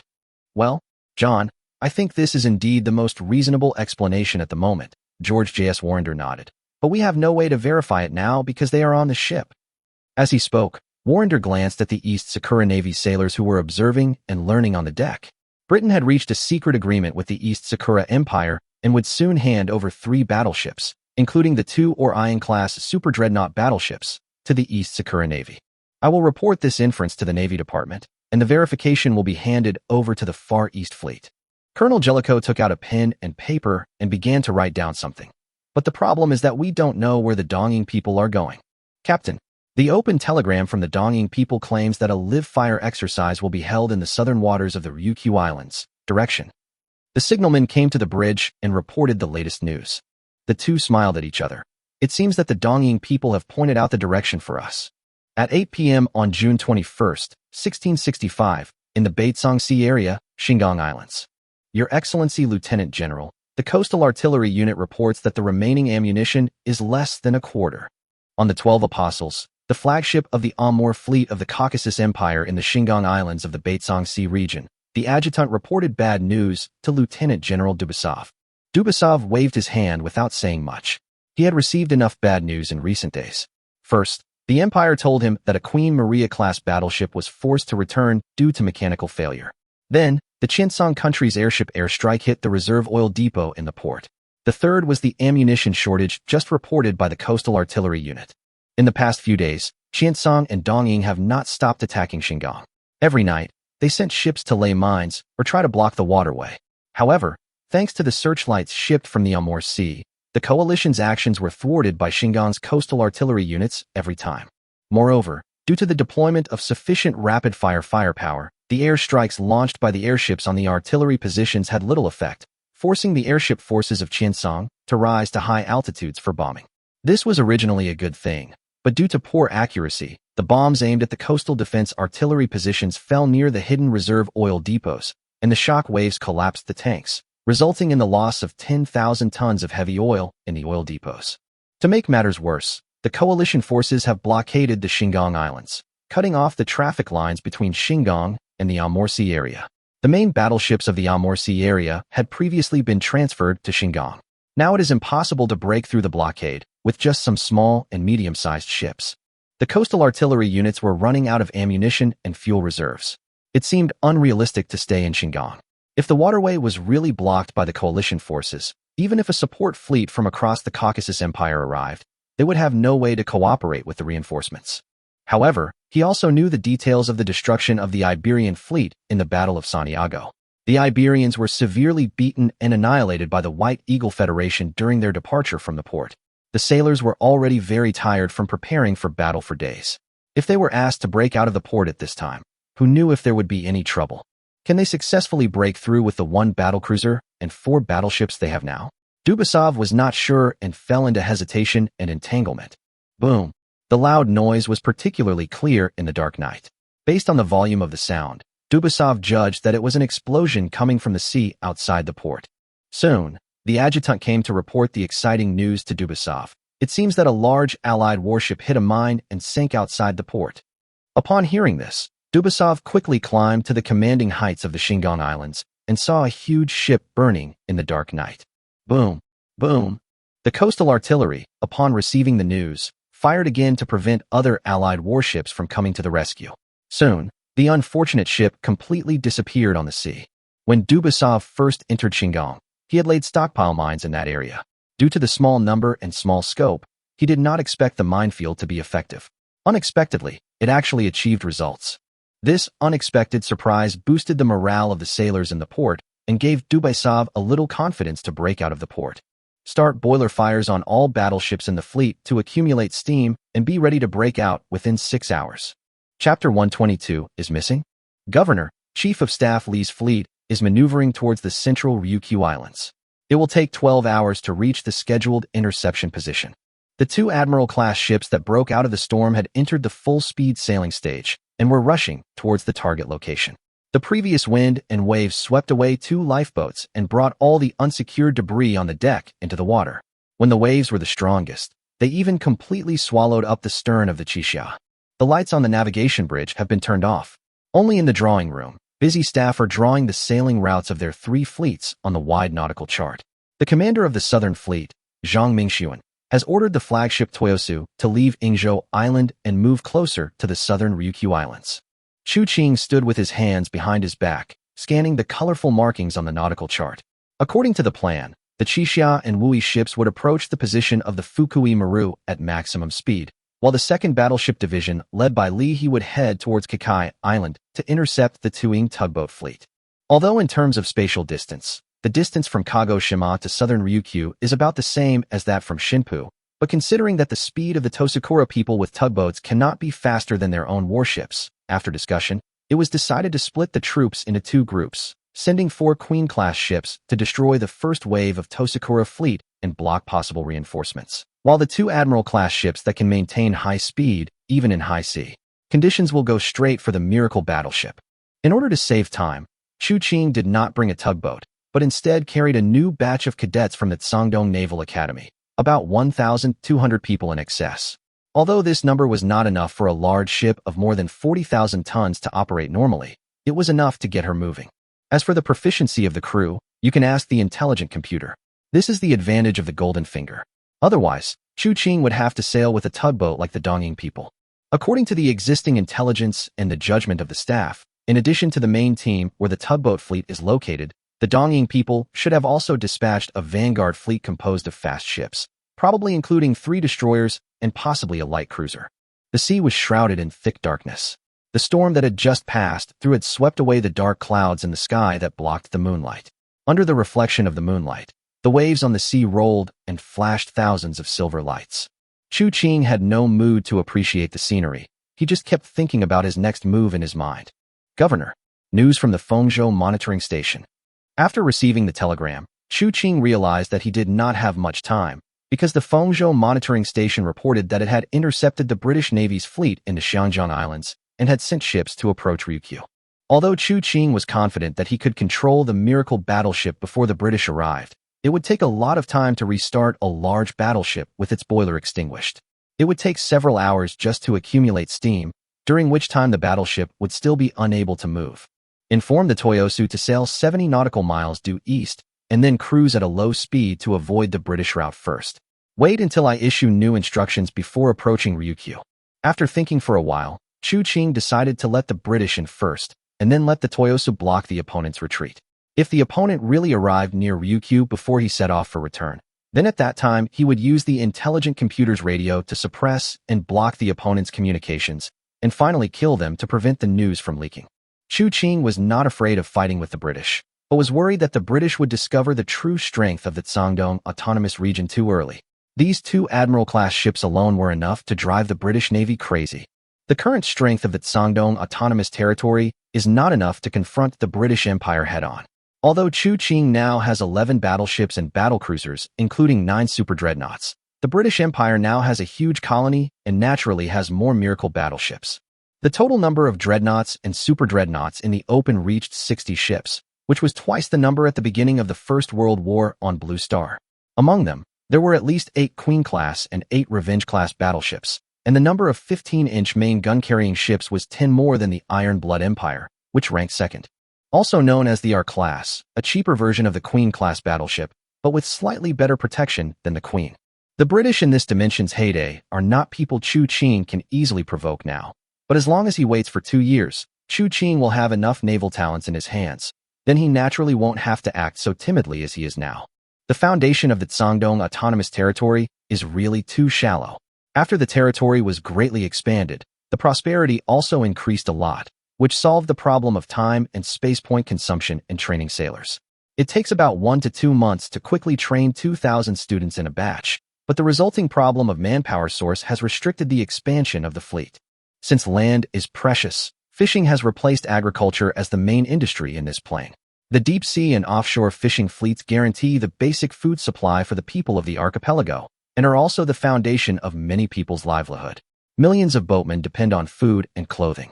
Currently, the Guangdong Autonomous Territory has a population of more than 9 million, excluding the military and shipping departments, of which just over 500,000 are young men aged 18 to 30 who are most suitable to join the fleet. This number seems a lot, but Chu Qing cannot pack all 500,000 people into the fleet. Of these 500,000 potential soldiers, the fishery industry took up nearly 220,000, and some other industries such as agriculture, steel, light industry, chemical industry, shipbuilding, etc., together accounted for nearly 200,000 positions. There are not many soldiers left. What Chu Qing needs to do next is to promote intensive large-scale cage farming and gradually change from fishing to breeding. This farming method reduces the impact of weather on production, and while increasing production and improving people's lives, it liberates labor. This liberated labor force can then be transferred to the army. After roughly drawing up the relevant plan, Chu Qing gave some instructions to the officers in the bridge, and then Chu Qing returned to the officer's cabin. He originally just wanted to take a nap on the chair, but he actually slept for 8 hours. When he woke up, it was already dawn. Back at the navigation bridge, the staff officer reported to him the current specific location, saying that if the intercepted intelligence was correct, then at the current maximum speed of 32 knots, they would be able to reach the target location in 2 hours at most. At this time, everyone including Chu Qing was a little nervous, fearing that the miracle warship would be intercepted by other forces. Chu Qing simply went to the top of the mast and personally operated a large high-power telescope to search the sea. After a long time, the morning sun had completely jumped out of the horizon, but until the navigator confirmed that they had arrived within 20 nautical miles of the target location, countless pairs of eyes on the 2 ships did not find any trace of the target. Chu Qing's heart skipped a beat, and the atmosphere in the bridge suddenly became tense, because ever since Qixia and Wui entered the storm, the Guangdong Autonomous Region had no longer detected any radio signals from the Fukui Maru. Direction, northeast by north, distance, 25,000. Finally, a message came from the fire control room at the top of the main mast, 2 columns of smoke. Chapter 123. Come and receive your reward. Is it a large target? Judging from the smoke column, they should be 2 small ships with a displacement of no more than 3,000 tons. The firing command room reported to the bridge. No light cruiser was found. Chu Qing breathed a sigh of relief, thinking that someone had taken control of and activated the miracle battleship before them. The 2 small ships might be the advanced reconnaissance force of the Dongying people. Chu Qing immediately turned on the radio shielding to prevent the other party from reporting their identity. The previous judgment was wrong. There are not 2, but 3 destroyers. They are initially identified as the Sea Breeze type destroyers of the Tosakura Navy. New information came from the firing command post. The Kaifeng class is the first type of 1,000-ton large ocean-going destroyer independently built by the Tosakura Navy. It has a displacement of 1,150 tons, a maximum speed of 33 knots, and is equipped with 2 127mm and 5 76mm guns. It is a big destroyer, but there is no big difference between 2 or 3 ships in front of the Admiral class with a full displacement of nearly 48,000 tons. Let the Qixia come over and sink them. Chu Qing waved his hand and ordered the Qixia to move forward and knock out the 2 pairs of eyes. Continue searching for the target. He did not criticize the previous false alarms because he knew very well that it was very difficult to visually confirm enemy ships at a long distance. If the shadows of 2 destroyers overlapped at a certain angle, it was not surprising to mistake them for one ship, and there was no need to be overly harsh. The East Sakura Navy and the White Eagle Navy of the former Blue Star in World War II had made even more outrageous misjudgments, such as mistaking an escort aircraft carrier for a large fleet aircraft carrier, and different ships in the same fleet misjudged a light cruiser as a destroyer, heavy cruiser, and battleship respectively. About 8 minutes later, The main gun of the Qianchang fired the first shell. About 20 minutes later, the 3 destroyers had disappeared from the sea. The Qianchang reported that all 3 destroyers had been sunk. Chu Qing also received news that 24,000 time and space points had been credited to the intelligent computer. Now Chu Qing has accumulated 140,000 points. He plans to buy another Queen-class destroyer to supplement the strength of the fleet. But as time went by, the 2 ships had been sailing south at full speed for an hour, but there was still no sign of the miracle battleship in the vast ocean, and an anxious atmosphere began to spread in the fleet again. Could it be that the Dongying people are spreading false information? Are they actually ambushing here to lure us out? A staff officer proposed a scenario that made everyone shudder. Impossible. The Dongying people don't know that their intelligence has been leaked, and the current Dongying Navy can't spare the strength to ambush us. Chu Qing denied his speculation. The Dongying people didn't know that the Guangdong Autonomous Region had cracked all their codes, and they had suffered repeated setbacks at the hands of the Guangdong Autonomous Region before, so how could they set up this trap to target Guangdong? Moreover, he had just intercepted a telegram from the Songbei Sea area, which stated that the Qiancang Islands. What's more, the British did send a fleet to check the situation, which means that the British also found some clues through their own channels. The arrival of the miracle warship must be true. Governor, could it be that the warship broke its anchor chain in the storm and drifted away?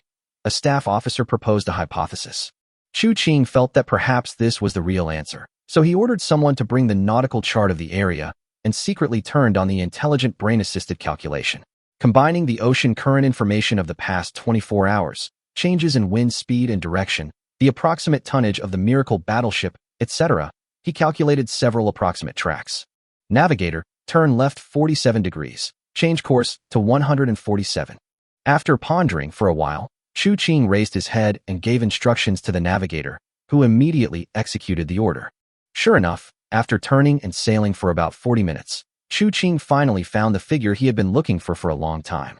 Target identification successful. The former Blue Star East Sakura Empire Key-class battleship. The prompt sound of the intelligent brain sounded, and Chu Qing instantly felt that the Admiral-class battleship under his feet was not so attractive.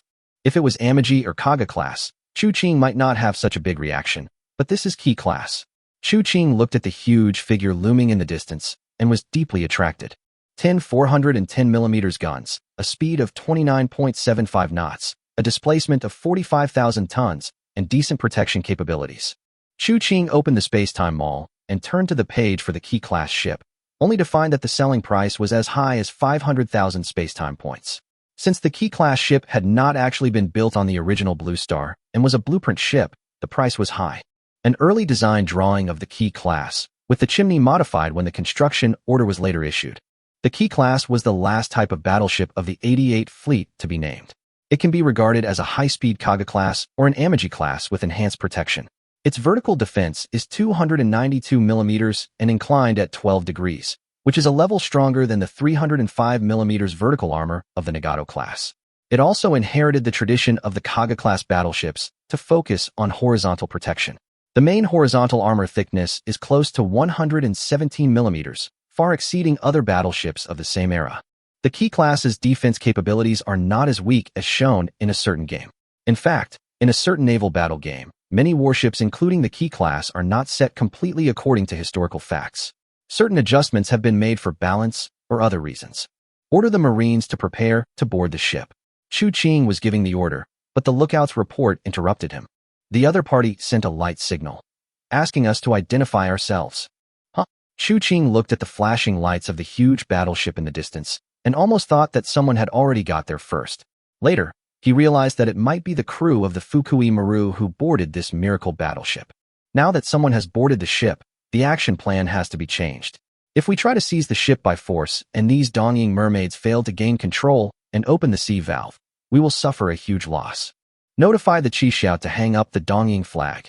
Chu Qing rubbed his hands and came up with a better plan. Send a light signal and say that we are the Dongying Empire's standing fleet. Tell them that this battleship is now under our control. Thank them for their contribution to the Empire and His Majesty, and we have prepared a reward. Let all of their personnel leave the ship in an orderly manner, and then come to this ship to collect the bonus from the Navy Department. Uncle Fukui, it's the Imperial Navy. The lookout decoded the light signal sent by the two ships in the distance and shouted excitedly to Shirzwa Fukui. They also said they would give us a bounty on the spot. Shirzwa Fukui raised his telescope and saw the two rising sun flags flying on the two ships. He was finally relieved. Let no Morikuin and the others who are still in the battleships hold come up. The Imperial Navy is here. No need to guard that valve anymore. The radio equipment was damaged in the storm, and the anchor chain broke. Fukui Maru chased the miracle battleship and struggled to survive in the storm. They deviated from their original position but could not get in touch with the Empire, which made the East Sakura sailors, including Fukui, very anxious. Fortunately, the Navy's battleship successfully found them, and the hard work of the past 2 days was finally not in vain. Captain Fukui excitedly ran down the bridge of the Fukui Maru and urged his men to lower all the lifeboats to serve as transport boats. The message was also passed down from top to bottom on the Qi-class battleship. Soon, all the Dongying people lined up on the deck, ready to go to Qiancang's ship to receive the reward. Chapter 124. What are you going to do? What are you doing? I'm here to collect the reward. As soon as Shirzwa Fukui and the last group of crew members boarded the ship, they were surrounded by a group of armed sailors. Fukui, who did not understand the situation, shouted loudly until he heard the sailors speaking in a language he could not understand. Only then did he realize that he had been tricked. Then he was hit by several gun butts and pushed into the inner cabin. Report to the governor. A total of 117 crew members of the Tosakura merchant ship Fukui Maru have been captured by our ship. Throw them all into the empty storage room at the rear of the ship. Palau and Guam are in need of labor. After Qiancang finished giving the order, he turned his gaze to the huge monster that was now so close. In fact, the length of the Qi-class battleship was 12 meters shorter than that of the Admiral-class battlecruiser, but the visual impact of the 10 410mm main guns was definitely stronger than that of the 381mm guns. The sailors have begun to board lifeboats, transport boats or small boats brought by the crew from the Fukui Maru in an orderly manner, preparing to head to the Qi-class battleship. Judging from the appearance, this Qi-class ship should have been built according to the final version of the design, which can be seen from the chimney that has been changed to a herringbone shape. This design can prevent the waste discharged from the chimney from flowing back into the bridge. The early Nagato-class ship suffered from this problem. Governor, Chief of Staff Lee reports that the enemy's main fleet has been spotted, requesting permission to open fire. Agree to open fire. Tell them to remember to turn on the jammers so that these Dongying people can't send out a single letter. Qiancang did not follow Lihe's fleet to intercept the Dongying fleet this time, nor was he worried about the news leaking, because Qiancang now had control over all the communication frequencies of the Dongying Navy. He also installed higher power radio transmitters on all large ships of the Eastern Fleet, relying on the ship's own radio stations to emit noise of the same frequency, which was enough to fill the Dongying Fleet's communication channel with noise within normal combat distances. 12 o'clock noon on June 23, 1665, 122 nautical miles south of Shiji Island. Colonel Kato, our radio channel is full of noise. On the Tozakura battleship Suruga, Kato Tomisaburo, who had just been transferred from the Military Affairs Bureau's military section chief to the combat unit, received a report from his subordinates. Half an hour ago, the lookout observed a large amount of smoke ahead and identified 4 large ships as Britain's Queen Elizabeth-class battleships. Although according to public intelligence, only the British Navy has the Queen Elizabeth class, how could the British Empire, which had already allocated 3 battleships, send 4 more Queen-class ships here? Even if the news of the miracle battleship was leaked, there was no need for the Allies to make such a big fuss. Colonel Kato instinctively felt that there was a problem, so he sent a telegram to the Navy Department to inquire. But the radio operator found that the communication channel was full of meaningless noise, and there was no difference after changing several communication frequencies. The enemy fleet was approaching at a speed of 10 knots. More and more smoke columns and masts appeared on the sea level. The lookout counted the masts. 5, 7, 9, 12. Blue flag. Blue background with gold anchor. It's the Tsangdong Autonomous Region. Another sailor operating a large telescope has recognized the other party's identity through the flag. Although the forces under the jurisdiction of the former Qiancang Empire have separated from Qiancang, they have only made some detailed changes to the naval flag. For example, the Tsangdong Autonomous Region simply changed the double swords crossed above the anchor on the original flag to a parallel arrangement on both sides. Colonel Kato, please make a decision. The Tosakura officers in the bridge were all waiting for Kato to make a decision. Being watched by countless pairs of eyes, Kato actually had no choice but to give the order to attack. Although the warships in his hands were no match for the 4 Queen-class ships, the Tosakura Navy, which learned from the British, naturally also learned the tradition of fighting every enemy.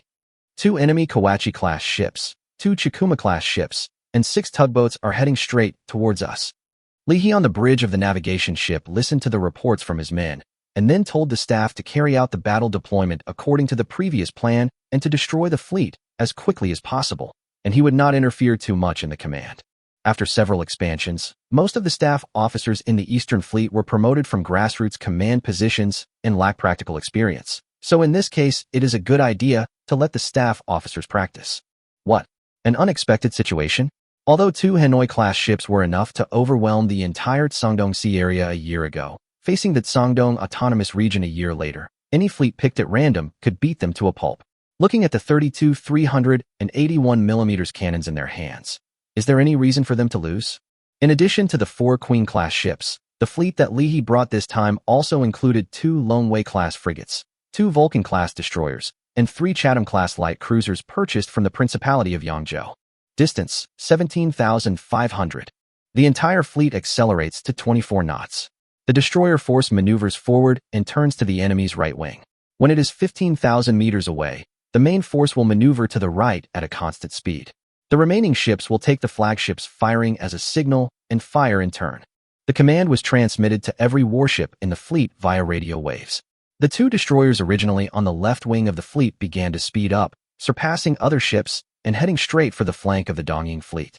When the distance approached 16,000 meters, the Tosakura Navy opened fire first. Due to the hexagonal layout, the Hanoi class could concentrate 6 305mm naval guns to fire forward. But for a super quasi-dreadnought like the Hanoi class, 16,000 meters was not yet within the effective firing range of the fire control. A column of water exploded in front of the fleet, and a dull explosion sounded. Some sailors who were on the battlefield for the first time began to show nervous signs such as shortness of breath and trembling legs. Li He, who was patrolling around the ship, saw it but did not say much, because for the Navy of this era, no matter how much training they have undergone, they can only be considered to have grown up after experiencing real combat. The Tsangdong fleet was now in a horizontal formation. After completing the constant speed maneuver, it would directly become a column in front of the Dongying fleet. Obviously, the staff officers adopted the tactic of closing the distance and then quickly ending the opponent with overwhelming firepower. Simple schematic diagram. Isokinetic maneuver deployment. Isokinetic maneuver deployment. The signal flag was hoisted on the main mast of the 2nd Squadron's flagship, the Shinpo. The radio command was also transmitted to all ships in the fleet. The hull tilted slightly, and the steel bow pushed away the waves. All ships began to turn to the right at the same time to maximize their firepower. Chapter 125. I won't name the chapter. Boom. The Caucasus fleet was advancing at high speed in the raging waves. The Allied warships in the rear and on the flanks were chasing them and firing their large-caliber main guns. The 2 sides exchanged fire fiercely. The columnar water waves produced by the explosion of the shells exploded before reaching the top, splashing countless crystal-clear water droplets. The original 5 large battleships of the Caucasus fleet have now been reduced to 4. The lost Sevastopol-class ship hit the mines laid by the Dongying people on the main channel when it was retreating to the Amur Sea area 30 nautical miles north of Shingang. In order to avoid the entire fleet being trapped in the minefield, Dubasov ordered the fleet to sail westward. As a result, it was caught up by the Allied battleships and the battle broke out again. After days of rest, the coalition forces once again dispatched a batch of warships from the rear. The Dongying people once again dispatched a Congo class and 2 Hanoi from the standing fleet. Under the fierce offensive of the Second Empire, the Qiancang Kingdom was forced to cede land in exchange for a ceasefire. Only then was it able to send the Weiyuan class and 2 Lingyuan warships stationed in the core area to the Baizangsi area.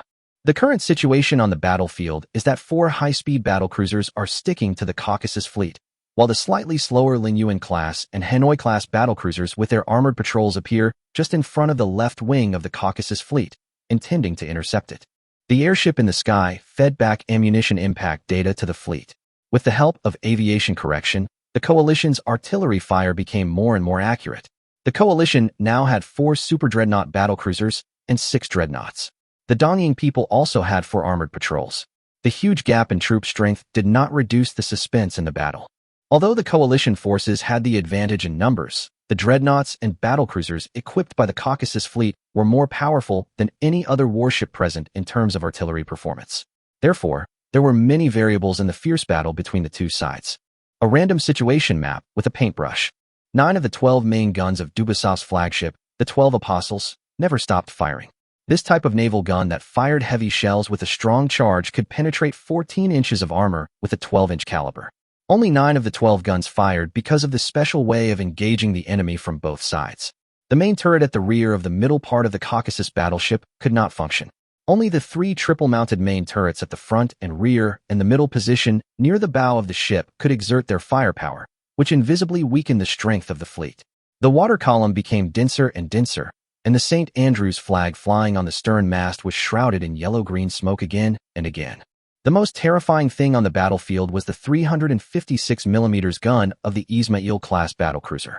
According to theoretical data, this 52 caliber 14-inch gun could fire an armor-piercing shell weighing 747.6 kilograms at an initial velocity of 823 meters per second. You should know that the Congo-class battlecruisers of this period only used 635 kilogram shells, and the muzzle velocity was only 778 meters per second. At this moment, the battlecruiser's fully electrically driven turret is simultaneously attacking enemy targets in both the bow and stern directions at a firing frequency of less than 30 seconds per round. Borodino was hit. The Congo-class ship of the Dongying people was hit. An artillery officer saw the dancing fire in the telescope and was delighted. With the artillery power of the Ismail-class battlecruiser, the Congo-class ship must be in great danger. In front of the Qiancang Empire Navy officers, the Congo-class battlecruiser was like a string of lit firecrackers. The main turret at the bow was completely blown off, and the propellant inside exploded with crackling sounds. Dubasov could even see the flames spurting out from the secondary gun turrets. However, perhaps due to effective damage control, the battlecruiser finally escaped destruction. The yellow monkey is so lucky, Dubasov thought bitterly. I wonder which ship Togo is on. He never thought of relying on the 4 ships in his hands to wipe out the coalition forces, but hoped that the coalition fleet would retreat voluntarily after suffering heavy losses, so as to give Dubasov an opportunity to take advantage.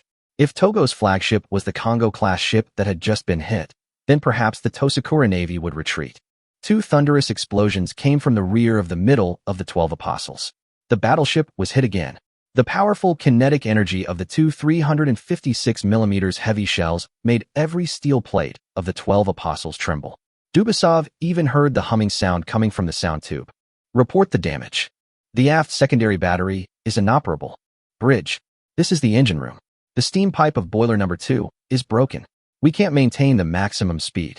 In addition to the report on the damage to the secondary guns at the rear of the ship, the chief engineer delivered even more unfortunate news through the brass sound tube. The vibration when the 12 Apostles was hit just now caused the rivets of the boiler pipes that had been filled with high-pressure steam to break, and the number 2 boiler was temporarily paralyzed. Inform all ships to slow down and not leave any warship alone. The enemy torpedo formation moves forward. For destroyers. For cruisers. To make matters worse, the lookout reported the latest situation. The small coalition ships that were originally under the cover of the battlecruiser formation now began to accelerate, passing the 4 battlecruisers and heading towards the 12 Apostles, which had slowed down. Your Excellency, Vice Admiral, do you want to send out the protection ships? A staff officer asked, but Dubasov made a decision that surprised everyone. Order the light cruiser and destroyer formation to launch an assault on the enemy in front of us. Dubasov's idea was actually a gamble, betting that the coalition's torpedo ships would not be able to attack successfully. He knew that the destroyers brought by Togo Hyakuro were not the latest Kaikes class, but the somewhat old Shirogane class. This 322-ton little guy was not much different from the previous Harasame class, and was no match for Novik. Backing it up were only 2 Chikuma class and 2 Ryuei class ships. However, his current focus is not on passive defense, but on breaking through the coalition forces' obstruction and returning to the Amorsi area. The speed of the Lingyuan class and the Hanoi class ships did not exceed 21 knots, while the Caucasus fleet had a maximum formation speed of 24 knots, so Dubasov decided to force his way through the interception array consisting of 6 dreadnoughts. Seeing that the Caucasus screen fleet did not turn to intercept their torpedo formation, Togo and Akiyama Seiyuki, who were in charge of the Congo, smiled. It was true that the destroyers they brought this time were the Shinonome class, but as combat ships of the standing fleet, these 4 Shinonome-class ships had been modified. The original 457 torpedoes were replaced with 533mm 6-year torpedoes, and they would give Dubasov a big surprise. Chapter 126 by some boats. Ding. Sink a Kawachi-class battleship of the Dongying Navy. Spacetime points earned 50,000 inch. Ding. Sink a tugboat of the Dongying Navy. 300 spacetime points earned. Ding. Sink a Kawachi-class battleship of the Dongying Navy. Spacetime points earned 50,000 inch.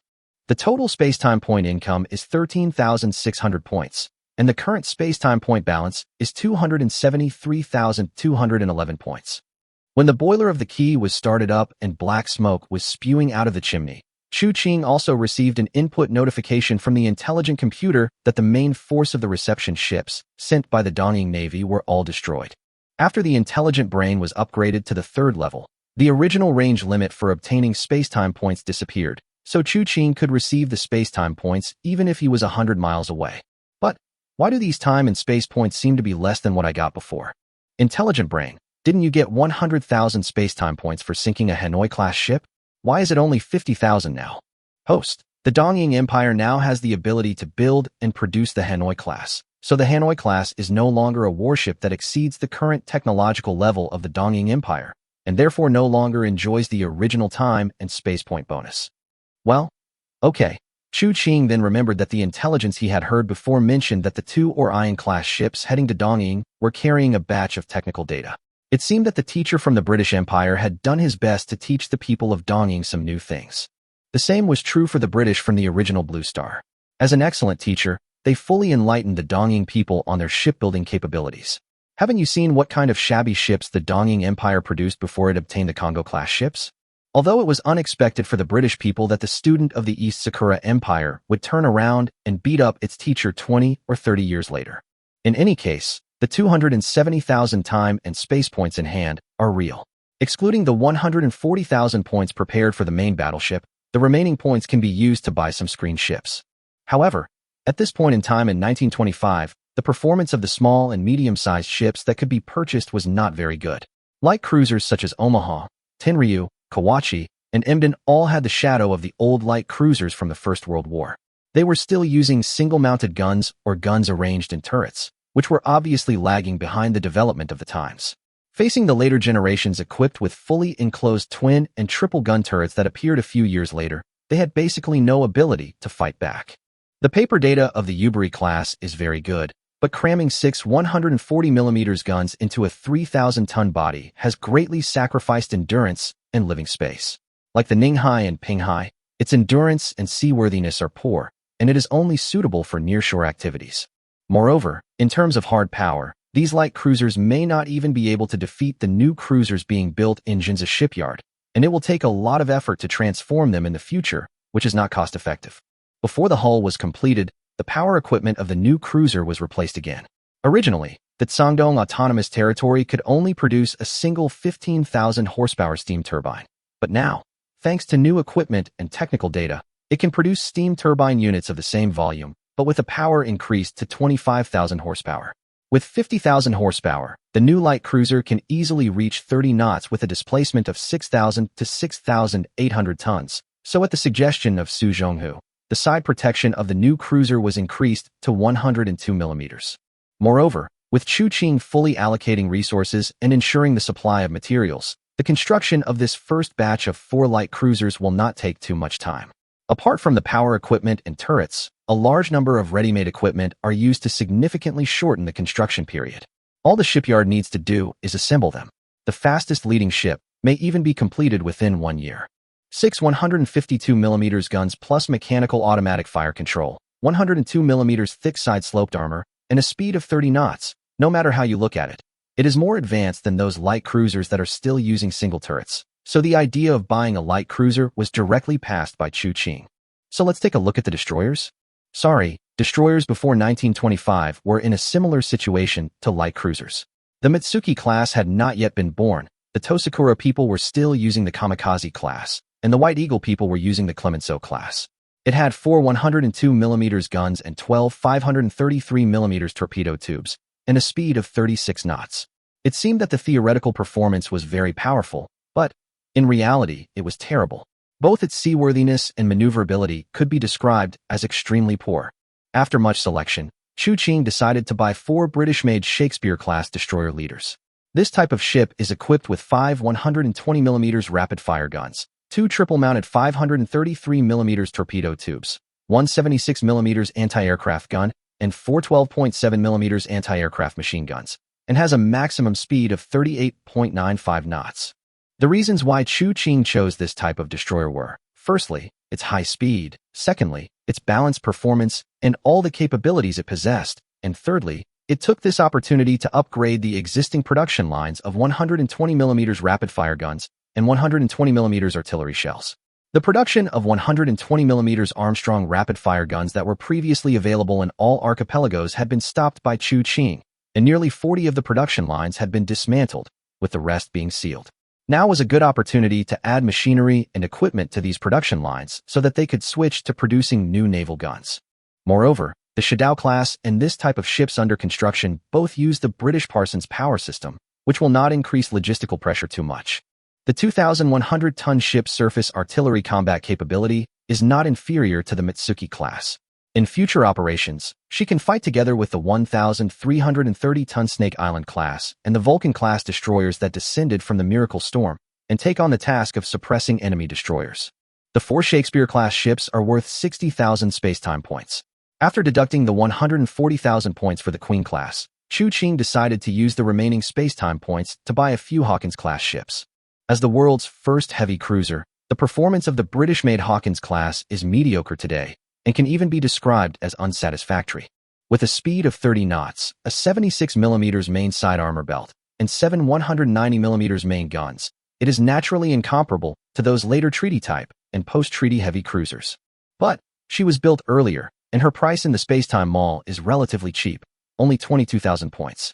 And with her 190mm gun, she has an overwhelming advantage over those reconnaissance cruisers that use 152mm guns. So it is a good choice to buy 3 of them to serve as the backbone of your own reconnaissance fleet. Chapter 127 Return. The huge Qi-class battleship had completed the accumulation of boiler steam and began to slowly move towards the Tsangdong Autonomous Territory under the propulsion of 4 sets of propellers. According to Qiancang's plan, this fleet will accidentally encounter a miracle storm after entering the territorial waters of the Tsangdong Autonomous Territory and obtain the warships that Qiancang had just exchanged for. The arrival of 3 Hawkins and 4 Shakespeare-class ships will alleviate the shortage of screen warships. Perhaps Qiancang will also purchase or even build some destroyer leaders like the Shakespeare class, but Qiancang is not planning to build heavy cruisers like the Hawkins class by itself. Why? Because the cost-effectiveness of gunboats of about 8 inches is too low. You should know that the cost of Renown-class battlecruiser is not as much as that of 2 Hawkins-class heavy cruisers, and the cost of an Admiral Hipper-class heavy cruiser is on par with that of a King George V-class battleship. 2 Hawkins facing Renown or Admiral Hipper facing King George V can be said to be completely powerless to fight back, which shows how low the cost-effectiveness is. Fortunately, the pricing in the Spacetime Mall follows the manufacturing time rather than the cost, otherwise Qiancang wouldn't even want to buy a heavy cruiser. Originally, Blue Star's heavy cruisers were a type of ship forcibly differentiated by a naval treaty. It was originally a stage in the internal competition among cruisers, but in the end, it accidentally became the swan song of artillery cruisers. In Qiancang's vision, the fleet he wants to build will only have light cruisers, with the lower tasks being assigned to destroyers, and the upper tasks being completed in one step using battlecruisers or high-speed battleships. What? A large cruiser? Why build something that is even more wasteful than a heavy cruiser? The cost of making an Alaska is equivalent to 70 of the embossing cost. 2 Alaskas tied together are not enough to fight Iowa. Anyway, if there were no treaty restrictions, the development of cruisers would have gone from 6 inches to 203 to 234 to 283 and then to 305 or more. In that case, why not just do it in one step? In order to take various indicators into consideration, the ideal light cruiser should have a displacement of 10,000 tons and be equipped with about 12 152mm guns. Its purpose is to provide anti-torpedo screen and vanguard reconnaissance, as well as protect shipping routes or be responsible for overseas missions. Dealing with the enemy's 10,000-ton light and heavy cruisers can be handed over to cheap battlecruisers like the Renown class. Send a message and ask the Toyosu to report its position. Qiancang was just about to call the Toyosu to confirm the distance between them and the British naval ships when the radio operator delivered new information. Governor, newly intercepted British naval telegram. Qiancang took the telegram and showed a hint of surprise. This was sent by the British cruiser that was heading towards the Ryukyu Sea. The ship reported that due to long-term high-load operation, the engine unit had a serious malfunction and could only sail at a speed of 3 knots. The captain requested the fleet commander, Vice Admiral Seymour, to allow them to return. Order the Fengzhou to return to Yingzhou Island. There is no need to approach us. Qiancang thought for a moment and issued a new order. And don't contact the British.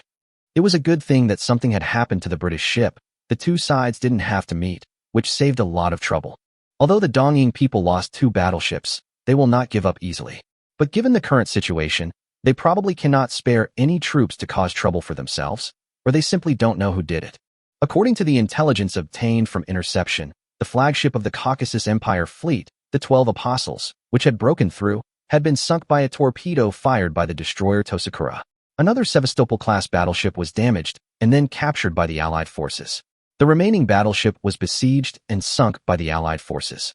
Only the Ismail-class battlecruiser escaped. But the coalition forces were not without damage. The desperate fight of the Caucasus Empire fleet also caused the coalition forces to suffer considerable losses. 1 Congo-class, 1 Hanoi-class, and 1 Lingyuan-class were severely damaged, and 1 Lingyuan-class and 1 Hanoi-class sank.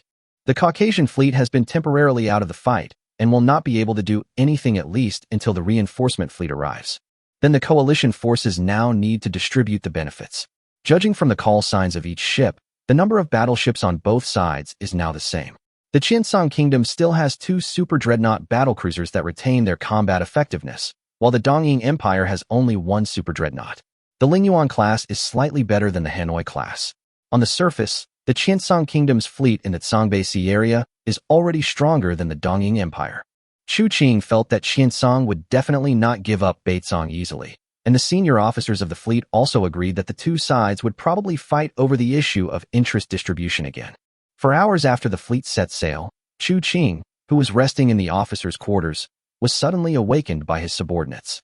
Governor, urgent call from Palau anchorage. The local calendar, 5 p.m. on June 23, 1665, Palau Islands. 1466. That's 6 turrets, all arranged along the central axis. The firepower of 12 main guns can be exerted to one side. The sailors on the dock exclaimed. Colonel Maximilian von Spee, chief of staff of the Iron Blood Nation's Far East Fleet, was looking at the large ship that had just been brought back by the tugboat, feeling a little troubled. This battleship appeared in the Palau anchorage an hour ago. Its tonnage is at least 30,000 tons, with 12 356mm main guns and 6 turrets arranged in 3 groups on its back. When this big guy arrived in the Palau anchorage, Colonel Spee was both happy and worried. He was happy that he had obtained the power of a battleship level, but he was worried that this big guy would cause a dispute with the Zhangdong Autonomous Territory. Spee understood very well that super dreadnoughts were a great temptation to every force of this era, and Palau and Luzon were areas jointly managed by both parties. The agreement stated that the ownership of the miracle battleship that landed here needed to be determined through consensus of both parties, and neither party had the right to dispose of it on their own. As a soldier, he didn't like nor was good at haggling at the negotiation table, but the ownership of the super dreadnought had to be confirmed. In the past 100 years, there were many examples of people turning against each other because of the ownership of miracle battleships. According to his judgment, the Zhangdong Autonomous Region would naturally not give up a 30,000-ton ship so easily. Although a group of Iron Blood Navy officers, including Vice Admiral Benman, vaguely felt that the true strength of the Zhangdong Autonomous Region was not just the few warships on the surface, the ship in front of them was a real super dreadnought, and no one would give it up easily. Chapter 128 ISE Class. Send this to the Iron Blood Man and tell them that we can give them this miracle battleship. Qiancang handed the prepared message to the signalman. From the message sent from Palau, 3 sets of twin-mounted back-mounted turrets, Qiancang could confirm the identity of this miracle battleship, the ISE-class battleship, a deeply improved model of the Fuso-class battleship of the former Blue Star East Sakura Empire. Compared with the Fuso class, the design of the ISE-class battleship is more scientific. The layout of the main gun and the power compartment has been adjusted, the caliber of the main gun has been adjusted, and the horizontal armor has been strengthened. Naturally, its combat effectiveness is stronger than the Fuso class, which has many defects. As for why the miracle battleship originating from Dongying landed in the Palau Islands, Qiancang guessed that it was because in the future of the original Blue Star, the Palau Islands were once occupied by the Dongying Empire. But, now that Qiancang has the key class, he no longer thinks highly of this broken little ship, so he simply gives it to the Iron Blood Nation as a favor. Of course, it cannot be given away for free, and some resources must be exchanged for it, such as coal from the Ruhr area and equipment for alloy smelting. And the Iron Bloods do not have the relevant logistics and maintenance technology for the ISE class, a hybrid battleship of Eastern Sakura and Britain. In the end, they still have to ask for help from the Qiancang Autonomous Territory, which actually cuts off the possibility of the Iron Bloods using this battleship against the Qiancang Autonomous Territory. Moreover, someone had stolen a large ship from the Dongying people, and the Iron Blood people had obtained a large battleship at this critical juncture. If this were to get out, it might have unexpected effects. At the same time, the Iron Empire Danzig Shuaxiao shipyard. Inside the huge dock, the crackling sounds of gas welding and electric welding, the rivet guns pulling rivets, and the clanging sounds of hooks and chains colliding form an industrial symphony. Hundreds of workers are working at the same time in the dock. The huge steel frame is taking shape. The workers here work in shifts day and night. They eat and live in the shipyard and are not allowed to disclose the content of their work to people outside the project. They are promised double or even triple their salary. Such scenes are happening simultaneously in 3 other large docks. This shipbuilding project was exactly the new battleship construction project that was personally supervised by the Emperor of the Iron Blood Nation. Thanks to the Iron Blood Nation's political system, the monarchs could play a decisive role in most internal affairs, so the construction of these for battleships had the green light all the way, and all materials were supplied on a priority basis. In order to shorten the construction period, a large number of minor components or materials were purchased from outside. I said you record. Navy Minister Tirpitz was standing in front of the dock, dictating to the confidential secretary beside him. He had received intelligence on the new report from the Far Eastern Fleet and was currently writing a report to the Emperor, explaining the necessity of obtaining this super dreadnought. The combat effectiveness of the 4 battleships in front of them was naturally superior, but on paper, the performance of the descending battleship was not bad either. At least its artillery combat capability was not inferior to that of the Derflinger and King-class battleships in their hands. Even if some temporary cost is paid, it is acceptable as long as it costs less than building a new warship of the same tonnage. Your Excellency Admiral. Your Excellency Admiral. Hearing the shout, Tirpitz turned around and found that the person coming was Major General Ingenol, who was holding a telegram. Is it Your Majesty's order? No, it's a telegram from Qiancang. Qiancang. Tirpitz took the telegram and was puzzled. Could it be that the Qiancang Autonomous Region made a decision so quickly? About a minute later, Admiral Tirpitz put down the telegram, turned around, and told his confidential secretary, "Tear up the paper in your hand." The conditions in Chu Qing's letter were not harsh. For such a huge Iron Blood empire, there was no pressure at all. Moreover, it was not comparable to the cost of building a super dreadnought. It was obviously a very cost-effective deal. As for why the Qiancang Autonomous Territory was so generous, the governor also explained it. In the previous 2 miracle storms, they obtained 2 Queen Elizabeth-class battleships and some related blueprints. Currently, there are no extra manpower to operate the new battleship, so they handed it over to the Iron Blood Empire. This answered the question in Tirpitz's mind, that is, why they had put 1/3 of their dreadnought combat power up for sale before. Since they already had the best of the super dreadnoughts like the Queen Elizabeth class, the importance of the Franco-Spanish dreadnoughts was of course reduced, and it was normal to sell them to increase revenue and save costs. Otherwise, it would be too suspicious for a force with only 3 dreadnoughts to first sell 1/3 of its high-end combat power and then voluntarily give up a super dreadnought. Some people in the Navy Department of the Iron Blood Nation even speculated whether the Qiancang Autonomous Region had obtained a batch of technical data from the miracle ship that far exceeded the technological level of the current era. The reason was that all the technical problems encountered by the engineers in the construction of the battleship hull could be responded to in a timely manner after consulting the other party. It was hard to believe that an autonomous region consisting of dozens of loose islands and established just 1 year ago had technological strength that surpassed that of the Iron and Blood Empire. The engineers at the shipyard, including some naval generals, made such an assumption, and quite a few people believed it. Now, the telegram sent by Qiancang vaguely confirmed this point. Let's assign this battleship to the Far Eastern Fleet right here. The specific name will be decided after consulting His Majesty the Emperor. Tirpitz thought for a moment. This way we won't need to transfer battleships from the African colonies, and the sailors who lost their battleships before can be properly resettled. Chapter 129 Unequal Distribution of the Loot. June 29, 1665, according to the local calendar. Songbei Sea Area, Jinghai, the flagship of Qiancang Fleet. The damage to the Liuyuan and Pingyuan ships has been repaired, and their combat effectiveness has been basically restored. As of now, the main battleships we have available are 2 Weiyuan-class battlecruisers and 3 Lingyuan-class battleships. Okay, I understand. What's going on with the Dongying people? They asked us for food supplies and fuel. According to your instructions, the logistics department deliberately delayed the supply time. I'm asking whether the East Sakura fleet has made any concessions on the distribution of spoils. Yes, Chief of Staff. The attendant wiped his sweat in fear. At present, there is no. Humph. Suhao snorted coldly. Has the president made a decision? The attendant swallowed his saliva and said, We have not received any instructions from the presidential palace yet. Suhao waved his hand impatiently, signaling his attendants to leave, then turned around, pulled out a telegram, and began to explain again to Qiancang President Sun Nanzhong the necessity of sending troops. After the Caucasus Empire fleet withdrew from the North Song Sea area, the two sides had a dispute over the distribution of spoils. The Dongying people not only demanded the right to govern the 5 archipelagos of Qiancang Kingdom, but also demanded that the Sevastopol-class battleship be handed over to them. Even if we take a step back, it is not impossible to hand over the Sevastopol-class ship. The Caucasus fleet sank 5 battleships in the Tsongbei Sea area. If the wreckage of these battleships can be salvaged, the equipment and weapons alone will be worth a lot of money, especially the Poland fire control systems, which are treasures in the hands of any force, and the 305mm guns with high charge are also extremely powerful and suitable for use in coastal defense fortresses. It was the wreckage of these 5 warships that the commander-in-chief of the standing fleet of the East Sakura Empire, Hihikaro Togo, made a huge request to take 3 of them. If they really agreed to the Dongying people's proposal, then in this operation, Qiancang Kingdom would not only cede 5 archipelagos, and several battleships would temporarily lose their combat effectiveness, but in the end they would only get 2 wreckages? This was obviously unacceptable. The East Sakura Empire was going too far. We won the battle, so how could we lose territory?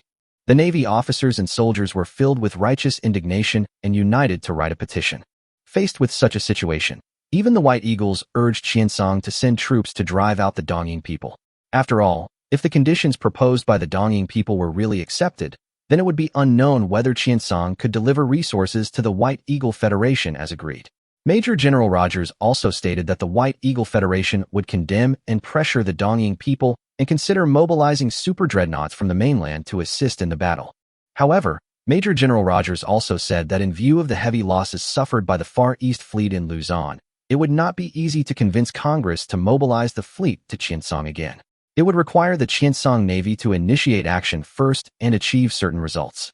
As a result, the Qiancang Navy basically reached a consensus on the Dongying operation and only waited for President Sun Nanzhong to make a decision. But Sun Nanzhong was hesitant to give the order to attack because he sensed that there must be some unknown secret. It is a fact that Dongying's power in the Tsongbei Sea area is weaker than Qiancang Kingdom. He doesn't believe that the commander of the Dongying fleet can't see it. The fact that they dared to make such a demanding request when their fleet was weaker than their opponent showed that they must have something to rely on. But where did the Dongying people's confidence come from? Sun Nanzhong didn't know, so he didn't dare to take risks with the little wealth in his hands. The search and rescue fleet found debris suspected to be from the Omi and Suruga on the reefs near Taixi Island. It is now basically confirmed that the 2 ships and the tugboat have sunk, and no wreckage of the Fukui Maru or merchant ships has been found. 3 destroyers are conducting search and rescue operations. The attackers should have split their forces into 2 groups.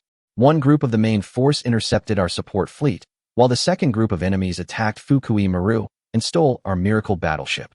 In the most spacious office of the Navy Department of the East Sakura Empire, the chief of the Military Affairs Department, Goro Ijuan, was filled with worry. He originally thought that he would get a large ship, but now the ship was intercepted by someone else, and he didn't even get the fleet he sent out back. He really lost both the wife and the army. This defeat was a blow to the East Sakura Navy, which was already in high spirits after defeating the Caucasians. The chief of the Navy, Kondo Motoki, even fell ill after learning that the huge ship had been stolen. The intelligence department analyzed that the Fukui Maru leaked the information when sending the message, so it was preempted by someone.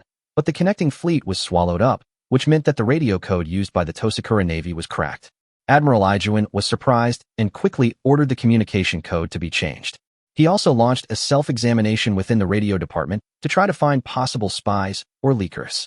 Regarding the identity of the attacker, The biggest voice in the Navy Department believed that it was done by the old rival Sangdong Autonomous Region.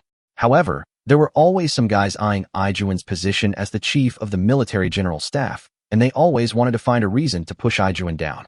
These people raised objections, saying that a makeshift autonomous region would never have such intelligence capabilities and fleet strength. The fleet disappeared because Ijuan Goro forced the fleet to sail when the storm came, and finally encountered a strong storm and crashed. Admiral Ijuan was not willing to argue with this group of people. Considering the distance between the two sides and the southern part of Ryukyu and Taixi Island, he basically concluded that the attacker was the Sangdong Autonomous Territory. However, he still did not believe that it was the opponent's main battleship that destroyed his fleet.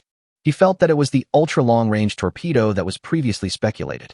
Combined with the fact that the radio station at the Kagoshima base received a series of weak signals on the fleet's dedicated communication frequency that day, which turned out to be meaningless codes when decoded, Goro Ijuan keenly realized that the opponent used high-power radio transmitting equipment to suppress the radio equipment of his own fleet at their own communication frequency, causing the radio communications of his own fleet to be paralyzed. Obviously, this tactic is very effective. Without the radio, the fleet's mobility and unity will be significantly reduced, and it can also prevent the enemy in the rear from understanding the specific information of its own fleet. He has ordered the installation of higher-power radio transmitters on the main ships of the Dongying Navy. The new type of torpedo, which is modeled after the 610mm long-range torpedo carried by the Mitsuki-class destroyer, has entered the small-scale trial production stage. This long-range torpedo can launch attacks beyond the effective range of enemy battleships. He believes that this torpedo will become a winning weapon. While Ijuan Goro was thinking, there was another knock on the door. Enter. General Ijuan. According to the original plan, the Orion-class and Neptune-class battleships delivered by the British have completed maintenance and replenishment and can set off at any time. Chapter 130, Audacious. July 1st, 1665, Taixi Islands weapon testing ground. Crack, crack, crack, crack. Boom. A tracked armored vehicle with a metallic luster rushed up the slope. After it stopped, the muzzle of its gun flashed and the vehicle body trembled. About 4 seconds later, a cloud of dust rose from the marked target position on the small mound 1,000 meters away. Target number 2. Load high explosive bombs.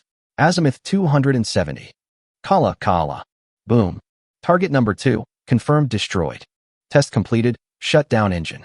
4 sweaty figures jumped out of the iron box and ran to the Deputy Director of Ordnance, Chen Lishu. Chen Lishu stepped forward and shook hands with them one by one, while the 2 Marine commanders behind him surrounded the big iron box. That's right, this is the prototype of the assault gun. If no problems are found in subsequent tests, this will be what the assault gun will finally look like. It is equipped with a 102mm caliber howitzer with a theoretical maximum indirect fire range of 8,500 meters. It can also conduct direct shooting within a distance of 1,000 meters. It is a 102mm shipborne gun with its barrel shortened to 32 times the caliber and the gun mount improved to reduce weight. It has an open fighting compartment design without a turret. There are also 2 light machine guns in the front of the vehicle, and space is reserved for the subsequent installation of a top cover. The maximum speed is 30 kilometers, and its firepower is far beyond the previous 47mm rapid-fire cannons. The gun is equipped with 2 types of shells, high-explosive shells and semi-armor-piercing shells, both of which use RDX propellant. The explosive power of 1.55 kilograms of RDX is comparable to 3 kg TNT, making the 102 gun have the same destructive power as the 120mm gun. This gun barrel is really thick. We are finally playing with a big one. Haha, said Deputy Commander Zhang Fengyang of the Marine Corps to his partner, another Deputy Commander, Marine Major General Zhao Jianya. Old Zhang, look at your lack of ability. This is only 102mm, 4 inches. How can it compare with the Navy? They have heavy firepower. Zhao Jianya looked at him with a bumpkin's eyes, then turned his head and touched the hull of the assault gun. But this thing is much more powerful than the French-Spanish Hotchkiss 47mm cannon we used before. Once they are officially put into mass production, our major operations will also begin. Zhang Fengyang touched the still warm gun barrel, his heart filled with desire to achieve great things. In the recent battles, the Marine Corps only carried out some finishing work, and the protagonist has always been the Sangdong Navy. They were originally preparing to make a big splash in the Yingzhou landing battle, but who knew that the enemy surrendered so quickly, and the Marine Corps did not get any military merit at all. So the military ranks of the 2 men still remain at the major general level, but the size of the troops they commanded is actually equivalent to a squadron, which seems a bit disconnected. Therefore, the Marines are eager to prove themselves in the next battle. The information distributed by Chu Qing about the basic conditions of Luzon, Malay, Annan, and other places became the most popular reading material within the Marine Corps. Luzon was included because Chu Qing planned to station troops in Luzon to protect the people of Sangdong who had migrated there. On the other side of the test site, the tanks and armored personnel carriers that had completed acceptance had begun joint training with some Marines. The tactics that Chu Qing called tank infantry coordination and armored assault opened the eyes of the Marine commanders. After a brief deduction, they found that this tactic was of great benefit in reducing casualties and improving the breakthrough capability of the troops. At the same time, they felt a little regretful about the fact that the world is dominated by the ocean. The chassis of the armored personnel carrier was indeed, as Chu Qing suggested. It was based on the tank chassis, expanded and lengthened, with the armor weakened, the turret removed and the height increased, and a 12.7mm heavy machine gun with a protective shield was installed on the roof. An infantry fighting vehicle can carry an infantry squad into battle, and its positioning is similar to the M113 armored vehicle of the former Blue Star White Eagle Federation. At the same time, armored personnel carriers, tanks, and assault guns all adopted wider tracks in accordance with Chu Qing's requirements to facilitate maneuvering on the special terrain of the Malay archipelago. If they attack Malaysia, there is no reason to let go of the Franco-Spanish colony of Annan next to Malaysia. In the war between the former Blue Star White Eagle Federation and Annan, armored personnel carriers played a huge role. Although its armor is weak and even individual anti-tank weapons cannot deal with it, there is no such thing as anti-tank rocket launchers and recoilless guns in this dimension. July 3, 1665, local calendar. Bridge, this is the engine room. The steam valve of the number 2 boiler has been replaced, and all faults have been eliminated. Repeat, all faults have been eliminated. We can now restore the maximum speed of 27 knots. Well done, George. Let's run. As soon as the words fell, a British officer with a colonel's armband embroidered on his sleeve stood up and turned to look at the lieutenant colonel behind him. William, tell me, where are we now? Captain Bertram Sackville Thesiger, captain of the British Navy cruiser Lincoln, asked his navigator. William Duckholm shows the chart to Captain Thesiger. Captain, we are 34 degrees 12 minutes west by north of the Palau Islands, about 113 nautical miles away. The engine accelerated, and the bodies of the 2 men tilted slightly due to inertia. Thesiger reached out and grabbed the railing of the navigation bridge. Keep going. Let's go check out the new territory of the Iron Blood Man. Colonel Bertram Sackville Thesiger shouted to the helmsman and bellman behind him. Heading to 79. Let's run to 27 knots. The Lin Xian was the cruiser that the British Navy had previously dispatched to southern Ryukyu to investigate the situation. She had only been transferred from England to Hong Kong half a year ago, and had just arrived there before she was dispatched to sail again. As a result, the boiler that had been running for a long time during the long voyage could not bear the heavy load and malfunctioned. Several steam valves collapsed, the pipes burst, and the entire ship was almost paralyzed. The captain also sent a telegram to the Hong Kong Islands requesting to return, and even obtained permission to return. As a result, in the process of repairing while moving, the Linshian's experienced damage control personnel and the engine room successfully restored most of the power, and now the damage has been completely repaired. Colonel Thesiger was a man who dared to take risks. When the Lin Xian had initially restored its power, he had the idea of going to Palau to gather intelligence. After all, his cruiser was faster than the Iron Blood, and he could escape if he encountered any situation. If he could really find out some military intelligence, it would be worth the trip to see. Chapter 131 Capture. The action of the Lin Xian was entirely initiated by Captain Thesiger himself, and radio silence was maintained. Even Vice Admiral Seymour was not clear about the situation of the Lin Xian and thought she was crawling slowly at a speed of 3 knots. Captain, smoke column spotted on the port side.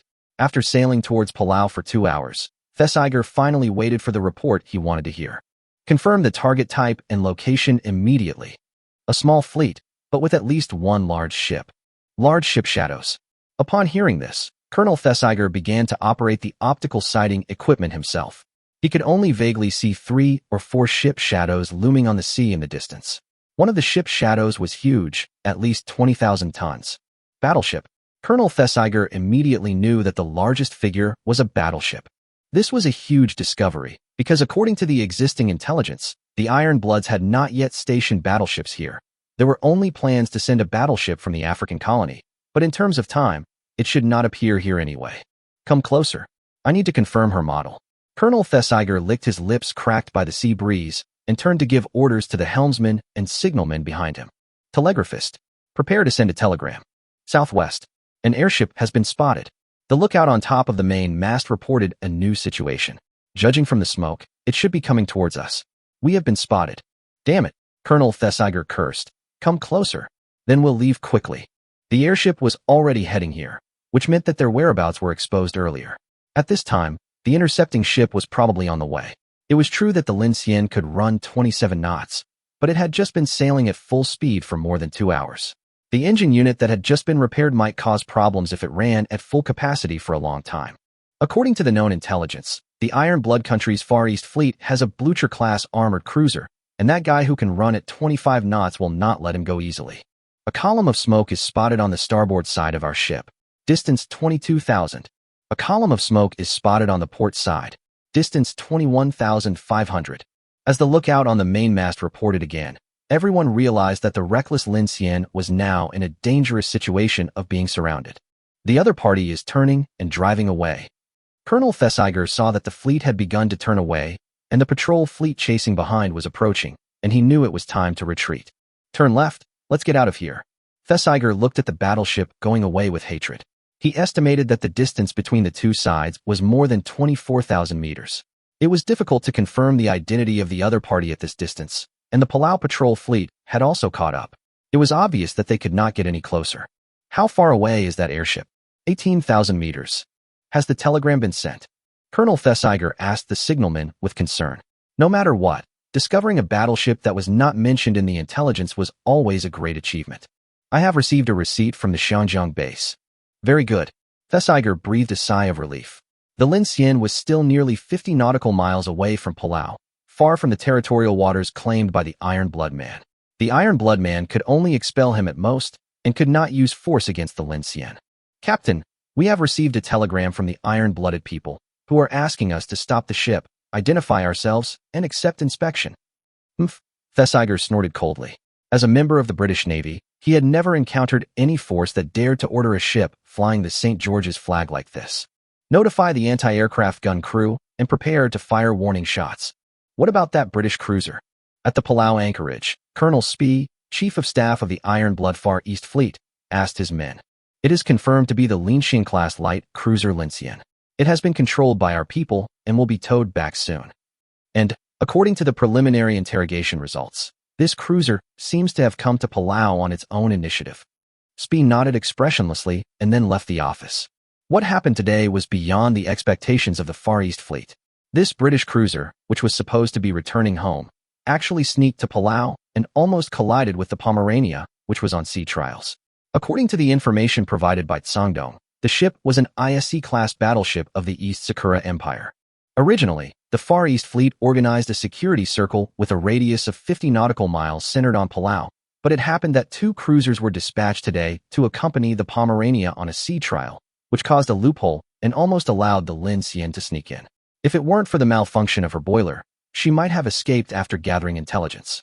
This to a certain extent exposed the Far East Fleet's negligence in vigilance and reconnaissance, and was also a side effect of over-reliance on radio monitoring, because the radio monitoring station set up in Palau did not find that the British had any intention of conducting reconnaissance on Palau, so no precautions were taken.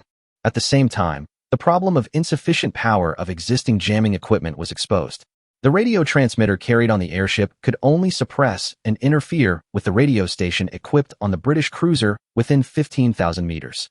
Later, the Palau monitoring station sent a monitoring report, showing that the Lin Xian had reported the news of the Pomerania to Hong Kong. The British should now know that there were battleships stationed in the Palau anchorage. However, Colonel Spee did not think this was a big deal. After all, the Iron Empire was not those small dominions. Even if the British knew that Palau had battleships, they could not do anything unless they wanted to start a full-scale war. Moreover, the stupid behavior of the captain of the British cruiser also put the Iron Blood Nation on a moral high ground. When the Iron Blood Nation airship approached, the Linxing-class cruiser actually opened fire. This move was not only useless, but also handed a knife to Colonel Spee. The two sides were still in the high seas in legal terms, but the Lin Xian fired the first shot at the Iron Blood Nation. If the Iron Blood wanted to do whatever they wanted, They could even use this as an excuse to start a war. Chapter 132, Making Trouble. Damn idiot. At the British Far East Fleet base on the Hong Kong Islands, Vice Admiral Seymour was furious because of Colonel Thesiger's reckless behavior. Just as the entire Far East Fleet was surprised at Thesiger's bold action and the sudden appearance of the Iron Blood battleships, a telegram from the Iron Blood people demanding an explanation was sent to Seymour's desk again. You say you want to take risks, then take risks. You say you want to do reconnaissance, then do it. But how can you be so reckless as to get yourself involved? Shortly after the telegram was sent, the Lincian slowed down due to an engine failure and was subsequently intercepted by the surrounding Far East Fleet. Now the Lincian, along with its crew and ship, has fallen into the hands of the iron-blooded Chinese. Even though the iron-blooded Chinese telegram has not been opened yet, Vice Admiral Seymour can imagine the smirks of Binman and Tirpitz. After unfolding the message and reading it, Lieutenant General Seymour's expression became even more gloomy. Thesiger actually dared to open fire without authorization. This was clearly putting himself on the fire. If Thesiger did not open fire, Seymour could use the excuse that the Lincian was lost in a storm and came to Palau for help because of engine failure. And he could also use this to criticize the Iron Blood Empire's behavior of detaining the ship as reckless and unprofessional. But now it was the British Navy that fired the first shot, and the situation was different. Blatantly opening fire on the ships of another sovereign country on the high seas was not easy to resolve diplomatically. The Admiralty would certainly conduct a thorough investigation of the matter, and Seymour, as the commander of the Far East Fleet, naturally could not escape blame. After lamenting, Vice Admiral Seymour still had to consider how to properly handle this incident. Now, the iron-blooded people's telegram stated that the crew of the Lincian would be detained first, and they would only consider releasing them after the whole matter was fully investigated, and stated that the ship must be delivered harmlessly before it would be returned to the British Empire. This is obviously blackmail. If he really agrees to this request, the British Navy will lose face and he will not have a good ending. Commander-in-Chief, telegram from the Admiralty. When Seymour was worrying, his subordinates brought him the latest instructions from the British Admiralty. The Lieutenant General, who thought he had grasped a life-saving straw, turned from excitement to dejection after reading only the first part of the message, and then collapsed in his chair. The Navy Department instructed him to agree to the Iron Blood's demands, resolve the incident as quickly as possible, and keep a low profile so as not to provoke the Iron Blood Empire's resentment. He was also ordered to start preparing for the handover and return to his homeland immediately after completing all related matters. Considering recent events, Seymour understood why the Admiralty had made such a decision. The recent series of major actions by the Iron Blood people have attracted the attention of the Navy Department, which has begun to dispatch troops to the Far East. However, this is precisely a period of military vacuum for the British. 3 of the 4 battleships originally stationed in Hong Kong were withdrawn and loaned to the East Sakura people, leaving only 1 Neptune-class battleship. Such strength is obviously not enough to deal with the newly added super dreadnought Iron Blood fleet, and it will suffer losses in the event of a conflict. It would be better to give in and numb the iron-blooded people first, and then wait for our own reinforcement fleet to arrive before settling accounts with the iron-blooded country. However, doing so will inevitably arouse the resentment of the British people.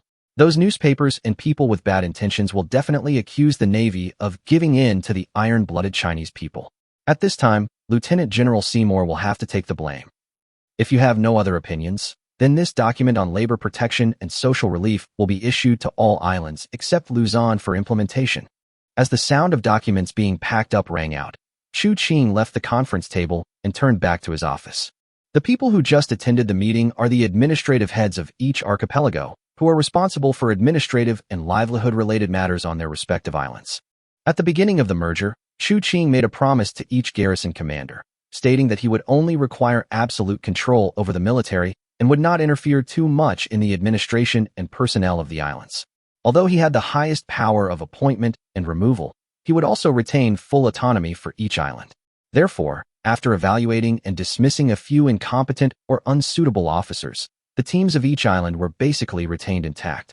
Reforming people's livelihood was what Chu Qing wanted to do from the beginning. No matter how strong the fleet is, without the support of the people, it is ultimately a castle in the air and difficult to sustain. If you want to conquer the world, you must have a stable rear. The relevant policies to stimulate industry and commerce were already implemented when the merger was just started, and the effect was quite good. The output of various industrial products increased by about 35 compared to before the war. Now, after more than half a year of preparation, Qing finally had the opportunity to finalize this document on people's livelihood security. The content of the document is very simple, mainly stipulating the minimum wage income and implementing support and relief for residents in difficult situations. Although the archipelagos have had some policies in this regard in the past, they are not as strong as the document issued this time. For ordinary people, the strength of the Sangdong fleet is actually not very relevant to their daily lives. After the policies of this document are implemented, they can see the tangible benefits and thus increase their sense of identity. You ask why Luzon doesn't follow this approach. Because special areas are treated differently. The Republican government of Luzon has been basically established. At the request of both sides, Luzon President Aguinaldo promoted Sangdong and the Iron Blood Empire as the liberators of Luzon, drove away the Iberian Kingdom and the White Eagle Federation, and brought technology and civilization to the people of Luzon. The Iron Blood Kingdom and Sangdong took the opportunity to announce aid to Luzon in terms of people's livelihood, education, and defense. They sent soldiers to deal with the indigenous management who had been bullying others by relying on the power of the Iberians, helped the locals to open up new fields, and began to build schools in various parts of Luzon to recruit students from all over Luzon. Under these conciliatory policies, the local people in Luzon gradually developed a positive impression of the Sangdong Autonomous Region and the Iron Blood Empire. Of course, Qing is not here to do charity. He is opening up new farmland because of the climatic conditions here that allow for up to 3 crops a year. He is building schools to train a skilled workforce and to assimilate. His ultimate goal is to extract as many resources as possible from Luzon, while establishing a vassal army composed of Luzon people to do the dirty work. Crunch. Qing pushed open the wooden door of the office and returned to his desk. On his desk was a blank battle plan. That's right, after a long period of silence, the Sangdong Autonomous Region was preparing to make a big move again. Chapter 133 Once and for all. You have all read the report sent by the Iron Blood Nation. The British cruiser almost ran to the Palau anchorage. Today it is Palau. Will it be Luzon tomorrow? Will it be Fengzhou and Yingzhou Island the day after tomorrow? We will negotiate with the Iron Blood Empire to formulate a more thorough patrol plan. The old ships that were originally relegated to the second line can also be used to establish a separate coastal defense fleet. Chief of Staff Zhong Qilan just opened his mouth, but was interrupted by Qing's eyes. Chief of Staff Zhong is right. Strengthening investment in coastal patrols is a natural solution. However, we now have a better way, a permanent solution. There are wasps flying around outside the house. If we don't want to be stung, we can close the doors and windows. But if we want to solve the problem once and for all, it's best to burn the nest. Destroy Qiancang. In the conference room, the senior executives who guessed Qing's thoughts were shocked, and then all looked at Qing, waiting for him to continue. Qing looked around at the generals in the conference room, and then said confidently, "Yes, it's the same as what you think, that is, to retake Hong Kong. Besides, I plan to take back Qianzhou as well. 100 years ago, the British and French seized the territory that Qiancang was not prepared for. Now it's time to take it back." The meeting room suddenly exploded, and the officers with the rank of general no longer cared about their manners and began to whisper to each other. Qing watched them quietly without interfering, because he was determined to win. The British Far East Fleet stationed in Hong Kong is currently in a weak period. After the main force was withdrawn, a Neptune-class battleship is nothing in front of the current Sangdong Autonomous Region. The Queen Elizabeth-class reinforcements are still on the way and will not arrive in 1 or 2 months.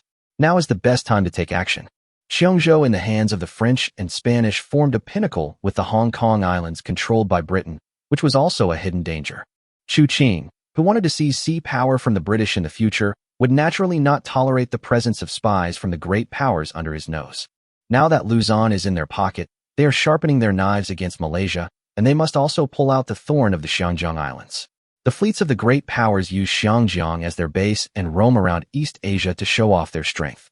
Qing has long been dissatisfied with this. This time, the sudden incident of the Lin Xian intruding into Palau made Qing even more alert, so he made up his mind to completely wipe out Xiangjiang. After all, it's not good to have someone always watching your doorstep. As for the eyes at home, there is basically no need to worry about this. Qing thoroughly investigated all the islands at the beginning of the establishment of the Sangdong Autonomous Region, and with the help of the intelligent computer, he wiped out the spies of all external forces. Even with such means, the total number of spies caught to date can be counted on 2 hands. The number is very small, so small that Qing couldn't believe it. But after repeated and thorough investigations, the result was still the same. Chu Qing also accepted and understood this fact. First, the situation in this plain was special. The land was blocked by the ocean, making transportation difficult.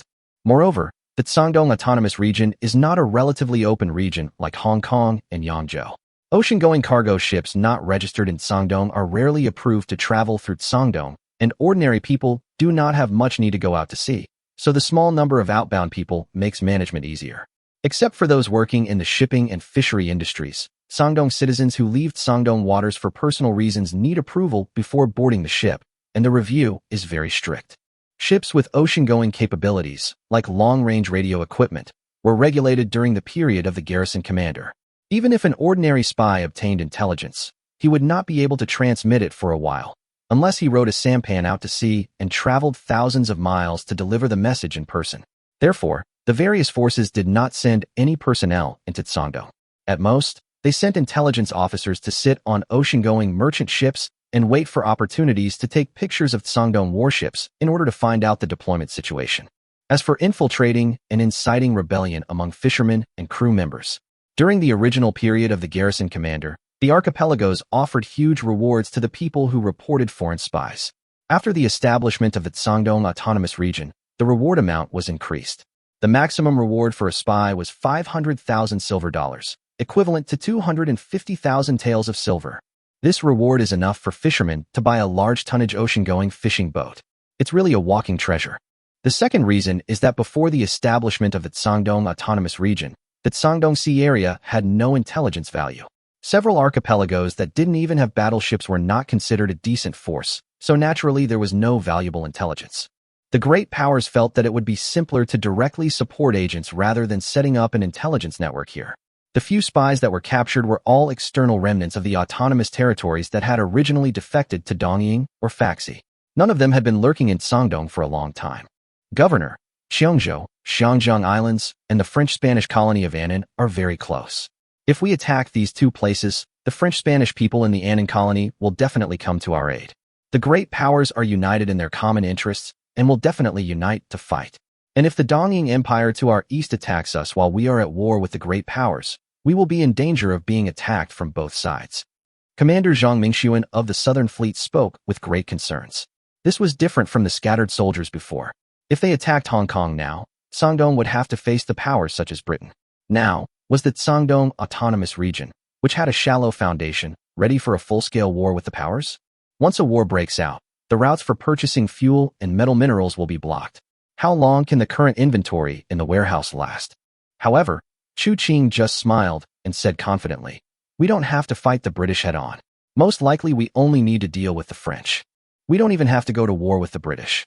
We can just show some force to force them to make concessions. For example, we can send out 2 Queen-class ships and the Iron Blood Far East Fleet." Chu Qing clapped his hands and then explained the reasons for his judgment. Although we have an equal cooperative relationship with the Iron Blood people, in the eyes of the great powers, we are just an agent supported by the Iron Blood Empire. At best, we are similar to Dongying, which is currently supported by Britain.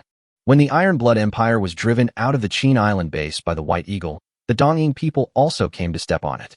Therefore, if we ask to take back Hong Kong at this time, it is likely to be regarded as the Iron Blood people's retaliation against the British Empire behind Dongying. Chu Qing paused. One of the main reasons why he formed an alliance with the Iron Blood Empire was to use the Iron Blood Empire as a big tree to help him block some bullets. Then he took out a prepared plan. "This is a preliminary action plan. You can take a look at it. Governor, will the Iron Blood cooperate with us as written in this plan?" Chu Bingtai pointed to a line about the Iron Blood fleet in the plan and raised a question. "We want to use the Iron Bloods as a shield, but they may not be willing to do so. Don't worry about this. We have something good that the Iron Blood people can't refuse. Moreover, the Iron Blood Empire no longer adheres to its previous conservative policies. They are likely to take this risk. As for the Dongying people, they probably can't take care of this place." Chu Qing's eyes turned to the empty seat in the conference room. Chapter 134, Bombardment of Kagoshima. It's a very risky plan. Admiral Tirpitz looked at the plan sent by the Shandong Autonomous Territory and said to Major General Ingenol, "But the price offered is too tempting. I think that even if you do not approve this action, His Majesty the Emperor will intervene." Major General Ingenol stroked his beard and said with a wry smile, "The Shandong Autonomous Region sent a telegram.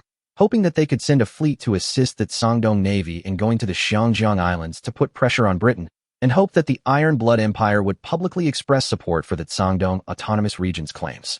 Although the other side said that they would not take the initiative to provoke a fight and would try their best to avoid armed conflict with Britain, this was also a very risky behavior for the Iron Blood Empire. Both sides were armed with live ammunition, and if they were not careful, the situation would be serious. But the remuneration offered by Chu Qing was tempting even to the usually conservative Tirpitz, for 85,000 horsepower engine rooms, for new electromechanical fire control systems, and 16 380mm guns of the same type as those on the Bavaria-class battleships. Tirpitz didn't know where the Songdong Autonomous Region got these treasures from, but there was no doubt that after obtaining these weapons and power equipment, the Iron Blood Empire's plan to build new battle cruisers would be greatly accelerated. Apart from the hull, the battleship's firepower and power plants took the longest time to build and had the highest cost. Obtaining these equipment was equivalent to increasing a large amount of naval funds out of thin air. At least Tirpitz no longer had to be so frugal. Moreover, with ready-made firepower and power equipment, the Iron Blood Empire will not be restricted by the production capacity of domestic factories. The shipyards will only need to assemble the ships. In this way, the scale of production can be further expanded. It seems that it is not impossible to build 6 or 8 ships. This is a great temptation for both Tirpitz and William II. After confirming with the Songdong Autonomous Region that these were all in stock, everyone in the Navy Department of the Iron Blood Empire agreed to take the risk. Money is really tempting. Then, Lieutenant General Benman, who was far away in Luzon, received instructions from Admiral Tirpitz. Chief of Staff, the fleet's ships are in good mechanical condition and can carry out combat missions. How is the debugging of the new equipment going? Everything is working fine, no glitches. According to the predetermined plan, the fleet entered radio silence, and commands between ships were conveyed by flags and light signals. Yes, on the rough ocean, a fleet flying the naval flag of the Songdong Autonomous Territory was rising and falling in the waves, with the navigation lights turned on, flickering in the thick rain curtain of the rainstorm. In the navigation bridge of the flagship of this operation, the Queen Elizabeth-class battleship HMS Shinpo, Leahy was calmly issuing various combat orders. This elite fleet, consisting of 2 Queen-class battleships, 3 Birmingham-class ships, 2 Chatham-class ships, and a command ship, is heading towards Kagoshima, which belongs to the East Sakura Empire, preparing to approach and conduct nearshore bombardment to intimidate the East Sakura Empire. Songdong will soon transfer its fleet to Hong Kong and Cheongzhou. Although Chu Qing does not want to make enemies with the British now, just in case, the main force of the fleet will be transferred to Songnan to prevent any accidents. In Chu Qing's contingency plan, if there is an accidental firing and a full-scale war with the British, the Songdong Autonomous Region will push down the 2 archipelagos as quickly as possible, and then march straight to Malaysia and Annan. If the people of Dongying stabbed him in the back at this time, it would be very bad, so Chu Qing decided to attack instead of defend and directly send a fleet to attack Dongying's homeland. At this time, Dongying's strategic focus was still on the Baitsong Sea area. The Qiancang Kingdom there seemed to be uneasy. The Caucasians were waiting for an opportunity to counterattack, and the 3 battleships delivered by Britain had also set off for Baitsong. If the homeland was attacked now, the Dongying people would be panicked and caught in a dilemma. Even if they wanted to retaliate, they couldn't spare the troops. The Dongying Empire has now lost too many battleships and absolutely dared not fight on 2 fronts. The most likely approach is to retreat and defend and guard against Chu Qing's next attack. In this way, the Dongying Empire will not pose any threat to Songdong in a short period of time. Leahy climbed up to the fire control observation room on the top of the mast. The original platform there was expanded a lot during the renovation to accommodate new fire control equipment. This fire control device, which was prepared to be named Songhai by the Ordnance Bureau, was an electromechanical fire control that the Ordnance Bureau had just finalized for mass production. It would not be like the original dryer type, which could only fully exert its performance when the 2 sides were in a joint air battle. In addition, it was said that there was another type of confidential fire control equipment that was under development. A good horse needs a good saddle. The optical observation equipment is an 8-meter diameter stereoscopic rangefinder produced by the Iron-Blooded Countries Ice Company, which replaced the original 4.6-meter rangefinder, greatly improving the ranging accuracy. The combination of the 2 has significantly enhanced the ship's artillery combat capability. These 3 Queen Elizabeth-class battleships have just completed their modifications and have been equipped with the latest fire control equipment produced by the Songdong Dominion. Combined with the new ship-shaped tail drag-reducing shells, the effective range of the ship's guns has been greatly improved, making it possible to suppress the Kagoshima long-range shore artillery outside the range. In addition, a seaplane rail was installed on the number 3 turret of the manhwa, making it the first large battleship in the Sangdong Dominion capable of operating seaplanes. The command ship was originally a submarine command ship. After the second upgrade, it is not only capable of commanding submarines, but also has a large-scale radio spark jammer. Its short-term transmission power can be comparable to that of the high-power transmitter in Sangdong. Once the jammer is turned on, the area with a radius of 50 kilometers will directly become an information black hole, and not a single character can be sent out. The chosen combat location was Kagoshima, which was located in the southern part of Higashisakura and was an important naval base under the Sasebo Naval Base. However, the main battleships of the Sasebo Naval Base's garrison fleet were basically wiped out, and the 2 Kawachi-class battleships stationed here had also been sunk by the Sangdong Autonomous Region. The 3 British battleships that stayed here for supplies have now gone to Songbei. Kagoshima's defense is empty and relies entirely on coastal artillery. Moreover, Kagoshima originally belonged to the Satsuma domain of ancient Tozakura, and most of the generals of the Tozakura Navy came from the Satsuma domain. If it was attacked, it would undoubtedly be a slap in the face of the Tozakura Navy, and the effect could not be better. Chapter 135 Pretending to be Confused. The battleships that the Iron Blood Nation has inexplicably discovered may not be the miracle battleships that Fukui Maru discovered, right? At the meeting of the Military Affairs Department, Vice Admiral Uemura Hikanojo said, "The British reconnaissance results may not be credible. I still think it was the Sangdong Autonomous Region that stole the miracle battleship." Kamamura-kun, you have to understand that our opinions are actually not important. General Iju Ngoro, the chief of the military general staff, looked helplessly at Kamamura Hikanosuk. The British believe that the Iron Blood Man stole our miracle battleship, so we have no choice but to believe so. In order to boost the depressed public sentiment, we have already released the news that Fukui Maru discovered the miracle battleship, which has attracted widespread attention from the public. But now the miracle battleship has been taken away. If we announce to the people that the Sangdong Autonomous Region has taken away our miracle battleship according to our judgment, how can we face the people of the empire? Iju Ngoro was heartbroken. Public opinion within the empire will inevitably demand that we attack Sangdong to take back our warships. But, gentlemen present, do we still have enough troops to launch a military attack on Sangdong? The Dongying officers on both sides of the conference table were silent. There were secrets within the Sangdong Autonomous Territory. This was the consensus of the Dongying Navy, but the common people did not know. They only saw that the treasure of the Navy that they had supported with a lot of money was snatched away, and they dared not say a word. This undoubtedly hurt the feelings of the people. I am afraid that not many people will be willing to donate money when the Ministry of Finance collects donations in the future. Now Iju Ngoro regrets very much. He regrets that he announced the news of the discovery of the miracle battleship to the British and the people of the empire after sending out the fleet. Now the reception fleet and the miracle battleship have not returned. The East Sakura Navy only informed the British, but did not dare to inform the people at all. It's so frustrating. It's so frustrating. After calming down for a while, General Ijuin continued speaking. But it's different to announce to the people that the Iron Blood people stole the warship. The people of the empire are well aware that the Iron Blood Empire is the second most powerful navy country and is much stronger than the empire. If we transfer the anger and hatred of the people to the Iron Blood Empire, it will have unexpected results. After we have a common enemy, those who oppose our alliance with the British will quickly disappear. The people who understand the gap in strength will not demand war, but will continue to support the construction of the Imperial Navy. We can launch a shipbuilding fundraiser, just like we did to raise funds for the military operations in the northern sea area of Qiancang. Goro Ijuin explained his point of view, which meant that no matter who robbed the ship, the current Tosakura Navy had no time to settle accounts with the robbers anyway, so it would be better to follow the British wishes, put the blame on the iron-blooded man, and squeeze a lot of money from the people. The officers in the conference room looked at each other, and finally agreed with the Minister of Military Affairs' point of view. They pretended to be ignorant even though they knew the truth. There was nothing they could do. The situation was stronger than people. The current Dongying Navy did not have much money to spend.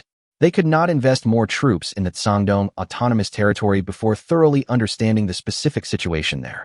But at this moment, a lieutenant colonel knocked on the door of the conference room, walked quickly to the side of Iju Ngoro, leaned over and whispered a few words, and handed over a telegram. General Ijuin, the statement just released by Sangdong. July 7, 1665, British Empire Admiralty. In the office of Lord Clare, the First Sea Lord. Ridiculous. Do you think we should hand over the Qiancang Islands just based on this telegram? Absolutely impossible. Second Sea Lord John Fisher sneered and said, while Lord Clare in front of him put down his teacup angrily, Prime Minister Cecil has already asked the fleet stationed in Hong Kong to be ready for battle and never give up Hong Kong. Do you think the Royal Navy will surrender just by relying on the 2 dreadnoughts of the Shandong Autonomous Territory and the newly acquired battleships of the Iron Blood? How ridiculous. In front of the 2 of them was a statement, which was the statement of the Shandong Autonomous Region on the Qiancang Islands and the Qianzhou Islands, issued by the Telecommunications Department of the Shandong Autonomous Region at the instruction of Chu Qing not long ago. In this statement, Chu Qing denounced the shameless acts of Britain and France in seizing territory, stating that Hong Kong and Qianzhou were illegally occupied, and demanded that the 2 countries immediately withdraw their troops and officials within half a month, otherwise the use of force would not be ruled out. The Iron Blood Empire also issued a statement expressing its support for the Shandong Autonomous Region's legitimate territorial claims and demanding that Britain, France, and Spain stop infringing on the legitimate rights and interests of other countries.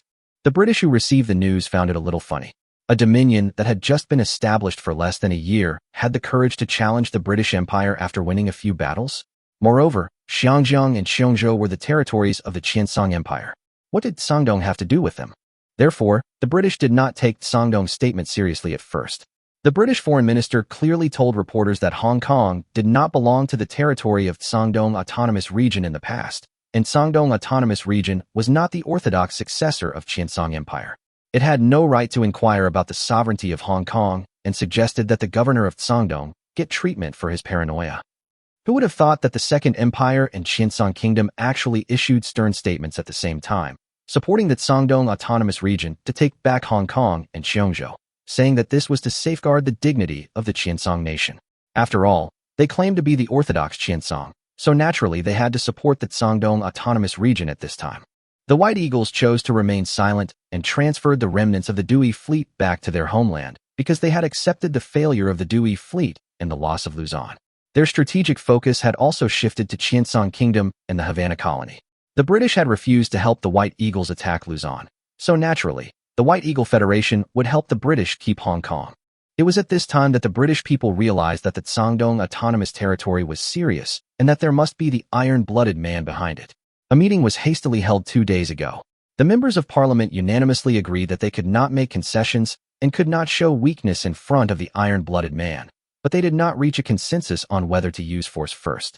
What do the French and Spanish say? Fisher helped Lord Clare organize the documents on his desk. Marquis Lansdowne has just summoned the French and Spanish ambassador and conveyed our opinions to him. The French and Spanish also said that they would not make concessions and are considering allocating part of the fleet of the Annan colony to Xianjiang to strengthen defense. Jackie, the iron-blooded people are getting bolder and bolder. Lord Clare looked at Fisher.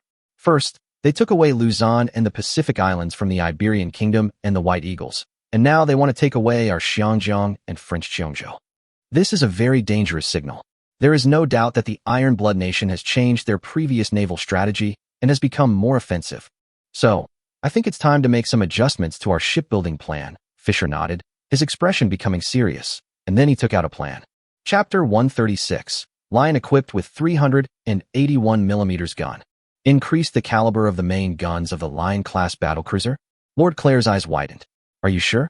Jackie, I am very sure, Your Excellency. In fact, that is why I came here today. Fisher took out a battleship design plan. The 381mm 1 Malawian Kwacha gun has been trial produced, so I plan to replace the original 8 343mm guns with 381 guns. This will increase the strike capability of the Lion class by an order of magnitude, and we will have 4 more high-speed 15-inch main gun carriers. The iron-blooded Chinese have been a little arrogant recently. We need to calm them down, and 4 large battleships equipped with 381mm main guns are the best choice. It sounds good, but the 343mm turret's ring may not be compatible with the new twin 381mm turrets. The lower compartments will also need to be redesigned, and it may cause the ship to be overweight or affect the center of gravity. Lord Clare was a little worried. After all, replacing the main guns of a battleship is not like playing with building blocks. You can just remove the thin tubes and insert the thick tubes. The mechanism below the deck is also an important part of the turret. All parts cooperate with each other, and one move can affect the whole body. The Lion-class hull is only 25 to 35 complete, so there is still time to make changes, Fisher said, shaking his fist. If the armament is overweight, then we can cut down on the defense. The structure of the turret can also be simplified. I have asked the Ordnance Department to design a simplified plan based on the Queen-class turret. The weight can be reduced to 700 tons, and the turret ring is not much larger than the original 343mm turret. According to this modification plan, we only need to thin the side armor belt by 0.5 to 1 inch to balance the increased armament weight, and the new 15-inch guns will increase their strike range, so the main armor belt will face shells fired at a longer distance, and the protection performance will not be reduced much. Imagine, your lordship, a battleship that can be mass-produced, equipped with 8 381mm guns and capable of a speed of 27.5 knots. Fisher became more and more excited as he spoke, spitting everywhere, while the First Sea Lord opposite him showed signs of being convinced by him. Minister Arima, please return to the governor's residence on the island and rest. At the Kagoshima base, Major General Shinichi Arima, wearing a white Tosakura Navy uniform, is inspecting the coastal defense facilities in Kagoshima, while his entourage is persuading him to return to the senior officer's residence in Kagoshima. No, at least wait until I have inspected all the coastal defense positions. Arima Shinichi rejected his followers' advice and insisted on continuing the inspection. He was the strongest contender for the post of Commander-in-Chief of the Sasebo Naval Base, and as the director of the naval headquarters, he had to be more active in managing the Kagoshima base. There will be no battleships stationed in Kagoshima in the short term. These coastal defense guns are the precious property of His Majesty the Emperor and our only support. We must train them diligently and maintain them well. Arima Shinichi pointed to the 305mm coastal defense guns standing on the shore, and the coastal defense artillery soldiers beside him bowed respectfully in agreement. Kagoshima is an important base of the Tosakura Navy. It has barracks, shipyards, repair docks, fuel depots, and other infrastructure, which can operate and maintain 30,000-ton ships. It is an important strategic fulcrum and naturally has tight defenses. The coastal defense batteries have been increased several times, and currently form a coastal defense battery group consisting of 4 356mm and 24 305mm guns, which are connected above ground and underground. Among them, 4 356mm guns were originally backup artillery for the Congo-class battlecruisers. Later, they were allocated to the coastal artillery for transformation into sea defense guns. They can all be maneuvered and transferred between various firing positions with the help of tracks. The artillery group is also equipped with 76mm rapid-fire guns to guard against airship raids. Let's take a cameo appearance with the American 356 railway gun. Such firepower configuration is not inferior to a fleet with 4 dreadnoughts, and at the same technical level, the range and accuracy of coastal defense artillery are stronger than naval guns of the same caliber. It is still very difficult for ordinary fleets to break through Kagoshima's defense from the sea. According to the estimation of the Tosakura Navy, in order to suppress Kagoshima's defensive firepower, the opponent needs to send out at least 8 dreadnoughts, and it is also very likely to pay the price of casualties of more than 1 dreadnought. Commander Ono-kun, you have built such a magnificent coastal defense fortress. It is really the backbone of our empire in the southwest. Major General Arima Shinichi said to Ono Gentai, the commander of the coastal artillery unit, while Ono Gentai showed a humility that was not in line with his status. I dare not. Thank you for your praise, Arima-kun.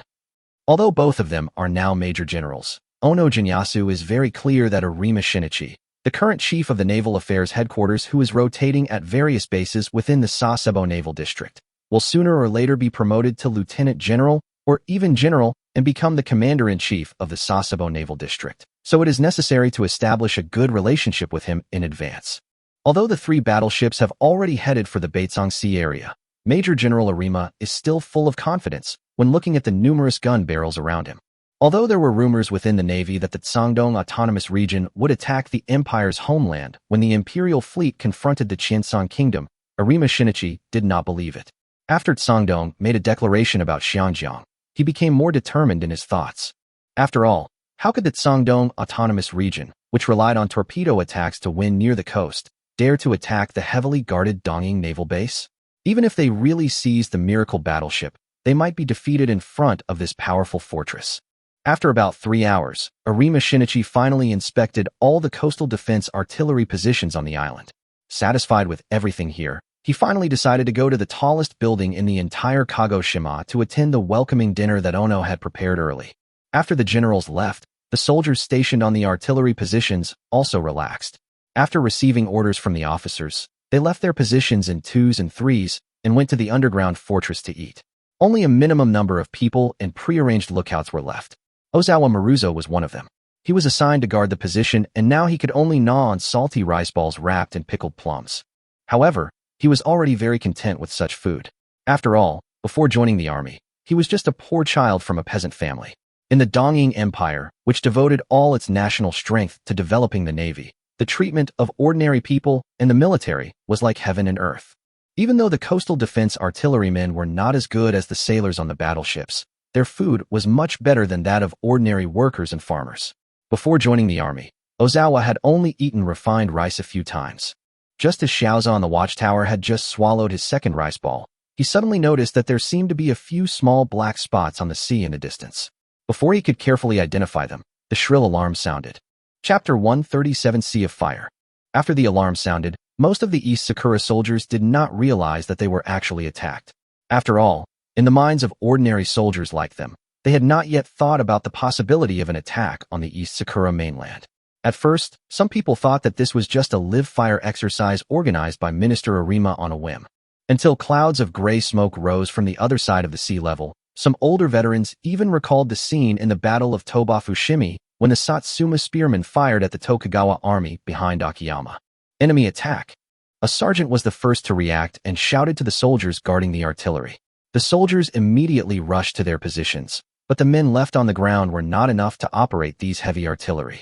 Before the coastal defense artillery underground returned to the ground, the enemy's artillery fire had already arrived. The shrill sound of dozens of heavy-loaded trains whistling past at the same time stimulated the eardrums of everyone present. No one dared to look up at the sky because they knew there was a group of invisible and deadly meteors there. Even the strongest people would tremble in the face of such a horrific scene. Without anyone reminding them, the Dongying soldiers instinctively lay on the ground to try to reduce the damage. However, this round of shelling was not aimed at them. Boom! The first shell hit the harbor, creating an exceptionally tall column of water that reached a height of 100 meters. Also, unlike previous picric acid shells, its lower end did not have that yellow-green color.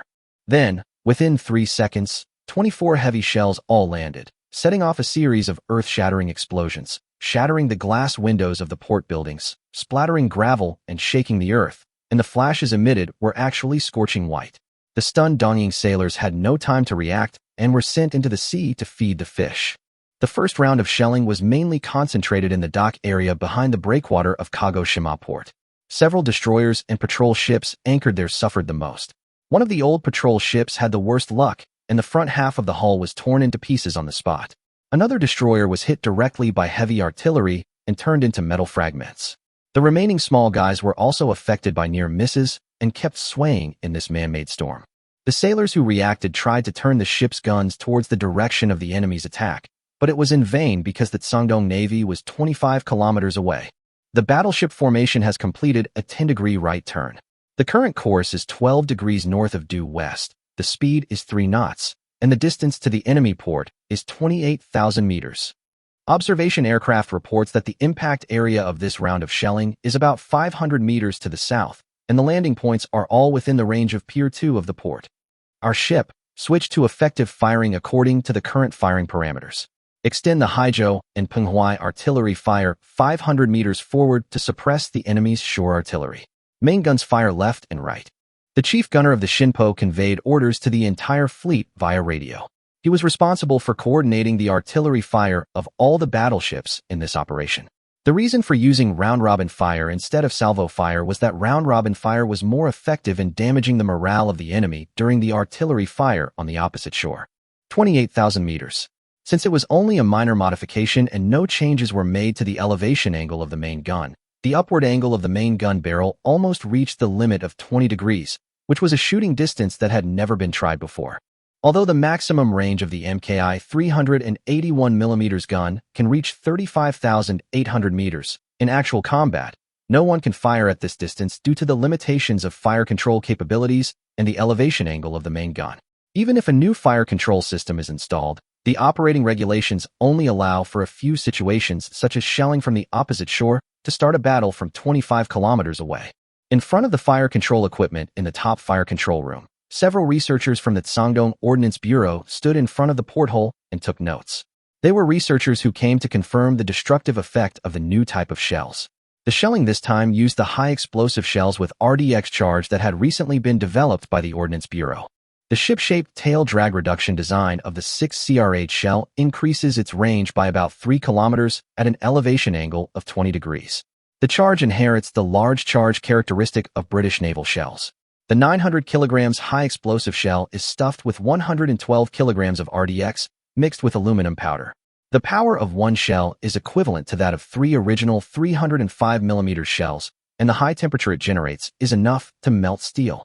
Although no changes were made to the main gun itself, the improvement in the shells alone took the Queen Elizabeth class's combat capability to a higher level. Standing here, we can't see anything. A young captain researcher scratched his head and looked at the dust raised by the distant island outside the glass porthole, and couldn't help complaining. We can't help it. This is already the highest point on this battleship, and even in the entire fleet. An older civilian major behind him shrugged, but it also indirectly proves that our shells are extremely powerful. 24 381mm heavy guns fired tons of steel and explosives at Kagoshima at a combat rate of fire of 1 to 1.5 rounds per minute. The smoke and dust raised by the shock wave interfered with the battleship's artillery observation to a certain extent. Fortunately, seaplanes were carried on this operation, and aerial calibration could offset some of this impact. Observation aircraft reports that the impact area of the second round of artillery fire has covered target number 1. From the perspective of the seaplane, the smoke rising from the land was faintly tinted with red, yellow, and blue. These were dyes added to the shell caps in order to distinguish the water columns of each ship's shells during combat, but they were not very effective when attacking land targets. After another old-fashioned patrol ship was smashed into flying metal fragments, the commander of the coastal defense fleet in the harbor finally realized what he should do. He raised a battle signal flag on the main mast of his flagship, a Shikishima-class battleship, and thicker black smoke began to come out of the chimney. But before the Dongying sailors could react, the next round of shelling followed. A new 381mm high-explosive bomb fell in the gap between the main gun on the front deck and the conning tower. The terrifying air wave instantly swept across the surrounding area of 100 meters and penetrated into the conning tower from the observation port. The commander of the coastal defense fleet only saw a ball of light brighter than the sun occupying his entire field of vision, and then he knew nothing. The Dongying soldiers on the nearby ships only saw a flash of extremely dazzling light. The foremast of their flagship broke, the deck collapsed, the entire turret rolled forward from the rear, and the steel gangway around the landing point was also blown away, and the instantaneous high temperature made the nearby metal bulkheads temporarily red-hot. This is the effect of adding aluminum powder to the shell charge to increase the explosion temperature. Then, in full view of the public, this old ship that had served in the East Sakura Navy for 15 years turned into a ball of fire and countless steel fragments in a shocking explosion. Chapter 138 Sea of Fire 2. Huge columns of water continued to rise in the port dock area, thick at the top and thin at the bottom, rushing straight into the sky hundreds of meters high. At the bottom was black mud from the seabed and Red Sea water dyed by dyes. What level of heavy artillery is this? Rear Admiral Arima, who was escorted to the underground bunker by his subordinates, was astonished at the sight. He had also visited the British Navy to observe and learn, and had boarded the then latest Queen Elizabeth-class battleship to observe shooting training. But even the 15-inch cannon of Britain did not have such shooting power. Is this a 406 caliber cannon? Before Rear Admiral Arima could think about it, a destroyer 500 meters away was smashed into 2 pieces again, and flying human tissue even fell on Arima Shinichi's military cap. The situation in the port was in chaos. The wreckage of the flagship of the Coastal Defense Fleet had turned over and broken after the explosion. A Yoshino-class protected cruiser tried to rush out of the port, but while trying to avoid a drifting notification ship with a broken anchor chain, it collided with an Asama-class armored cruiser. The bow of the ship was cut off on the spot, and her hull cut open the side of the Asama class. The Asama class, which took on a large amount of water, soon sat on the bottom, blocking the main channel. Those small tugboats and transport boats were drifting, turning upside down, and crashing. The struggles and wails of the Dongying sailors were drowned out by the sailors' random firing. The coastal defense fleet of Kagoshima port originally had a number of old-style ships, including a Shikishima-class pre-dreadnought battleship and 2 Asama-class patrol ships. Now, only the lucky Asama-class ship has escaped the attack, while the others have either sunk or capsized. What are those red deer on land doing? The captain of the last Asama-class armored cruiser roared in the bridge, complaining about the incompetence of the coastal defense artillery. They were just a coastal defense fleet, and their only missions were patrolling, training, and escort. They had no power to fight back against the enemy's main battleships. At this time, they could only count on the dozens of large-caliber coastal defense guns on the island. On the other side that he couldn't see, a 356mm railway gun was hit by a high-explosive shell, the gun body shattered, and the gun barrel fell heavily. As for the gun crew, they had already vaporized. Regarding the complaints from the coastal defense fleet, Major General Jinyasu Ozawa, commander of the Kagoshima Coastal Defense Artillery in the bunker, had no way to express his grievances. The port area and coastal artillery positions were already a sea of fire. The exposed 6-inch and 8-inch guns were scattered everywhere. Only the 305mm heavy guns wrapped in thick bunkers were temporarily spared. Immediately confirm the enemy's position, distance, and specific model. Commander, the enemy's position is beyond the effective working distance of our rangefinder. Commander, the enemy is facing away from the setting sun, and the ship's silhouette is unclear and cannot be identified. The effective working distance of the range-finding equipment of the Kagoshima fortress is 25,000 meters. The enemy is actually 25,000 meters away. The main coastal defense guns installed in the Kagoshima fortress are partly imported from England, the EOC-45 type 305mm naval guns, and partly from the 40X 305 guns dismantled from the pre-dreadnoughts. No matter which one, it can't reach the Sangdong Navy fleet at 28,000 meters. Even in the unfavorable light conditions in the evening, the Dongying soldiers can't even confirm the enemy's model. Cannon number 1 and number 3 cannot operate. Colonel Ono, commander of the number 3 battery group, died in battle. Asshole. A general's sword hit the chair, and the poor chair was split into 2 on the spot. Amid the rumbling sound of explosions, bad news came one after another into the underground command post of the coastal defense fortress, and Ozawa Jinyasu was in a terrible mood. Since the 305mm gun cannot reach the enemy, the only reliance is the 4 newly added 356mm coastal defense guns. However, the enemy's artillery fire was extremely accurate, and the area belonging to the coastal defense artillery position received special attention. In order to maintain mobility, the 4 heavy guns were not protected by thick reinforced concrete, like other coastal defense guns. So far, 2 of them have been paralyzed. The countdown to the destruction of the remaining 2 guns also began. At the beginning of the construction, Major General Ozawa insisted on the fixed arrangement of these 4 heavy guns, but was rejected by the relevant personnel on the grounds that the firepower of fixed artillery positions is dispersed, and the mobile railway guns are convenient for concentrated firepower. As a result, the exposed railway guns suffered heavy losses. When Ozawa thought of this, he was so angry that he beat his chest and stamped his feet. Ozawa-kun, the enemy is 25,000 meters away, and the artillery fire is so accurate. Arima Shinichi had already come to the side of Major General Ozawa, with the rumbling sound coming from above his head. The originally neat white naval officer uniform was now covered with dust and blood. The fire control device on the warship alone cannot achieve this. Aviation school shooting. Ozawa Jintasu reacted immediately and realized that the other party must have aircraft assisting in the bombardment. Naval guns are at a natural disadvantage when pitted against shore guns. Apart from the range disadvantage caused by different elevation angles, an important reason is the difficulty in calibration. Shore guns can be calibrated according to the water column where the bullet hits, but there is no reference object to rely on for shelling from the other side of the shore. In addition, buildings on land will also affect the observation of the warship's shelling, and the smoke and dust will block the view. But the enemy's artillery fire was so accurate that it precisely covered their own coastal artillery positions and first destroyed the 4 356mm guns that posed the greatest threat. Unless there were enemy observation posts on Kagoshima, there must be aircraft helping the enemy fleet to calibrate their fire. Then, you only need to blind the opponent's eyes to force him to retreat or enter the firing range of the 305mm artillery. I should have thought of it earlier. Major General Ozawa quickly issued an order requiring the coastal defense forces on the ground to pay attention to air observation. Soon, The news of the discovery of the seaplane was passed back to Ozawa's command post. The Kagoshima fortress was equipped with 76mm anti-aircraft guns and 7.7mm water-cooled anti-aircraft machine guns, and was deployed in a relatively rear area. Due to the small target, the observation aircraft did not discover them at first. When puffs of gray smoke and tongues of fire burst out on the ground, the pilot of the short 184 seaplane confirmed the location of the enemy's anti-aircraft firepower.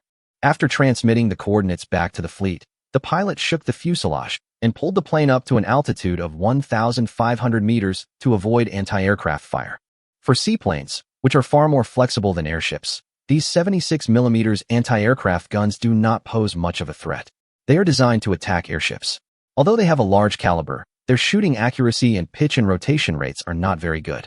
Therefore, they only need to increase their altitude to avoid machine gun fire, and then wait for their own artillery fire to destroy them. Chapter 139, A Bitter Pill to Swallow. Observation aircraft reports that the enemy's anti-aircraft firepower has been completely destroyed. All ships, follow the flagship's instructions and fire at the following target point coordinates. Load high explosive shells and fire in turns. Boom. The previous bombardment successfully eliminated all targets in Kagoshima port that might pose a threat to the fleet. The next step was to cause maximum damage to the port's infrastructure. The fleet did not come so far to attack those old ships of the coastal defense fleet. In addition to deterrence, the real purpose was to paralyze the strategic fulcrum of Kagoshima by attacking infrastructure such as large-scale docks, shipbuilding plants, and fuel depots, so that even if the East Sakura Empire wanted to retaliate, it would not be able to accumulate enough strength in a short period of time. The artillery officers who received the orders passed on and executed various instructions with ease. Under the combined effect of the new fire control and aviation calibration, the originally heavily defended Kagoshima fortress is now a blind cripple and poses no threat. For the fleet's artillery officers, this operation was like a long-range live-fire shooting training. As the slender gun barrel flashing with cold light completed fine-tuning and spewed out a majestic bright fireball, the wall of fire in the distance rose again. Countless smoke and dust swallowed the Kagoshima naval base, and the raging fire spread and raged in the port. The continuous explosions could make the bravest people tremble with fear. When the roar of artillery stopped, the Kagoshima naval base of the Tosakura Empire had been completely swallowed up by the black cloud. It was the thick black smoke produced by the ignition of heavy oil and coal stored in the fuel depot in the port. The smoke was as sticky as a solid. In order to confirm whether there were any fish that had escaped the net, the seaplane even risked descending to an altitude of less than 200 meters, but still could not see anything, and the windshield was stained with oil. And beneath the black smoke, countless Dongying soldiers were completely turned into minced meat on the seabed, charcoal stuck to the floor, or evaporated into a wisp of black smoke. This is the horror of war in the industrial age. Seeing this, Li He believed that the purpose of this attack had been achieved, so he gave the observation aircraft a return order. When the crane lifted the short 184 back to the battleship, the Tsangdong fleet, which had unleashed its firepower to its hearty delight, slowly sailed away from the Kagoshima waters. Thus, after consuming thousands of large-caliber artillery shells, the port attack was successfully completed. Although Li He and others were unable to obtain a detailed damage report due to the thick smoke, Chu Qing, who possessed an intelligent computer, could understand the combat effectiveness through the feedback of the increase in time and space points. The 6,000 tons of heavy oil and 6,000 tons of coal stored in the Kagoshima base were all burned in the attack. Two 230-meter large docks that could accommodate Congo-class battle cruisers were also severely damaged. The coastal defense fleet was completely wiped out, the main channel of the port was blocked, and a total of more than 10,000 Dongying soldiers were killed. The loss of various supporting equipment such as cranes, gantries, etc. was innumerable. The recovery and reconstruction time may have to be calculated in years. Moreover, the blow to Dongying was not only physical, but also mental. Being beaten is not scary. What is scary is that you don't know how the other party hits you, and you don't know when you will be beaten again. Chu Qing smiled broadly when looking at the more than 100,000 time and space points that had been credited to his account. However, in the Tsongbei Sea area thousands of miles away, Togo Hayakairo could no longer smile. Nearly 10 hours after the attack on Kagoshima, the news was passed to him layer by layer. Along with the radio waves came the announcement from the Tsangdong Autonomous Region declaring responsibility for the incident and the latest order from the Naval General Staff of the Imperial Headquarters. After the 3 ships transferred by England arrive, our fleet will be stronger than the Qiancang Navy. Unless necessary, we will not take the initiative to provoke armed confrontation with Qiancang and try to achieve the predetermined combat objectives by nonviolent means as much as possible. Togo Hayakairo slowly put down the telegram with a heavy heart. The generals and officers sitting in front of him also had angry expressions. Kagoshima was attacked. The coastal defense fleet suffered more than 10,000 casualties. The fuel depot was destroyed, and decades of business were ruined. This incident shocked the Tosakura government and the opposition, and Togo himself felt extremely humiliated. He was born in Kajiya town, Kagoshima, and as a vice admiral commanding the standing fleet, his hometown was attacked during his tenure. His face was swollen. However, with the persuasion of Akiyama Seinuki, Togo Hayakairo quickly regained his senses and convened an emergency meeting. Gentlemen, as soldiers of the empire, obeying orders is your top priority. Although the Battle of Tsangbei is about to be won, the empire's homeland has just been shamelessly attacked. As a solid barrier to protect the empire, we should naturally follow the instructions of Chief Ijuan and preserve our strength to the maximum extent for the empire and His Majesty. Only in this way can we make the despicable enemy pay us back 100 times or 1,000 times for the losses we have suffered in the future. Togo Hayakairo ended his sad and helpless speech. Dua Shigeto and others also had expressions mixed with regret and anger. The warships obtained from the British Empire will arrive in Baitsong in 2 days. If the original combat plan goes smoothly, it is not impossible to annihilate the main force of Qiancang and swallow up the entire Baitsong Sea area. By then, the Dongying officers sitting here will all be heroes, and it is not impossible for them to become military gods. Now, at this critical juncture when a large number of warships are ready to be transferred to Tsangbei to make the final decision, Dongying's homeland was unexpectedly attacked. Faced with the imminent threat, various strategic arrangements must inevitably be modified. At least the overall strategy will turn to a defensive position. After all, the Tsangdong Navy can attack Kagoshima today, Sasebo tomorrow, and Edo Bay the day after tomorrow. Does the Dongying Navy dare to bet on this possibility? Obviously not. The Navy Department of the headquarters issued this order to them and must have faced an extremely difficult choice. After all, there are only a handful of senior generals in the Dongying Navy who are not from Satsuma. Their hometown was bombed to pieces. You can imagine how they feel. This bitter fruit is harder to swallow than having the miracle battleship robbed. But even so, the headquarters did not choose to recall the fleet outside to retaliate against the Tsangdong Autonomous Region, but only asked them not to fight with the Qiancang Navy for the time being. The information contained in this is worth repeated speculation. The biggest possibility is that the military command has not reached a consensus on whether to retaliate against Tsangdong. However, from a rational point of view, Dongxiang feels that the final answer is already apparent. Duakin, Togo Hayakairo looked at Major General Dua Shigeto. Contact Qiancang country and tell them that we can make appropriate concessions on some conditions. Chapter 140, Trek. July 18, 1665, the calendar of this plane, the waters near the Fengzhou Islands in the Tsangdong Autonomous Territory. A huge fleet was sailing southward at a cruising speed of 10 knots, with its bow pointing directly at the Hong Kong River.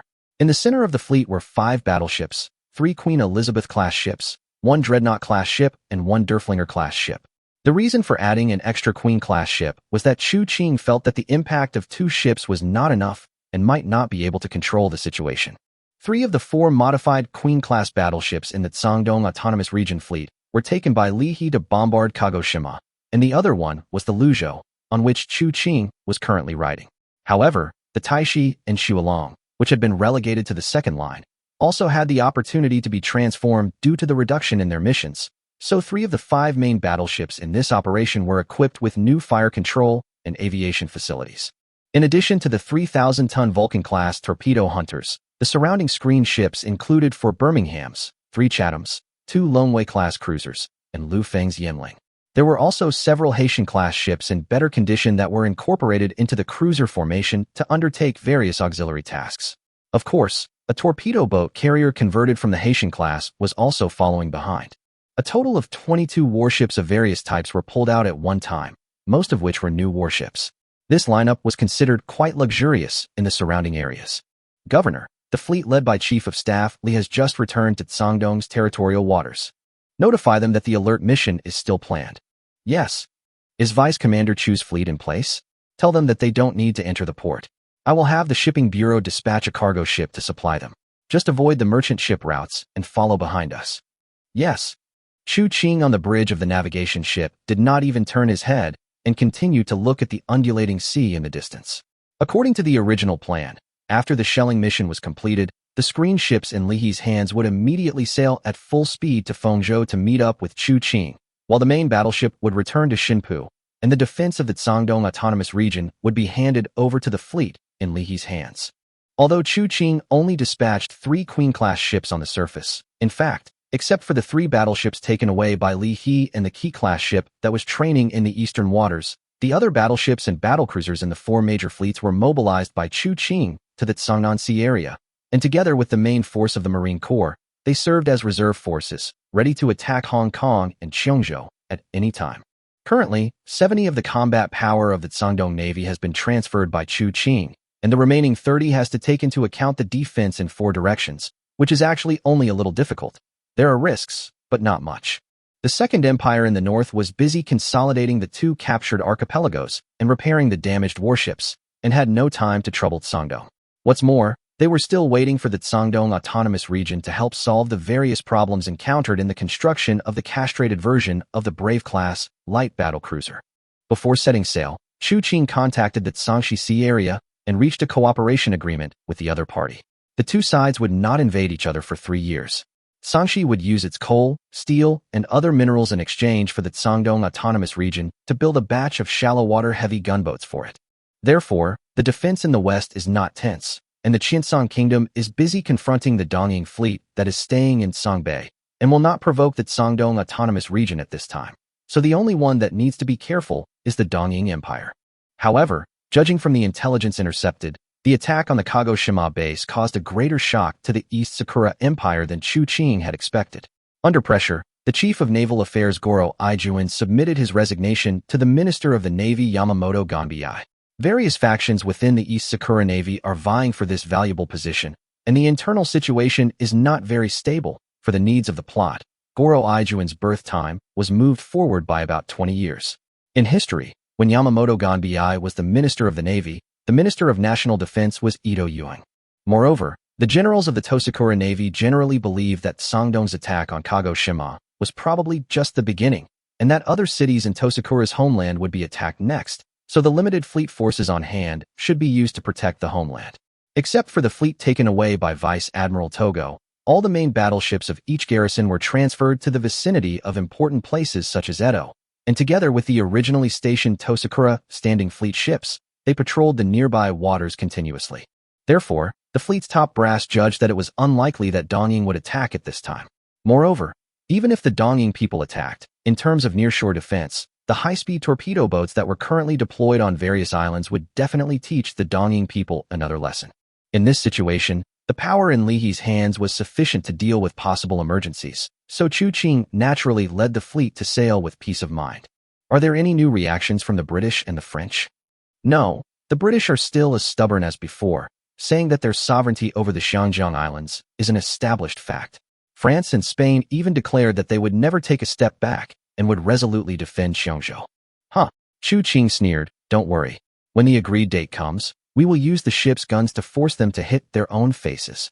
July 22nd is the deadline Chu Qing set for Yingluan and Faxi, but it is likely that these 2 veteran gangsters will not obey, and in the end they will have to rely on fists to convince others. So according to Chu Qing's plan, the first step is to blockade the waters near Hong Kong and the Qiancang Islands, intercept all ships heading to Hong Kong and Qiancang, cut off supplies to the 2 places, and use this to put pressure on them. But do not attack the British fleet in Hong Kong first, but instead attack Qiancang first and drive the French and Spanish out. One reason is that Qiancang Island is much larger than Hong Kong and has relatively abundant resources. The blockade takes a longer time to take effect than in Hong Kong, and is not as direct and efficient as direct action. Moreover, because of the Corbeil-class battleship, the 2 sides basically cursed each other over the radio every day, and they were almost incompatible. Therefore, the possibility of France and Spain making concessions was smaller, and teaching them a lesson with force could also serve as a warning to others. Although the action team that had disguised themselves as crew members and entered Xiangjiang to contact Aguinaldo had already boarded the ship and evacuated, Chu Qing could still estimate the approximate strength of the Qiancang Islands and Qiancang fleet through radio monitoring. The British Far East Fleet now has only 1 battleship left, and the White Eagle Federation's fleet has also withdrawn from Hong Kong. The French and Spanish fleet is ready to move. The two Kerbei-class ships stationed in Qiancang seem to have left the port and are showing signs of heading to Hong Kong to reunite with the British fleet. The Annan Colony's fleet has also dispatched its main battleships, but the specific models and destinations cannot be confirmed for the time being. All in all, France, Spain, and Britain can gather no more than 5 main battleships, but Qiancang alone directly leads 5 of them, 3 of which are the best among the super dreadnoughts. The Iron Blood Empire's Far East Fleet will also send the ISE-class battleship to assist. No matter how you look at it, they have a great advantage and are able to win even without using their reserve forces. Moreover, according to Qiancang's experience on Blue Star, the British would probably not always stand firmly with the French at critical moments, and it would be good enough if they did not sell out their teammates. The fleet will accelerate to 12 knots. We need to reach Qiancang before the 21st. Chapter 141 David Beatty. July 20th, 1665, the calendar of this plane, Qiancang Islands.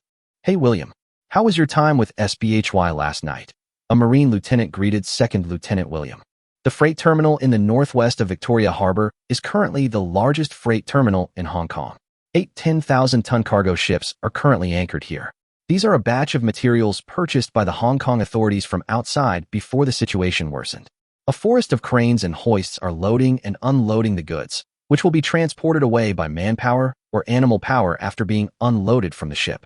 The oriental-looking stevedores were sweating profusely under the scorching sun, and the Chinese warriors armed with clubs and old Martini field rifles were guarding them, while the British Marines were enjoying the cool air on the side.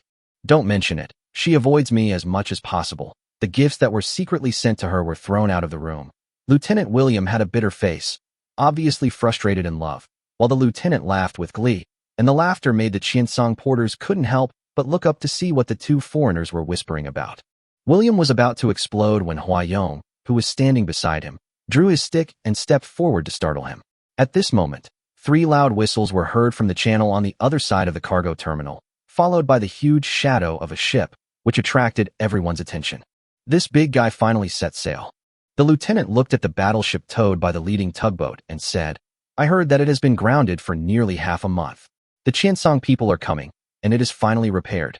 From the appearance, the most notable feature of this battleship is the flying bridge for small boats across the top of its central turret, which is like a sightseeing corridor built on the battleship, so even low-ranking soldiers of the Marine Corps can recognize her identity. If Qiancang were here, she could also point out the shortcoming of her 50 caliber main gun's insufficient lifespan. The MKXI 305mm gun barrel has a lifespan of only 75 rounds. Stand at attention. Salute. William heard broken English voices. He looked in the direction of the voice and found that it was the brave Chinese commander who was ordering his men to salute the British Navy's warships. Bang, bang, bang. Farewell salutes were heard in the distance. Except for the Qiancang laborers who were busy making a living, the citizens of the powerful countries who were strolling on both sides of the waterway stopped to watch. Some even took off their hats to salute the battleship, because the flag hanging on her stern has symbolized absolute dominance over the ocean for the past 100 years. Yes, this battleship flying the flag of St. George is the last remaining ship of the British Far East Fleet, the Neptune-class battleship HMS Savage, with 10 305mm naval guns mounted in 5 turrets, a main armor belt of 254mm, and a maximum speed of 21 knots. It is the flagship of Colonel David Beatty, the current acting commander-in-chief of the Far East Fleet. Yes, Seymour has left Hong Kong at this time, and the new fleet commander is still on the way. Seymour's deputy, Major General Gerard Noel, is ill again. So the 32-year-old colonel volunteered to take on the duties of acting commander, and his rank was promoted to Major General. Using the 1908 rank classification, before 1955, British Navy Major Generals were divided into Level 1 and Level 2. He was promoted to colonel before the age of 30 and became the Rear Admiral Commander of the Far East Fleet within 5 years. Although he was only an acting commander, it was an achievement that ordinary people could not imagine. Beatty, who seemed to be in great glory to outsiders, actually did not have an easy life. Not long after he took office, the Guangdong Autonomous Territory in the north jumped out and declared that it would recover Hong Kong. Whether from Beatty's personal feelings or the national interests of Great Britain, concessions were definitely not possible. Beatty had to be loyal to his post and guard this Far East colony for the British Empire. But only when Beatty took up the position of Vice Admiral Seymour did she realize what a bad hand she was holding. 3 of the 4 battleships were gone, and the remaining one was not performing well. Its engine had problems and was being repaired in the port. Moreover, most of its ammunition reserves had been given to the Dongying people. The cruiser force at hand was a bunch of old, weak, and sick people. Not only did the newly transferred Lincian class run to other people's territory, but before it was sent back, the iron-blooded Chinese had all its artillery and torpedoes dismantled. The French said they would stand with the British Empire and would dispatch warships to defend the colonies together with Britain, but they still could not reach a consensus on the issue of command. Fortunately, with the workers working overtime to repair it, the engine system of the Savage was restored, which gave Betty more confidence. Moreover, the Dongying People's naval base had recently suffered a punitive attack from the Shandong Autonomous Region, so there were voices within the Royal Navy that believed Chu Qing's previous declaration to take back the two places was just a smokescreen, and the real purpose was to divert attention. Issue an order to the cruiser unit to intercept all ships heading to the Shandong Autonomous Region or the Iron Blood Colony from now on, whether they are passenger ships or cargo ships. Should we notify the French and Spanish? A fleet staff officer spoke up, because the two Courbet-class battleships of the French and Spanish Navy stationed in Qiancang had already gone out to sea for a cruise, and reinforcements from the Annan colonial fleet would arrive in 3 days. The cruisers of the two countries were now cruising together in the ocean to show off their military power. When did the Royal Navy become so timid in carrying out missions? The young Major General standing by the porthole said this coldly, and then walked towards the senior officer's cabin at the rear of the command tower without looking back. Major General, a telegram from the French people. About half an hour later, there was another knock on Betty's door. This time, it was Captain Peyton Hoskins, the captain of the HMS Savage, who personally delivered the telegram to Beatty. Everyone could see that this newly promoted Major General would be a shining star in the Royal Navy, so it would be a good idea to establish a good relationship with him before he became successful. Beatty, wearing a brand new Major General uniform, took the telegram. It was sent by the French Far East Fleet Command. The other party hoped to meet with Beatty on the flagship Britannia as soon as possible to determine the command of both parties as soon as possible. The French and Spanish believed that their naval strength was relatively strong in the region at the moment, and that Beatty was only a major general, while their fleet commander was a real vice admiral. According to convention, they should naturally take over the command. But the proud Beatty thought that how could the great Royal Navy bow down under the French roof? If he agreed to accept the French command, what would he do when the Malay colonial fleet arrived with new warships and a new commander? When the Queen-class battleships of the Malay colony fleet arrive, their fleet will not be enough. Of course, it is more appropriate for the French and Spanish Navy to accept the leadership of Britain. Vice Admiral Augustin Lepeur, the commander of the French and Spanish fleet, naturally disagreed with Beatty, so the two sides quarreled in telegrams in the past few days. Chapter 142 Pirates? July 22, 1665. In the northeastern waters of the Qiancang Islands, the weather was clear and visibility was good. Today is the deadline set by Shandong. Captain Clemenceau was talking to his first mate on a patrol ship of the French Navy, feeling uneasy. What do you think the probability is that we will run into them today? At most 10, the first mate replied nonchalantly. Do they dare to come and cause trouble for us after provoking the Dongying people? Do they dare to start a war on two fronts with such a weak foundation? Who knows? I heard that the British fleet has been capturing cargo ships heading to Shandong and Luzon since the 20th. Guess what? They didn't catch any. That means they had planned it long ago. The captain continued to speak, his expression becoming more and more nervous. Relax, Captain Clemenceau. The first mate still didn't care. According to their statement, they will intercept all ships near the Hong Kong River from today onwards. They must have expected us to retaliate in kind, so it is normal that the British could not catch them. Even if those Qiancang people want to cause trouble, they will go to Qiancang Island first. What the first mate said makes sense. In several statements made by the Shandong Autonomous Region, the Hong Kong Islands and the British Empire appeared much less frequently than those of Fascia and Qiancang. Moreover, the British-backed Dongying and the Shandong Autonomous Region have a blood feud. In comparison, the forces supported by Fascia not only played no role, but also had a dreadnought robbed. Also, don't forget that up to now, the Shandong Autonomous Region has not declared war on the French Republic, so it is at most an armed conflict. Perhaps the first mate's words worked. Captain Clemens breathed a sigh of relief. After all signs showed that Qiancang would not be attacked by the Qiancang people for a while. He was just out on patrol, so he would not be so unlucky. Starboard forward. A plume of smoke. The lookout on the masthead sounded the alarm at the right moment, and the captain's heart on the open bridge was again in suspense. However, after confirming the other party's identity, Lieutenant Colonel Clemenceau breathed a sigh of relief. Pirates of the atoll, prepare for battle. He immediately issued another battle order. The French and Spanish sailors quickly removed the muzzle plugs, opened the breech blocks, and the 3M 1893 140mm 45 caliber guns at the head and tail began to turn their muzzles and point them at distant targets. Luolian Atoll is located south of the Tsangnan Sea area, northwest of Luzon, and southwest of Yingzhou. It should have been an important shipping hub, but the hydrological environment deteriorated sharply in the Great Changes 100 years ago. It changed from an archipelago to an atoll, the seabed terrain became complex, and the water depth became shallower. 10 or 20 years ago, it even became a gathering place for pirates. In this special world context, the pirates have upgraded their weapons and become increasingly arrogant. After all, miraculous storms can also occur on the high seas.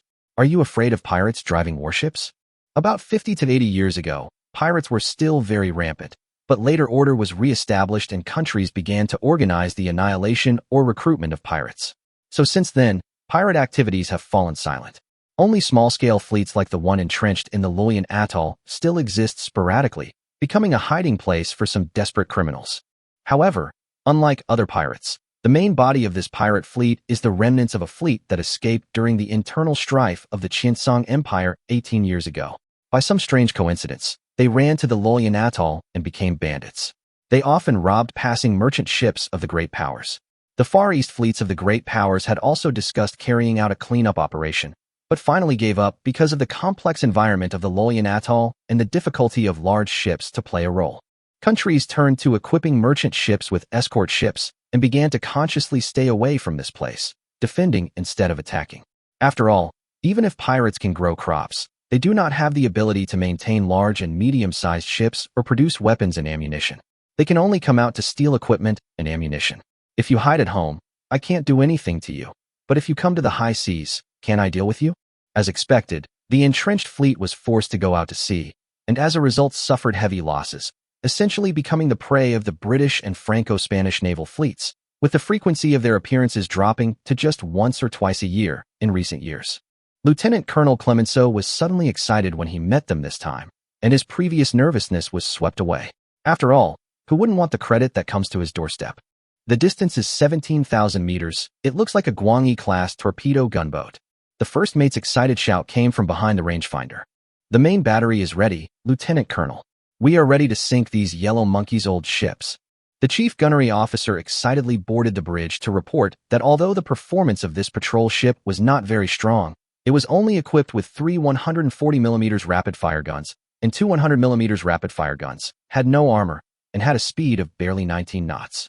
It was a cheap product made entirely of old inventory. However, the opponent was just an old steel-sided and wooden-hulled ship from decades ago. It was hard to say whether it could still run at 10 knots. The enemy ship is turning. It seems they have discovered us, the lookout shouted hurriedly. It is turning to the southeast. Through the telescope, he clearly saw the tattered battleship, if it could still be called a battleship, turning to flee to the southeast. No hunter would refuse such a weak prey, so don't let him get away. Lieutenant Colonel Clemenceau licked his lips and waved his hand fiercely to the crew members on the bridge. The 2,000-ton Franco-Spanish patrol ship raised its battle flag and pounced on the prey with its guns pointed. However, what they didn't know was that on their port side, a huge fleet was approaching. Chapter 143 Lin Zhongqing. Beep, beep, beep. The radio receiver started to make a sound, and everyone present knew that a high-power radio tower in the Guangdong Autonomous Territory had begun sending a declaration of war against France. Target, Franco-Spanish patrol ship, distance 18,500. Begin binding firing parameters, load high-explosive shells, and the front main gun group fires in turns. The gunnery officer was holding the ship's communicator, his hand already on top of the firing button. Ring, ring, ring. The alarm bell before the main gun fired rang, and the 2 main turrets pointing obliquely to the sky spewed out soul-stirring flames, and the 900-kilogram shells flew towards the French and Spanish patrol ship that was concentrating on hunting its prey. On the navigation bridge of Luzhou, there was a middle-aged man next to Chu Qing, who was about the same age as Li He and wearing the old Qiancang military uniform. This man was none other than the commander of that pirate group, former rear admiral of the Qiancang Navy, Lin Zhongqing. When Chu Qing's fleet passed near the atoll, it received a telegram claiming to be sent by the remnants of the empire, expressing admiration for the courage of the Qiancang Autonomous Region to recover the lost territory and willingness to lead his subordinates to submit to the Qiancang Autonomous Region. After contacting Li He, who also came from the Qiancang Navy, the identity of Brigadier General Lin was confirmed by Li He, who said that there was indeed such a person in the original Qiancang Navy, and that he had dealt with him before and could be trusted. Chu Qing calculated the time and found that there was still time, so he ordered the fleet to slow down and agreed to meet with the former Commodore on the flagship, mainly because his name reminded Chu Qing of a Navy captain with the same name on Blue Star. Sure enough, when he boarded the ship and retrieved the database from the intelligent brain, he found that there was basically no big difference in appearance between the two except for their hairstyle. Lin Zhongqing in this dimension was born in Fengzhou and later served in the Qiancang Navy. He participated in the border armed conflict with the Dongying Empire and was later transferred to the 2nd Battleship Division, which was still under the command of Prince Nan at the time. He was promoted to Brigadier General and became one of the youngest generals and cruiser squadron commanders in the core area. But the good times did not last long. 18 years ago, there was a civil war in the Empire, and Prince Nan and a number of senior officials of the 2nd Battleship Division were killed or captured. When disaster was about to strike, he and his subordinates fought their way out, stumbling all the way to the border of the Cangnan Sea area, and finally settled down in Loyang Atoll. We would rather allow the Japanese to cross an inch of the sea and dare to lead their ships and horses to roar in the gale. The guy from Blue Star is a tough guy, and Lin Yongxing from this dimension should not be any worse, so Chu Qing accepted him temporarily after considering it. However, his subordinates still needed to be reorganized, so Chu Qing asked him to order the fleet to go to Fengzhou and wait. Lin Zhongqing immediately agreed and volunteered that his fleet could act as bait to lure the enemy. Chu Qing wanted to refuse. After all, such a huge gap in strength did not require too many strategies. But then he thought that it could also be used to flex his muscles and deter those speculators. So he agreed to his plan and let an old Guang E-class ship attract the attention of the French and Spanish patrol ship, and then use a sledgehammer to show off his strength. The improvement of combat effectiveness brought by the new fire control is obvious. As a Queen-class battleship, Luzhou achieved crossfire in the 4th round before the other 2 battleships. It was only a matter of time to sink the patrol ship, so Chu Qing pulled Lin Zhongqing to the officer's cabin behind the command tower to talk. It was not easy for General Lin to guard the deserted island alone for 18 years. Lying on the sofa opposite Lin Zhongqing, Chu Qing was flipping through the thick stack of information Lin Zhongqing had brought with him, which recorded the consumption, losses, and gains of each voyage, as well as the situation of Loyang Atoll. He discovered that Loyang Atoll had actually relied on the hijacked goods to build a simple small dock that could maintain small ships of 2,000 tons. It also reclaimed land to plant salt-tolerant crops and opened aquaculture farms, and was almost self-sufficient in food. It was not easy for a fleet that fled temporarily without any logistical support to achieve this, which surprised Chu Qing. During this period, Chu Qing used the intelligent brain to scan Lin Zhongqing's brain waves, and finally confirmed that he should be sincere in his surrender. Moreover, Li He also repeatedly stated that Lin Zhongqing was kind and sincere to others and could be entrusted with important tasks, so Chu Qing spoke to him more cordially. Although Lin Zhongqing's fleet is a pirate fleet, they have not hijacked a cargo ship flying the flag of Qiancang and its territories in 18 years, and have not attacked the people he once protected. Only 3 of the original 8 warships can still go to sea, but 3 more warships converted from hijacked cargo ships have been added. The condition of the ships is slightly better, but they are still vulnerable to regular warships. The number of personnel has also been sharply reduced from 3,000 to less than 1,800. Governor Chu is still a young hero.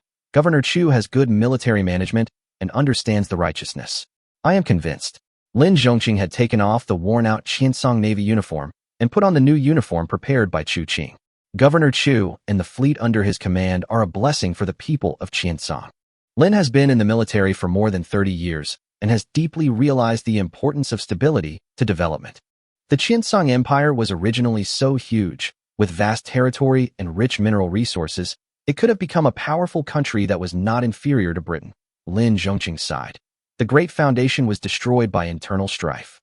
I once fought off Dongying's provocations several times in the border defense fleet, thinking that this would help me preserve Qiancang's kingdom. But the internal fighting was endless. I couldn't even protect myself, and someone brought in external forces. In the end, it fell apart and became a mess. So, we need a new force that is strong enough, a new force that is strong and independent enough to overwhelm other forces, in order to end this chaos and usher in a period of stable development and recovery. And this mission can only be undertaken by Governor Chu in the new Sangdong Autonomous Region. Looking at Chu Qing, Lin Zhongqing's thin face began to glow red. So I am willing to use all my life's knowledge to serve Governor Chu, for the eternal stability of the country and the rejuvenation of the nation. Chu Qing listened quietly and poured him a cup of hot tea at the right time. The Qiancang Empire was indeed plagued by internal strife, as Lin Zhongqing said. In the early years, the Qiancang Empire actually had 6 main fleets, 2 central ones, and the remaining 4 belonged to the 4 princes in the southeast, northwest, northeast, and southwest. As a result, 2 of the 4 princes were killed in the subsequent civil strife. The northern prince was the later Prince Sun Tianwei, leaving only the eastern prince. The 6 fleets were also disbanded and reorganized into 4 battleship divisions and a border defense fleet. The country will be forever secure and the nation will be revitalized. Let's start from this Qiancang Island. Notify Taixi and Shualong to prepare for aviation operations. Chu Qing grabbed the communicator in the room and ordered the fleet to launch seaplanes to make preliminary preparations for the landing. Chapter 144 Firepower is supreme. Buzz, buzz, buzz. In the eastern part of the Qiancang Islands, there is Qinglan Port on Qiancang Island. It used to be a small commercial port. Later, due to the expansion by the French and Spanish, it had 2 docks large enough to accommodate 4,000-ton ships. However, its overall scale was not large and it was only used as a base for patrol ships. The number of French and Spanish soldiers stationed here was not large, only about a battalion. In the military camp behind Qinglan Port, Sergeant Oliver of the Franco-Spanish Army seemed to hear a light sound like a bee flying by. He put down the Lebel 1886 rifle on his back, took off his flat-topped cap with red on top and blue on the bottom, and looked up at the small black dot in the sky. What is that? The comrades around him also raised their heads and looked around curiously. The small black dots flying in the sky were different from those huge airships, and were obviously lighter and more flexible. It's an airplane, a luxury that drinks oil, smaller than an airship but flies faster. A knowledgeable soldier revealed the true identity of the little black dot. What's the point of sending planes? Will it help the generals escape? Sending a few battleships would be more effective. The soldiers around all agreed, thinking that the plane in the sky was dispatched by the French and Spanish top leaders to facilitate their escape. No one thought it was an enemy aircraft because the patrol ships outside did not send back any messages, and the command center did not issue orders to them to prepare for battle via radio or telephone lines. The soldiers talked for a while and prepared to return to the shade to rest, but they found that the plane was flying lower and lower and seemed to be circling over their heads. Call the general. The plane he called seems to have lost its way. The battalion commander holding a telescope turned to the soldier guarding the phone and ordered. Wrong. The plane flew lower and lower. The battalion commander saw the strange logo on the wing through the telescope and said, "This is not our plane. A column of smoke has been discovered. A column of smoke has been discovered in the northeast direction." The shouts of the soldiers on the lookout tower also reached the forward command post. Altitude 350, speed 143, heading 230. No anti-aircraft firepower was found on the ground. The infantry size is about 1 battalion, with 4 medium-caliber coastal defense guns and 1 short-barreled large-caliber coastal defense gun. The threat level is medium. Have the coordinates been sent back? The driver in the front seat asked the observer and bombardier in the back seat. The fleet has received a receipt. The observer patted the driver on the shoulder and said, "I think the French on the ground have reacted. It's time to take action. Wait a little longer. Wait for the leader to give permission to drop bombs." As the pilot finished speaking, the lead plane on his left shook its wings. According to the plan, this meant the attack had begun. Okay, let's get to work. The pilot moved the joysticks to the left and right to indicate that he had received the signal. Then, the 2 clumsy Javelin seaplanes circled in the air for about half a circle each, found a suitable attack angle, and flew towards the coastal defense artillery positions on the beach with a low buzzing sound. In addition to the 2 Javelins, there was also a short 184 among the 3 seaplanes dispatched this time. The short plane was carrying propaganda leaflets, responsible for dropping leaflets to the areas where Qiancang people lived to inform them of the arrival of the Sangdong Autonomous Region. The 2 Javelin planes each carried 4 100 kilograms high-explosive bombs, specifically for ground attacks. Check the bomb racks. The bomb rack has been checked and can be dropped. Drop 2. Call out.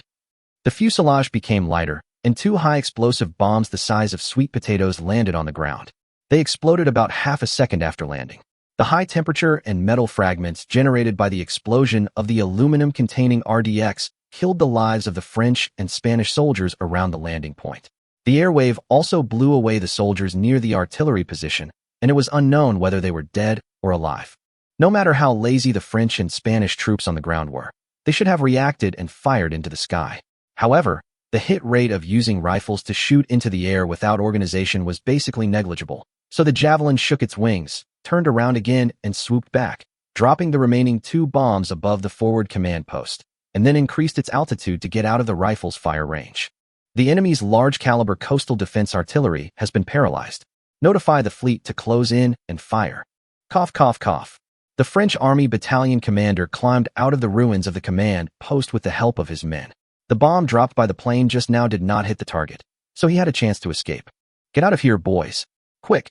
Looking around with a dizzy head, Captain Fassy found that the 2 plague planes in the sky had not left yet, so he quickly ordered his bewildered subordinates to evacuate. Before being attacked, he successfully recalled the forces represented by the logos on their wings. Notify the general immediately. The Qiancang Navy is attacking. He had a brother serving in the Navy.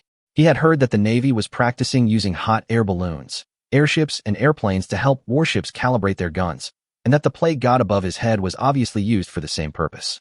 After hearing the commander's order, the French and Spanish soldiers lying on the battlefield woke up as if from a dream and began to flee to the rear. However, it was too late. The shrill whistling of heavy artillery had already appeared above their heads. Boom! Large-caliber artillery shells fell heavily like meteors on the French and fascist positions behind Qinglan Port. The first shot took out more than half of the company. The battalion commander's chest felt like it was hit by a sledgehammer, and the smell of rust surged up. Then, half of a body in red pants fell in front of him. Buzz, buzz, buzz. The dull sound of the spinning top appeared above his head, and the French-Spanish Army major knew that his time had come. An hour later, the medium-sized landing ship docked at Qinglan Port. The Sangdong Marines who jumped off the gangway first were left with only charred corpses on the ground in front of them. Some newly recruited recruits even vomited. With this kind of firepower, what else do we need to do? Chapter 145, Defense? No, attack. General, all 3 battalions stationed on Qiancang Island have lost contact. The despicable enemy may have occupied Qiancang Island.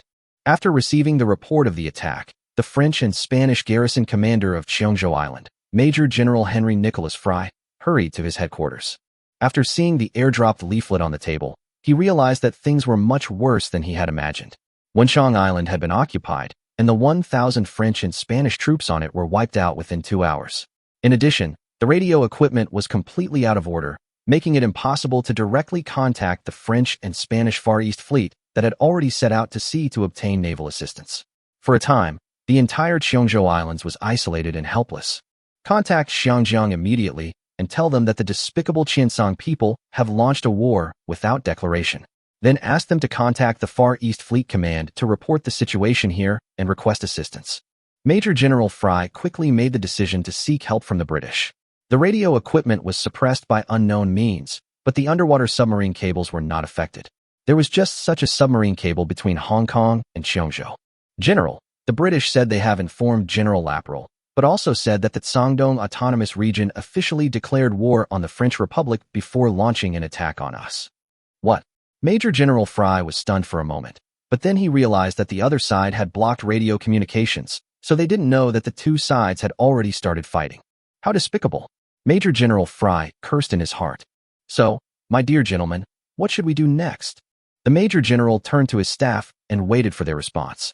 Blow up the bridge to slow down the enemy's attack, then send more troops to the neighboring islands to defend until the fleet arrives to support us. One of the staff officers spoke up immediately and offered a plan that was quite standard and had no major problems, but it was unexpectedly refuted by another staff officer very quickly. Colonel Algernon, your stupid and conservative battle plan will get us all killed here.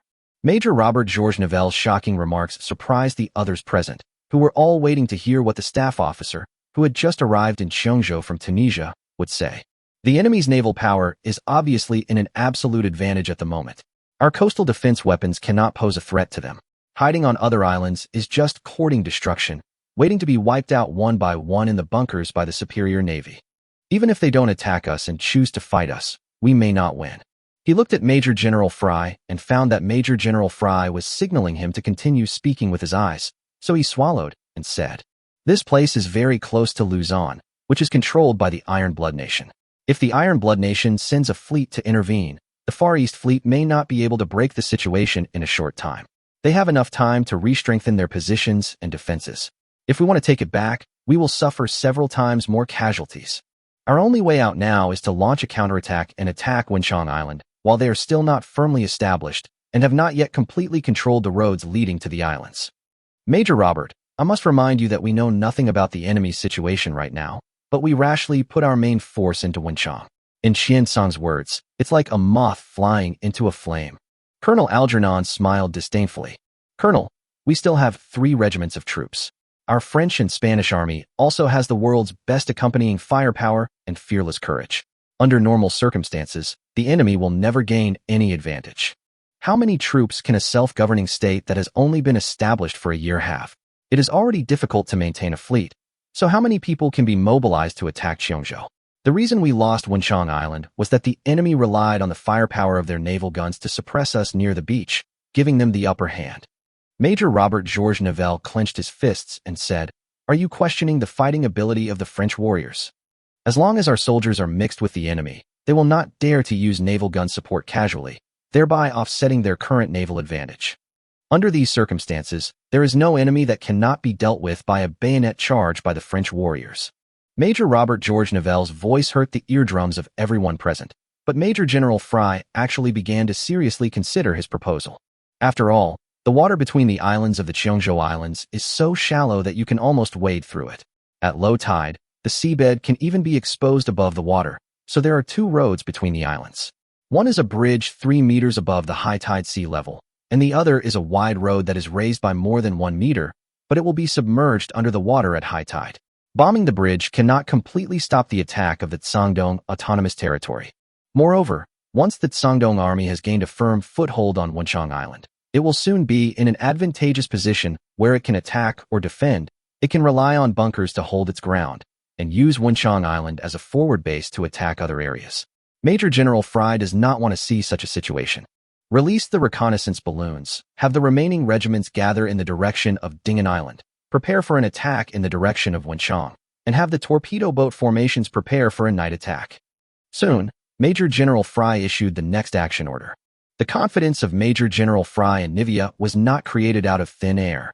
The firepower configuration of the Franco-Spanish army in this dimension was considered quite good.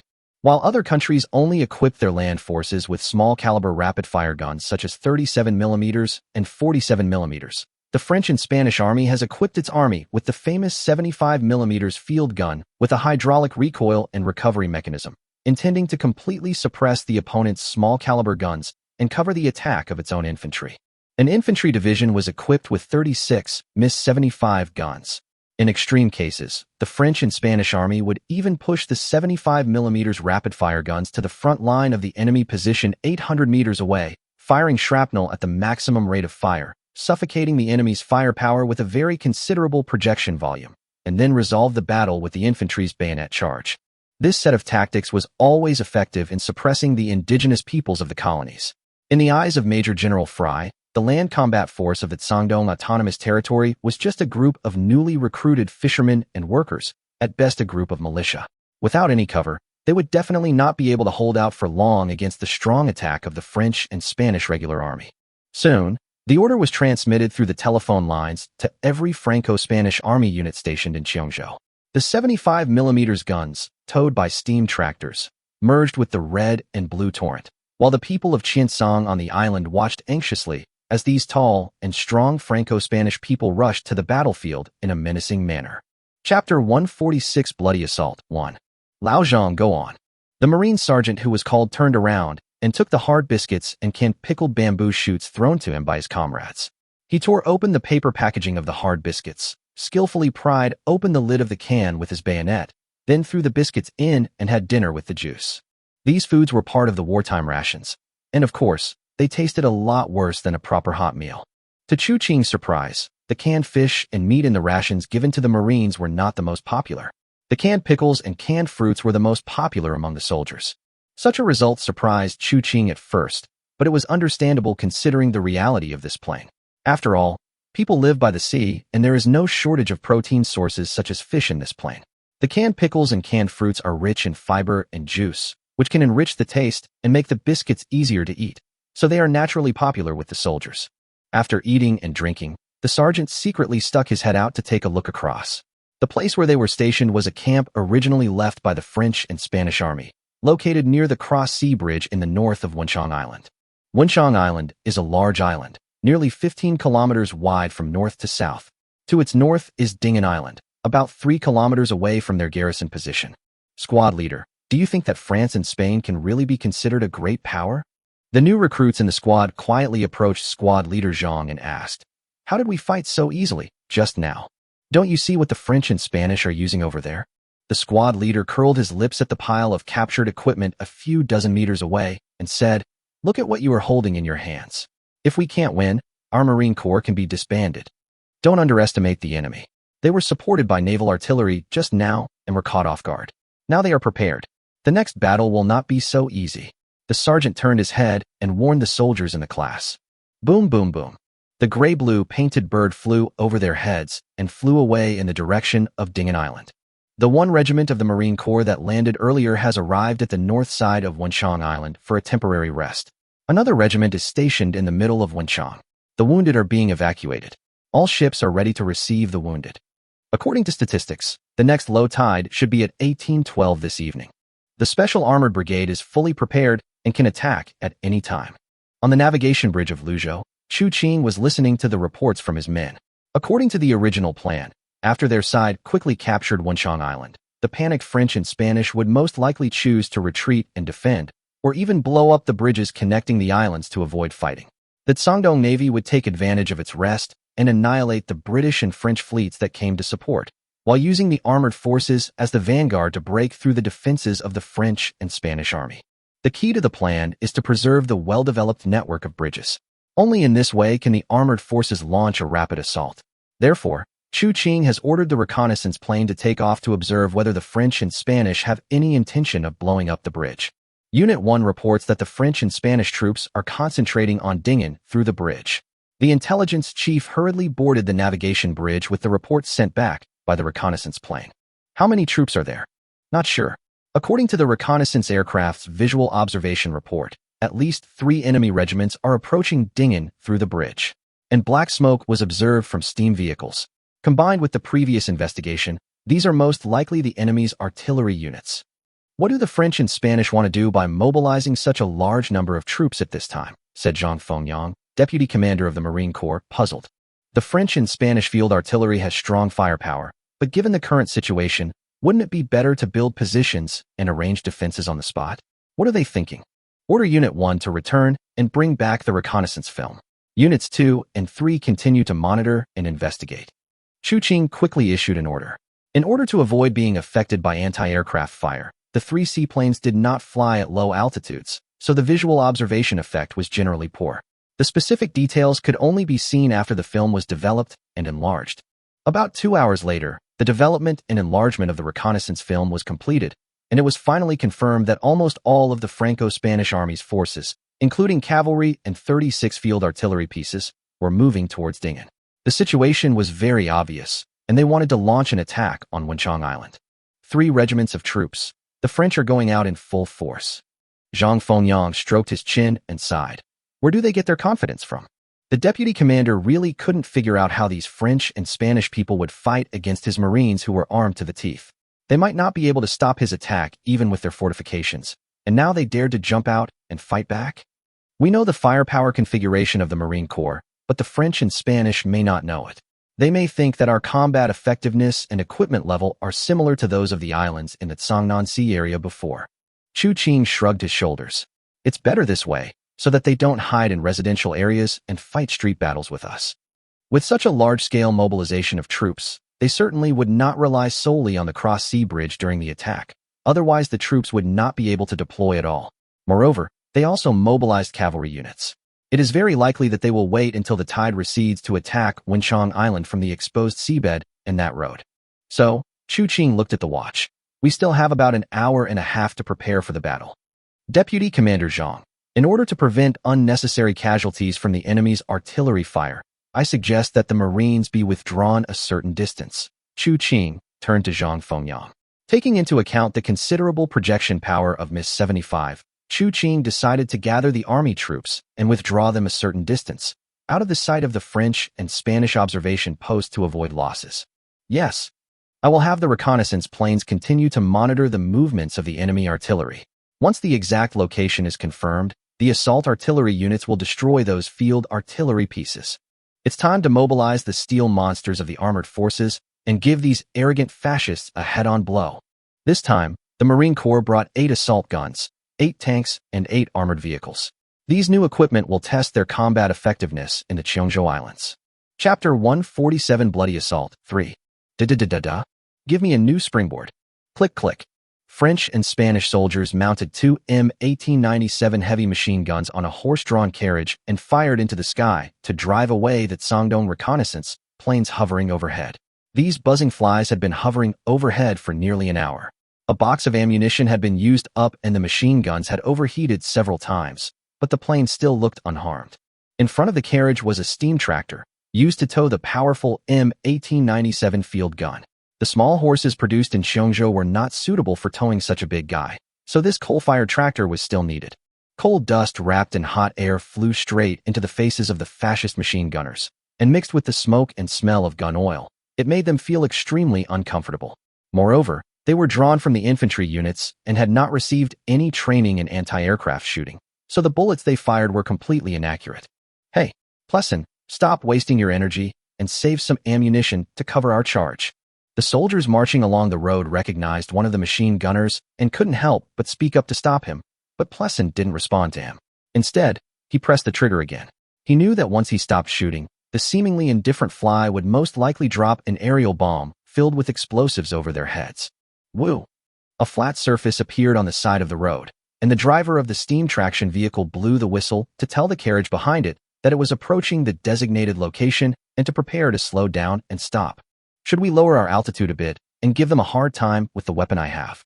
The radio operator, observer, and self-defense machine gunner in the back seat patted the shoulder of the man in the front seat. In his seat was a 12.7 mm heavy machine gun that had been converted to an air-cooled one. Its appearance was 90% similar to the classic air-cooled M2 of that year. Have you forgotten the governor's ban? The pilot snorted coldly. If this plane suffers any unnecessary damage, the consequences will not be borne by the two of us. You'd better send a telegram quickly and let the artillery unit deal with them.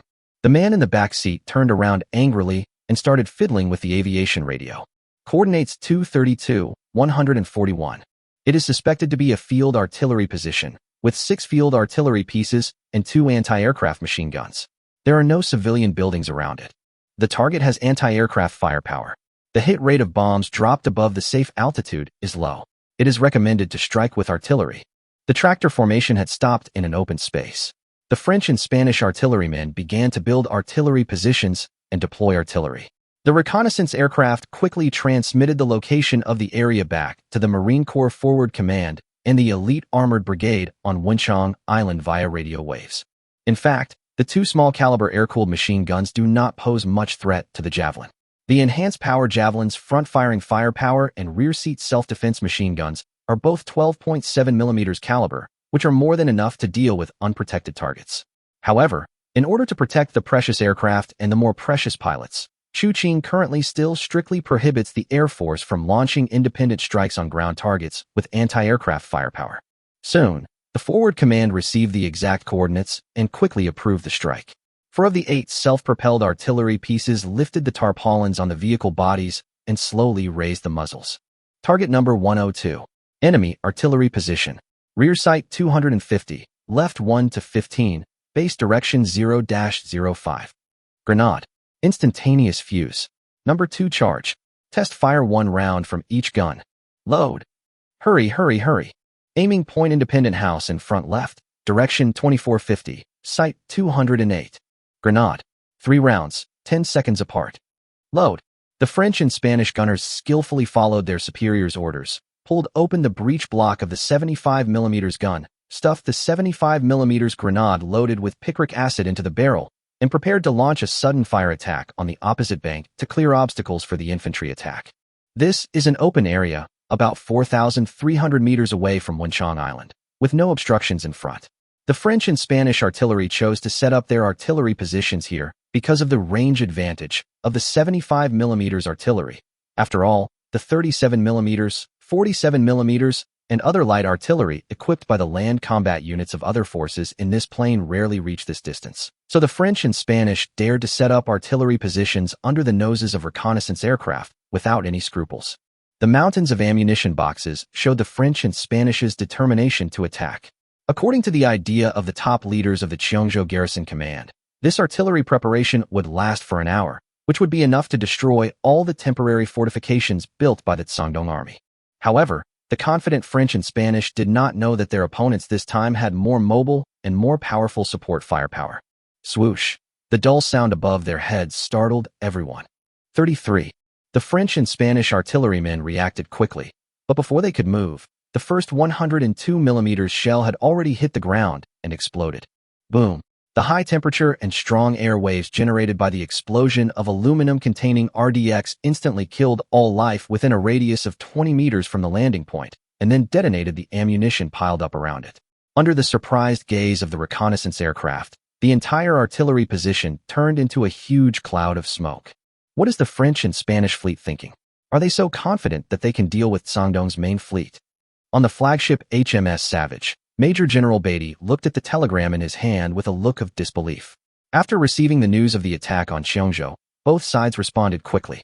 Originally unwilling to be inferior to others, he agreed to temporarily accept the leadership of Lieutenant General Laperere before the arrival of higher-ranking officers, and hoped that both sides would act together and concentrate their strength to severely damage Shandong's main fleet.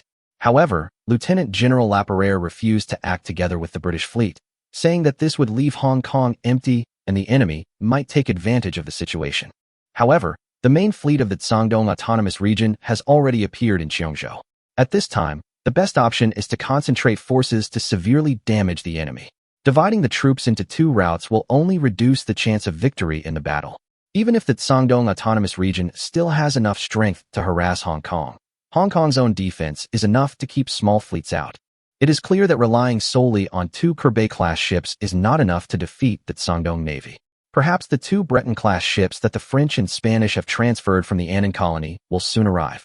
Colonel Hoskins spoke cautiously. Chapter 148 Bloody Assault 4. Commander Zhang, the reconnaissance plane reported that the French and Spanish have dispersed the remaining 8 field artillery pieces in the residential area. How despicable! A staff officer couldn't help but scold. The Qiancang Islands are not Luzon or Dongying. The residents there are all Qiancang people. Now that Shandong Autonomous Region is under the banner of recovering lost territory, if a large number of civilian casualties are caused in the battle, it will obviously be detrimental to the subsequent finishing work. It's nothing. If they are not stupid, they should have reacted by now. Besides, we have countermeasures. Zhang Fengyang, who stayed on Qiancang Island, was not surprised to learn that the French and Spanish used the residential area as a cover for their artillery. He just slightly adjusted the deployment. Record the coordinates of each artillery piece. Tell the assault artillery unit to temporarily cease fire and stand by. Load the number 2 grenade. Move the armored unit slightly forward and prepare for a counterattack. The main infantry unit to prepare for battle in the rear, and the reconnaissance aircraft to return for supplies.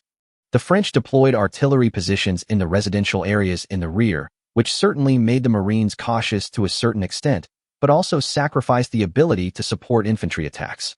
Moreover, the Ordnance Bureau had previously developed a special ammunition for the Marines, which was exactly suitable for use in this situation.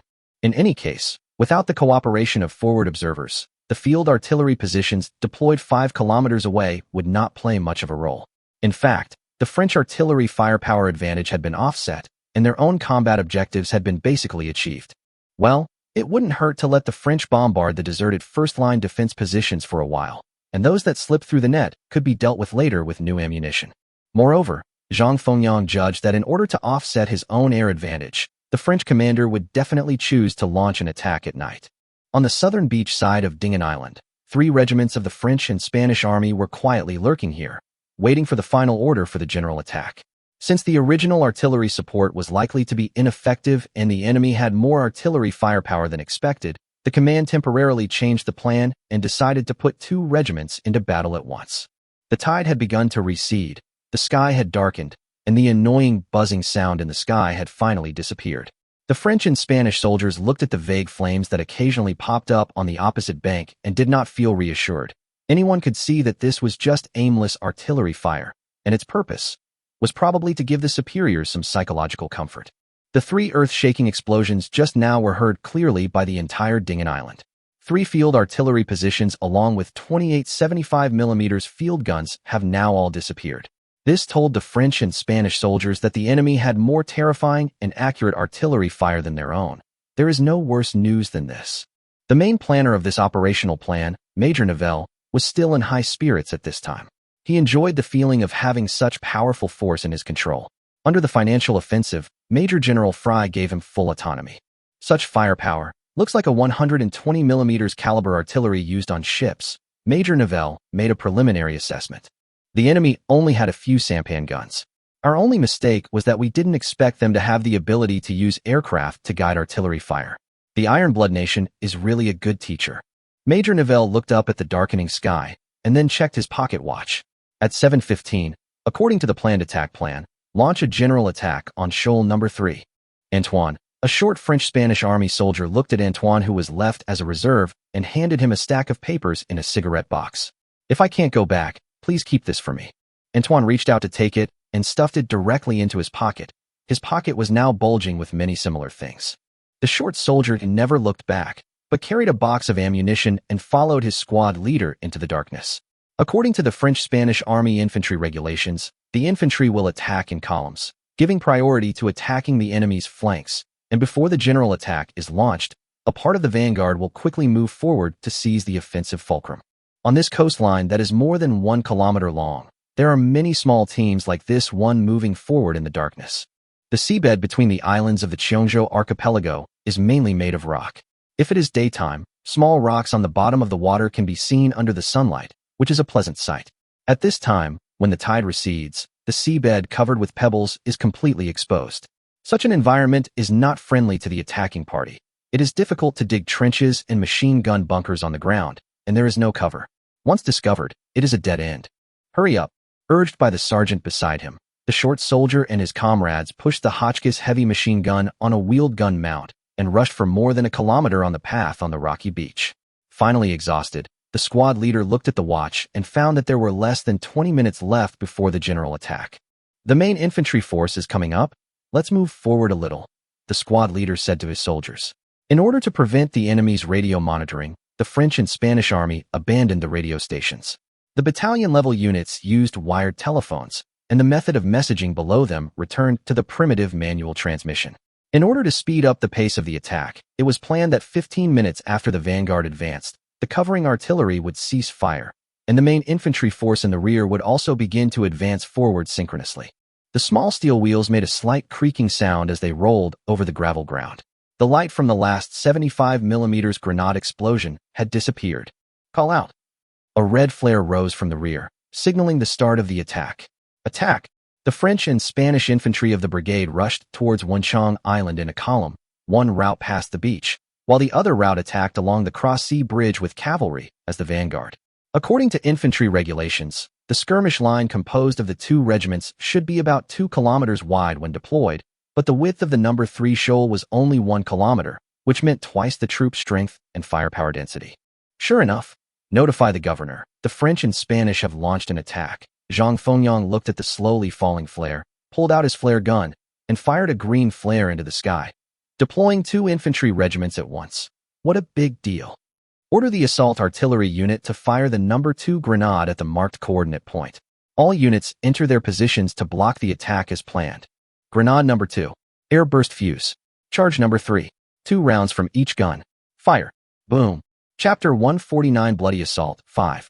The number 2 grenade is actually not a magical weapon created by black technology, but a low lethality ammunition. It was inspired by the chili powder shell, invented by a cannon god named Zhao in the original playing. Of course, the number 2 grenade is not the original mortar shell made by homemade methods. Its shell body has been redesigned, with less explosives in the chamber and a large amount of chili powder, concentrated capsaicin, and a small amount of smoke agent added.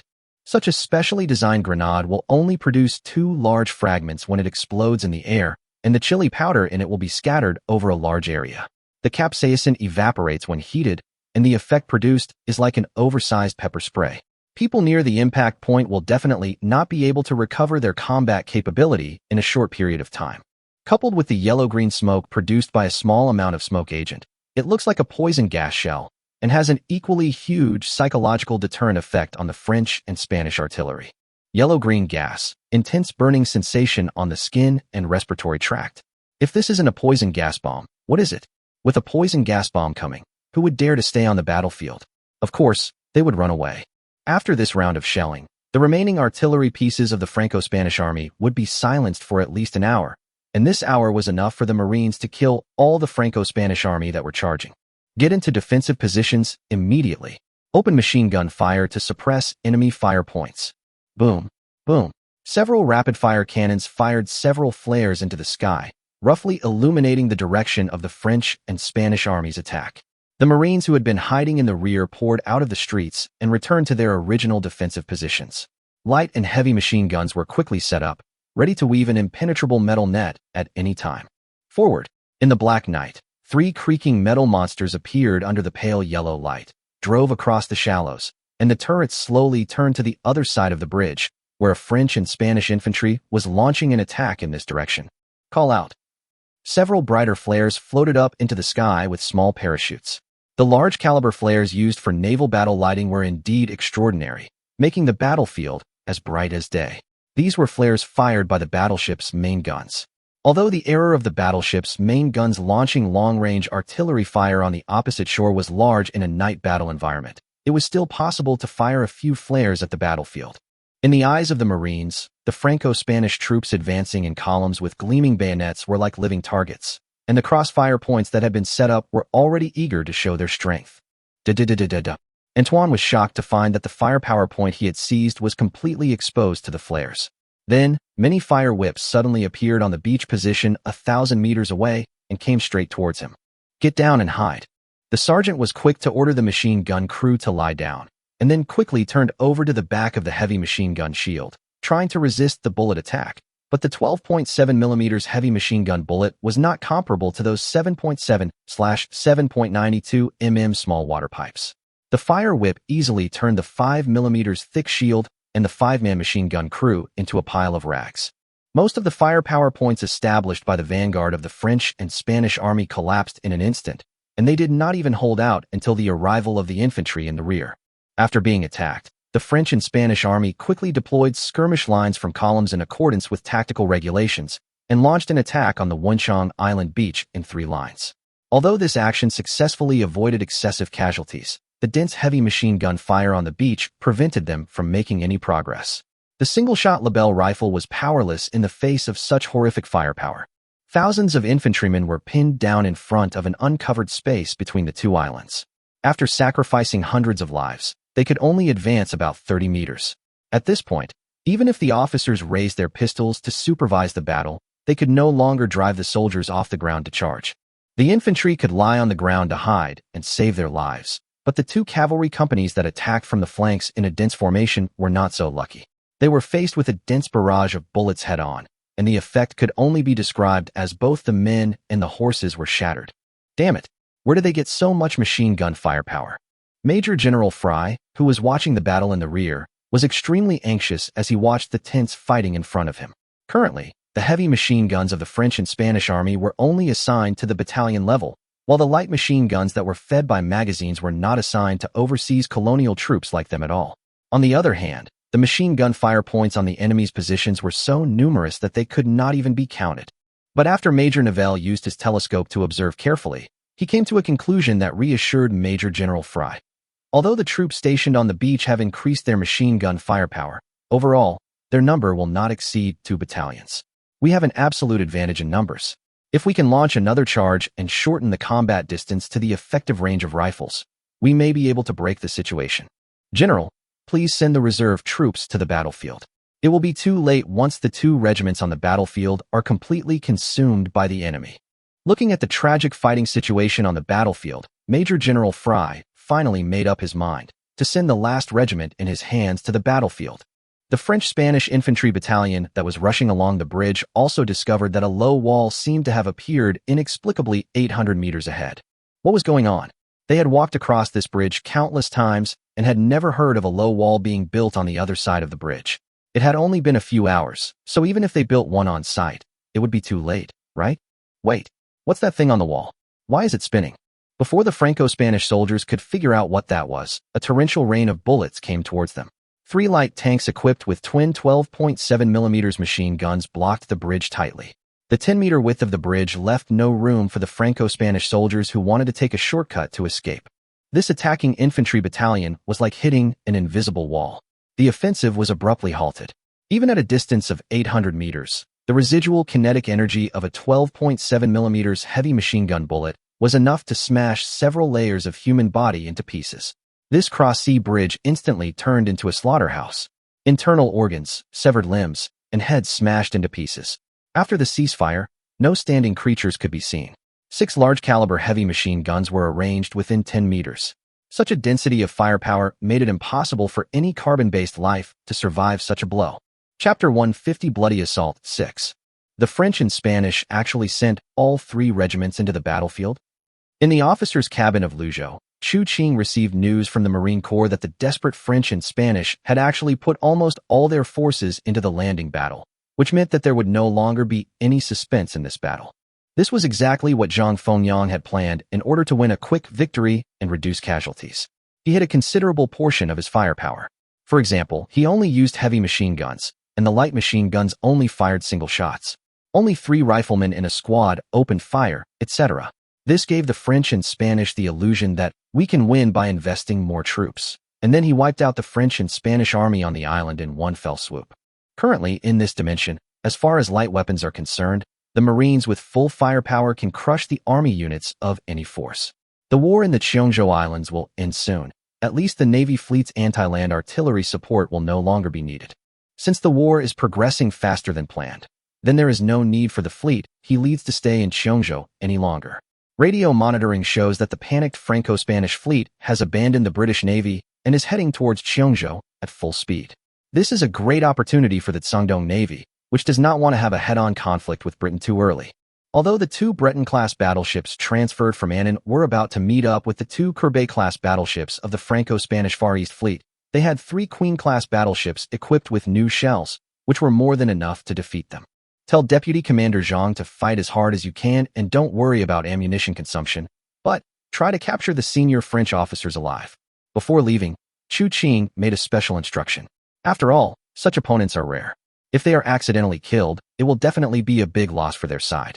After leaving behind the Taixi and a small number of ships, the fleet slowly sailed away from the Qiancang Islands under the cover of night and headed northwest to meet the Franco-Spanish fleet head-on.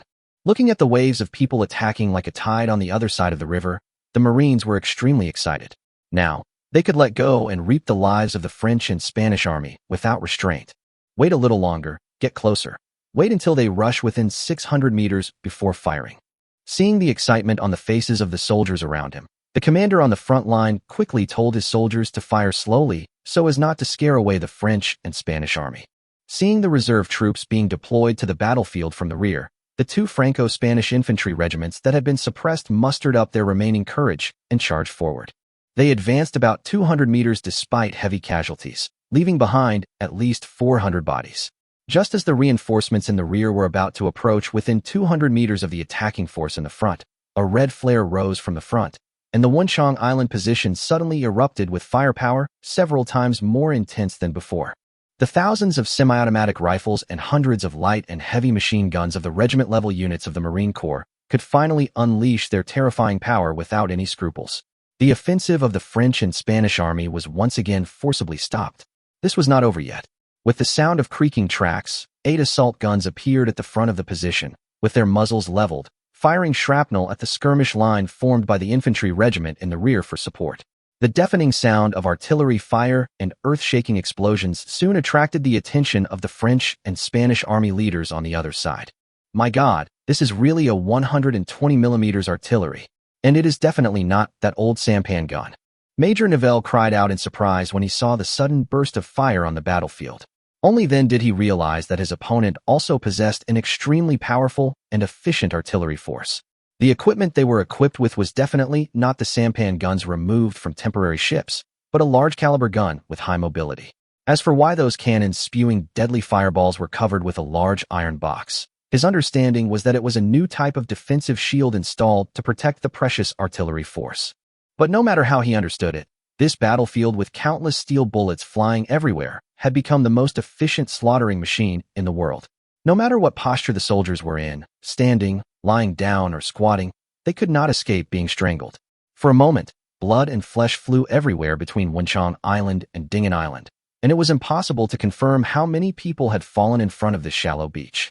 The M1916's 20-round magazine design brought plenty of sustained firepower. The Marines using this gun completely reduced the dimension of the bolt-action M1886. All they had to do was to extend the barrel out of the cover, roughly aim, and then keep pulling the trigger at the vague figure in front of them until the target stopped moving.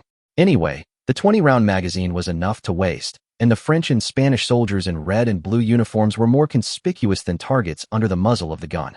The French and Spanish low-ranking officers and sergeants had already lost control over the grassroots soldiers. At this time, no one dared to advocate launching a bayonet charge and ending the battle with hand-to-hand combat. After all, when they stood up and waved their command knives, their bodies would be beaten into a pile of rotten meat. The soldiers of the French and Spanish army were completely stunned by the rising enemy firepower and fell into a dilemma. They could not break through the machine gun firepower network, and the enemy's shrapnel shells cut off their retreat. The only result of staying here was death. Oh my God, these Qiancang people must have made a deal with Satan in hell. Major General Fry was completely frightened by the scene of sickles cutting wheat. He could not understand how the enemy produced poison gas shells to paralyze his artillery firepower, and where they got such a huge number of machine gun firepower and light large-caliber howitzers. This firepower configuration definitely exceeded that of any army of the great powers. However, something even more incomprehensible to Major General Fry happened later. Along with the rumbling sound of engines and the creaking sound of metal rubbing against the stone ground, 16 large moving iron boxes appeared on both wings of the Franco-Spanish offensive force. The Franco-Spanish soldiers were scared out of their wits because these strange big guys could move at a speed of at least 25 kilometers per hour and were equipped with machine guns and rapid-fire cannons. The hasty rifle fire had no blocking effect at all, and when the steel monsters crushed into the skirmish line of the French and Spanish soldiers, their morale finally collapsed. Chapter 151: The Evil Consequences of the Green Water School. General, the Lorraine and Provence are approaching us at full speed, 30 nautical miles away. Major General Fry has not reported any new information yet. In addition, the British have sent several more telegrams.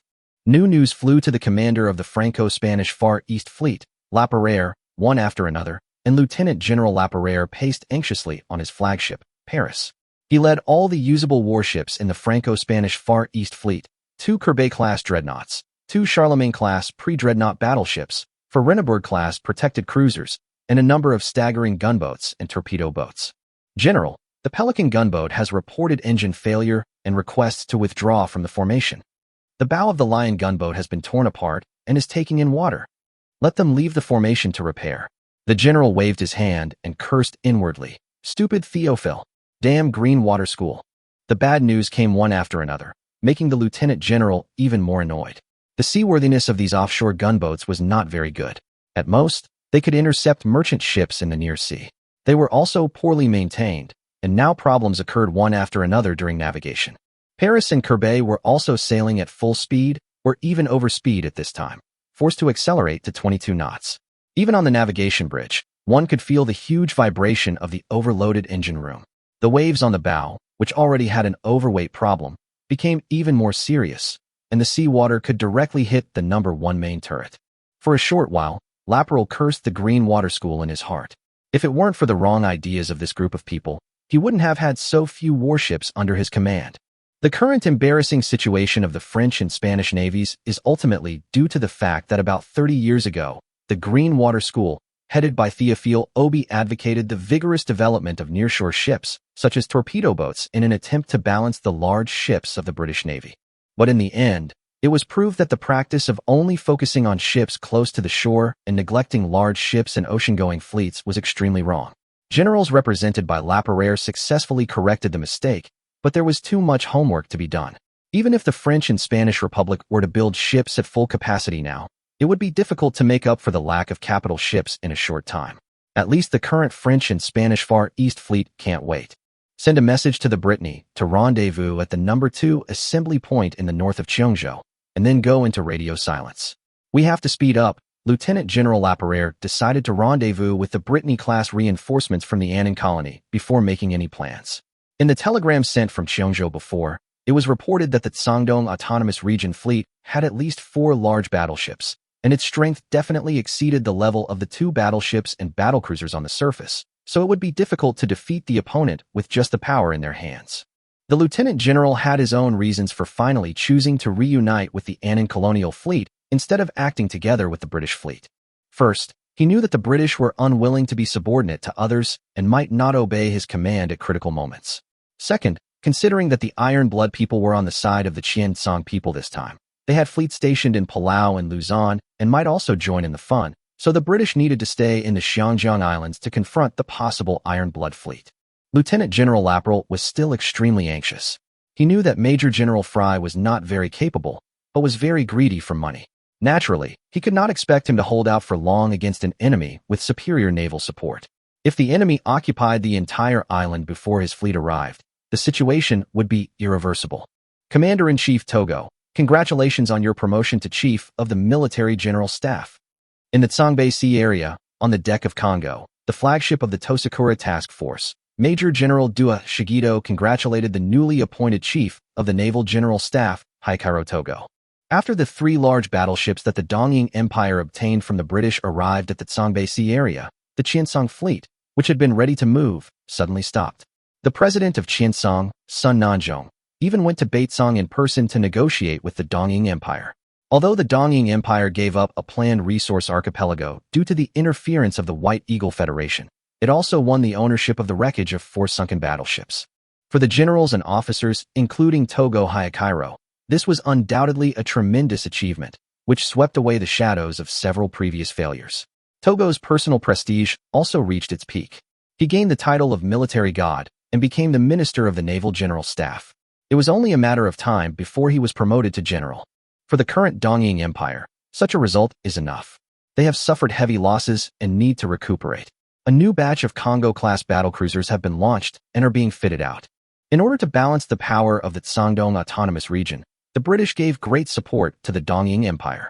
They sold a lot of technical information to the Dongying Empire along with the 3 battleships, which made the construction of the Congo class go smoothly. Of course, the low price of the British may not be very cheap for the Dongying Empire, but that doesn't matter. For the Dongying top leaders, it just means that the people will have to tighten their belts and eat coarse food for a few more years. It's no big deal. It's no big deal, Dukan. Togo Haikaro responded with a smile. It's just the result of your joint efforts. However, the challenges ahead may be even more severe. Dongxiang took out a few telegrams and then turned to look at the sea. I will be returning to my homeland soon to take up my post. I will leave the affairs here to you, Excellency. Dua Shigeto unfolded the telegram, his expression suddenly becoming serious, and they asked us to send a fleet to conduct reconnaissance and harassment against Shandong. Is that what the British mean? Togo nodded helplessly, and Dua Shigeto clenched his fists. They want us to bleed to the last drop of our blood. Originally, the Military Affairs Department had decided not to have any more conflicts with the Shandong Autonomous Region in the short term, but now it is sending a fleet to conduct harassment operations. There is undoubtedly a hidden story behind these contradictory orders. Duakan, all we soldiers can do is follow orders. Apart from that, let's not say more. Togo Haikaro looked at the distant horizon. After all, the British super dreadnoughts are not something you can buy with money. Dua Shigeto was slightly startled and understood the whole thing. This must be the additional condition for the British Empire to sell the super dreadnought and other technical data. Without these 3 battleships, the war in the North Song Sea area might not be settled so quickly. Then, as the beneficiary, there is really nothing much to say. Dua Shigeto sighed and returned to the cabin with the telegram, leaving Togo alone leaning on the railing. Vice Admiral Togo and other high-ranking naval officers knew very well that the Dongying Navy was absolutely not suitable to leave its homeland for offensive operations at this time. But the British didn't care about that. They said, since you, the Dongying Empire, have taken my battleships, you should help me. What does your rest and recuperation have to do with me? Chapter 152 Battle of Qiancang Strait. Mr. Lieutenant General, we have arrived at the second assembly point in the Qiancang Strait. After a night of sailing, at dawn, the captain of the Paris came to Vice Admiral Laperere, who had just woken up with a nautical chart. The Vice Admiral took the chart and was about to ask about the location of the Annan colonial fleet when the lookout on the cruiser in front reported a good news to the flagship using light language. They would be able to meet up with the Annan colonial fleet soon. Starboard front, 1 o'clock. 5 to 6 columns of smoke. It could be the fleet of the Annan colony. About half an hour later, the fleet in the distance was fully revealed. Judging from the outline, it was undoubtedly the colonial fleet from Annan. The fleet's lights were flashing, and it was obvious that it had recognized the identity of Laperel's fleet. Come over, march in 2 columns. Lieutenant General Laperel waved his hand, then raised his telescope and smiled. It looks like they also brought 3 Renault Fort-class ships. Those Qiancang people's small boats are going to be in trouble. Although the 135-meter-long Renneburg-class cruiser equipped with 2 160mm guns and 6 140mm guns has no side armor and is still a protected cruiser, it has a displacement of nearly 8,000 tons, so it is no problem for it to deal with the Qiancang people's small boats of 3,000 to 4,000 tons. This is one of the reasons why Laperel brought all the Renneburg-class cruisers he had. After all, according to their intelligence, the Guangdong Autonomous Region, which integrated the fleets of many Guangdong and Songnan archipelagos, had an unknown number of large battleships, but most of them were old and backwards so-called cruisers. In order to prevent the ant from biting the elephant to death, it was necessary to bring warships like the Renault Fort class that could crush the enemy. Send flags and light signals to have them sail on the starboard side of our fleet, have the cruisers advance to 8 nautical miles ahead of the fleet to keep watch, and have the other warships follow us at 18 knots to quickly pass through the Qiancang Strait. It was not Lapere's original intention to keep the fleet speed at 18 knots instead of more than 20 knots. This was a last resort. The 2 Courbet-class ships were fine, but the 2 Charlemagne-class pre-dreadnought battleships, even with the modified power system, could only barely run at 20.4 knots. After a long period of attack, the power system was already overwhelmed. If they ran at a high speed of 20 knots, the boiler would be in danger of exploding. We will turn southwest as a whole, and then outflanking Qiancang Island along the coastline to block the Qiancang people's fleet. The 2 fleets flying the tricolor flags were changing formations one after another. After the 2 Breton-class ships joined the formation, Vice Admiral Lapere's confidence also rose to a high point. Looking at the sea chart full of routes, he began to formulate a battle plan. Before the staff officer beside him could speak, the lookout on the mast reported a new situation. There seems to be a column of smoke at 10 o'clock. The officers in the bridge all expressed doubts at the same time. Their fleet had already assembled. Could it be the enemy fleet that appeared here? But this was too fast. It should be a fleet with a large number of people. Judging from their course, they will meet us head-on. The lookout brought new news. Let the screen guard fleet go forward to confirm the other party's identity. The lieutenant general took a look at the sea chart and felt that his fleet had just reunited. It was unlikely that the enemy would find him so accurately. I don't think it's an enemy fleet. It may be a fleet of blind merchant ships. From what we have learned in the past, the equipment of the Guangdong Autonomous Region Marines has not yet been completely updated. I am afraid that many people are still holding bolt-action rifles similar to those of the Franco-Spanish Army. In terms of artillery, they cannot compare with the Franco-Spanish Army. Even if Fry is a good-for-nothing, he will not be able to fight easily without the support of naval guns. If I were the opponent's commander, I would not withdraw the warships from the battlefield at this time. Moreover, the British and Franco-Spanish fleets did not capture any merchant ships heading to Guangdong or Luzon during this period. Instead, they seized a lot of merchant fleets heading to Qiancang Kingdom and the Second Empire. If they could capture a fleet of Guangdong merchant ships here, it would be a good result. The 2 Renneburg-class cruisers slowly accelerated to 23 knots, surpassed the 4 large battleships, and headed towards the direction of the smoke column. However, 15 minutes later, the result received by Vice Admiral Laperere left him puzzled. A huge fleet was detected, including 3 British-made Queen Elizabeth-class battleships. The Queen-class ships are the treasure of the British Royal Navy, a first-class super-dreadnought, and the real mainstay of the British Navy. Even in the Malay colony and the Star City Islands, there are only 2 ships stationed. How could 3 of them appear at once near Qiancang? This is impossible. The British Far East Fleet clearly told us that the Queen-class ships from the Malay colony had just set sail. It is impossible for them to appear near Qiancang so soon. Let them get closer, don't make the mistake. The lieutenant general didn't dare to believe the news and wanted to send a telegram to Beatty to confirm the news. However, since his own radio was likely under the enemy's monitoring, sending a message rashly would risk leaking intelligence, so he ordered the cruiser fleet to get closer and see. The screen fleet reports that it is confirmed to be 3 Queen Elizabeth-class super-dreadnoughts, accompanied by 7 British-style cruisers. They may be other models of Birmingham-class or City-class light cruisers. It seems that the British in Hong Kong did not tell us the truth. Vice Admiral Laperere shrugged his shoulders. A fleet of this scale that is all British and also has iconic equipment such as the Queen-class battleships, which other force in the world except the British Navy can produce such a fleet. As for why it doesn't match the information I have, I can only conclude that Betty is not telling the truth. How despicable. They actually hid important information from me. I must report the British hiding information from their allies when I return. This is an insult to the French Republic. The Lieutenant General thought indignantly. Look at what level of flags they are flying and prepare to fire the salute. Seeing that the other side had approached to a distance of 16,000 meters, Vice Admiral Laperere gave a few more instructions. After all, even if they cursed, basic etiquette was still necessary when meeting at sea. At least a few salutes should be fired according to the rank of the commander of the other fleet. However, the lights of the cruiser in front began to flash again. After the light language was translated, the senior officers of the Far East Fleet on the Paris all stayed where they were. This fleet, equipped entirely by Britain, was not flying the British naval flag. Then, the 3 most majestic giants in the British fleet burst into huge flames, marking the beginning of the Battle of the Qiancang Strait, in which Chu Qing's forces officially stepped onto the stage. Chapter 153 Battle of Qiancang Strait 2. Different from the current shock of the French and Spanish, the Shandong fleet was confident and organized at this moment.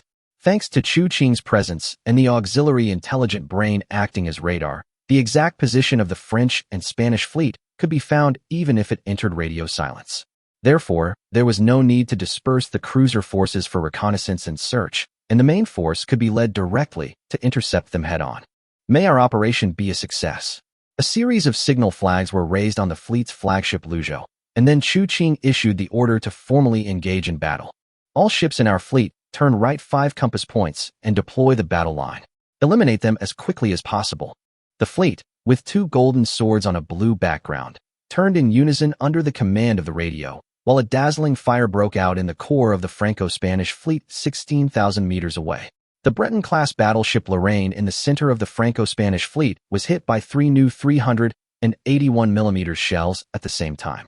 The ballistic performance of this new ammunition improved by Chu Qing far exceeded any shells in this plane, and it tore open the ship's 270mm main armor belt amidships without any suspense. The capped armor-piercing shells penetrated into the secondary gun ammunition depot below the waterline. The aluminum-containing RDX explosives detonated the secondary gun spare ammunition stacked here, sending this super-dreadnought battleship guarding the Annan colony directly into the seabed. First round hit. The enemy battleship explodes. Looking at the column of smoke rising into the sky, the observer on the Luzhou exclaimed. He knew very well the significance of the first round of hits in a battle between battleships. If it was placed in a battle of equal strength, it would definitely be a blow that could shake the situation. The chief artilleryman was also shocked as he looked at Chu Qing leaving the firing control panel. He felt that his own cognition had been overturned. As the chief artilleryman, he understood the value of this victory. Its difficulty was no less than breaking an embroidery needle from 1,000 meters away. The Luzhou had served in the Western Fleet for a long time, and many of its crew members had not experienced the battle with the patrol fleet that year, so he had no idea of Chu Qing's artillery talent. After seeing him today, he finally understood the terrifying nature of his governor. In addition to luck, this required the gunner to have extremely rich experience and a sufficient understanding of the ballistic characteristics of the ship's artillery, and a high degree of coordination with the ship's personnel. At least he himself could not do this at the moment. The fitting calculation module has been closed. 1021 spacetime points consumed. Luckily I ran fast. While the gunnery chief was distracted, Chu Qing had already slipped away from the fire control room. Even without looking back, he could feel the burning gazes of the Luzhou's gunnery officers. The most shocked was Lin Zhongqing, who was observing and learning in the fire control room. If Chu Qing didn't leave, he would probably be dragged by them to kowtow and worship him as his master. That would be embarrassing. After all, as a hangar brother, there was nothing he could teach. Sink a French-Spanish Navy Britannia-class battleship, earn 150,000 time and space points. The prompt sound of the intelligent computer rang, and Chu Qing's time and space point balance began to jump again. This income will be mainly used to purchase cruisers, and other lower-level screen ships. The large number of Hairon-class and Haitian-class cruisers in his fleet that are behind the mainstream level are so unpleasant to the eye. It is too discordant to match the advanced main battleships with the screen ships that are 20 to 30 years behind. Damn it. Vice Admiral Laperere in the command tower of the Paris was still in shock as he watched the Lorraine break into two and slowly sink. Where did they get the Queen-class battleships and such new cruisers? An officer stammered, expressing the doubts in everyone's mind. Didn't they say that the enemy only had 2 large battleships?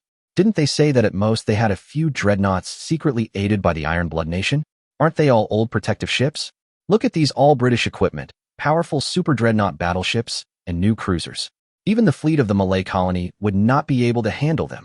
Open fire and fight back. Open fire and fight back now. Faced with such a terrifying opponent, the captain of the Paris no longer cared about any combat regulations. He arbitrarily issued the order to open fire into the brass voice tube, bypassing the fleet command, causing panic among everyone. All guns stand by. All guns stand by. A pair of big hands pushed away the colonel standing in front of the voice tube. Colonel Francois, you should go to rest. After all, Vice Admiral Laperere was a pillar of the Franco-Spanish Navy. He quickly calmed down, then signaled his men to take the panicked Francois away, and decisively took over the command to prevent the colonel's reckless behavior from causing greater chaos to the fleet. Send the flag signal. The main fleet turns right 7 compass points, the pre-dreadnoughts and battleships follow the rear, and the main fleet heads north at full speed to leave the battlefield. However, Vice Admiral Lapere's action made the commanders of the Far East Fleet open their eyes wide. General, are you sure you want to retreat? The Navy Department will hold you accountable. A lieutenant colonel staff officer couldn't help but question. Although they had lost their only super dreadnought battleship at the beginning of the battle, there was no need to continue the battle. But as the second largest naval power in the past, the French also have their own glory to defend. The capture and second resale of the Jean Bart has already caused the French Republic to lose face. If the Far East Fleet escapes again, then it will really be unable to explain to the people. Gentlemen, the enemy's strength far exceeds our expectations. Victory is no longer possible. Vice Admiral Lapere took off his military cap and said, "It is meaningless to throw away precious battleships in a battle that cannot be won. It is also meaningless to let our sailors die here in vain. In order to preserve our naval power, I am willing to take all responsibilities." Soon, the signal flag representing a left turn and disengagement from the battle was raised on the mainmast of the Paris. In the continuous water column, the Franco-Spanish fleet staggered to reform its formation. A group of frigates surrounded the remaining 3 large warships and sailed in the front, while 2 Charlemagne-class pre-dreadnoughts and gunboats rushed to the front. Boom! During the turning process, the rear main turret of another Courbet-class ship was pierced head-on.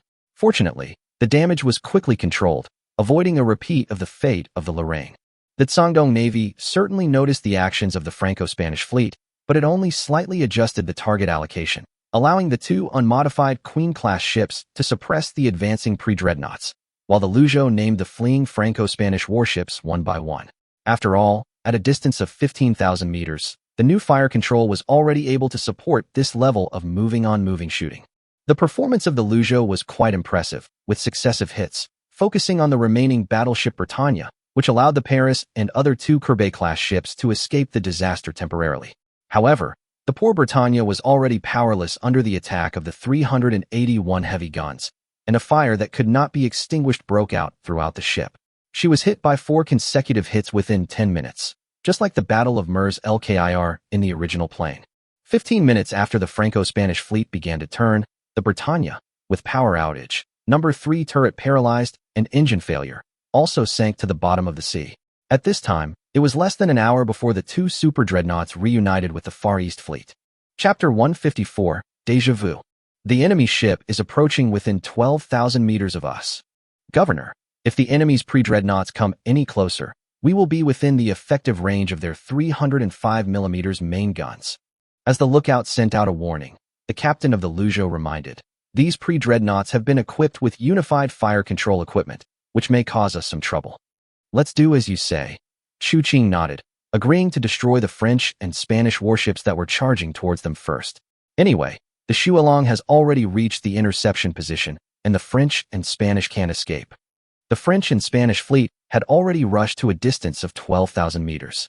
If they got any closer, their own ships would be at risk of being damaged by those old ships that had been modified with fire control. This was obviously not worth the risk, so Chu Qing agreed to get rid of the enemy in front of him first to avoid hurting his big toys, Lao. By the way, he also took the opportunity to see how much improvement the new fire control had compared to the old dryer type 4 fire control station. Boom! With the addition of Luzhou, the 3 Queen-class battleships opened fire with 24 381mm guns. A forest of water columns enveloped the Franco-Spanish fleet that was responsible for providing rear cover. The 152mm secondary guns of the 3 super dreadnoughts and the main guns of the 7 light cruisers had already opened fire before, but none of them were as loud as they were now. The muffled sound of the shells suddenly falling into the water and exploding was like a sledgehammer hitting the chests of the Franco-Spanish sailors. Less than 3 minutes after changing the target, Luzhou scored its first hit, while the 2 sister ships that had not had their fire control equipment modified took an average of around 7 minutes. If the 2 sides were firing at each other in parallel, the 4-minute difference would be enough for Luzhou to conduct 8 rounds of effective firing. The combat effectiveness of the Charlemagne-class pre-dreadnoughts is not very strong. It can only be said that it has sufficient suppression power against ships of 3 or 4,000 tons. It cannot guarantee a victory against new-style cruisers, not to mention that the opponent is replaced by super dreadnoughts surrounded by new-style light cruisers. The outcome can only be described as tragic. Although the main armor belt of the French Navy's pre-dreadnought battleships reached an extremely astonishing thickness of 450mm, the material was only Harvey nickel steel, and the protective area was not large. The large, unprotected areas on the old battleships were excellent targets for the new high-explosive shells loaded with RDX. Just one hit could cause a huge fire, and the huge vibration could also cause the armor to collapse. Every time a 381mm heavy shell fell, the French and Spanish sailors on the 2 old ships would tremble in their hearts, praying that it would not hit near them. As for those colonial gunboats that barely sailed out to the open sea, as long as a 381mm near-miss shell fell nearby, it would be enough to bring them a catastrophe. The lack of watertight compartments meant that they had no time to conduct damage control, and the fragile keel could not withstand any impact. In order to follow the fleet's actions, they adopted a military standard power system, but in order to reduce costs and shorten construction time, part of their hull was built only according to merchant ship standards. Black and white photo of the Charlemagne class. Not long after, all the gunboats disappeared on the sea. One of the 2 steam castle-like pre-dreadnoughts lost its combat effectiveness due to the unstoppable fire, and the other one was paralyzed on the sea because its propeller and rudder were damaged by a near miss. Charlemagne class. Your Excellency, Lieutenant General. Major General Batov's fleet has completely lost its combat effectiveness. Our ship is currently 19,000 meters away from the enemy, and we have not observed any signs of the enemy fleet turning to pursue. The lookouts on the Paris reported new distance data, and the senior officers of the Far East Fleet on this battleship riddled with holes also felt like they had survived a catastrophe. If we can return safely, I will do my best to promote the construction of the Normandy-class battleship. The outstanding performance of the Queen Elizabeth class further strengthened Vice Admiral Laperaire's determination to promote the construction of large ocean-going battleships. If he had 2 Normandy-class battleships, perhaps he would not be in such a mess.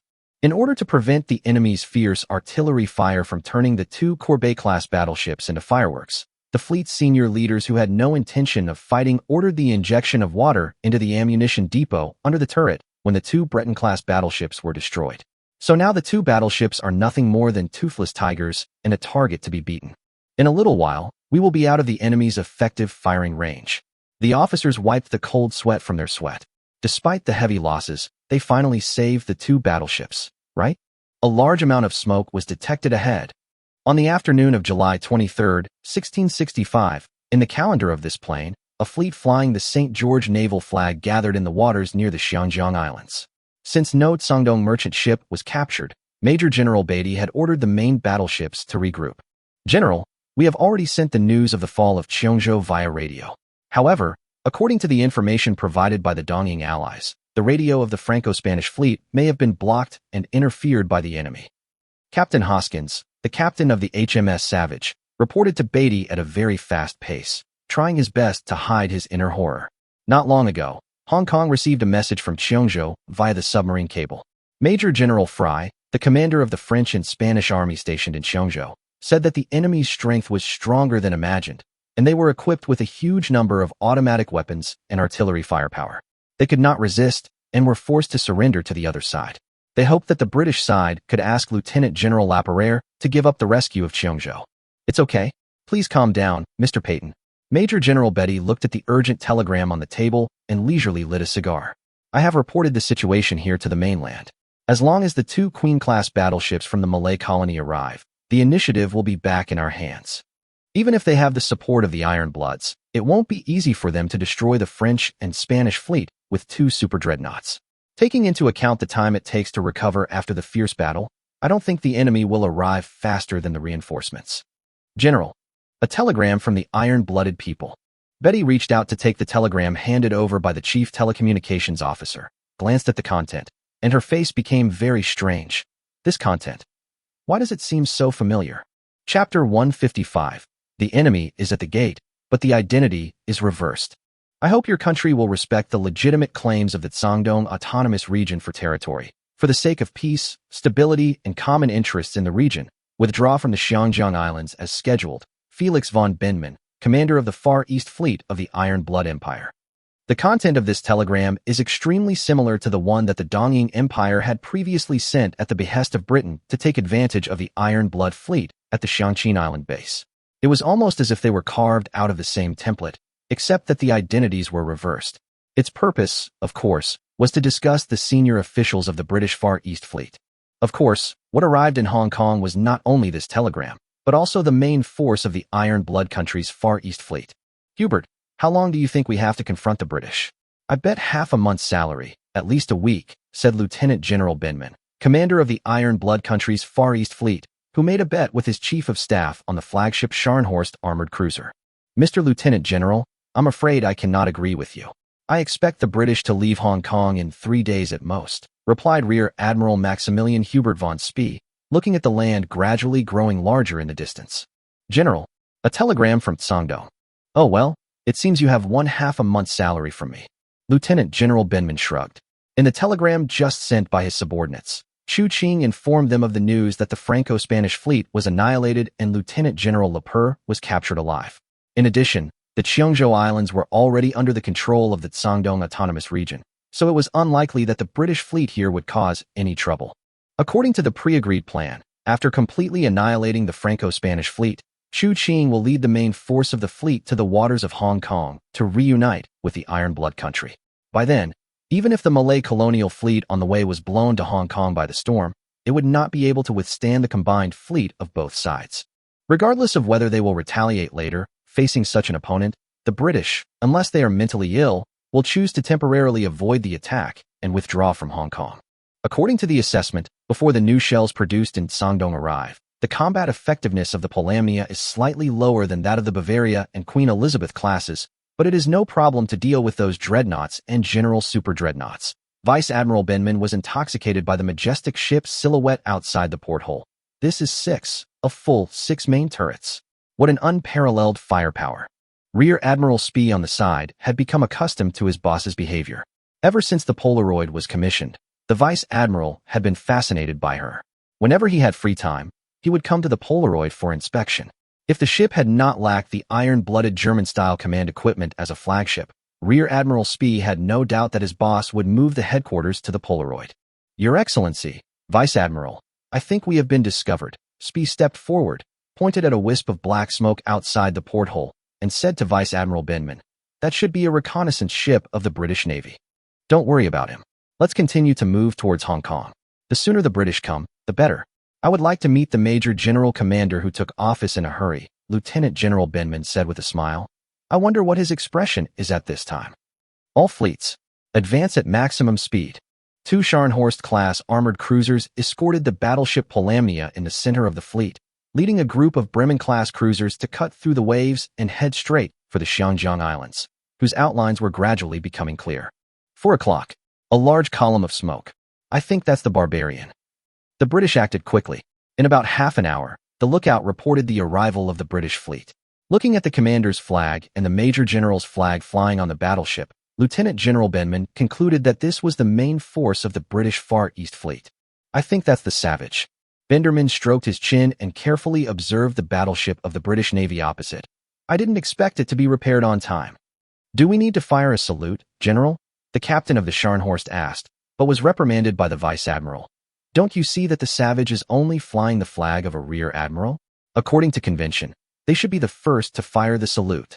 However, after waiting for a while, the two fleets had approached to a distance of 18,000 meters, and the British fleet on the opposite side had no intention of firing any cannons. All fleets, move to the right and deploy into battle formation. The vice admiral, who was a little annoyed, decided to give the British fleet a warning. Take off the muzzle plugs. When the two fleets encountered each other at sea, if one side removed the muzzle plug first, it was undoubtedly a provocation. Even if the other side did not salute according to convention, it should not do so. Major General Spee was surprised. According to the previous practice of the Iron Blood Navy facing the British, they would not dare to take the lead in making such a provocative move in such a situation where it was extremely easy for a gun to go off accidentally. However, Vice Admiral Benman broke his usual habit today and took a strong stance, which to a certain extent reflected the change in the Iron Blood Navy strategy. They were no longer willing to be inferior to the British. These Iron Blood barbarians. On the other side, David Beatty saw the Iron Blood fleet deploying in battle formation through the telescope and cursed inwardly. Then he gave orders to his men. Immediately confirm the enemy's model and number. Pay special attention to the battleship. Captain Peyton of the Savage also frowned when he saw this scene. No matter what the relationship between the proxy forces below is, there is no direct war between the two countries. What do you want to do by acting like this right away? Send out flags and light signals to ask the Iron Blood people what they want to do. Peyton ordered his men, but soon, his men brought back a reply from the Iron Blood Far East Fleet. Didn't your ship see the rank flags we hoisted? Seeing the flag of the Vice Admiral flying on the Scharnhorst through the telescope, Colonel Peyton's forehead immediately began to sweat. When meeting at sea, the commander with the lower rank should salute the commander with the higher rank first. Previously, the fleet leaders were busy confirming the level and number of warships in the Iron Blood fleet, and they actually forgot basic etiquette. As the oldest naval force on the planet, they actually made such a low-level mistake. If it were spread out, it would make people laugh. Quick, fire a 15-gun salute. Colonel Peyton quickly ordered the HMS Savage to fire a 15-gun salute. Although Betty was reluctant to do so, she did not say anything to stop it, because naval etiquette was a rule that had been followed by all major forces for hundreds of years, and she could not break it at will. After the sound of the 15-gun salute faded from the sea, the satisfied Vice Admiral Benman ordered a 13-gun salute in return and disbanded the battle formation, moving towards the direction of the British fleet. Chapter 156 Chaos. On the night of July 23, 1665, in the local calendar, Qiancang Islands, the news of the recovery of Qiangzhou and the destruction of the French and Spanish fleets had spread throughout the Hong Kong Islands via radio waves and through local newspapers. For a time, the originally prosperous free port was in chaos. Although the authorities did not lift the curfew on Qiancang residents, the soldiers of the Chinese battalion were still guarding the main roads with Martini Henry rifles.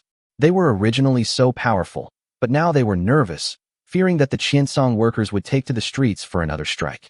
In fact, during the decades when the British occupied Hong Kong, large-scale strikes and other demonstrations occurred frequently because of their long-term high-pressure policy against the Qiancang people. The Chinese battalion and the soldiers recruited from Inca were the sharpest sword in the hands of the Hong Kong authorities. However, the British gentlemen living in the Peak District of the island have lost their former elegance and are hurriedly packing their luggage and scrambling for boat tickets, fearing that if they are too slow they will be liquidated by the Qiancang people living in the east and west ends of Hong Kong City. Since the authorities have frozen most of the ocean liners, the prices for the few remaining high-speed passenger ferry tickets have been driven up to sky-high prices. A ticket for the lowest class can be sold for the price of a first-class cabin on the world's most luxurious cruise ship. However, even so, citizens of the powerful countries living in Hong Kong are willing to sell all their belongings to grab a seat. The Iron Blood Nation fleet has appeared near the Hong Kong River, and the rumors are getting more and more outrageous. It is even said that the Iron Blood Nation has transferred all the warships of the East African colonial fleet to support its younger brother, forming a powerful fleet with 3 super dreadnought battleships. Naturally, there were rumors that the Far East Fleet had also given up on Hong Kong and was preparing to flee. The official residence of Francis Henry Messrs, the governor of Hong Kong of the British Empire, was surrounded by British and other nationals who could not get tickets for the boat, demanding that the authorities make guarantees and open up shipping to allow the people to evacuate. The entire Hong Kong archipelago is like a big powder keg that can be ignited at any time. And on the nearby sea, Major General David Beatty, commander of the British Far East Fleet, was also extremely anxious. Close observation showed that the battleships brought by the iron-blooded Chinese had undoubtedly reached the super dreadnought level. Although the defense level was unclear, the firepower of the central axis of the 6 main turrets and 12 main guns was amazing enough. Major General Beatty stood in front of the porthole, gritting his teeth and looking at the Polamnia looming in the moonlight. If nothing unexpected had happened, she should have been our battleship. The ship's length of more than 200 meters, more than 5 large-caliber main turrets, and other parameters are basically consistent with the miracle warship data provided by the Dongying people, so the British determined that this warship was the big ship that was intercepted. As for some details that don't match, well, how can ordinary people accurately judge the various parameters of a warship? Some errors are normal.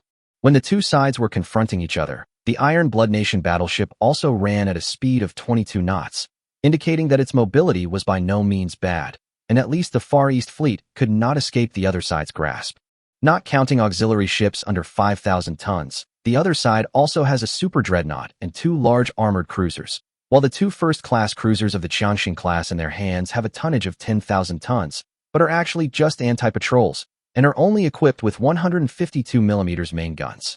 The only advantage, the range cannot be reflected in this combat situation. This kind of big, white elephant colonial cruiser is of course no match for the iron-blooded national cruiser armed to the teeth. Even a fleet of the iron-blooded country has already doubled the pressure on the British Navy in the Hong Kong Islands. If the Guangdong Navy, which had just annihilated the French and Spanish fleets and was in its heyday, also came to Hong Kong, the situation would really be out of control. Contact the Navy Department and have our Dongying allies take action now. Remember to use submarine communication cables, not radio. Judging from the tragic situation of the Franco-Spanish fleet being completely wiped out in the first battle, the Guangdong Autonomous Region Fleet should have sent out all its main forces, leaving the territory empty, and probably only had the minimum defensive force stationed there.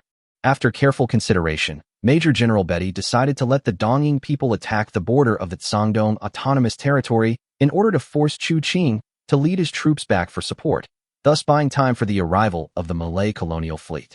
3 hours later, Guangdong Autonomous Territory, southwestern border waters of Penghua Islands. In the dark night, 15 meters below the sea surface, the arrival of a steel whale dispersed the surrounding fish. This iron lump with a series of white bubbles bursting out of its tail was one of the 4 Xia-class nearshore attack submarines that had just been completed. It had been diving underwater for a full 2 hours after it surfaced to recharge last time. According to the plan, after arriving at Penghua, it will use the Penghua Islands as its base and garrison the northern border of the Guangdong Autonomous Region, while undertaking certain reconnaissance and patrol tasks while conducting training.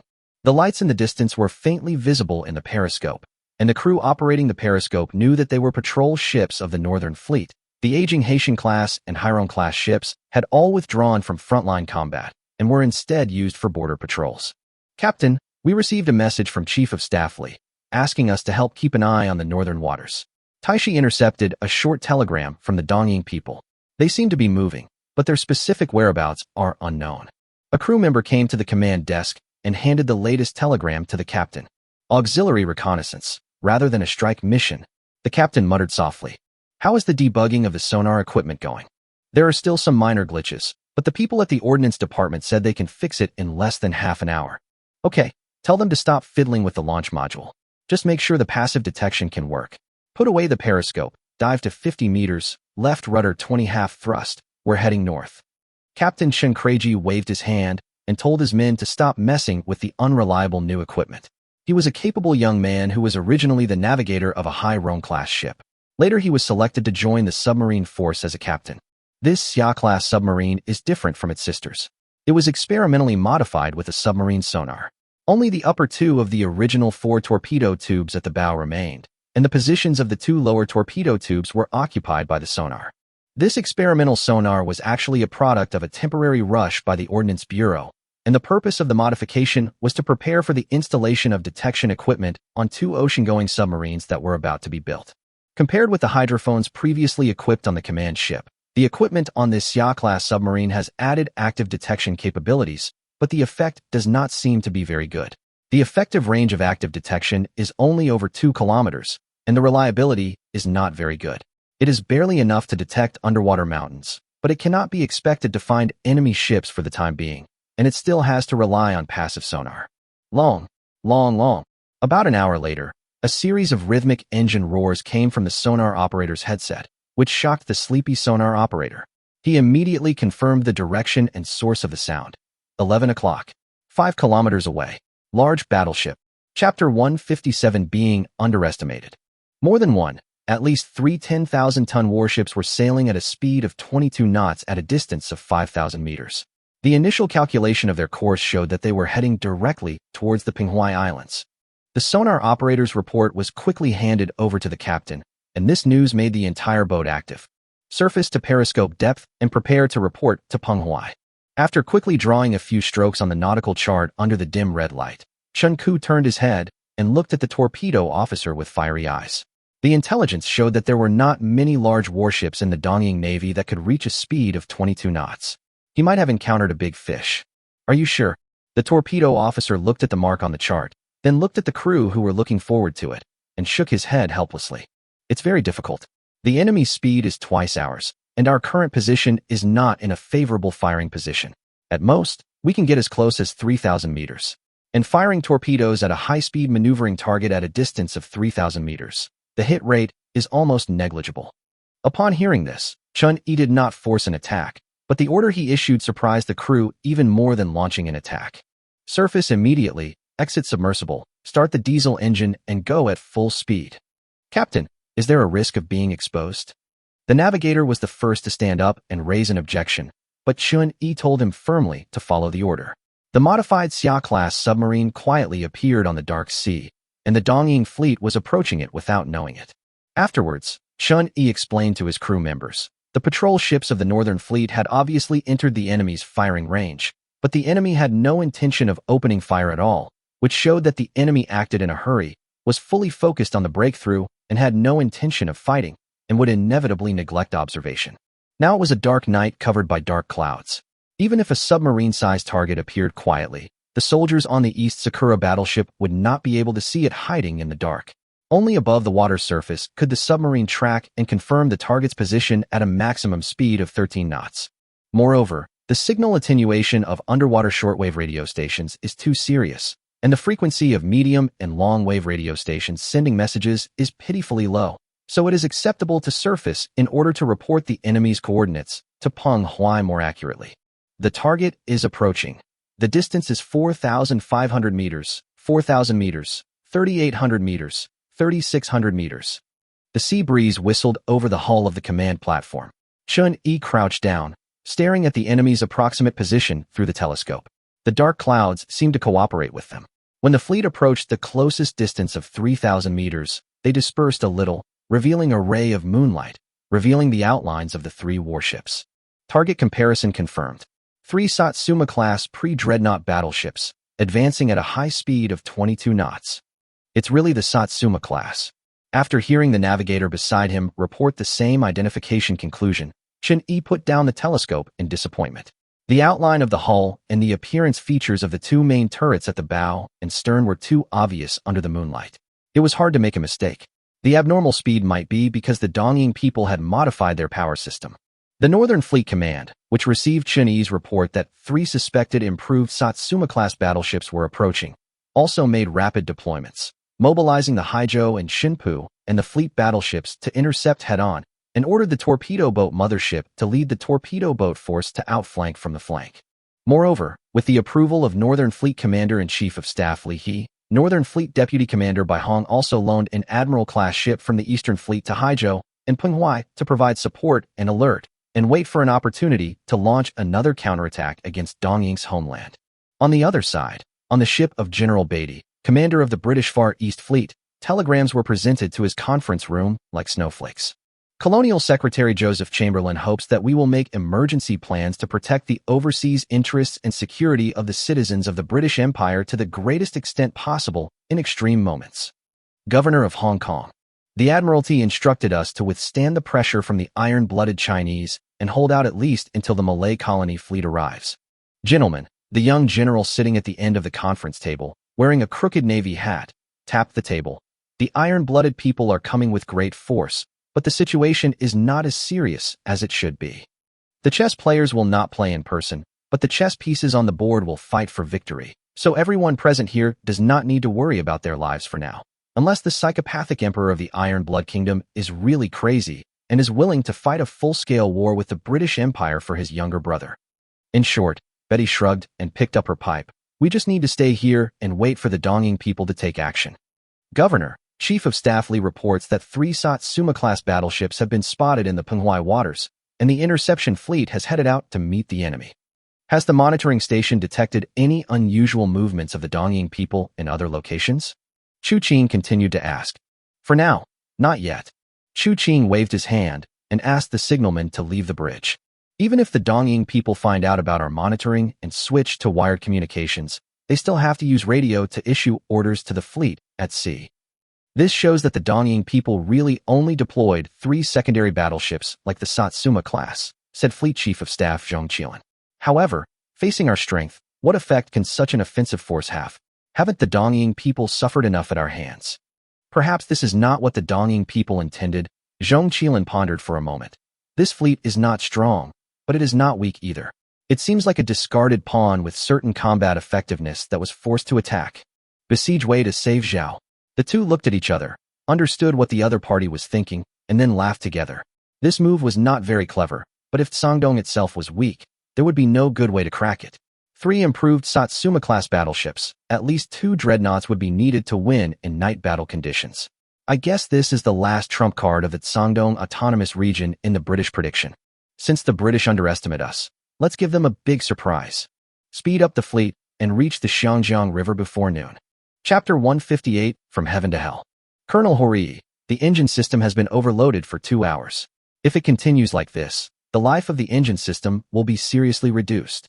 Aboard the improved Satsuma-class battleship Hitachi, Captain Horii has ignored repeated warnings from the engine room department. Idiots. If we slow down, we're screwed. The colonel continued to draw various lines and symbols on the nautical chart, trying to find a glimmer of hope for himself and his men to escape. The 3 improved Satsuma-class battleships, led by the Hitachi, were newly built and launched by the East Sakura Navy 3 years ago. They were modeled after the Satsuma class that came down in the Miracle Storm, with a focus on improving the power system so that it can reach a maximum speed of 22.5 knots. For this reason, they are often referred to as the Hitachi class within the East Sakura Navy. If we break in from the northeast, complete the bombardment, and then turn southwest to avoid possible. No. If you detach directly in the opposite direction, you may encounter. It still doesn't work. As time passed, Colonel Horii's forehead was soaked with sweat, and he gradually realized that the probability of his fleet escaping was almost non-existent. In fact, Horii and the senior officers of the fleet knew very well that these 3 warships, which should have been in their prime, had now become abandoned pawns. They were carrying out an outright suicide mission just to put on a show for the British. The newly appointed chief of the Naval General Staff, Hyakuro Togo, clearly realized that the 2 Far East fleets of Britain and France and Spain, which were only in name only, could not deal with the Sangdong Navy and the Iron Blood Fleet. But at the last moment, the British will definitely force Dongying to use troops against Sangdong again to contain Sangdong's fleet strength. After taking the British warships and technical data, Dongying will definitely not be able to explain to the British if they do not take any action, and they will inevitably bleed. The British Empire is not a fool and cannot just pull out a few old ships to fool around, but the precious dreadnoughts cannot be easily sent out to die.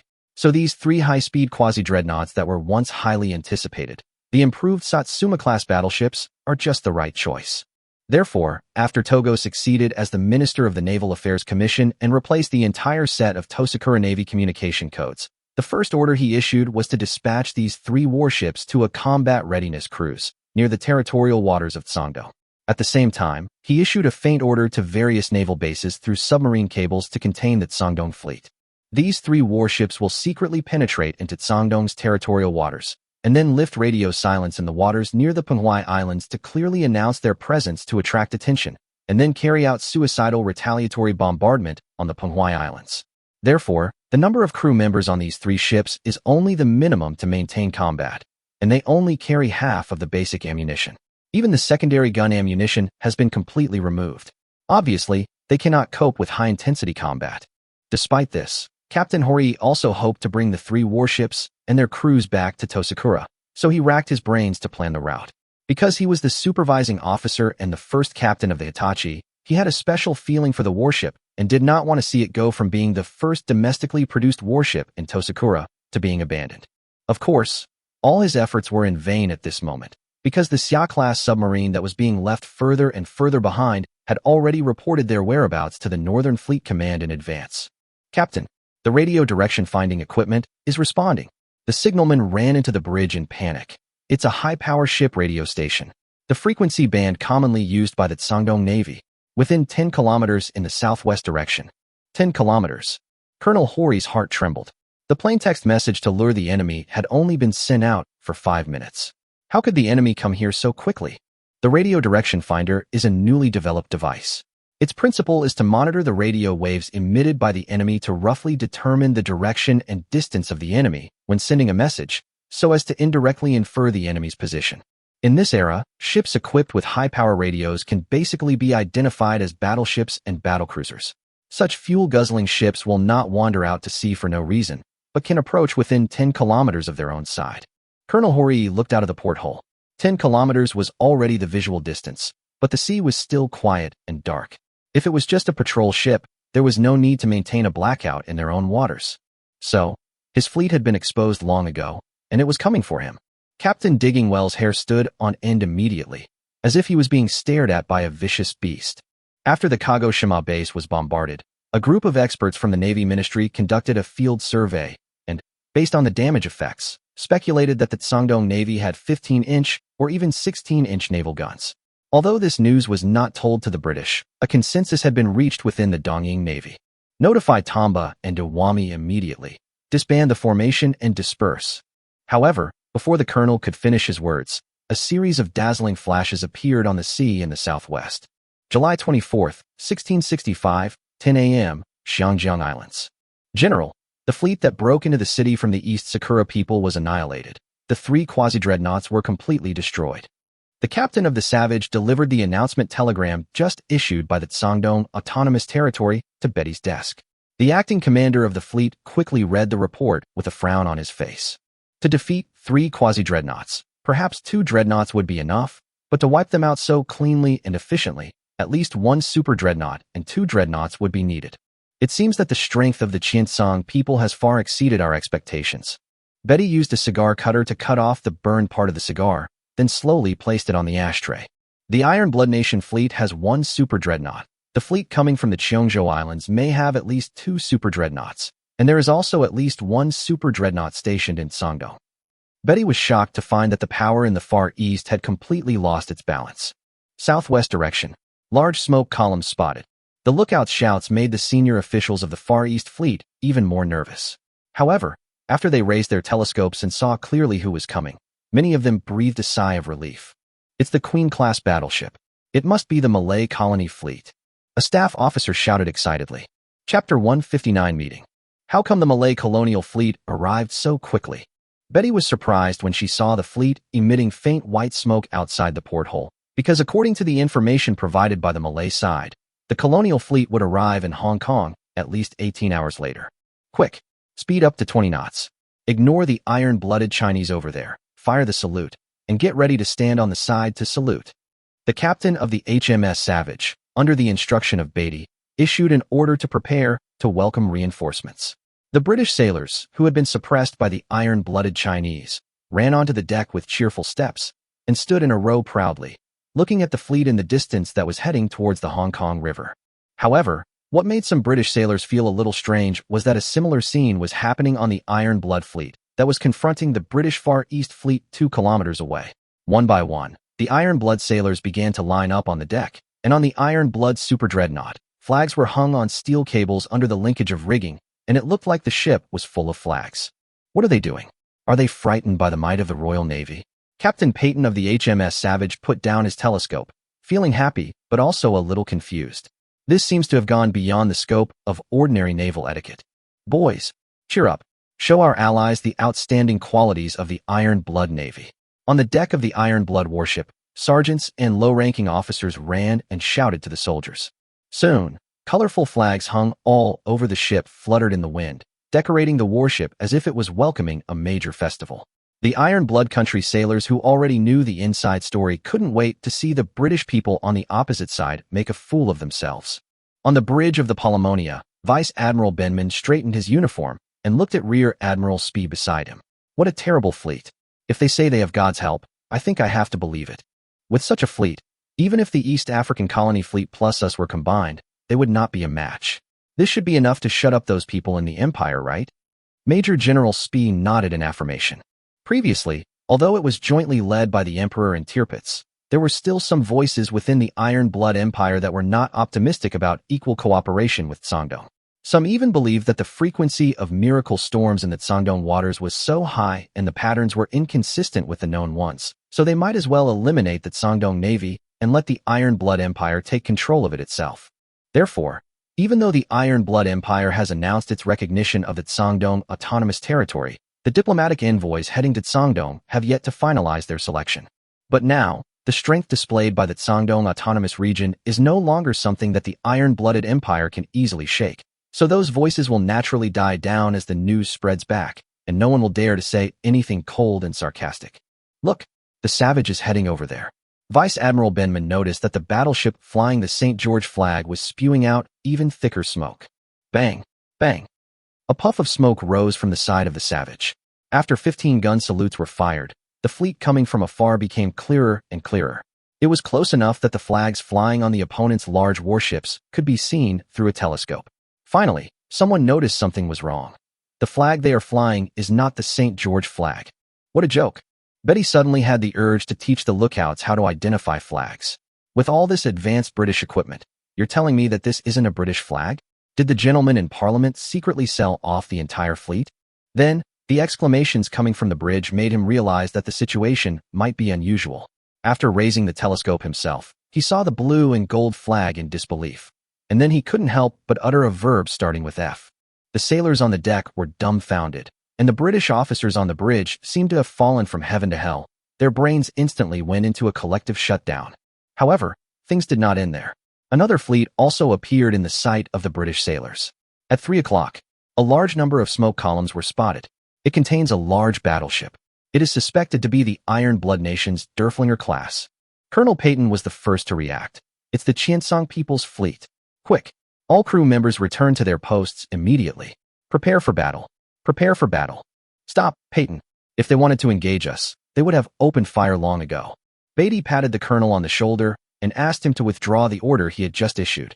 Although the Royal Navy had a tradition of fighting every enemy, facing 5 battleships including 4 super dreadnoughts, Beatty really did not have the courage to fight.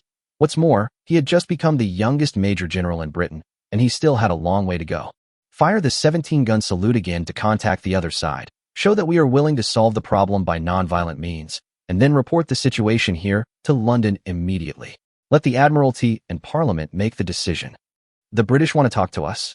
On the Luzhou, Chu Qing quickly received a telegram from Betty. Okay, let him come to the Luzhou. Clean up. I want to entertain this guest well. Half an hour later, 3 small boats were lowered from the Savage and headed towards the Luzhou. After a while, after 13 gun salutes were fired, the sailors on the deck brought the Major General up, and Chu Qing got to see the appearance of this future figure of the Battle of Jutland. Chapter 160 Ultimatum. What kind of rifle is that? As soon as David Beatty's left foot stepped onto the rear deck of Luzhou, he noticed 2 rows of mighty soldiers standing solemnly in front of the rear turret, holding a kind of gun he had never seen before. I don't know either. Such a long magazine should not be the GU-98 type made by the Iron Blood Country. Colonel Peyton whispered, These. Compared to these rifles, I still can't believe that the Queen-class battleship actually appeared in the hands of the Qiancang people. Colonel Peyton stamped his feet, feeling the vibration of the teak deck. Except for the larger fire control room on top of the main mast, everything else is exactly the same as the Warspite. As they were talking, their whisper was interrupted by a loud shout, followed by a series of neat clicks. An officer of the Sangdong Marine Corps drew his saber and gave the order to salute. The army looks neat and tidy, at least more professional than the Navy of Qiancang Empire, commented the staff officer behind Betty. But Betty remained non-committal, because judging from these details, this young governor might not be easy to deal with. General, please follow me. A young officer with the rank of major walked forward and spoke to the group in Qiancang language with a serious expression. General Lapierre, please take a seat. As Major General Spi, Lin Zhongqing, Zhong Qilin, and others sat down one by one, Chu Qing pulled out a chair and motioned for a haggard middle-aged man in the uniform of a French lieutenant general to sit down. This was none other than the French and Spanish Far East Fleet commander Laperere, who had been captured in the battle earlier. It was obvious that his attempt to save the large battleship had completely failed. As the ammunition depot had been filled with water, the two Kerbey-class ships were truly powerless to fight back against the Derflinger-class ships that came to block them. They were all taken prisoners and escorted back to Qiancang by the Taixi fleet. The guards standing at the door stood at attention and saluted. Then a major led Betty and her group into the meeting room. Betty looked embarrassed, obviously seeing Laperere sitting at the last seat. She was surprised and also noticed a face that looked too young compared to the rank on his shoulders. After both sides finished their polite words, Chu Qing signaled the attendant to close the door of the conference room, and then smiled and said, "However, compared to these polite words, I would like to hear your explanation for not evacuating Hong Kong on schedule." "It's finally here." Betty looked at Vice Admiral Laperere for a while and found that although he was in a mess, he should not have been abused. It was unlikely that the Qiancang people would dare to confront the Royal Navy head-on. She felt relaxed and her attitude became arrogant. "Governor, as you can see, the Empire has invested countless resources and manpower in the Qiancang Islands, making Qiancang the most developed free port in the Far East. So, if you are going to use verbal threats to force us to give up Hong Kong, I think you should give up this idea as soon as possible." Betty was getting more and more relaxed as she spoke. "If you lead the fleet away now, this incident will only be an armed conflict and will not develop into a full-scale war. Mr. Major General, I have to remind you to put yourself in the right place." Chu Qing really couldn't stand it anymore. These British people were really good at taking advantage of others. If she was a little polite, they would think she was giving in. First of all, the sovereignty of the Qiancang Islands does not belong to the British Empire, but to the Qiancang people. Secondly, we have already announced to your country that the two sides have entered a state of war. I did not directly launch an armed attack, but was willing to negotiate with you for the sake of regional peace and stability and to avoid unnecessary bloodshed. If you insist on such a condescending attitude, then I have to regretfully order my soldiers to prepare for battle. May I ask, are you prepared to use a dreadnought to fight against our 5 large battleships in total?" Chu Qing's attitude took a sharp turn for the worse, and her tone became cold and tough. When the translator finished relaying Chu Qing's words, Betty's face became visibly ugly. It seems that the best way to deal with robbers is still force, Chu Qing thought to himself. "Your Excellency, Governor General, please forgive my previous insolence, but I would also like to remind you that although you have great super dreadnought battleships, the Queen class is not the most powerful strike force of the Royal Navy. The Qiancang Islands are an imperial colony.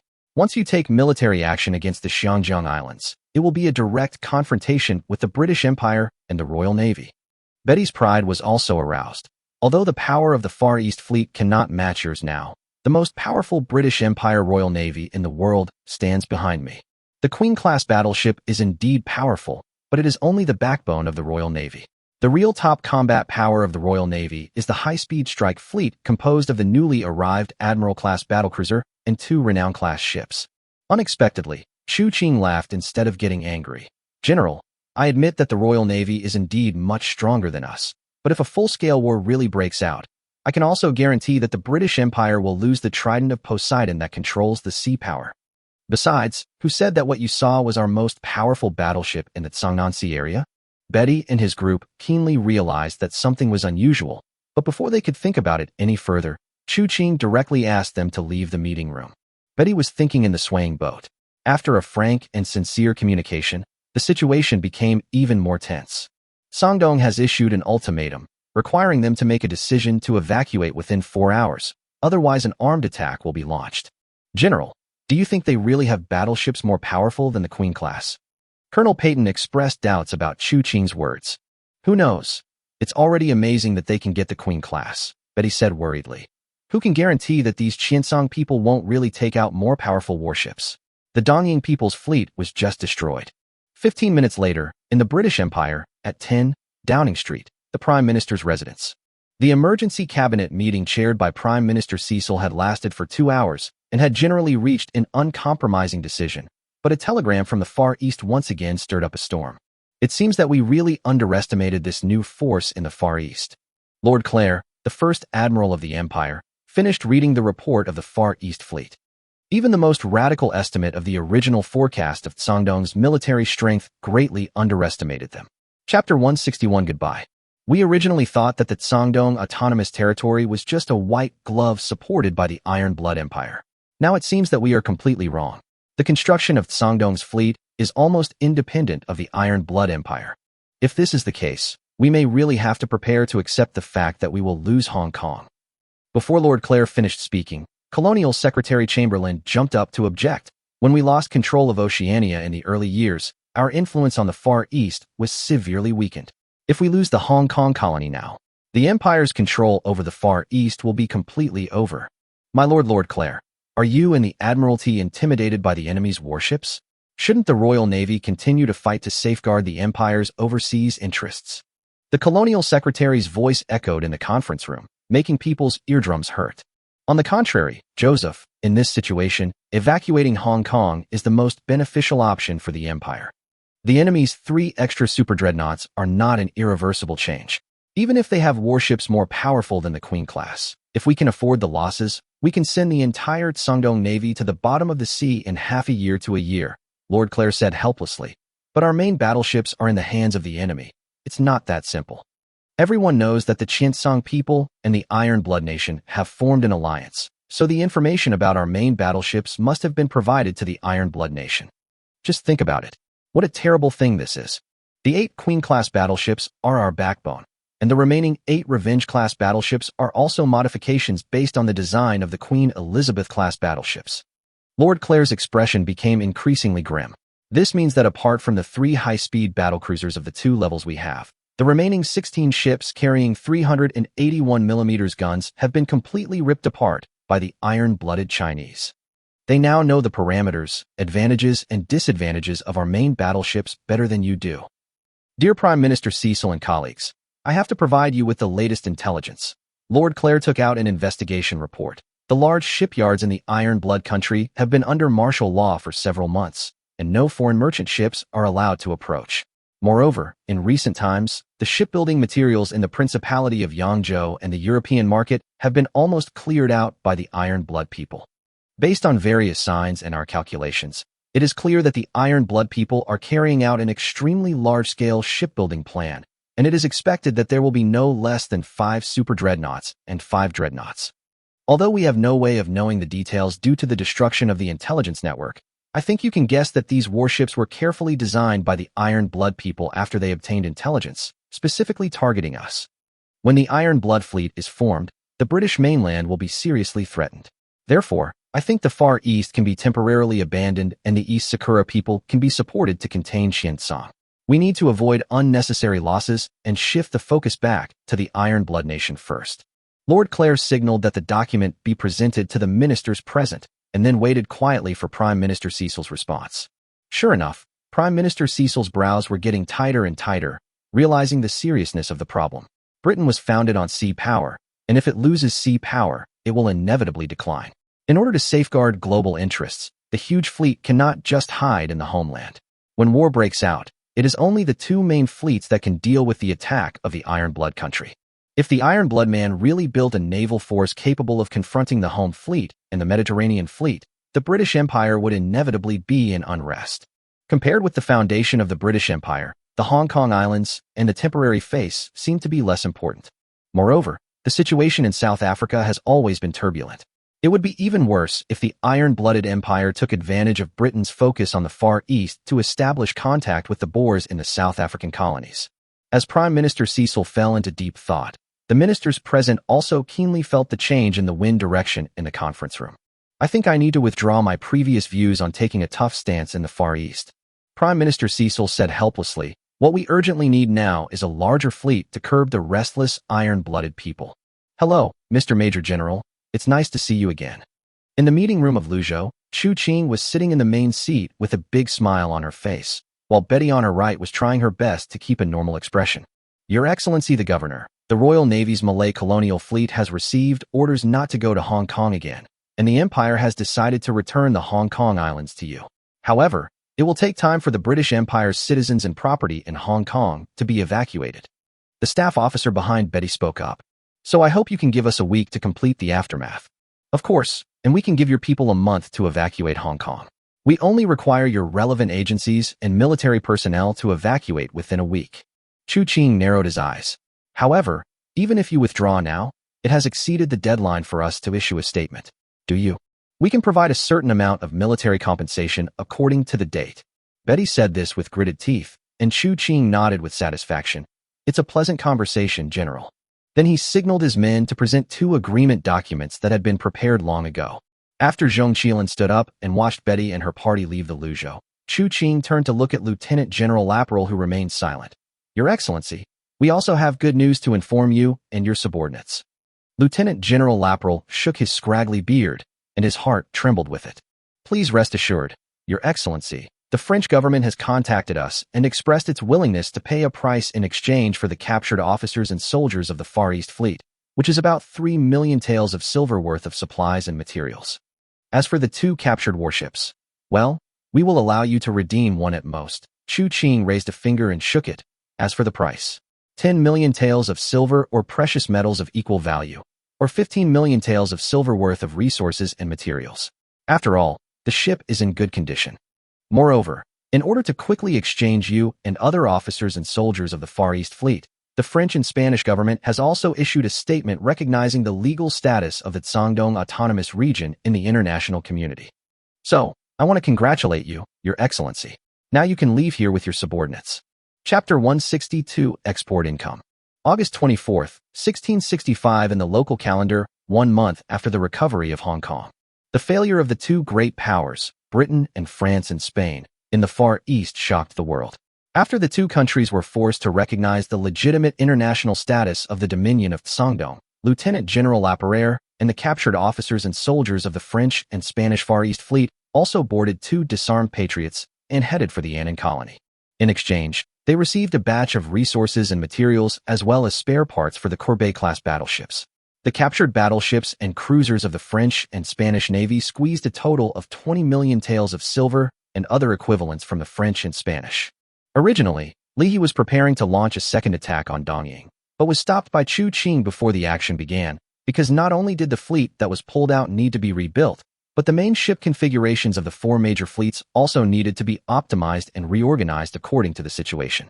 During this period, including the gains on the battlefield and the rewards for recovering lost territory, Chu Qing has earned nearly 720,000 time and space points.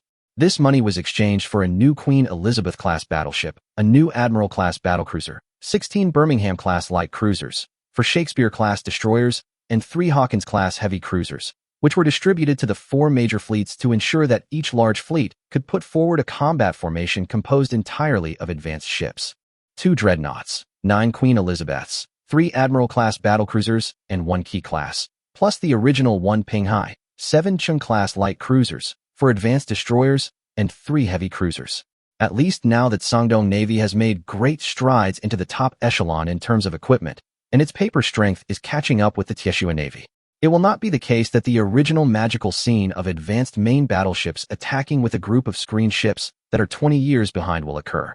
The Northern Fleet stationed in the north was allocated 3 of the original 9 Queen-class super dreadnoughts, and the modified Shuilong battlecruiser also returned to the Northern Fleet's combat sequence. They will be used to guard against the Second Empire and Qiancang Kingdom's fleets, and at the same time cooperate with the Eastern Fleet to be responsible for operations against Dongying. The Western Fleet was only allocated 1 Queen-class battleship due to its lighter combat readiness mission. Correspondingly, it was strengthened in terms of cruisers. The Southern Fleet, led by Zhang Mingxuan, had 3 of the remaining 5 Queen-class ships. Of course, the command of the newly captured Courbet-class battleship, which nominally belonged to the Luzon Republic Navy, was also in Zhang Mingxuan's hands. Yes, the Luzon Navy has been established with the joint help of the Guangdong Autonomous Region and the Iron Blood Country. The people of Luzon, who have suffered from colonial rule for a long time, are very enthusiastic about joining the fleet. The Iron Blood Country's Far East Fleet and the Guangdong Southern Fleet have selected and absorbed the first batch of 4,500 sailors and 500 officers from the applicants. They are currently undergoing training. The flagship is the battleship captured from the French and Spanish, and the other equipment is the 10 or so old ships such as the Haitian and Heron class that were retired and replaced by the Guangdong Navy. The nominal command of the Luzon Navy belongs to Emilio Aguinaldo, President of the Republic of Luzon, But 80 of the officers above the rank of lieutenant colonel in the fleet are officers of the Southern Fleet or iron-blooded instructors, so the actual control is still in the hands of the Southern Fleet of the Qiancang Navy. The Eastern Fleet, which is directly controlled by Qiancang and has the heaviest combat readiness mission, is the real elite force of the Qiancang Navy. The Dreadnought class is not qualified to be mentioned, and even the Queen-class battleships are not enough here. The 3 Admiral-class battlecruisers and a Qi-class high-speed battleship that has just formed combat effectiveness are the real core of its combat power. In the secret dock of the Taixi Islands, the first batch of 8 UB-3 class or Xia class nearshore attack submarines have been built, and the submarine force has taken shape. However, the progress of the Shan-class ocean-going submarines built based on the U-93 class prototype has been slowed down because the hull needs to be modified to install a detection device called sonar. By the time the sailors have become familiar with the new warships with the help of the intelligent computer, Qiancang will truly possess a force in this plane that is enough to allow him to stand on the world chessboard and play against the great powers. The intelligence sent back from Hong Kong was also quite encouraging. First, the British left in a hurry, and second, Qiancang specifically ordered the Marines to take over Hong Kong's ports and docks as soon as possible. Therefore, the ship-related facilities in the Hong Kong Islands were relatively well preserved. The 3 270-meter-long and 40-meter-wide docks allowed them to operate and build 40,000-ton or even 50,000-ton warships. And thanks to the British's discriminatory and brutal management at this stage, the Guangdong Autonomous Region took over Hong Kong very smoothly and basically did not encounter any obstruction from the people. On the contrary, for the Qiancang faces with the same blood, taking over Hong Kong was not as difficult as the post-war work of the Hong Kong Islands after a long period of colonization and assimilation in the original plain Blue Star. As soon as the Guangdong soldiers entered Hong Kong, they were welcomed by the people. They were forced by the British to live in the east and west areas of the city. Their living conditions were not very good, and they suffered from discrimination from the great powers. Now they finally have the opportunity to live an equal life. The British also acted quickly, evacuating all the local British officials within a week. The citizens of the major powers also basically fled for fear of being liquidated. As for the Chinese warriors originally hired by the British, excluding those who committed crimes and took advantage of the power of others, the rest who worked for the British because of their livelihood, Qiancang also gave them several ways out. Move to the Guangdong Autonomous Territory, get compensation, and stay in Hong Kong to find other jobs, or be arranged by Guangdong to leave for them to make a living overseas. There is more than one good news. Under the guidance of Qiancang, the team led by Ding Wenjiang found a shale oil field with reserves of hundreds of millions of tons in the Gaozhou Islands in the Cangnan Sea. Although the mining cost is relatively high and the corresponding refining technology is backward due to the weak chemical industry in this plain, the technical information originally from Blue Star purchased in the Spacetime Mall can make up for these shortcomings well. Qiancang is also ready to take this technical information out to exchange for some money. Yes, even after receiving the reparations from Britain, France, and Spain, the Guangdong Autonomous Territory under Qiancang's leadership was still very short of funds. Although the infrastructure projects used free prisoners, could the material costs for building warships be reduced? The wages and overtime pay for shipbuilders could not be reduced, right? The subsidies or pensions for sailors who went to war could not be reduced either. There were also projects that required money, such as the research of the Ordnance Bureau, the construction and renovation of ammunition production lines, etc. Curry had spent hundreds of millions of taels of silver, which made Zhang Shaoan, the former chief administrative officer of the Tongzhou Islands who was in charge of the economic construction of the autonomous region, feel extremely painful. Qiancang was unwilling to increase taxes and take food from the people, so the only way left was to generate income through exports. Chapter 163 Hey Hey Hey, the God of Wealth is here. The main external revenue-generating projects of the Guangdong and Cangnan Sea areas were originally to contract the cargo transshipment business for the second half of the route, when the great powers traded with the core area of the Qiancang Empire, and to serve as a transit station for freight exchanges between the Americas and Yangzhou, Central Asia, and other places. However, since the war broke out, the freight revenue in this area has been greatly reduced, and the overdeveloped shipping industry seems to be a bit bloated. Although the streamlined personnel can turn to deep-sea fishing or simply add to the fleet, the problem of reduced income is even more serious. After much thought, Qiancang still felt that arms trade and technology transfer were the most profitable. The tanks used in the Battle of the Qiancang Islands can also be sold. Anyway, the French and Spanish soldiers who were exchanged back will definitely leak the news that they encountered the mobile steel bunker. The development of tanks has been greatly advanced by Qiancang, so why not take advantage of the current Blue Ocean project period to reap some benefits? The money earned can be used to further improve the prototype vehicle, such as developing an amphibious model, etc. The torpedo boats, which used to be the main product, are still the best-selling products.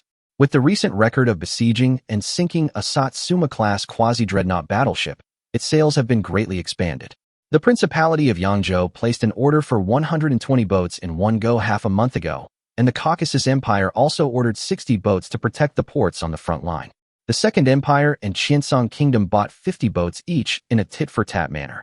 In addition, as a force that already possesses the technology to build super dreadnoughts, Qiancang also decided to sell warships to the outside world, one to increase revenue, and the other to make use of the gradually idle docks in the archipelago. In view of the crushing advantage of dreadnoughts and the rule of an inch bigger gun can kill the enemy in naval battles, Qiancang has asked the Ordnance Bureau to design a bigger version of battleships and battlecruisers exclusively for export, and the purpose is only to make money, without a lot of conditions attached when selling dreadnoughts like other powers. The design of the battleship basically continued the design concept of the original Iberia class, but the layout of the four twin main turrets was changed to a more advanced 242 after layout. The length of the ship was lengthened to 150 meters to accommodate the fore and stern superfiring turrets, and the width of the ship was reduced a little to 24 meters. Underwater torpedo tubes? Removed. Anti-torpedo bulge? Of course not.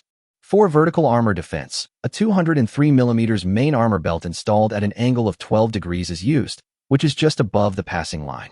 The secondary armor is cancelled. The turret-type secondary guns are removed and replaced with double-saddle deck gun mounts, and a 2-inch bow and stern armor is laid on the waterline to prevent leakage by small-caliber guns. As for horizontal protection, it is better than nothing, with a 25+38 double-deck protection system. Of course, the firepower is copied from the 305 guns of the Dreadnought class. Although it is only at the passing level of the Dreadnought, it is enough to deal with the pre-Dreadnought, and it can also adapt to the common British shells of this era. As for the fire control, we can reduce it if possible, and use the Dryer 1 Malawian Kwacha model with full British technology. If the buyer has special requirements on the cost, we can even remove the fire control for you. What? Any angle loading system? Of course it is saved. Fixed angle loading is more reliable. Install a kerosene co-firing furnace and 2 engines to output 30,000 horsepower, and push the ship to 22 knots, which is enough to catch armored patrol ships. According to a rough estimate, the displacement is similar to that of the Iberia-class dreadnought, with slightly better firepower and the same armor. Although all indicators of this thing are terrible and it looks like a beggar, it has 8 305 mm large tubes, which is enough to bully outdated battleships such as pre-dreadnoughts and armored patrol ships. As for the exported battlecruisers, they are positioned a little higher end and use 356 mm naval guns. Yes, the same main guns as the Congo class, in order to take care of the spare parts problem of the Pomerania of the Far East Fleet. There are only 6 guns, which are installed in 3 simplified twin turrets. The hull is 185 meters long and 26 meters wide. The armor protection is basically copied from the previous beggar version of the battleship. The power system is more advanced, with 64,000 horsepower to support the 24,000-ton battleship to reach a speed of 27 knots. If it is in a blank state and the buyer does not purchase additional accessories, the construction price of this type of cheap version of the battleship will be less than £1.5 million, 9 million taels of silver. Just put it up for sale? Just sell it for 12 million taels. The battlecruiser is a bit higher end, about £2.4 million, 15 million taels of silver. Of course, personnel training, accessories, or technology transfer are calculated separately. The main feature of the 2 battleships is to solve the problem of whether there is a problem or not with a ready-made cheap product, and there is no need to occupy the large slipway used to build high-speed battleships in the Guangdong Autonomous Territory. Although low profile, the price is definitely not high. The configuration of the battleships for foreign trade of the British next door is not discounted, but the price and additional conditions are hard to say. Without any additional conditions, it is impossible to buy a 14-inch main gun battlecruiser with a speed of 27 knots for £2.4 million unless the British Navy orders it from its own shipyard. However, what Qiancang did not expect was that the first customer was not one of those poor countries that had never used dreadnoughts, but the quite wealthy Principality of Yangzhou. Your Excellency the Governor, I am honored to have concluded this arms trade with you on behalf of the Principality of Yangzhou. The tall, elegant, well-dressed man in front of him was Perry Patterson, the special envoy sent by the Principality of Yangzhou. The envoy had only been in Sangdong for 1 day with his inspection team by airship.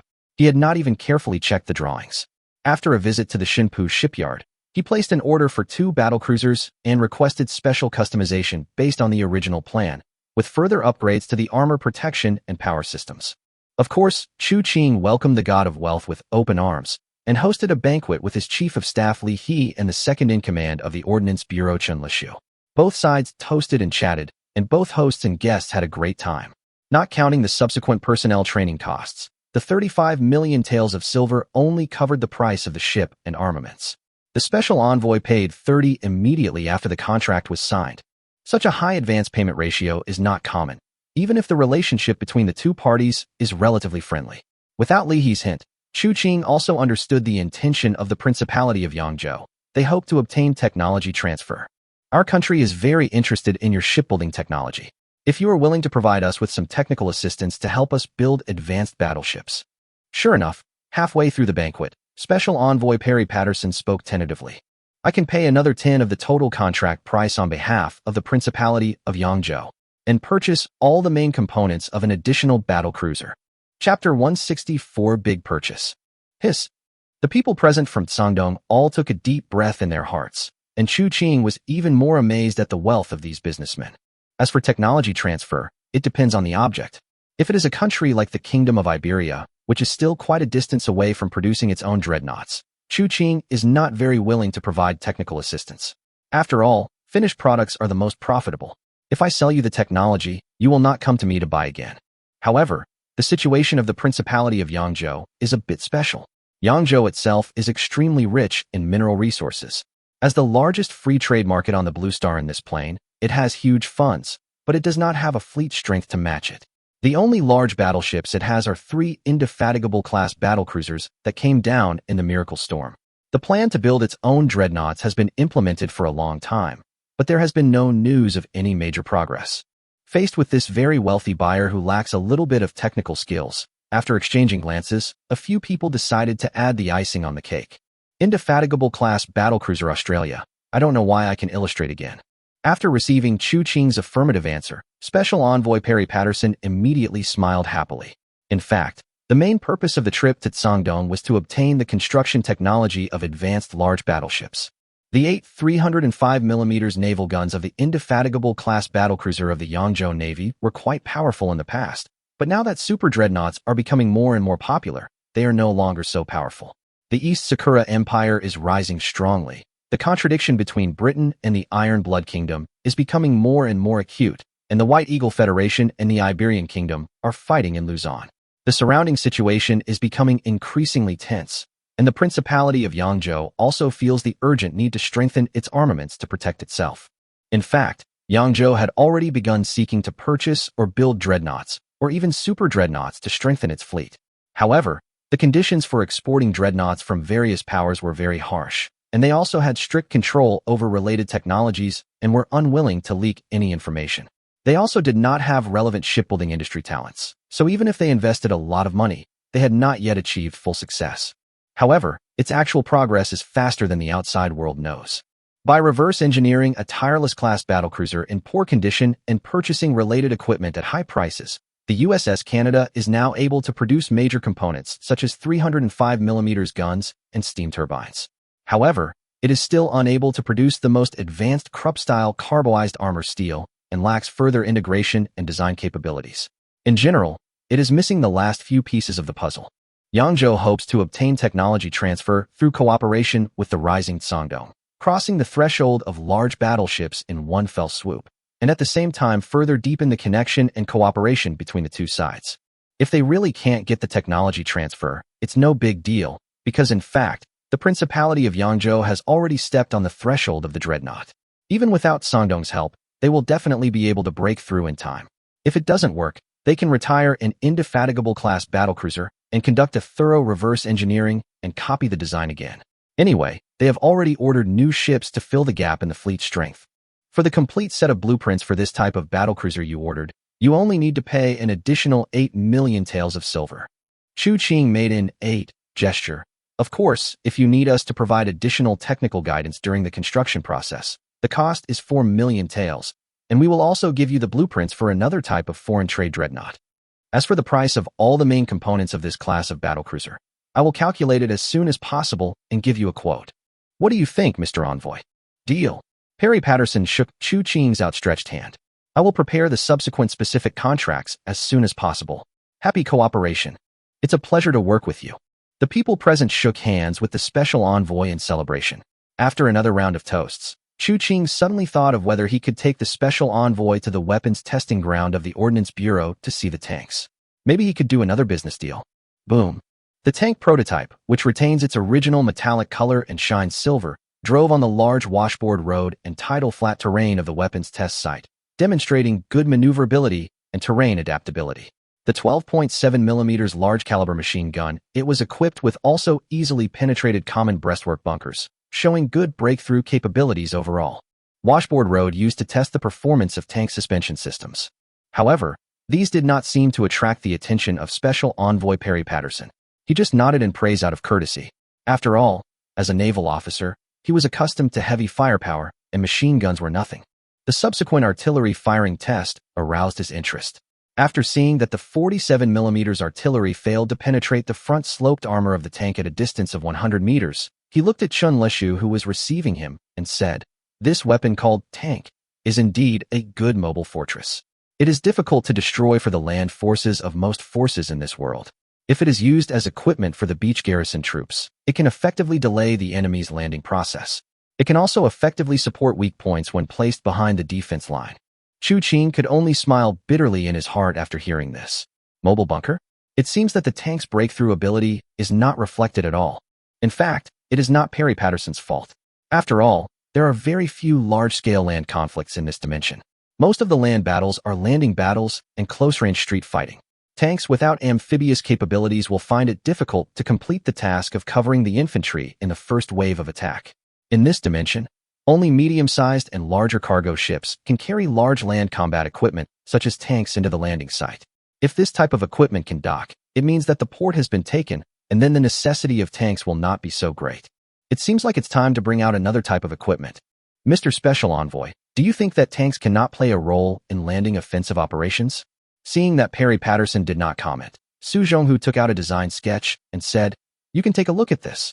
I think your mind will change." The Yangzhou envoy took the blueprint with great interest, and then his expression became more vivid. He then called his assistant and whispered a few words.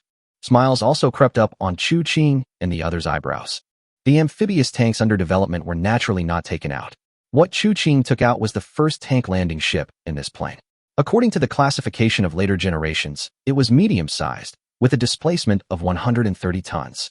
It was square in shape as a whole, and had a gangway door at the bow that was basically the same width as the boat. It could directly transport 2 tanks or a tank plus 2 infantry squads to the beach.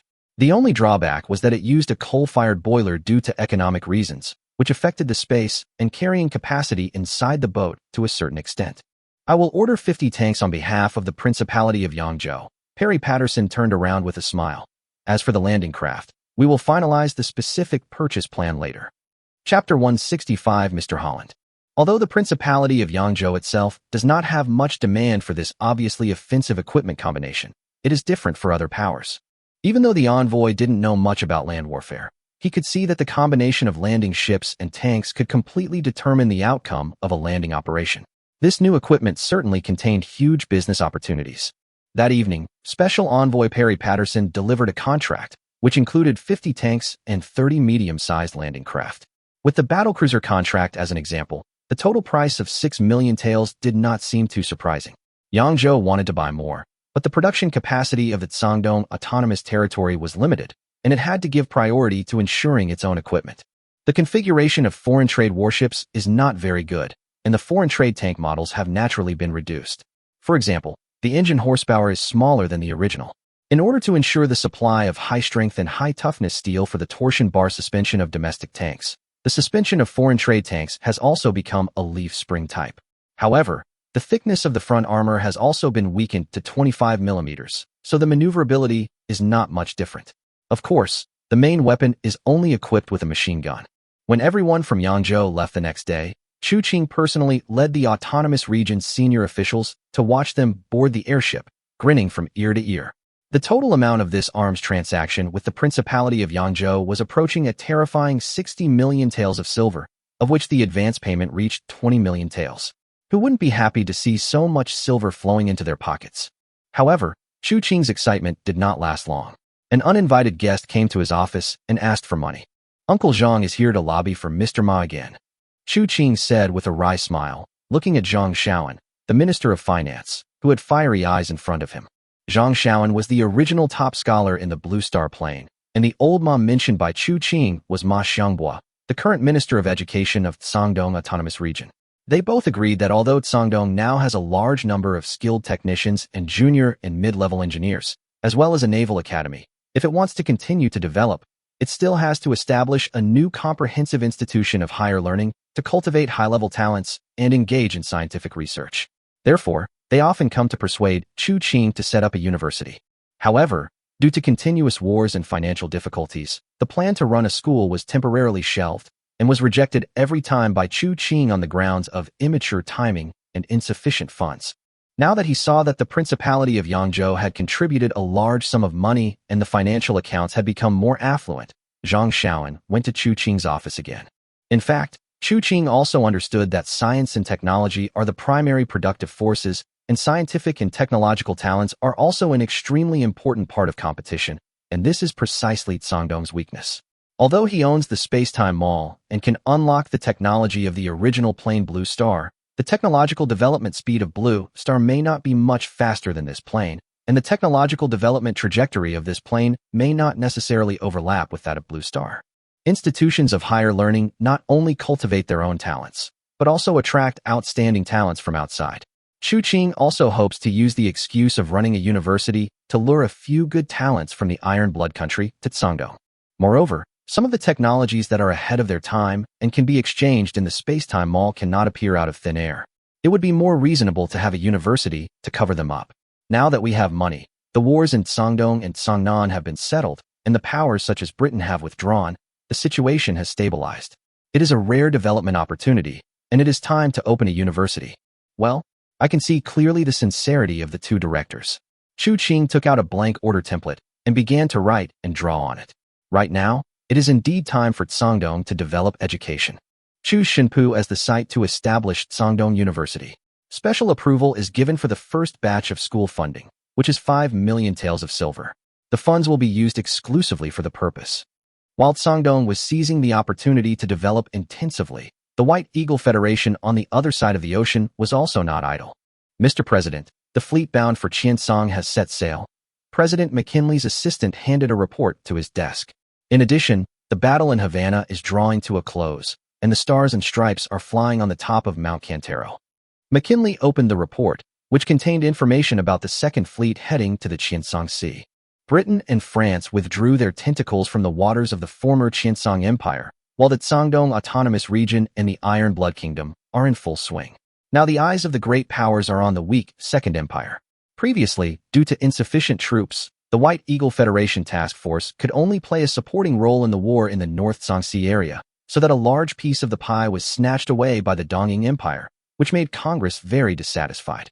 Now, in order to intimidate the Caucasus Empire, which is currently gathering troops in the Far East, and to help its younger brother take down the Second Empire, the White Eagle Federation finally decided to send a second fleet to the area controlled by Qiancang Kingdom. The battleship lineup of this fleet is luxurious, consisting entirely of super dreadnoughts, including 2 Tennessee-class and 2 New Mexico-class super dreadnought battleships, with a total of 48 356mm guns, which will surely deter the Caucasus Empire from making any moves. President McKinley put the signed document aside, suddenly thought of something, and looked up at his assistant. I heard that Mr. Holland has resigned and decided to leave the White Eagle Federation? Yes, the assistant recalled for a moment. But, Mr. President, I don't think you need to worry too much about him. Although the invention of that weird old man is very unique, it is ultimately just a toy that burns money. An immature toy cost us $150,000, and he actually asked us to pay $300,000. It's ridiculous. Although I don't know much about the Navy, I know that the future belongs to the mighty steel dreadnoughts rather than such expensive and luxurious gadgets. McKinley shrugged his shoulders and did not comment. He did not express his attitude, but changed the topic from Holland to his dear former Undersecretary of the Navy. Where is Teddy now? Mr. Roosevelt played a great role in the Battle of San Juan. Now that the battle is over, he is heading home with a volunteer cavalry regiment. President McKinley nodded with satisfaction. After his assistant left, he leaned back in his large chair and lit a cigar. Teddy, the position of Undersecretary of the Navy is still not enough for you. Chapter 166. You Chase Me. Another month passed, and it was September 31st, 1665 in this plane's calendar. The site selection for Qiancang University has been completed, and the construction of teaching buildings and school buildings has begun. The experimental equipment are all the most advanced equipment selected by Qiancang within the time limit of 1925 for the Spacetime Mall. The Minister of Education Ma Xianghua personally serves as the administrative principal. The notice issued by Qiancang himself to recruit faculty and staff from all over the world has also attracted a group of lecturers and even professors from Qiancang University of the Qiancang Empire. After the personnel selected by the Iron Blood country arrive to negotiate other matters, they will begin to carry out enrollment work. The condition for the Iron Blood nation to transfer personnel to Qiancang to support the construction of Qiancang's higher education is that Qiancang needs to help the Iron Blood nation design and build 3 6,500 to 7,500-ton cruisers. After learning about the epic-making technical level of the cruisers being built in Qiancang, the fanatical naval enthusiast William II could not sit still and said that the Iron Blood nation's fleet also needed this kind of dreadnought-like light cruiser born for combat. In front of this new type of warship, the small cruisers in the past have become high-speed merchant ships with guns. Qiancang certainly tried his best to meet this request. After all, it would be a fool not to make money, let alone his ally. The plan is also ready. We only need to replace the armament with the 150mm gun commonly used by the Iron Blood country, and then make some modifications based on the cruiser currently being built in Qiancang. The Ordnance Bureau came up with 2 plans for the Iron Blood Kingdom to choose from. One was a plan with 3 triple-mounted 150mm saddle turrets and a speed of 28.5 knots, and the other was a design with 4 twin-mounted turrets and a speed of 29 knots. Both were prepared to be installed with a simplified version of the new Pollen-type electromechanical fire control. The protection level was strengthened according to the preferences of the Iron Blood people, and the coverage of the main armor belt was appropriately extended to prevent excessive buoyancy from water entering the bow and stern of the ship. In the end, perhaps out of consideration for shooting accuracy, the Iron Blood people chose plan number 2 with 1 less gun. Qiancang was also unambiguous and immediately instructed to build the hulls of the 3 cruisers for the Iron Blood Empire at the Qiancang shipyard. As for the armament, let the Iron Blood people install it themselves. After Qiancang exchanged a large number of advanced equipment from the Spacetime Mall, the industrialization level of the Qiancang Autonomous Region has risen to a level that was previously unimaginable. The industrial output values of all industries except oil have exceeded the total of the Qiancang Empire during its heyday. The armor steel manufacturing technology has also been slightly upgraded from the Krupp KC armor to the Vickers VC armor steel with slightly improved performance. Once the personnel are fully staffed and the production capacity is fully utilized, the annual output of hardened armor steel will soar to 50,000 tons. During this period, the Miracle Storm also visited the Qiancang Islands. The 2 Haitian ships, for Longway-class patrol ships, and 3 Vulcan-class torpedo hunters that landed one after another were nothing big. These ships, which seemed a bit outdated, were all pulled by Qiancang to the Western Fleet or simply assigned to the Naval Academy. However, it is worth noting that a Ling Yuan-class battleship also landed in the Qiancang Islands. If it was a year ago, this dreadnought that landed would definitely be treated as a treasure by Qiancang. If it had landed half a year ago, it would have become the backbone of the fleet. But now, the combat power of a Delaware-class ship is not enough, and it is also incompatible with the British or Iron Blood-style logistics system currently owned by Qiancang. Keeping it in hand will only depreciate. Although the previous Inspector General of Qiancang had secretly hidden a Ling Yuan-class ship in Jingling, at that time Sun Nanzhong and the White Eagle Federation were in collusion with each other and secretly helped to provide spare parts. Now that the White Eagle Federation had just suffered a great loss in Luzon, it would certainly not be so easy for it to provide logistical support to the Qiancang Autonomous Region. Moreover, the people in this plane do not know the rules of the Miracle Storm, but Qiancang, a visitor from Blue Star, can more or less infer that the Miracle ship is closely related to the naval fleet of the force corresponding to the same coordinates of the original Blue Star by combining the information of the 2 planes. Unfortunately, The Blue Star forces corresponding to the Qiancang Empire's territory almost completely missed the era of battleships and early aircraft carriers. Therefore, it can be predicted that for a considerable period of time, the warships of Miracle Storm will not have any significant combat power improvement. There is no need to build a separate logistics support system. As a result, Qiancang put this Lingyuan-class ship up for sale again, and the buyer was none other than the Qiancang Second Empire, equivalent to 13 million taels of silver. The other party also placed an order for a foreign trade dreadnought. In addition, it was heard that the Caucasus Empire also sold a few cruisers to the Little Emperor. The repeated large-scale ship purchases made Qiancang wonder how much of the Qiancang Empire's legacy the Second Empire had inherited. The reason why Qiancang repeatedly sold warships to the Second Empire was not because he really supported the Second Empire, but because he needed the Second Empire to form a tie with the Qiancang Kingdom, supported by the White Eagle in the north, so as to prevent Sangdong from being attacked from both sides in the future. Recently, the White Eagle Federation's fleet communications in the Pacific direction have become more frequent, and it is obvious that they are preparing to send additional troops to the Tsangbai Sea area. We don't ask the disabled Second Empire to draw with the White Eagle Federation, but at least the gap in strength should not be too great. Qiancang was seizing the opportunity to develop, while England and France, who had suffered a great loss, were also preparing a big move. The French quickly approved the construction plan of the Normandy class and prepared to transfer a Normandy-class ship that came down in the miraculous storm to Malay to join the British fleet there. Newspapers in Britain called this incident the greatest shame of the empire in this century. Parliament urgently added 3 shipbuilding budgets, and the shipyards in Britain were fully operational. In addition to the improved Lion-class battlecruisers under construction, 4 more battlecruisers were urgently built based on the Renown-class battlecruisers that descended in the Miracle Storm. All the citizens were waiting to seek revenge on the Sangdong Autonomous Region. The British fleet that retreated to Malay was also reorganized and merged with the Malay colonial fleet to form a new Far East fleet. Beatty handed over the command to Vice Admiral Gerard Noel. Jellicoe, who was promoted to Major General, returned to the Far East Fleet with 2 newly added Queen-class battleships. Together with the 2 original Queen-class battleships in the Malay colony, the newly formed Far East Fleet had 4 super dreadnoughts. Fisher also seemed to have the idea of transferring a Reputation-class or Revenge-class battleship to the Far East. If this idea was realized, the Far East Fleet would become the most powerful squadron outside the local fleet. Chapter 167: The Boers and the Iron Blood Country Expert Group. Thank you for your help, Your Excellency the Governor. Not long after seeing off the Yangzhou envoy, Qiancang received another important client, a bearded Boer, General Pete Crony. The Second Boer War that should have taken place in this dimension was delayed for some reason. Although the 2 sides were on the verge of a war, what had broken out so far was only a small-scale armed conflict. The British Empire did not seem to have made up its mind to deploy large-scale troops to South Africa again.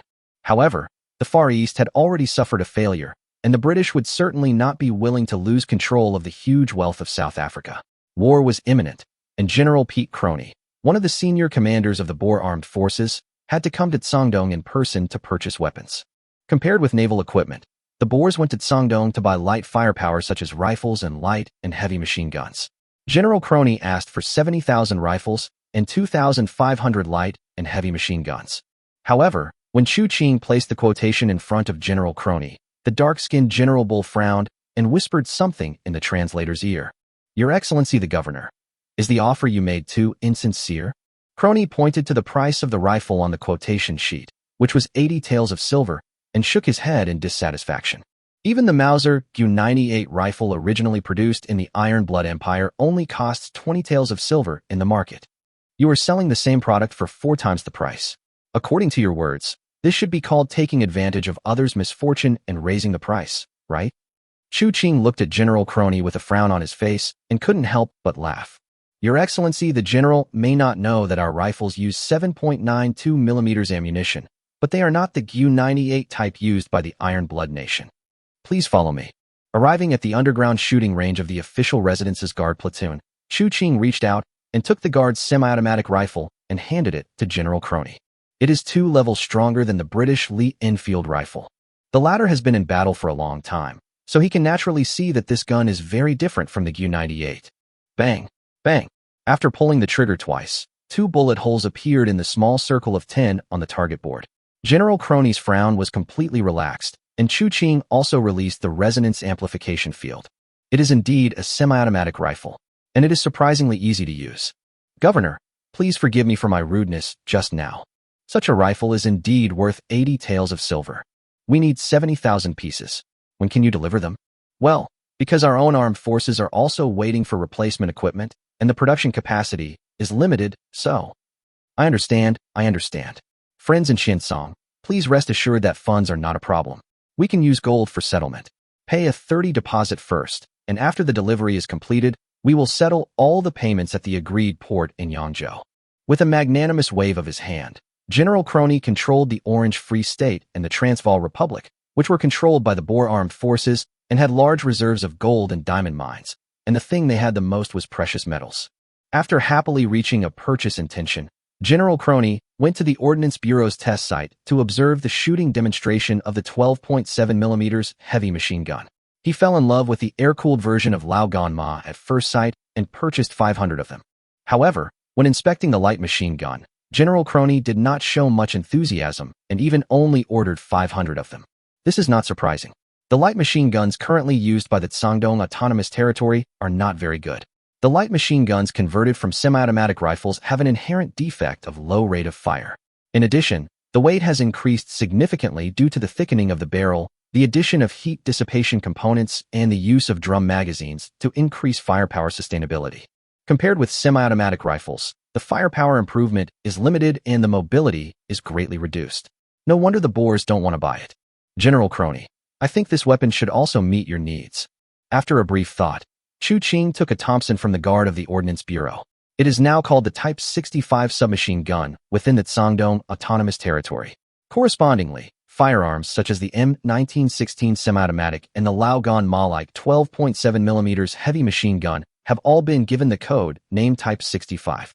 This weapon uses .45 bullets and is very powerful. Its short-term burst firepower exceeds that of the Type 65 light machine gun you examined earlier. It is also lighter and very suitable for your army's guerrilla tactics. Now we are using 30-round magazines, and we can also use 70-round drum magazines. 300 militiamen armed with Type 65 submachine guns can easily defeat a British infantry regiment at a suitable combat distance. Seeing the terrifying firepower of the Thompson submachine gun at close range, General Crony's eyes lit up. Without even asking the price, he directly placed an order for 3,000 guns. At this point, these tens of thousands of guns and matching ammunition were equivalent to an increase of more than 12 million silver dollars in income for Shandong. Chu Qing also sent the wealthy man away with a smile on his face, and by the way, he also gave the batch of French and Spanish rifles seized when the Tsangnan area was annexed to General Crony. Governor, delivering 70,000 rifles a month. I'm afraid the Ordnance Department's current production capacity is not enough. Chen Lishu couldn't help but remind Chu Qing that the current rifle production line of the Ordnance Bureau could only produce 50,000 rifles per month at most, and the remaining gap would not be easy to fill. Then we can transfer the rest from the existing equipment of the Marine Corps. Money is secondary. We mainly need those Boers to delay the British as much as possible and bleed them more. Chu Qing directly issued an order to the Marine Corps. Compared to weapons, time is the most important thing to us. The rise of the Shandong Autonomous Region is definitely not what the great powers want to see. In recent times, reports of spies from great powers infiltrating or instigating rebellion have been common in various places. This has never happened before. It can be seen that the desire of various forces to spy on Shandong has reached an extremely blatant level. Since Shandong dares to confront Britain, France, and Spain head-on, it is obvious that the iron-blooded empire alone is not enough to provide cover. Apart from the Boers, Chu Qing even considered establishing a connection with the Dublin Free State and letting them set a few fires in the British backyard. While Chu Qing was trying his best to buy time for the development of the Shandong Autonomous Region, the guest from the Iron Blood Empire finally arrived at the Shandong Autonomous Region. Hello, Professor Braun. On behalf of the Shandong Autonomous Territory, I welcome you and all the experts. At the Shunpu Islands airship landing site, for silver-gleaming hardshell airships painted with red claws and red beaks of Black Hawks took off from the crew cabins one after another. They were the Iron Blood Nation delegation and expert team who had just completed a long-distance flight and came from afar. Putting aside the diplomatic officials from the Iron Blood Nation who came to establish formal diplomatic relations with the Shandong Autonomous Region, this group of experts from the Iron Blood Nation were enough for Chu Qing and the top leaders to personally welcome them.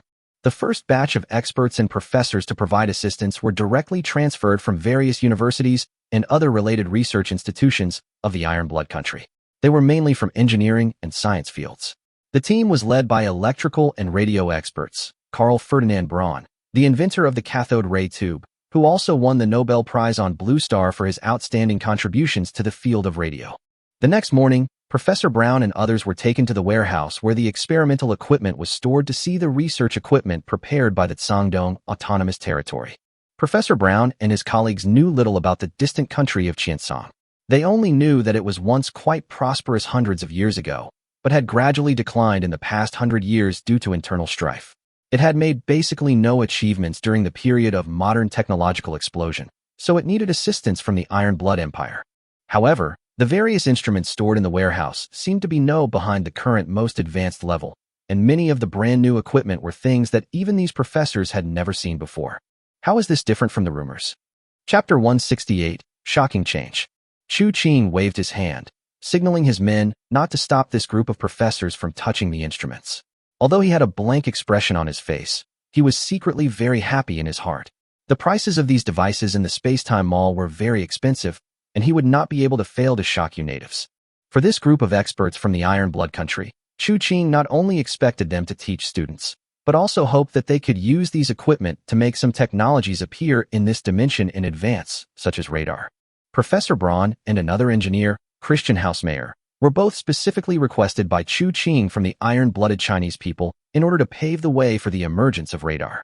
Hausmayer was the inventor of the electric mirror, the prototype of the original Blue Star plane radar, which used radio echoes to detect objects. The Braun tube, invented by Braun, the cathode ray tube, CRT, was a necessary component for the manufacture of early displays. Radars without displays cannot effectively provide feedback, and he is also a radio expert. If the two can work together, perhaps they can make real radars appear in this plane in advance. While Chu Qing was thinking, a lieutenant colonel from the monitoring department rushed to him and brought a telegram that would cause a huge storm in this dimension.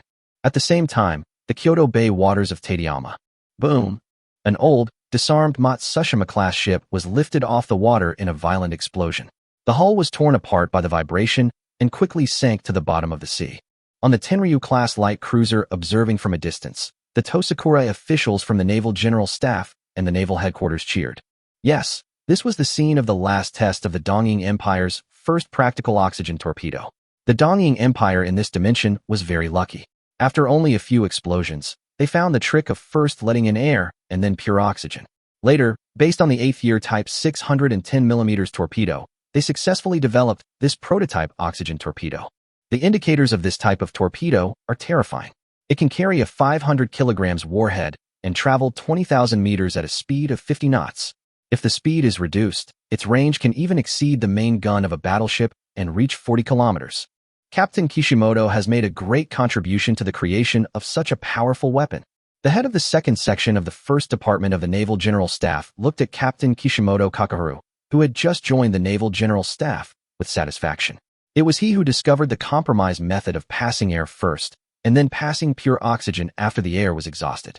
In time, my position will definitely be taken by Kishimoto-kun. This year is the 2566th year of the imperial calendar, so let's name this type of torpedo weapon the Type 66 Special Torpedo. After a burst of whispers, Vice Admiral Saito Minoru, director of the Naval Affairs Headquarters, finalized the name of the torpedo. The various naval factories have already prepared to transform the existing ships. I will immediately report this news to Admiral Togo, the chief of the Military Affairs Department, and ask the fleet to formulate a reasonable transformation plan as soon as possible. However, oxygen torpedoes are our secret weapon against Sangdong and even the United States and Britain. We must keep it strictly confidential. From now on, the word pure oxygen is strictly prohibited in any printed operating manual. Second air must be used instead. All personnel involved in research and development must keep it strictly confidential. Hey! The cruiser Tenryu returned to the dock from Tateyama with a shipload of senior officers from the Tosakura Navy, while the new chief of naval affairs Hyakuro Togo had been waiting on shore for a long time. The newly promoted admiral had a solemn look on his face and did not have the excitement he had when he received the news of the torpedo test launch. The headquarters has received some unusual reports, so the Military Affairs Department has decided to hold a special meeting in half an hour. All officers above the rank of colonel must attend. 3 hours ago, at 36 degrees north latitude and 127 degrees east longitude, there were violent storms and rough seas. This place originally belonged to the Galley Peninsula, but after geological changes 100 years ago, it sank as a whole, leaving only a vast ocean. It has gradually become a fishing base for distant water fishing boats of various forces nearby, but today the wind and waves are too strong and visibility is poor. There are no other ships except an ocean liner sailing on the scheduled route. The wind and waves are too strong. It's really strange. According to past rules, there shouldn't be such a big storm in this sea area at this season. The White Eagle captain tried his best to stand upright in the turbulent waves, while the helmsman beside him concentrated on keeping the ship on track and sailing against the waves. However, the lookout who was fixed on the mainmast with a rope discovered something unusual. There seemed to be a strange-looking ship in the thick fog ahead. There's a ship 4,000 yards ahead. It looks like a battleship. The captain also noticed the strange ship at this time. As the former navigator of the White Eagle Navy, he claimed to be familiar with the ships of various countries, but he had never heard of the battleship in front of him that was about 5,000 tons, had a bloated superstructure, and had only one naval gun. Could it be a new miracle warship? The captain of the White Eagle passenger ship murmured to himself, and then quickly turned to surprise. Immediately send a message on the medium-wave radio to notify the Navy fleet on Qiancang Island to set off. Damage Control Center. Check the status of all parts of this ship immediately. Second-class Lieutenant Colonel Yumizu Saburo, whose head was dazed by the impact, finally recovered. Check the communication, contact friendly ships and Sasebo base, and report that this ship is in distress on the way to the experimental sea area. A fire broke out in the electrical equipment on the second deck. The damage control team has gone to deal with it. The engine room reported that the number 2 engine was faulty. CIC Combat Intelligence Center, urgent report. The communication equipment is good, but the FCS-2 fire control radar is faulty and the OPS-28C radar system has been impacted and is offline. Restarting. No response from the command center. No response from the friendly ships, Udachi and Harasame. All our communication frequencies are in radio silence. Bad news came one after another. The captain of the missile destroyer Murasame, Saburo Yumizu, still couldn't figure out the situation. Even if the friendly ship was separated from him in the storm, he should not be unable to contact the Sasebo base on the shore, right? An ominous premonition has already enveloped Yumizu Saburo's heart. Bearing 355, a ship is approaching. No response from identification friend or foe. Visual confirmation in progress. Chapter 169 Emergency Dispatch. CIC reports to the bridge. The satellite antenna is working normally, but it is unable to detect any satellite signals.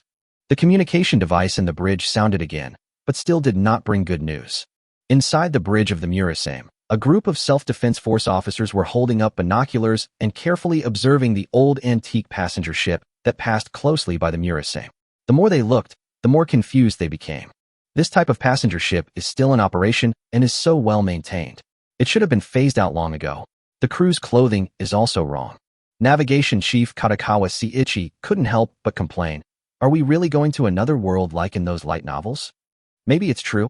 Vice Captain Sato Yosuke, who had been silent, spoke up. Satellites, friendly ships, and land bases have all lost contact. Even if a nuclear war has just broken out, they can't all be destroyed in such a short time, right? Coupled with this brand new old-style passenger ship, I have sufficient reason to believe that our ship encountered the so-called crossing event. Colonel Sato, now is not the time to tell these jokes.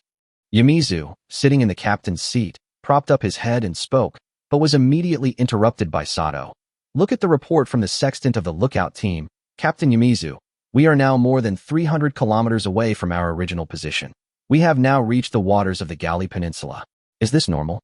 Colonel Sato, even if what you said is true, what should we do next? Contact Dongying in this dimension? Will that bring some unpredictable consequences? Are you worried about changing the direction of the times? Captain Katakawa, it has seen us now and may have transmitted our coordinates. The Murasame can no longer turn back. Sato stared at Colonel Katakawa with his eyes and pointed at the departing passenger ship with his right hand. The wind and waves outside the porthole were hitting the Murasame, forcing him to stretch out his left hand and hold on to the back of the captain's chair. Now that we are here, should we follow the path of history and willingly serve the White Eagle Federation? Or should we release the weapons from 90 years later carried by the Murasame, change the fate of the East Sakura Nation, and completely wash away the shame? Okay, Lieutenant Colonel Sato, Lieutenant Colonel Katakawa, let's end the argument. Our top priority now is to ensure the survival of our ship and all crew members. As for whether we should intervene in the course of this dimension, Lieutenant Colonel Yumizu paused, and a thunderclap sounded above his head. We have to adapt to the situation. After all, we don't know the specific situation of this plane, and many of the equipment on this ship have malfunctioned. Even only half of the engines are operational. But according to common sense, if Dongying also exists in this plane, then they should not have any ill intentions towards us.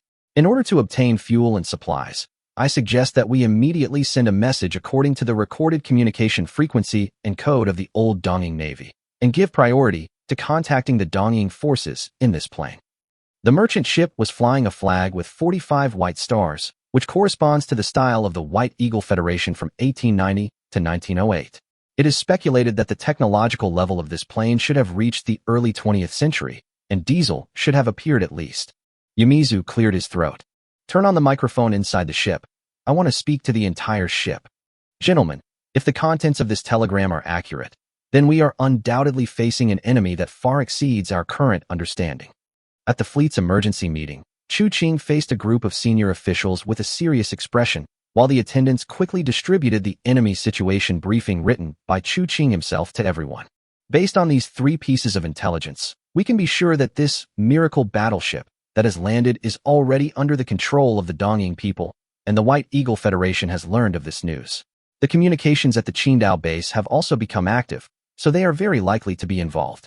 The monitoring department intercepted 3 telegrams in succession, 2 of which came from a communication frequency that had never been recorded, and the encryption method of one of them had never been seen before, but the signal strength was unprecedented.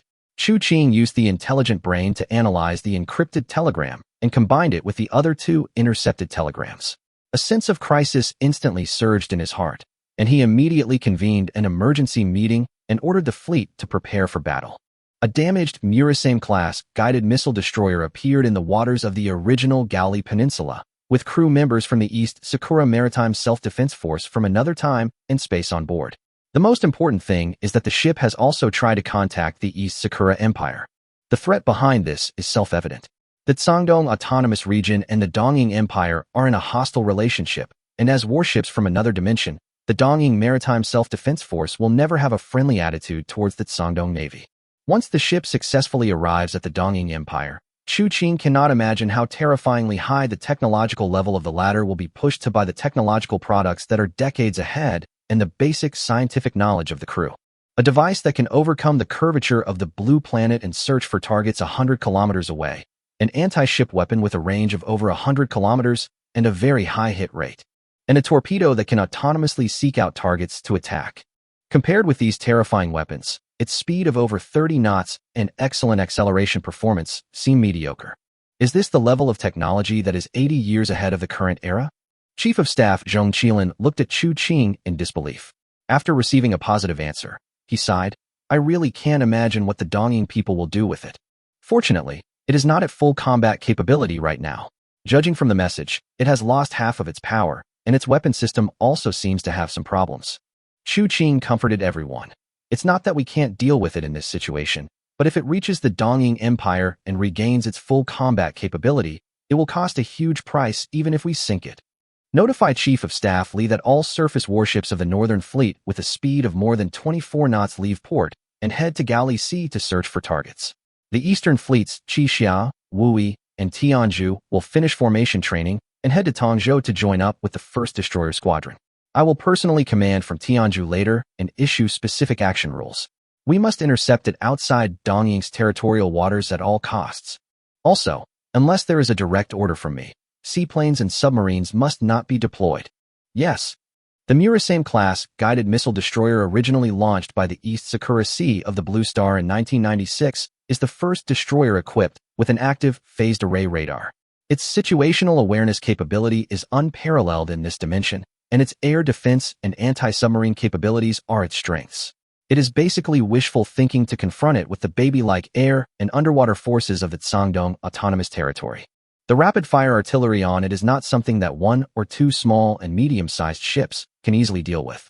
Qiancang's idea is to take advantage of its power failure and use the speed advantage of the large, high-speed battleship with thick skin and strong muscles to approach the maximum range, and then activate the fitting calculation module of the intelligent brain, seeking to make the opponent lose its combat effectiveness before the opponent's firepower paralyzes itself.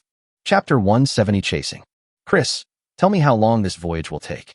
On the open-air bridge, Lieutenant Colonel Coman, captain of the White Eagle Navy's Wix-class destroyer, wiped the seawater that was about to flow into his eyes and yelled loudly at the navigator. This Wix-class destroyer is currently the most advanced screen ship of the White Eagle Federation. It was recently stationed at the Qingdao base and is equipped with 4 102mm guns. Its maximum speed can reach 35 knots. Unlike Blue Star, the first batch of Wix-class destroyers are equipped with radio direction finders and special radio jammers. After testing, it can simultaneously interfere with shortwave communications of 3 frequencies within a range of 20 kilometers, and can also effectively interfere with medium-wave communications. Originally, she and her 2 sister ships were not needed for this mission. However, after Qingdao base received a report from the passenger ship that someone was suspected to be boarding the ship, Commander Rear Admiral Rogers seemed to be interested in testing the power of these 3 destroyers. So, the 3 Weeks-class destroyers were sent to the galley waters to meet their first battle. The goal was to block communications and seize control of the ship as soon as possible, waiting for the arrival of subsequent tugboats. If the ship hasn't drifted too far in the past, it will take about 3 hours. Major Chris responded with an equally loud roar. What a damned weather, with such strong winds and waves. I hope the boat won't be sunk by the waves. There are still 3 hours left. I really don't know what General Rogers is thinking. A 5,000-ton ship has only 1 small-caliber main gun. What's the point of letting the Dongying dwarves tow away such a crappy ship? Lieutenant Colonel Coman was indignant. The Federation Navy's newest destroyer should demonstrate its power on a real battlefield, rather than fighting a storm for a broken ship like it is now. Captain, we have detected the communication of that ship. The signal strength is very strong.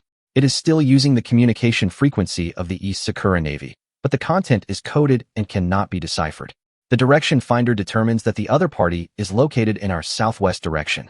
The signalman rushed up from the bottom cabin and waved a report, and Lieutenant Colonel Coman also issued an order to change the course and sail at full speed. However, the Murasame, which was 100 kilometers away, was still sailing at a low speed of 10 knots due to a malfunction in the engine system and was completely unaware of this.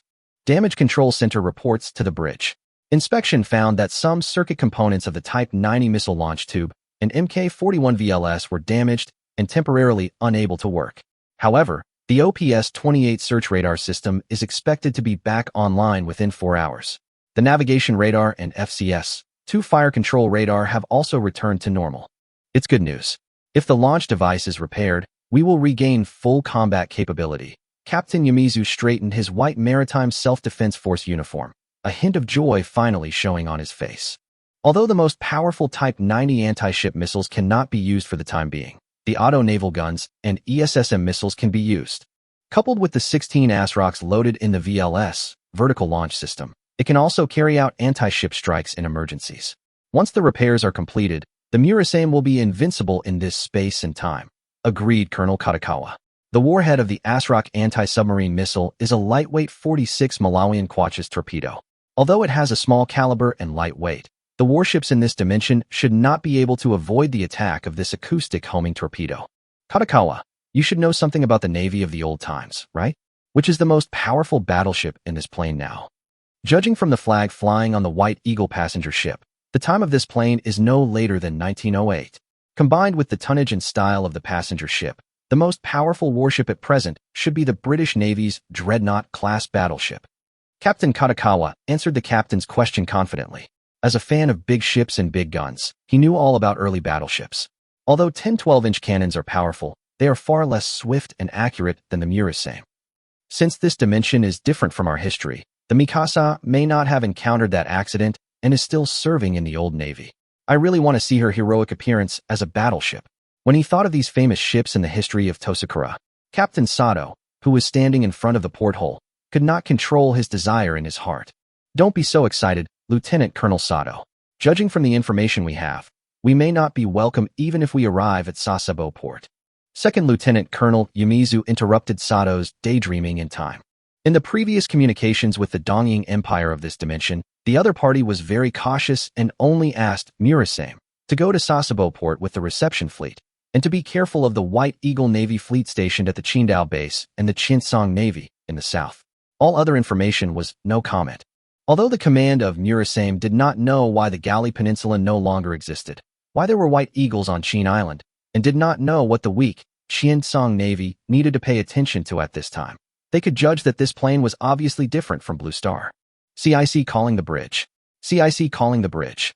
I am Yamizu, CIC, please speak. The electronic warfare system has detected a significant increase in radio wave activity in the northeast.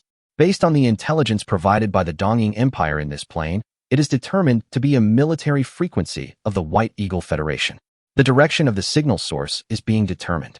The White Eagle Federation fleet stationed on Qin Island, coming to find us. Captain Yamizu clasped his hands together and held up his head. Engine room, if we want to ensure safety, what is the maximum speed we can reach now?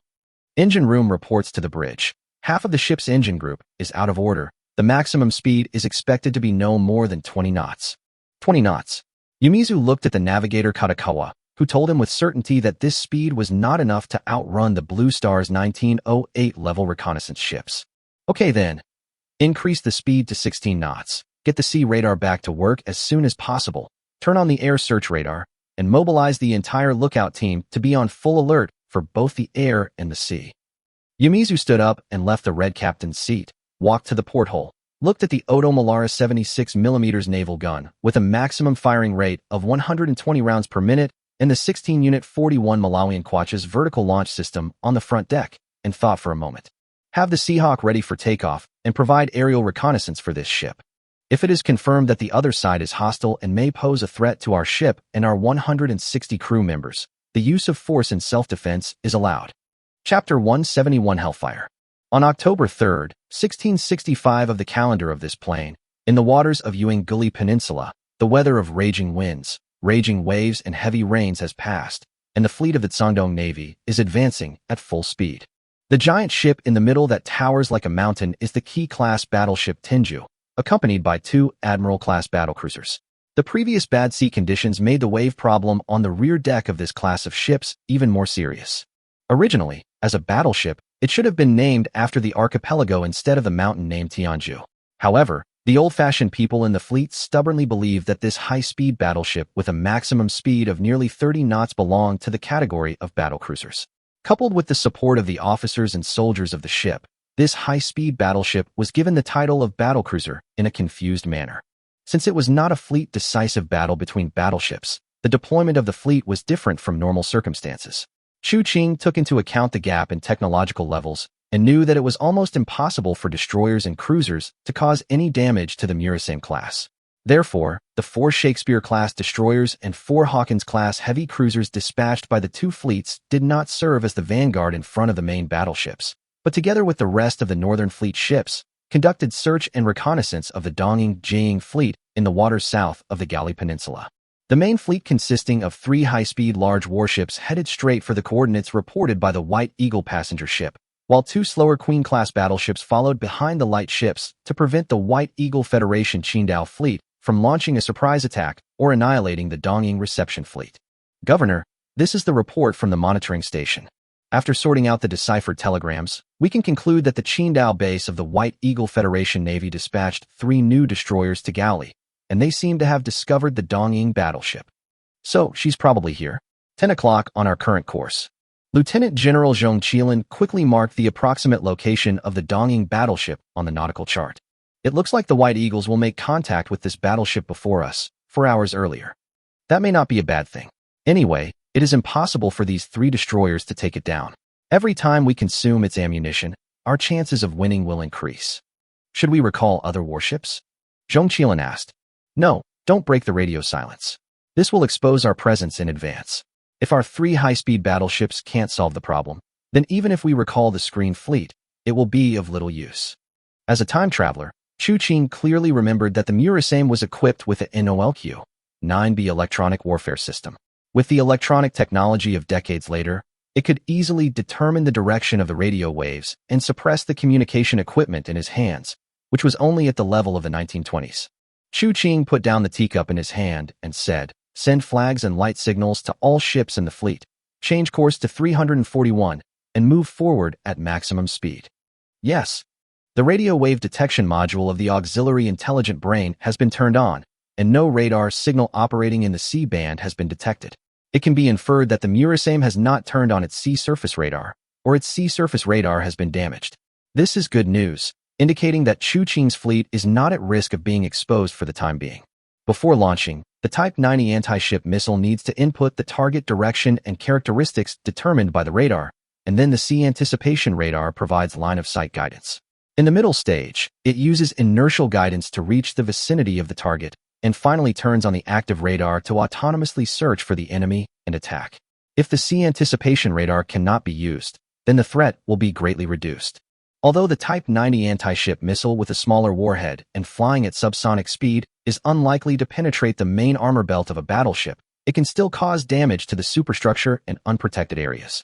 If the sighting and fire control are damaged, such a large battleship will become a blind man that can only take a beating. If it is hit by a few 46 Malawian Kwacha shells, even if it does not sink, it will take on a lot of water and will need to be docked for at least half a year for repairs. Sea Eagle reports, a column of smoke was spotted on the starboard side of our ship. It is believed to be a small or medium-sized ship using heavy fuel oil, approaching at a high speed of 35 knots. The photoelectric detection has captured the target and is sending back images. Project the image onto the screen. Zoom in. This is impossible. On the large screen inside the CIC, an image of a flush-deck destroyer with 4 funnels was displayed.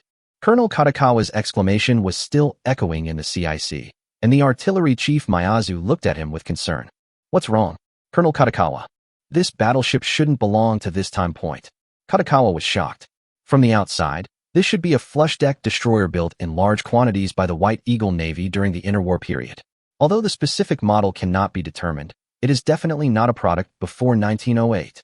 Now, Colonel Katakawa realized that the technological development of this dimension was most likely beyond his expectations, at least in terms of the naval fleet. So, would the title of the strongest battleship still belong to the dreadnought? Is it true that no battleship can threaten the Murasame under his feet? Katakawa is not sure now. Sea Eagle report, 2 more smoke columns appeared behind our starboard side, suspected to be the same type of ship, approaching at a high speed of 35 knots, 20 kilometers away from our ship, bearing. The electronic warfare equipment shows that the other party is suppressing and interfering with the communication frequency of the Qiancang Empire Navy. At the same time, the operation seat of the electronic warfare system also issued a warning. The other party is trying to prevent us from contacting the Qiancang Empire. CIC calling the bridge. The other party has shown hostile intentions towards me, requesting further instructions. Hearing the call from the mines man on the communicator, Captain Yamizu was still thinking, but he could already hear the urgent shouts from the Deputy Captain Sato. Captain, the enemy has shown hostility. If we don't attack now, do we have to wait until the enemy gets closer and then use 76mm guns to fire at the 3 destroyers? Activate the electronic warfare system to counter the enemy's electronic interference. Send a message to the White Eagle Navy's warships, warning them not to approach within 10 nautical miles of our ship, otherwise they will be resolutely attacked by our ships. Yumizu Saburo raised the communicator with determination. Turn on the fire control radar. Prepare the main guns for sea combat. Sea Eagle, prepare to use the Hellfire missiles. Captain, there is something wrong with our jamming equipment. In addition, this is a telegram sent by the Qiancang people. They have issued a warning to us and asked us to leave. Humph. The captain snorted coldly and turned his head to the navigator who was operating a high-power telescope. Chris, do you see it clearly? It is true. Captain, it really only has 1 main gun, and its caliber is very small, which is completely inconsistent with its huge superstructure. It is indeed unexpected that it can render our jamming equipment ineffective, but the firepower of a main gun is too weak. It may be an auxiliary ship equipped with advanced electronic equipment. It seems that we have caught a good sheep. The people in the Admiralty will be interested in it. Lieutenant Colonel Coleman licked his lips, his face fierce. Notify Ward and Howard. Don't let this little sweetheart escape. Enemy ship distance, 18,000 meters. What's that white dot? The lookout on the mast pointed at a small white dot moving rapidly in the air, and then many pairs of eyes on the bridge saw a ball of fire bursting out from both sides of the white. Seahawk helicopter launches Hellfire anti-ship. Chapter 172, Big Fat Sheep. Boom. 2 AGM-114M Hellfire anti-ship missiles with tail flames hit the navigation bridge of the USS Weeks directly. The explosion of the warhead equivalent to 8 kg took away all the officers who were commanding on the bridge. The second shell accurately hit the side torpedo tube of the Weeks. The torpedo explosion caused the destroyer, which was sprinting at high speed, to tremble suddenly.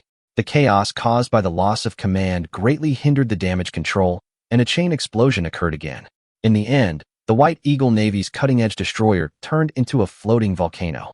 Afterwards, another Vickers-class ship received a similar treatment and lost its combat effectiveness under the combined attack of 2 Hellfire missiles and the semi-armor-piercing extended-range shells fired by the 76mm auto-naval gun. Seeing this, the third Vickers-class ship wisely turned away, and in order to save ammunition, the Murasame did not pursue. Seahawk reports, the third flush deck has changed its course and is no longer hostile to our ship. After receiving the exact report from the helicopter, Captain Yamizu returned to his captain's seat and canceled the combat alert, reduced the speed to 14 knots. Send a message to the East Sakura Empire, informing them that we have engaged the White Eagle Navy fleet and inquiring about the location of the receiving fleet. Yes, the ocean is wider than the original plane, and the warships are more advanced than those on Blue Star at the same time. These clearly tell Yamizu that the development of this plane has greatly deviated from the original trajectory of Blue Star, and also make Yamizu more inclined to let Murasame cooperate with the Dongying Empire of this plane. Damage Control Center reports to the bridge. The sea radar system has been rectified and is back online. After sailing for an hour or so, the OPS-28's radar was finally repaired.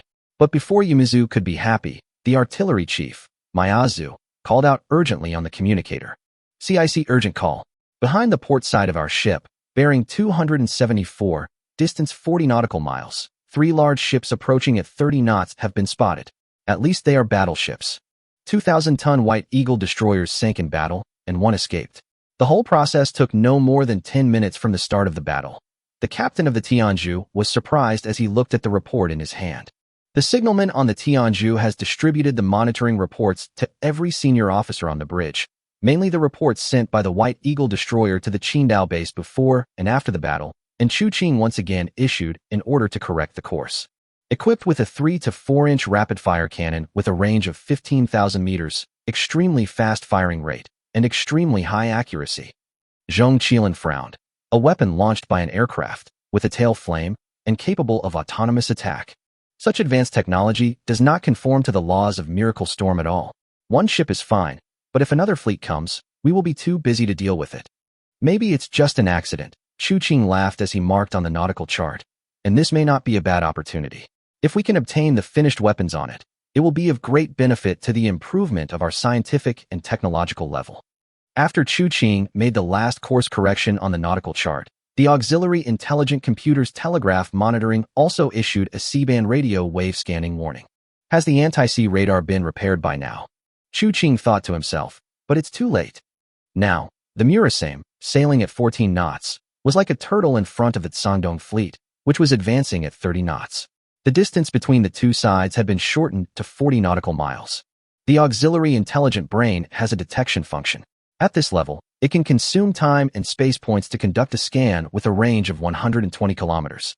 Therefore, before the Murasame's anti-sea radar was repaired, Chuqing had already determined the opponent's precise position and corrected the course several times to enter the best interception channel.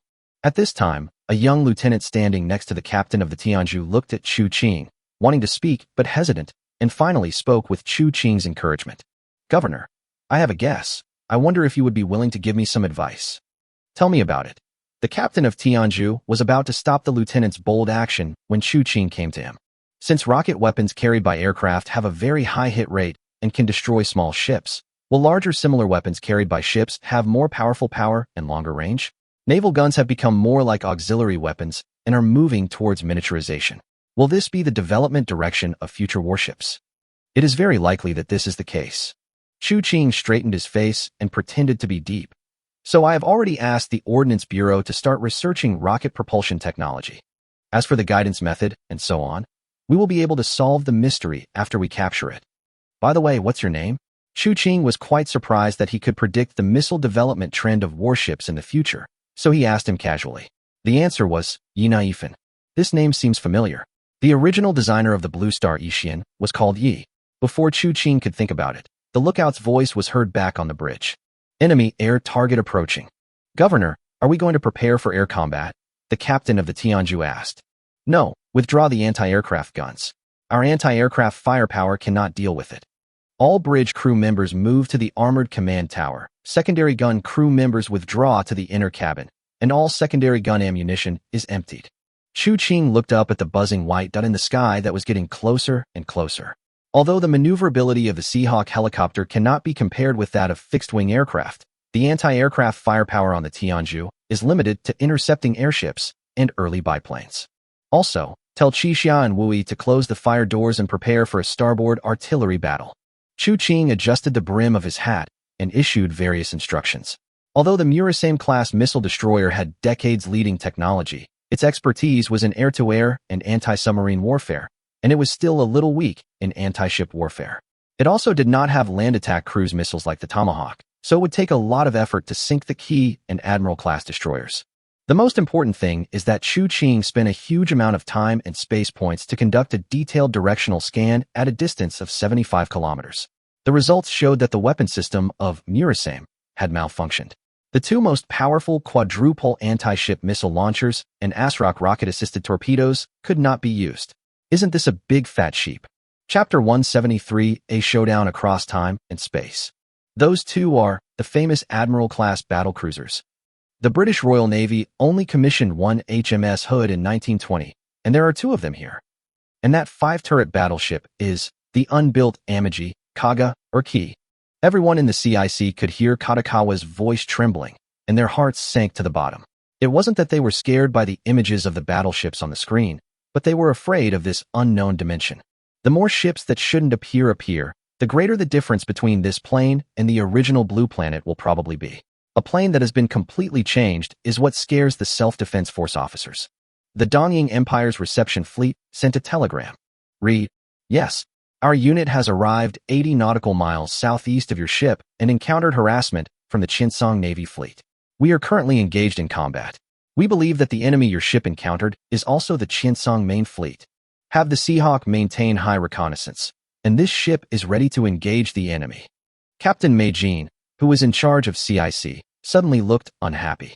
He did not expect that the Qiancang Navy, which was extremely weak in this time and space, would be so powerful in this dimension. Katakawa, Miyazu, give me a battle plan within 5 minutes. If I remember correctly, the British Navy's 15-inch guns have a maximum range of over 31 kilometers at an elevation of 30 degrees, and the Type 3 410mm guns have a maximum range of over 30,000 meters. Katakawa tried hard to recall the parameters of the three ships' guns. Fortunately, due to the limitations of observation distance and fire control capabilities, we have to get at least 20,000 meters close to surface ships to have a certain hit rate.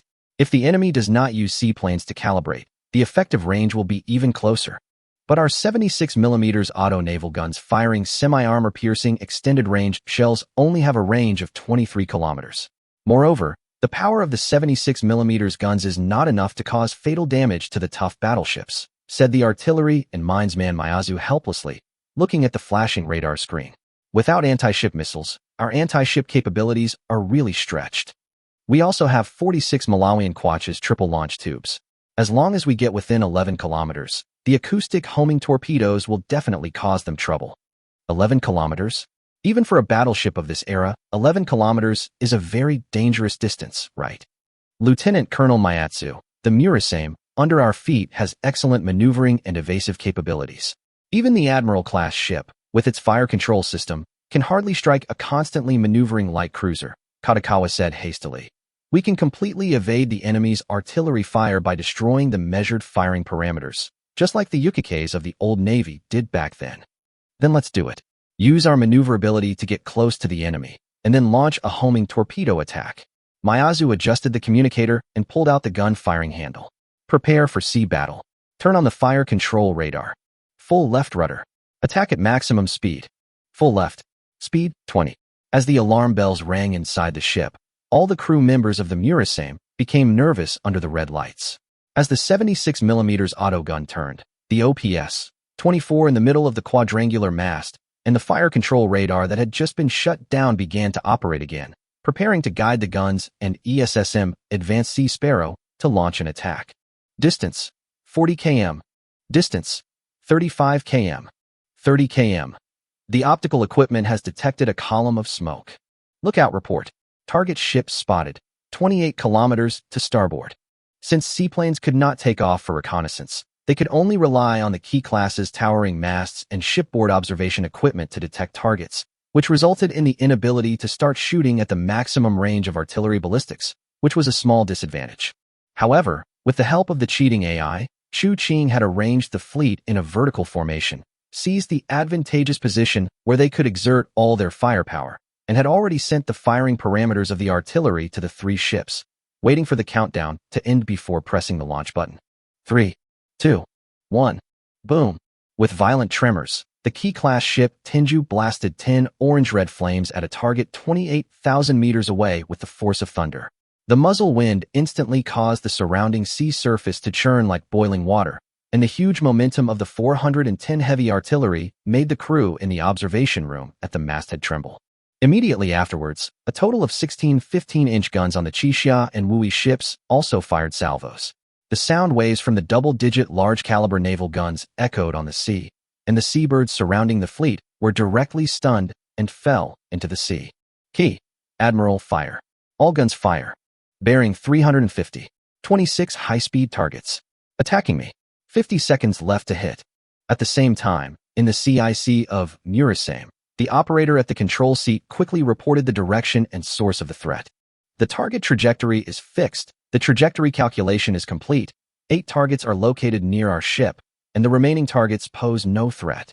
Anti-artillery radars were already popular during the Murasame-class era, and this ship carrying an active phased array radar naturally also has the ability to predict the landing point of artillery shells based on the information fed back by the radar. 43, 42. Slow down to forward 1 and evade with full right rudder. Katakawa made a quick decision based on the information displayed on the big screen. Yes, 2 cars in full right. 38, 37.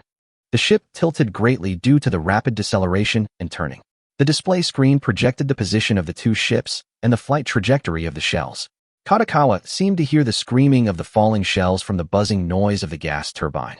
At the beginning of the battle, he boldly adopted salvo fire instead of round-by-round fire. This was inconsistent with his impression of the era of large ships and large guns. Could it be that the fire control technology of this era was more advanced than the ships themselves? 8, 7. Prepare for impact. 3, 2, 1. Bang! A forest of water columns instantly grew out of thin air around Murasame. 381 millimeters and 410 millimeters high explosive shells exploded on contact with the water, and under the effect of dyes, red, blue, and green 100-meter water columns completely covered the figure of Murasame, and the crew on board were also terrified. The Reiwa youth who grew up in peacetime had never seen such a scene. Avoid everything. We succeeded. Damage Control Center reports to CIC. The lower cabin is slightly damaged due to impact. The damage control team has gone to deal with it. Enemy ships open fire. 26 high-speed targets. Position 350 to 355. Countdown to bomb drop 48 seconds. Calculating ballistic trajectory. After narrowly avoiding heavy artillery bombardment, the people on the Murasame did not have time to cheer because the next round of attacks began. The face of the artillery commander Miyazu was already covered with sweat. Although he did not know as much about the old-fashioned ships as Katakawa, he knew that a battleship gunner who could achieve 8 out of 26 targets at the beginning of the battle was definitely not an ordinary person, and evasive maneuvers might not work every time. Perhaps there were other means of defense besides passively taking the beating. ESSM, prepare to fire. Chapter 174, Lucky. ESSM, launch preparation complete. The Murasame is equipped with 32 ESSM Advanced Sea Sparrow missiles, which are the RIM 162C type adapted for the 48 Malawian Quachas launch system. Although it still bears the name of Sparrow, in fact it has not much similarity with the Sea Sparrow missile. The missile with a small aspect ratio wing has a maximum maneuvering overload of 50 G and a maximum flight speed of Mach 4. Judging from the data, it is still possible to intercept battleship shells whose terminal speed has dropped to about twice the speed of sound. After all, the radar cross-section of large-caliber naval guns is not much smaller than that of anti-ship missiles, and the Sea Wolf missiles made by the British in 1984 were even able to intercept 114mm shells. Can't the more advanced ESSM carried by Murasame do it? However, in the era of Murasame, The East Sakura Self-Defense Force did not need to face the threat of battleship cannons, so previous training had never involved this subject. The enemy's battleships and battlecruisers could easily fire a round of salvos per minute, creating more than 20 high-speed targets, which was a saturation attack on Murasame and its anti-aircraft missiles. Miyazu was not sure how to deal with such a battle, and he could not make a decision whether to waste ESSM missiles, which were already a non-renewable resource, on something he was not sure of. While Miyazu was thinking, the trajectory of the incoming shells was being calculated automatically. The trajectory has been calculated. The landing positions of 6 of the missiles may threaten the safety of our ship. 40, 38, 36. The point where the shells landed was already marked on the big screen, but Colonel Miyazu suddenly noticed something was wrong. He subconsciously glanced at the navigator Katakawa, only to find that Colonel Katakawa, who was supposed to give the maneuver order, was now looking ashen, with his mouth half open, muttering, "No, they are dispersed just right. Can't be avoided. No matter which direction you go, you can't escape." 32-30. Not good. This bastard Katakawa was actually stunned at this time. Miyazu screamed in his heart, and looked at Captain Yamizu, who rushed directly past Miyazu and rushed to Katakawa's position. Right handrail 20. 2 cars moving in. Master of the artillery, please trust this Murasame. Miyazu stared at the light spot on the display screen and wiped the sweat from his forehead. At the same time, he quickly rehearsed various interception plans and issued the launch order at a speed that he had never imagined during training. 24, 22. Fire control radar locks on targets 1 and 4. ESSM, for rounds of interception. ESSM, rear VLS, for launches. As the operator pressed the launch button, the 48 Malawian Kwacha's vertical launch between the 2 chimneys of the Murasame hull emitted several tail flames, and the 2 FCS 2-31 fire control radars guided the 4 advanced Sea Sparrows to the target. The enemy ship was hit. Huh? No. What is that?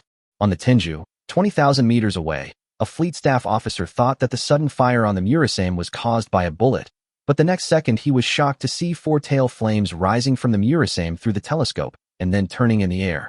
Be prepared to resist impact. Upon seeing this, the captain of the Tianju immediately thought of the anti-ship weapons with tail flames mentioned in the previous intelligence. However, the tail flames did not go straight to the Tianju as the captain had worried. After about 7 or 8 seconds, the smoke seemed to collide with something in the air, and 3 huge balls of fire suddenly exploded in the air in front of the blue-gray painted cruiser. The officers in the command tower, except Chu Qing, were confused for a moment. No hits, 6 water columns. All 6 shots missed. But soon, the news reported by the lookout came back through the megaphone, and everyone understood the specific situation. The Tianju fired all its guns at once, but the lookout only observed 6 water jets from the 410 guns, which means that 4 of the shells didn't even have a chance to hit the sea. Lieutenant General Zhong Qilin smacked his lips. Is this what the Governor General meant by interception? Only when you see it with your own eyes can you realize how incredible its maneuverability is. A 5,000-ton cruiser can be so flexible, the navigator of the Tianju said with emotion. Such maneuverability will give it a tactical advantage in a gun battle with similar ships. Horizontal aim. Elevation, load armor-piercing shells. Chu Qing, who was in the fire control room, immediately sent new fire control parameters to each turret. He was a little surprised after using fitting calculations twice in a row. If the failure of the first bombardment assisted by the fitting calculation module was due to the fact that the intelligent computer did not record the mobility of Murasame, then the failure of the second round of salvos to achieve any results was beyond Chu Qing's expectations. Chu Qing knew from the beginning that the anti-aircraft missiles of Murasame could be used, and also took into account the possibility of interception. So he ordered the 3 ships to directly engage in salvo firing at the beginning, creating multiple targets to increase the load of Murasame's radar system, and then deliberately gave a set of fire control parameters with a larger drop range through the fitting calculation module. The impact of the 410 mm high explosive shells when they fell and exploded on the nearby sea surface was enough to damage the hull of a frigate like Murasame. According to the auxiliary intelligent brain speculation, even if 2 of them were intercepted, the remaining 410 shells could block the opponent's maneuvering space. And with the performance of Murasame's 2 FCS 2-31 fire control radars, which normally have 4 and a total of 6 fire channels after time-sharing illumination, it is normal to intercept 1, but it is not easy to intercept 2. However, The 4 advanced Sea Sparrows launched by the Murasame not only intercepted 2 410mm shells, but the shock wave of the high-explosive shells accidentally detonated another 2, which allowed it to take advantage of the loophole and escape. 5, 4, 3, 2, 1. Boom. As Qiancang pressed the trigger button, the Tianju's hull vibrated for the 3rd time, projecting 10 tons of hot steel at an initial velocity of twice the speed of sound. You were lucky before, but I wonder if you can dodge this round of bombardment. Qiancang looked up at the blue-gray ship's silhouette. This time he learned his lesson and replaced the original high-explosive bombs with armor-piercing shells that were not easily detonated. He was determined to paralyze this warship that was decades ahead of him. Chapter 175, Can he be captured? Enemy fire. Distance 25,400. All guns fire. 26 high-speed targets. Trajectory determination completed. 3 high-level threats identified. 44 seconds left until bomb drops. 38, 36. Set the course. Prepare the auto guns for air attack. Captain Yamizu's expression became more and more solemn. With decades of experience in ship operation and the landing point displayed on the screen, he had discovered that all possible maneuvering trajectories of Murasame had been covered by the danger zone of the opponent's bombs. The only hope was to intercept the 3 incoming shells on the channel ahead. The difficulty of this was self-evident. Control. Lock onto targets 2, 11, and 8. Yes SM, 6 rounds to engage. Rear VLS activated, 6 ESSMs fired. Miyazu was already sitting in the operating seat himself, his palms full of sweat. Previously, in order to ensure the success of the interception, he had almost always used data links and radio commands to correct the missile's trajectory, and only allowed the active seeker to guide the attack after ensuring a hit. With the help of God, he had a glimmer of hope. This time, he had to intercept 3 targets traveling at more than 1 times the speed of sound at the same time, which increased the difficulty by an order of magnitude. The 2 fire control radars were operating at full capacity, using time-sharing illumination to guide 6 missiles each to attack 3 targets. This was already the limit for Murasame, which was not a shield ship, and was overall more focused on anti-submarine warfare. 12 seconds left to intercept. 11:10. Dozens of tracks were running in both directions on the screen. The suffocatingly tense atmosphere gradually spread to the entire CIC under the rendering of red lights. Everyone had only one wish in their mind. They must hit it. If we can hit 2 shells, then maybe we can use the shock wave to disrupt or even detonate the remaining shells like we did just now, and Murasame will be saved. The Murasame torpedo master tried his best to stay calm to increase the success rate of interception, but fate would not always favor Miyazu, and the 6 ESSMs he guided only shot down 1 of them, and did not detonate the remaining shells as before. They were firing armor-piercing bullets. Miyazu immediately realized the problem. The other side had changed the type of bullet this time. Bomb drop countdown 14-13. Auto naval gun. Lock onto target number 8. Start firing semi-armor-piercing extended-range shells. There was no time to launch a second round of attack. Miyazu pulled out the firing handle of the automatic naval gun, and the 76mm Automeller naval gun on the bow immediately raised its muzzle, and with the assistance of the fire control radar, began to pour semi-armor-piercing shells into the air at a rate of 120 rounds per minute. The reason why pre-fragmented proximity grenades were not used is easy to understand. The thick skin and large-caliber armor-piercing shells cannot be destroyed by fragments of small and medium-caliber high-explosive shells. Within 2 seconds, the direct impact of 3 76mm shells successfully changed the trajectory of a 410mm large-caliber shell, but the remaining shells had reached the end of the trajectory, and the 76mm gun was obviously powerless. 7, 6, 5. CIWS meets the attack. Prepare for impact. With a hoarse cry, Colonel Miyazu desperately activated the 2 15mm Quachas 6-barrel 20mm phalanx systems located at the bow and stern of the Murasame ship. The 20mm caliber M194 armor-piercing, discarding sabot shells enveloped the incoming shells like a storm, but the destructive power of this depleted uranium warhead weighing about 100 g was really not enough compared to the battleship shells. Although many of them hit the large-caliber projectiles solidly, they could not cause any decisive damage to these pieces of supersonic flying steel. Boom! A ton of steel directly penetrated the thin hull of the helicopter hangar at the rear of the Murasame, went through several compartments, and smashed into the interior of the ship, exploding.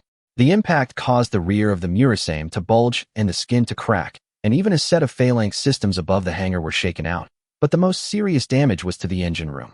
The two gas turbines in the number 2 engine room were all shut down, and the only thing that could be used on the entire battleship was a 13,500 horsepower Spacetime 1C in the number 1 engine room.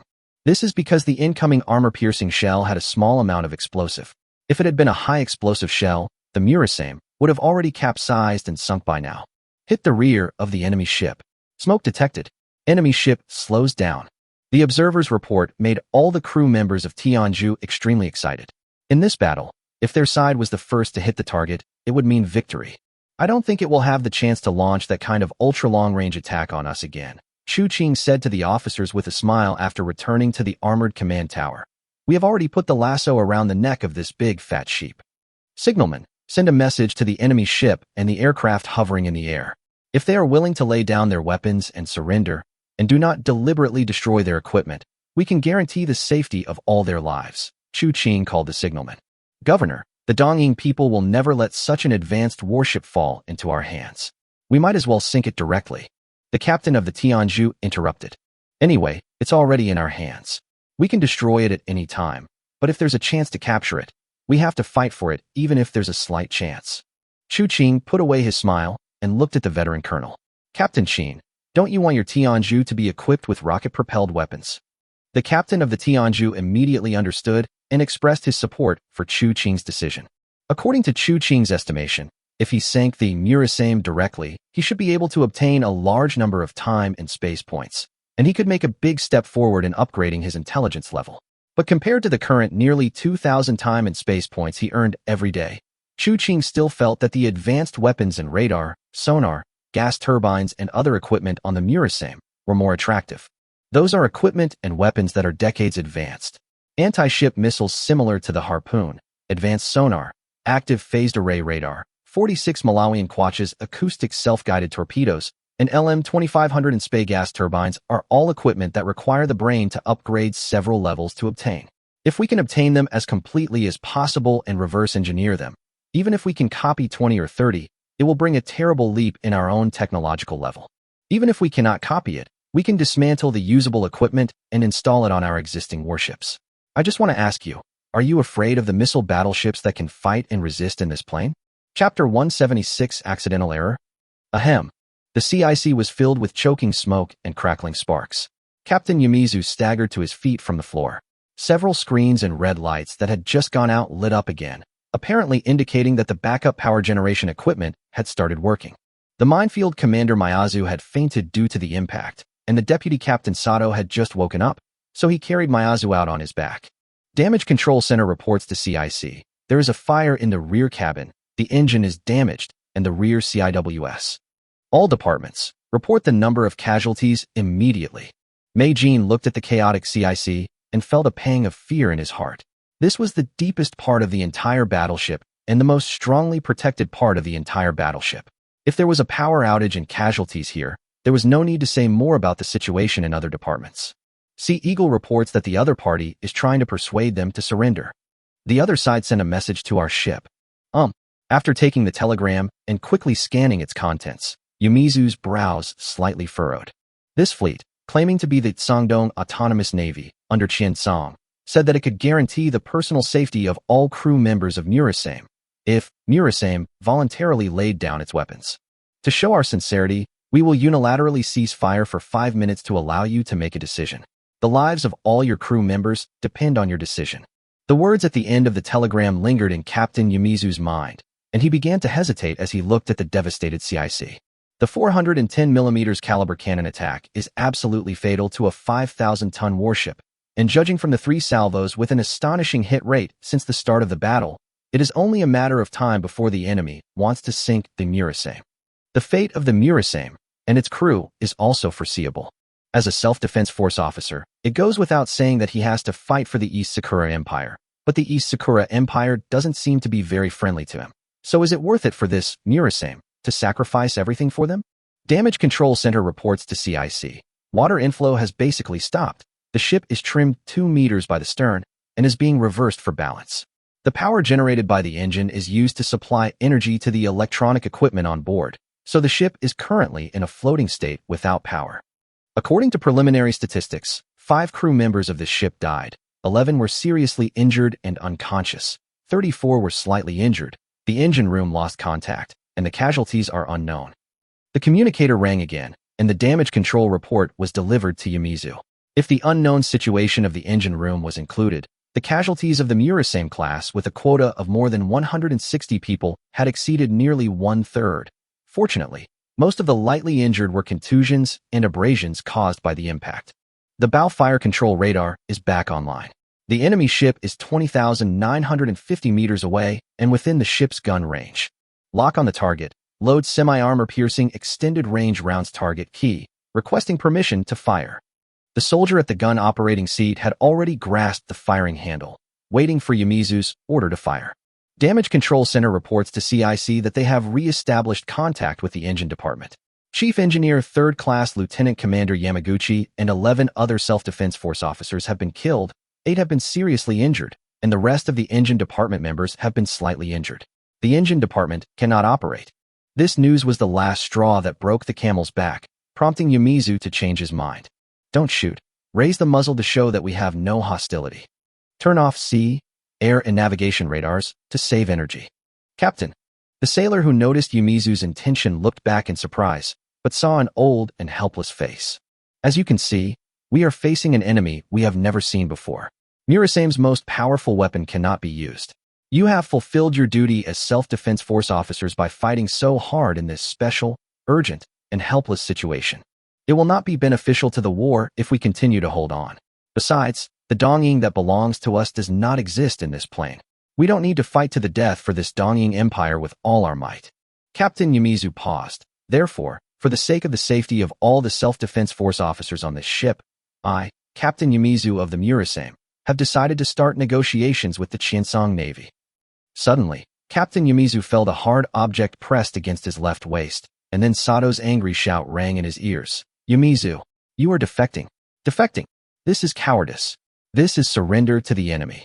Even if this Murasame is destroyed in our own hands, we must never hand it over to the despicable Qiancang people. Sato became more and more excited as he spoke, and Yamizu even felt the pain from the muzzle of the gun against his waist. The latter hardened his heart, estimated the positions between them, then dodged to the right, grabbed Sato's wrist holding the gun, and click-chada, instantly took the weapon away. Lieutenant Commander Sato, you have been relieved of your duties and command on the ship. Please leave the CIC immediately. After taking a look at the angry Yamizu and the loaded SIG Sauer P220 pistol in his hand, Sato left CIC despite being filled with resentment. Send a message to the other party immediately to show that we are willing to negotiate. The other party send a telegram. Read. Therefore, our ship and all crew members are willing to follow your arrangement and stop resistance. We also hope that you will send personnel to discuss in detail the detailed terms to protect the basic human rights of all officers and soldiers on our ship and aircraft. The sound was transmitted to every corner of the Tianju through the ship's broadcast. Suddenly, this huge warship was filled with joy inside and out. The ferocious beast, which was decades ahead in technology, just surrendered to its men. The Outer Fleet reports that the Dongying Reception Fleet has been repelled, 3 Chikuma-class patrol ships and 3 destroyers have been sunk, and the enemy's Congo-class battlecruiser was injured and retreated before the battle fleet engaged. The Outer Fleet also reported victory. All fleets maintain alert at 11,000 meters from the enemy and do not approach any closer. Chu Qing called the signalman over. Tell them to figure out their position and send someone up to talk. Clear the rear deck of the Tianju, and let that thing in the sky bring their people down. When the Seahawk helicopter picked up the special envoy of Murasame with a ladder and landed thrillingly on the rear deck of the Tianju, the prompt sound of the intelligent computer also rang in Chu Qing's mind. Correct the current spacetime accidental error, spacetime points income, 500,000 points. It's done. Since the intelligent brain has already responded, even if the negotiation has not started, Chu Qing has confirmed that Murasame can no longer cause any harm to him. However, the so-called accidental error mentioned in the prompt this time is worth noting. At least it shows that this type of time and space point income is not the same as the ordinary sinking income. While thinking, the visitor has been brought in front of Chu Qing. Chapter 177, Seizing the Ship. About 10 minutes later, the action group heading to Murasame had already started boarding the boat. The petty officer with a cherry blossom embroidered on his identification badge also returned to the deck of the Tianju to join the action group. Zhong Qilan behind him still had a bad look on his face. There were two reasons for this. One of them was that the conditions offered by the other party seemed a bit excessive to the fleet officers.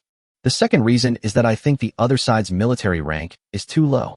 Not to mention that I have several generals in my command tower. Even if I were to contact my own captain, I wouldn't just send a sergeant, right? However, Chu Qing did not get angry, so Zhong Qilan and the others did not say much. In fact, Chu Qing did not care much about these minor details, because the most urgent task was to quickly control the missile destroyer. Moreover, although the rank of this sea lieutenant commander was not equal to his own, his position was not low.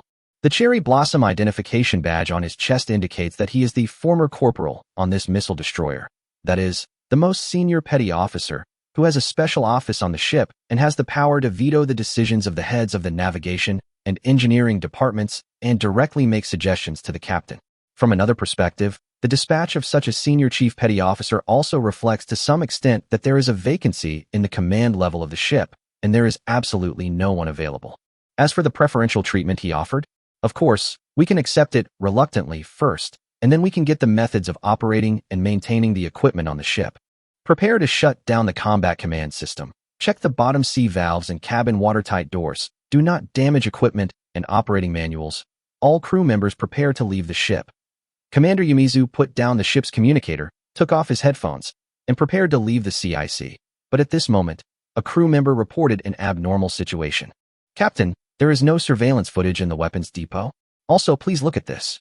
After calling back the surveillance video, the figure of Deputy Commander Sato suddenly appeared on the screen, and the time in the upper right corner stopped at 15 minutes ago.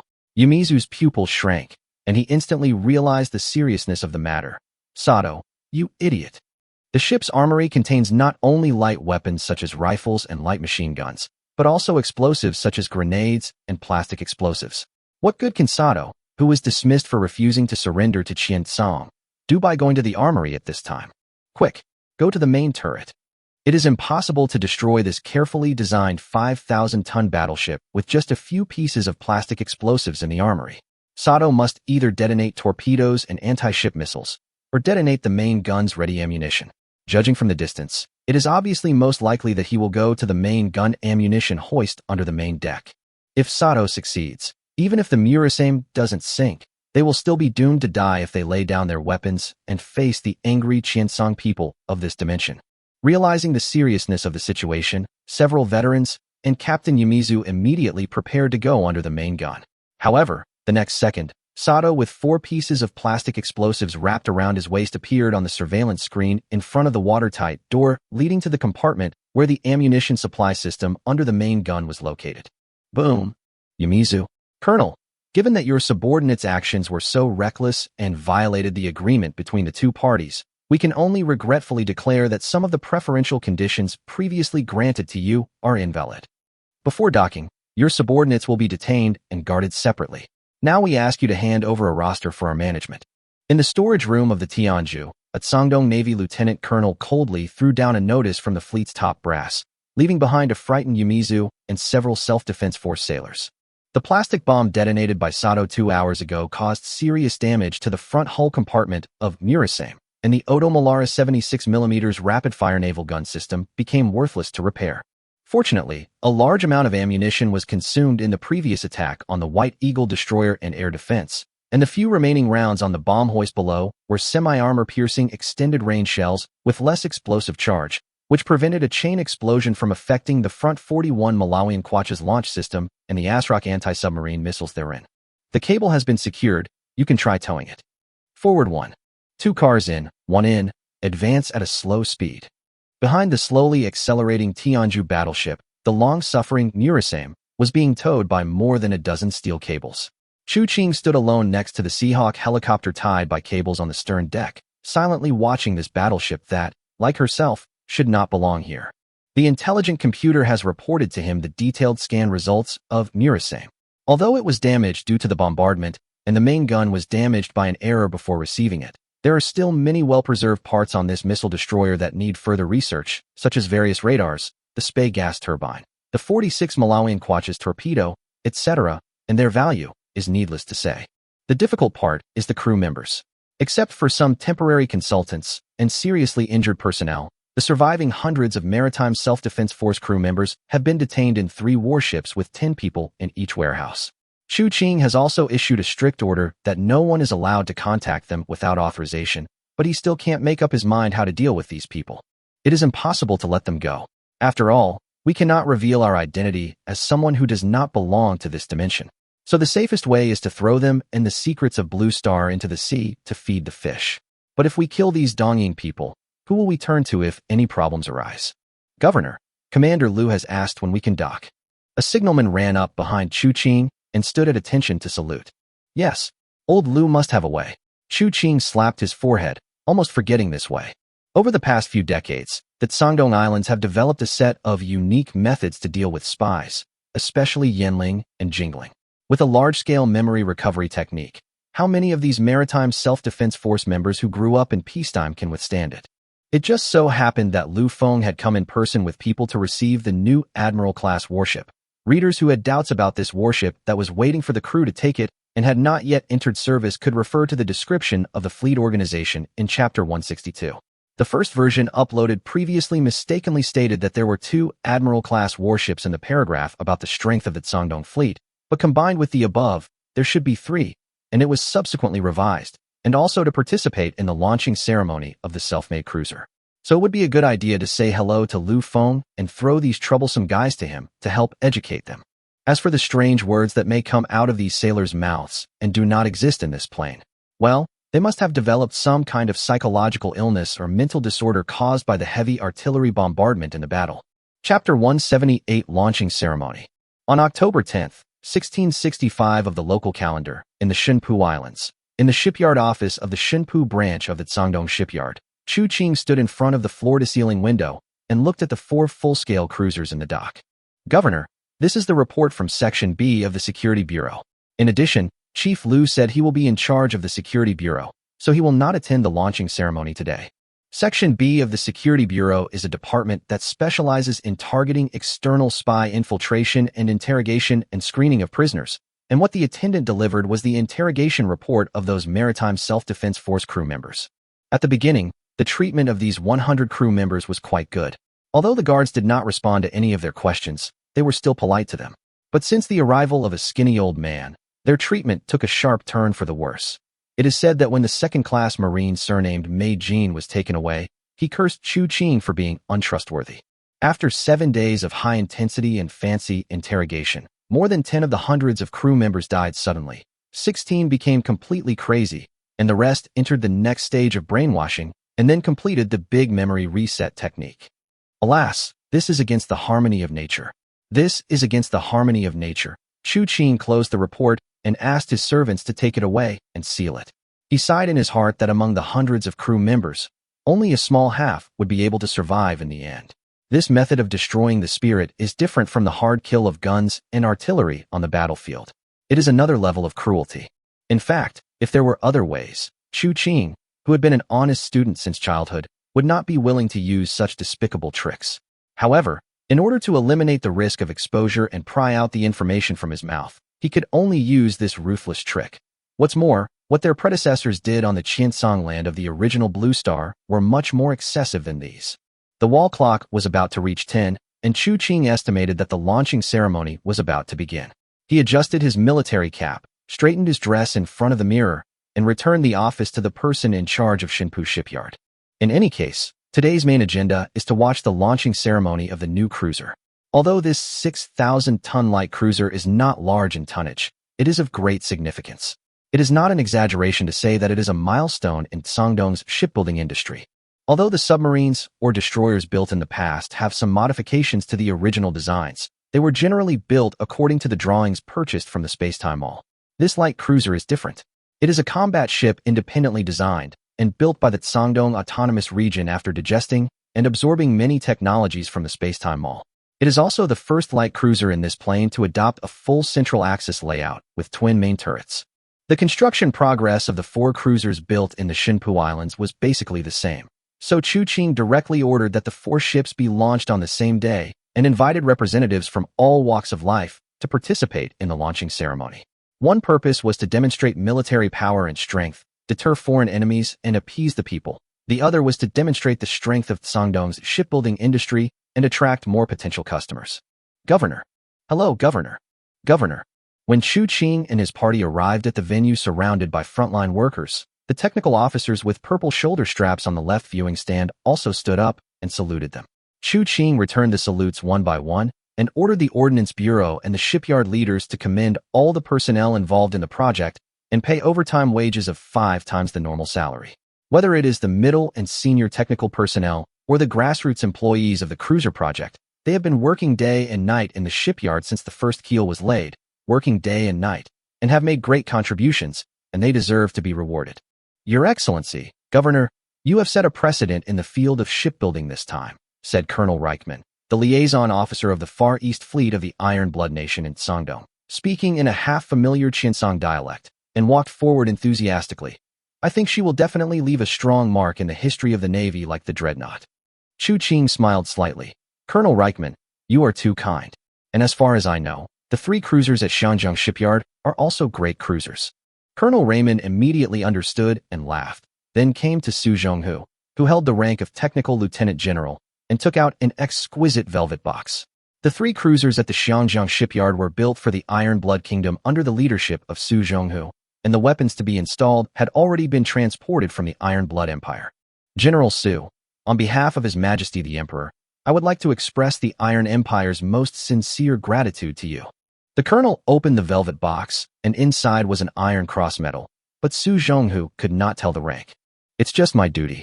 Su Zhonghu nodded slightly, accepted it neither humbly nor arrogantly, and then looked at the 4 warships with colorful balloons hanging on them in the dock, as if he was looking at his outstanding children and grandchildren. After boldly adopting the bulbous nose to reduce drag and the square stern to optimize the length-to-width ratio, the maximum speed of this type of cruiser will be able to reach over 30 knots. With the support of the Poland-type electromechanical fire control, the firepower of 6 152mm guns can completely crush the current popular anti-cruisers or early light cruisers. Once she enters mass production, the situation in which the Zhongqing-class light cruisers of the Sangdong Navy take the lead will be broken. In a joyful atmosphere, salutes rang out, the colorful balloons hanging on the bows of the 4 ships scattered at the same time, and countless red ribbons fell, revealing the names of the 4 ships, Linghai, Jinhai, Yanghai, and Yunhai. Then, the dock began to be filled with water, and the hull of the warship broke away from the bottom support under the action of buoyancy, and the long-awaited tugboat came forward. Applause broke out from the audience seats on both sides. There were representatives from all walks of life in Sangdong, as well as an observation group from the Navy of the Republic of Luzon. The Sangdong audience was more proud, while the representatives of the Luzon Navy were more full of admiration and envy. On the sea outside the shipyard, since the previous blockade has been lifted, many foreign merchant ships have chosen to temporarily anchor outside the warning zone designated by the 2 city-class light cruisers. Most of them are there to watch the fun. Of course, a small number have other purposes. Look carefully, Klein. While the tugboats were moving 4 warships one after another towards the outfitting dock, at the masthead of a merchant ship, an Englishman who looked like an old sailor knocked on a young brown-haired sailor who was fiddling with an unusual high-magnification telescope. These Qiancang people have been guarding so closely in the past. It's hard to get something out this time. Don't miss any details. Don't worry, old John. Let me take a closer look. I see it. There are 3 holes on the hull, 2 in front and 1 in the back. One of them is obviously higher. That should be the place they left for weapons. 3 gun mounts. Yes, they are concentrated on the central axis. The 2 on the front deck are arranged in a back-to-back manner. Judging from the size of the gun mount, at least 1 complete twin-mounted 6-inch turret can be installed. This bow shape, a clipper bow? What a grand design. Klein couldn't help but be amazed. The British Navy was naturally aware of the advantages of the clipper boat in being suitable for harsh sea conditions, but due to its high processing cost, even large battleships had not made up their minds to use it on a large scale. These Qiancang people actually dared to use it on a light cruiser. Quick, write it all down. Chapter 179 The Hot Man. Here he comes. The day after the launching ceremony, a cargo ship traveling between the Qiancang Kingdom-controlled area and the Sangdong Autonomous Territory docked at the Shinpu Islands. During the unloading period, a Dublin man wearing a woolen coat, rimless glasses, and a big beard walked down from the ship. The guard noticed him and hurried forward to stop him. As far as Sangdong is concerned, even foreign seafarers need approval to enter the country, Not to mention that this old man is obviously not a seafarer. Unexpectedly, the Dublin man took out a business card calmly and handed the briefcase to the soldier, asking him to hand these things over to the young governor of Qiancang. Yes, this is the real inventor of the original practical submarine on the Blue Planet, John Philip Holland. Mr. Governor, here are the schematics and parameters of all the submarines I built. Holland opened his briefcase, took out a few blueprints, and placed them in front of Qiancang. There are 6 in total. I think Mr. Governor should have heard of them. If nothing unexpected happens, they are the most advanced equipment in this field. Holland adjusted his glasses, feeling very nervous. He had been frustrated for half his life. The 6 submarines he had built over the decades had never received due attention from various forces, and the funding was also insufficient, so that he almost lost all his family fortune. The White Eagle Navy Department originally gave him a bonus of $150,000 for the design of Holland No. 6, but when Holland No. 6 was completed and he asked them for the construction funds for the next submarine, he was ridiculed and mocked by the Navy officials. He quit in anger. Being born in the Dublin Free State, it was naturally impossible for him to cooperate with any pro-British forces. Therefore, the French and Spanish countries, which had recently shown a tendency to form a group, and the British younger brother, the Eastern Sakura people, had long been excluded from his options. The relationship between the White Eagle Federation and the Caucasus Empire was deteriorating and difficult to reach. So, the new force in the Far East that was at odds with Britain became the best choice. Qiancang, who was sitting across the table, looked at Holland, who was full of expectations, and the crude drawings on the table. He didn't know whether to laugh or cry for a moment. The most advanced Holland 6 only had a speed of 7 knots and a range of 1,000 nautical miles. It was really like a young baby in front of the already established Sangdong Fleet's submarine force. Mr. Governor, these ships can sail underwater, close to the enemy's large warships, and then use torpedoes to attack them. 2 torpedoes are enough to send the British dreadnoughts to the bottom of the sea. Seeing that Qiancang did not express his opinion, Holland thought that he could not see the use of submarines, so he hurriedly introduced them. I assure you that this type of ship can defeat the strong with the weak and change the pattern of naval battles. It is absolutely suitable for the Sangdong Autonomous Territory. Stop talking, Mr. Holland. Qiancang stood up and sent the translator away. Seeing this, Holland was immediately disappointed. It's over. According to the habits of the Qiancang people, the next step is to order them to leave. Mr. Holland, of course I know the importance of submarines. We have even conducted some explorations and attempts in this regard. After sending the translator away, Qiancang turned around and shook Holland's hand, speaking fluent English. So, on behalf of the Sangdong Autonomous Territory, I welcome Mr. Holland to join us. You don't need to worry about the research funding. I will do my best to meet your needs. But before you take up your post, would you be willing to go and see our work? Of course I would be happy to do so, Your Excellency Governor. John Philip Holland readily accepted Qiancang's suggestion and was ready to give some pointers. However, he had no idea at the moment how big of a shock he would face next. After the radio signals from the Sangdong fleet faded away, our reconnaissance ships arrived at the coordinates where they last contacted us, but we did not find any wreckage, coal slag, or heavy oil, and the divers did not find any noteworthy objects on the seabed.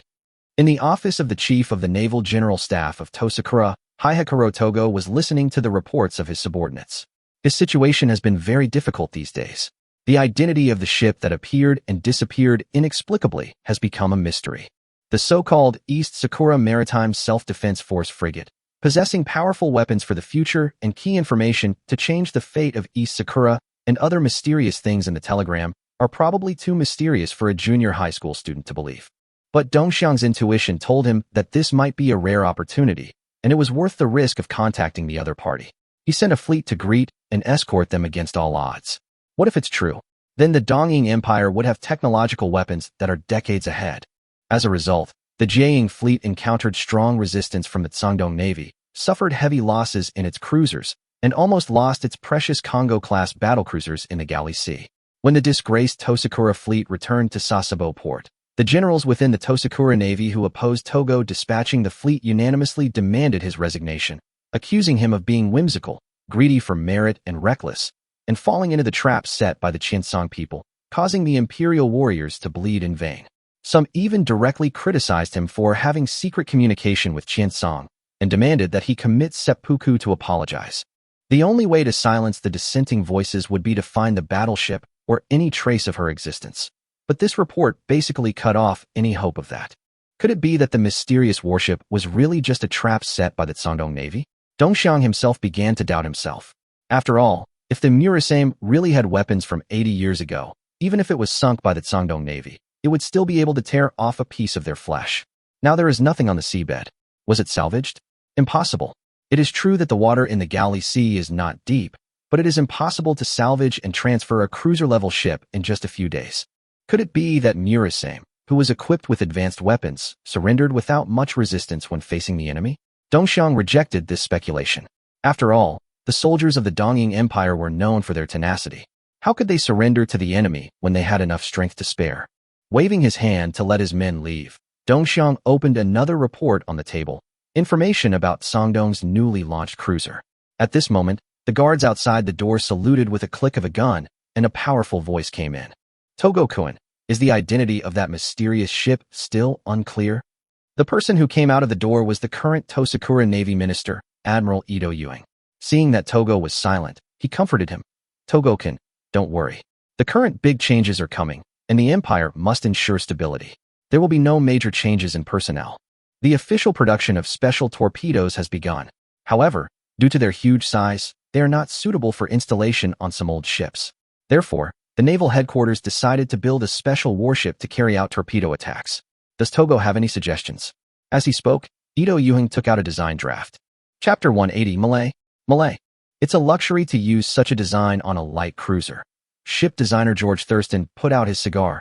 After ensuring the performance of such mass-produced ships, the construction speed should be the first priority.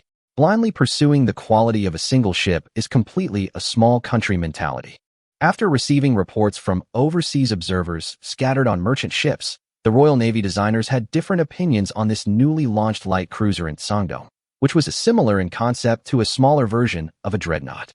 In the view of many British designers, including Thurston, it is unwise to spend too much money on small and medium-sized ships.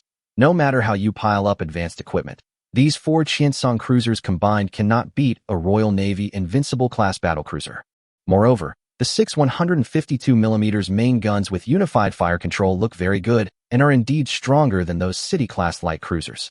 However, given the ballistic characteristics of the 6-inch main guns and the performance of the drier fire control equipment under current technology, the improvement in hit rate in long-range engagements is limited.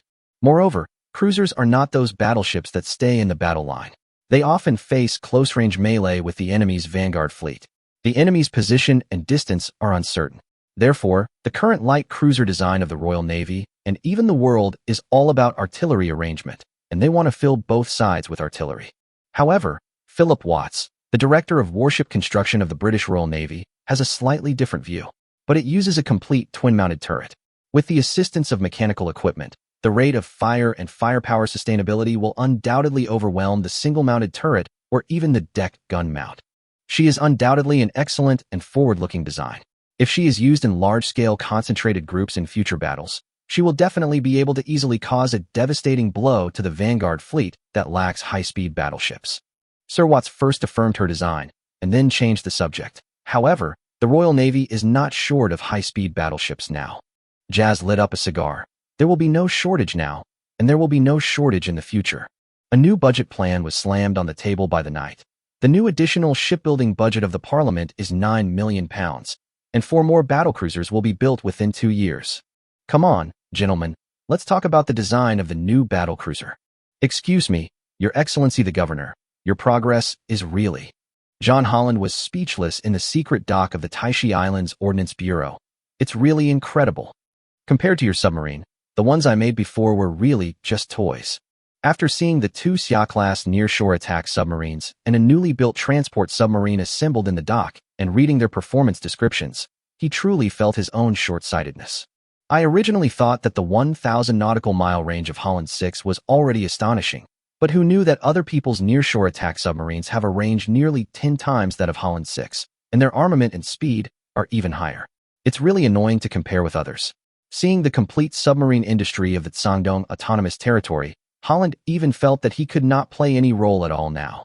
Like I said before, we attach great importance to the development of submarines, and we have long been paying attention to you. Chu Qing looked at Holland, who was shocked. Seriously, do you believe it now?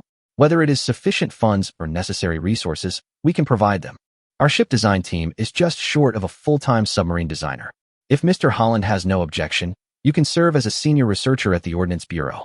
Of course, you don't have to worry about the treatment. The salary will be paid according to the standard of naval colonel. Chu Qing continued to tempt. You can refer to all the technical information about submarines in the Ordnance Bureau at any time. I look forward to seeing your outstanding work soon. In fact, the research results that Holland brought now seemed worthless to Chu Qing. It was just that the Ordnance Bureau was in urgent need of relevant talents to share the pressure.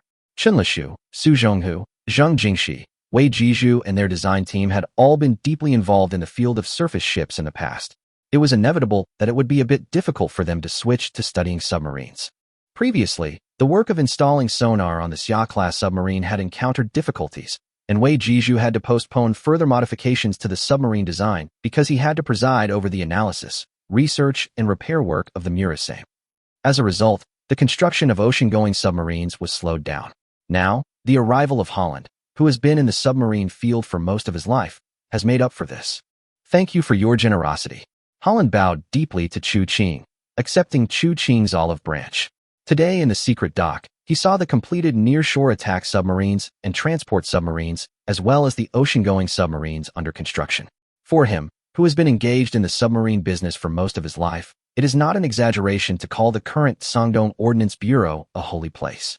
This trip to Sangdong was the right one. Chu Qing readily vacated an office for Holland and asked him to follow Wei Jizhu to familiarize himself with the situation.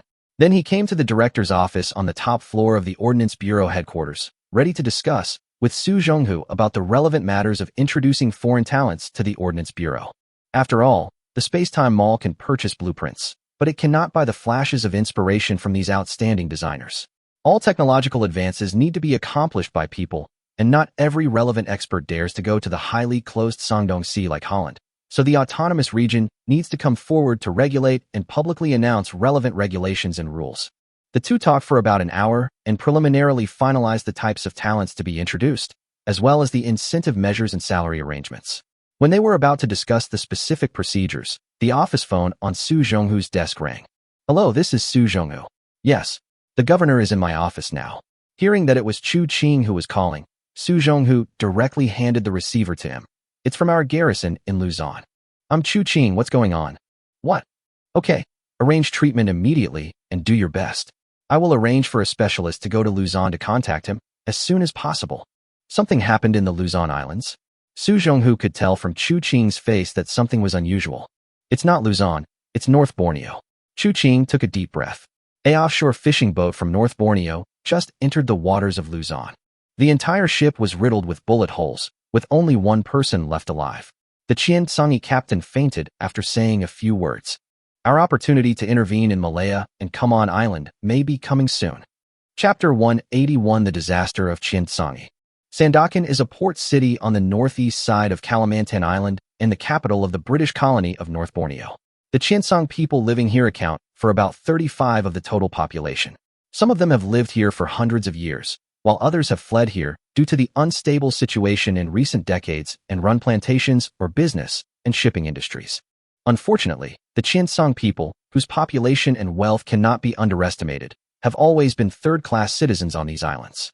The local British and Dutch colonists even regarded them as a tool to quell the hatred of the indigenous people and divert conflicts. After the British were forced to withdraw from the Sangnan area, the local colonists regarded the local Qiancang people as a thorn in their eyes and flesh. First, they confiscated the radio stations owned by the people on the grounds of radio control, and then gradually condoned the violence of the indigenous people against the Qiancang people. Eventually, driven by greed, the riots intensified.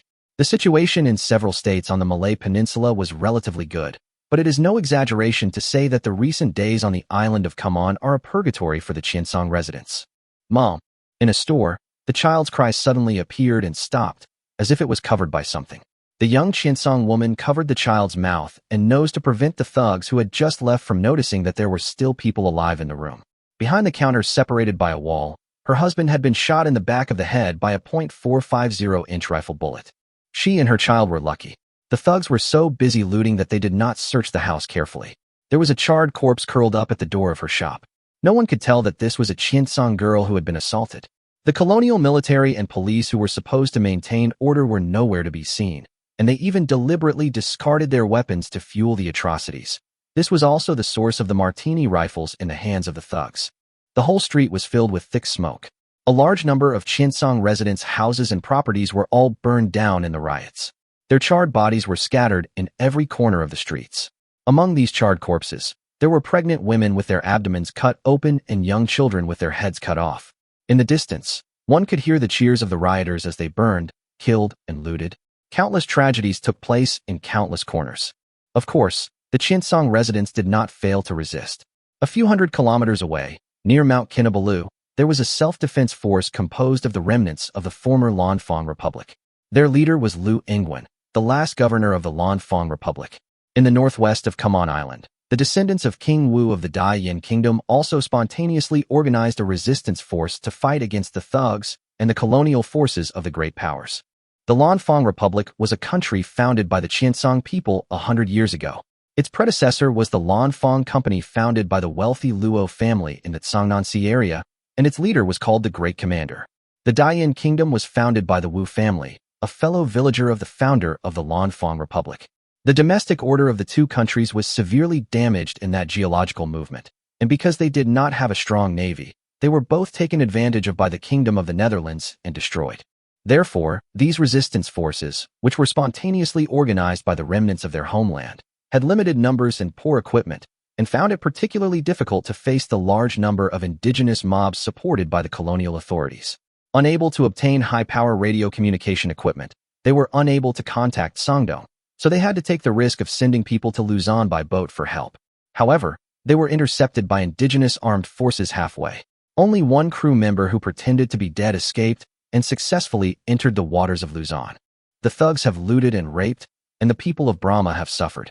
Our compatriots are desperate for help. The remaining people, the benevolent officials, weep and present this to you.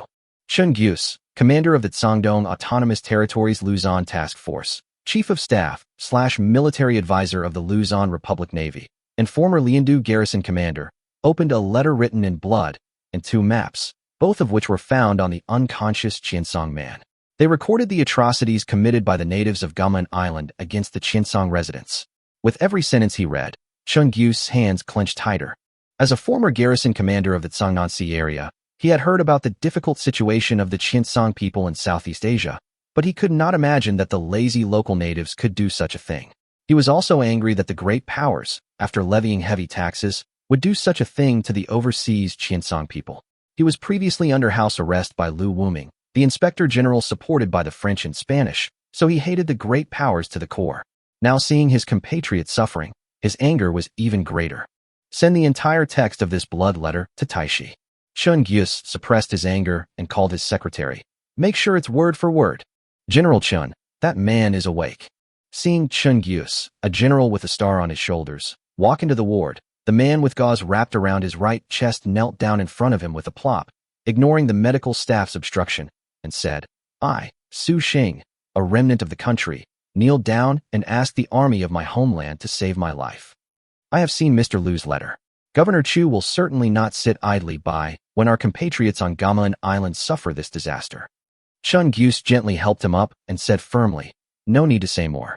I now need you to tell us the current situation of the Qiancang Island colony and the Malay colony in as much detail as possible.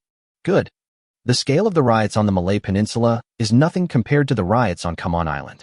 The natives dare not make any big noise, but the natives on Qiancang Island have begun to organize looting and massacres of the Qiancang residents. Roughly estimated, the number of Qiancang compatriots in North Borneo alone has exceeded 10,000, not to mention the southern part of Qiancang Island and Java, which are controlled by the Dutch. General Lu's self-defense forces currently control the area around Mount Kinabalu and a port on the north side to receive refugees from the Qiancang people.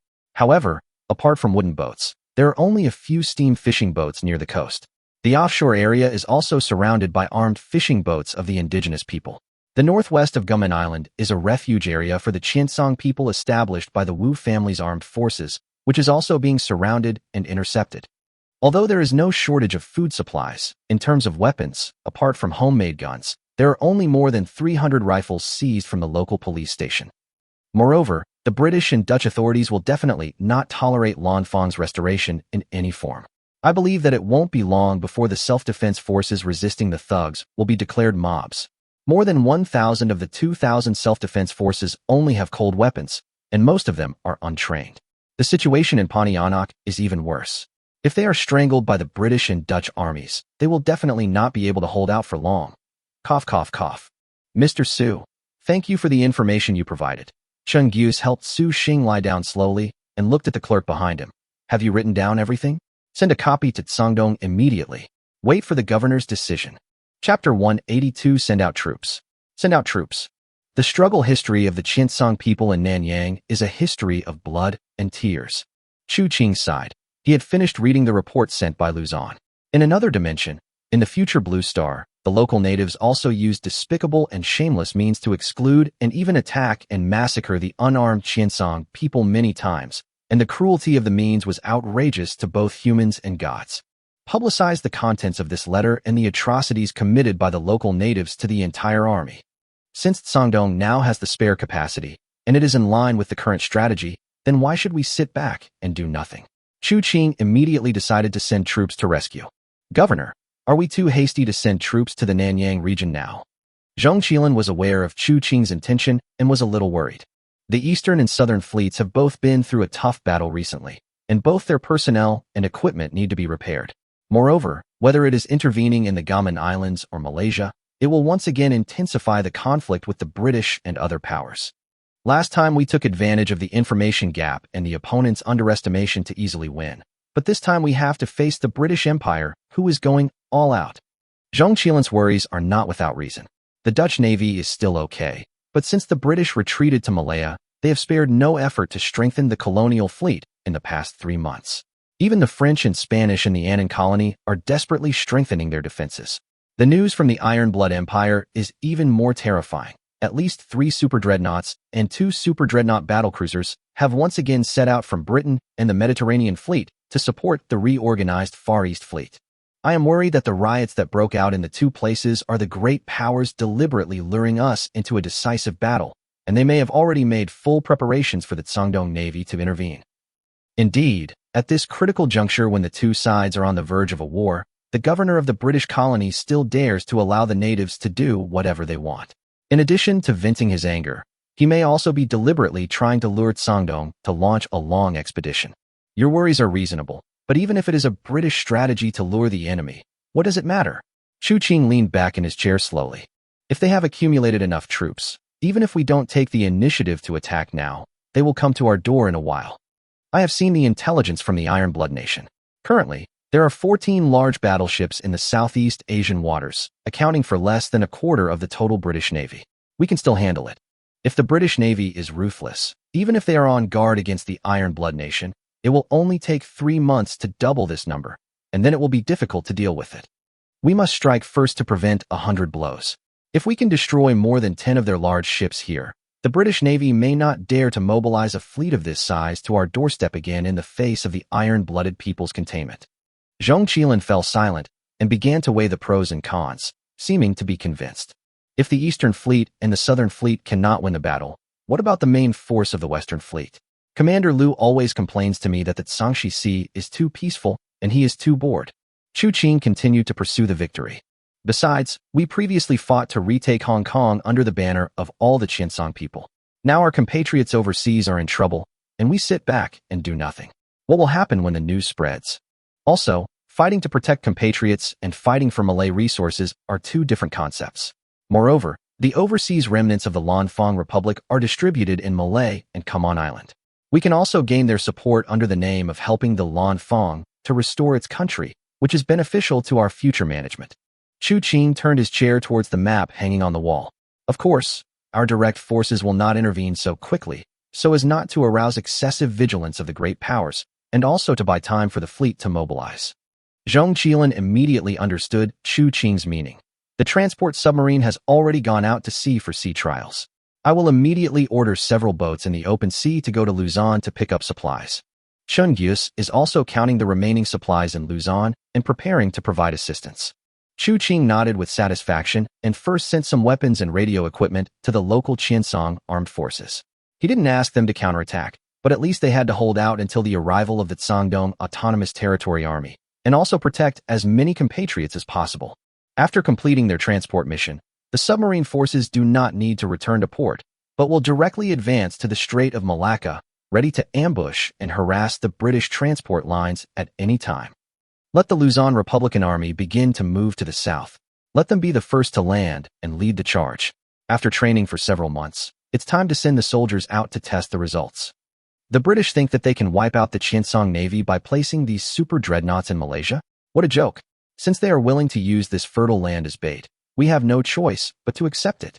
After seeing off Zhongqilan, Chu Qing opened the Spacetime Mall again. The Eastern Fleet and the Southern Fleet had a total of 6 super dreadnought battleships and above, plus 2 Admiral-class battlecruisers, and the Western Fleet's Queen-class and Admiral-class, a total of 11 advanced large battleships. There should be no problem in dealing with the Far East Fleet after its strength has been enhanced. However, considering the need to leave troops behind to guard against sneak attacks from the Qiancang Empire, a batch of armaments will need to be expanded before the war comes. After resolving the issue of Murasame, he obtained 500,000 spacetime points. He spent 100,000 points to scan and draw detailed drawings of Murasame for research and repair. Adding the remaining 100,000 points, there are still more than 500,000 spacetime points in the account. Excluding the part reserved for crew training and the part exchange for some advanced industrial products, the remaining points are enough to buy a half-hood. Thus, the 4th Admiral-class ship of the Shandong Autonomous Territory, the 24th and 25th Birmingham ships, and a 10,000-ton ship fully loaded with oil were launched. Blue Star's dying. I had a long dream, dreaming that all 4 Admiral-class ships were built. The capital of the Malay colony, the Lumpur Islands, guards the entrance to the strait, and thus became a berth for the British Far East Fleet. At this time, the breeze is blowing, the waves are lapping, the coconut trees are swaying, and seagulls are flying in groups. There are also white-bellied frigate birds chasing the service ships entering and leaving the port. In the deep water dock area, there are 7 steel behemoths flying the St. George naval flag, quietly waiting for the next journey. The 2 warships at the back are the Colossus-class dreadnought battleships Colossus and Hercules, and the one in front is Beatty's flagship, the Neptune-class Barbaric. The first 4 ships are basically the same in appearance, all with thick masts and solid hulls. The 2 back-mounted main turrets on the bow are fierce and impressive. These are the pillars of the British Navy, the Queen Elizabeth-class super dreadnoughts. There were several wooden fishing sailboats floating on the sea outside the naval port. They were basically driven by nearby Malay fishermen who could not read a single word and only caught a few nets of fish every day. Therefore, the British did not bother to care. As long as it did not affect the voyage of the warships, they could go fishing. It just happened to show them the military power of the empire. "Tommy, what are you looking at here?" Sailor Hanks, the bosun, greeted 17-year-old trainee Tommy on the foredeck of the Queen Elizabeth-class battleship Valiant. "Are you just sitting here on your precious day off? Why don't you go inside and play some cards?" I've never been to the tropics before, so I came to the deck to take a look." Young Tommy scratched his head. "By the way, bosun, my brother served on the Revenge. I heard that the Revenge was also transferred here. Is that true?" "Yes, that's right. And they're leaving half a month after we set sail. It should be almost time now. Look, they're here." Following the direction of the bosun's finger, Tommy saw continuous black smoke columns, followed by steel masts that blocked out the sky. In front of the mountain-like silhouette of the giant steel ship, the wooden sailboats were fleeing desperately like frightened rabbits. Chapter 183 Rockets. Bang! Bang! Bang! October 15th, 1665, according to the local calendar. More than a dozen salutes were heard sporadically in the Longpa naval port, scaring away the seabirds circling around. "Hello, Vice Admiral Gerard. Rear Admiral Charles Cross of the Royal Navy reports to you with the battleships Revenge, Ramillis, Sovereign and the battlecruisers Indomitable, Anson, and Princess Royal." Charles Cross walked down the gangway of the Revenge and saluted in front of a dignified general with 2 striking red stripes sandwiched in the gold edge of the latter's cuffs. This was Vice Admiral Gerard Noel, the new commander of the Far East Fleet. He was known for his seriousness in the Royal Navy, and his subordinates believed that he was bad-tempered, strict in discipline, and difficult to please. "The Far East Fleet welcomes you all and hopes that you will serve His Majesty the King faithfully." Vice Admiral Gerard raised his hand in return. His sharp eyes swept across the crowd, and then swept to the 7 large warships that had just completed the mooring. They officially replaced the pre-dreadnoughts that were originally stationed here.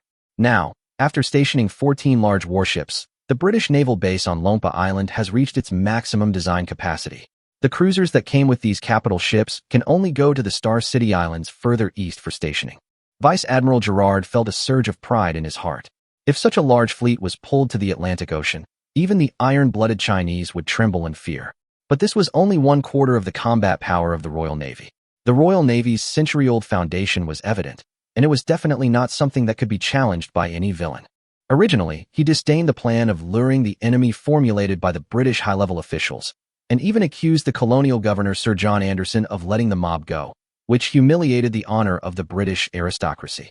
But at this moment, unprecedented self-confidence and the desire to make achievements have filled his mind. The Qiancang people must pay back double the humiliation they had brought upon the empire. Not only must their navy be destroyed, but also Xiangjiang and Qiangzhou must be taken back, and their territorial waters must be invaded. Chief Engineer Wei, how is it? In the open ocean between Shunpu and Taixi Islands, next to the Vesta-class repair ship, there is a floating dock directly under the Ordnance Bureau, and the captured Murasame is lying quietly here, being personally led by Wei Jizhu to study and repair it. The internal water accumulation has been dealt with, but it's still not optimistic. The damage to the cabin near the main gun on the bow is not serious. The worst that can happen is to replace a gun. Wei Jizhu pushed his glasses, wiped the sweat off his face, frowned, and looked at Chu Qing and continued. The damage to the rear hull is too severe. Its engine system is too advanced and completely different from any known power plant. It is impossible for us to repair it at this stage. The stern and power system are broken, so why don't we rebuild a stern for it and install our own engine? At most, we will be a few knots slower. Before Chu Qing could finish, Wei Jizhu glared back at him. Shipbuilding is no joke. Its internal pipelines are intricate, not to mention that the engine room also has the task of supplying electricity. If we just want to repair the structural damage, it is still possible with the detailed drawings you provided. The biggest problem is that our current technology cannot provide energy for the electrical equipment on it. Without these devices, this ship is just a showpiece. Hearing this, Chu Qing was shocked. Could it be that the missile destroyer he had towed back was completely scrapped? However, fortunately, you used armor-piercing shells with less charge, and its own luck and damage resistance were good. The 410mm gun's shelling did not cause fatal damage to the keel, and a set of engine and power supply system were saved. Wei Jizhu came up with a repair plan. Forget about restoring its combat capability. Those offensive weapons cannot be used for the time being. Even if the blueprints that came from nowhere are original, it is impossible to repair them. However, it is possible to restore some functions to a limited extent. Give me enough time. Once it's repaired, as long as we don't encounter high sea conditions, the detection and communication equipment on it will still be usable.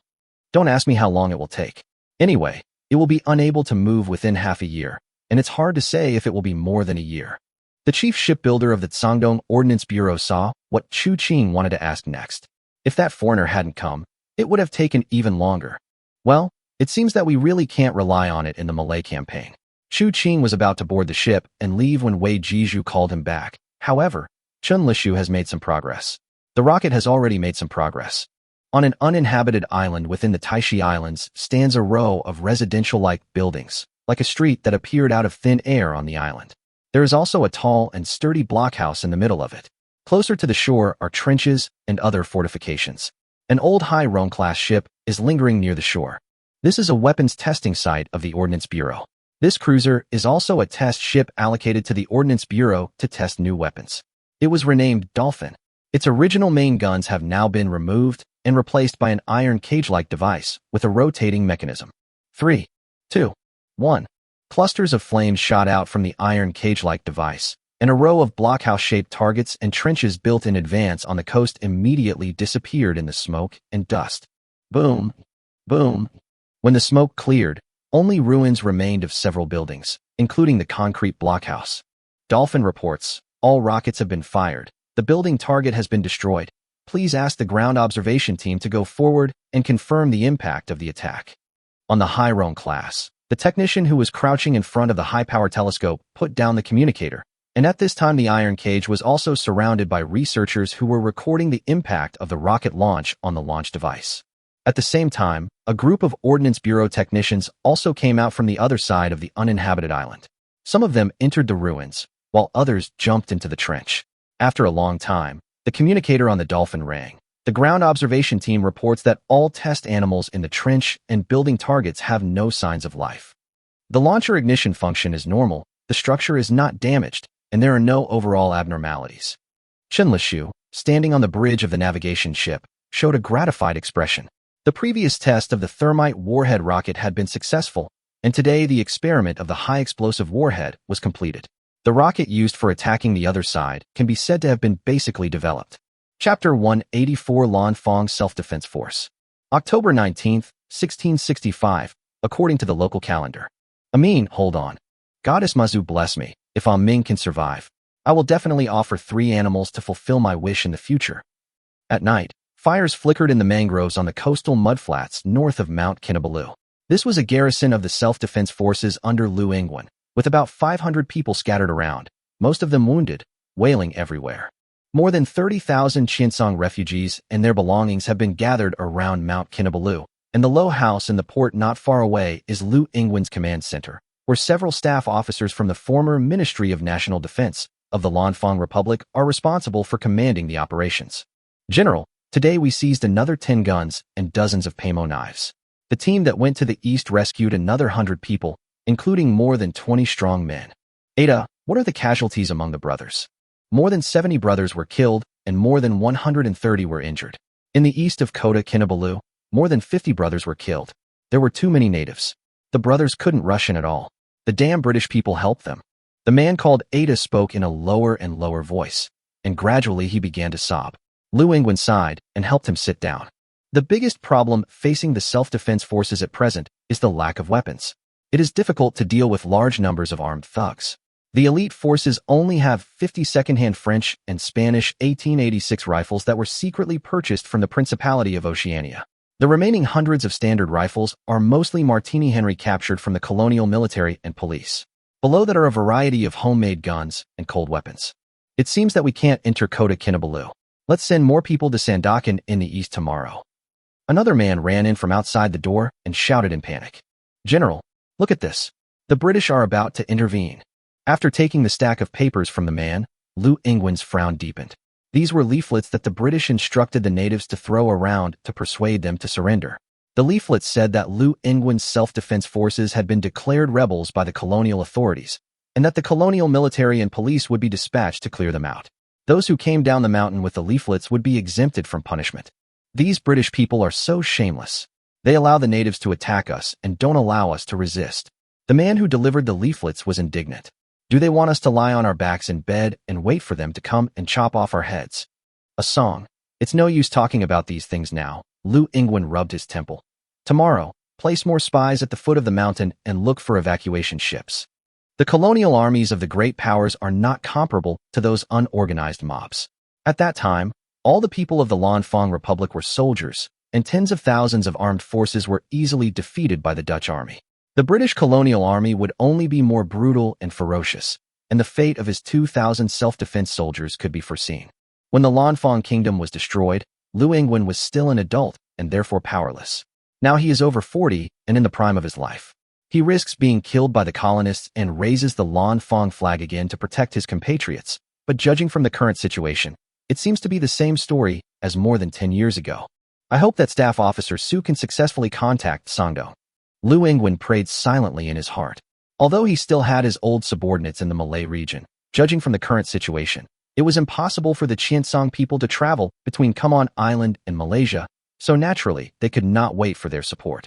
Now the only hope for the self-defense forces and all the Qiancang people on Guman Island is that Sangdong Autonomous Region in the north. As he was talking, there was an inexplicable commotion in the port, and a little leader came running in. General, what's going on? What's the noise outside? There are suddenly several more ships in the harbor. Staff Officer Su is back too. They are not enemies. They are reinforcements coming to help us. Distinguished guests sent by Sangdong. I'm Su Xing. Why are you still surrounding them? Hurry up. Come and help. Su Xing waved his hands vigorously, signaling the self-defense forces soldiers who were surrounding the Luzon soldiers in the port to come over and move their weapons.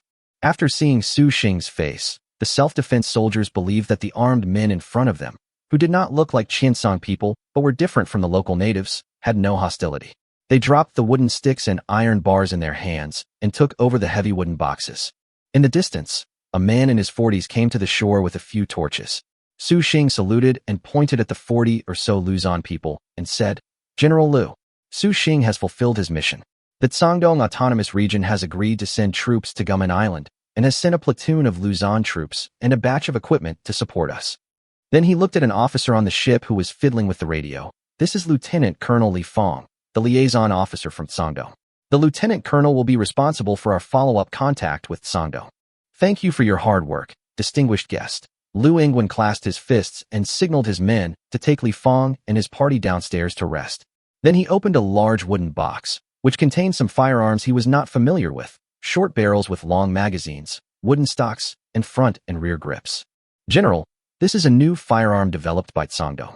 It can fire continuously and has very strong firepower at close range. A total of 30 were delivered this time.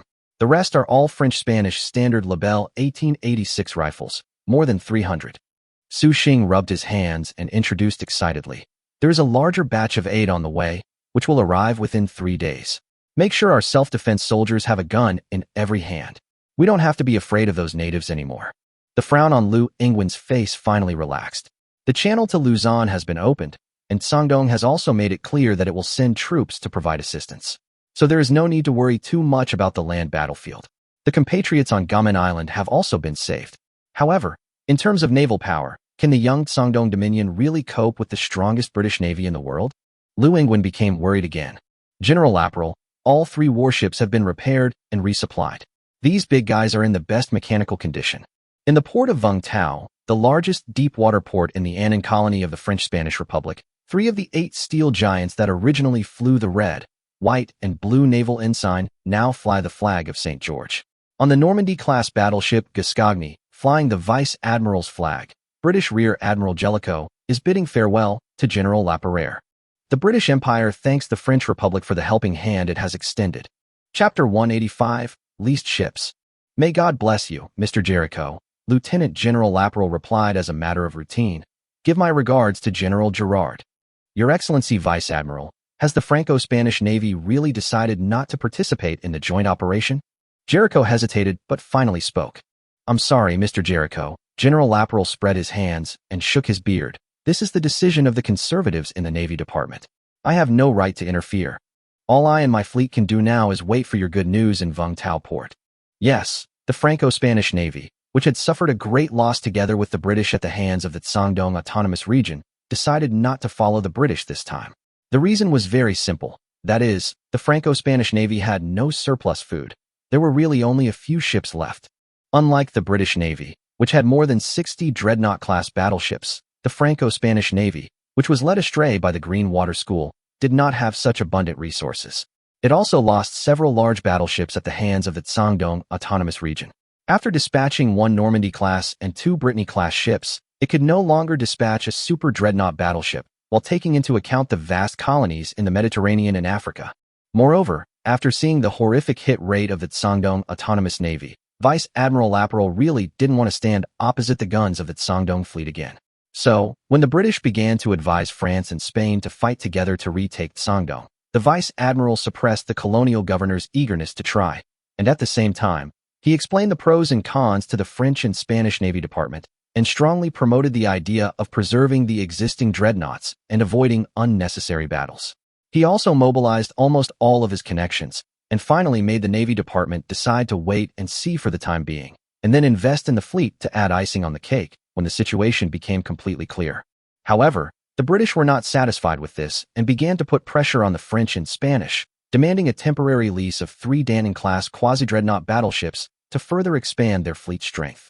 In the end, the French and Spanish Navy Ministry agreed to the other party's request, but also stated that, as long as our fleet fired a shot during the war, we have the right to participate in the division of the fruits of the war. After seeing Jericho off, Laperal's staff knocked on his door again. Your Excellency, Lieutenant General, Qiancang has issued a new statement. It seems that they already know what happened in Malay and Garmin. Well, call all the guys on leave back to the ship, General Laperal said to his staff. If everything goes well with the British, we will have a chance to take back Qianzhou. Governor, the public's reaction to the broadcast last night was very strong. Our military and political institutions in various archipelagos reported receiving a large number of letters today. Most of the content hopes that the autonomous region will send troops to rescue our compatriots who are being persecuted. The officers and soldiers in the fleet also basically agree that it is necessary to send troops to Southeast Asia. After learning that the first batch of weapons and equipment had been successfully delivered to the island, Qiancang ordered the scope of public disclosure of Lanfang's letter to be expanded from the entire army to the entire territory of Cangdong. And today a high-power radio station was used to send a message to the world to condemn the atrocities in order to occupy the moral high ground. How is the Malay infiltration plan going? The personnel drawn from the Luzon army have already entered the Malay territory by boat. According to the guidance of the Self-Defense Force, we have found a former staff officer of the Lanfang Republic named Liu Chang. He is very happy to help us contact the old Lanfang staff. Very good. We need to find out the situation in Malaysia through him as soon as possible. It would be best if we could send a batch of weapons to create favorable conditions for the landing operation. Qiancang nodded, expressing satisfaction. Let Chief of Staff Zhong take charge of this matter. Yes.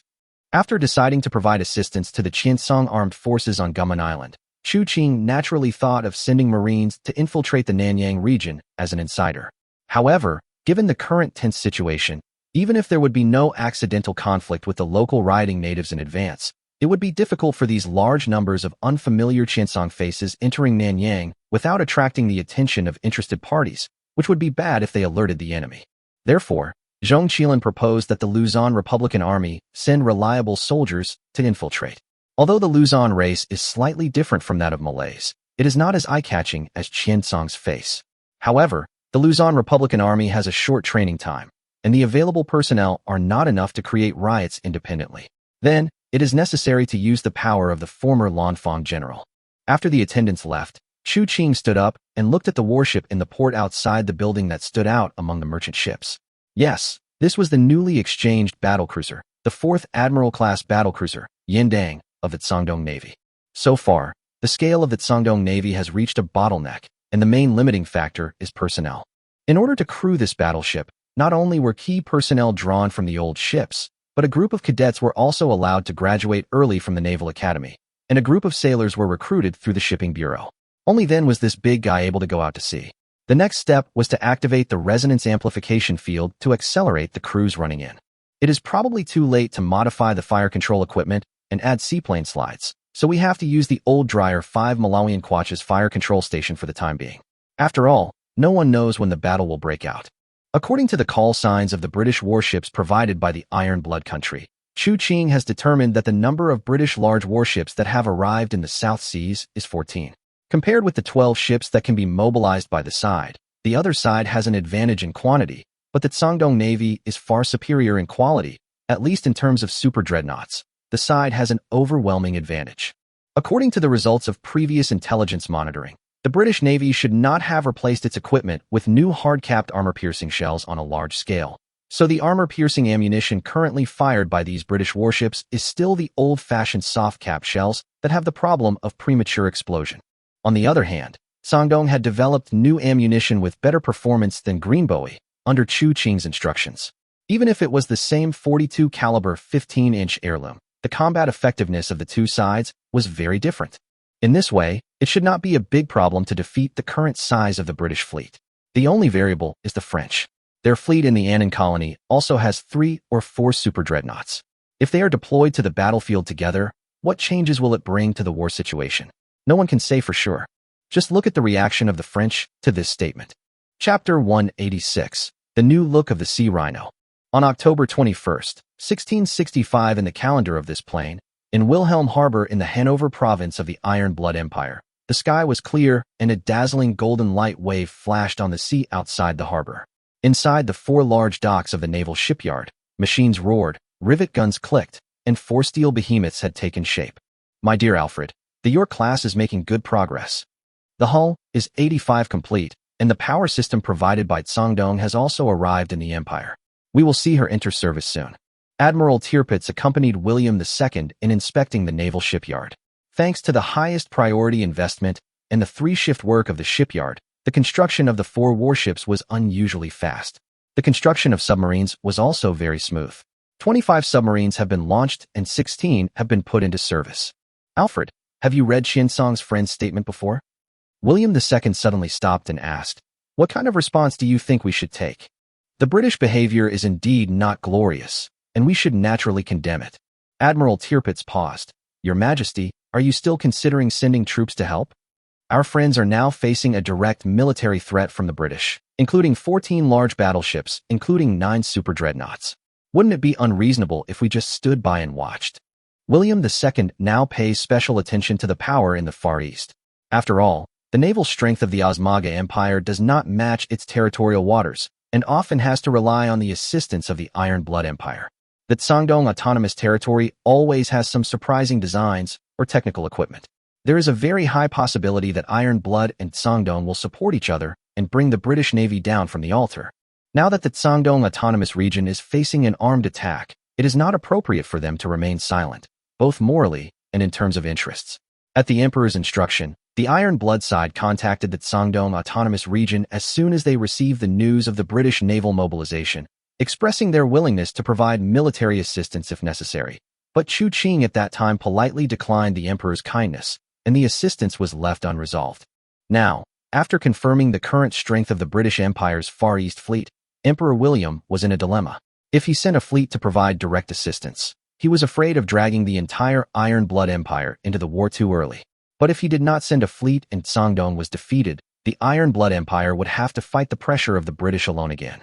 Your Majesty, we just need to keep a close eye on the fascist movements, Tirpitz finally said. We will do whatever the fascists do. If the French and Spanish finally decide to join and expand the conflict in the South Seas, it means that the British and French are completely tied to the same ship. We will also send troops to assist Shandong with all our strength, so as to avoid the destruction of Shandong in the future and no one to help us when we face encirclement and suppression from both sides. Your Majesty, Your Majesty. As soon as Tirpitz finished speaking, hurried footsteps and shouts were heard from behind. Without looking back, just by listening to the voice, one could know that the person coming was Major General Ingenol. The Fasci have issued a statement. Everyone present felt nervous. William II grabbed the newspaper and quickly read every word. Based on the principles of equality and fraternity, the government of the French Republic expresses its concern over the humanitarian disaster currently occurring in the Malayan colony and the island of Gumon, and calls on both sides to exercise restraint and not interfere in each other's internal affairs. The three of them showed joy in their eyes. The French and Spanish did not send troops directly. Since the governor of Shandong is confident that he can deal with the British fleet, and the French have no intention of sending troops to intervene, there is no need for us to get involved in the struggle too early. Alfred von Tirpitz stroked his beard. However, we can also hold military exercises to contain the British fleet in the Mediterranean and the mainland, so as to prevent them from sending reinforcements to Shandong again after the war breaks out. Also, although we cannot openly participate in the war, we can also lease our warships to them for use. Since the British have sent a number of 10,000-ton cruisers, and our allies lack similar warships in their equipment sequence, Major General Ingenol also interjected. So, I suggest that we lease them the 10,000-ton armored cruisers of the Far East Fleet. What do you think, Alfred? The Emperor looked at Tirpitz, who answered straightforwardly. Armored cruisers are not as sensitive as super dreadnought battleships, so I think Rear Admiral Ingenol's proposal is completely feasible, Your Majesty. Then let's do it. Ingenol, summon the military attaché from Shandong immediately. Shandong Autonomous Region Fengzhou Shipyard, Large Dock Number 2. A ship with a strange appearance was towed by a tugboat and slowly left the dock, revealing its true identity. She was huge, weighing over 10,000 tons, but there was no turret on her deck. Instead, there was a catapult-like device. Yes, this is the Bismarck Duke-class armored cruiser Hai Shi, which was originally obtained from the Iron Blood Navy. Now, after several months of modification, it has become a seaplane carrier. Its superstructure was completely demolished and rebuilt, with all smoke ducts directed to the starboard side. The original bow and stern 240mm main turrets were removed as a whole and replaced with 2 large rotating catapults that can directly launch 5,000 kg class seaplanes. On the port side, there is a crane that can lift the aircraft to the water surface for takeoff and landing, and 2 catapults, both of which have enough launching capabilities to allow a Javelin torpedo plane fully loaded with ammunition to take off. Of course, since there is no full-length flight deck, seaplanes cannot land on the Sea Rhino, so it is necessary to rely on the crane installed at the stern of the ship to lift and recover the seaplanes one by one. Take the stern of the French test seaplane carrier as an example. After the transformation, the Sea Rhino only retained 4 150mm guns for self-defense, and the side armor was also removed. In addition, a new set of power equipment was installed. With a total of 16 aircraft on board, her speed can reach 26 knots. Qiancang originally wanted to build the Taixi into a professional aircraft carrier in one go, but considering the short length of the Taixi, even if it was converted into a full-length flight deck, it would not be able to take off and land new carrier-based aircraft in the future. Moreover, the training process for carrier-based aircraft pilots is much more complicated than that for seaplane pilots. After weighing the pros and cons, the Ordnance Bureau had to give up the idea and only experimented with the process of leveling and replacing the chimney on it, or to transform it into a seaplane carrier. Chapter 187. Tensions. October 29, 1665, in the calendar of this plane, the Qiancang Islands in the Guangdong Autonomous Territory. 4 days ago, when Britain and the Netherlands announced a blockade of the waters near Malay and Qiancang, the Guangdong Autonomous Territory announced the closure of its borders. All the ships in the port that originally belonged to the Shipping Bureau had been transferred to the north, and berths of all sizes were filled with warships armed to the teeth. At this moment, faint smoke was coming out of the chimneys of these warships, and it was obvious that the boilers were in working condition and could be deployed at any time. On the fleet's flagship, Tianju, Qiancang was studying the battle plan. The Malay team reported that a concentration camp to detain the Qiancang people had been built in the colony. It seemed that the British were determined to be shameless to the end. So why not take the opportunity to attack while the British were not able to react and catch them off guard? The general idea was to attack from the southwest of Luzon, cover the armies landing on Qiancang Island, and then engage in a decisive battle with the British naval fleet off the coast of Qiancang. The Boers called back and said that the first batch of weapons would arrive soon, but the British blockade was getting more and more severe, and it might be difficult to transport more equipment in the future. Governor, we have intercepted a telegram from Qiancang Island. Let me see. Notify officers above the rank of Rear Admiral of the fleet to hold a combat meeting in 1 hour. The British settlement in Sabah was blown up and suffered heavy casualties. Chief of Staff Leahy looked at the telegram in his hand with a serious expression. If I remember correctly, the Lanfang army should not have started the offensive, right? Although after receiving assistance, the Qiancang armed forces on Qiancang Island regained their foothold, defeated the encirclement and suppression colonial army, and expanded their control area, Guangdong should not have instructed them to launch attacks on other cities. After receiving Zhong Qilan's negative reply, Leahy sighed. It seems that the war is not far away. Our own army did not attack Sabah, and an inexplicable explosion occurred on the British side. Next, the other side will definitely put the blame on Guangdong, and then disguise themselves as victims and have to fight. Isn't that what the White Eagle Federation did before? Whatever the cause of the explosion, the British will use it to reverse their moral disadvantage and convince the people at home to find a legitimate excuse to go to war with us. Preparing to play this trick means that the other party should have been ready for war. Qiancang nodded calmly. How is our navy prepared? The main force of the Western Fleet has passed through Panyu and will reach the Qiancang Islands within 1 day. The main force of the Eastern Fleet currently staying in Hong Kong has already joined the Taixi, waiting to be dispatched to Luzon. The main force of the Southern Fleet has already set out from Qiancang and is heading south with the least Iron Blood Nation warships. Zhong Qilan continued. The Marines have arrived in Luzon, and the Luzon Navy is also ready for combat. What about the submarine? 3 Xia-class submarines are located near the Riau Islands, 500 nautical miles off the coast of Malaysia, and 2 are heading to the Qiancang Islands. Well, since the British want to fight, we will also join them. I have lived in the residence of the commander of the Western Fleet for too long, and I can no longer remember the roar of the ship's guns. Lu Feng laughed. I will go sailing with the fleet this time no matter what. I have never personally commanded a warship as powerful as the Luo Shao.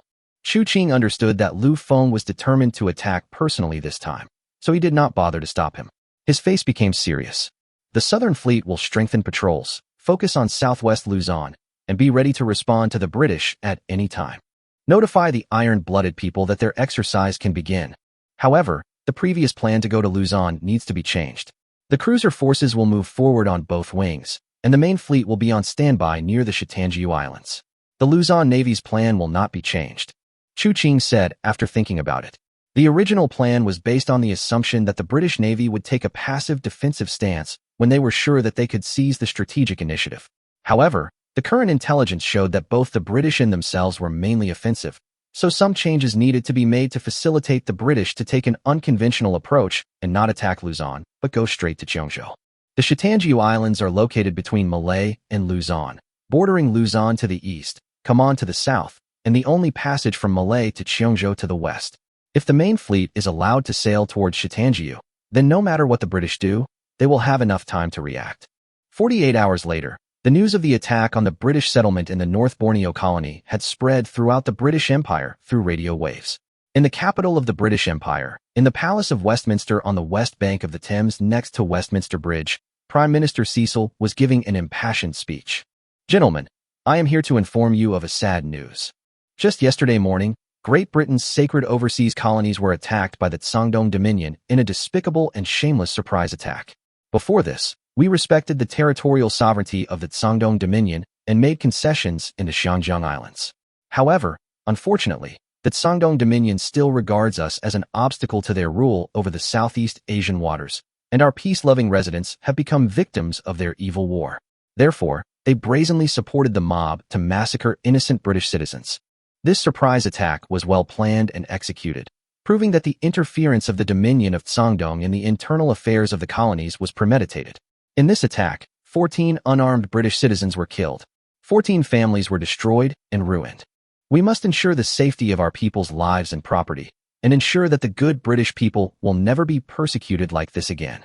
No matter how long it takes, no matter how much it costs, we must defeat this enemy. We will take all necessary measures to protect the interests and dignity of the empire. We will meet this challenge together. We will unswervingly defend our values and principles. We will never succumb to any form of pressure and threats. Gentlemen, there is no doubt that this is a treacherous attack. This is a provocation to the dignity of the empire. We cannot turn a blind eye to aggression and atrocities, and we cannot turn a blind eye to evil. I, Robert Gascoigne Cecil, now ask Parliament to approve and authorize the unparalleled Royal Navy to go out now and destroy all despicable and hateful opponents. As soon as he finished speaking, there was thunderous applause. Most of the MPs were infected by the fanatical atmosphere, but there were a few who knew the truth, such as the Minister of the Navy Earl Selborne. Chapter 188, The Necessary Price. Frankly speaking, such behavior is not glorious. Once exposed, it would be enough to force Prime Minister Cecil to resign directly. However, it is beneficial to the overall interests of the British Empire. Although 14 lives were sacrificed, it mobilized the war sentiment of the people. May God forgive me. The First Lord of the Admiralty, Earl Selborne, prayed silently in his heart. What prompted the British Admiralty to make this decision were reports from the South African colonies and the instigation of several shipyards.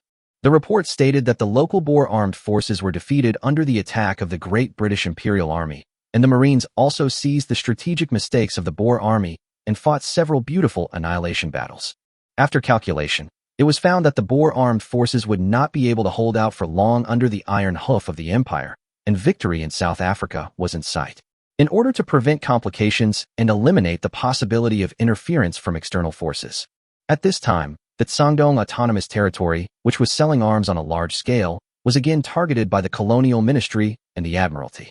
You dare to sell the Dreadnought and Super Dreadnought at this price? Isn't that destroying my job? Cutting off someone's financial resources is like killing their parents, let alone a large arms deal. How could a man endure this? Therefore, driven by the intricate chain of interests behind the Colonial Office, the Admiralty, and even the shipyards, the British Empire, which had recovered from its shock, decided to severely punish this guy who challenged the majesty of the British Empire.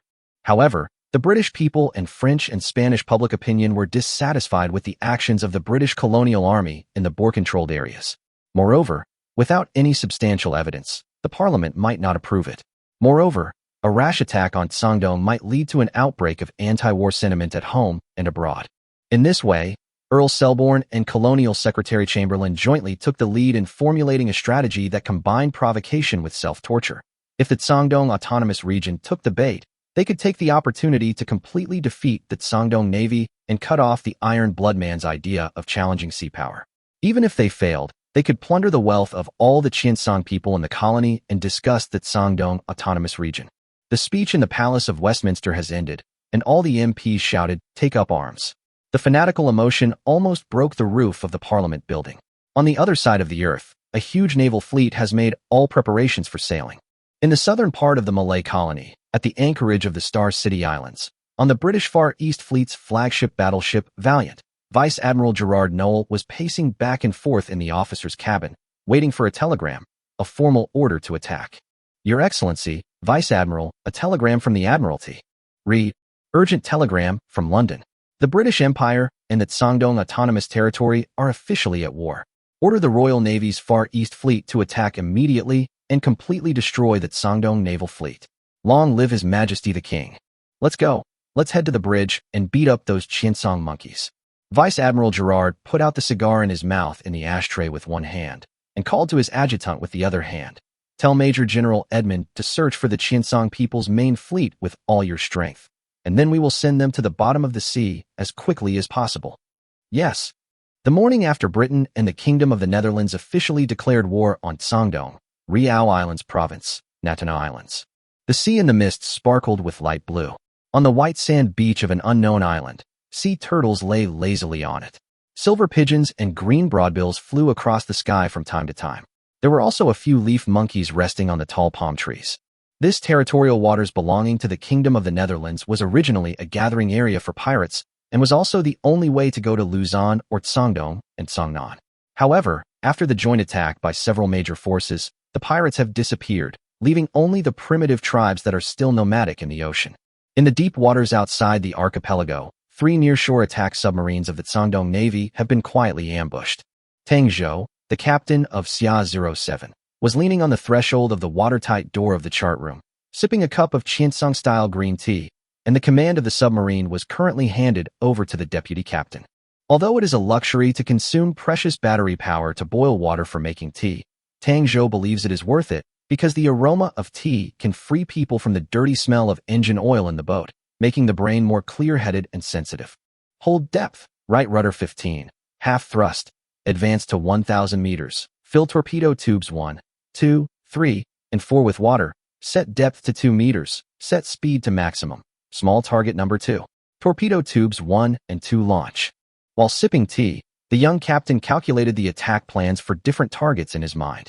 The hydrological conditions around the Anambas Islands are complicated, and submarines only dare to dive in a few known deep-water channels. The advantage is that the enemy's position and movement trajectory are basically fixed, so the attack plan can be rehearsed in advance. After deducing several different situations, Tang Zhou began to close his eyes and rest. Based on the observation results of the past few days and the information from Qiancang, the patrol fleet from Britain would enter this sea area in at most an hour. Captain, there is something happening in the Southeast Sea. Not long after he closed his eyes, the voice of the deputy captain came from the voice tube in the chart room. Tang Zhou quickly put on his military cap, shouted, Level 1 combat readiness, and Captain, take over command, then rushed to the command desk and lay in front of the periscope. Tang Zhou turned the handle left and right, and then he noticed several thick black smoke columns coming through the mist. About 4,500 meters away, 3 large targets, all using coal-fired boilers. Heading northeast, it should be the British fleet patrolling the northern waters of Garmin. However, the thickness of this smoke column is completely different from those cruisers we saw before. It looks like we caught a big fish. Tang Zhou licked his lips excitedly. Turn the engine to half thrust, rudder left 15 degrees. Come closer and take a look. In the battle record, the tonnage of sinking of the few boats they built later was always 0. Although it was not due to their own fault, but because there were no combat missions, it still made people feel uncomfortable. What was that? A Dutch pre-dreadnought battleship? A British dreadnought? Or a large armored cruiser? Tang Zhou and the officers and soldiers on the boat were all looking forward to hunting prey of higher value. However, when the distance was shortened, the outline of the ships revealed in the periscope disappointed Tang Zhou greatly. Except for the destroyers surrounding the periphery, the remaining 3 large warships were all old-style British Navy Strong-class protected cruisers. According to the division of the British Navy, first-class cruisers are responsible for hunting down enemy warships of the same type and disrupting trade lines. When necessary, they will go to the battle line to assist the main battleship in combat. Second-class cruisers are responsible for trade protection and colonial missions. Third-class cruisers are responsible for fleet reconnaissance and serve as destroyer leaders. Although the Qiancang class is named strong, its armament, protection, and power are not outstanding. This first-class cruiser of the British Navy has a huge body of 14,500 tons, but it does not have a side armor belt near the waterline. It can only be classified as a protected cruiser. Its firepower is also unremarkable, with only 2 old single-mounted 9.2-inch/234 mm guns at the bow and stern. The rest of the firepower is the 152mm Armstrong 40 caliber rapid-fire naval gun arranged in the gun turret. The power system was pretty good when it was first built, allowing it to reach a speed of 22.5 knots, and its seaworthiness and endurance were also excellent, but these old guys may not even be able to run at 18 knots now. Chapter 189, Weak Prey and Insidious Hunter. Although a considerable number of warships still use coal-fired boilers and are not advanced, Tang Zhou was still unwilling to encounter such an old guy. Although the displacement of 14,500 tons is real, there is always a difference between sinking new cruisers and dreadnoughts and this old-fashioned anti-ship ship. The rewards the crew receives after returning to port are also different. Never mind. It's a 10,000-ton cruiser after all. Let's destroy it first.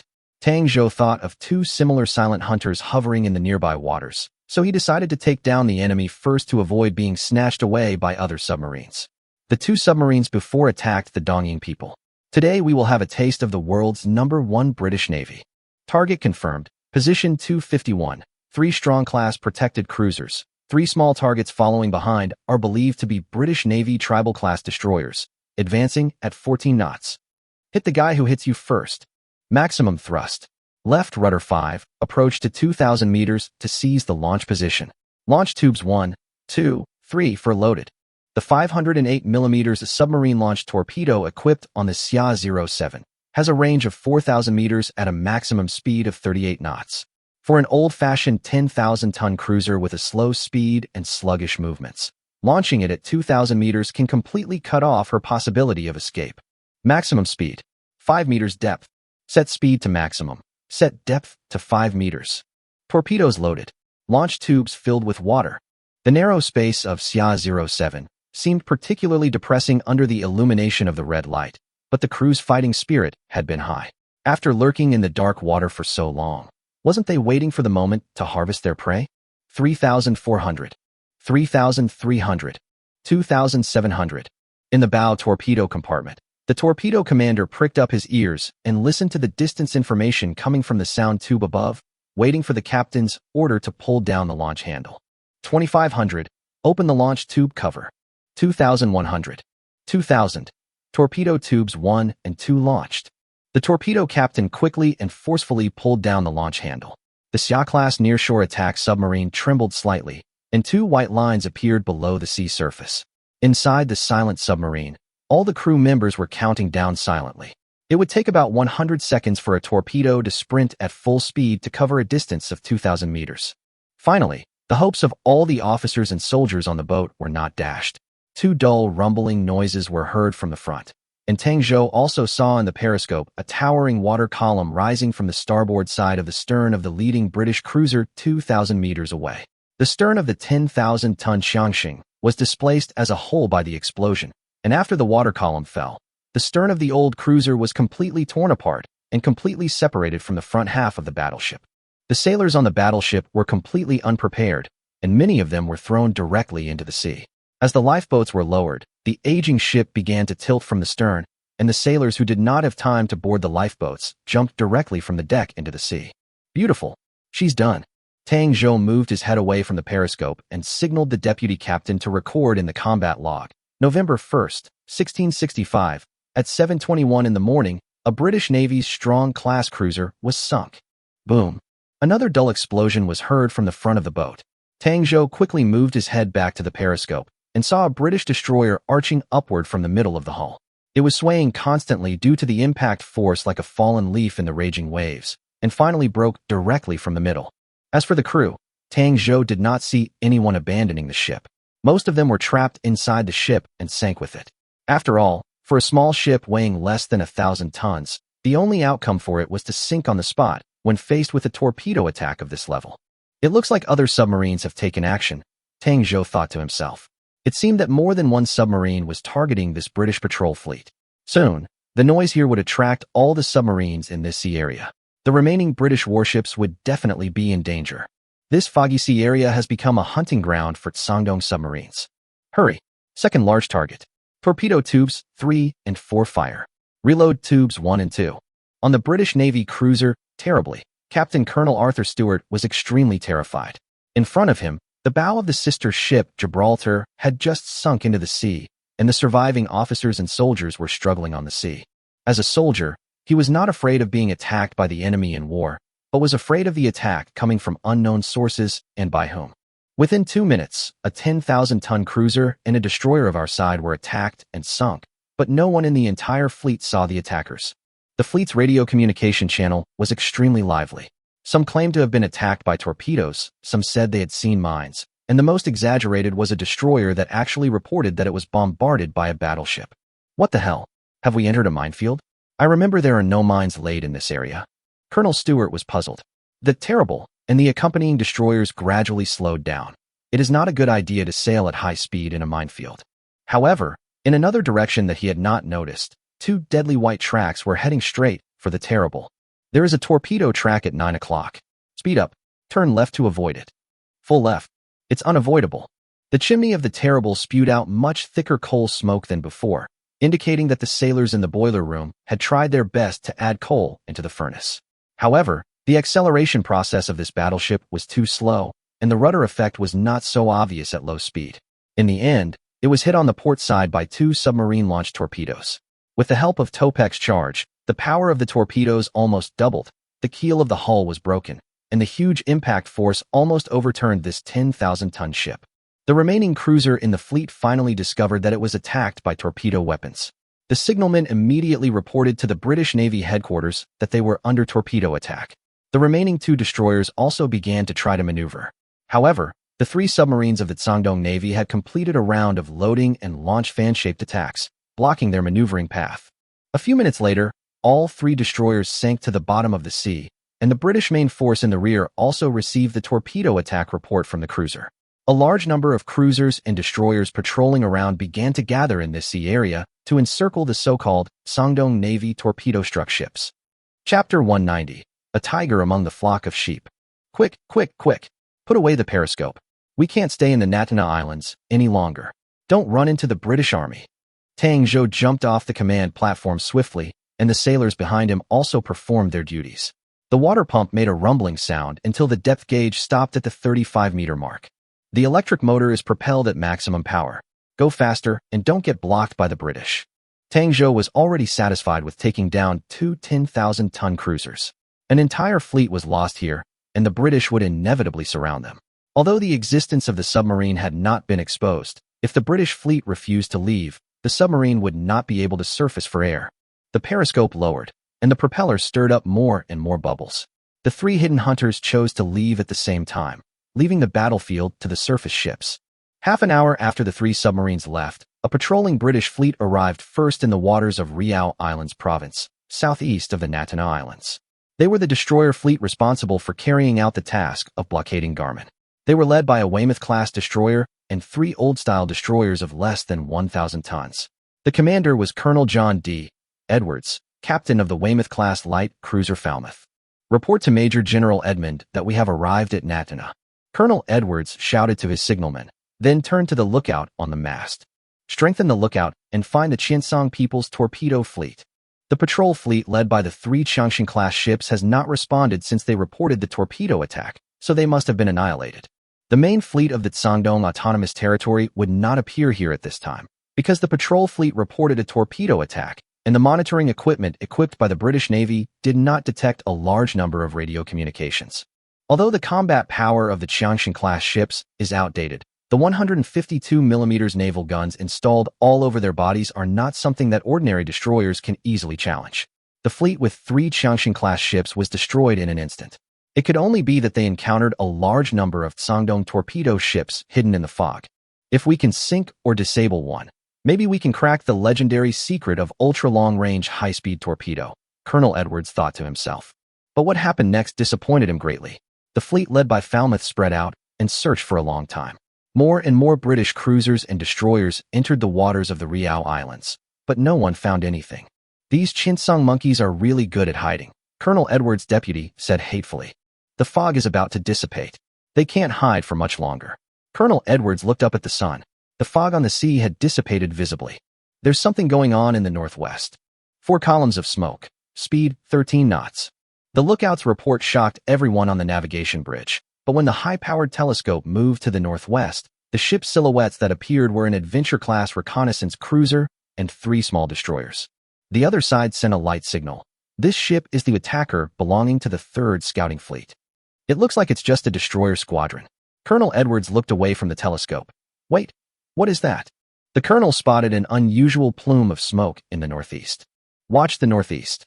Radio direction finding equipment indicates a high level of radioactivity in the Taixi Islands waters. It seems that our friend Qiancang guessed correctly. Using submarines to attack the British fleet in this sea area will inevitably attract more British small and medium-sized ships here. On the navigation bridge of the Scharnhorst, Iron Blood Navy Captain Maximilian von Spee was holding a telescope. The Strong class, Crown class. Is that the Adventure class or the Amethyst class? Oh, there's also a Cressy class. We didn't find any British battlecruisers. Except for an old-fashioned cruiser. All the ships here are their protected cruisers and destroyers. Next, it's time for us to hunt. All fleets, speed up to 22 knots. Prepare for port artillery battle.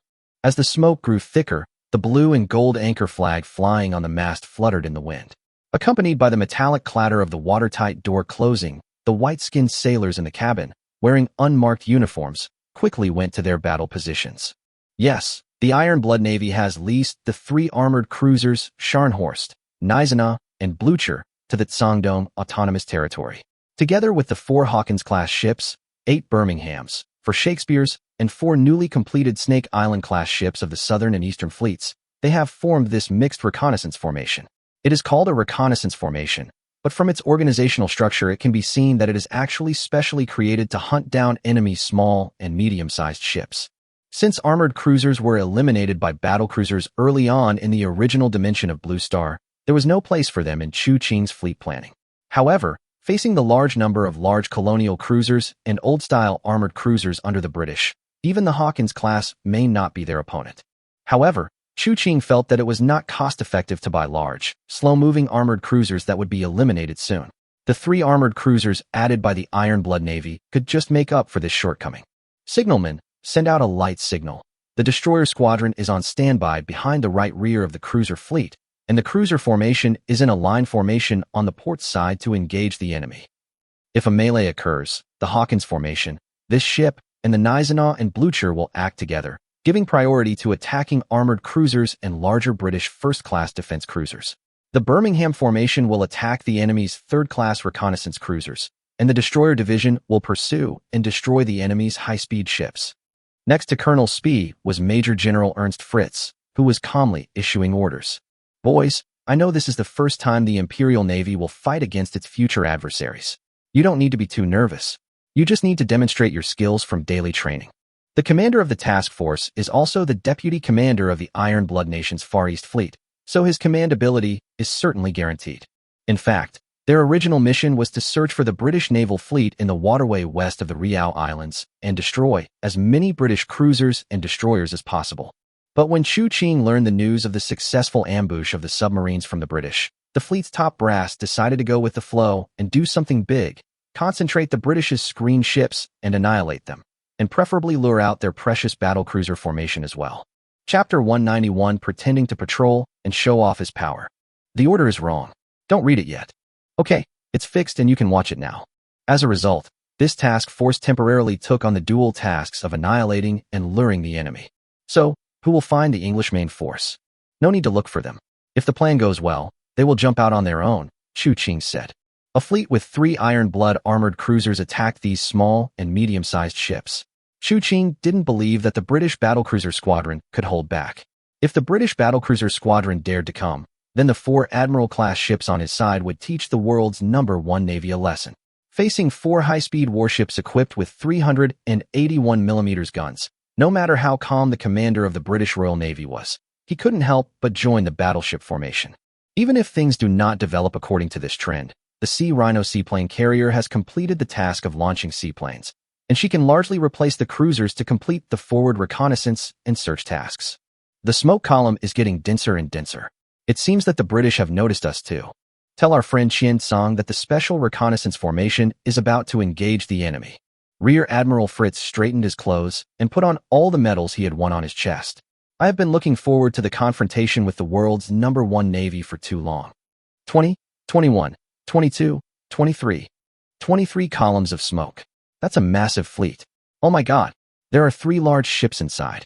They seem to be from the Iron Blood country. Report to Major General Edmund. Quick. In the waters of the Taixi Islands, for large British frigates, a Cressy-class armored cruiser, and a group of 2,000 to 3,000-ton reconnaissance cruisers, and even smaller destroyers they brought with them all noticed the fleet rushing towards them at high speed and became panicked for a moment. On the radio channel, telegrams for help came one after another, intertwined with the reply telegrams from the British fleet in the surrounding islands, making the translator busy. However, the chaos did not last long. The captain of the only armored cruiser present, the Cressy-class Dionysus, proposed that 5 large ships approach first, using them as the core of the attack to disperse the enemy's offensive array and close the distance. The destroyers formed a combat formation around the reconnaissance cruiser, waiting for opportunities to harass and release torpedoes on the flanks. The brief chaos ended immediately, and the British cruisers scattered around the Anambas Islands gathered together as quickly as possible, forming a loose formation to try to meet the attack.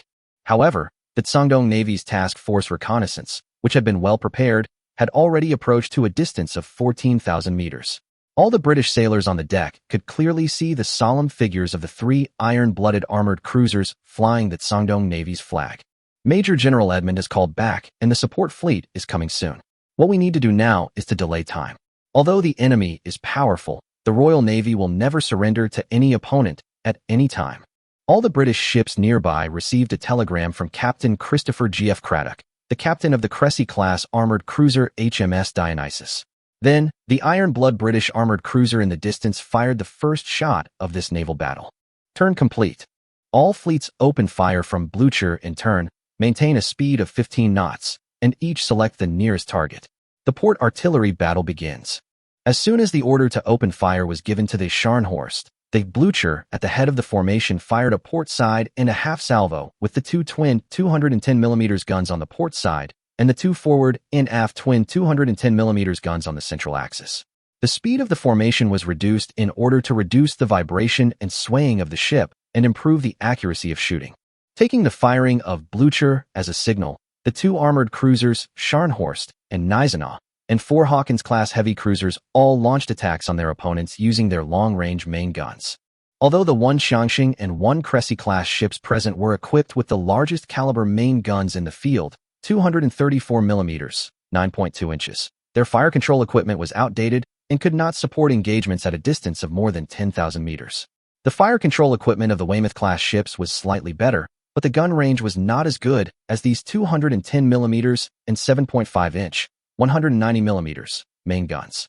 As for the 3 Crown-class frigates, they were even more pitiful. They had a 10,000-ton hull, but were equipped with 16 old-fashioned 52 guns. Therefore, this group of British fleets could only passively take the beating at this distance. Where did they get the Hawkins class? The home fleet was only recently equipped. Aboard the Falmouth, Captain Edwards clung to the canvas-covered bridge railing to prevent himself from slipping as the ship turned.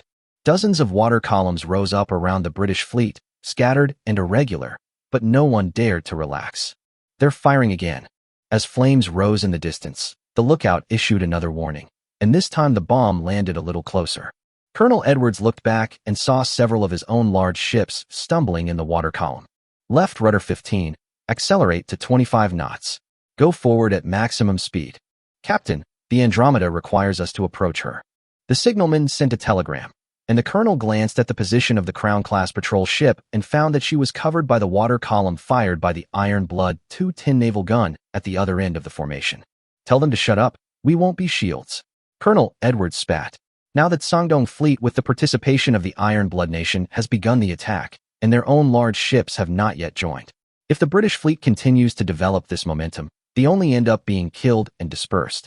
Therefore, some method is needed to slow down the offensive pace of the Shandong Navy, and the torpedoes carried by destroyers are a good choice. Have the destroyers follow closely. We need to close the distance as much as possible. If we're lucky enough, we might be able to capture a cruiser from the Iron Blood nation.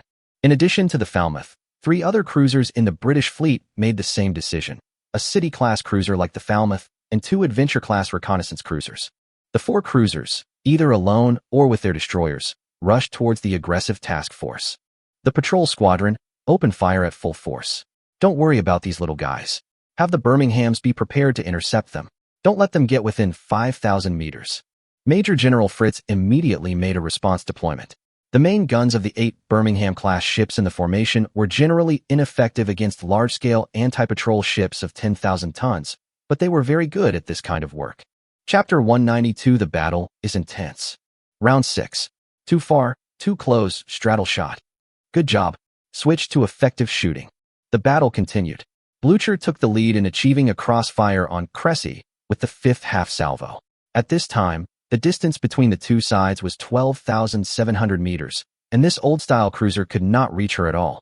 The large patrol vehicle that was originally born at the wrong time on Blue Star finally achieved its original design purpose here.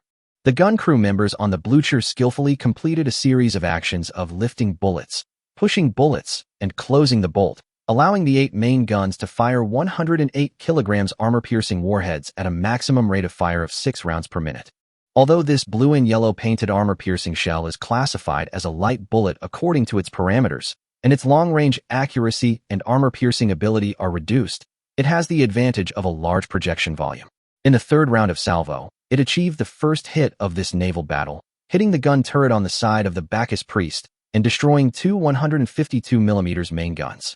The 2 Scharnhorst-class ships each selected a Crown-class guided missile cruiser and a Strong-class first-class protected cruiser, and both achieved crossfire. The 4 Hawkins-class ships were responsible for focusing fire on the 2 Crown-class protected cruisers, and the area around them was like a forest of water columns. At the same time, the British screen ships that launched the assault also entered the strike range of the Birmingham-class. 8 Birmingham-class ships concentrated 40 152mm naval guns on a single side. Under the command of Unified Fire Control, it didn't take long for them to paralyze a destroyer and severely damage 2 Adventure-class reconnaissance cruisers, making the 6,000-meter distance an insurmountable barrier for these small and medium-sized ships.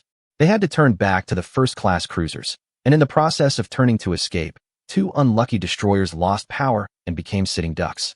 The Blucher completely suppressed the Bacchus, hit it with 4 shells, penetrated 3 of them, successfully broke the mast of the Bacchus, and destroyed its 9.2-inch turret at the rear. The 76mm 12-pound secondary guns on the upper deck were all paralyzed, and the gun crew members were killed all over the ground. The technology that was 10 years ahead allowed this last-generation British patrol ship to be severely beaten by its predecessor. The 2 Crown-class ships were also unable to withstand the 24 190mm guns concentrated on one side by 4 Hawkins. Although they were not easily sunk due to their size and dome armor without side armor belts, cabin destruction and reduced buoyancy were inevitable. The flames spread over them, and the beautiful white paint was now covered with charred patches. The 152mm guns without armor protection were destroyed in batches by shrapnel and shock waves. The 10,000-ton battleships trembled under the continuous firepower, and the damage control personnel on the ship were exhausted, and there was no sign of the majesty of being a first-class cruiser. After holding out for several minutes under the overwhelming firepower advantage, the 5 British first-class cruisers finally succeeded in forming a sparse formation and began to counterattack this group of bloodthirsty, hungry wolves. At this time, the 2 fleets were about 9,500 meters apart. The 234mm main gun on the bow of the Bacchus Priest opened fire first, followed by the powerful class protected cruiser Shannon.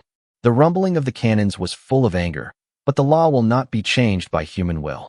The hasty measurement of distance, calculation, and firing will most likely result in inaccuracy. Then there are the remaining 152mm naval guns. Although the 152 guns on each ship have suffered more or less damage, the total number is there, and the momentum when shooting is just as huge. The 5 ships were lined up in a straight line intersecting with the task force's track. The 2 sides were getting closer and closer, and the naval gunfire became more and more accurate. Blucher and the 2 Scharnhorst-class ships equipped with 150mm secondary guns also joined the battle. The rumbling of artillery on the sea was like the drumbeats of a march in past wars, and the flying steel shrapnel made the hulls crackle. When the 2 sides were 8,000 meters apart, the British artillery fire finally hit the Blucher. However, this last-generation armored cruiser, weighing nearly 15,000 tons, had no problem defending against 152mm guns.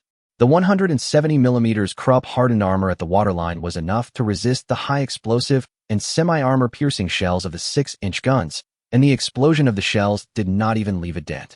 In fact, The outcome of this naval battle was already determined since the remaining three 234mm naval guns in the British fleet were destroyed 4 minutes ago. The 5 British first-rate cruisers were quickly defeated in the exchange of fire with the armored cruisers. The protected cruisers without waterline armor protection could not show survivability consistent with their tonnage in the face of rapid-fire guns. A Commodore flag was flying on a Hawkins-class heavy cruiser in the formation. That was Lin Zhongqing's flagship. The Commodore captain could indeed be said to be highly qualified, but it was a necessary process for this veteran who had never come into contact with advanced ships. After all, if you want to command a cruiser formation, you must have experience serving on related ships, right? General Lin, you should go to the Armored Command Tower. The British firepower is getting more and more intense. It's safer there. The first mate behind him reminded him, but Lin Zhongqing on the bridge remained unmoved and laughed. Back in Baitsong, when I was driving the old Jingyuan and fighting against the Dongying people, I never left the bridge. Now that we have this new Jingyuan, there is no reason to retreat. Since he led the fleet away from the Qiancang Empire, the Qiancang Empire Navy had already removed his former ship from the list. Now this battleship respected his personal wishes and inherited the name Jingyuan. Lin Zhongqing was very satisfied with the new Jingyuan.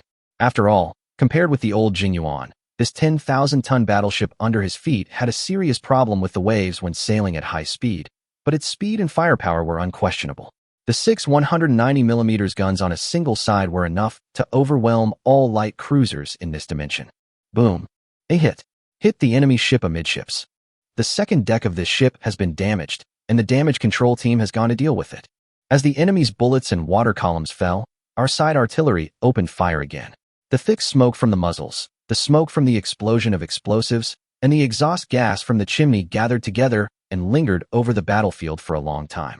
In Lin Zhongqing's vision, several city-class light cruisers and those third-class reconnaissance cruisers in the British fleet had launched a second assault, but facing the joint interception of 8 Birminghams and 8 destroyers, they had little effect and could only hastily launch torpedoes from a distance.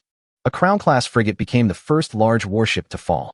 Its broadside guns were all destroyed by intensive firepower, and its bow lost buoyancy, half of it submerged in water. The captain immediately gave the order to abandon ship, and the panicked British sailors on the deck jumped into the sea one after another. Starting with this Crown-class ship, the remaining few defense cruisers also lost their combat capabilities one after another within half an hour, becoming a floating island of steel fire. Only the Bacchus Priest was left alone to face the siege of the 3 Iron Blood Kingdom armored cruisers. Chapter 193: The Battle Between the Last Patrolmen. Birmingham and the destroyers had already received the pursuit order from the flagship and left the array and, under the leadership of the Hawkins class, hunted down the Weymouth, Chatham, and Adventure class reconnaissance cruisers that had no large ship escorts. About an hour later, a destroyer detachment coming from the northeastern waters for support was also drawn into the battlefield and was severely beaten by the 8 Birminghams. The St. George flag that had been gathered with great difficulty near the Anambas Islands had scattered like sparks. 7 British warships, including 3 Adventure-class reconnaissance cruisers and 1 City-class light cruiser, sank to the bottom of the sea. One of the destroyers, which had the courage to launch a torpedo attack on the Blucher alone, was hit by concentrated fire and sank due to a torpedo explosion. In addition, 3 destroyers were hit by the Shakespeare-class 120mm naval guns and lost power, and the crews voluntarily abandoned the ships. All ships report casualties, recall destroyers, and reorganize the formation. I think the British reinforcements will arrive soon. Major General Fritz was wounded in the waist by shrapnel and was receiving treatment. His replacement, Colonel Spee, ordered the troops to withdraw. The battle lasted for 3 hours in total. 5 British first-class cruisers lost their combat capability. One of them had sunk, and the remaining 4 had been abandoned by the British because they were too seriously injured. 7 ships below the second-class cruiser were sunk, and 3 destroyers were captured. The losses among our own ships were acceptable. Scharnhorst was slightly damaged. 2 Birmingham-class ships received moderate damage. 1 Hawkins had its main gun damaged, and 1 unlucky Snake Island-class destroyer was hit by a 152mm shell at the stern near the waterline, causing it to lose power and lower its flag to withdraw from the battle. Its abandoned crew was picked up by the ships in the formation. In general, the results of the battle were quite fruitful, but the officers and soldiers present were aware that a large number of British naval warships would surely be pouring in here, and the next battle would only become more severe. Southwest. Lots of coal smoke, approaching at high speed. That must be the British reinforcement fleet. Confirm the type of their ships as soon as possible. Then ask where our friend Qiancang is. More than half an hour later, new enemy situations emerged. Colonel Maximilian von Spee was filled with fighting spirit, but he still had some reason and did not directly order an attack. The task force had just relied on its equipment advantage to launch a crushing attack on the British fleet, but the British had battlecruisers. If you encounter a battlecruiser squadron that specializes in hunting down armored patrols, your own task force combined will not be enough to kill 2 battlecruisers, so it is very important to learn to judge the situation. Major General Kemp, the Dionysus has sunk, and 4 first-class protected cruisers, including the Andromeda, have also announced they will abandon ship. According to the intelligence sent back, the main force of the enemy fleet in the Anambas Islands is 3 Iron Blood armored cruisers, including the Blucher from Africa. Blucher is our destined opponent. Major General Thomas Kemp is the commander of the 3rd Cruiser Division. After receiving the enemy attack warning, he led his warships to provide support, but they were harassed by the Shandong Navy warships along the way. He sent some ships forward to drive them away. The 4 most powerful armored cruisers under his command have now arrived at the battlefield. Minotaur class, bow and stern twin 234, side secondary, main gun 190 mm. The Cat's Eye, under his feet, is the last armored cruiser of the British Royal Navy. The Minotaur class armored cruiser, equipped with 4 234 mm main guns and 2 twin turrets, 5 single-mounted 190 mm naval guns of the same type as the Hawkins class on each side, and 16 76 mm caliber 12-pound secondary guns. In terms of the main armor belt, the thickest part is 152 mm amidships, gradually thinning to 76 mm towards the bow and stern. The deck protection is 38 to 51 mm, which is common in this era. The 14,800-ton ship is propelled to 23 knots by 27,000 horsepower. The caliber and projection of the Minotaur class main guns are greater than those of the Blucher, but their protection and armor are inferior. In general, the 2 sides are natural rivals. If we have to distinguish between them on the same level, the Blucher may be slightly stronger. The remaining 3 are of the Monmouth class, which are economical in terms of performance, with a mediocre speed of 23 knots at 22,000 horsepower, a standard displacement of 10,000 tons, and 14 152 mm naval guns. Except for the 4 guns on the bow and stern centerline, the remaining 10 guns are installed in the gun turrets on both sides of the hull. The 102 mm main armor belt protection is also not outstanding, and the gun turrets are arranged too low and are prone to water ingress. Major General Edmund called. He asked us to hold the enemy back. The battle patrol team is about to enter the field. The signalman brought the order from Major General Edmund, saying that the battlecruiser formation was already on its way to the Anambas Islands. The fleet led by the Iron Blood Nation's armored cruiser was already trapped. Go ahead. Let's fight the iron-blooded people. Major General Kemp waved his hand, and the Cat's Eye raised the battle flag. This elite patrol unit began to accelerate and took the initiative to rush towards the Iron Blood fleet that had just killed someone. Of course, he could see clearly the more than 20 smoke columns ahead. The enemy's strength was beyond his expectations, but the British Navy had more than 1 cruiser squadron nearby. The other fleets were definitely on the way after receiving the Rear Admiral's orders. The previously lost Strong and Crown were both outdated old ships. The Blucher and 2 Scharnhorsts here are all new patrol ships. Those Birmingham and Hawkins that came from nowhere are definitely the treasures of the Qiancang people. When the battlecruiser formation arrives and swallows them up in one bite, this deal will still be a good deal. If the opponent's main fleet can be lured out, it will be a great achievement. During this period, there was no interference from the Dutch Navy. The Luzon Marines have landed in the northern part of Guman Island and are about to join forces with the local Qiancang armed forces. Governor, we have monitored the movements of the British battlecruiser formation. They are heading to the Natuna Islands and are expected to engage the task force in 4 hours. Judging from the call signs, it is an Invincible-class battlecruiser, indomitable and indomitable.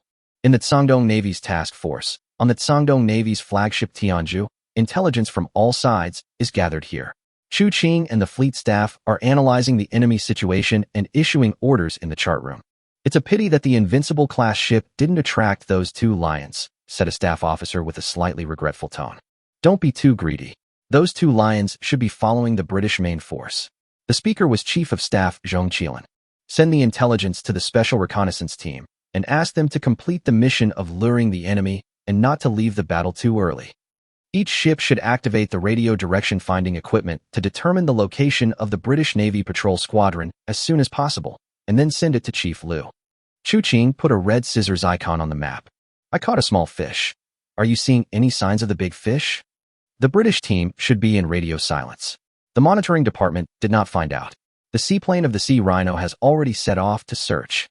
Chapter 194 Close Combat. 13:51 p.m., November 1st, 1665, Riau Islands Province, 80 nautical miles east of Anambas Islands. The lagoon appeared a very deep blue under the sunlight, and was even more beautiful against the white sand beaches of the surrounding islands. Slowly passing across the clear sky was a large bird with 2 pairs of wings, humming. Zhu San, the rear seat observer and sergeant of the Sangdong Naval Aviation Force, raised his binoculars and scanned the sea, searching for any suspicious targets. Oldly, how much fuel do you have? Don't worry, we didn't bring any bombs, so we still have plenty of fuel, enough for us to get back. The pilot of this Javelin-modified seaplane casually answered questions from the rear seat observer and machine gunner. Their mission was to find the main fleet of the British Navy and report its position and course. For this mission, the seaplane had been flying in the sky for more than 2 hours. Old Zhu, there seems to be something in front of the left. Where? Zhu Sun held up the telescope and scanned the sea surface below and in front of the plane, but found nothing. Not on the sea, I mean in the sky. At 10 o'clock, almost at the same altitude as us, there is a trail of smoke. Looking towards the 10 o'clock direction, Zhu Sun discovered his companion in the sky, a steam-powered reconnaissance airship, which must also belong to the British Navy. A steam reconnaissance airship, about 40 meters long, with 2 propellers, flying forward from our left front. The distance is about 8,000 to 9,000 meters. Hold on tight. Let's go over and take a look. The pilot in the front seat gave a loud warning, then gently pulled the stick and rudder, increasing the throttle. There is nothing much to see about this airship, but since there is an airship acting as a scout in the front, there will most likely be a fleet behind it, maybe the main force of the British. As the distance got closer, the outline of the airship became clearer. From the appearance, it can be judged that this is a soft airship without an external supporting frame.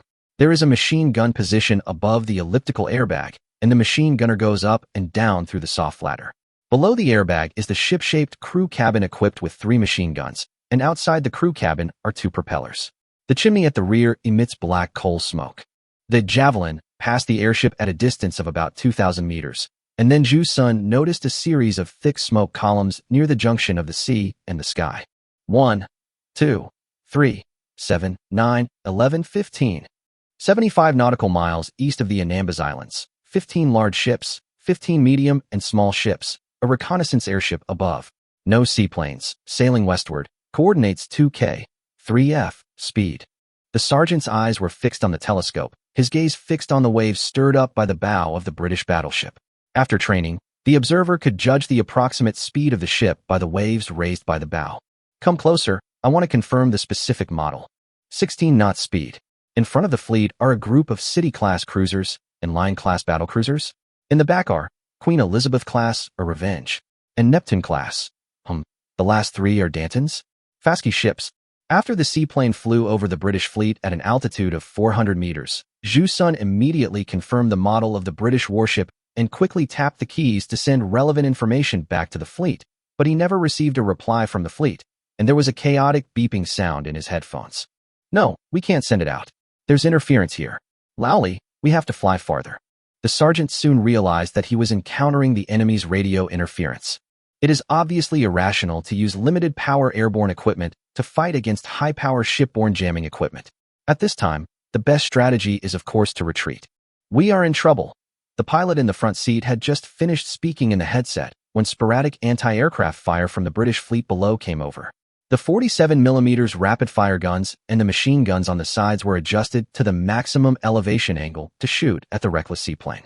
Zhu Sun also saw that the 2 seaplanes that had just been launched were climbing below, and the 3 airships around them were closing in on them, with a tendency to outflank them. Click. The sergeant pulled the bolt of the rear-loaded 12.7mm self-defense machine gun. 15:22 p.m., November 1st, 1665, Natuna Islands. The fleets of both sides have been fighting here for an hour and a half. The original formation was divided into 2. The flagship Scharnhorst has ordered the division of command, and the command of the 2 Hawkins and Birmingham formations, and the little guys were handed over to Lin Zhongqing. who led the fleet to intercept the British cruisers coming from all directions. Boom! The upper armor belt of the Blucher was penetrated by a 234mm shell, causing the ship to tremble and the two 150mm secondary guns to misfire. Shrapnel shattered the sailors' cabins along the way. Her battle with the Minotaur class had reached a fever pitch. Both sides approached to a distance of 4,000 meters and bombarded each other indiscriminately. The hulls of their respective ships were covered with traces of artillery fire, and the flying shrapnel made it impossible for any living carbon-based life forms to be found on the deck. The 170mm side armor belt could not withstand the 234mm caliber armor-piercing shells at this distance. Similarly, the Iron Blood 210mm nickel-steel armor-piercing shells could also penetrate the Minotaur's main armor belt at this distance. The confrontation between the two sides was fierce. 3 of the Minotaur's 190mm single-mounted secondary main guns were knocked out, and one of Blucher's main turrets lost its combat capability. The superstructure without armor protection was swept by shrapnel several times, and the lifeboat on the gantry was burning, and the deck was smoked black. Before the battle cruise formation arrived, the two monsters had already gone mad with killing. Apart from the technical and tactical level, the objective factors that affect the hit rate in naval battles are distance and sea conditions. In some cases, distance is even the most decisive factor. In the Battle of Jutland on Blue Planet, the hit rate of the dreadnoughts and super-dreadnoughts on both sides fluctuated around 3. However, in the Battle of Dadangu 20 years ago, the Pingyuan ironclad ship of the Qiancang Navy, which had no fire control equipment, was able to achieve a 20 hit rate for its main guns. The reason for this was that the fighting distance was relatively close. Therefore, the close-range battles now were much more brutal than before. Behind the two fighting beasts, 2 Scharnhorst-class ships each intercepted a Monmouth, while the remaining one was fighting with 2 Hawkins-class ships at the same time, all of which were bombarded at a distance of less than 6,000 meters. Monmouth-class armored cruiser. Their situation is not so bad, because as a large quantity and sufficient supply product, the Monmouth class has no outstanding offense and defense. The old 152mm naval gun cannot penetrate armor of the same caliber, and the 102mm main armor belt has little protection against the 210 naval gun at this distance. The combat capability of a single ship is definitely not as good as that of the Scharnhorst class. If this continues, the winner will only be the newer Scharn and Nays. Chapter 195 Waiting for the Opportunity. Compared with the iron-blooded domestic cruisers, more attention should be paid to the British-style ships commanded by Lin Zhongqing. Although they are ahead in terms of single-ship quality, they need to fight against the many British cruiser squadrons that are constantly arriving on the west side of the battlefield, and the pressure is increasing. The British Navy has to protect the transportation lines that span the globe, and the last thing it lacks is cruisers. A Weymouth-class light cruiser cannot deal with a Birmingham, so what about adding an adventure-class reconnaissance cruiser? The continuous influx of ships gradually made the task force feel exhausted. While sinking a City-class light cruiser and severely damaging 2 adventure-class ships, a Birmingham-class ship also caught fire, and a Shakespeare-class destroyer leader was seriously damaged under the siege of a British destroyer detachment. However, with their newly developed ammunition and superior ship quality, the British would not be able to gain any advantage for the time being. Moreover, because they came from all directions and lacked unified command, they could only fight on their own. Although the British warships had an advantage in numbers, they were still at an overall disadvantage when facing the task force with unified command and dispatch. Damn it, they are both 6-inch guns. Why are their shells so much more powerful than ours? The captain of the British Navy's first-class protected cruiser, Amphitrite, felt very frustrated when facing the siege of 2 Birmingham-class ships. She was the British cruiser that had seized the opportunity to severely damage the Shakespeare class. The near miss of the 152mm naval gun damaged one of the propellers of the Shakespeare class. When she was about to launch further attack, she was forced back by a torpedo attack from another Snake Island class, and then she was entangled by 2 Birmingham-class ships. The Crown is equipped with 16 152mm naval guns, evenly distributed on both sides of the ship. Even the bow and stern are equipped with 2 independent parallel main guns. This design ensures that she can engage the enemy from multiple sides at the same time, but the disadvantage is that she cannot exert her full firepower in a single-sided battle. The 2 Birmingham-class ships on the opposite side were obviously aware of this and had been using their speed advantage to stay on her starboard side, causing the 8 guns on the port side, which accounted for half of the total, to be unable to function. Moreover, the shells of these Qiancang people were obviously not the high explosive shells with picric acid charge, and the explosion temperature and shock wave generated must have exceeded the 6-inch level. If just one missile hit the gun rim, even if it failed to penetrate the 4.5-inch, 114 mm gun shield, the shock wave, which was stronger than that of similar British products, would be enough to kill nearby gun crew members, and even if they survived, they would suffer severe burns. The old-fashioned 152mm shells could only cause damage to the enemy when they hit near the deck gun mounts, and the semi-armor-piercing shells with picric acid charge had limited armor-piercing performance. When bombarding near the waterline of the enemy protected by side armor, they could only leave a large area of charred spots and could never cause fatal damage. The freeboard of the Crown-class frigate is very high, so the hull looks quite majestic and has good seaworthiness, but it also increases the probability of her being hit during combat. At a distance of 4,000 meters, the Birmingham class with unified fire control can deal with such slow-moving large targets by shooting. Shrapnel swept across the upper deck, paralyzing the 4 unprotected bow and stern main guns. The 152mm rapid-fire main gun equipped with new shells deliberately attacked near the waterline, which soon caused the cruiser to tilt due to water ingress, which in turn rendered the gun bay on the lower deck inoperable. Only the 2 main guns on the upper deck gun bay could fire normally. It was obvious that it could not hold out for long against the 2 light cruisers. Then, a Snake Island-class ship moved forward and approached the Toothless Tiger, firing 6 torpedoes, hitting 3 of them, and completely putting an end to it. Boom. The leading Jingyuan ship fired a starboard salvo at an Amethyst-class ship 5,000 meters away, and the sister ship following behind also fired a round of artillery fire. The poor reconnaissance cruiser was immediately covered by a tall water column and was hit by 5 190mm shells within minutes, losing its combat capability. The Hawkins-class ships, equipped with 190mm naval guns and a speed of 30 knots, are good at hunting down these second- and third-rate cruisers. 2 Hawkins-class ships, as the pillars of firepower, have led the fleet from the southwest to the west of the battlefield and then to the northwest, drawing a semicircle. When Lin Zhongqing received Chu Qing's telegram, the bow of the Jingyuan was pointing at the armored patrol formation that had been fighting for a long time. General Lin, telegram from the governor. Read, the enemy battlecruiser squadron will arrive at the Natuna Islands within an hour. Your unit has completed the task of luring the enemy. The first battlecruiser squadron is on its way. Please prepare to leave the battle in an orderly manner. Send flags and light signals to all ships. Regroup. Accelerate the fleet to 25 knots. And have the destroyer squadron move closer to the patrol squadron. On the bridge of Jingyuan, Lin Zhongqing issued a new combat order. The British battlecruiser formation was about to arrive, and it would be very risky to engage in a fight with these cruisers and destroyers. Moreover, the British must know that Sangdong had radio monitoring equipment. In this case, the behavior of knowing that the battlecruiser was coming but having no reaction was itself very suspicious. Therefore, whether for the purpose of reducing unnecessary casualties or avoiding exposure of the plan, the task force should leave the Natuna Islands, or at least show a trend in this regard. Boom. On the east side of the battlefield, accompanied by a thunderous explosion that shook the sky and the sea, the Scharnhorst was the first to sink the Monmouth-class ship it was engaged in battle with. The excess secondary gun ammunition stacked on the upper deck was detonated, and the high temperature induced the propellant of the main gun turret on the lower deck to detonate, which in turn caused a chain explosion. The flying steel fragments made the Scharnhorst's hull crackle. Speed up, press forward, and force the Minotaur back. After assessing the situation, Colonel Spee in the command tower of the Scharnhorst made a decisive decision to send a 10,000-ton patrol ship forward, threatening to encircle the Blucher. General, those Qiancang warships have shaken off our cruisers and are turning. They are outflanking us. In the chart room on the Cat's Eye, Rear Admiral Thomas Kemp had just recovered from the explosion of a friendly ship when his staff brought him horrifying news.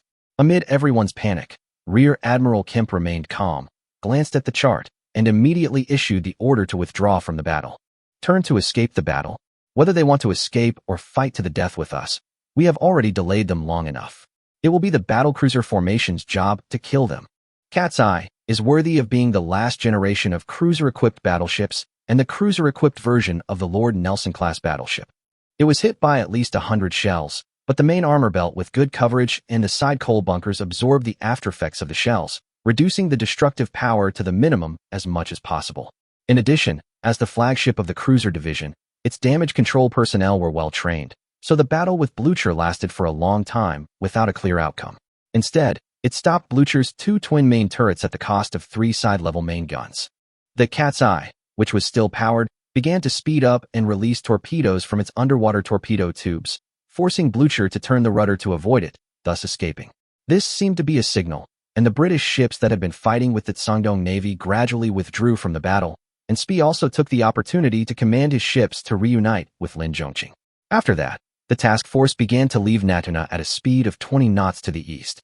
Chapter 196, Battle Patrol appears. 16 nautical miles west of the Natuna Islands, a lean fleet was sailing at maximum speed, with sparks mixed in the coal smoke and the waves raised by the bows almost hitting the deck. Major General Edmund, General Kemp reports that the enemy fleet in the Natuna Islands has begun to flee. Run? Can they run away? Major General Edmund, who was in charge of the Indomitable, said this contemptuously, and all his staff officers agreed. Although the overall performance of the Indomitable and unyielding ships has lagged behind similar ships, as warships equipped with 8 305mm naval guns and capable of reaching a speed of 26.5 knots, they are a dimensionality reduction attack on any armored cruiser. Coupled with the assigned Lianxin-class squadron, they are more than enough to deal with the iron-blooded Chinese-equipped cruisers in the Intelligence and the British cruisers that Shandong got from somewhere. Our fleet's speed of 26.5 knots was 20 knots higher than the enemy's. If everything went well, the two battlecruisers would be able to catch up with the enemy that had severely damaged our cruiser formation within a few hours and gain the initiative in the vanguard battle. Previously, a seaplane of the Shandong Navy flew over the team, shot down a reconnaissance airship, and successfully escaped the shielding range. Now it must have transmitted the coordinates and heading of the team back. Lieutenant General Gerard was furious and asked Edmund to annihilate this rampant fleet as soon as possible and use it to lure out the main fleet of the Shandong Navy. In a sense, the goals of both parties are the same. In the waters of the Natuna Islands, the ships of the task force that had just escaped from the battle were rushing to repair themselves. 4 Hawkins-class ships were leading the way, with the Birmingham-class ships in the middle and 3 Iron Blood armored cruisers following behind, with the destroyers providing cover. After a fierce battle, all the ships were more or less slowed down due to damage, so the speed of the fleet has gradually dropped to 18 knots. The 8 Birminghams were all damaged. Except for the Snake Island that lost power and received the order to abandon ship, the 3 Iron Blood patrol ships were in the most serious situation. The damage control personnel of Shane and Ginny put out more than one ship fire. Blucher was slowed down by damage to the bow, and the 2 main turrets were damaged by direct hits from 234mm guns. This 172 kilograms armor-piercing shell was far superior to the 108 kilograms Iron Blood 210mm shells, and its powerful power impressed the officers and soldiers who participated in the battle. Colonel Spee came to the top of Scharnhorst's mainmast and saw the sailors were taking the time to spray water and sand the deck. Then he looked at the British warships that had been integrated into a formation. They did not send out ships to harass, but kept following at a distance of 10,000 yards at basically the same speed, like a hound chasing prey. Maximilian, according to our friend Qiancang's plan, the real hunter is about to appear. After Major General Fritz finished bandaging the wound, he came to the colonel. Captain Spee took out his pocket watch, checked the time, and nodded. In 15 minutes at most, the most elite fast battleship squadron in the world will show its fangs. It is also a top-notch high-speed British battleship. Understanding its combat effectiveness will help us deal with similar British warships in the future. Major General Fritz stopped talking abruptly. Colonel Spee then noticed several more columns of smoke behind the fleet. The lookout beside him shouted, "Smoke spotted, direction 263, approaching at 26.5 knots. It seems that our mission has been successfully completed." The two smiled at each other. The British will suffer this time. As the clusters of coal smoke got closer, the British fleet behind began to accelerate, and the destroyers reappeared behind the task force reconnaissance formation. Boom. Distance to our ship, 22,000. Enemy fire. As soon as the Invincible-class battlecruiser appeared in the distance, it couldn't wait to vent the power of its 305mm naval guns on the destroyer unit at the rear of the mixed reconnaissance formation. However, everyone knew that with the technical level of the Invincible class, the hit rate of using 305mm naval guns to shoot at moving targets at this distance while traveling at high speed was negligible. It looks like they've made some minor changes. Colonel Spee keenly noticed something unusual. The destroyers at the rear of the fleet were about 18,000 meters away from the British battlecruiser. According to previous intelligence, Although the 10 Malawian Kwacha's 305mm naval gun could reach a maximum range of 22,300 meters, when mounted on the Invincible class, the elevation angle was limited by the turret, so it was impossible to fire at targets 20,000 meters away without modification. Spee was right. As the oldest battlecruiser under the Royal Navy, the 3 Invincible-class ships had their turrets remodeled and their power equipment refurbished before heading to the Far East, raising the elevation angle to increase the range by more than 4,000 yards. However, firing in such an extreme situation was more of a show of force. General, a telegram from the 1st Battlecruiser Division of the Shandong Navy. Boom. The distribution of the main turrets of the Invincible-class battlecruiser allows it to use 2 twin-mounted main guns at the target in the right front at the same time. When 2 Invincible-class ships fire at the same time, the power of the 8 305mm main guns is still quite terrifying. 8 columns of water rose up, and although they all disappeared in the distance, they greatly boosted the morale of the British fleet in front. Even if they did not cause an effective blow, the deafening sound of the explosion could give the sailors the illusion that we are beating the enemy hard. The enemy destroyer is speeding away. Battlecruisers, stop firing. Change your target to the Iron Blood armored cruiser. Close the distance before firing again. After showing off his muscles, Major General Edmund was satisfied. He stopped the artillery fire and instead ordered his troops to target the 3 armored cruisers of the Iron Blood Nation. These 3 armored cruisers were the most expensive in the fleet, and the bounty for sinking them was the highest. Yes, the Maritime Patrol and Escort Act is still in effect at this time. According to the provisions of the Act, if nothing else, as long as these 3 Iron Blood armored cruisers are sunk, all officers and soldiers from Major General Edmund and below can at least earn several decades of salary. As for more, it is not impossible to earn salary for several dozen lifetimes. 5 minutes later, the 305mm naval gun roared again, and the water column was getting closer and closer to the fleet in front with a blue flag and a gold anchor. Major General Edmund couldn't help but imagine the amount of bounty issued by the Navy after the war amid the rumbling of the cannon. Although the accuracy of the artillery fire was a little worse now, the hit rate would naturally improve as the distance got closer. The Iron Blood armored cruiser might be able to withstand 1 or 2 of the 234mm main guns, but it would definitely be doomed to fail in the face of the 305mm battleship-level firepower. We must keep the 3 Iron Blood armored cruisers, and we can also capture a few Birmingham-class cruisers. So, General, smoke and ship shadows spotted at 9 o'clock, sailing towards us at 32 knots. Edmund, whose daydream was interrupted, opened his eyes in dissatisfaction and pushed away a panicked staff officer. No matter how dissatisfied he was, as the commander of the fleet, he needed to raise the telescope to find out what was going on. 32 knots, just a few destroyers. Chapter 197, The Real Hunter. What appeared in Major General Edmund's eyes was the slender hull, the bow slightly inclined toward the sea, the simple-looking bridge, the tall and stable main mast, and of course the heavy artillery that was raised high in the sunlight, shining with a chilling light.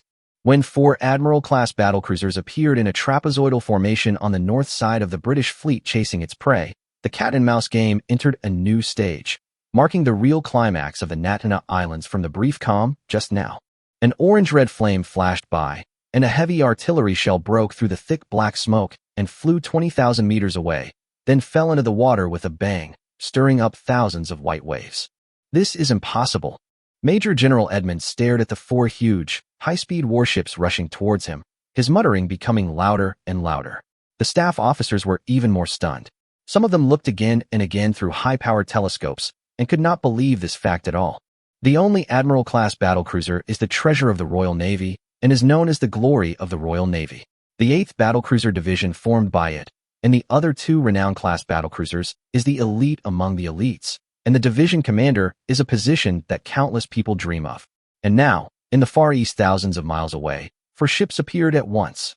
A few months ago, the Queen-class battleships that the other side brought out shocked the entire Royal Navy, and now that 4 Admiral-class battleships have appeared, I wonder how big a storm they will cause. The staff officers who originally wanted to lure out the Shandong battleship were now sweating profusely. The fish was lured out, but they didn't expect it to be a man-eating, prehistoric megalodon. The identities of hunter and prey were instantly reversed. Send a telegram quickly. Report to Lieutenant General Gerard. Have our troops move closer to here. The captain of the Indomitable shouted at the signalman. Although Major General Edmund did not stop him, he still sighed. According to the information provided by the East Sakura allies and the French and Spanish, the enemy's large warships must have radio shielding equipment, and our message cannot be transmitted. Disband the formation, let the destroyers retreat, and the rest of the ships. Please follow our ship and fight bravely. Rear Admiral Edmund's tone suddenly calmed down. Send flags and light signals. Turn left to meet the enemy. As an admiral of the Royal Navy, he was very clear about the performance parameters of the Admiral class. It was undoubtedly the most powerful battlecruiser in the world. No matter its firepower, protection, or speed, the three major indicators absolutely exceeded any current type of battlecruiser. No matter those armored cruisers, protected cruisers, and light cruisers with a speed of less than 30 knots, or even the invincible class under his feet, they would have no chance of survival in front of her. Lift the radio silence and report to the governor. Our unit has engaged the British Navy. The enemy has 2 battlecruisers, 2 armored cruisers, and several light cruisers. The enemy ship is turning. It's heading towards me. Stop firing, slow down the engines, and all ships turn right at a constant speed of 3 compass points. Deploy the battle line. Order the 2nd Task Force Cruiser Division to enter the battlefield. Soul drawing. Dear readers, I think you can understand the general meaning, right? The squadron flagship Luoxiao was the first to start turning. Its huge hull pressed against one side of the sea, crushing the waves into snow-white fragments. Then, Qixia, Wui, and Yendang, 3 warships with the same simple appearance, followed at the same time. After forming a battle line, the flagship Luoxiao issued a turning order again. Each ship followed the flagship and turned right by 1 compass point. After 5 or 6 minutes, the 4 ships completed the turn. The majestic formation stood in front of the British fleet. Each ship had aimed all their firepower at the Royal Navy fleet that was also turning. Use the flagship's firing as a signal. All ships in the formation will take turns firing, giving priority to attacking the enemy's battlecruisers. Horizontal mark 268.40, elevation 15.65. All gun positions are ready. First round of round, fire. Boom. After the gunnery officer pressed the firing button, a cloud of black smoke erupted from the muzzle, covering half of the ship's hull. 210 kilograms of propellant in the chamber was ignited, and the energy generated instantly increased the pressure in the chamber to more than 3,000 kilograms per square centimeter, pushing the 900-kilogram shell to a muzzle velocity of more than 800 meters per second. In comparison, the original 381 millimeters 4CR8 shell of the British Navy weighed 879 kilograms and had a muzzle velocity of 762 meters per second. The artillery shells improved by Chu Qing himself use a 6CRH cap and optimize the projectile structure to reduce drag. The appropriate weight increase makes the projectile weight coefficient close to 0.59. It is definitely a heavy shell, with improved energy storage and optimized long-range ballistic performance. After increasing the weight and taking appropriate drugs, its power is far beyond the British Navy's same-caliber shells. Lu Feng held the hilt of his sword, feeling the vibration of the ship when the main gun of the giant ship fired. The 15-inch main gun really lives up to its reputation. In the Western Fleet, because there was no pressure of war, the Queen Elizabeth-class ship assigned to it rarely conducted live-fire training. Even he, the commander of the Western Fleet, had not watched the firing of huge cannons many times. In this actual combat, each ship in the formation increased the amount of propellant within the range permitted by the new regulations when firing, so the visual effect was even more shocking. The stubborn old man finally came up with the idea of making it the new flagship of the fleet. Unlike other generals in the Shandong Navy who abandoned their new loves after having fun with them, Lu Feng was reluctant to part with the Yanling, which had accompanied him in battles for many years and had secured his position in the Yanling Islands. Therefore, the Western Fleet had always used the Yanling as its flagship. However, the light cruiser space of this destroyer is small and cannot accommodate the increasing number of new command equipment in the future. Lu Feng is naturally aware of this, but he just can't get over it. Now, with the Luoxiao joining the fleet and the appearance of the big ship and big guns, the old man's passion has finally been awakened. Big is good. Big is beautiful. Oh my God, what kind of monster is that? These Qiancang people must have made a deal with Satan. That's at least a 15-inch gun, right? It could even be a 16-inch. In the southwest corner of the waters of the Natuna Islands, there are a dozen lifeboats flying Red Cross flags. The battle in the distance is full of twists and turns, but it has nothing to do with them in the short term. They are the crew members of the 3 British destroyers that were captured earlier. The Shandong Navy and the British are too busy fighting to take care of them, and the 3 powerless warships, so they can only be spectators here now. However, these sailors were also extremely grateful at this moment, because they did not have to face the enemy's terrifying artillery fire like their colleagues. Although lower-level sailors and officers might not understand the combat effectiveness of the Admiral class, they could predict the outcome of the battle by looking at the size and the water column created by the shells falling into the sea. Chapter 198, The Battle of a Trapped Beast. The engine is outputting 52,000 horsepower. She can't hold on any longer.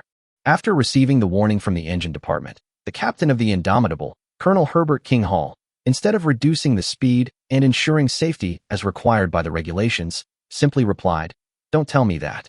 Now, no matter what damn method you use, make her run faster." The maximum output power of the Invincible-class battlecruiser's power system is 46,000 horsepower, which is already overloaded. Even though the power system has just been refurbished, overloading a 10-year-old ship is definitely a huge risk. However, no officer on the bridge raised any objection at this time. Because the Royal Navy officers who were aware of the strength of the Admiral level understood that this battleship would never be able to leave the Taixi Islands safely, and the large fleet commanded by Vice Admiral Gerard might not arrive. All they could do was to bite off as much meat as possible from the opponent. At conventional combat distances, it is almost impossible for the 10 Malawian Quach's 305mm naval gun to cause any damage to the opponent's 305mm thick main armor belt with a 12-degree inclination. So the two Invincible-class battlecruisers have now reached an unprecedented maximum speed. Even the wooden furniture and decorations on the ship have been thrown into the furnace, causing the engine output to break the record set during the sea trial. The two ships ran at an astonishing 26.8 knots. Schematic diagram of the internal structure of the Invincible-class turret. Boom. The turret on the port side of the Indomitable fired again, but of course it did not achieve any results. To be honest, the gunnery officer on the ship knew very well that the only use of such firing was to distract the enemy's attention. At the secondary gun position next to the chimney in the middle of the Indomitable hull, Sergeant Wilson was encouraging the recruits to stay at their posts. The whistling sound of a heavy cargo train braking was heard in the sky, and the recruits at the gun positions all buried their heads behind the gun shields. But the sergeant spoke confidently to comfort them. "Don't be scared, boys. I've been on this boat for 8 years. She's not that easy to hit." As an old sailor, Wilson was able to judge the distance of the landing point by the sound of the falling shells. Experience also showed that even the warships with the best gunnery in the Royal Navy would not be able to achieve much success in long-range bombardment of high-speed battlecruisers. Boom! Several columns of water rose up more than 60 meters outside the ship, and the splashing water fell in the air, pouring down on the gunners. "See, they can't hit us." The sergeant's hearty laughter made the surrounding gunners relax their tense nerves.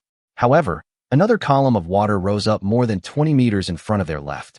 The shock wave stunned everyone, and a piece of shrapnel directly inserted into the nearby bulkhead. Sergeant Wilson was secretly surprised, but the next second, the muffled sound of the spinning top came to his head, and a black thing was getting bigger and bigger in his sight. Boom! Hit the enemy ship amidships. At a distance of 18,000 meters, the Qiancang, which had modified its fire control equipment and had the highest degree of running in, was the first to achieve the first round of hits. Despite the heading angle, the 381mm 6 CR8 shells penetrated the unprotected upper hull of the Invincible-class battlecruiser without any suspense, shot in from the secondary gun position, and penetrated several lower cabins from the deck near the chimney. The weak horizontal armor was unable to stop the armor-piercing projectile with huge kinetic energy. The 900 kilograms capped armor-piercing shells penetrated directly into the P-turret ammunition depot behind the power compartment under the chimney. After the delayed fuse set just right was detonated. Bang!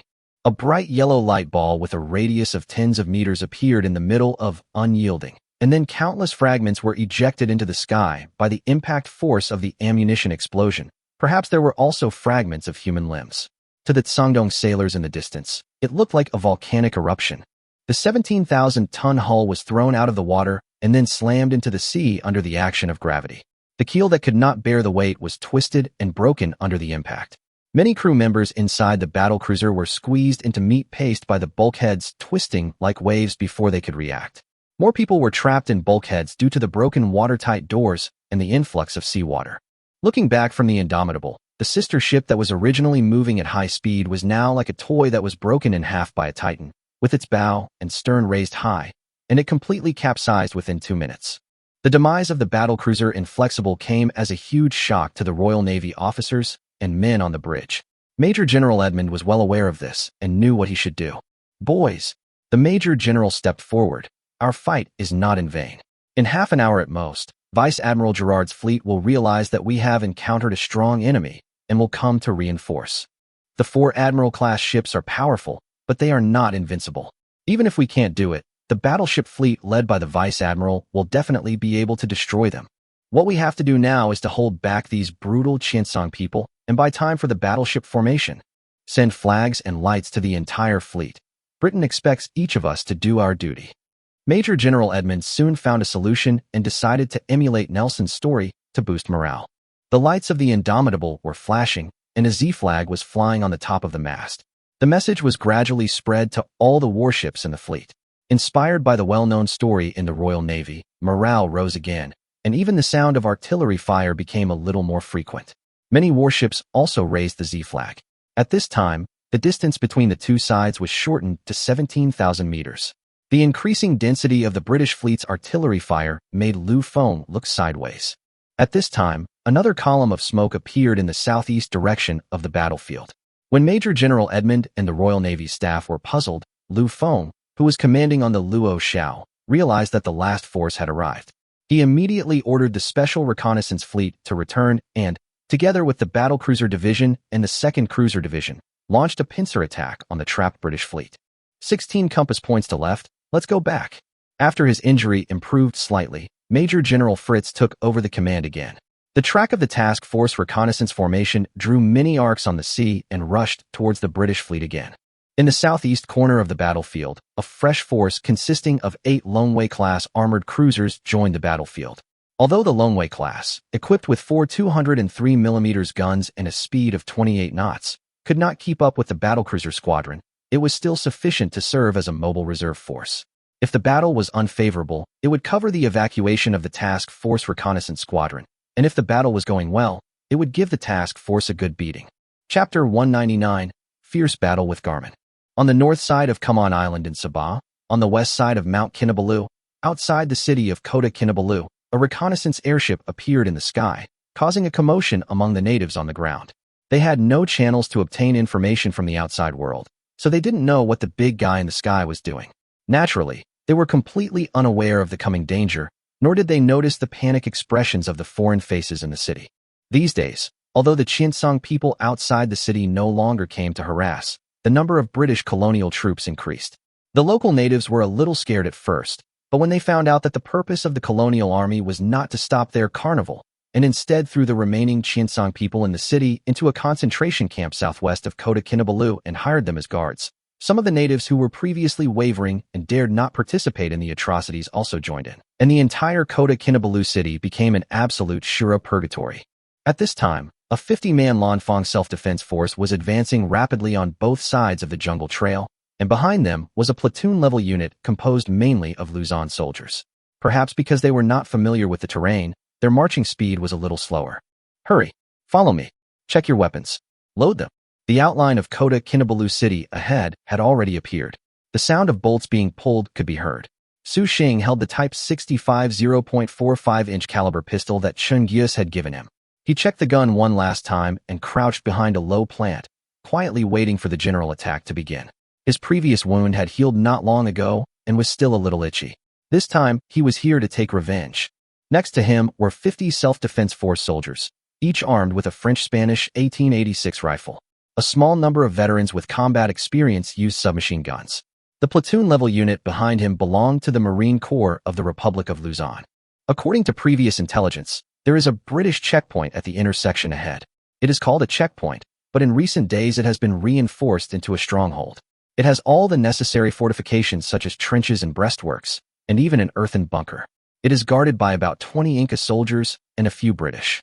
It is not known whether there are machine guns, but based on past experience, a platoon-level colonial army should not have such precious equipment as heavy machine guns. The footsteps behind him were getting closer, and Su Xing caught a glimpse of a man in the uniform of the Luzon Marine Corps standing next to him. The two looked at each other in silence.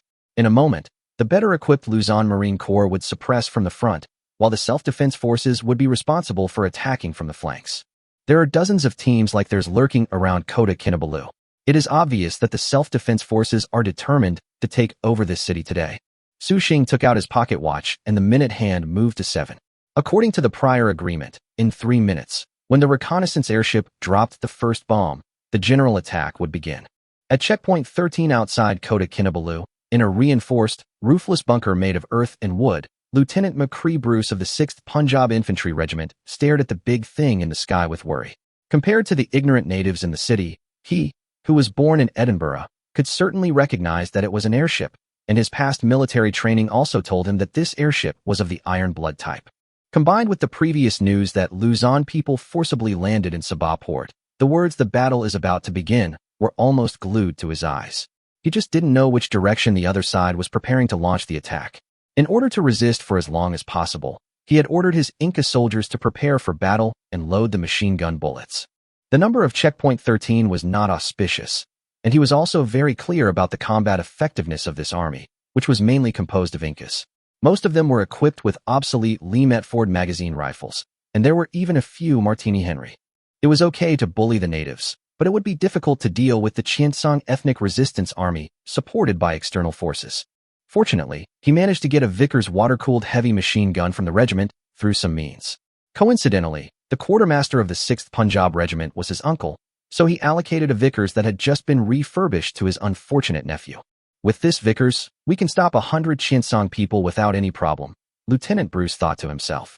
Previous intelligence showed that the Luzon army controlled by the Qiancang people went east.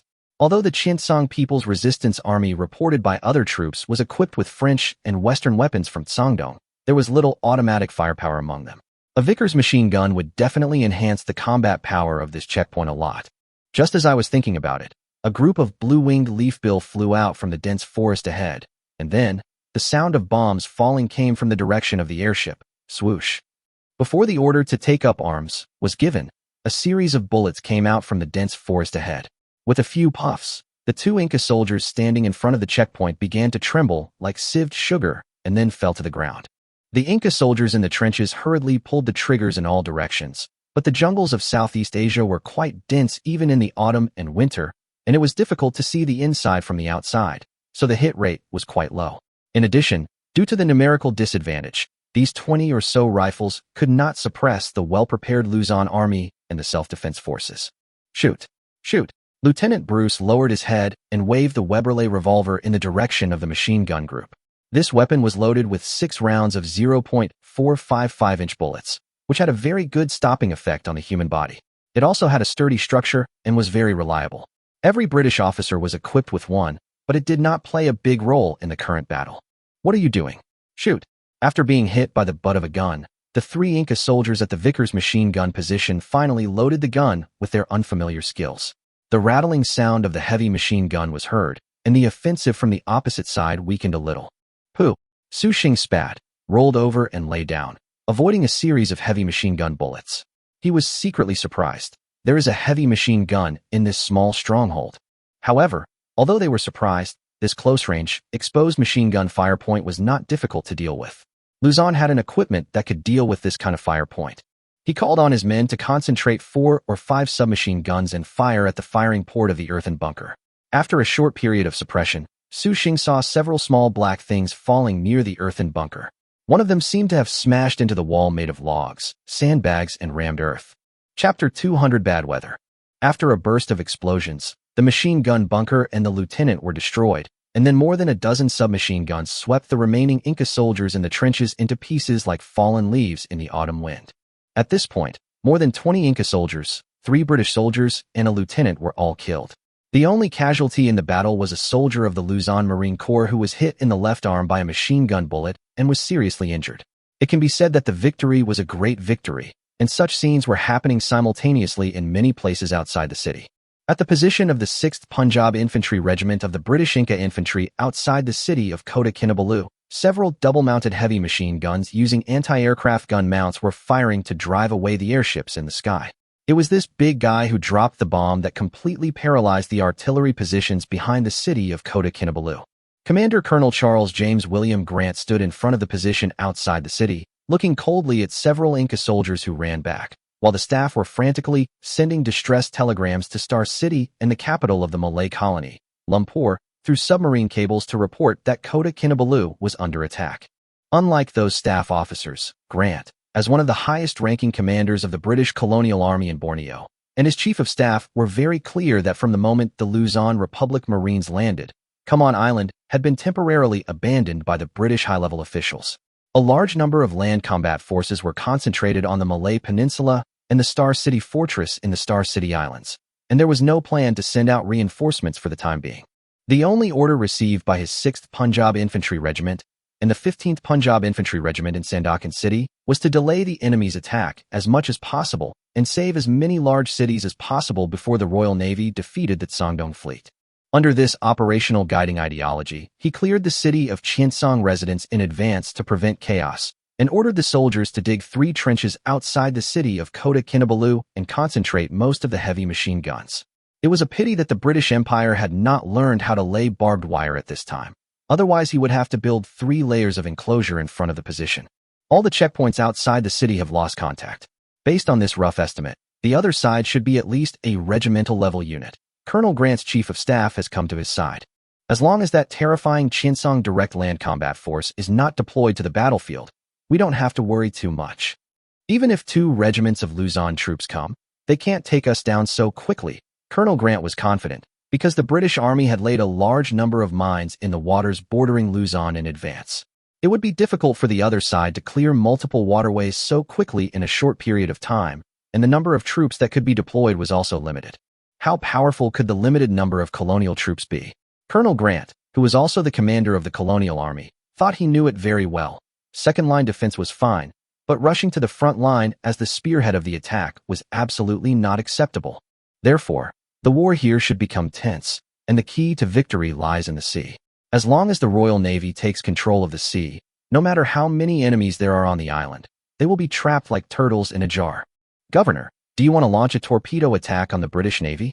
In the evening of November 1st, as the sun set, under the orange-red cumulus clouds, the fleet's flagship, the Tianju, was bathed in the sunset glow, and even the waves raised by the bow were stained with a little red. The Battle of the Natuna Islands was over. The 4 Admiral-class ships carried out a ruthless massacre of the British Vanguard fleet, which had only 2 Invincible-class battlecruisers. Except for a few light cruisers and destroyers that escaped, the slow-running first-class patrol ships and armored cruisers were all sunk or captured. Thousands of prisoners were taken and could only be boarded on 2 disarmed patrol ships and towed back to Luzon by the Birmingham-class ships that were damaged in the battle but had their power systems intact.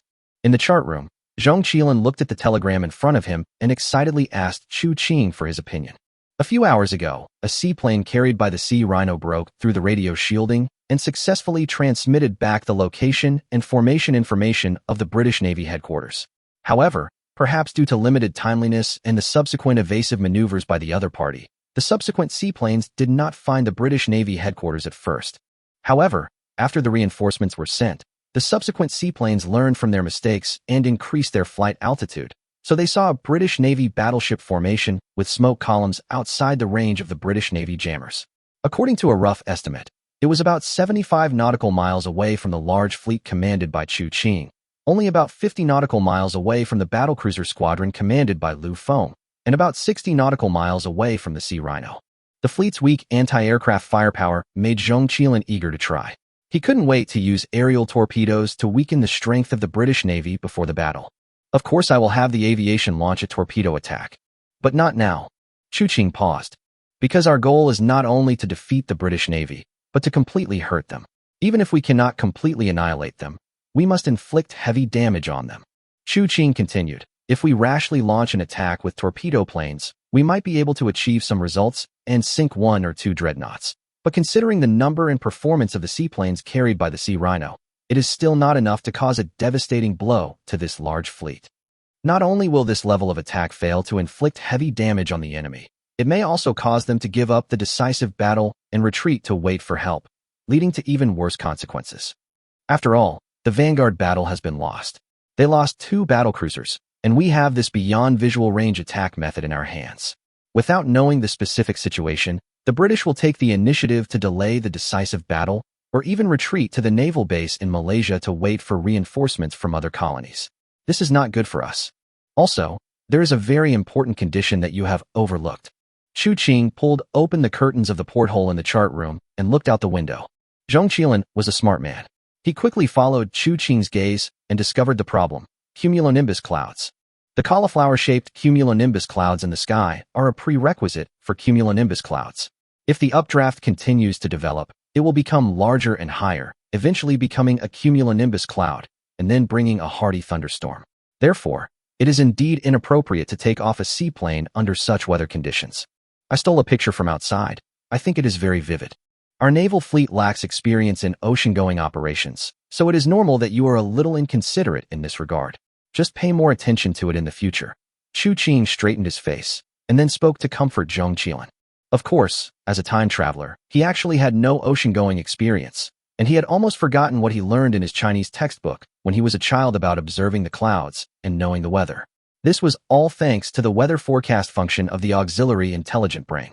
By consuming a few thousand time and space points, it was possible to obtain accurate forecasts of the weather in the nearby period. The forecast results showed that the probability of a large-scale thunderstorm in the waters of the Riau Islands province was as high as 94.76. Have the Sea Rhino call back the seaplanes and let the surface ships take over the reconnaissance work. Also, send a radio message in 15 minutes according to plan number 4 to lure the enemy. In order to prevent the British Navy's monitoring station from confirming the location of his main fleet through radio signals, Chu Qing ordered the main fleet to change the communication frequency and call signs in sequence according to time after declaring war.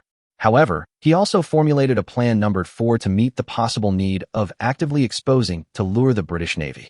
The plan was to use the original frequency to send a large number of radio communications, disguised as a pre-war deployment, and use a smaller number of call signs to show the enemy weakness. In order to conduct a fleet-decisive battle as soon as possible, Chu Qing weighed the pros and cons and decided to activate this plan, giving a shot of adrenaline to the British commander who might be hesitant, so that the big fish would take the bait quickly.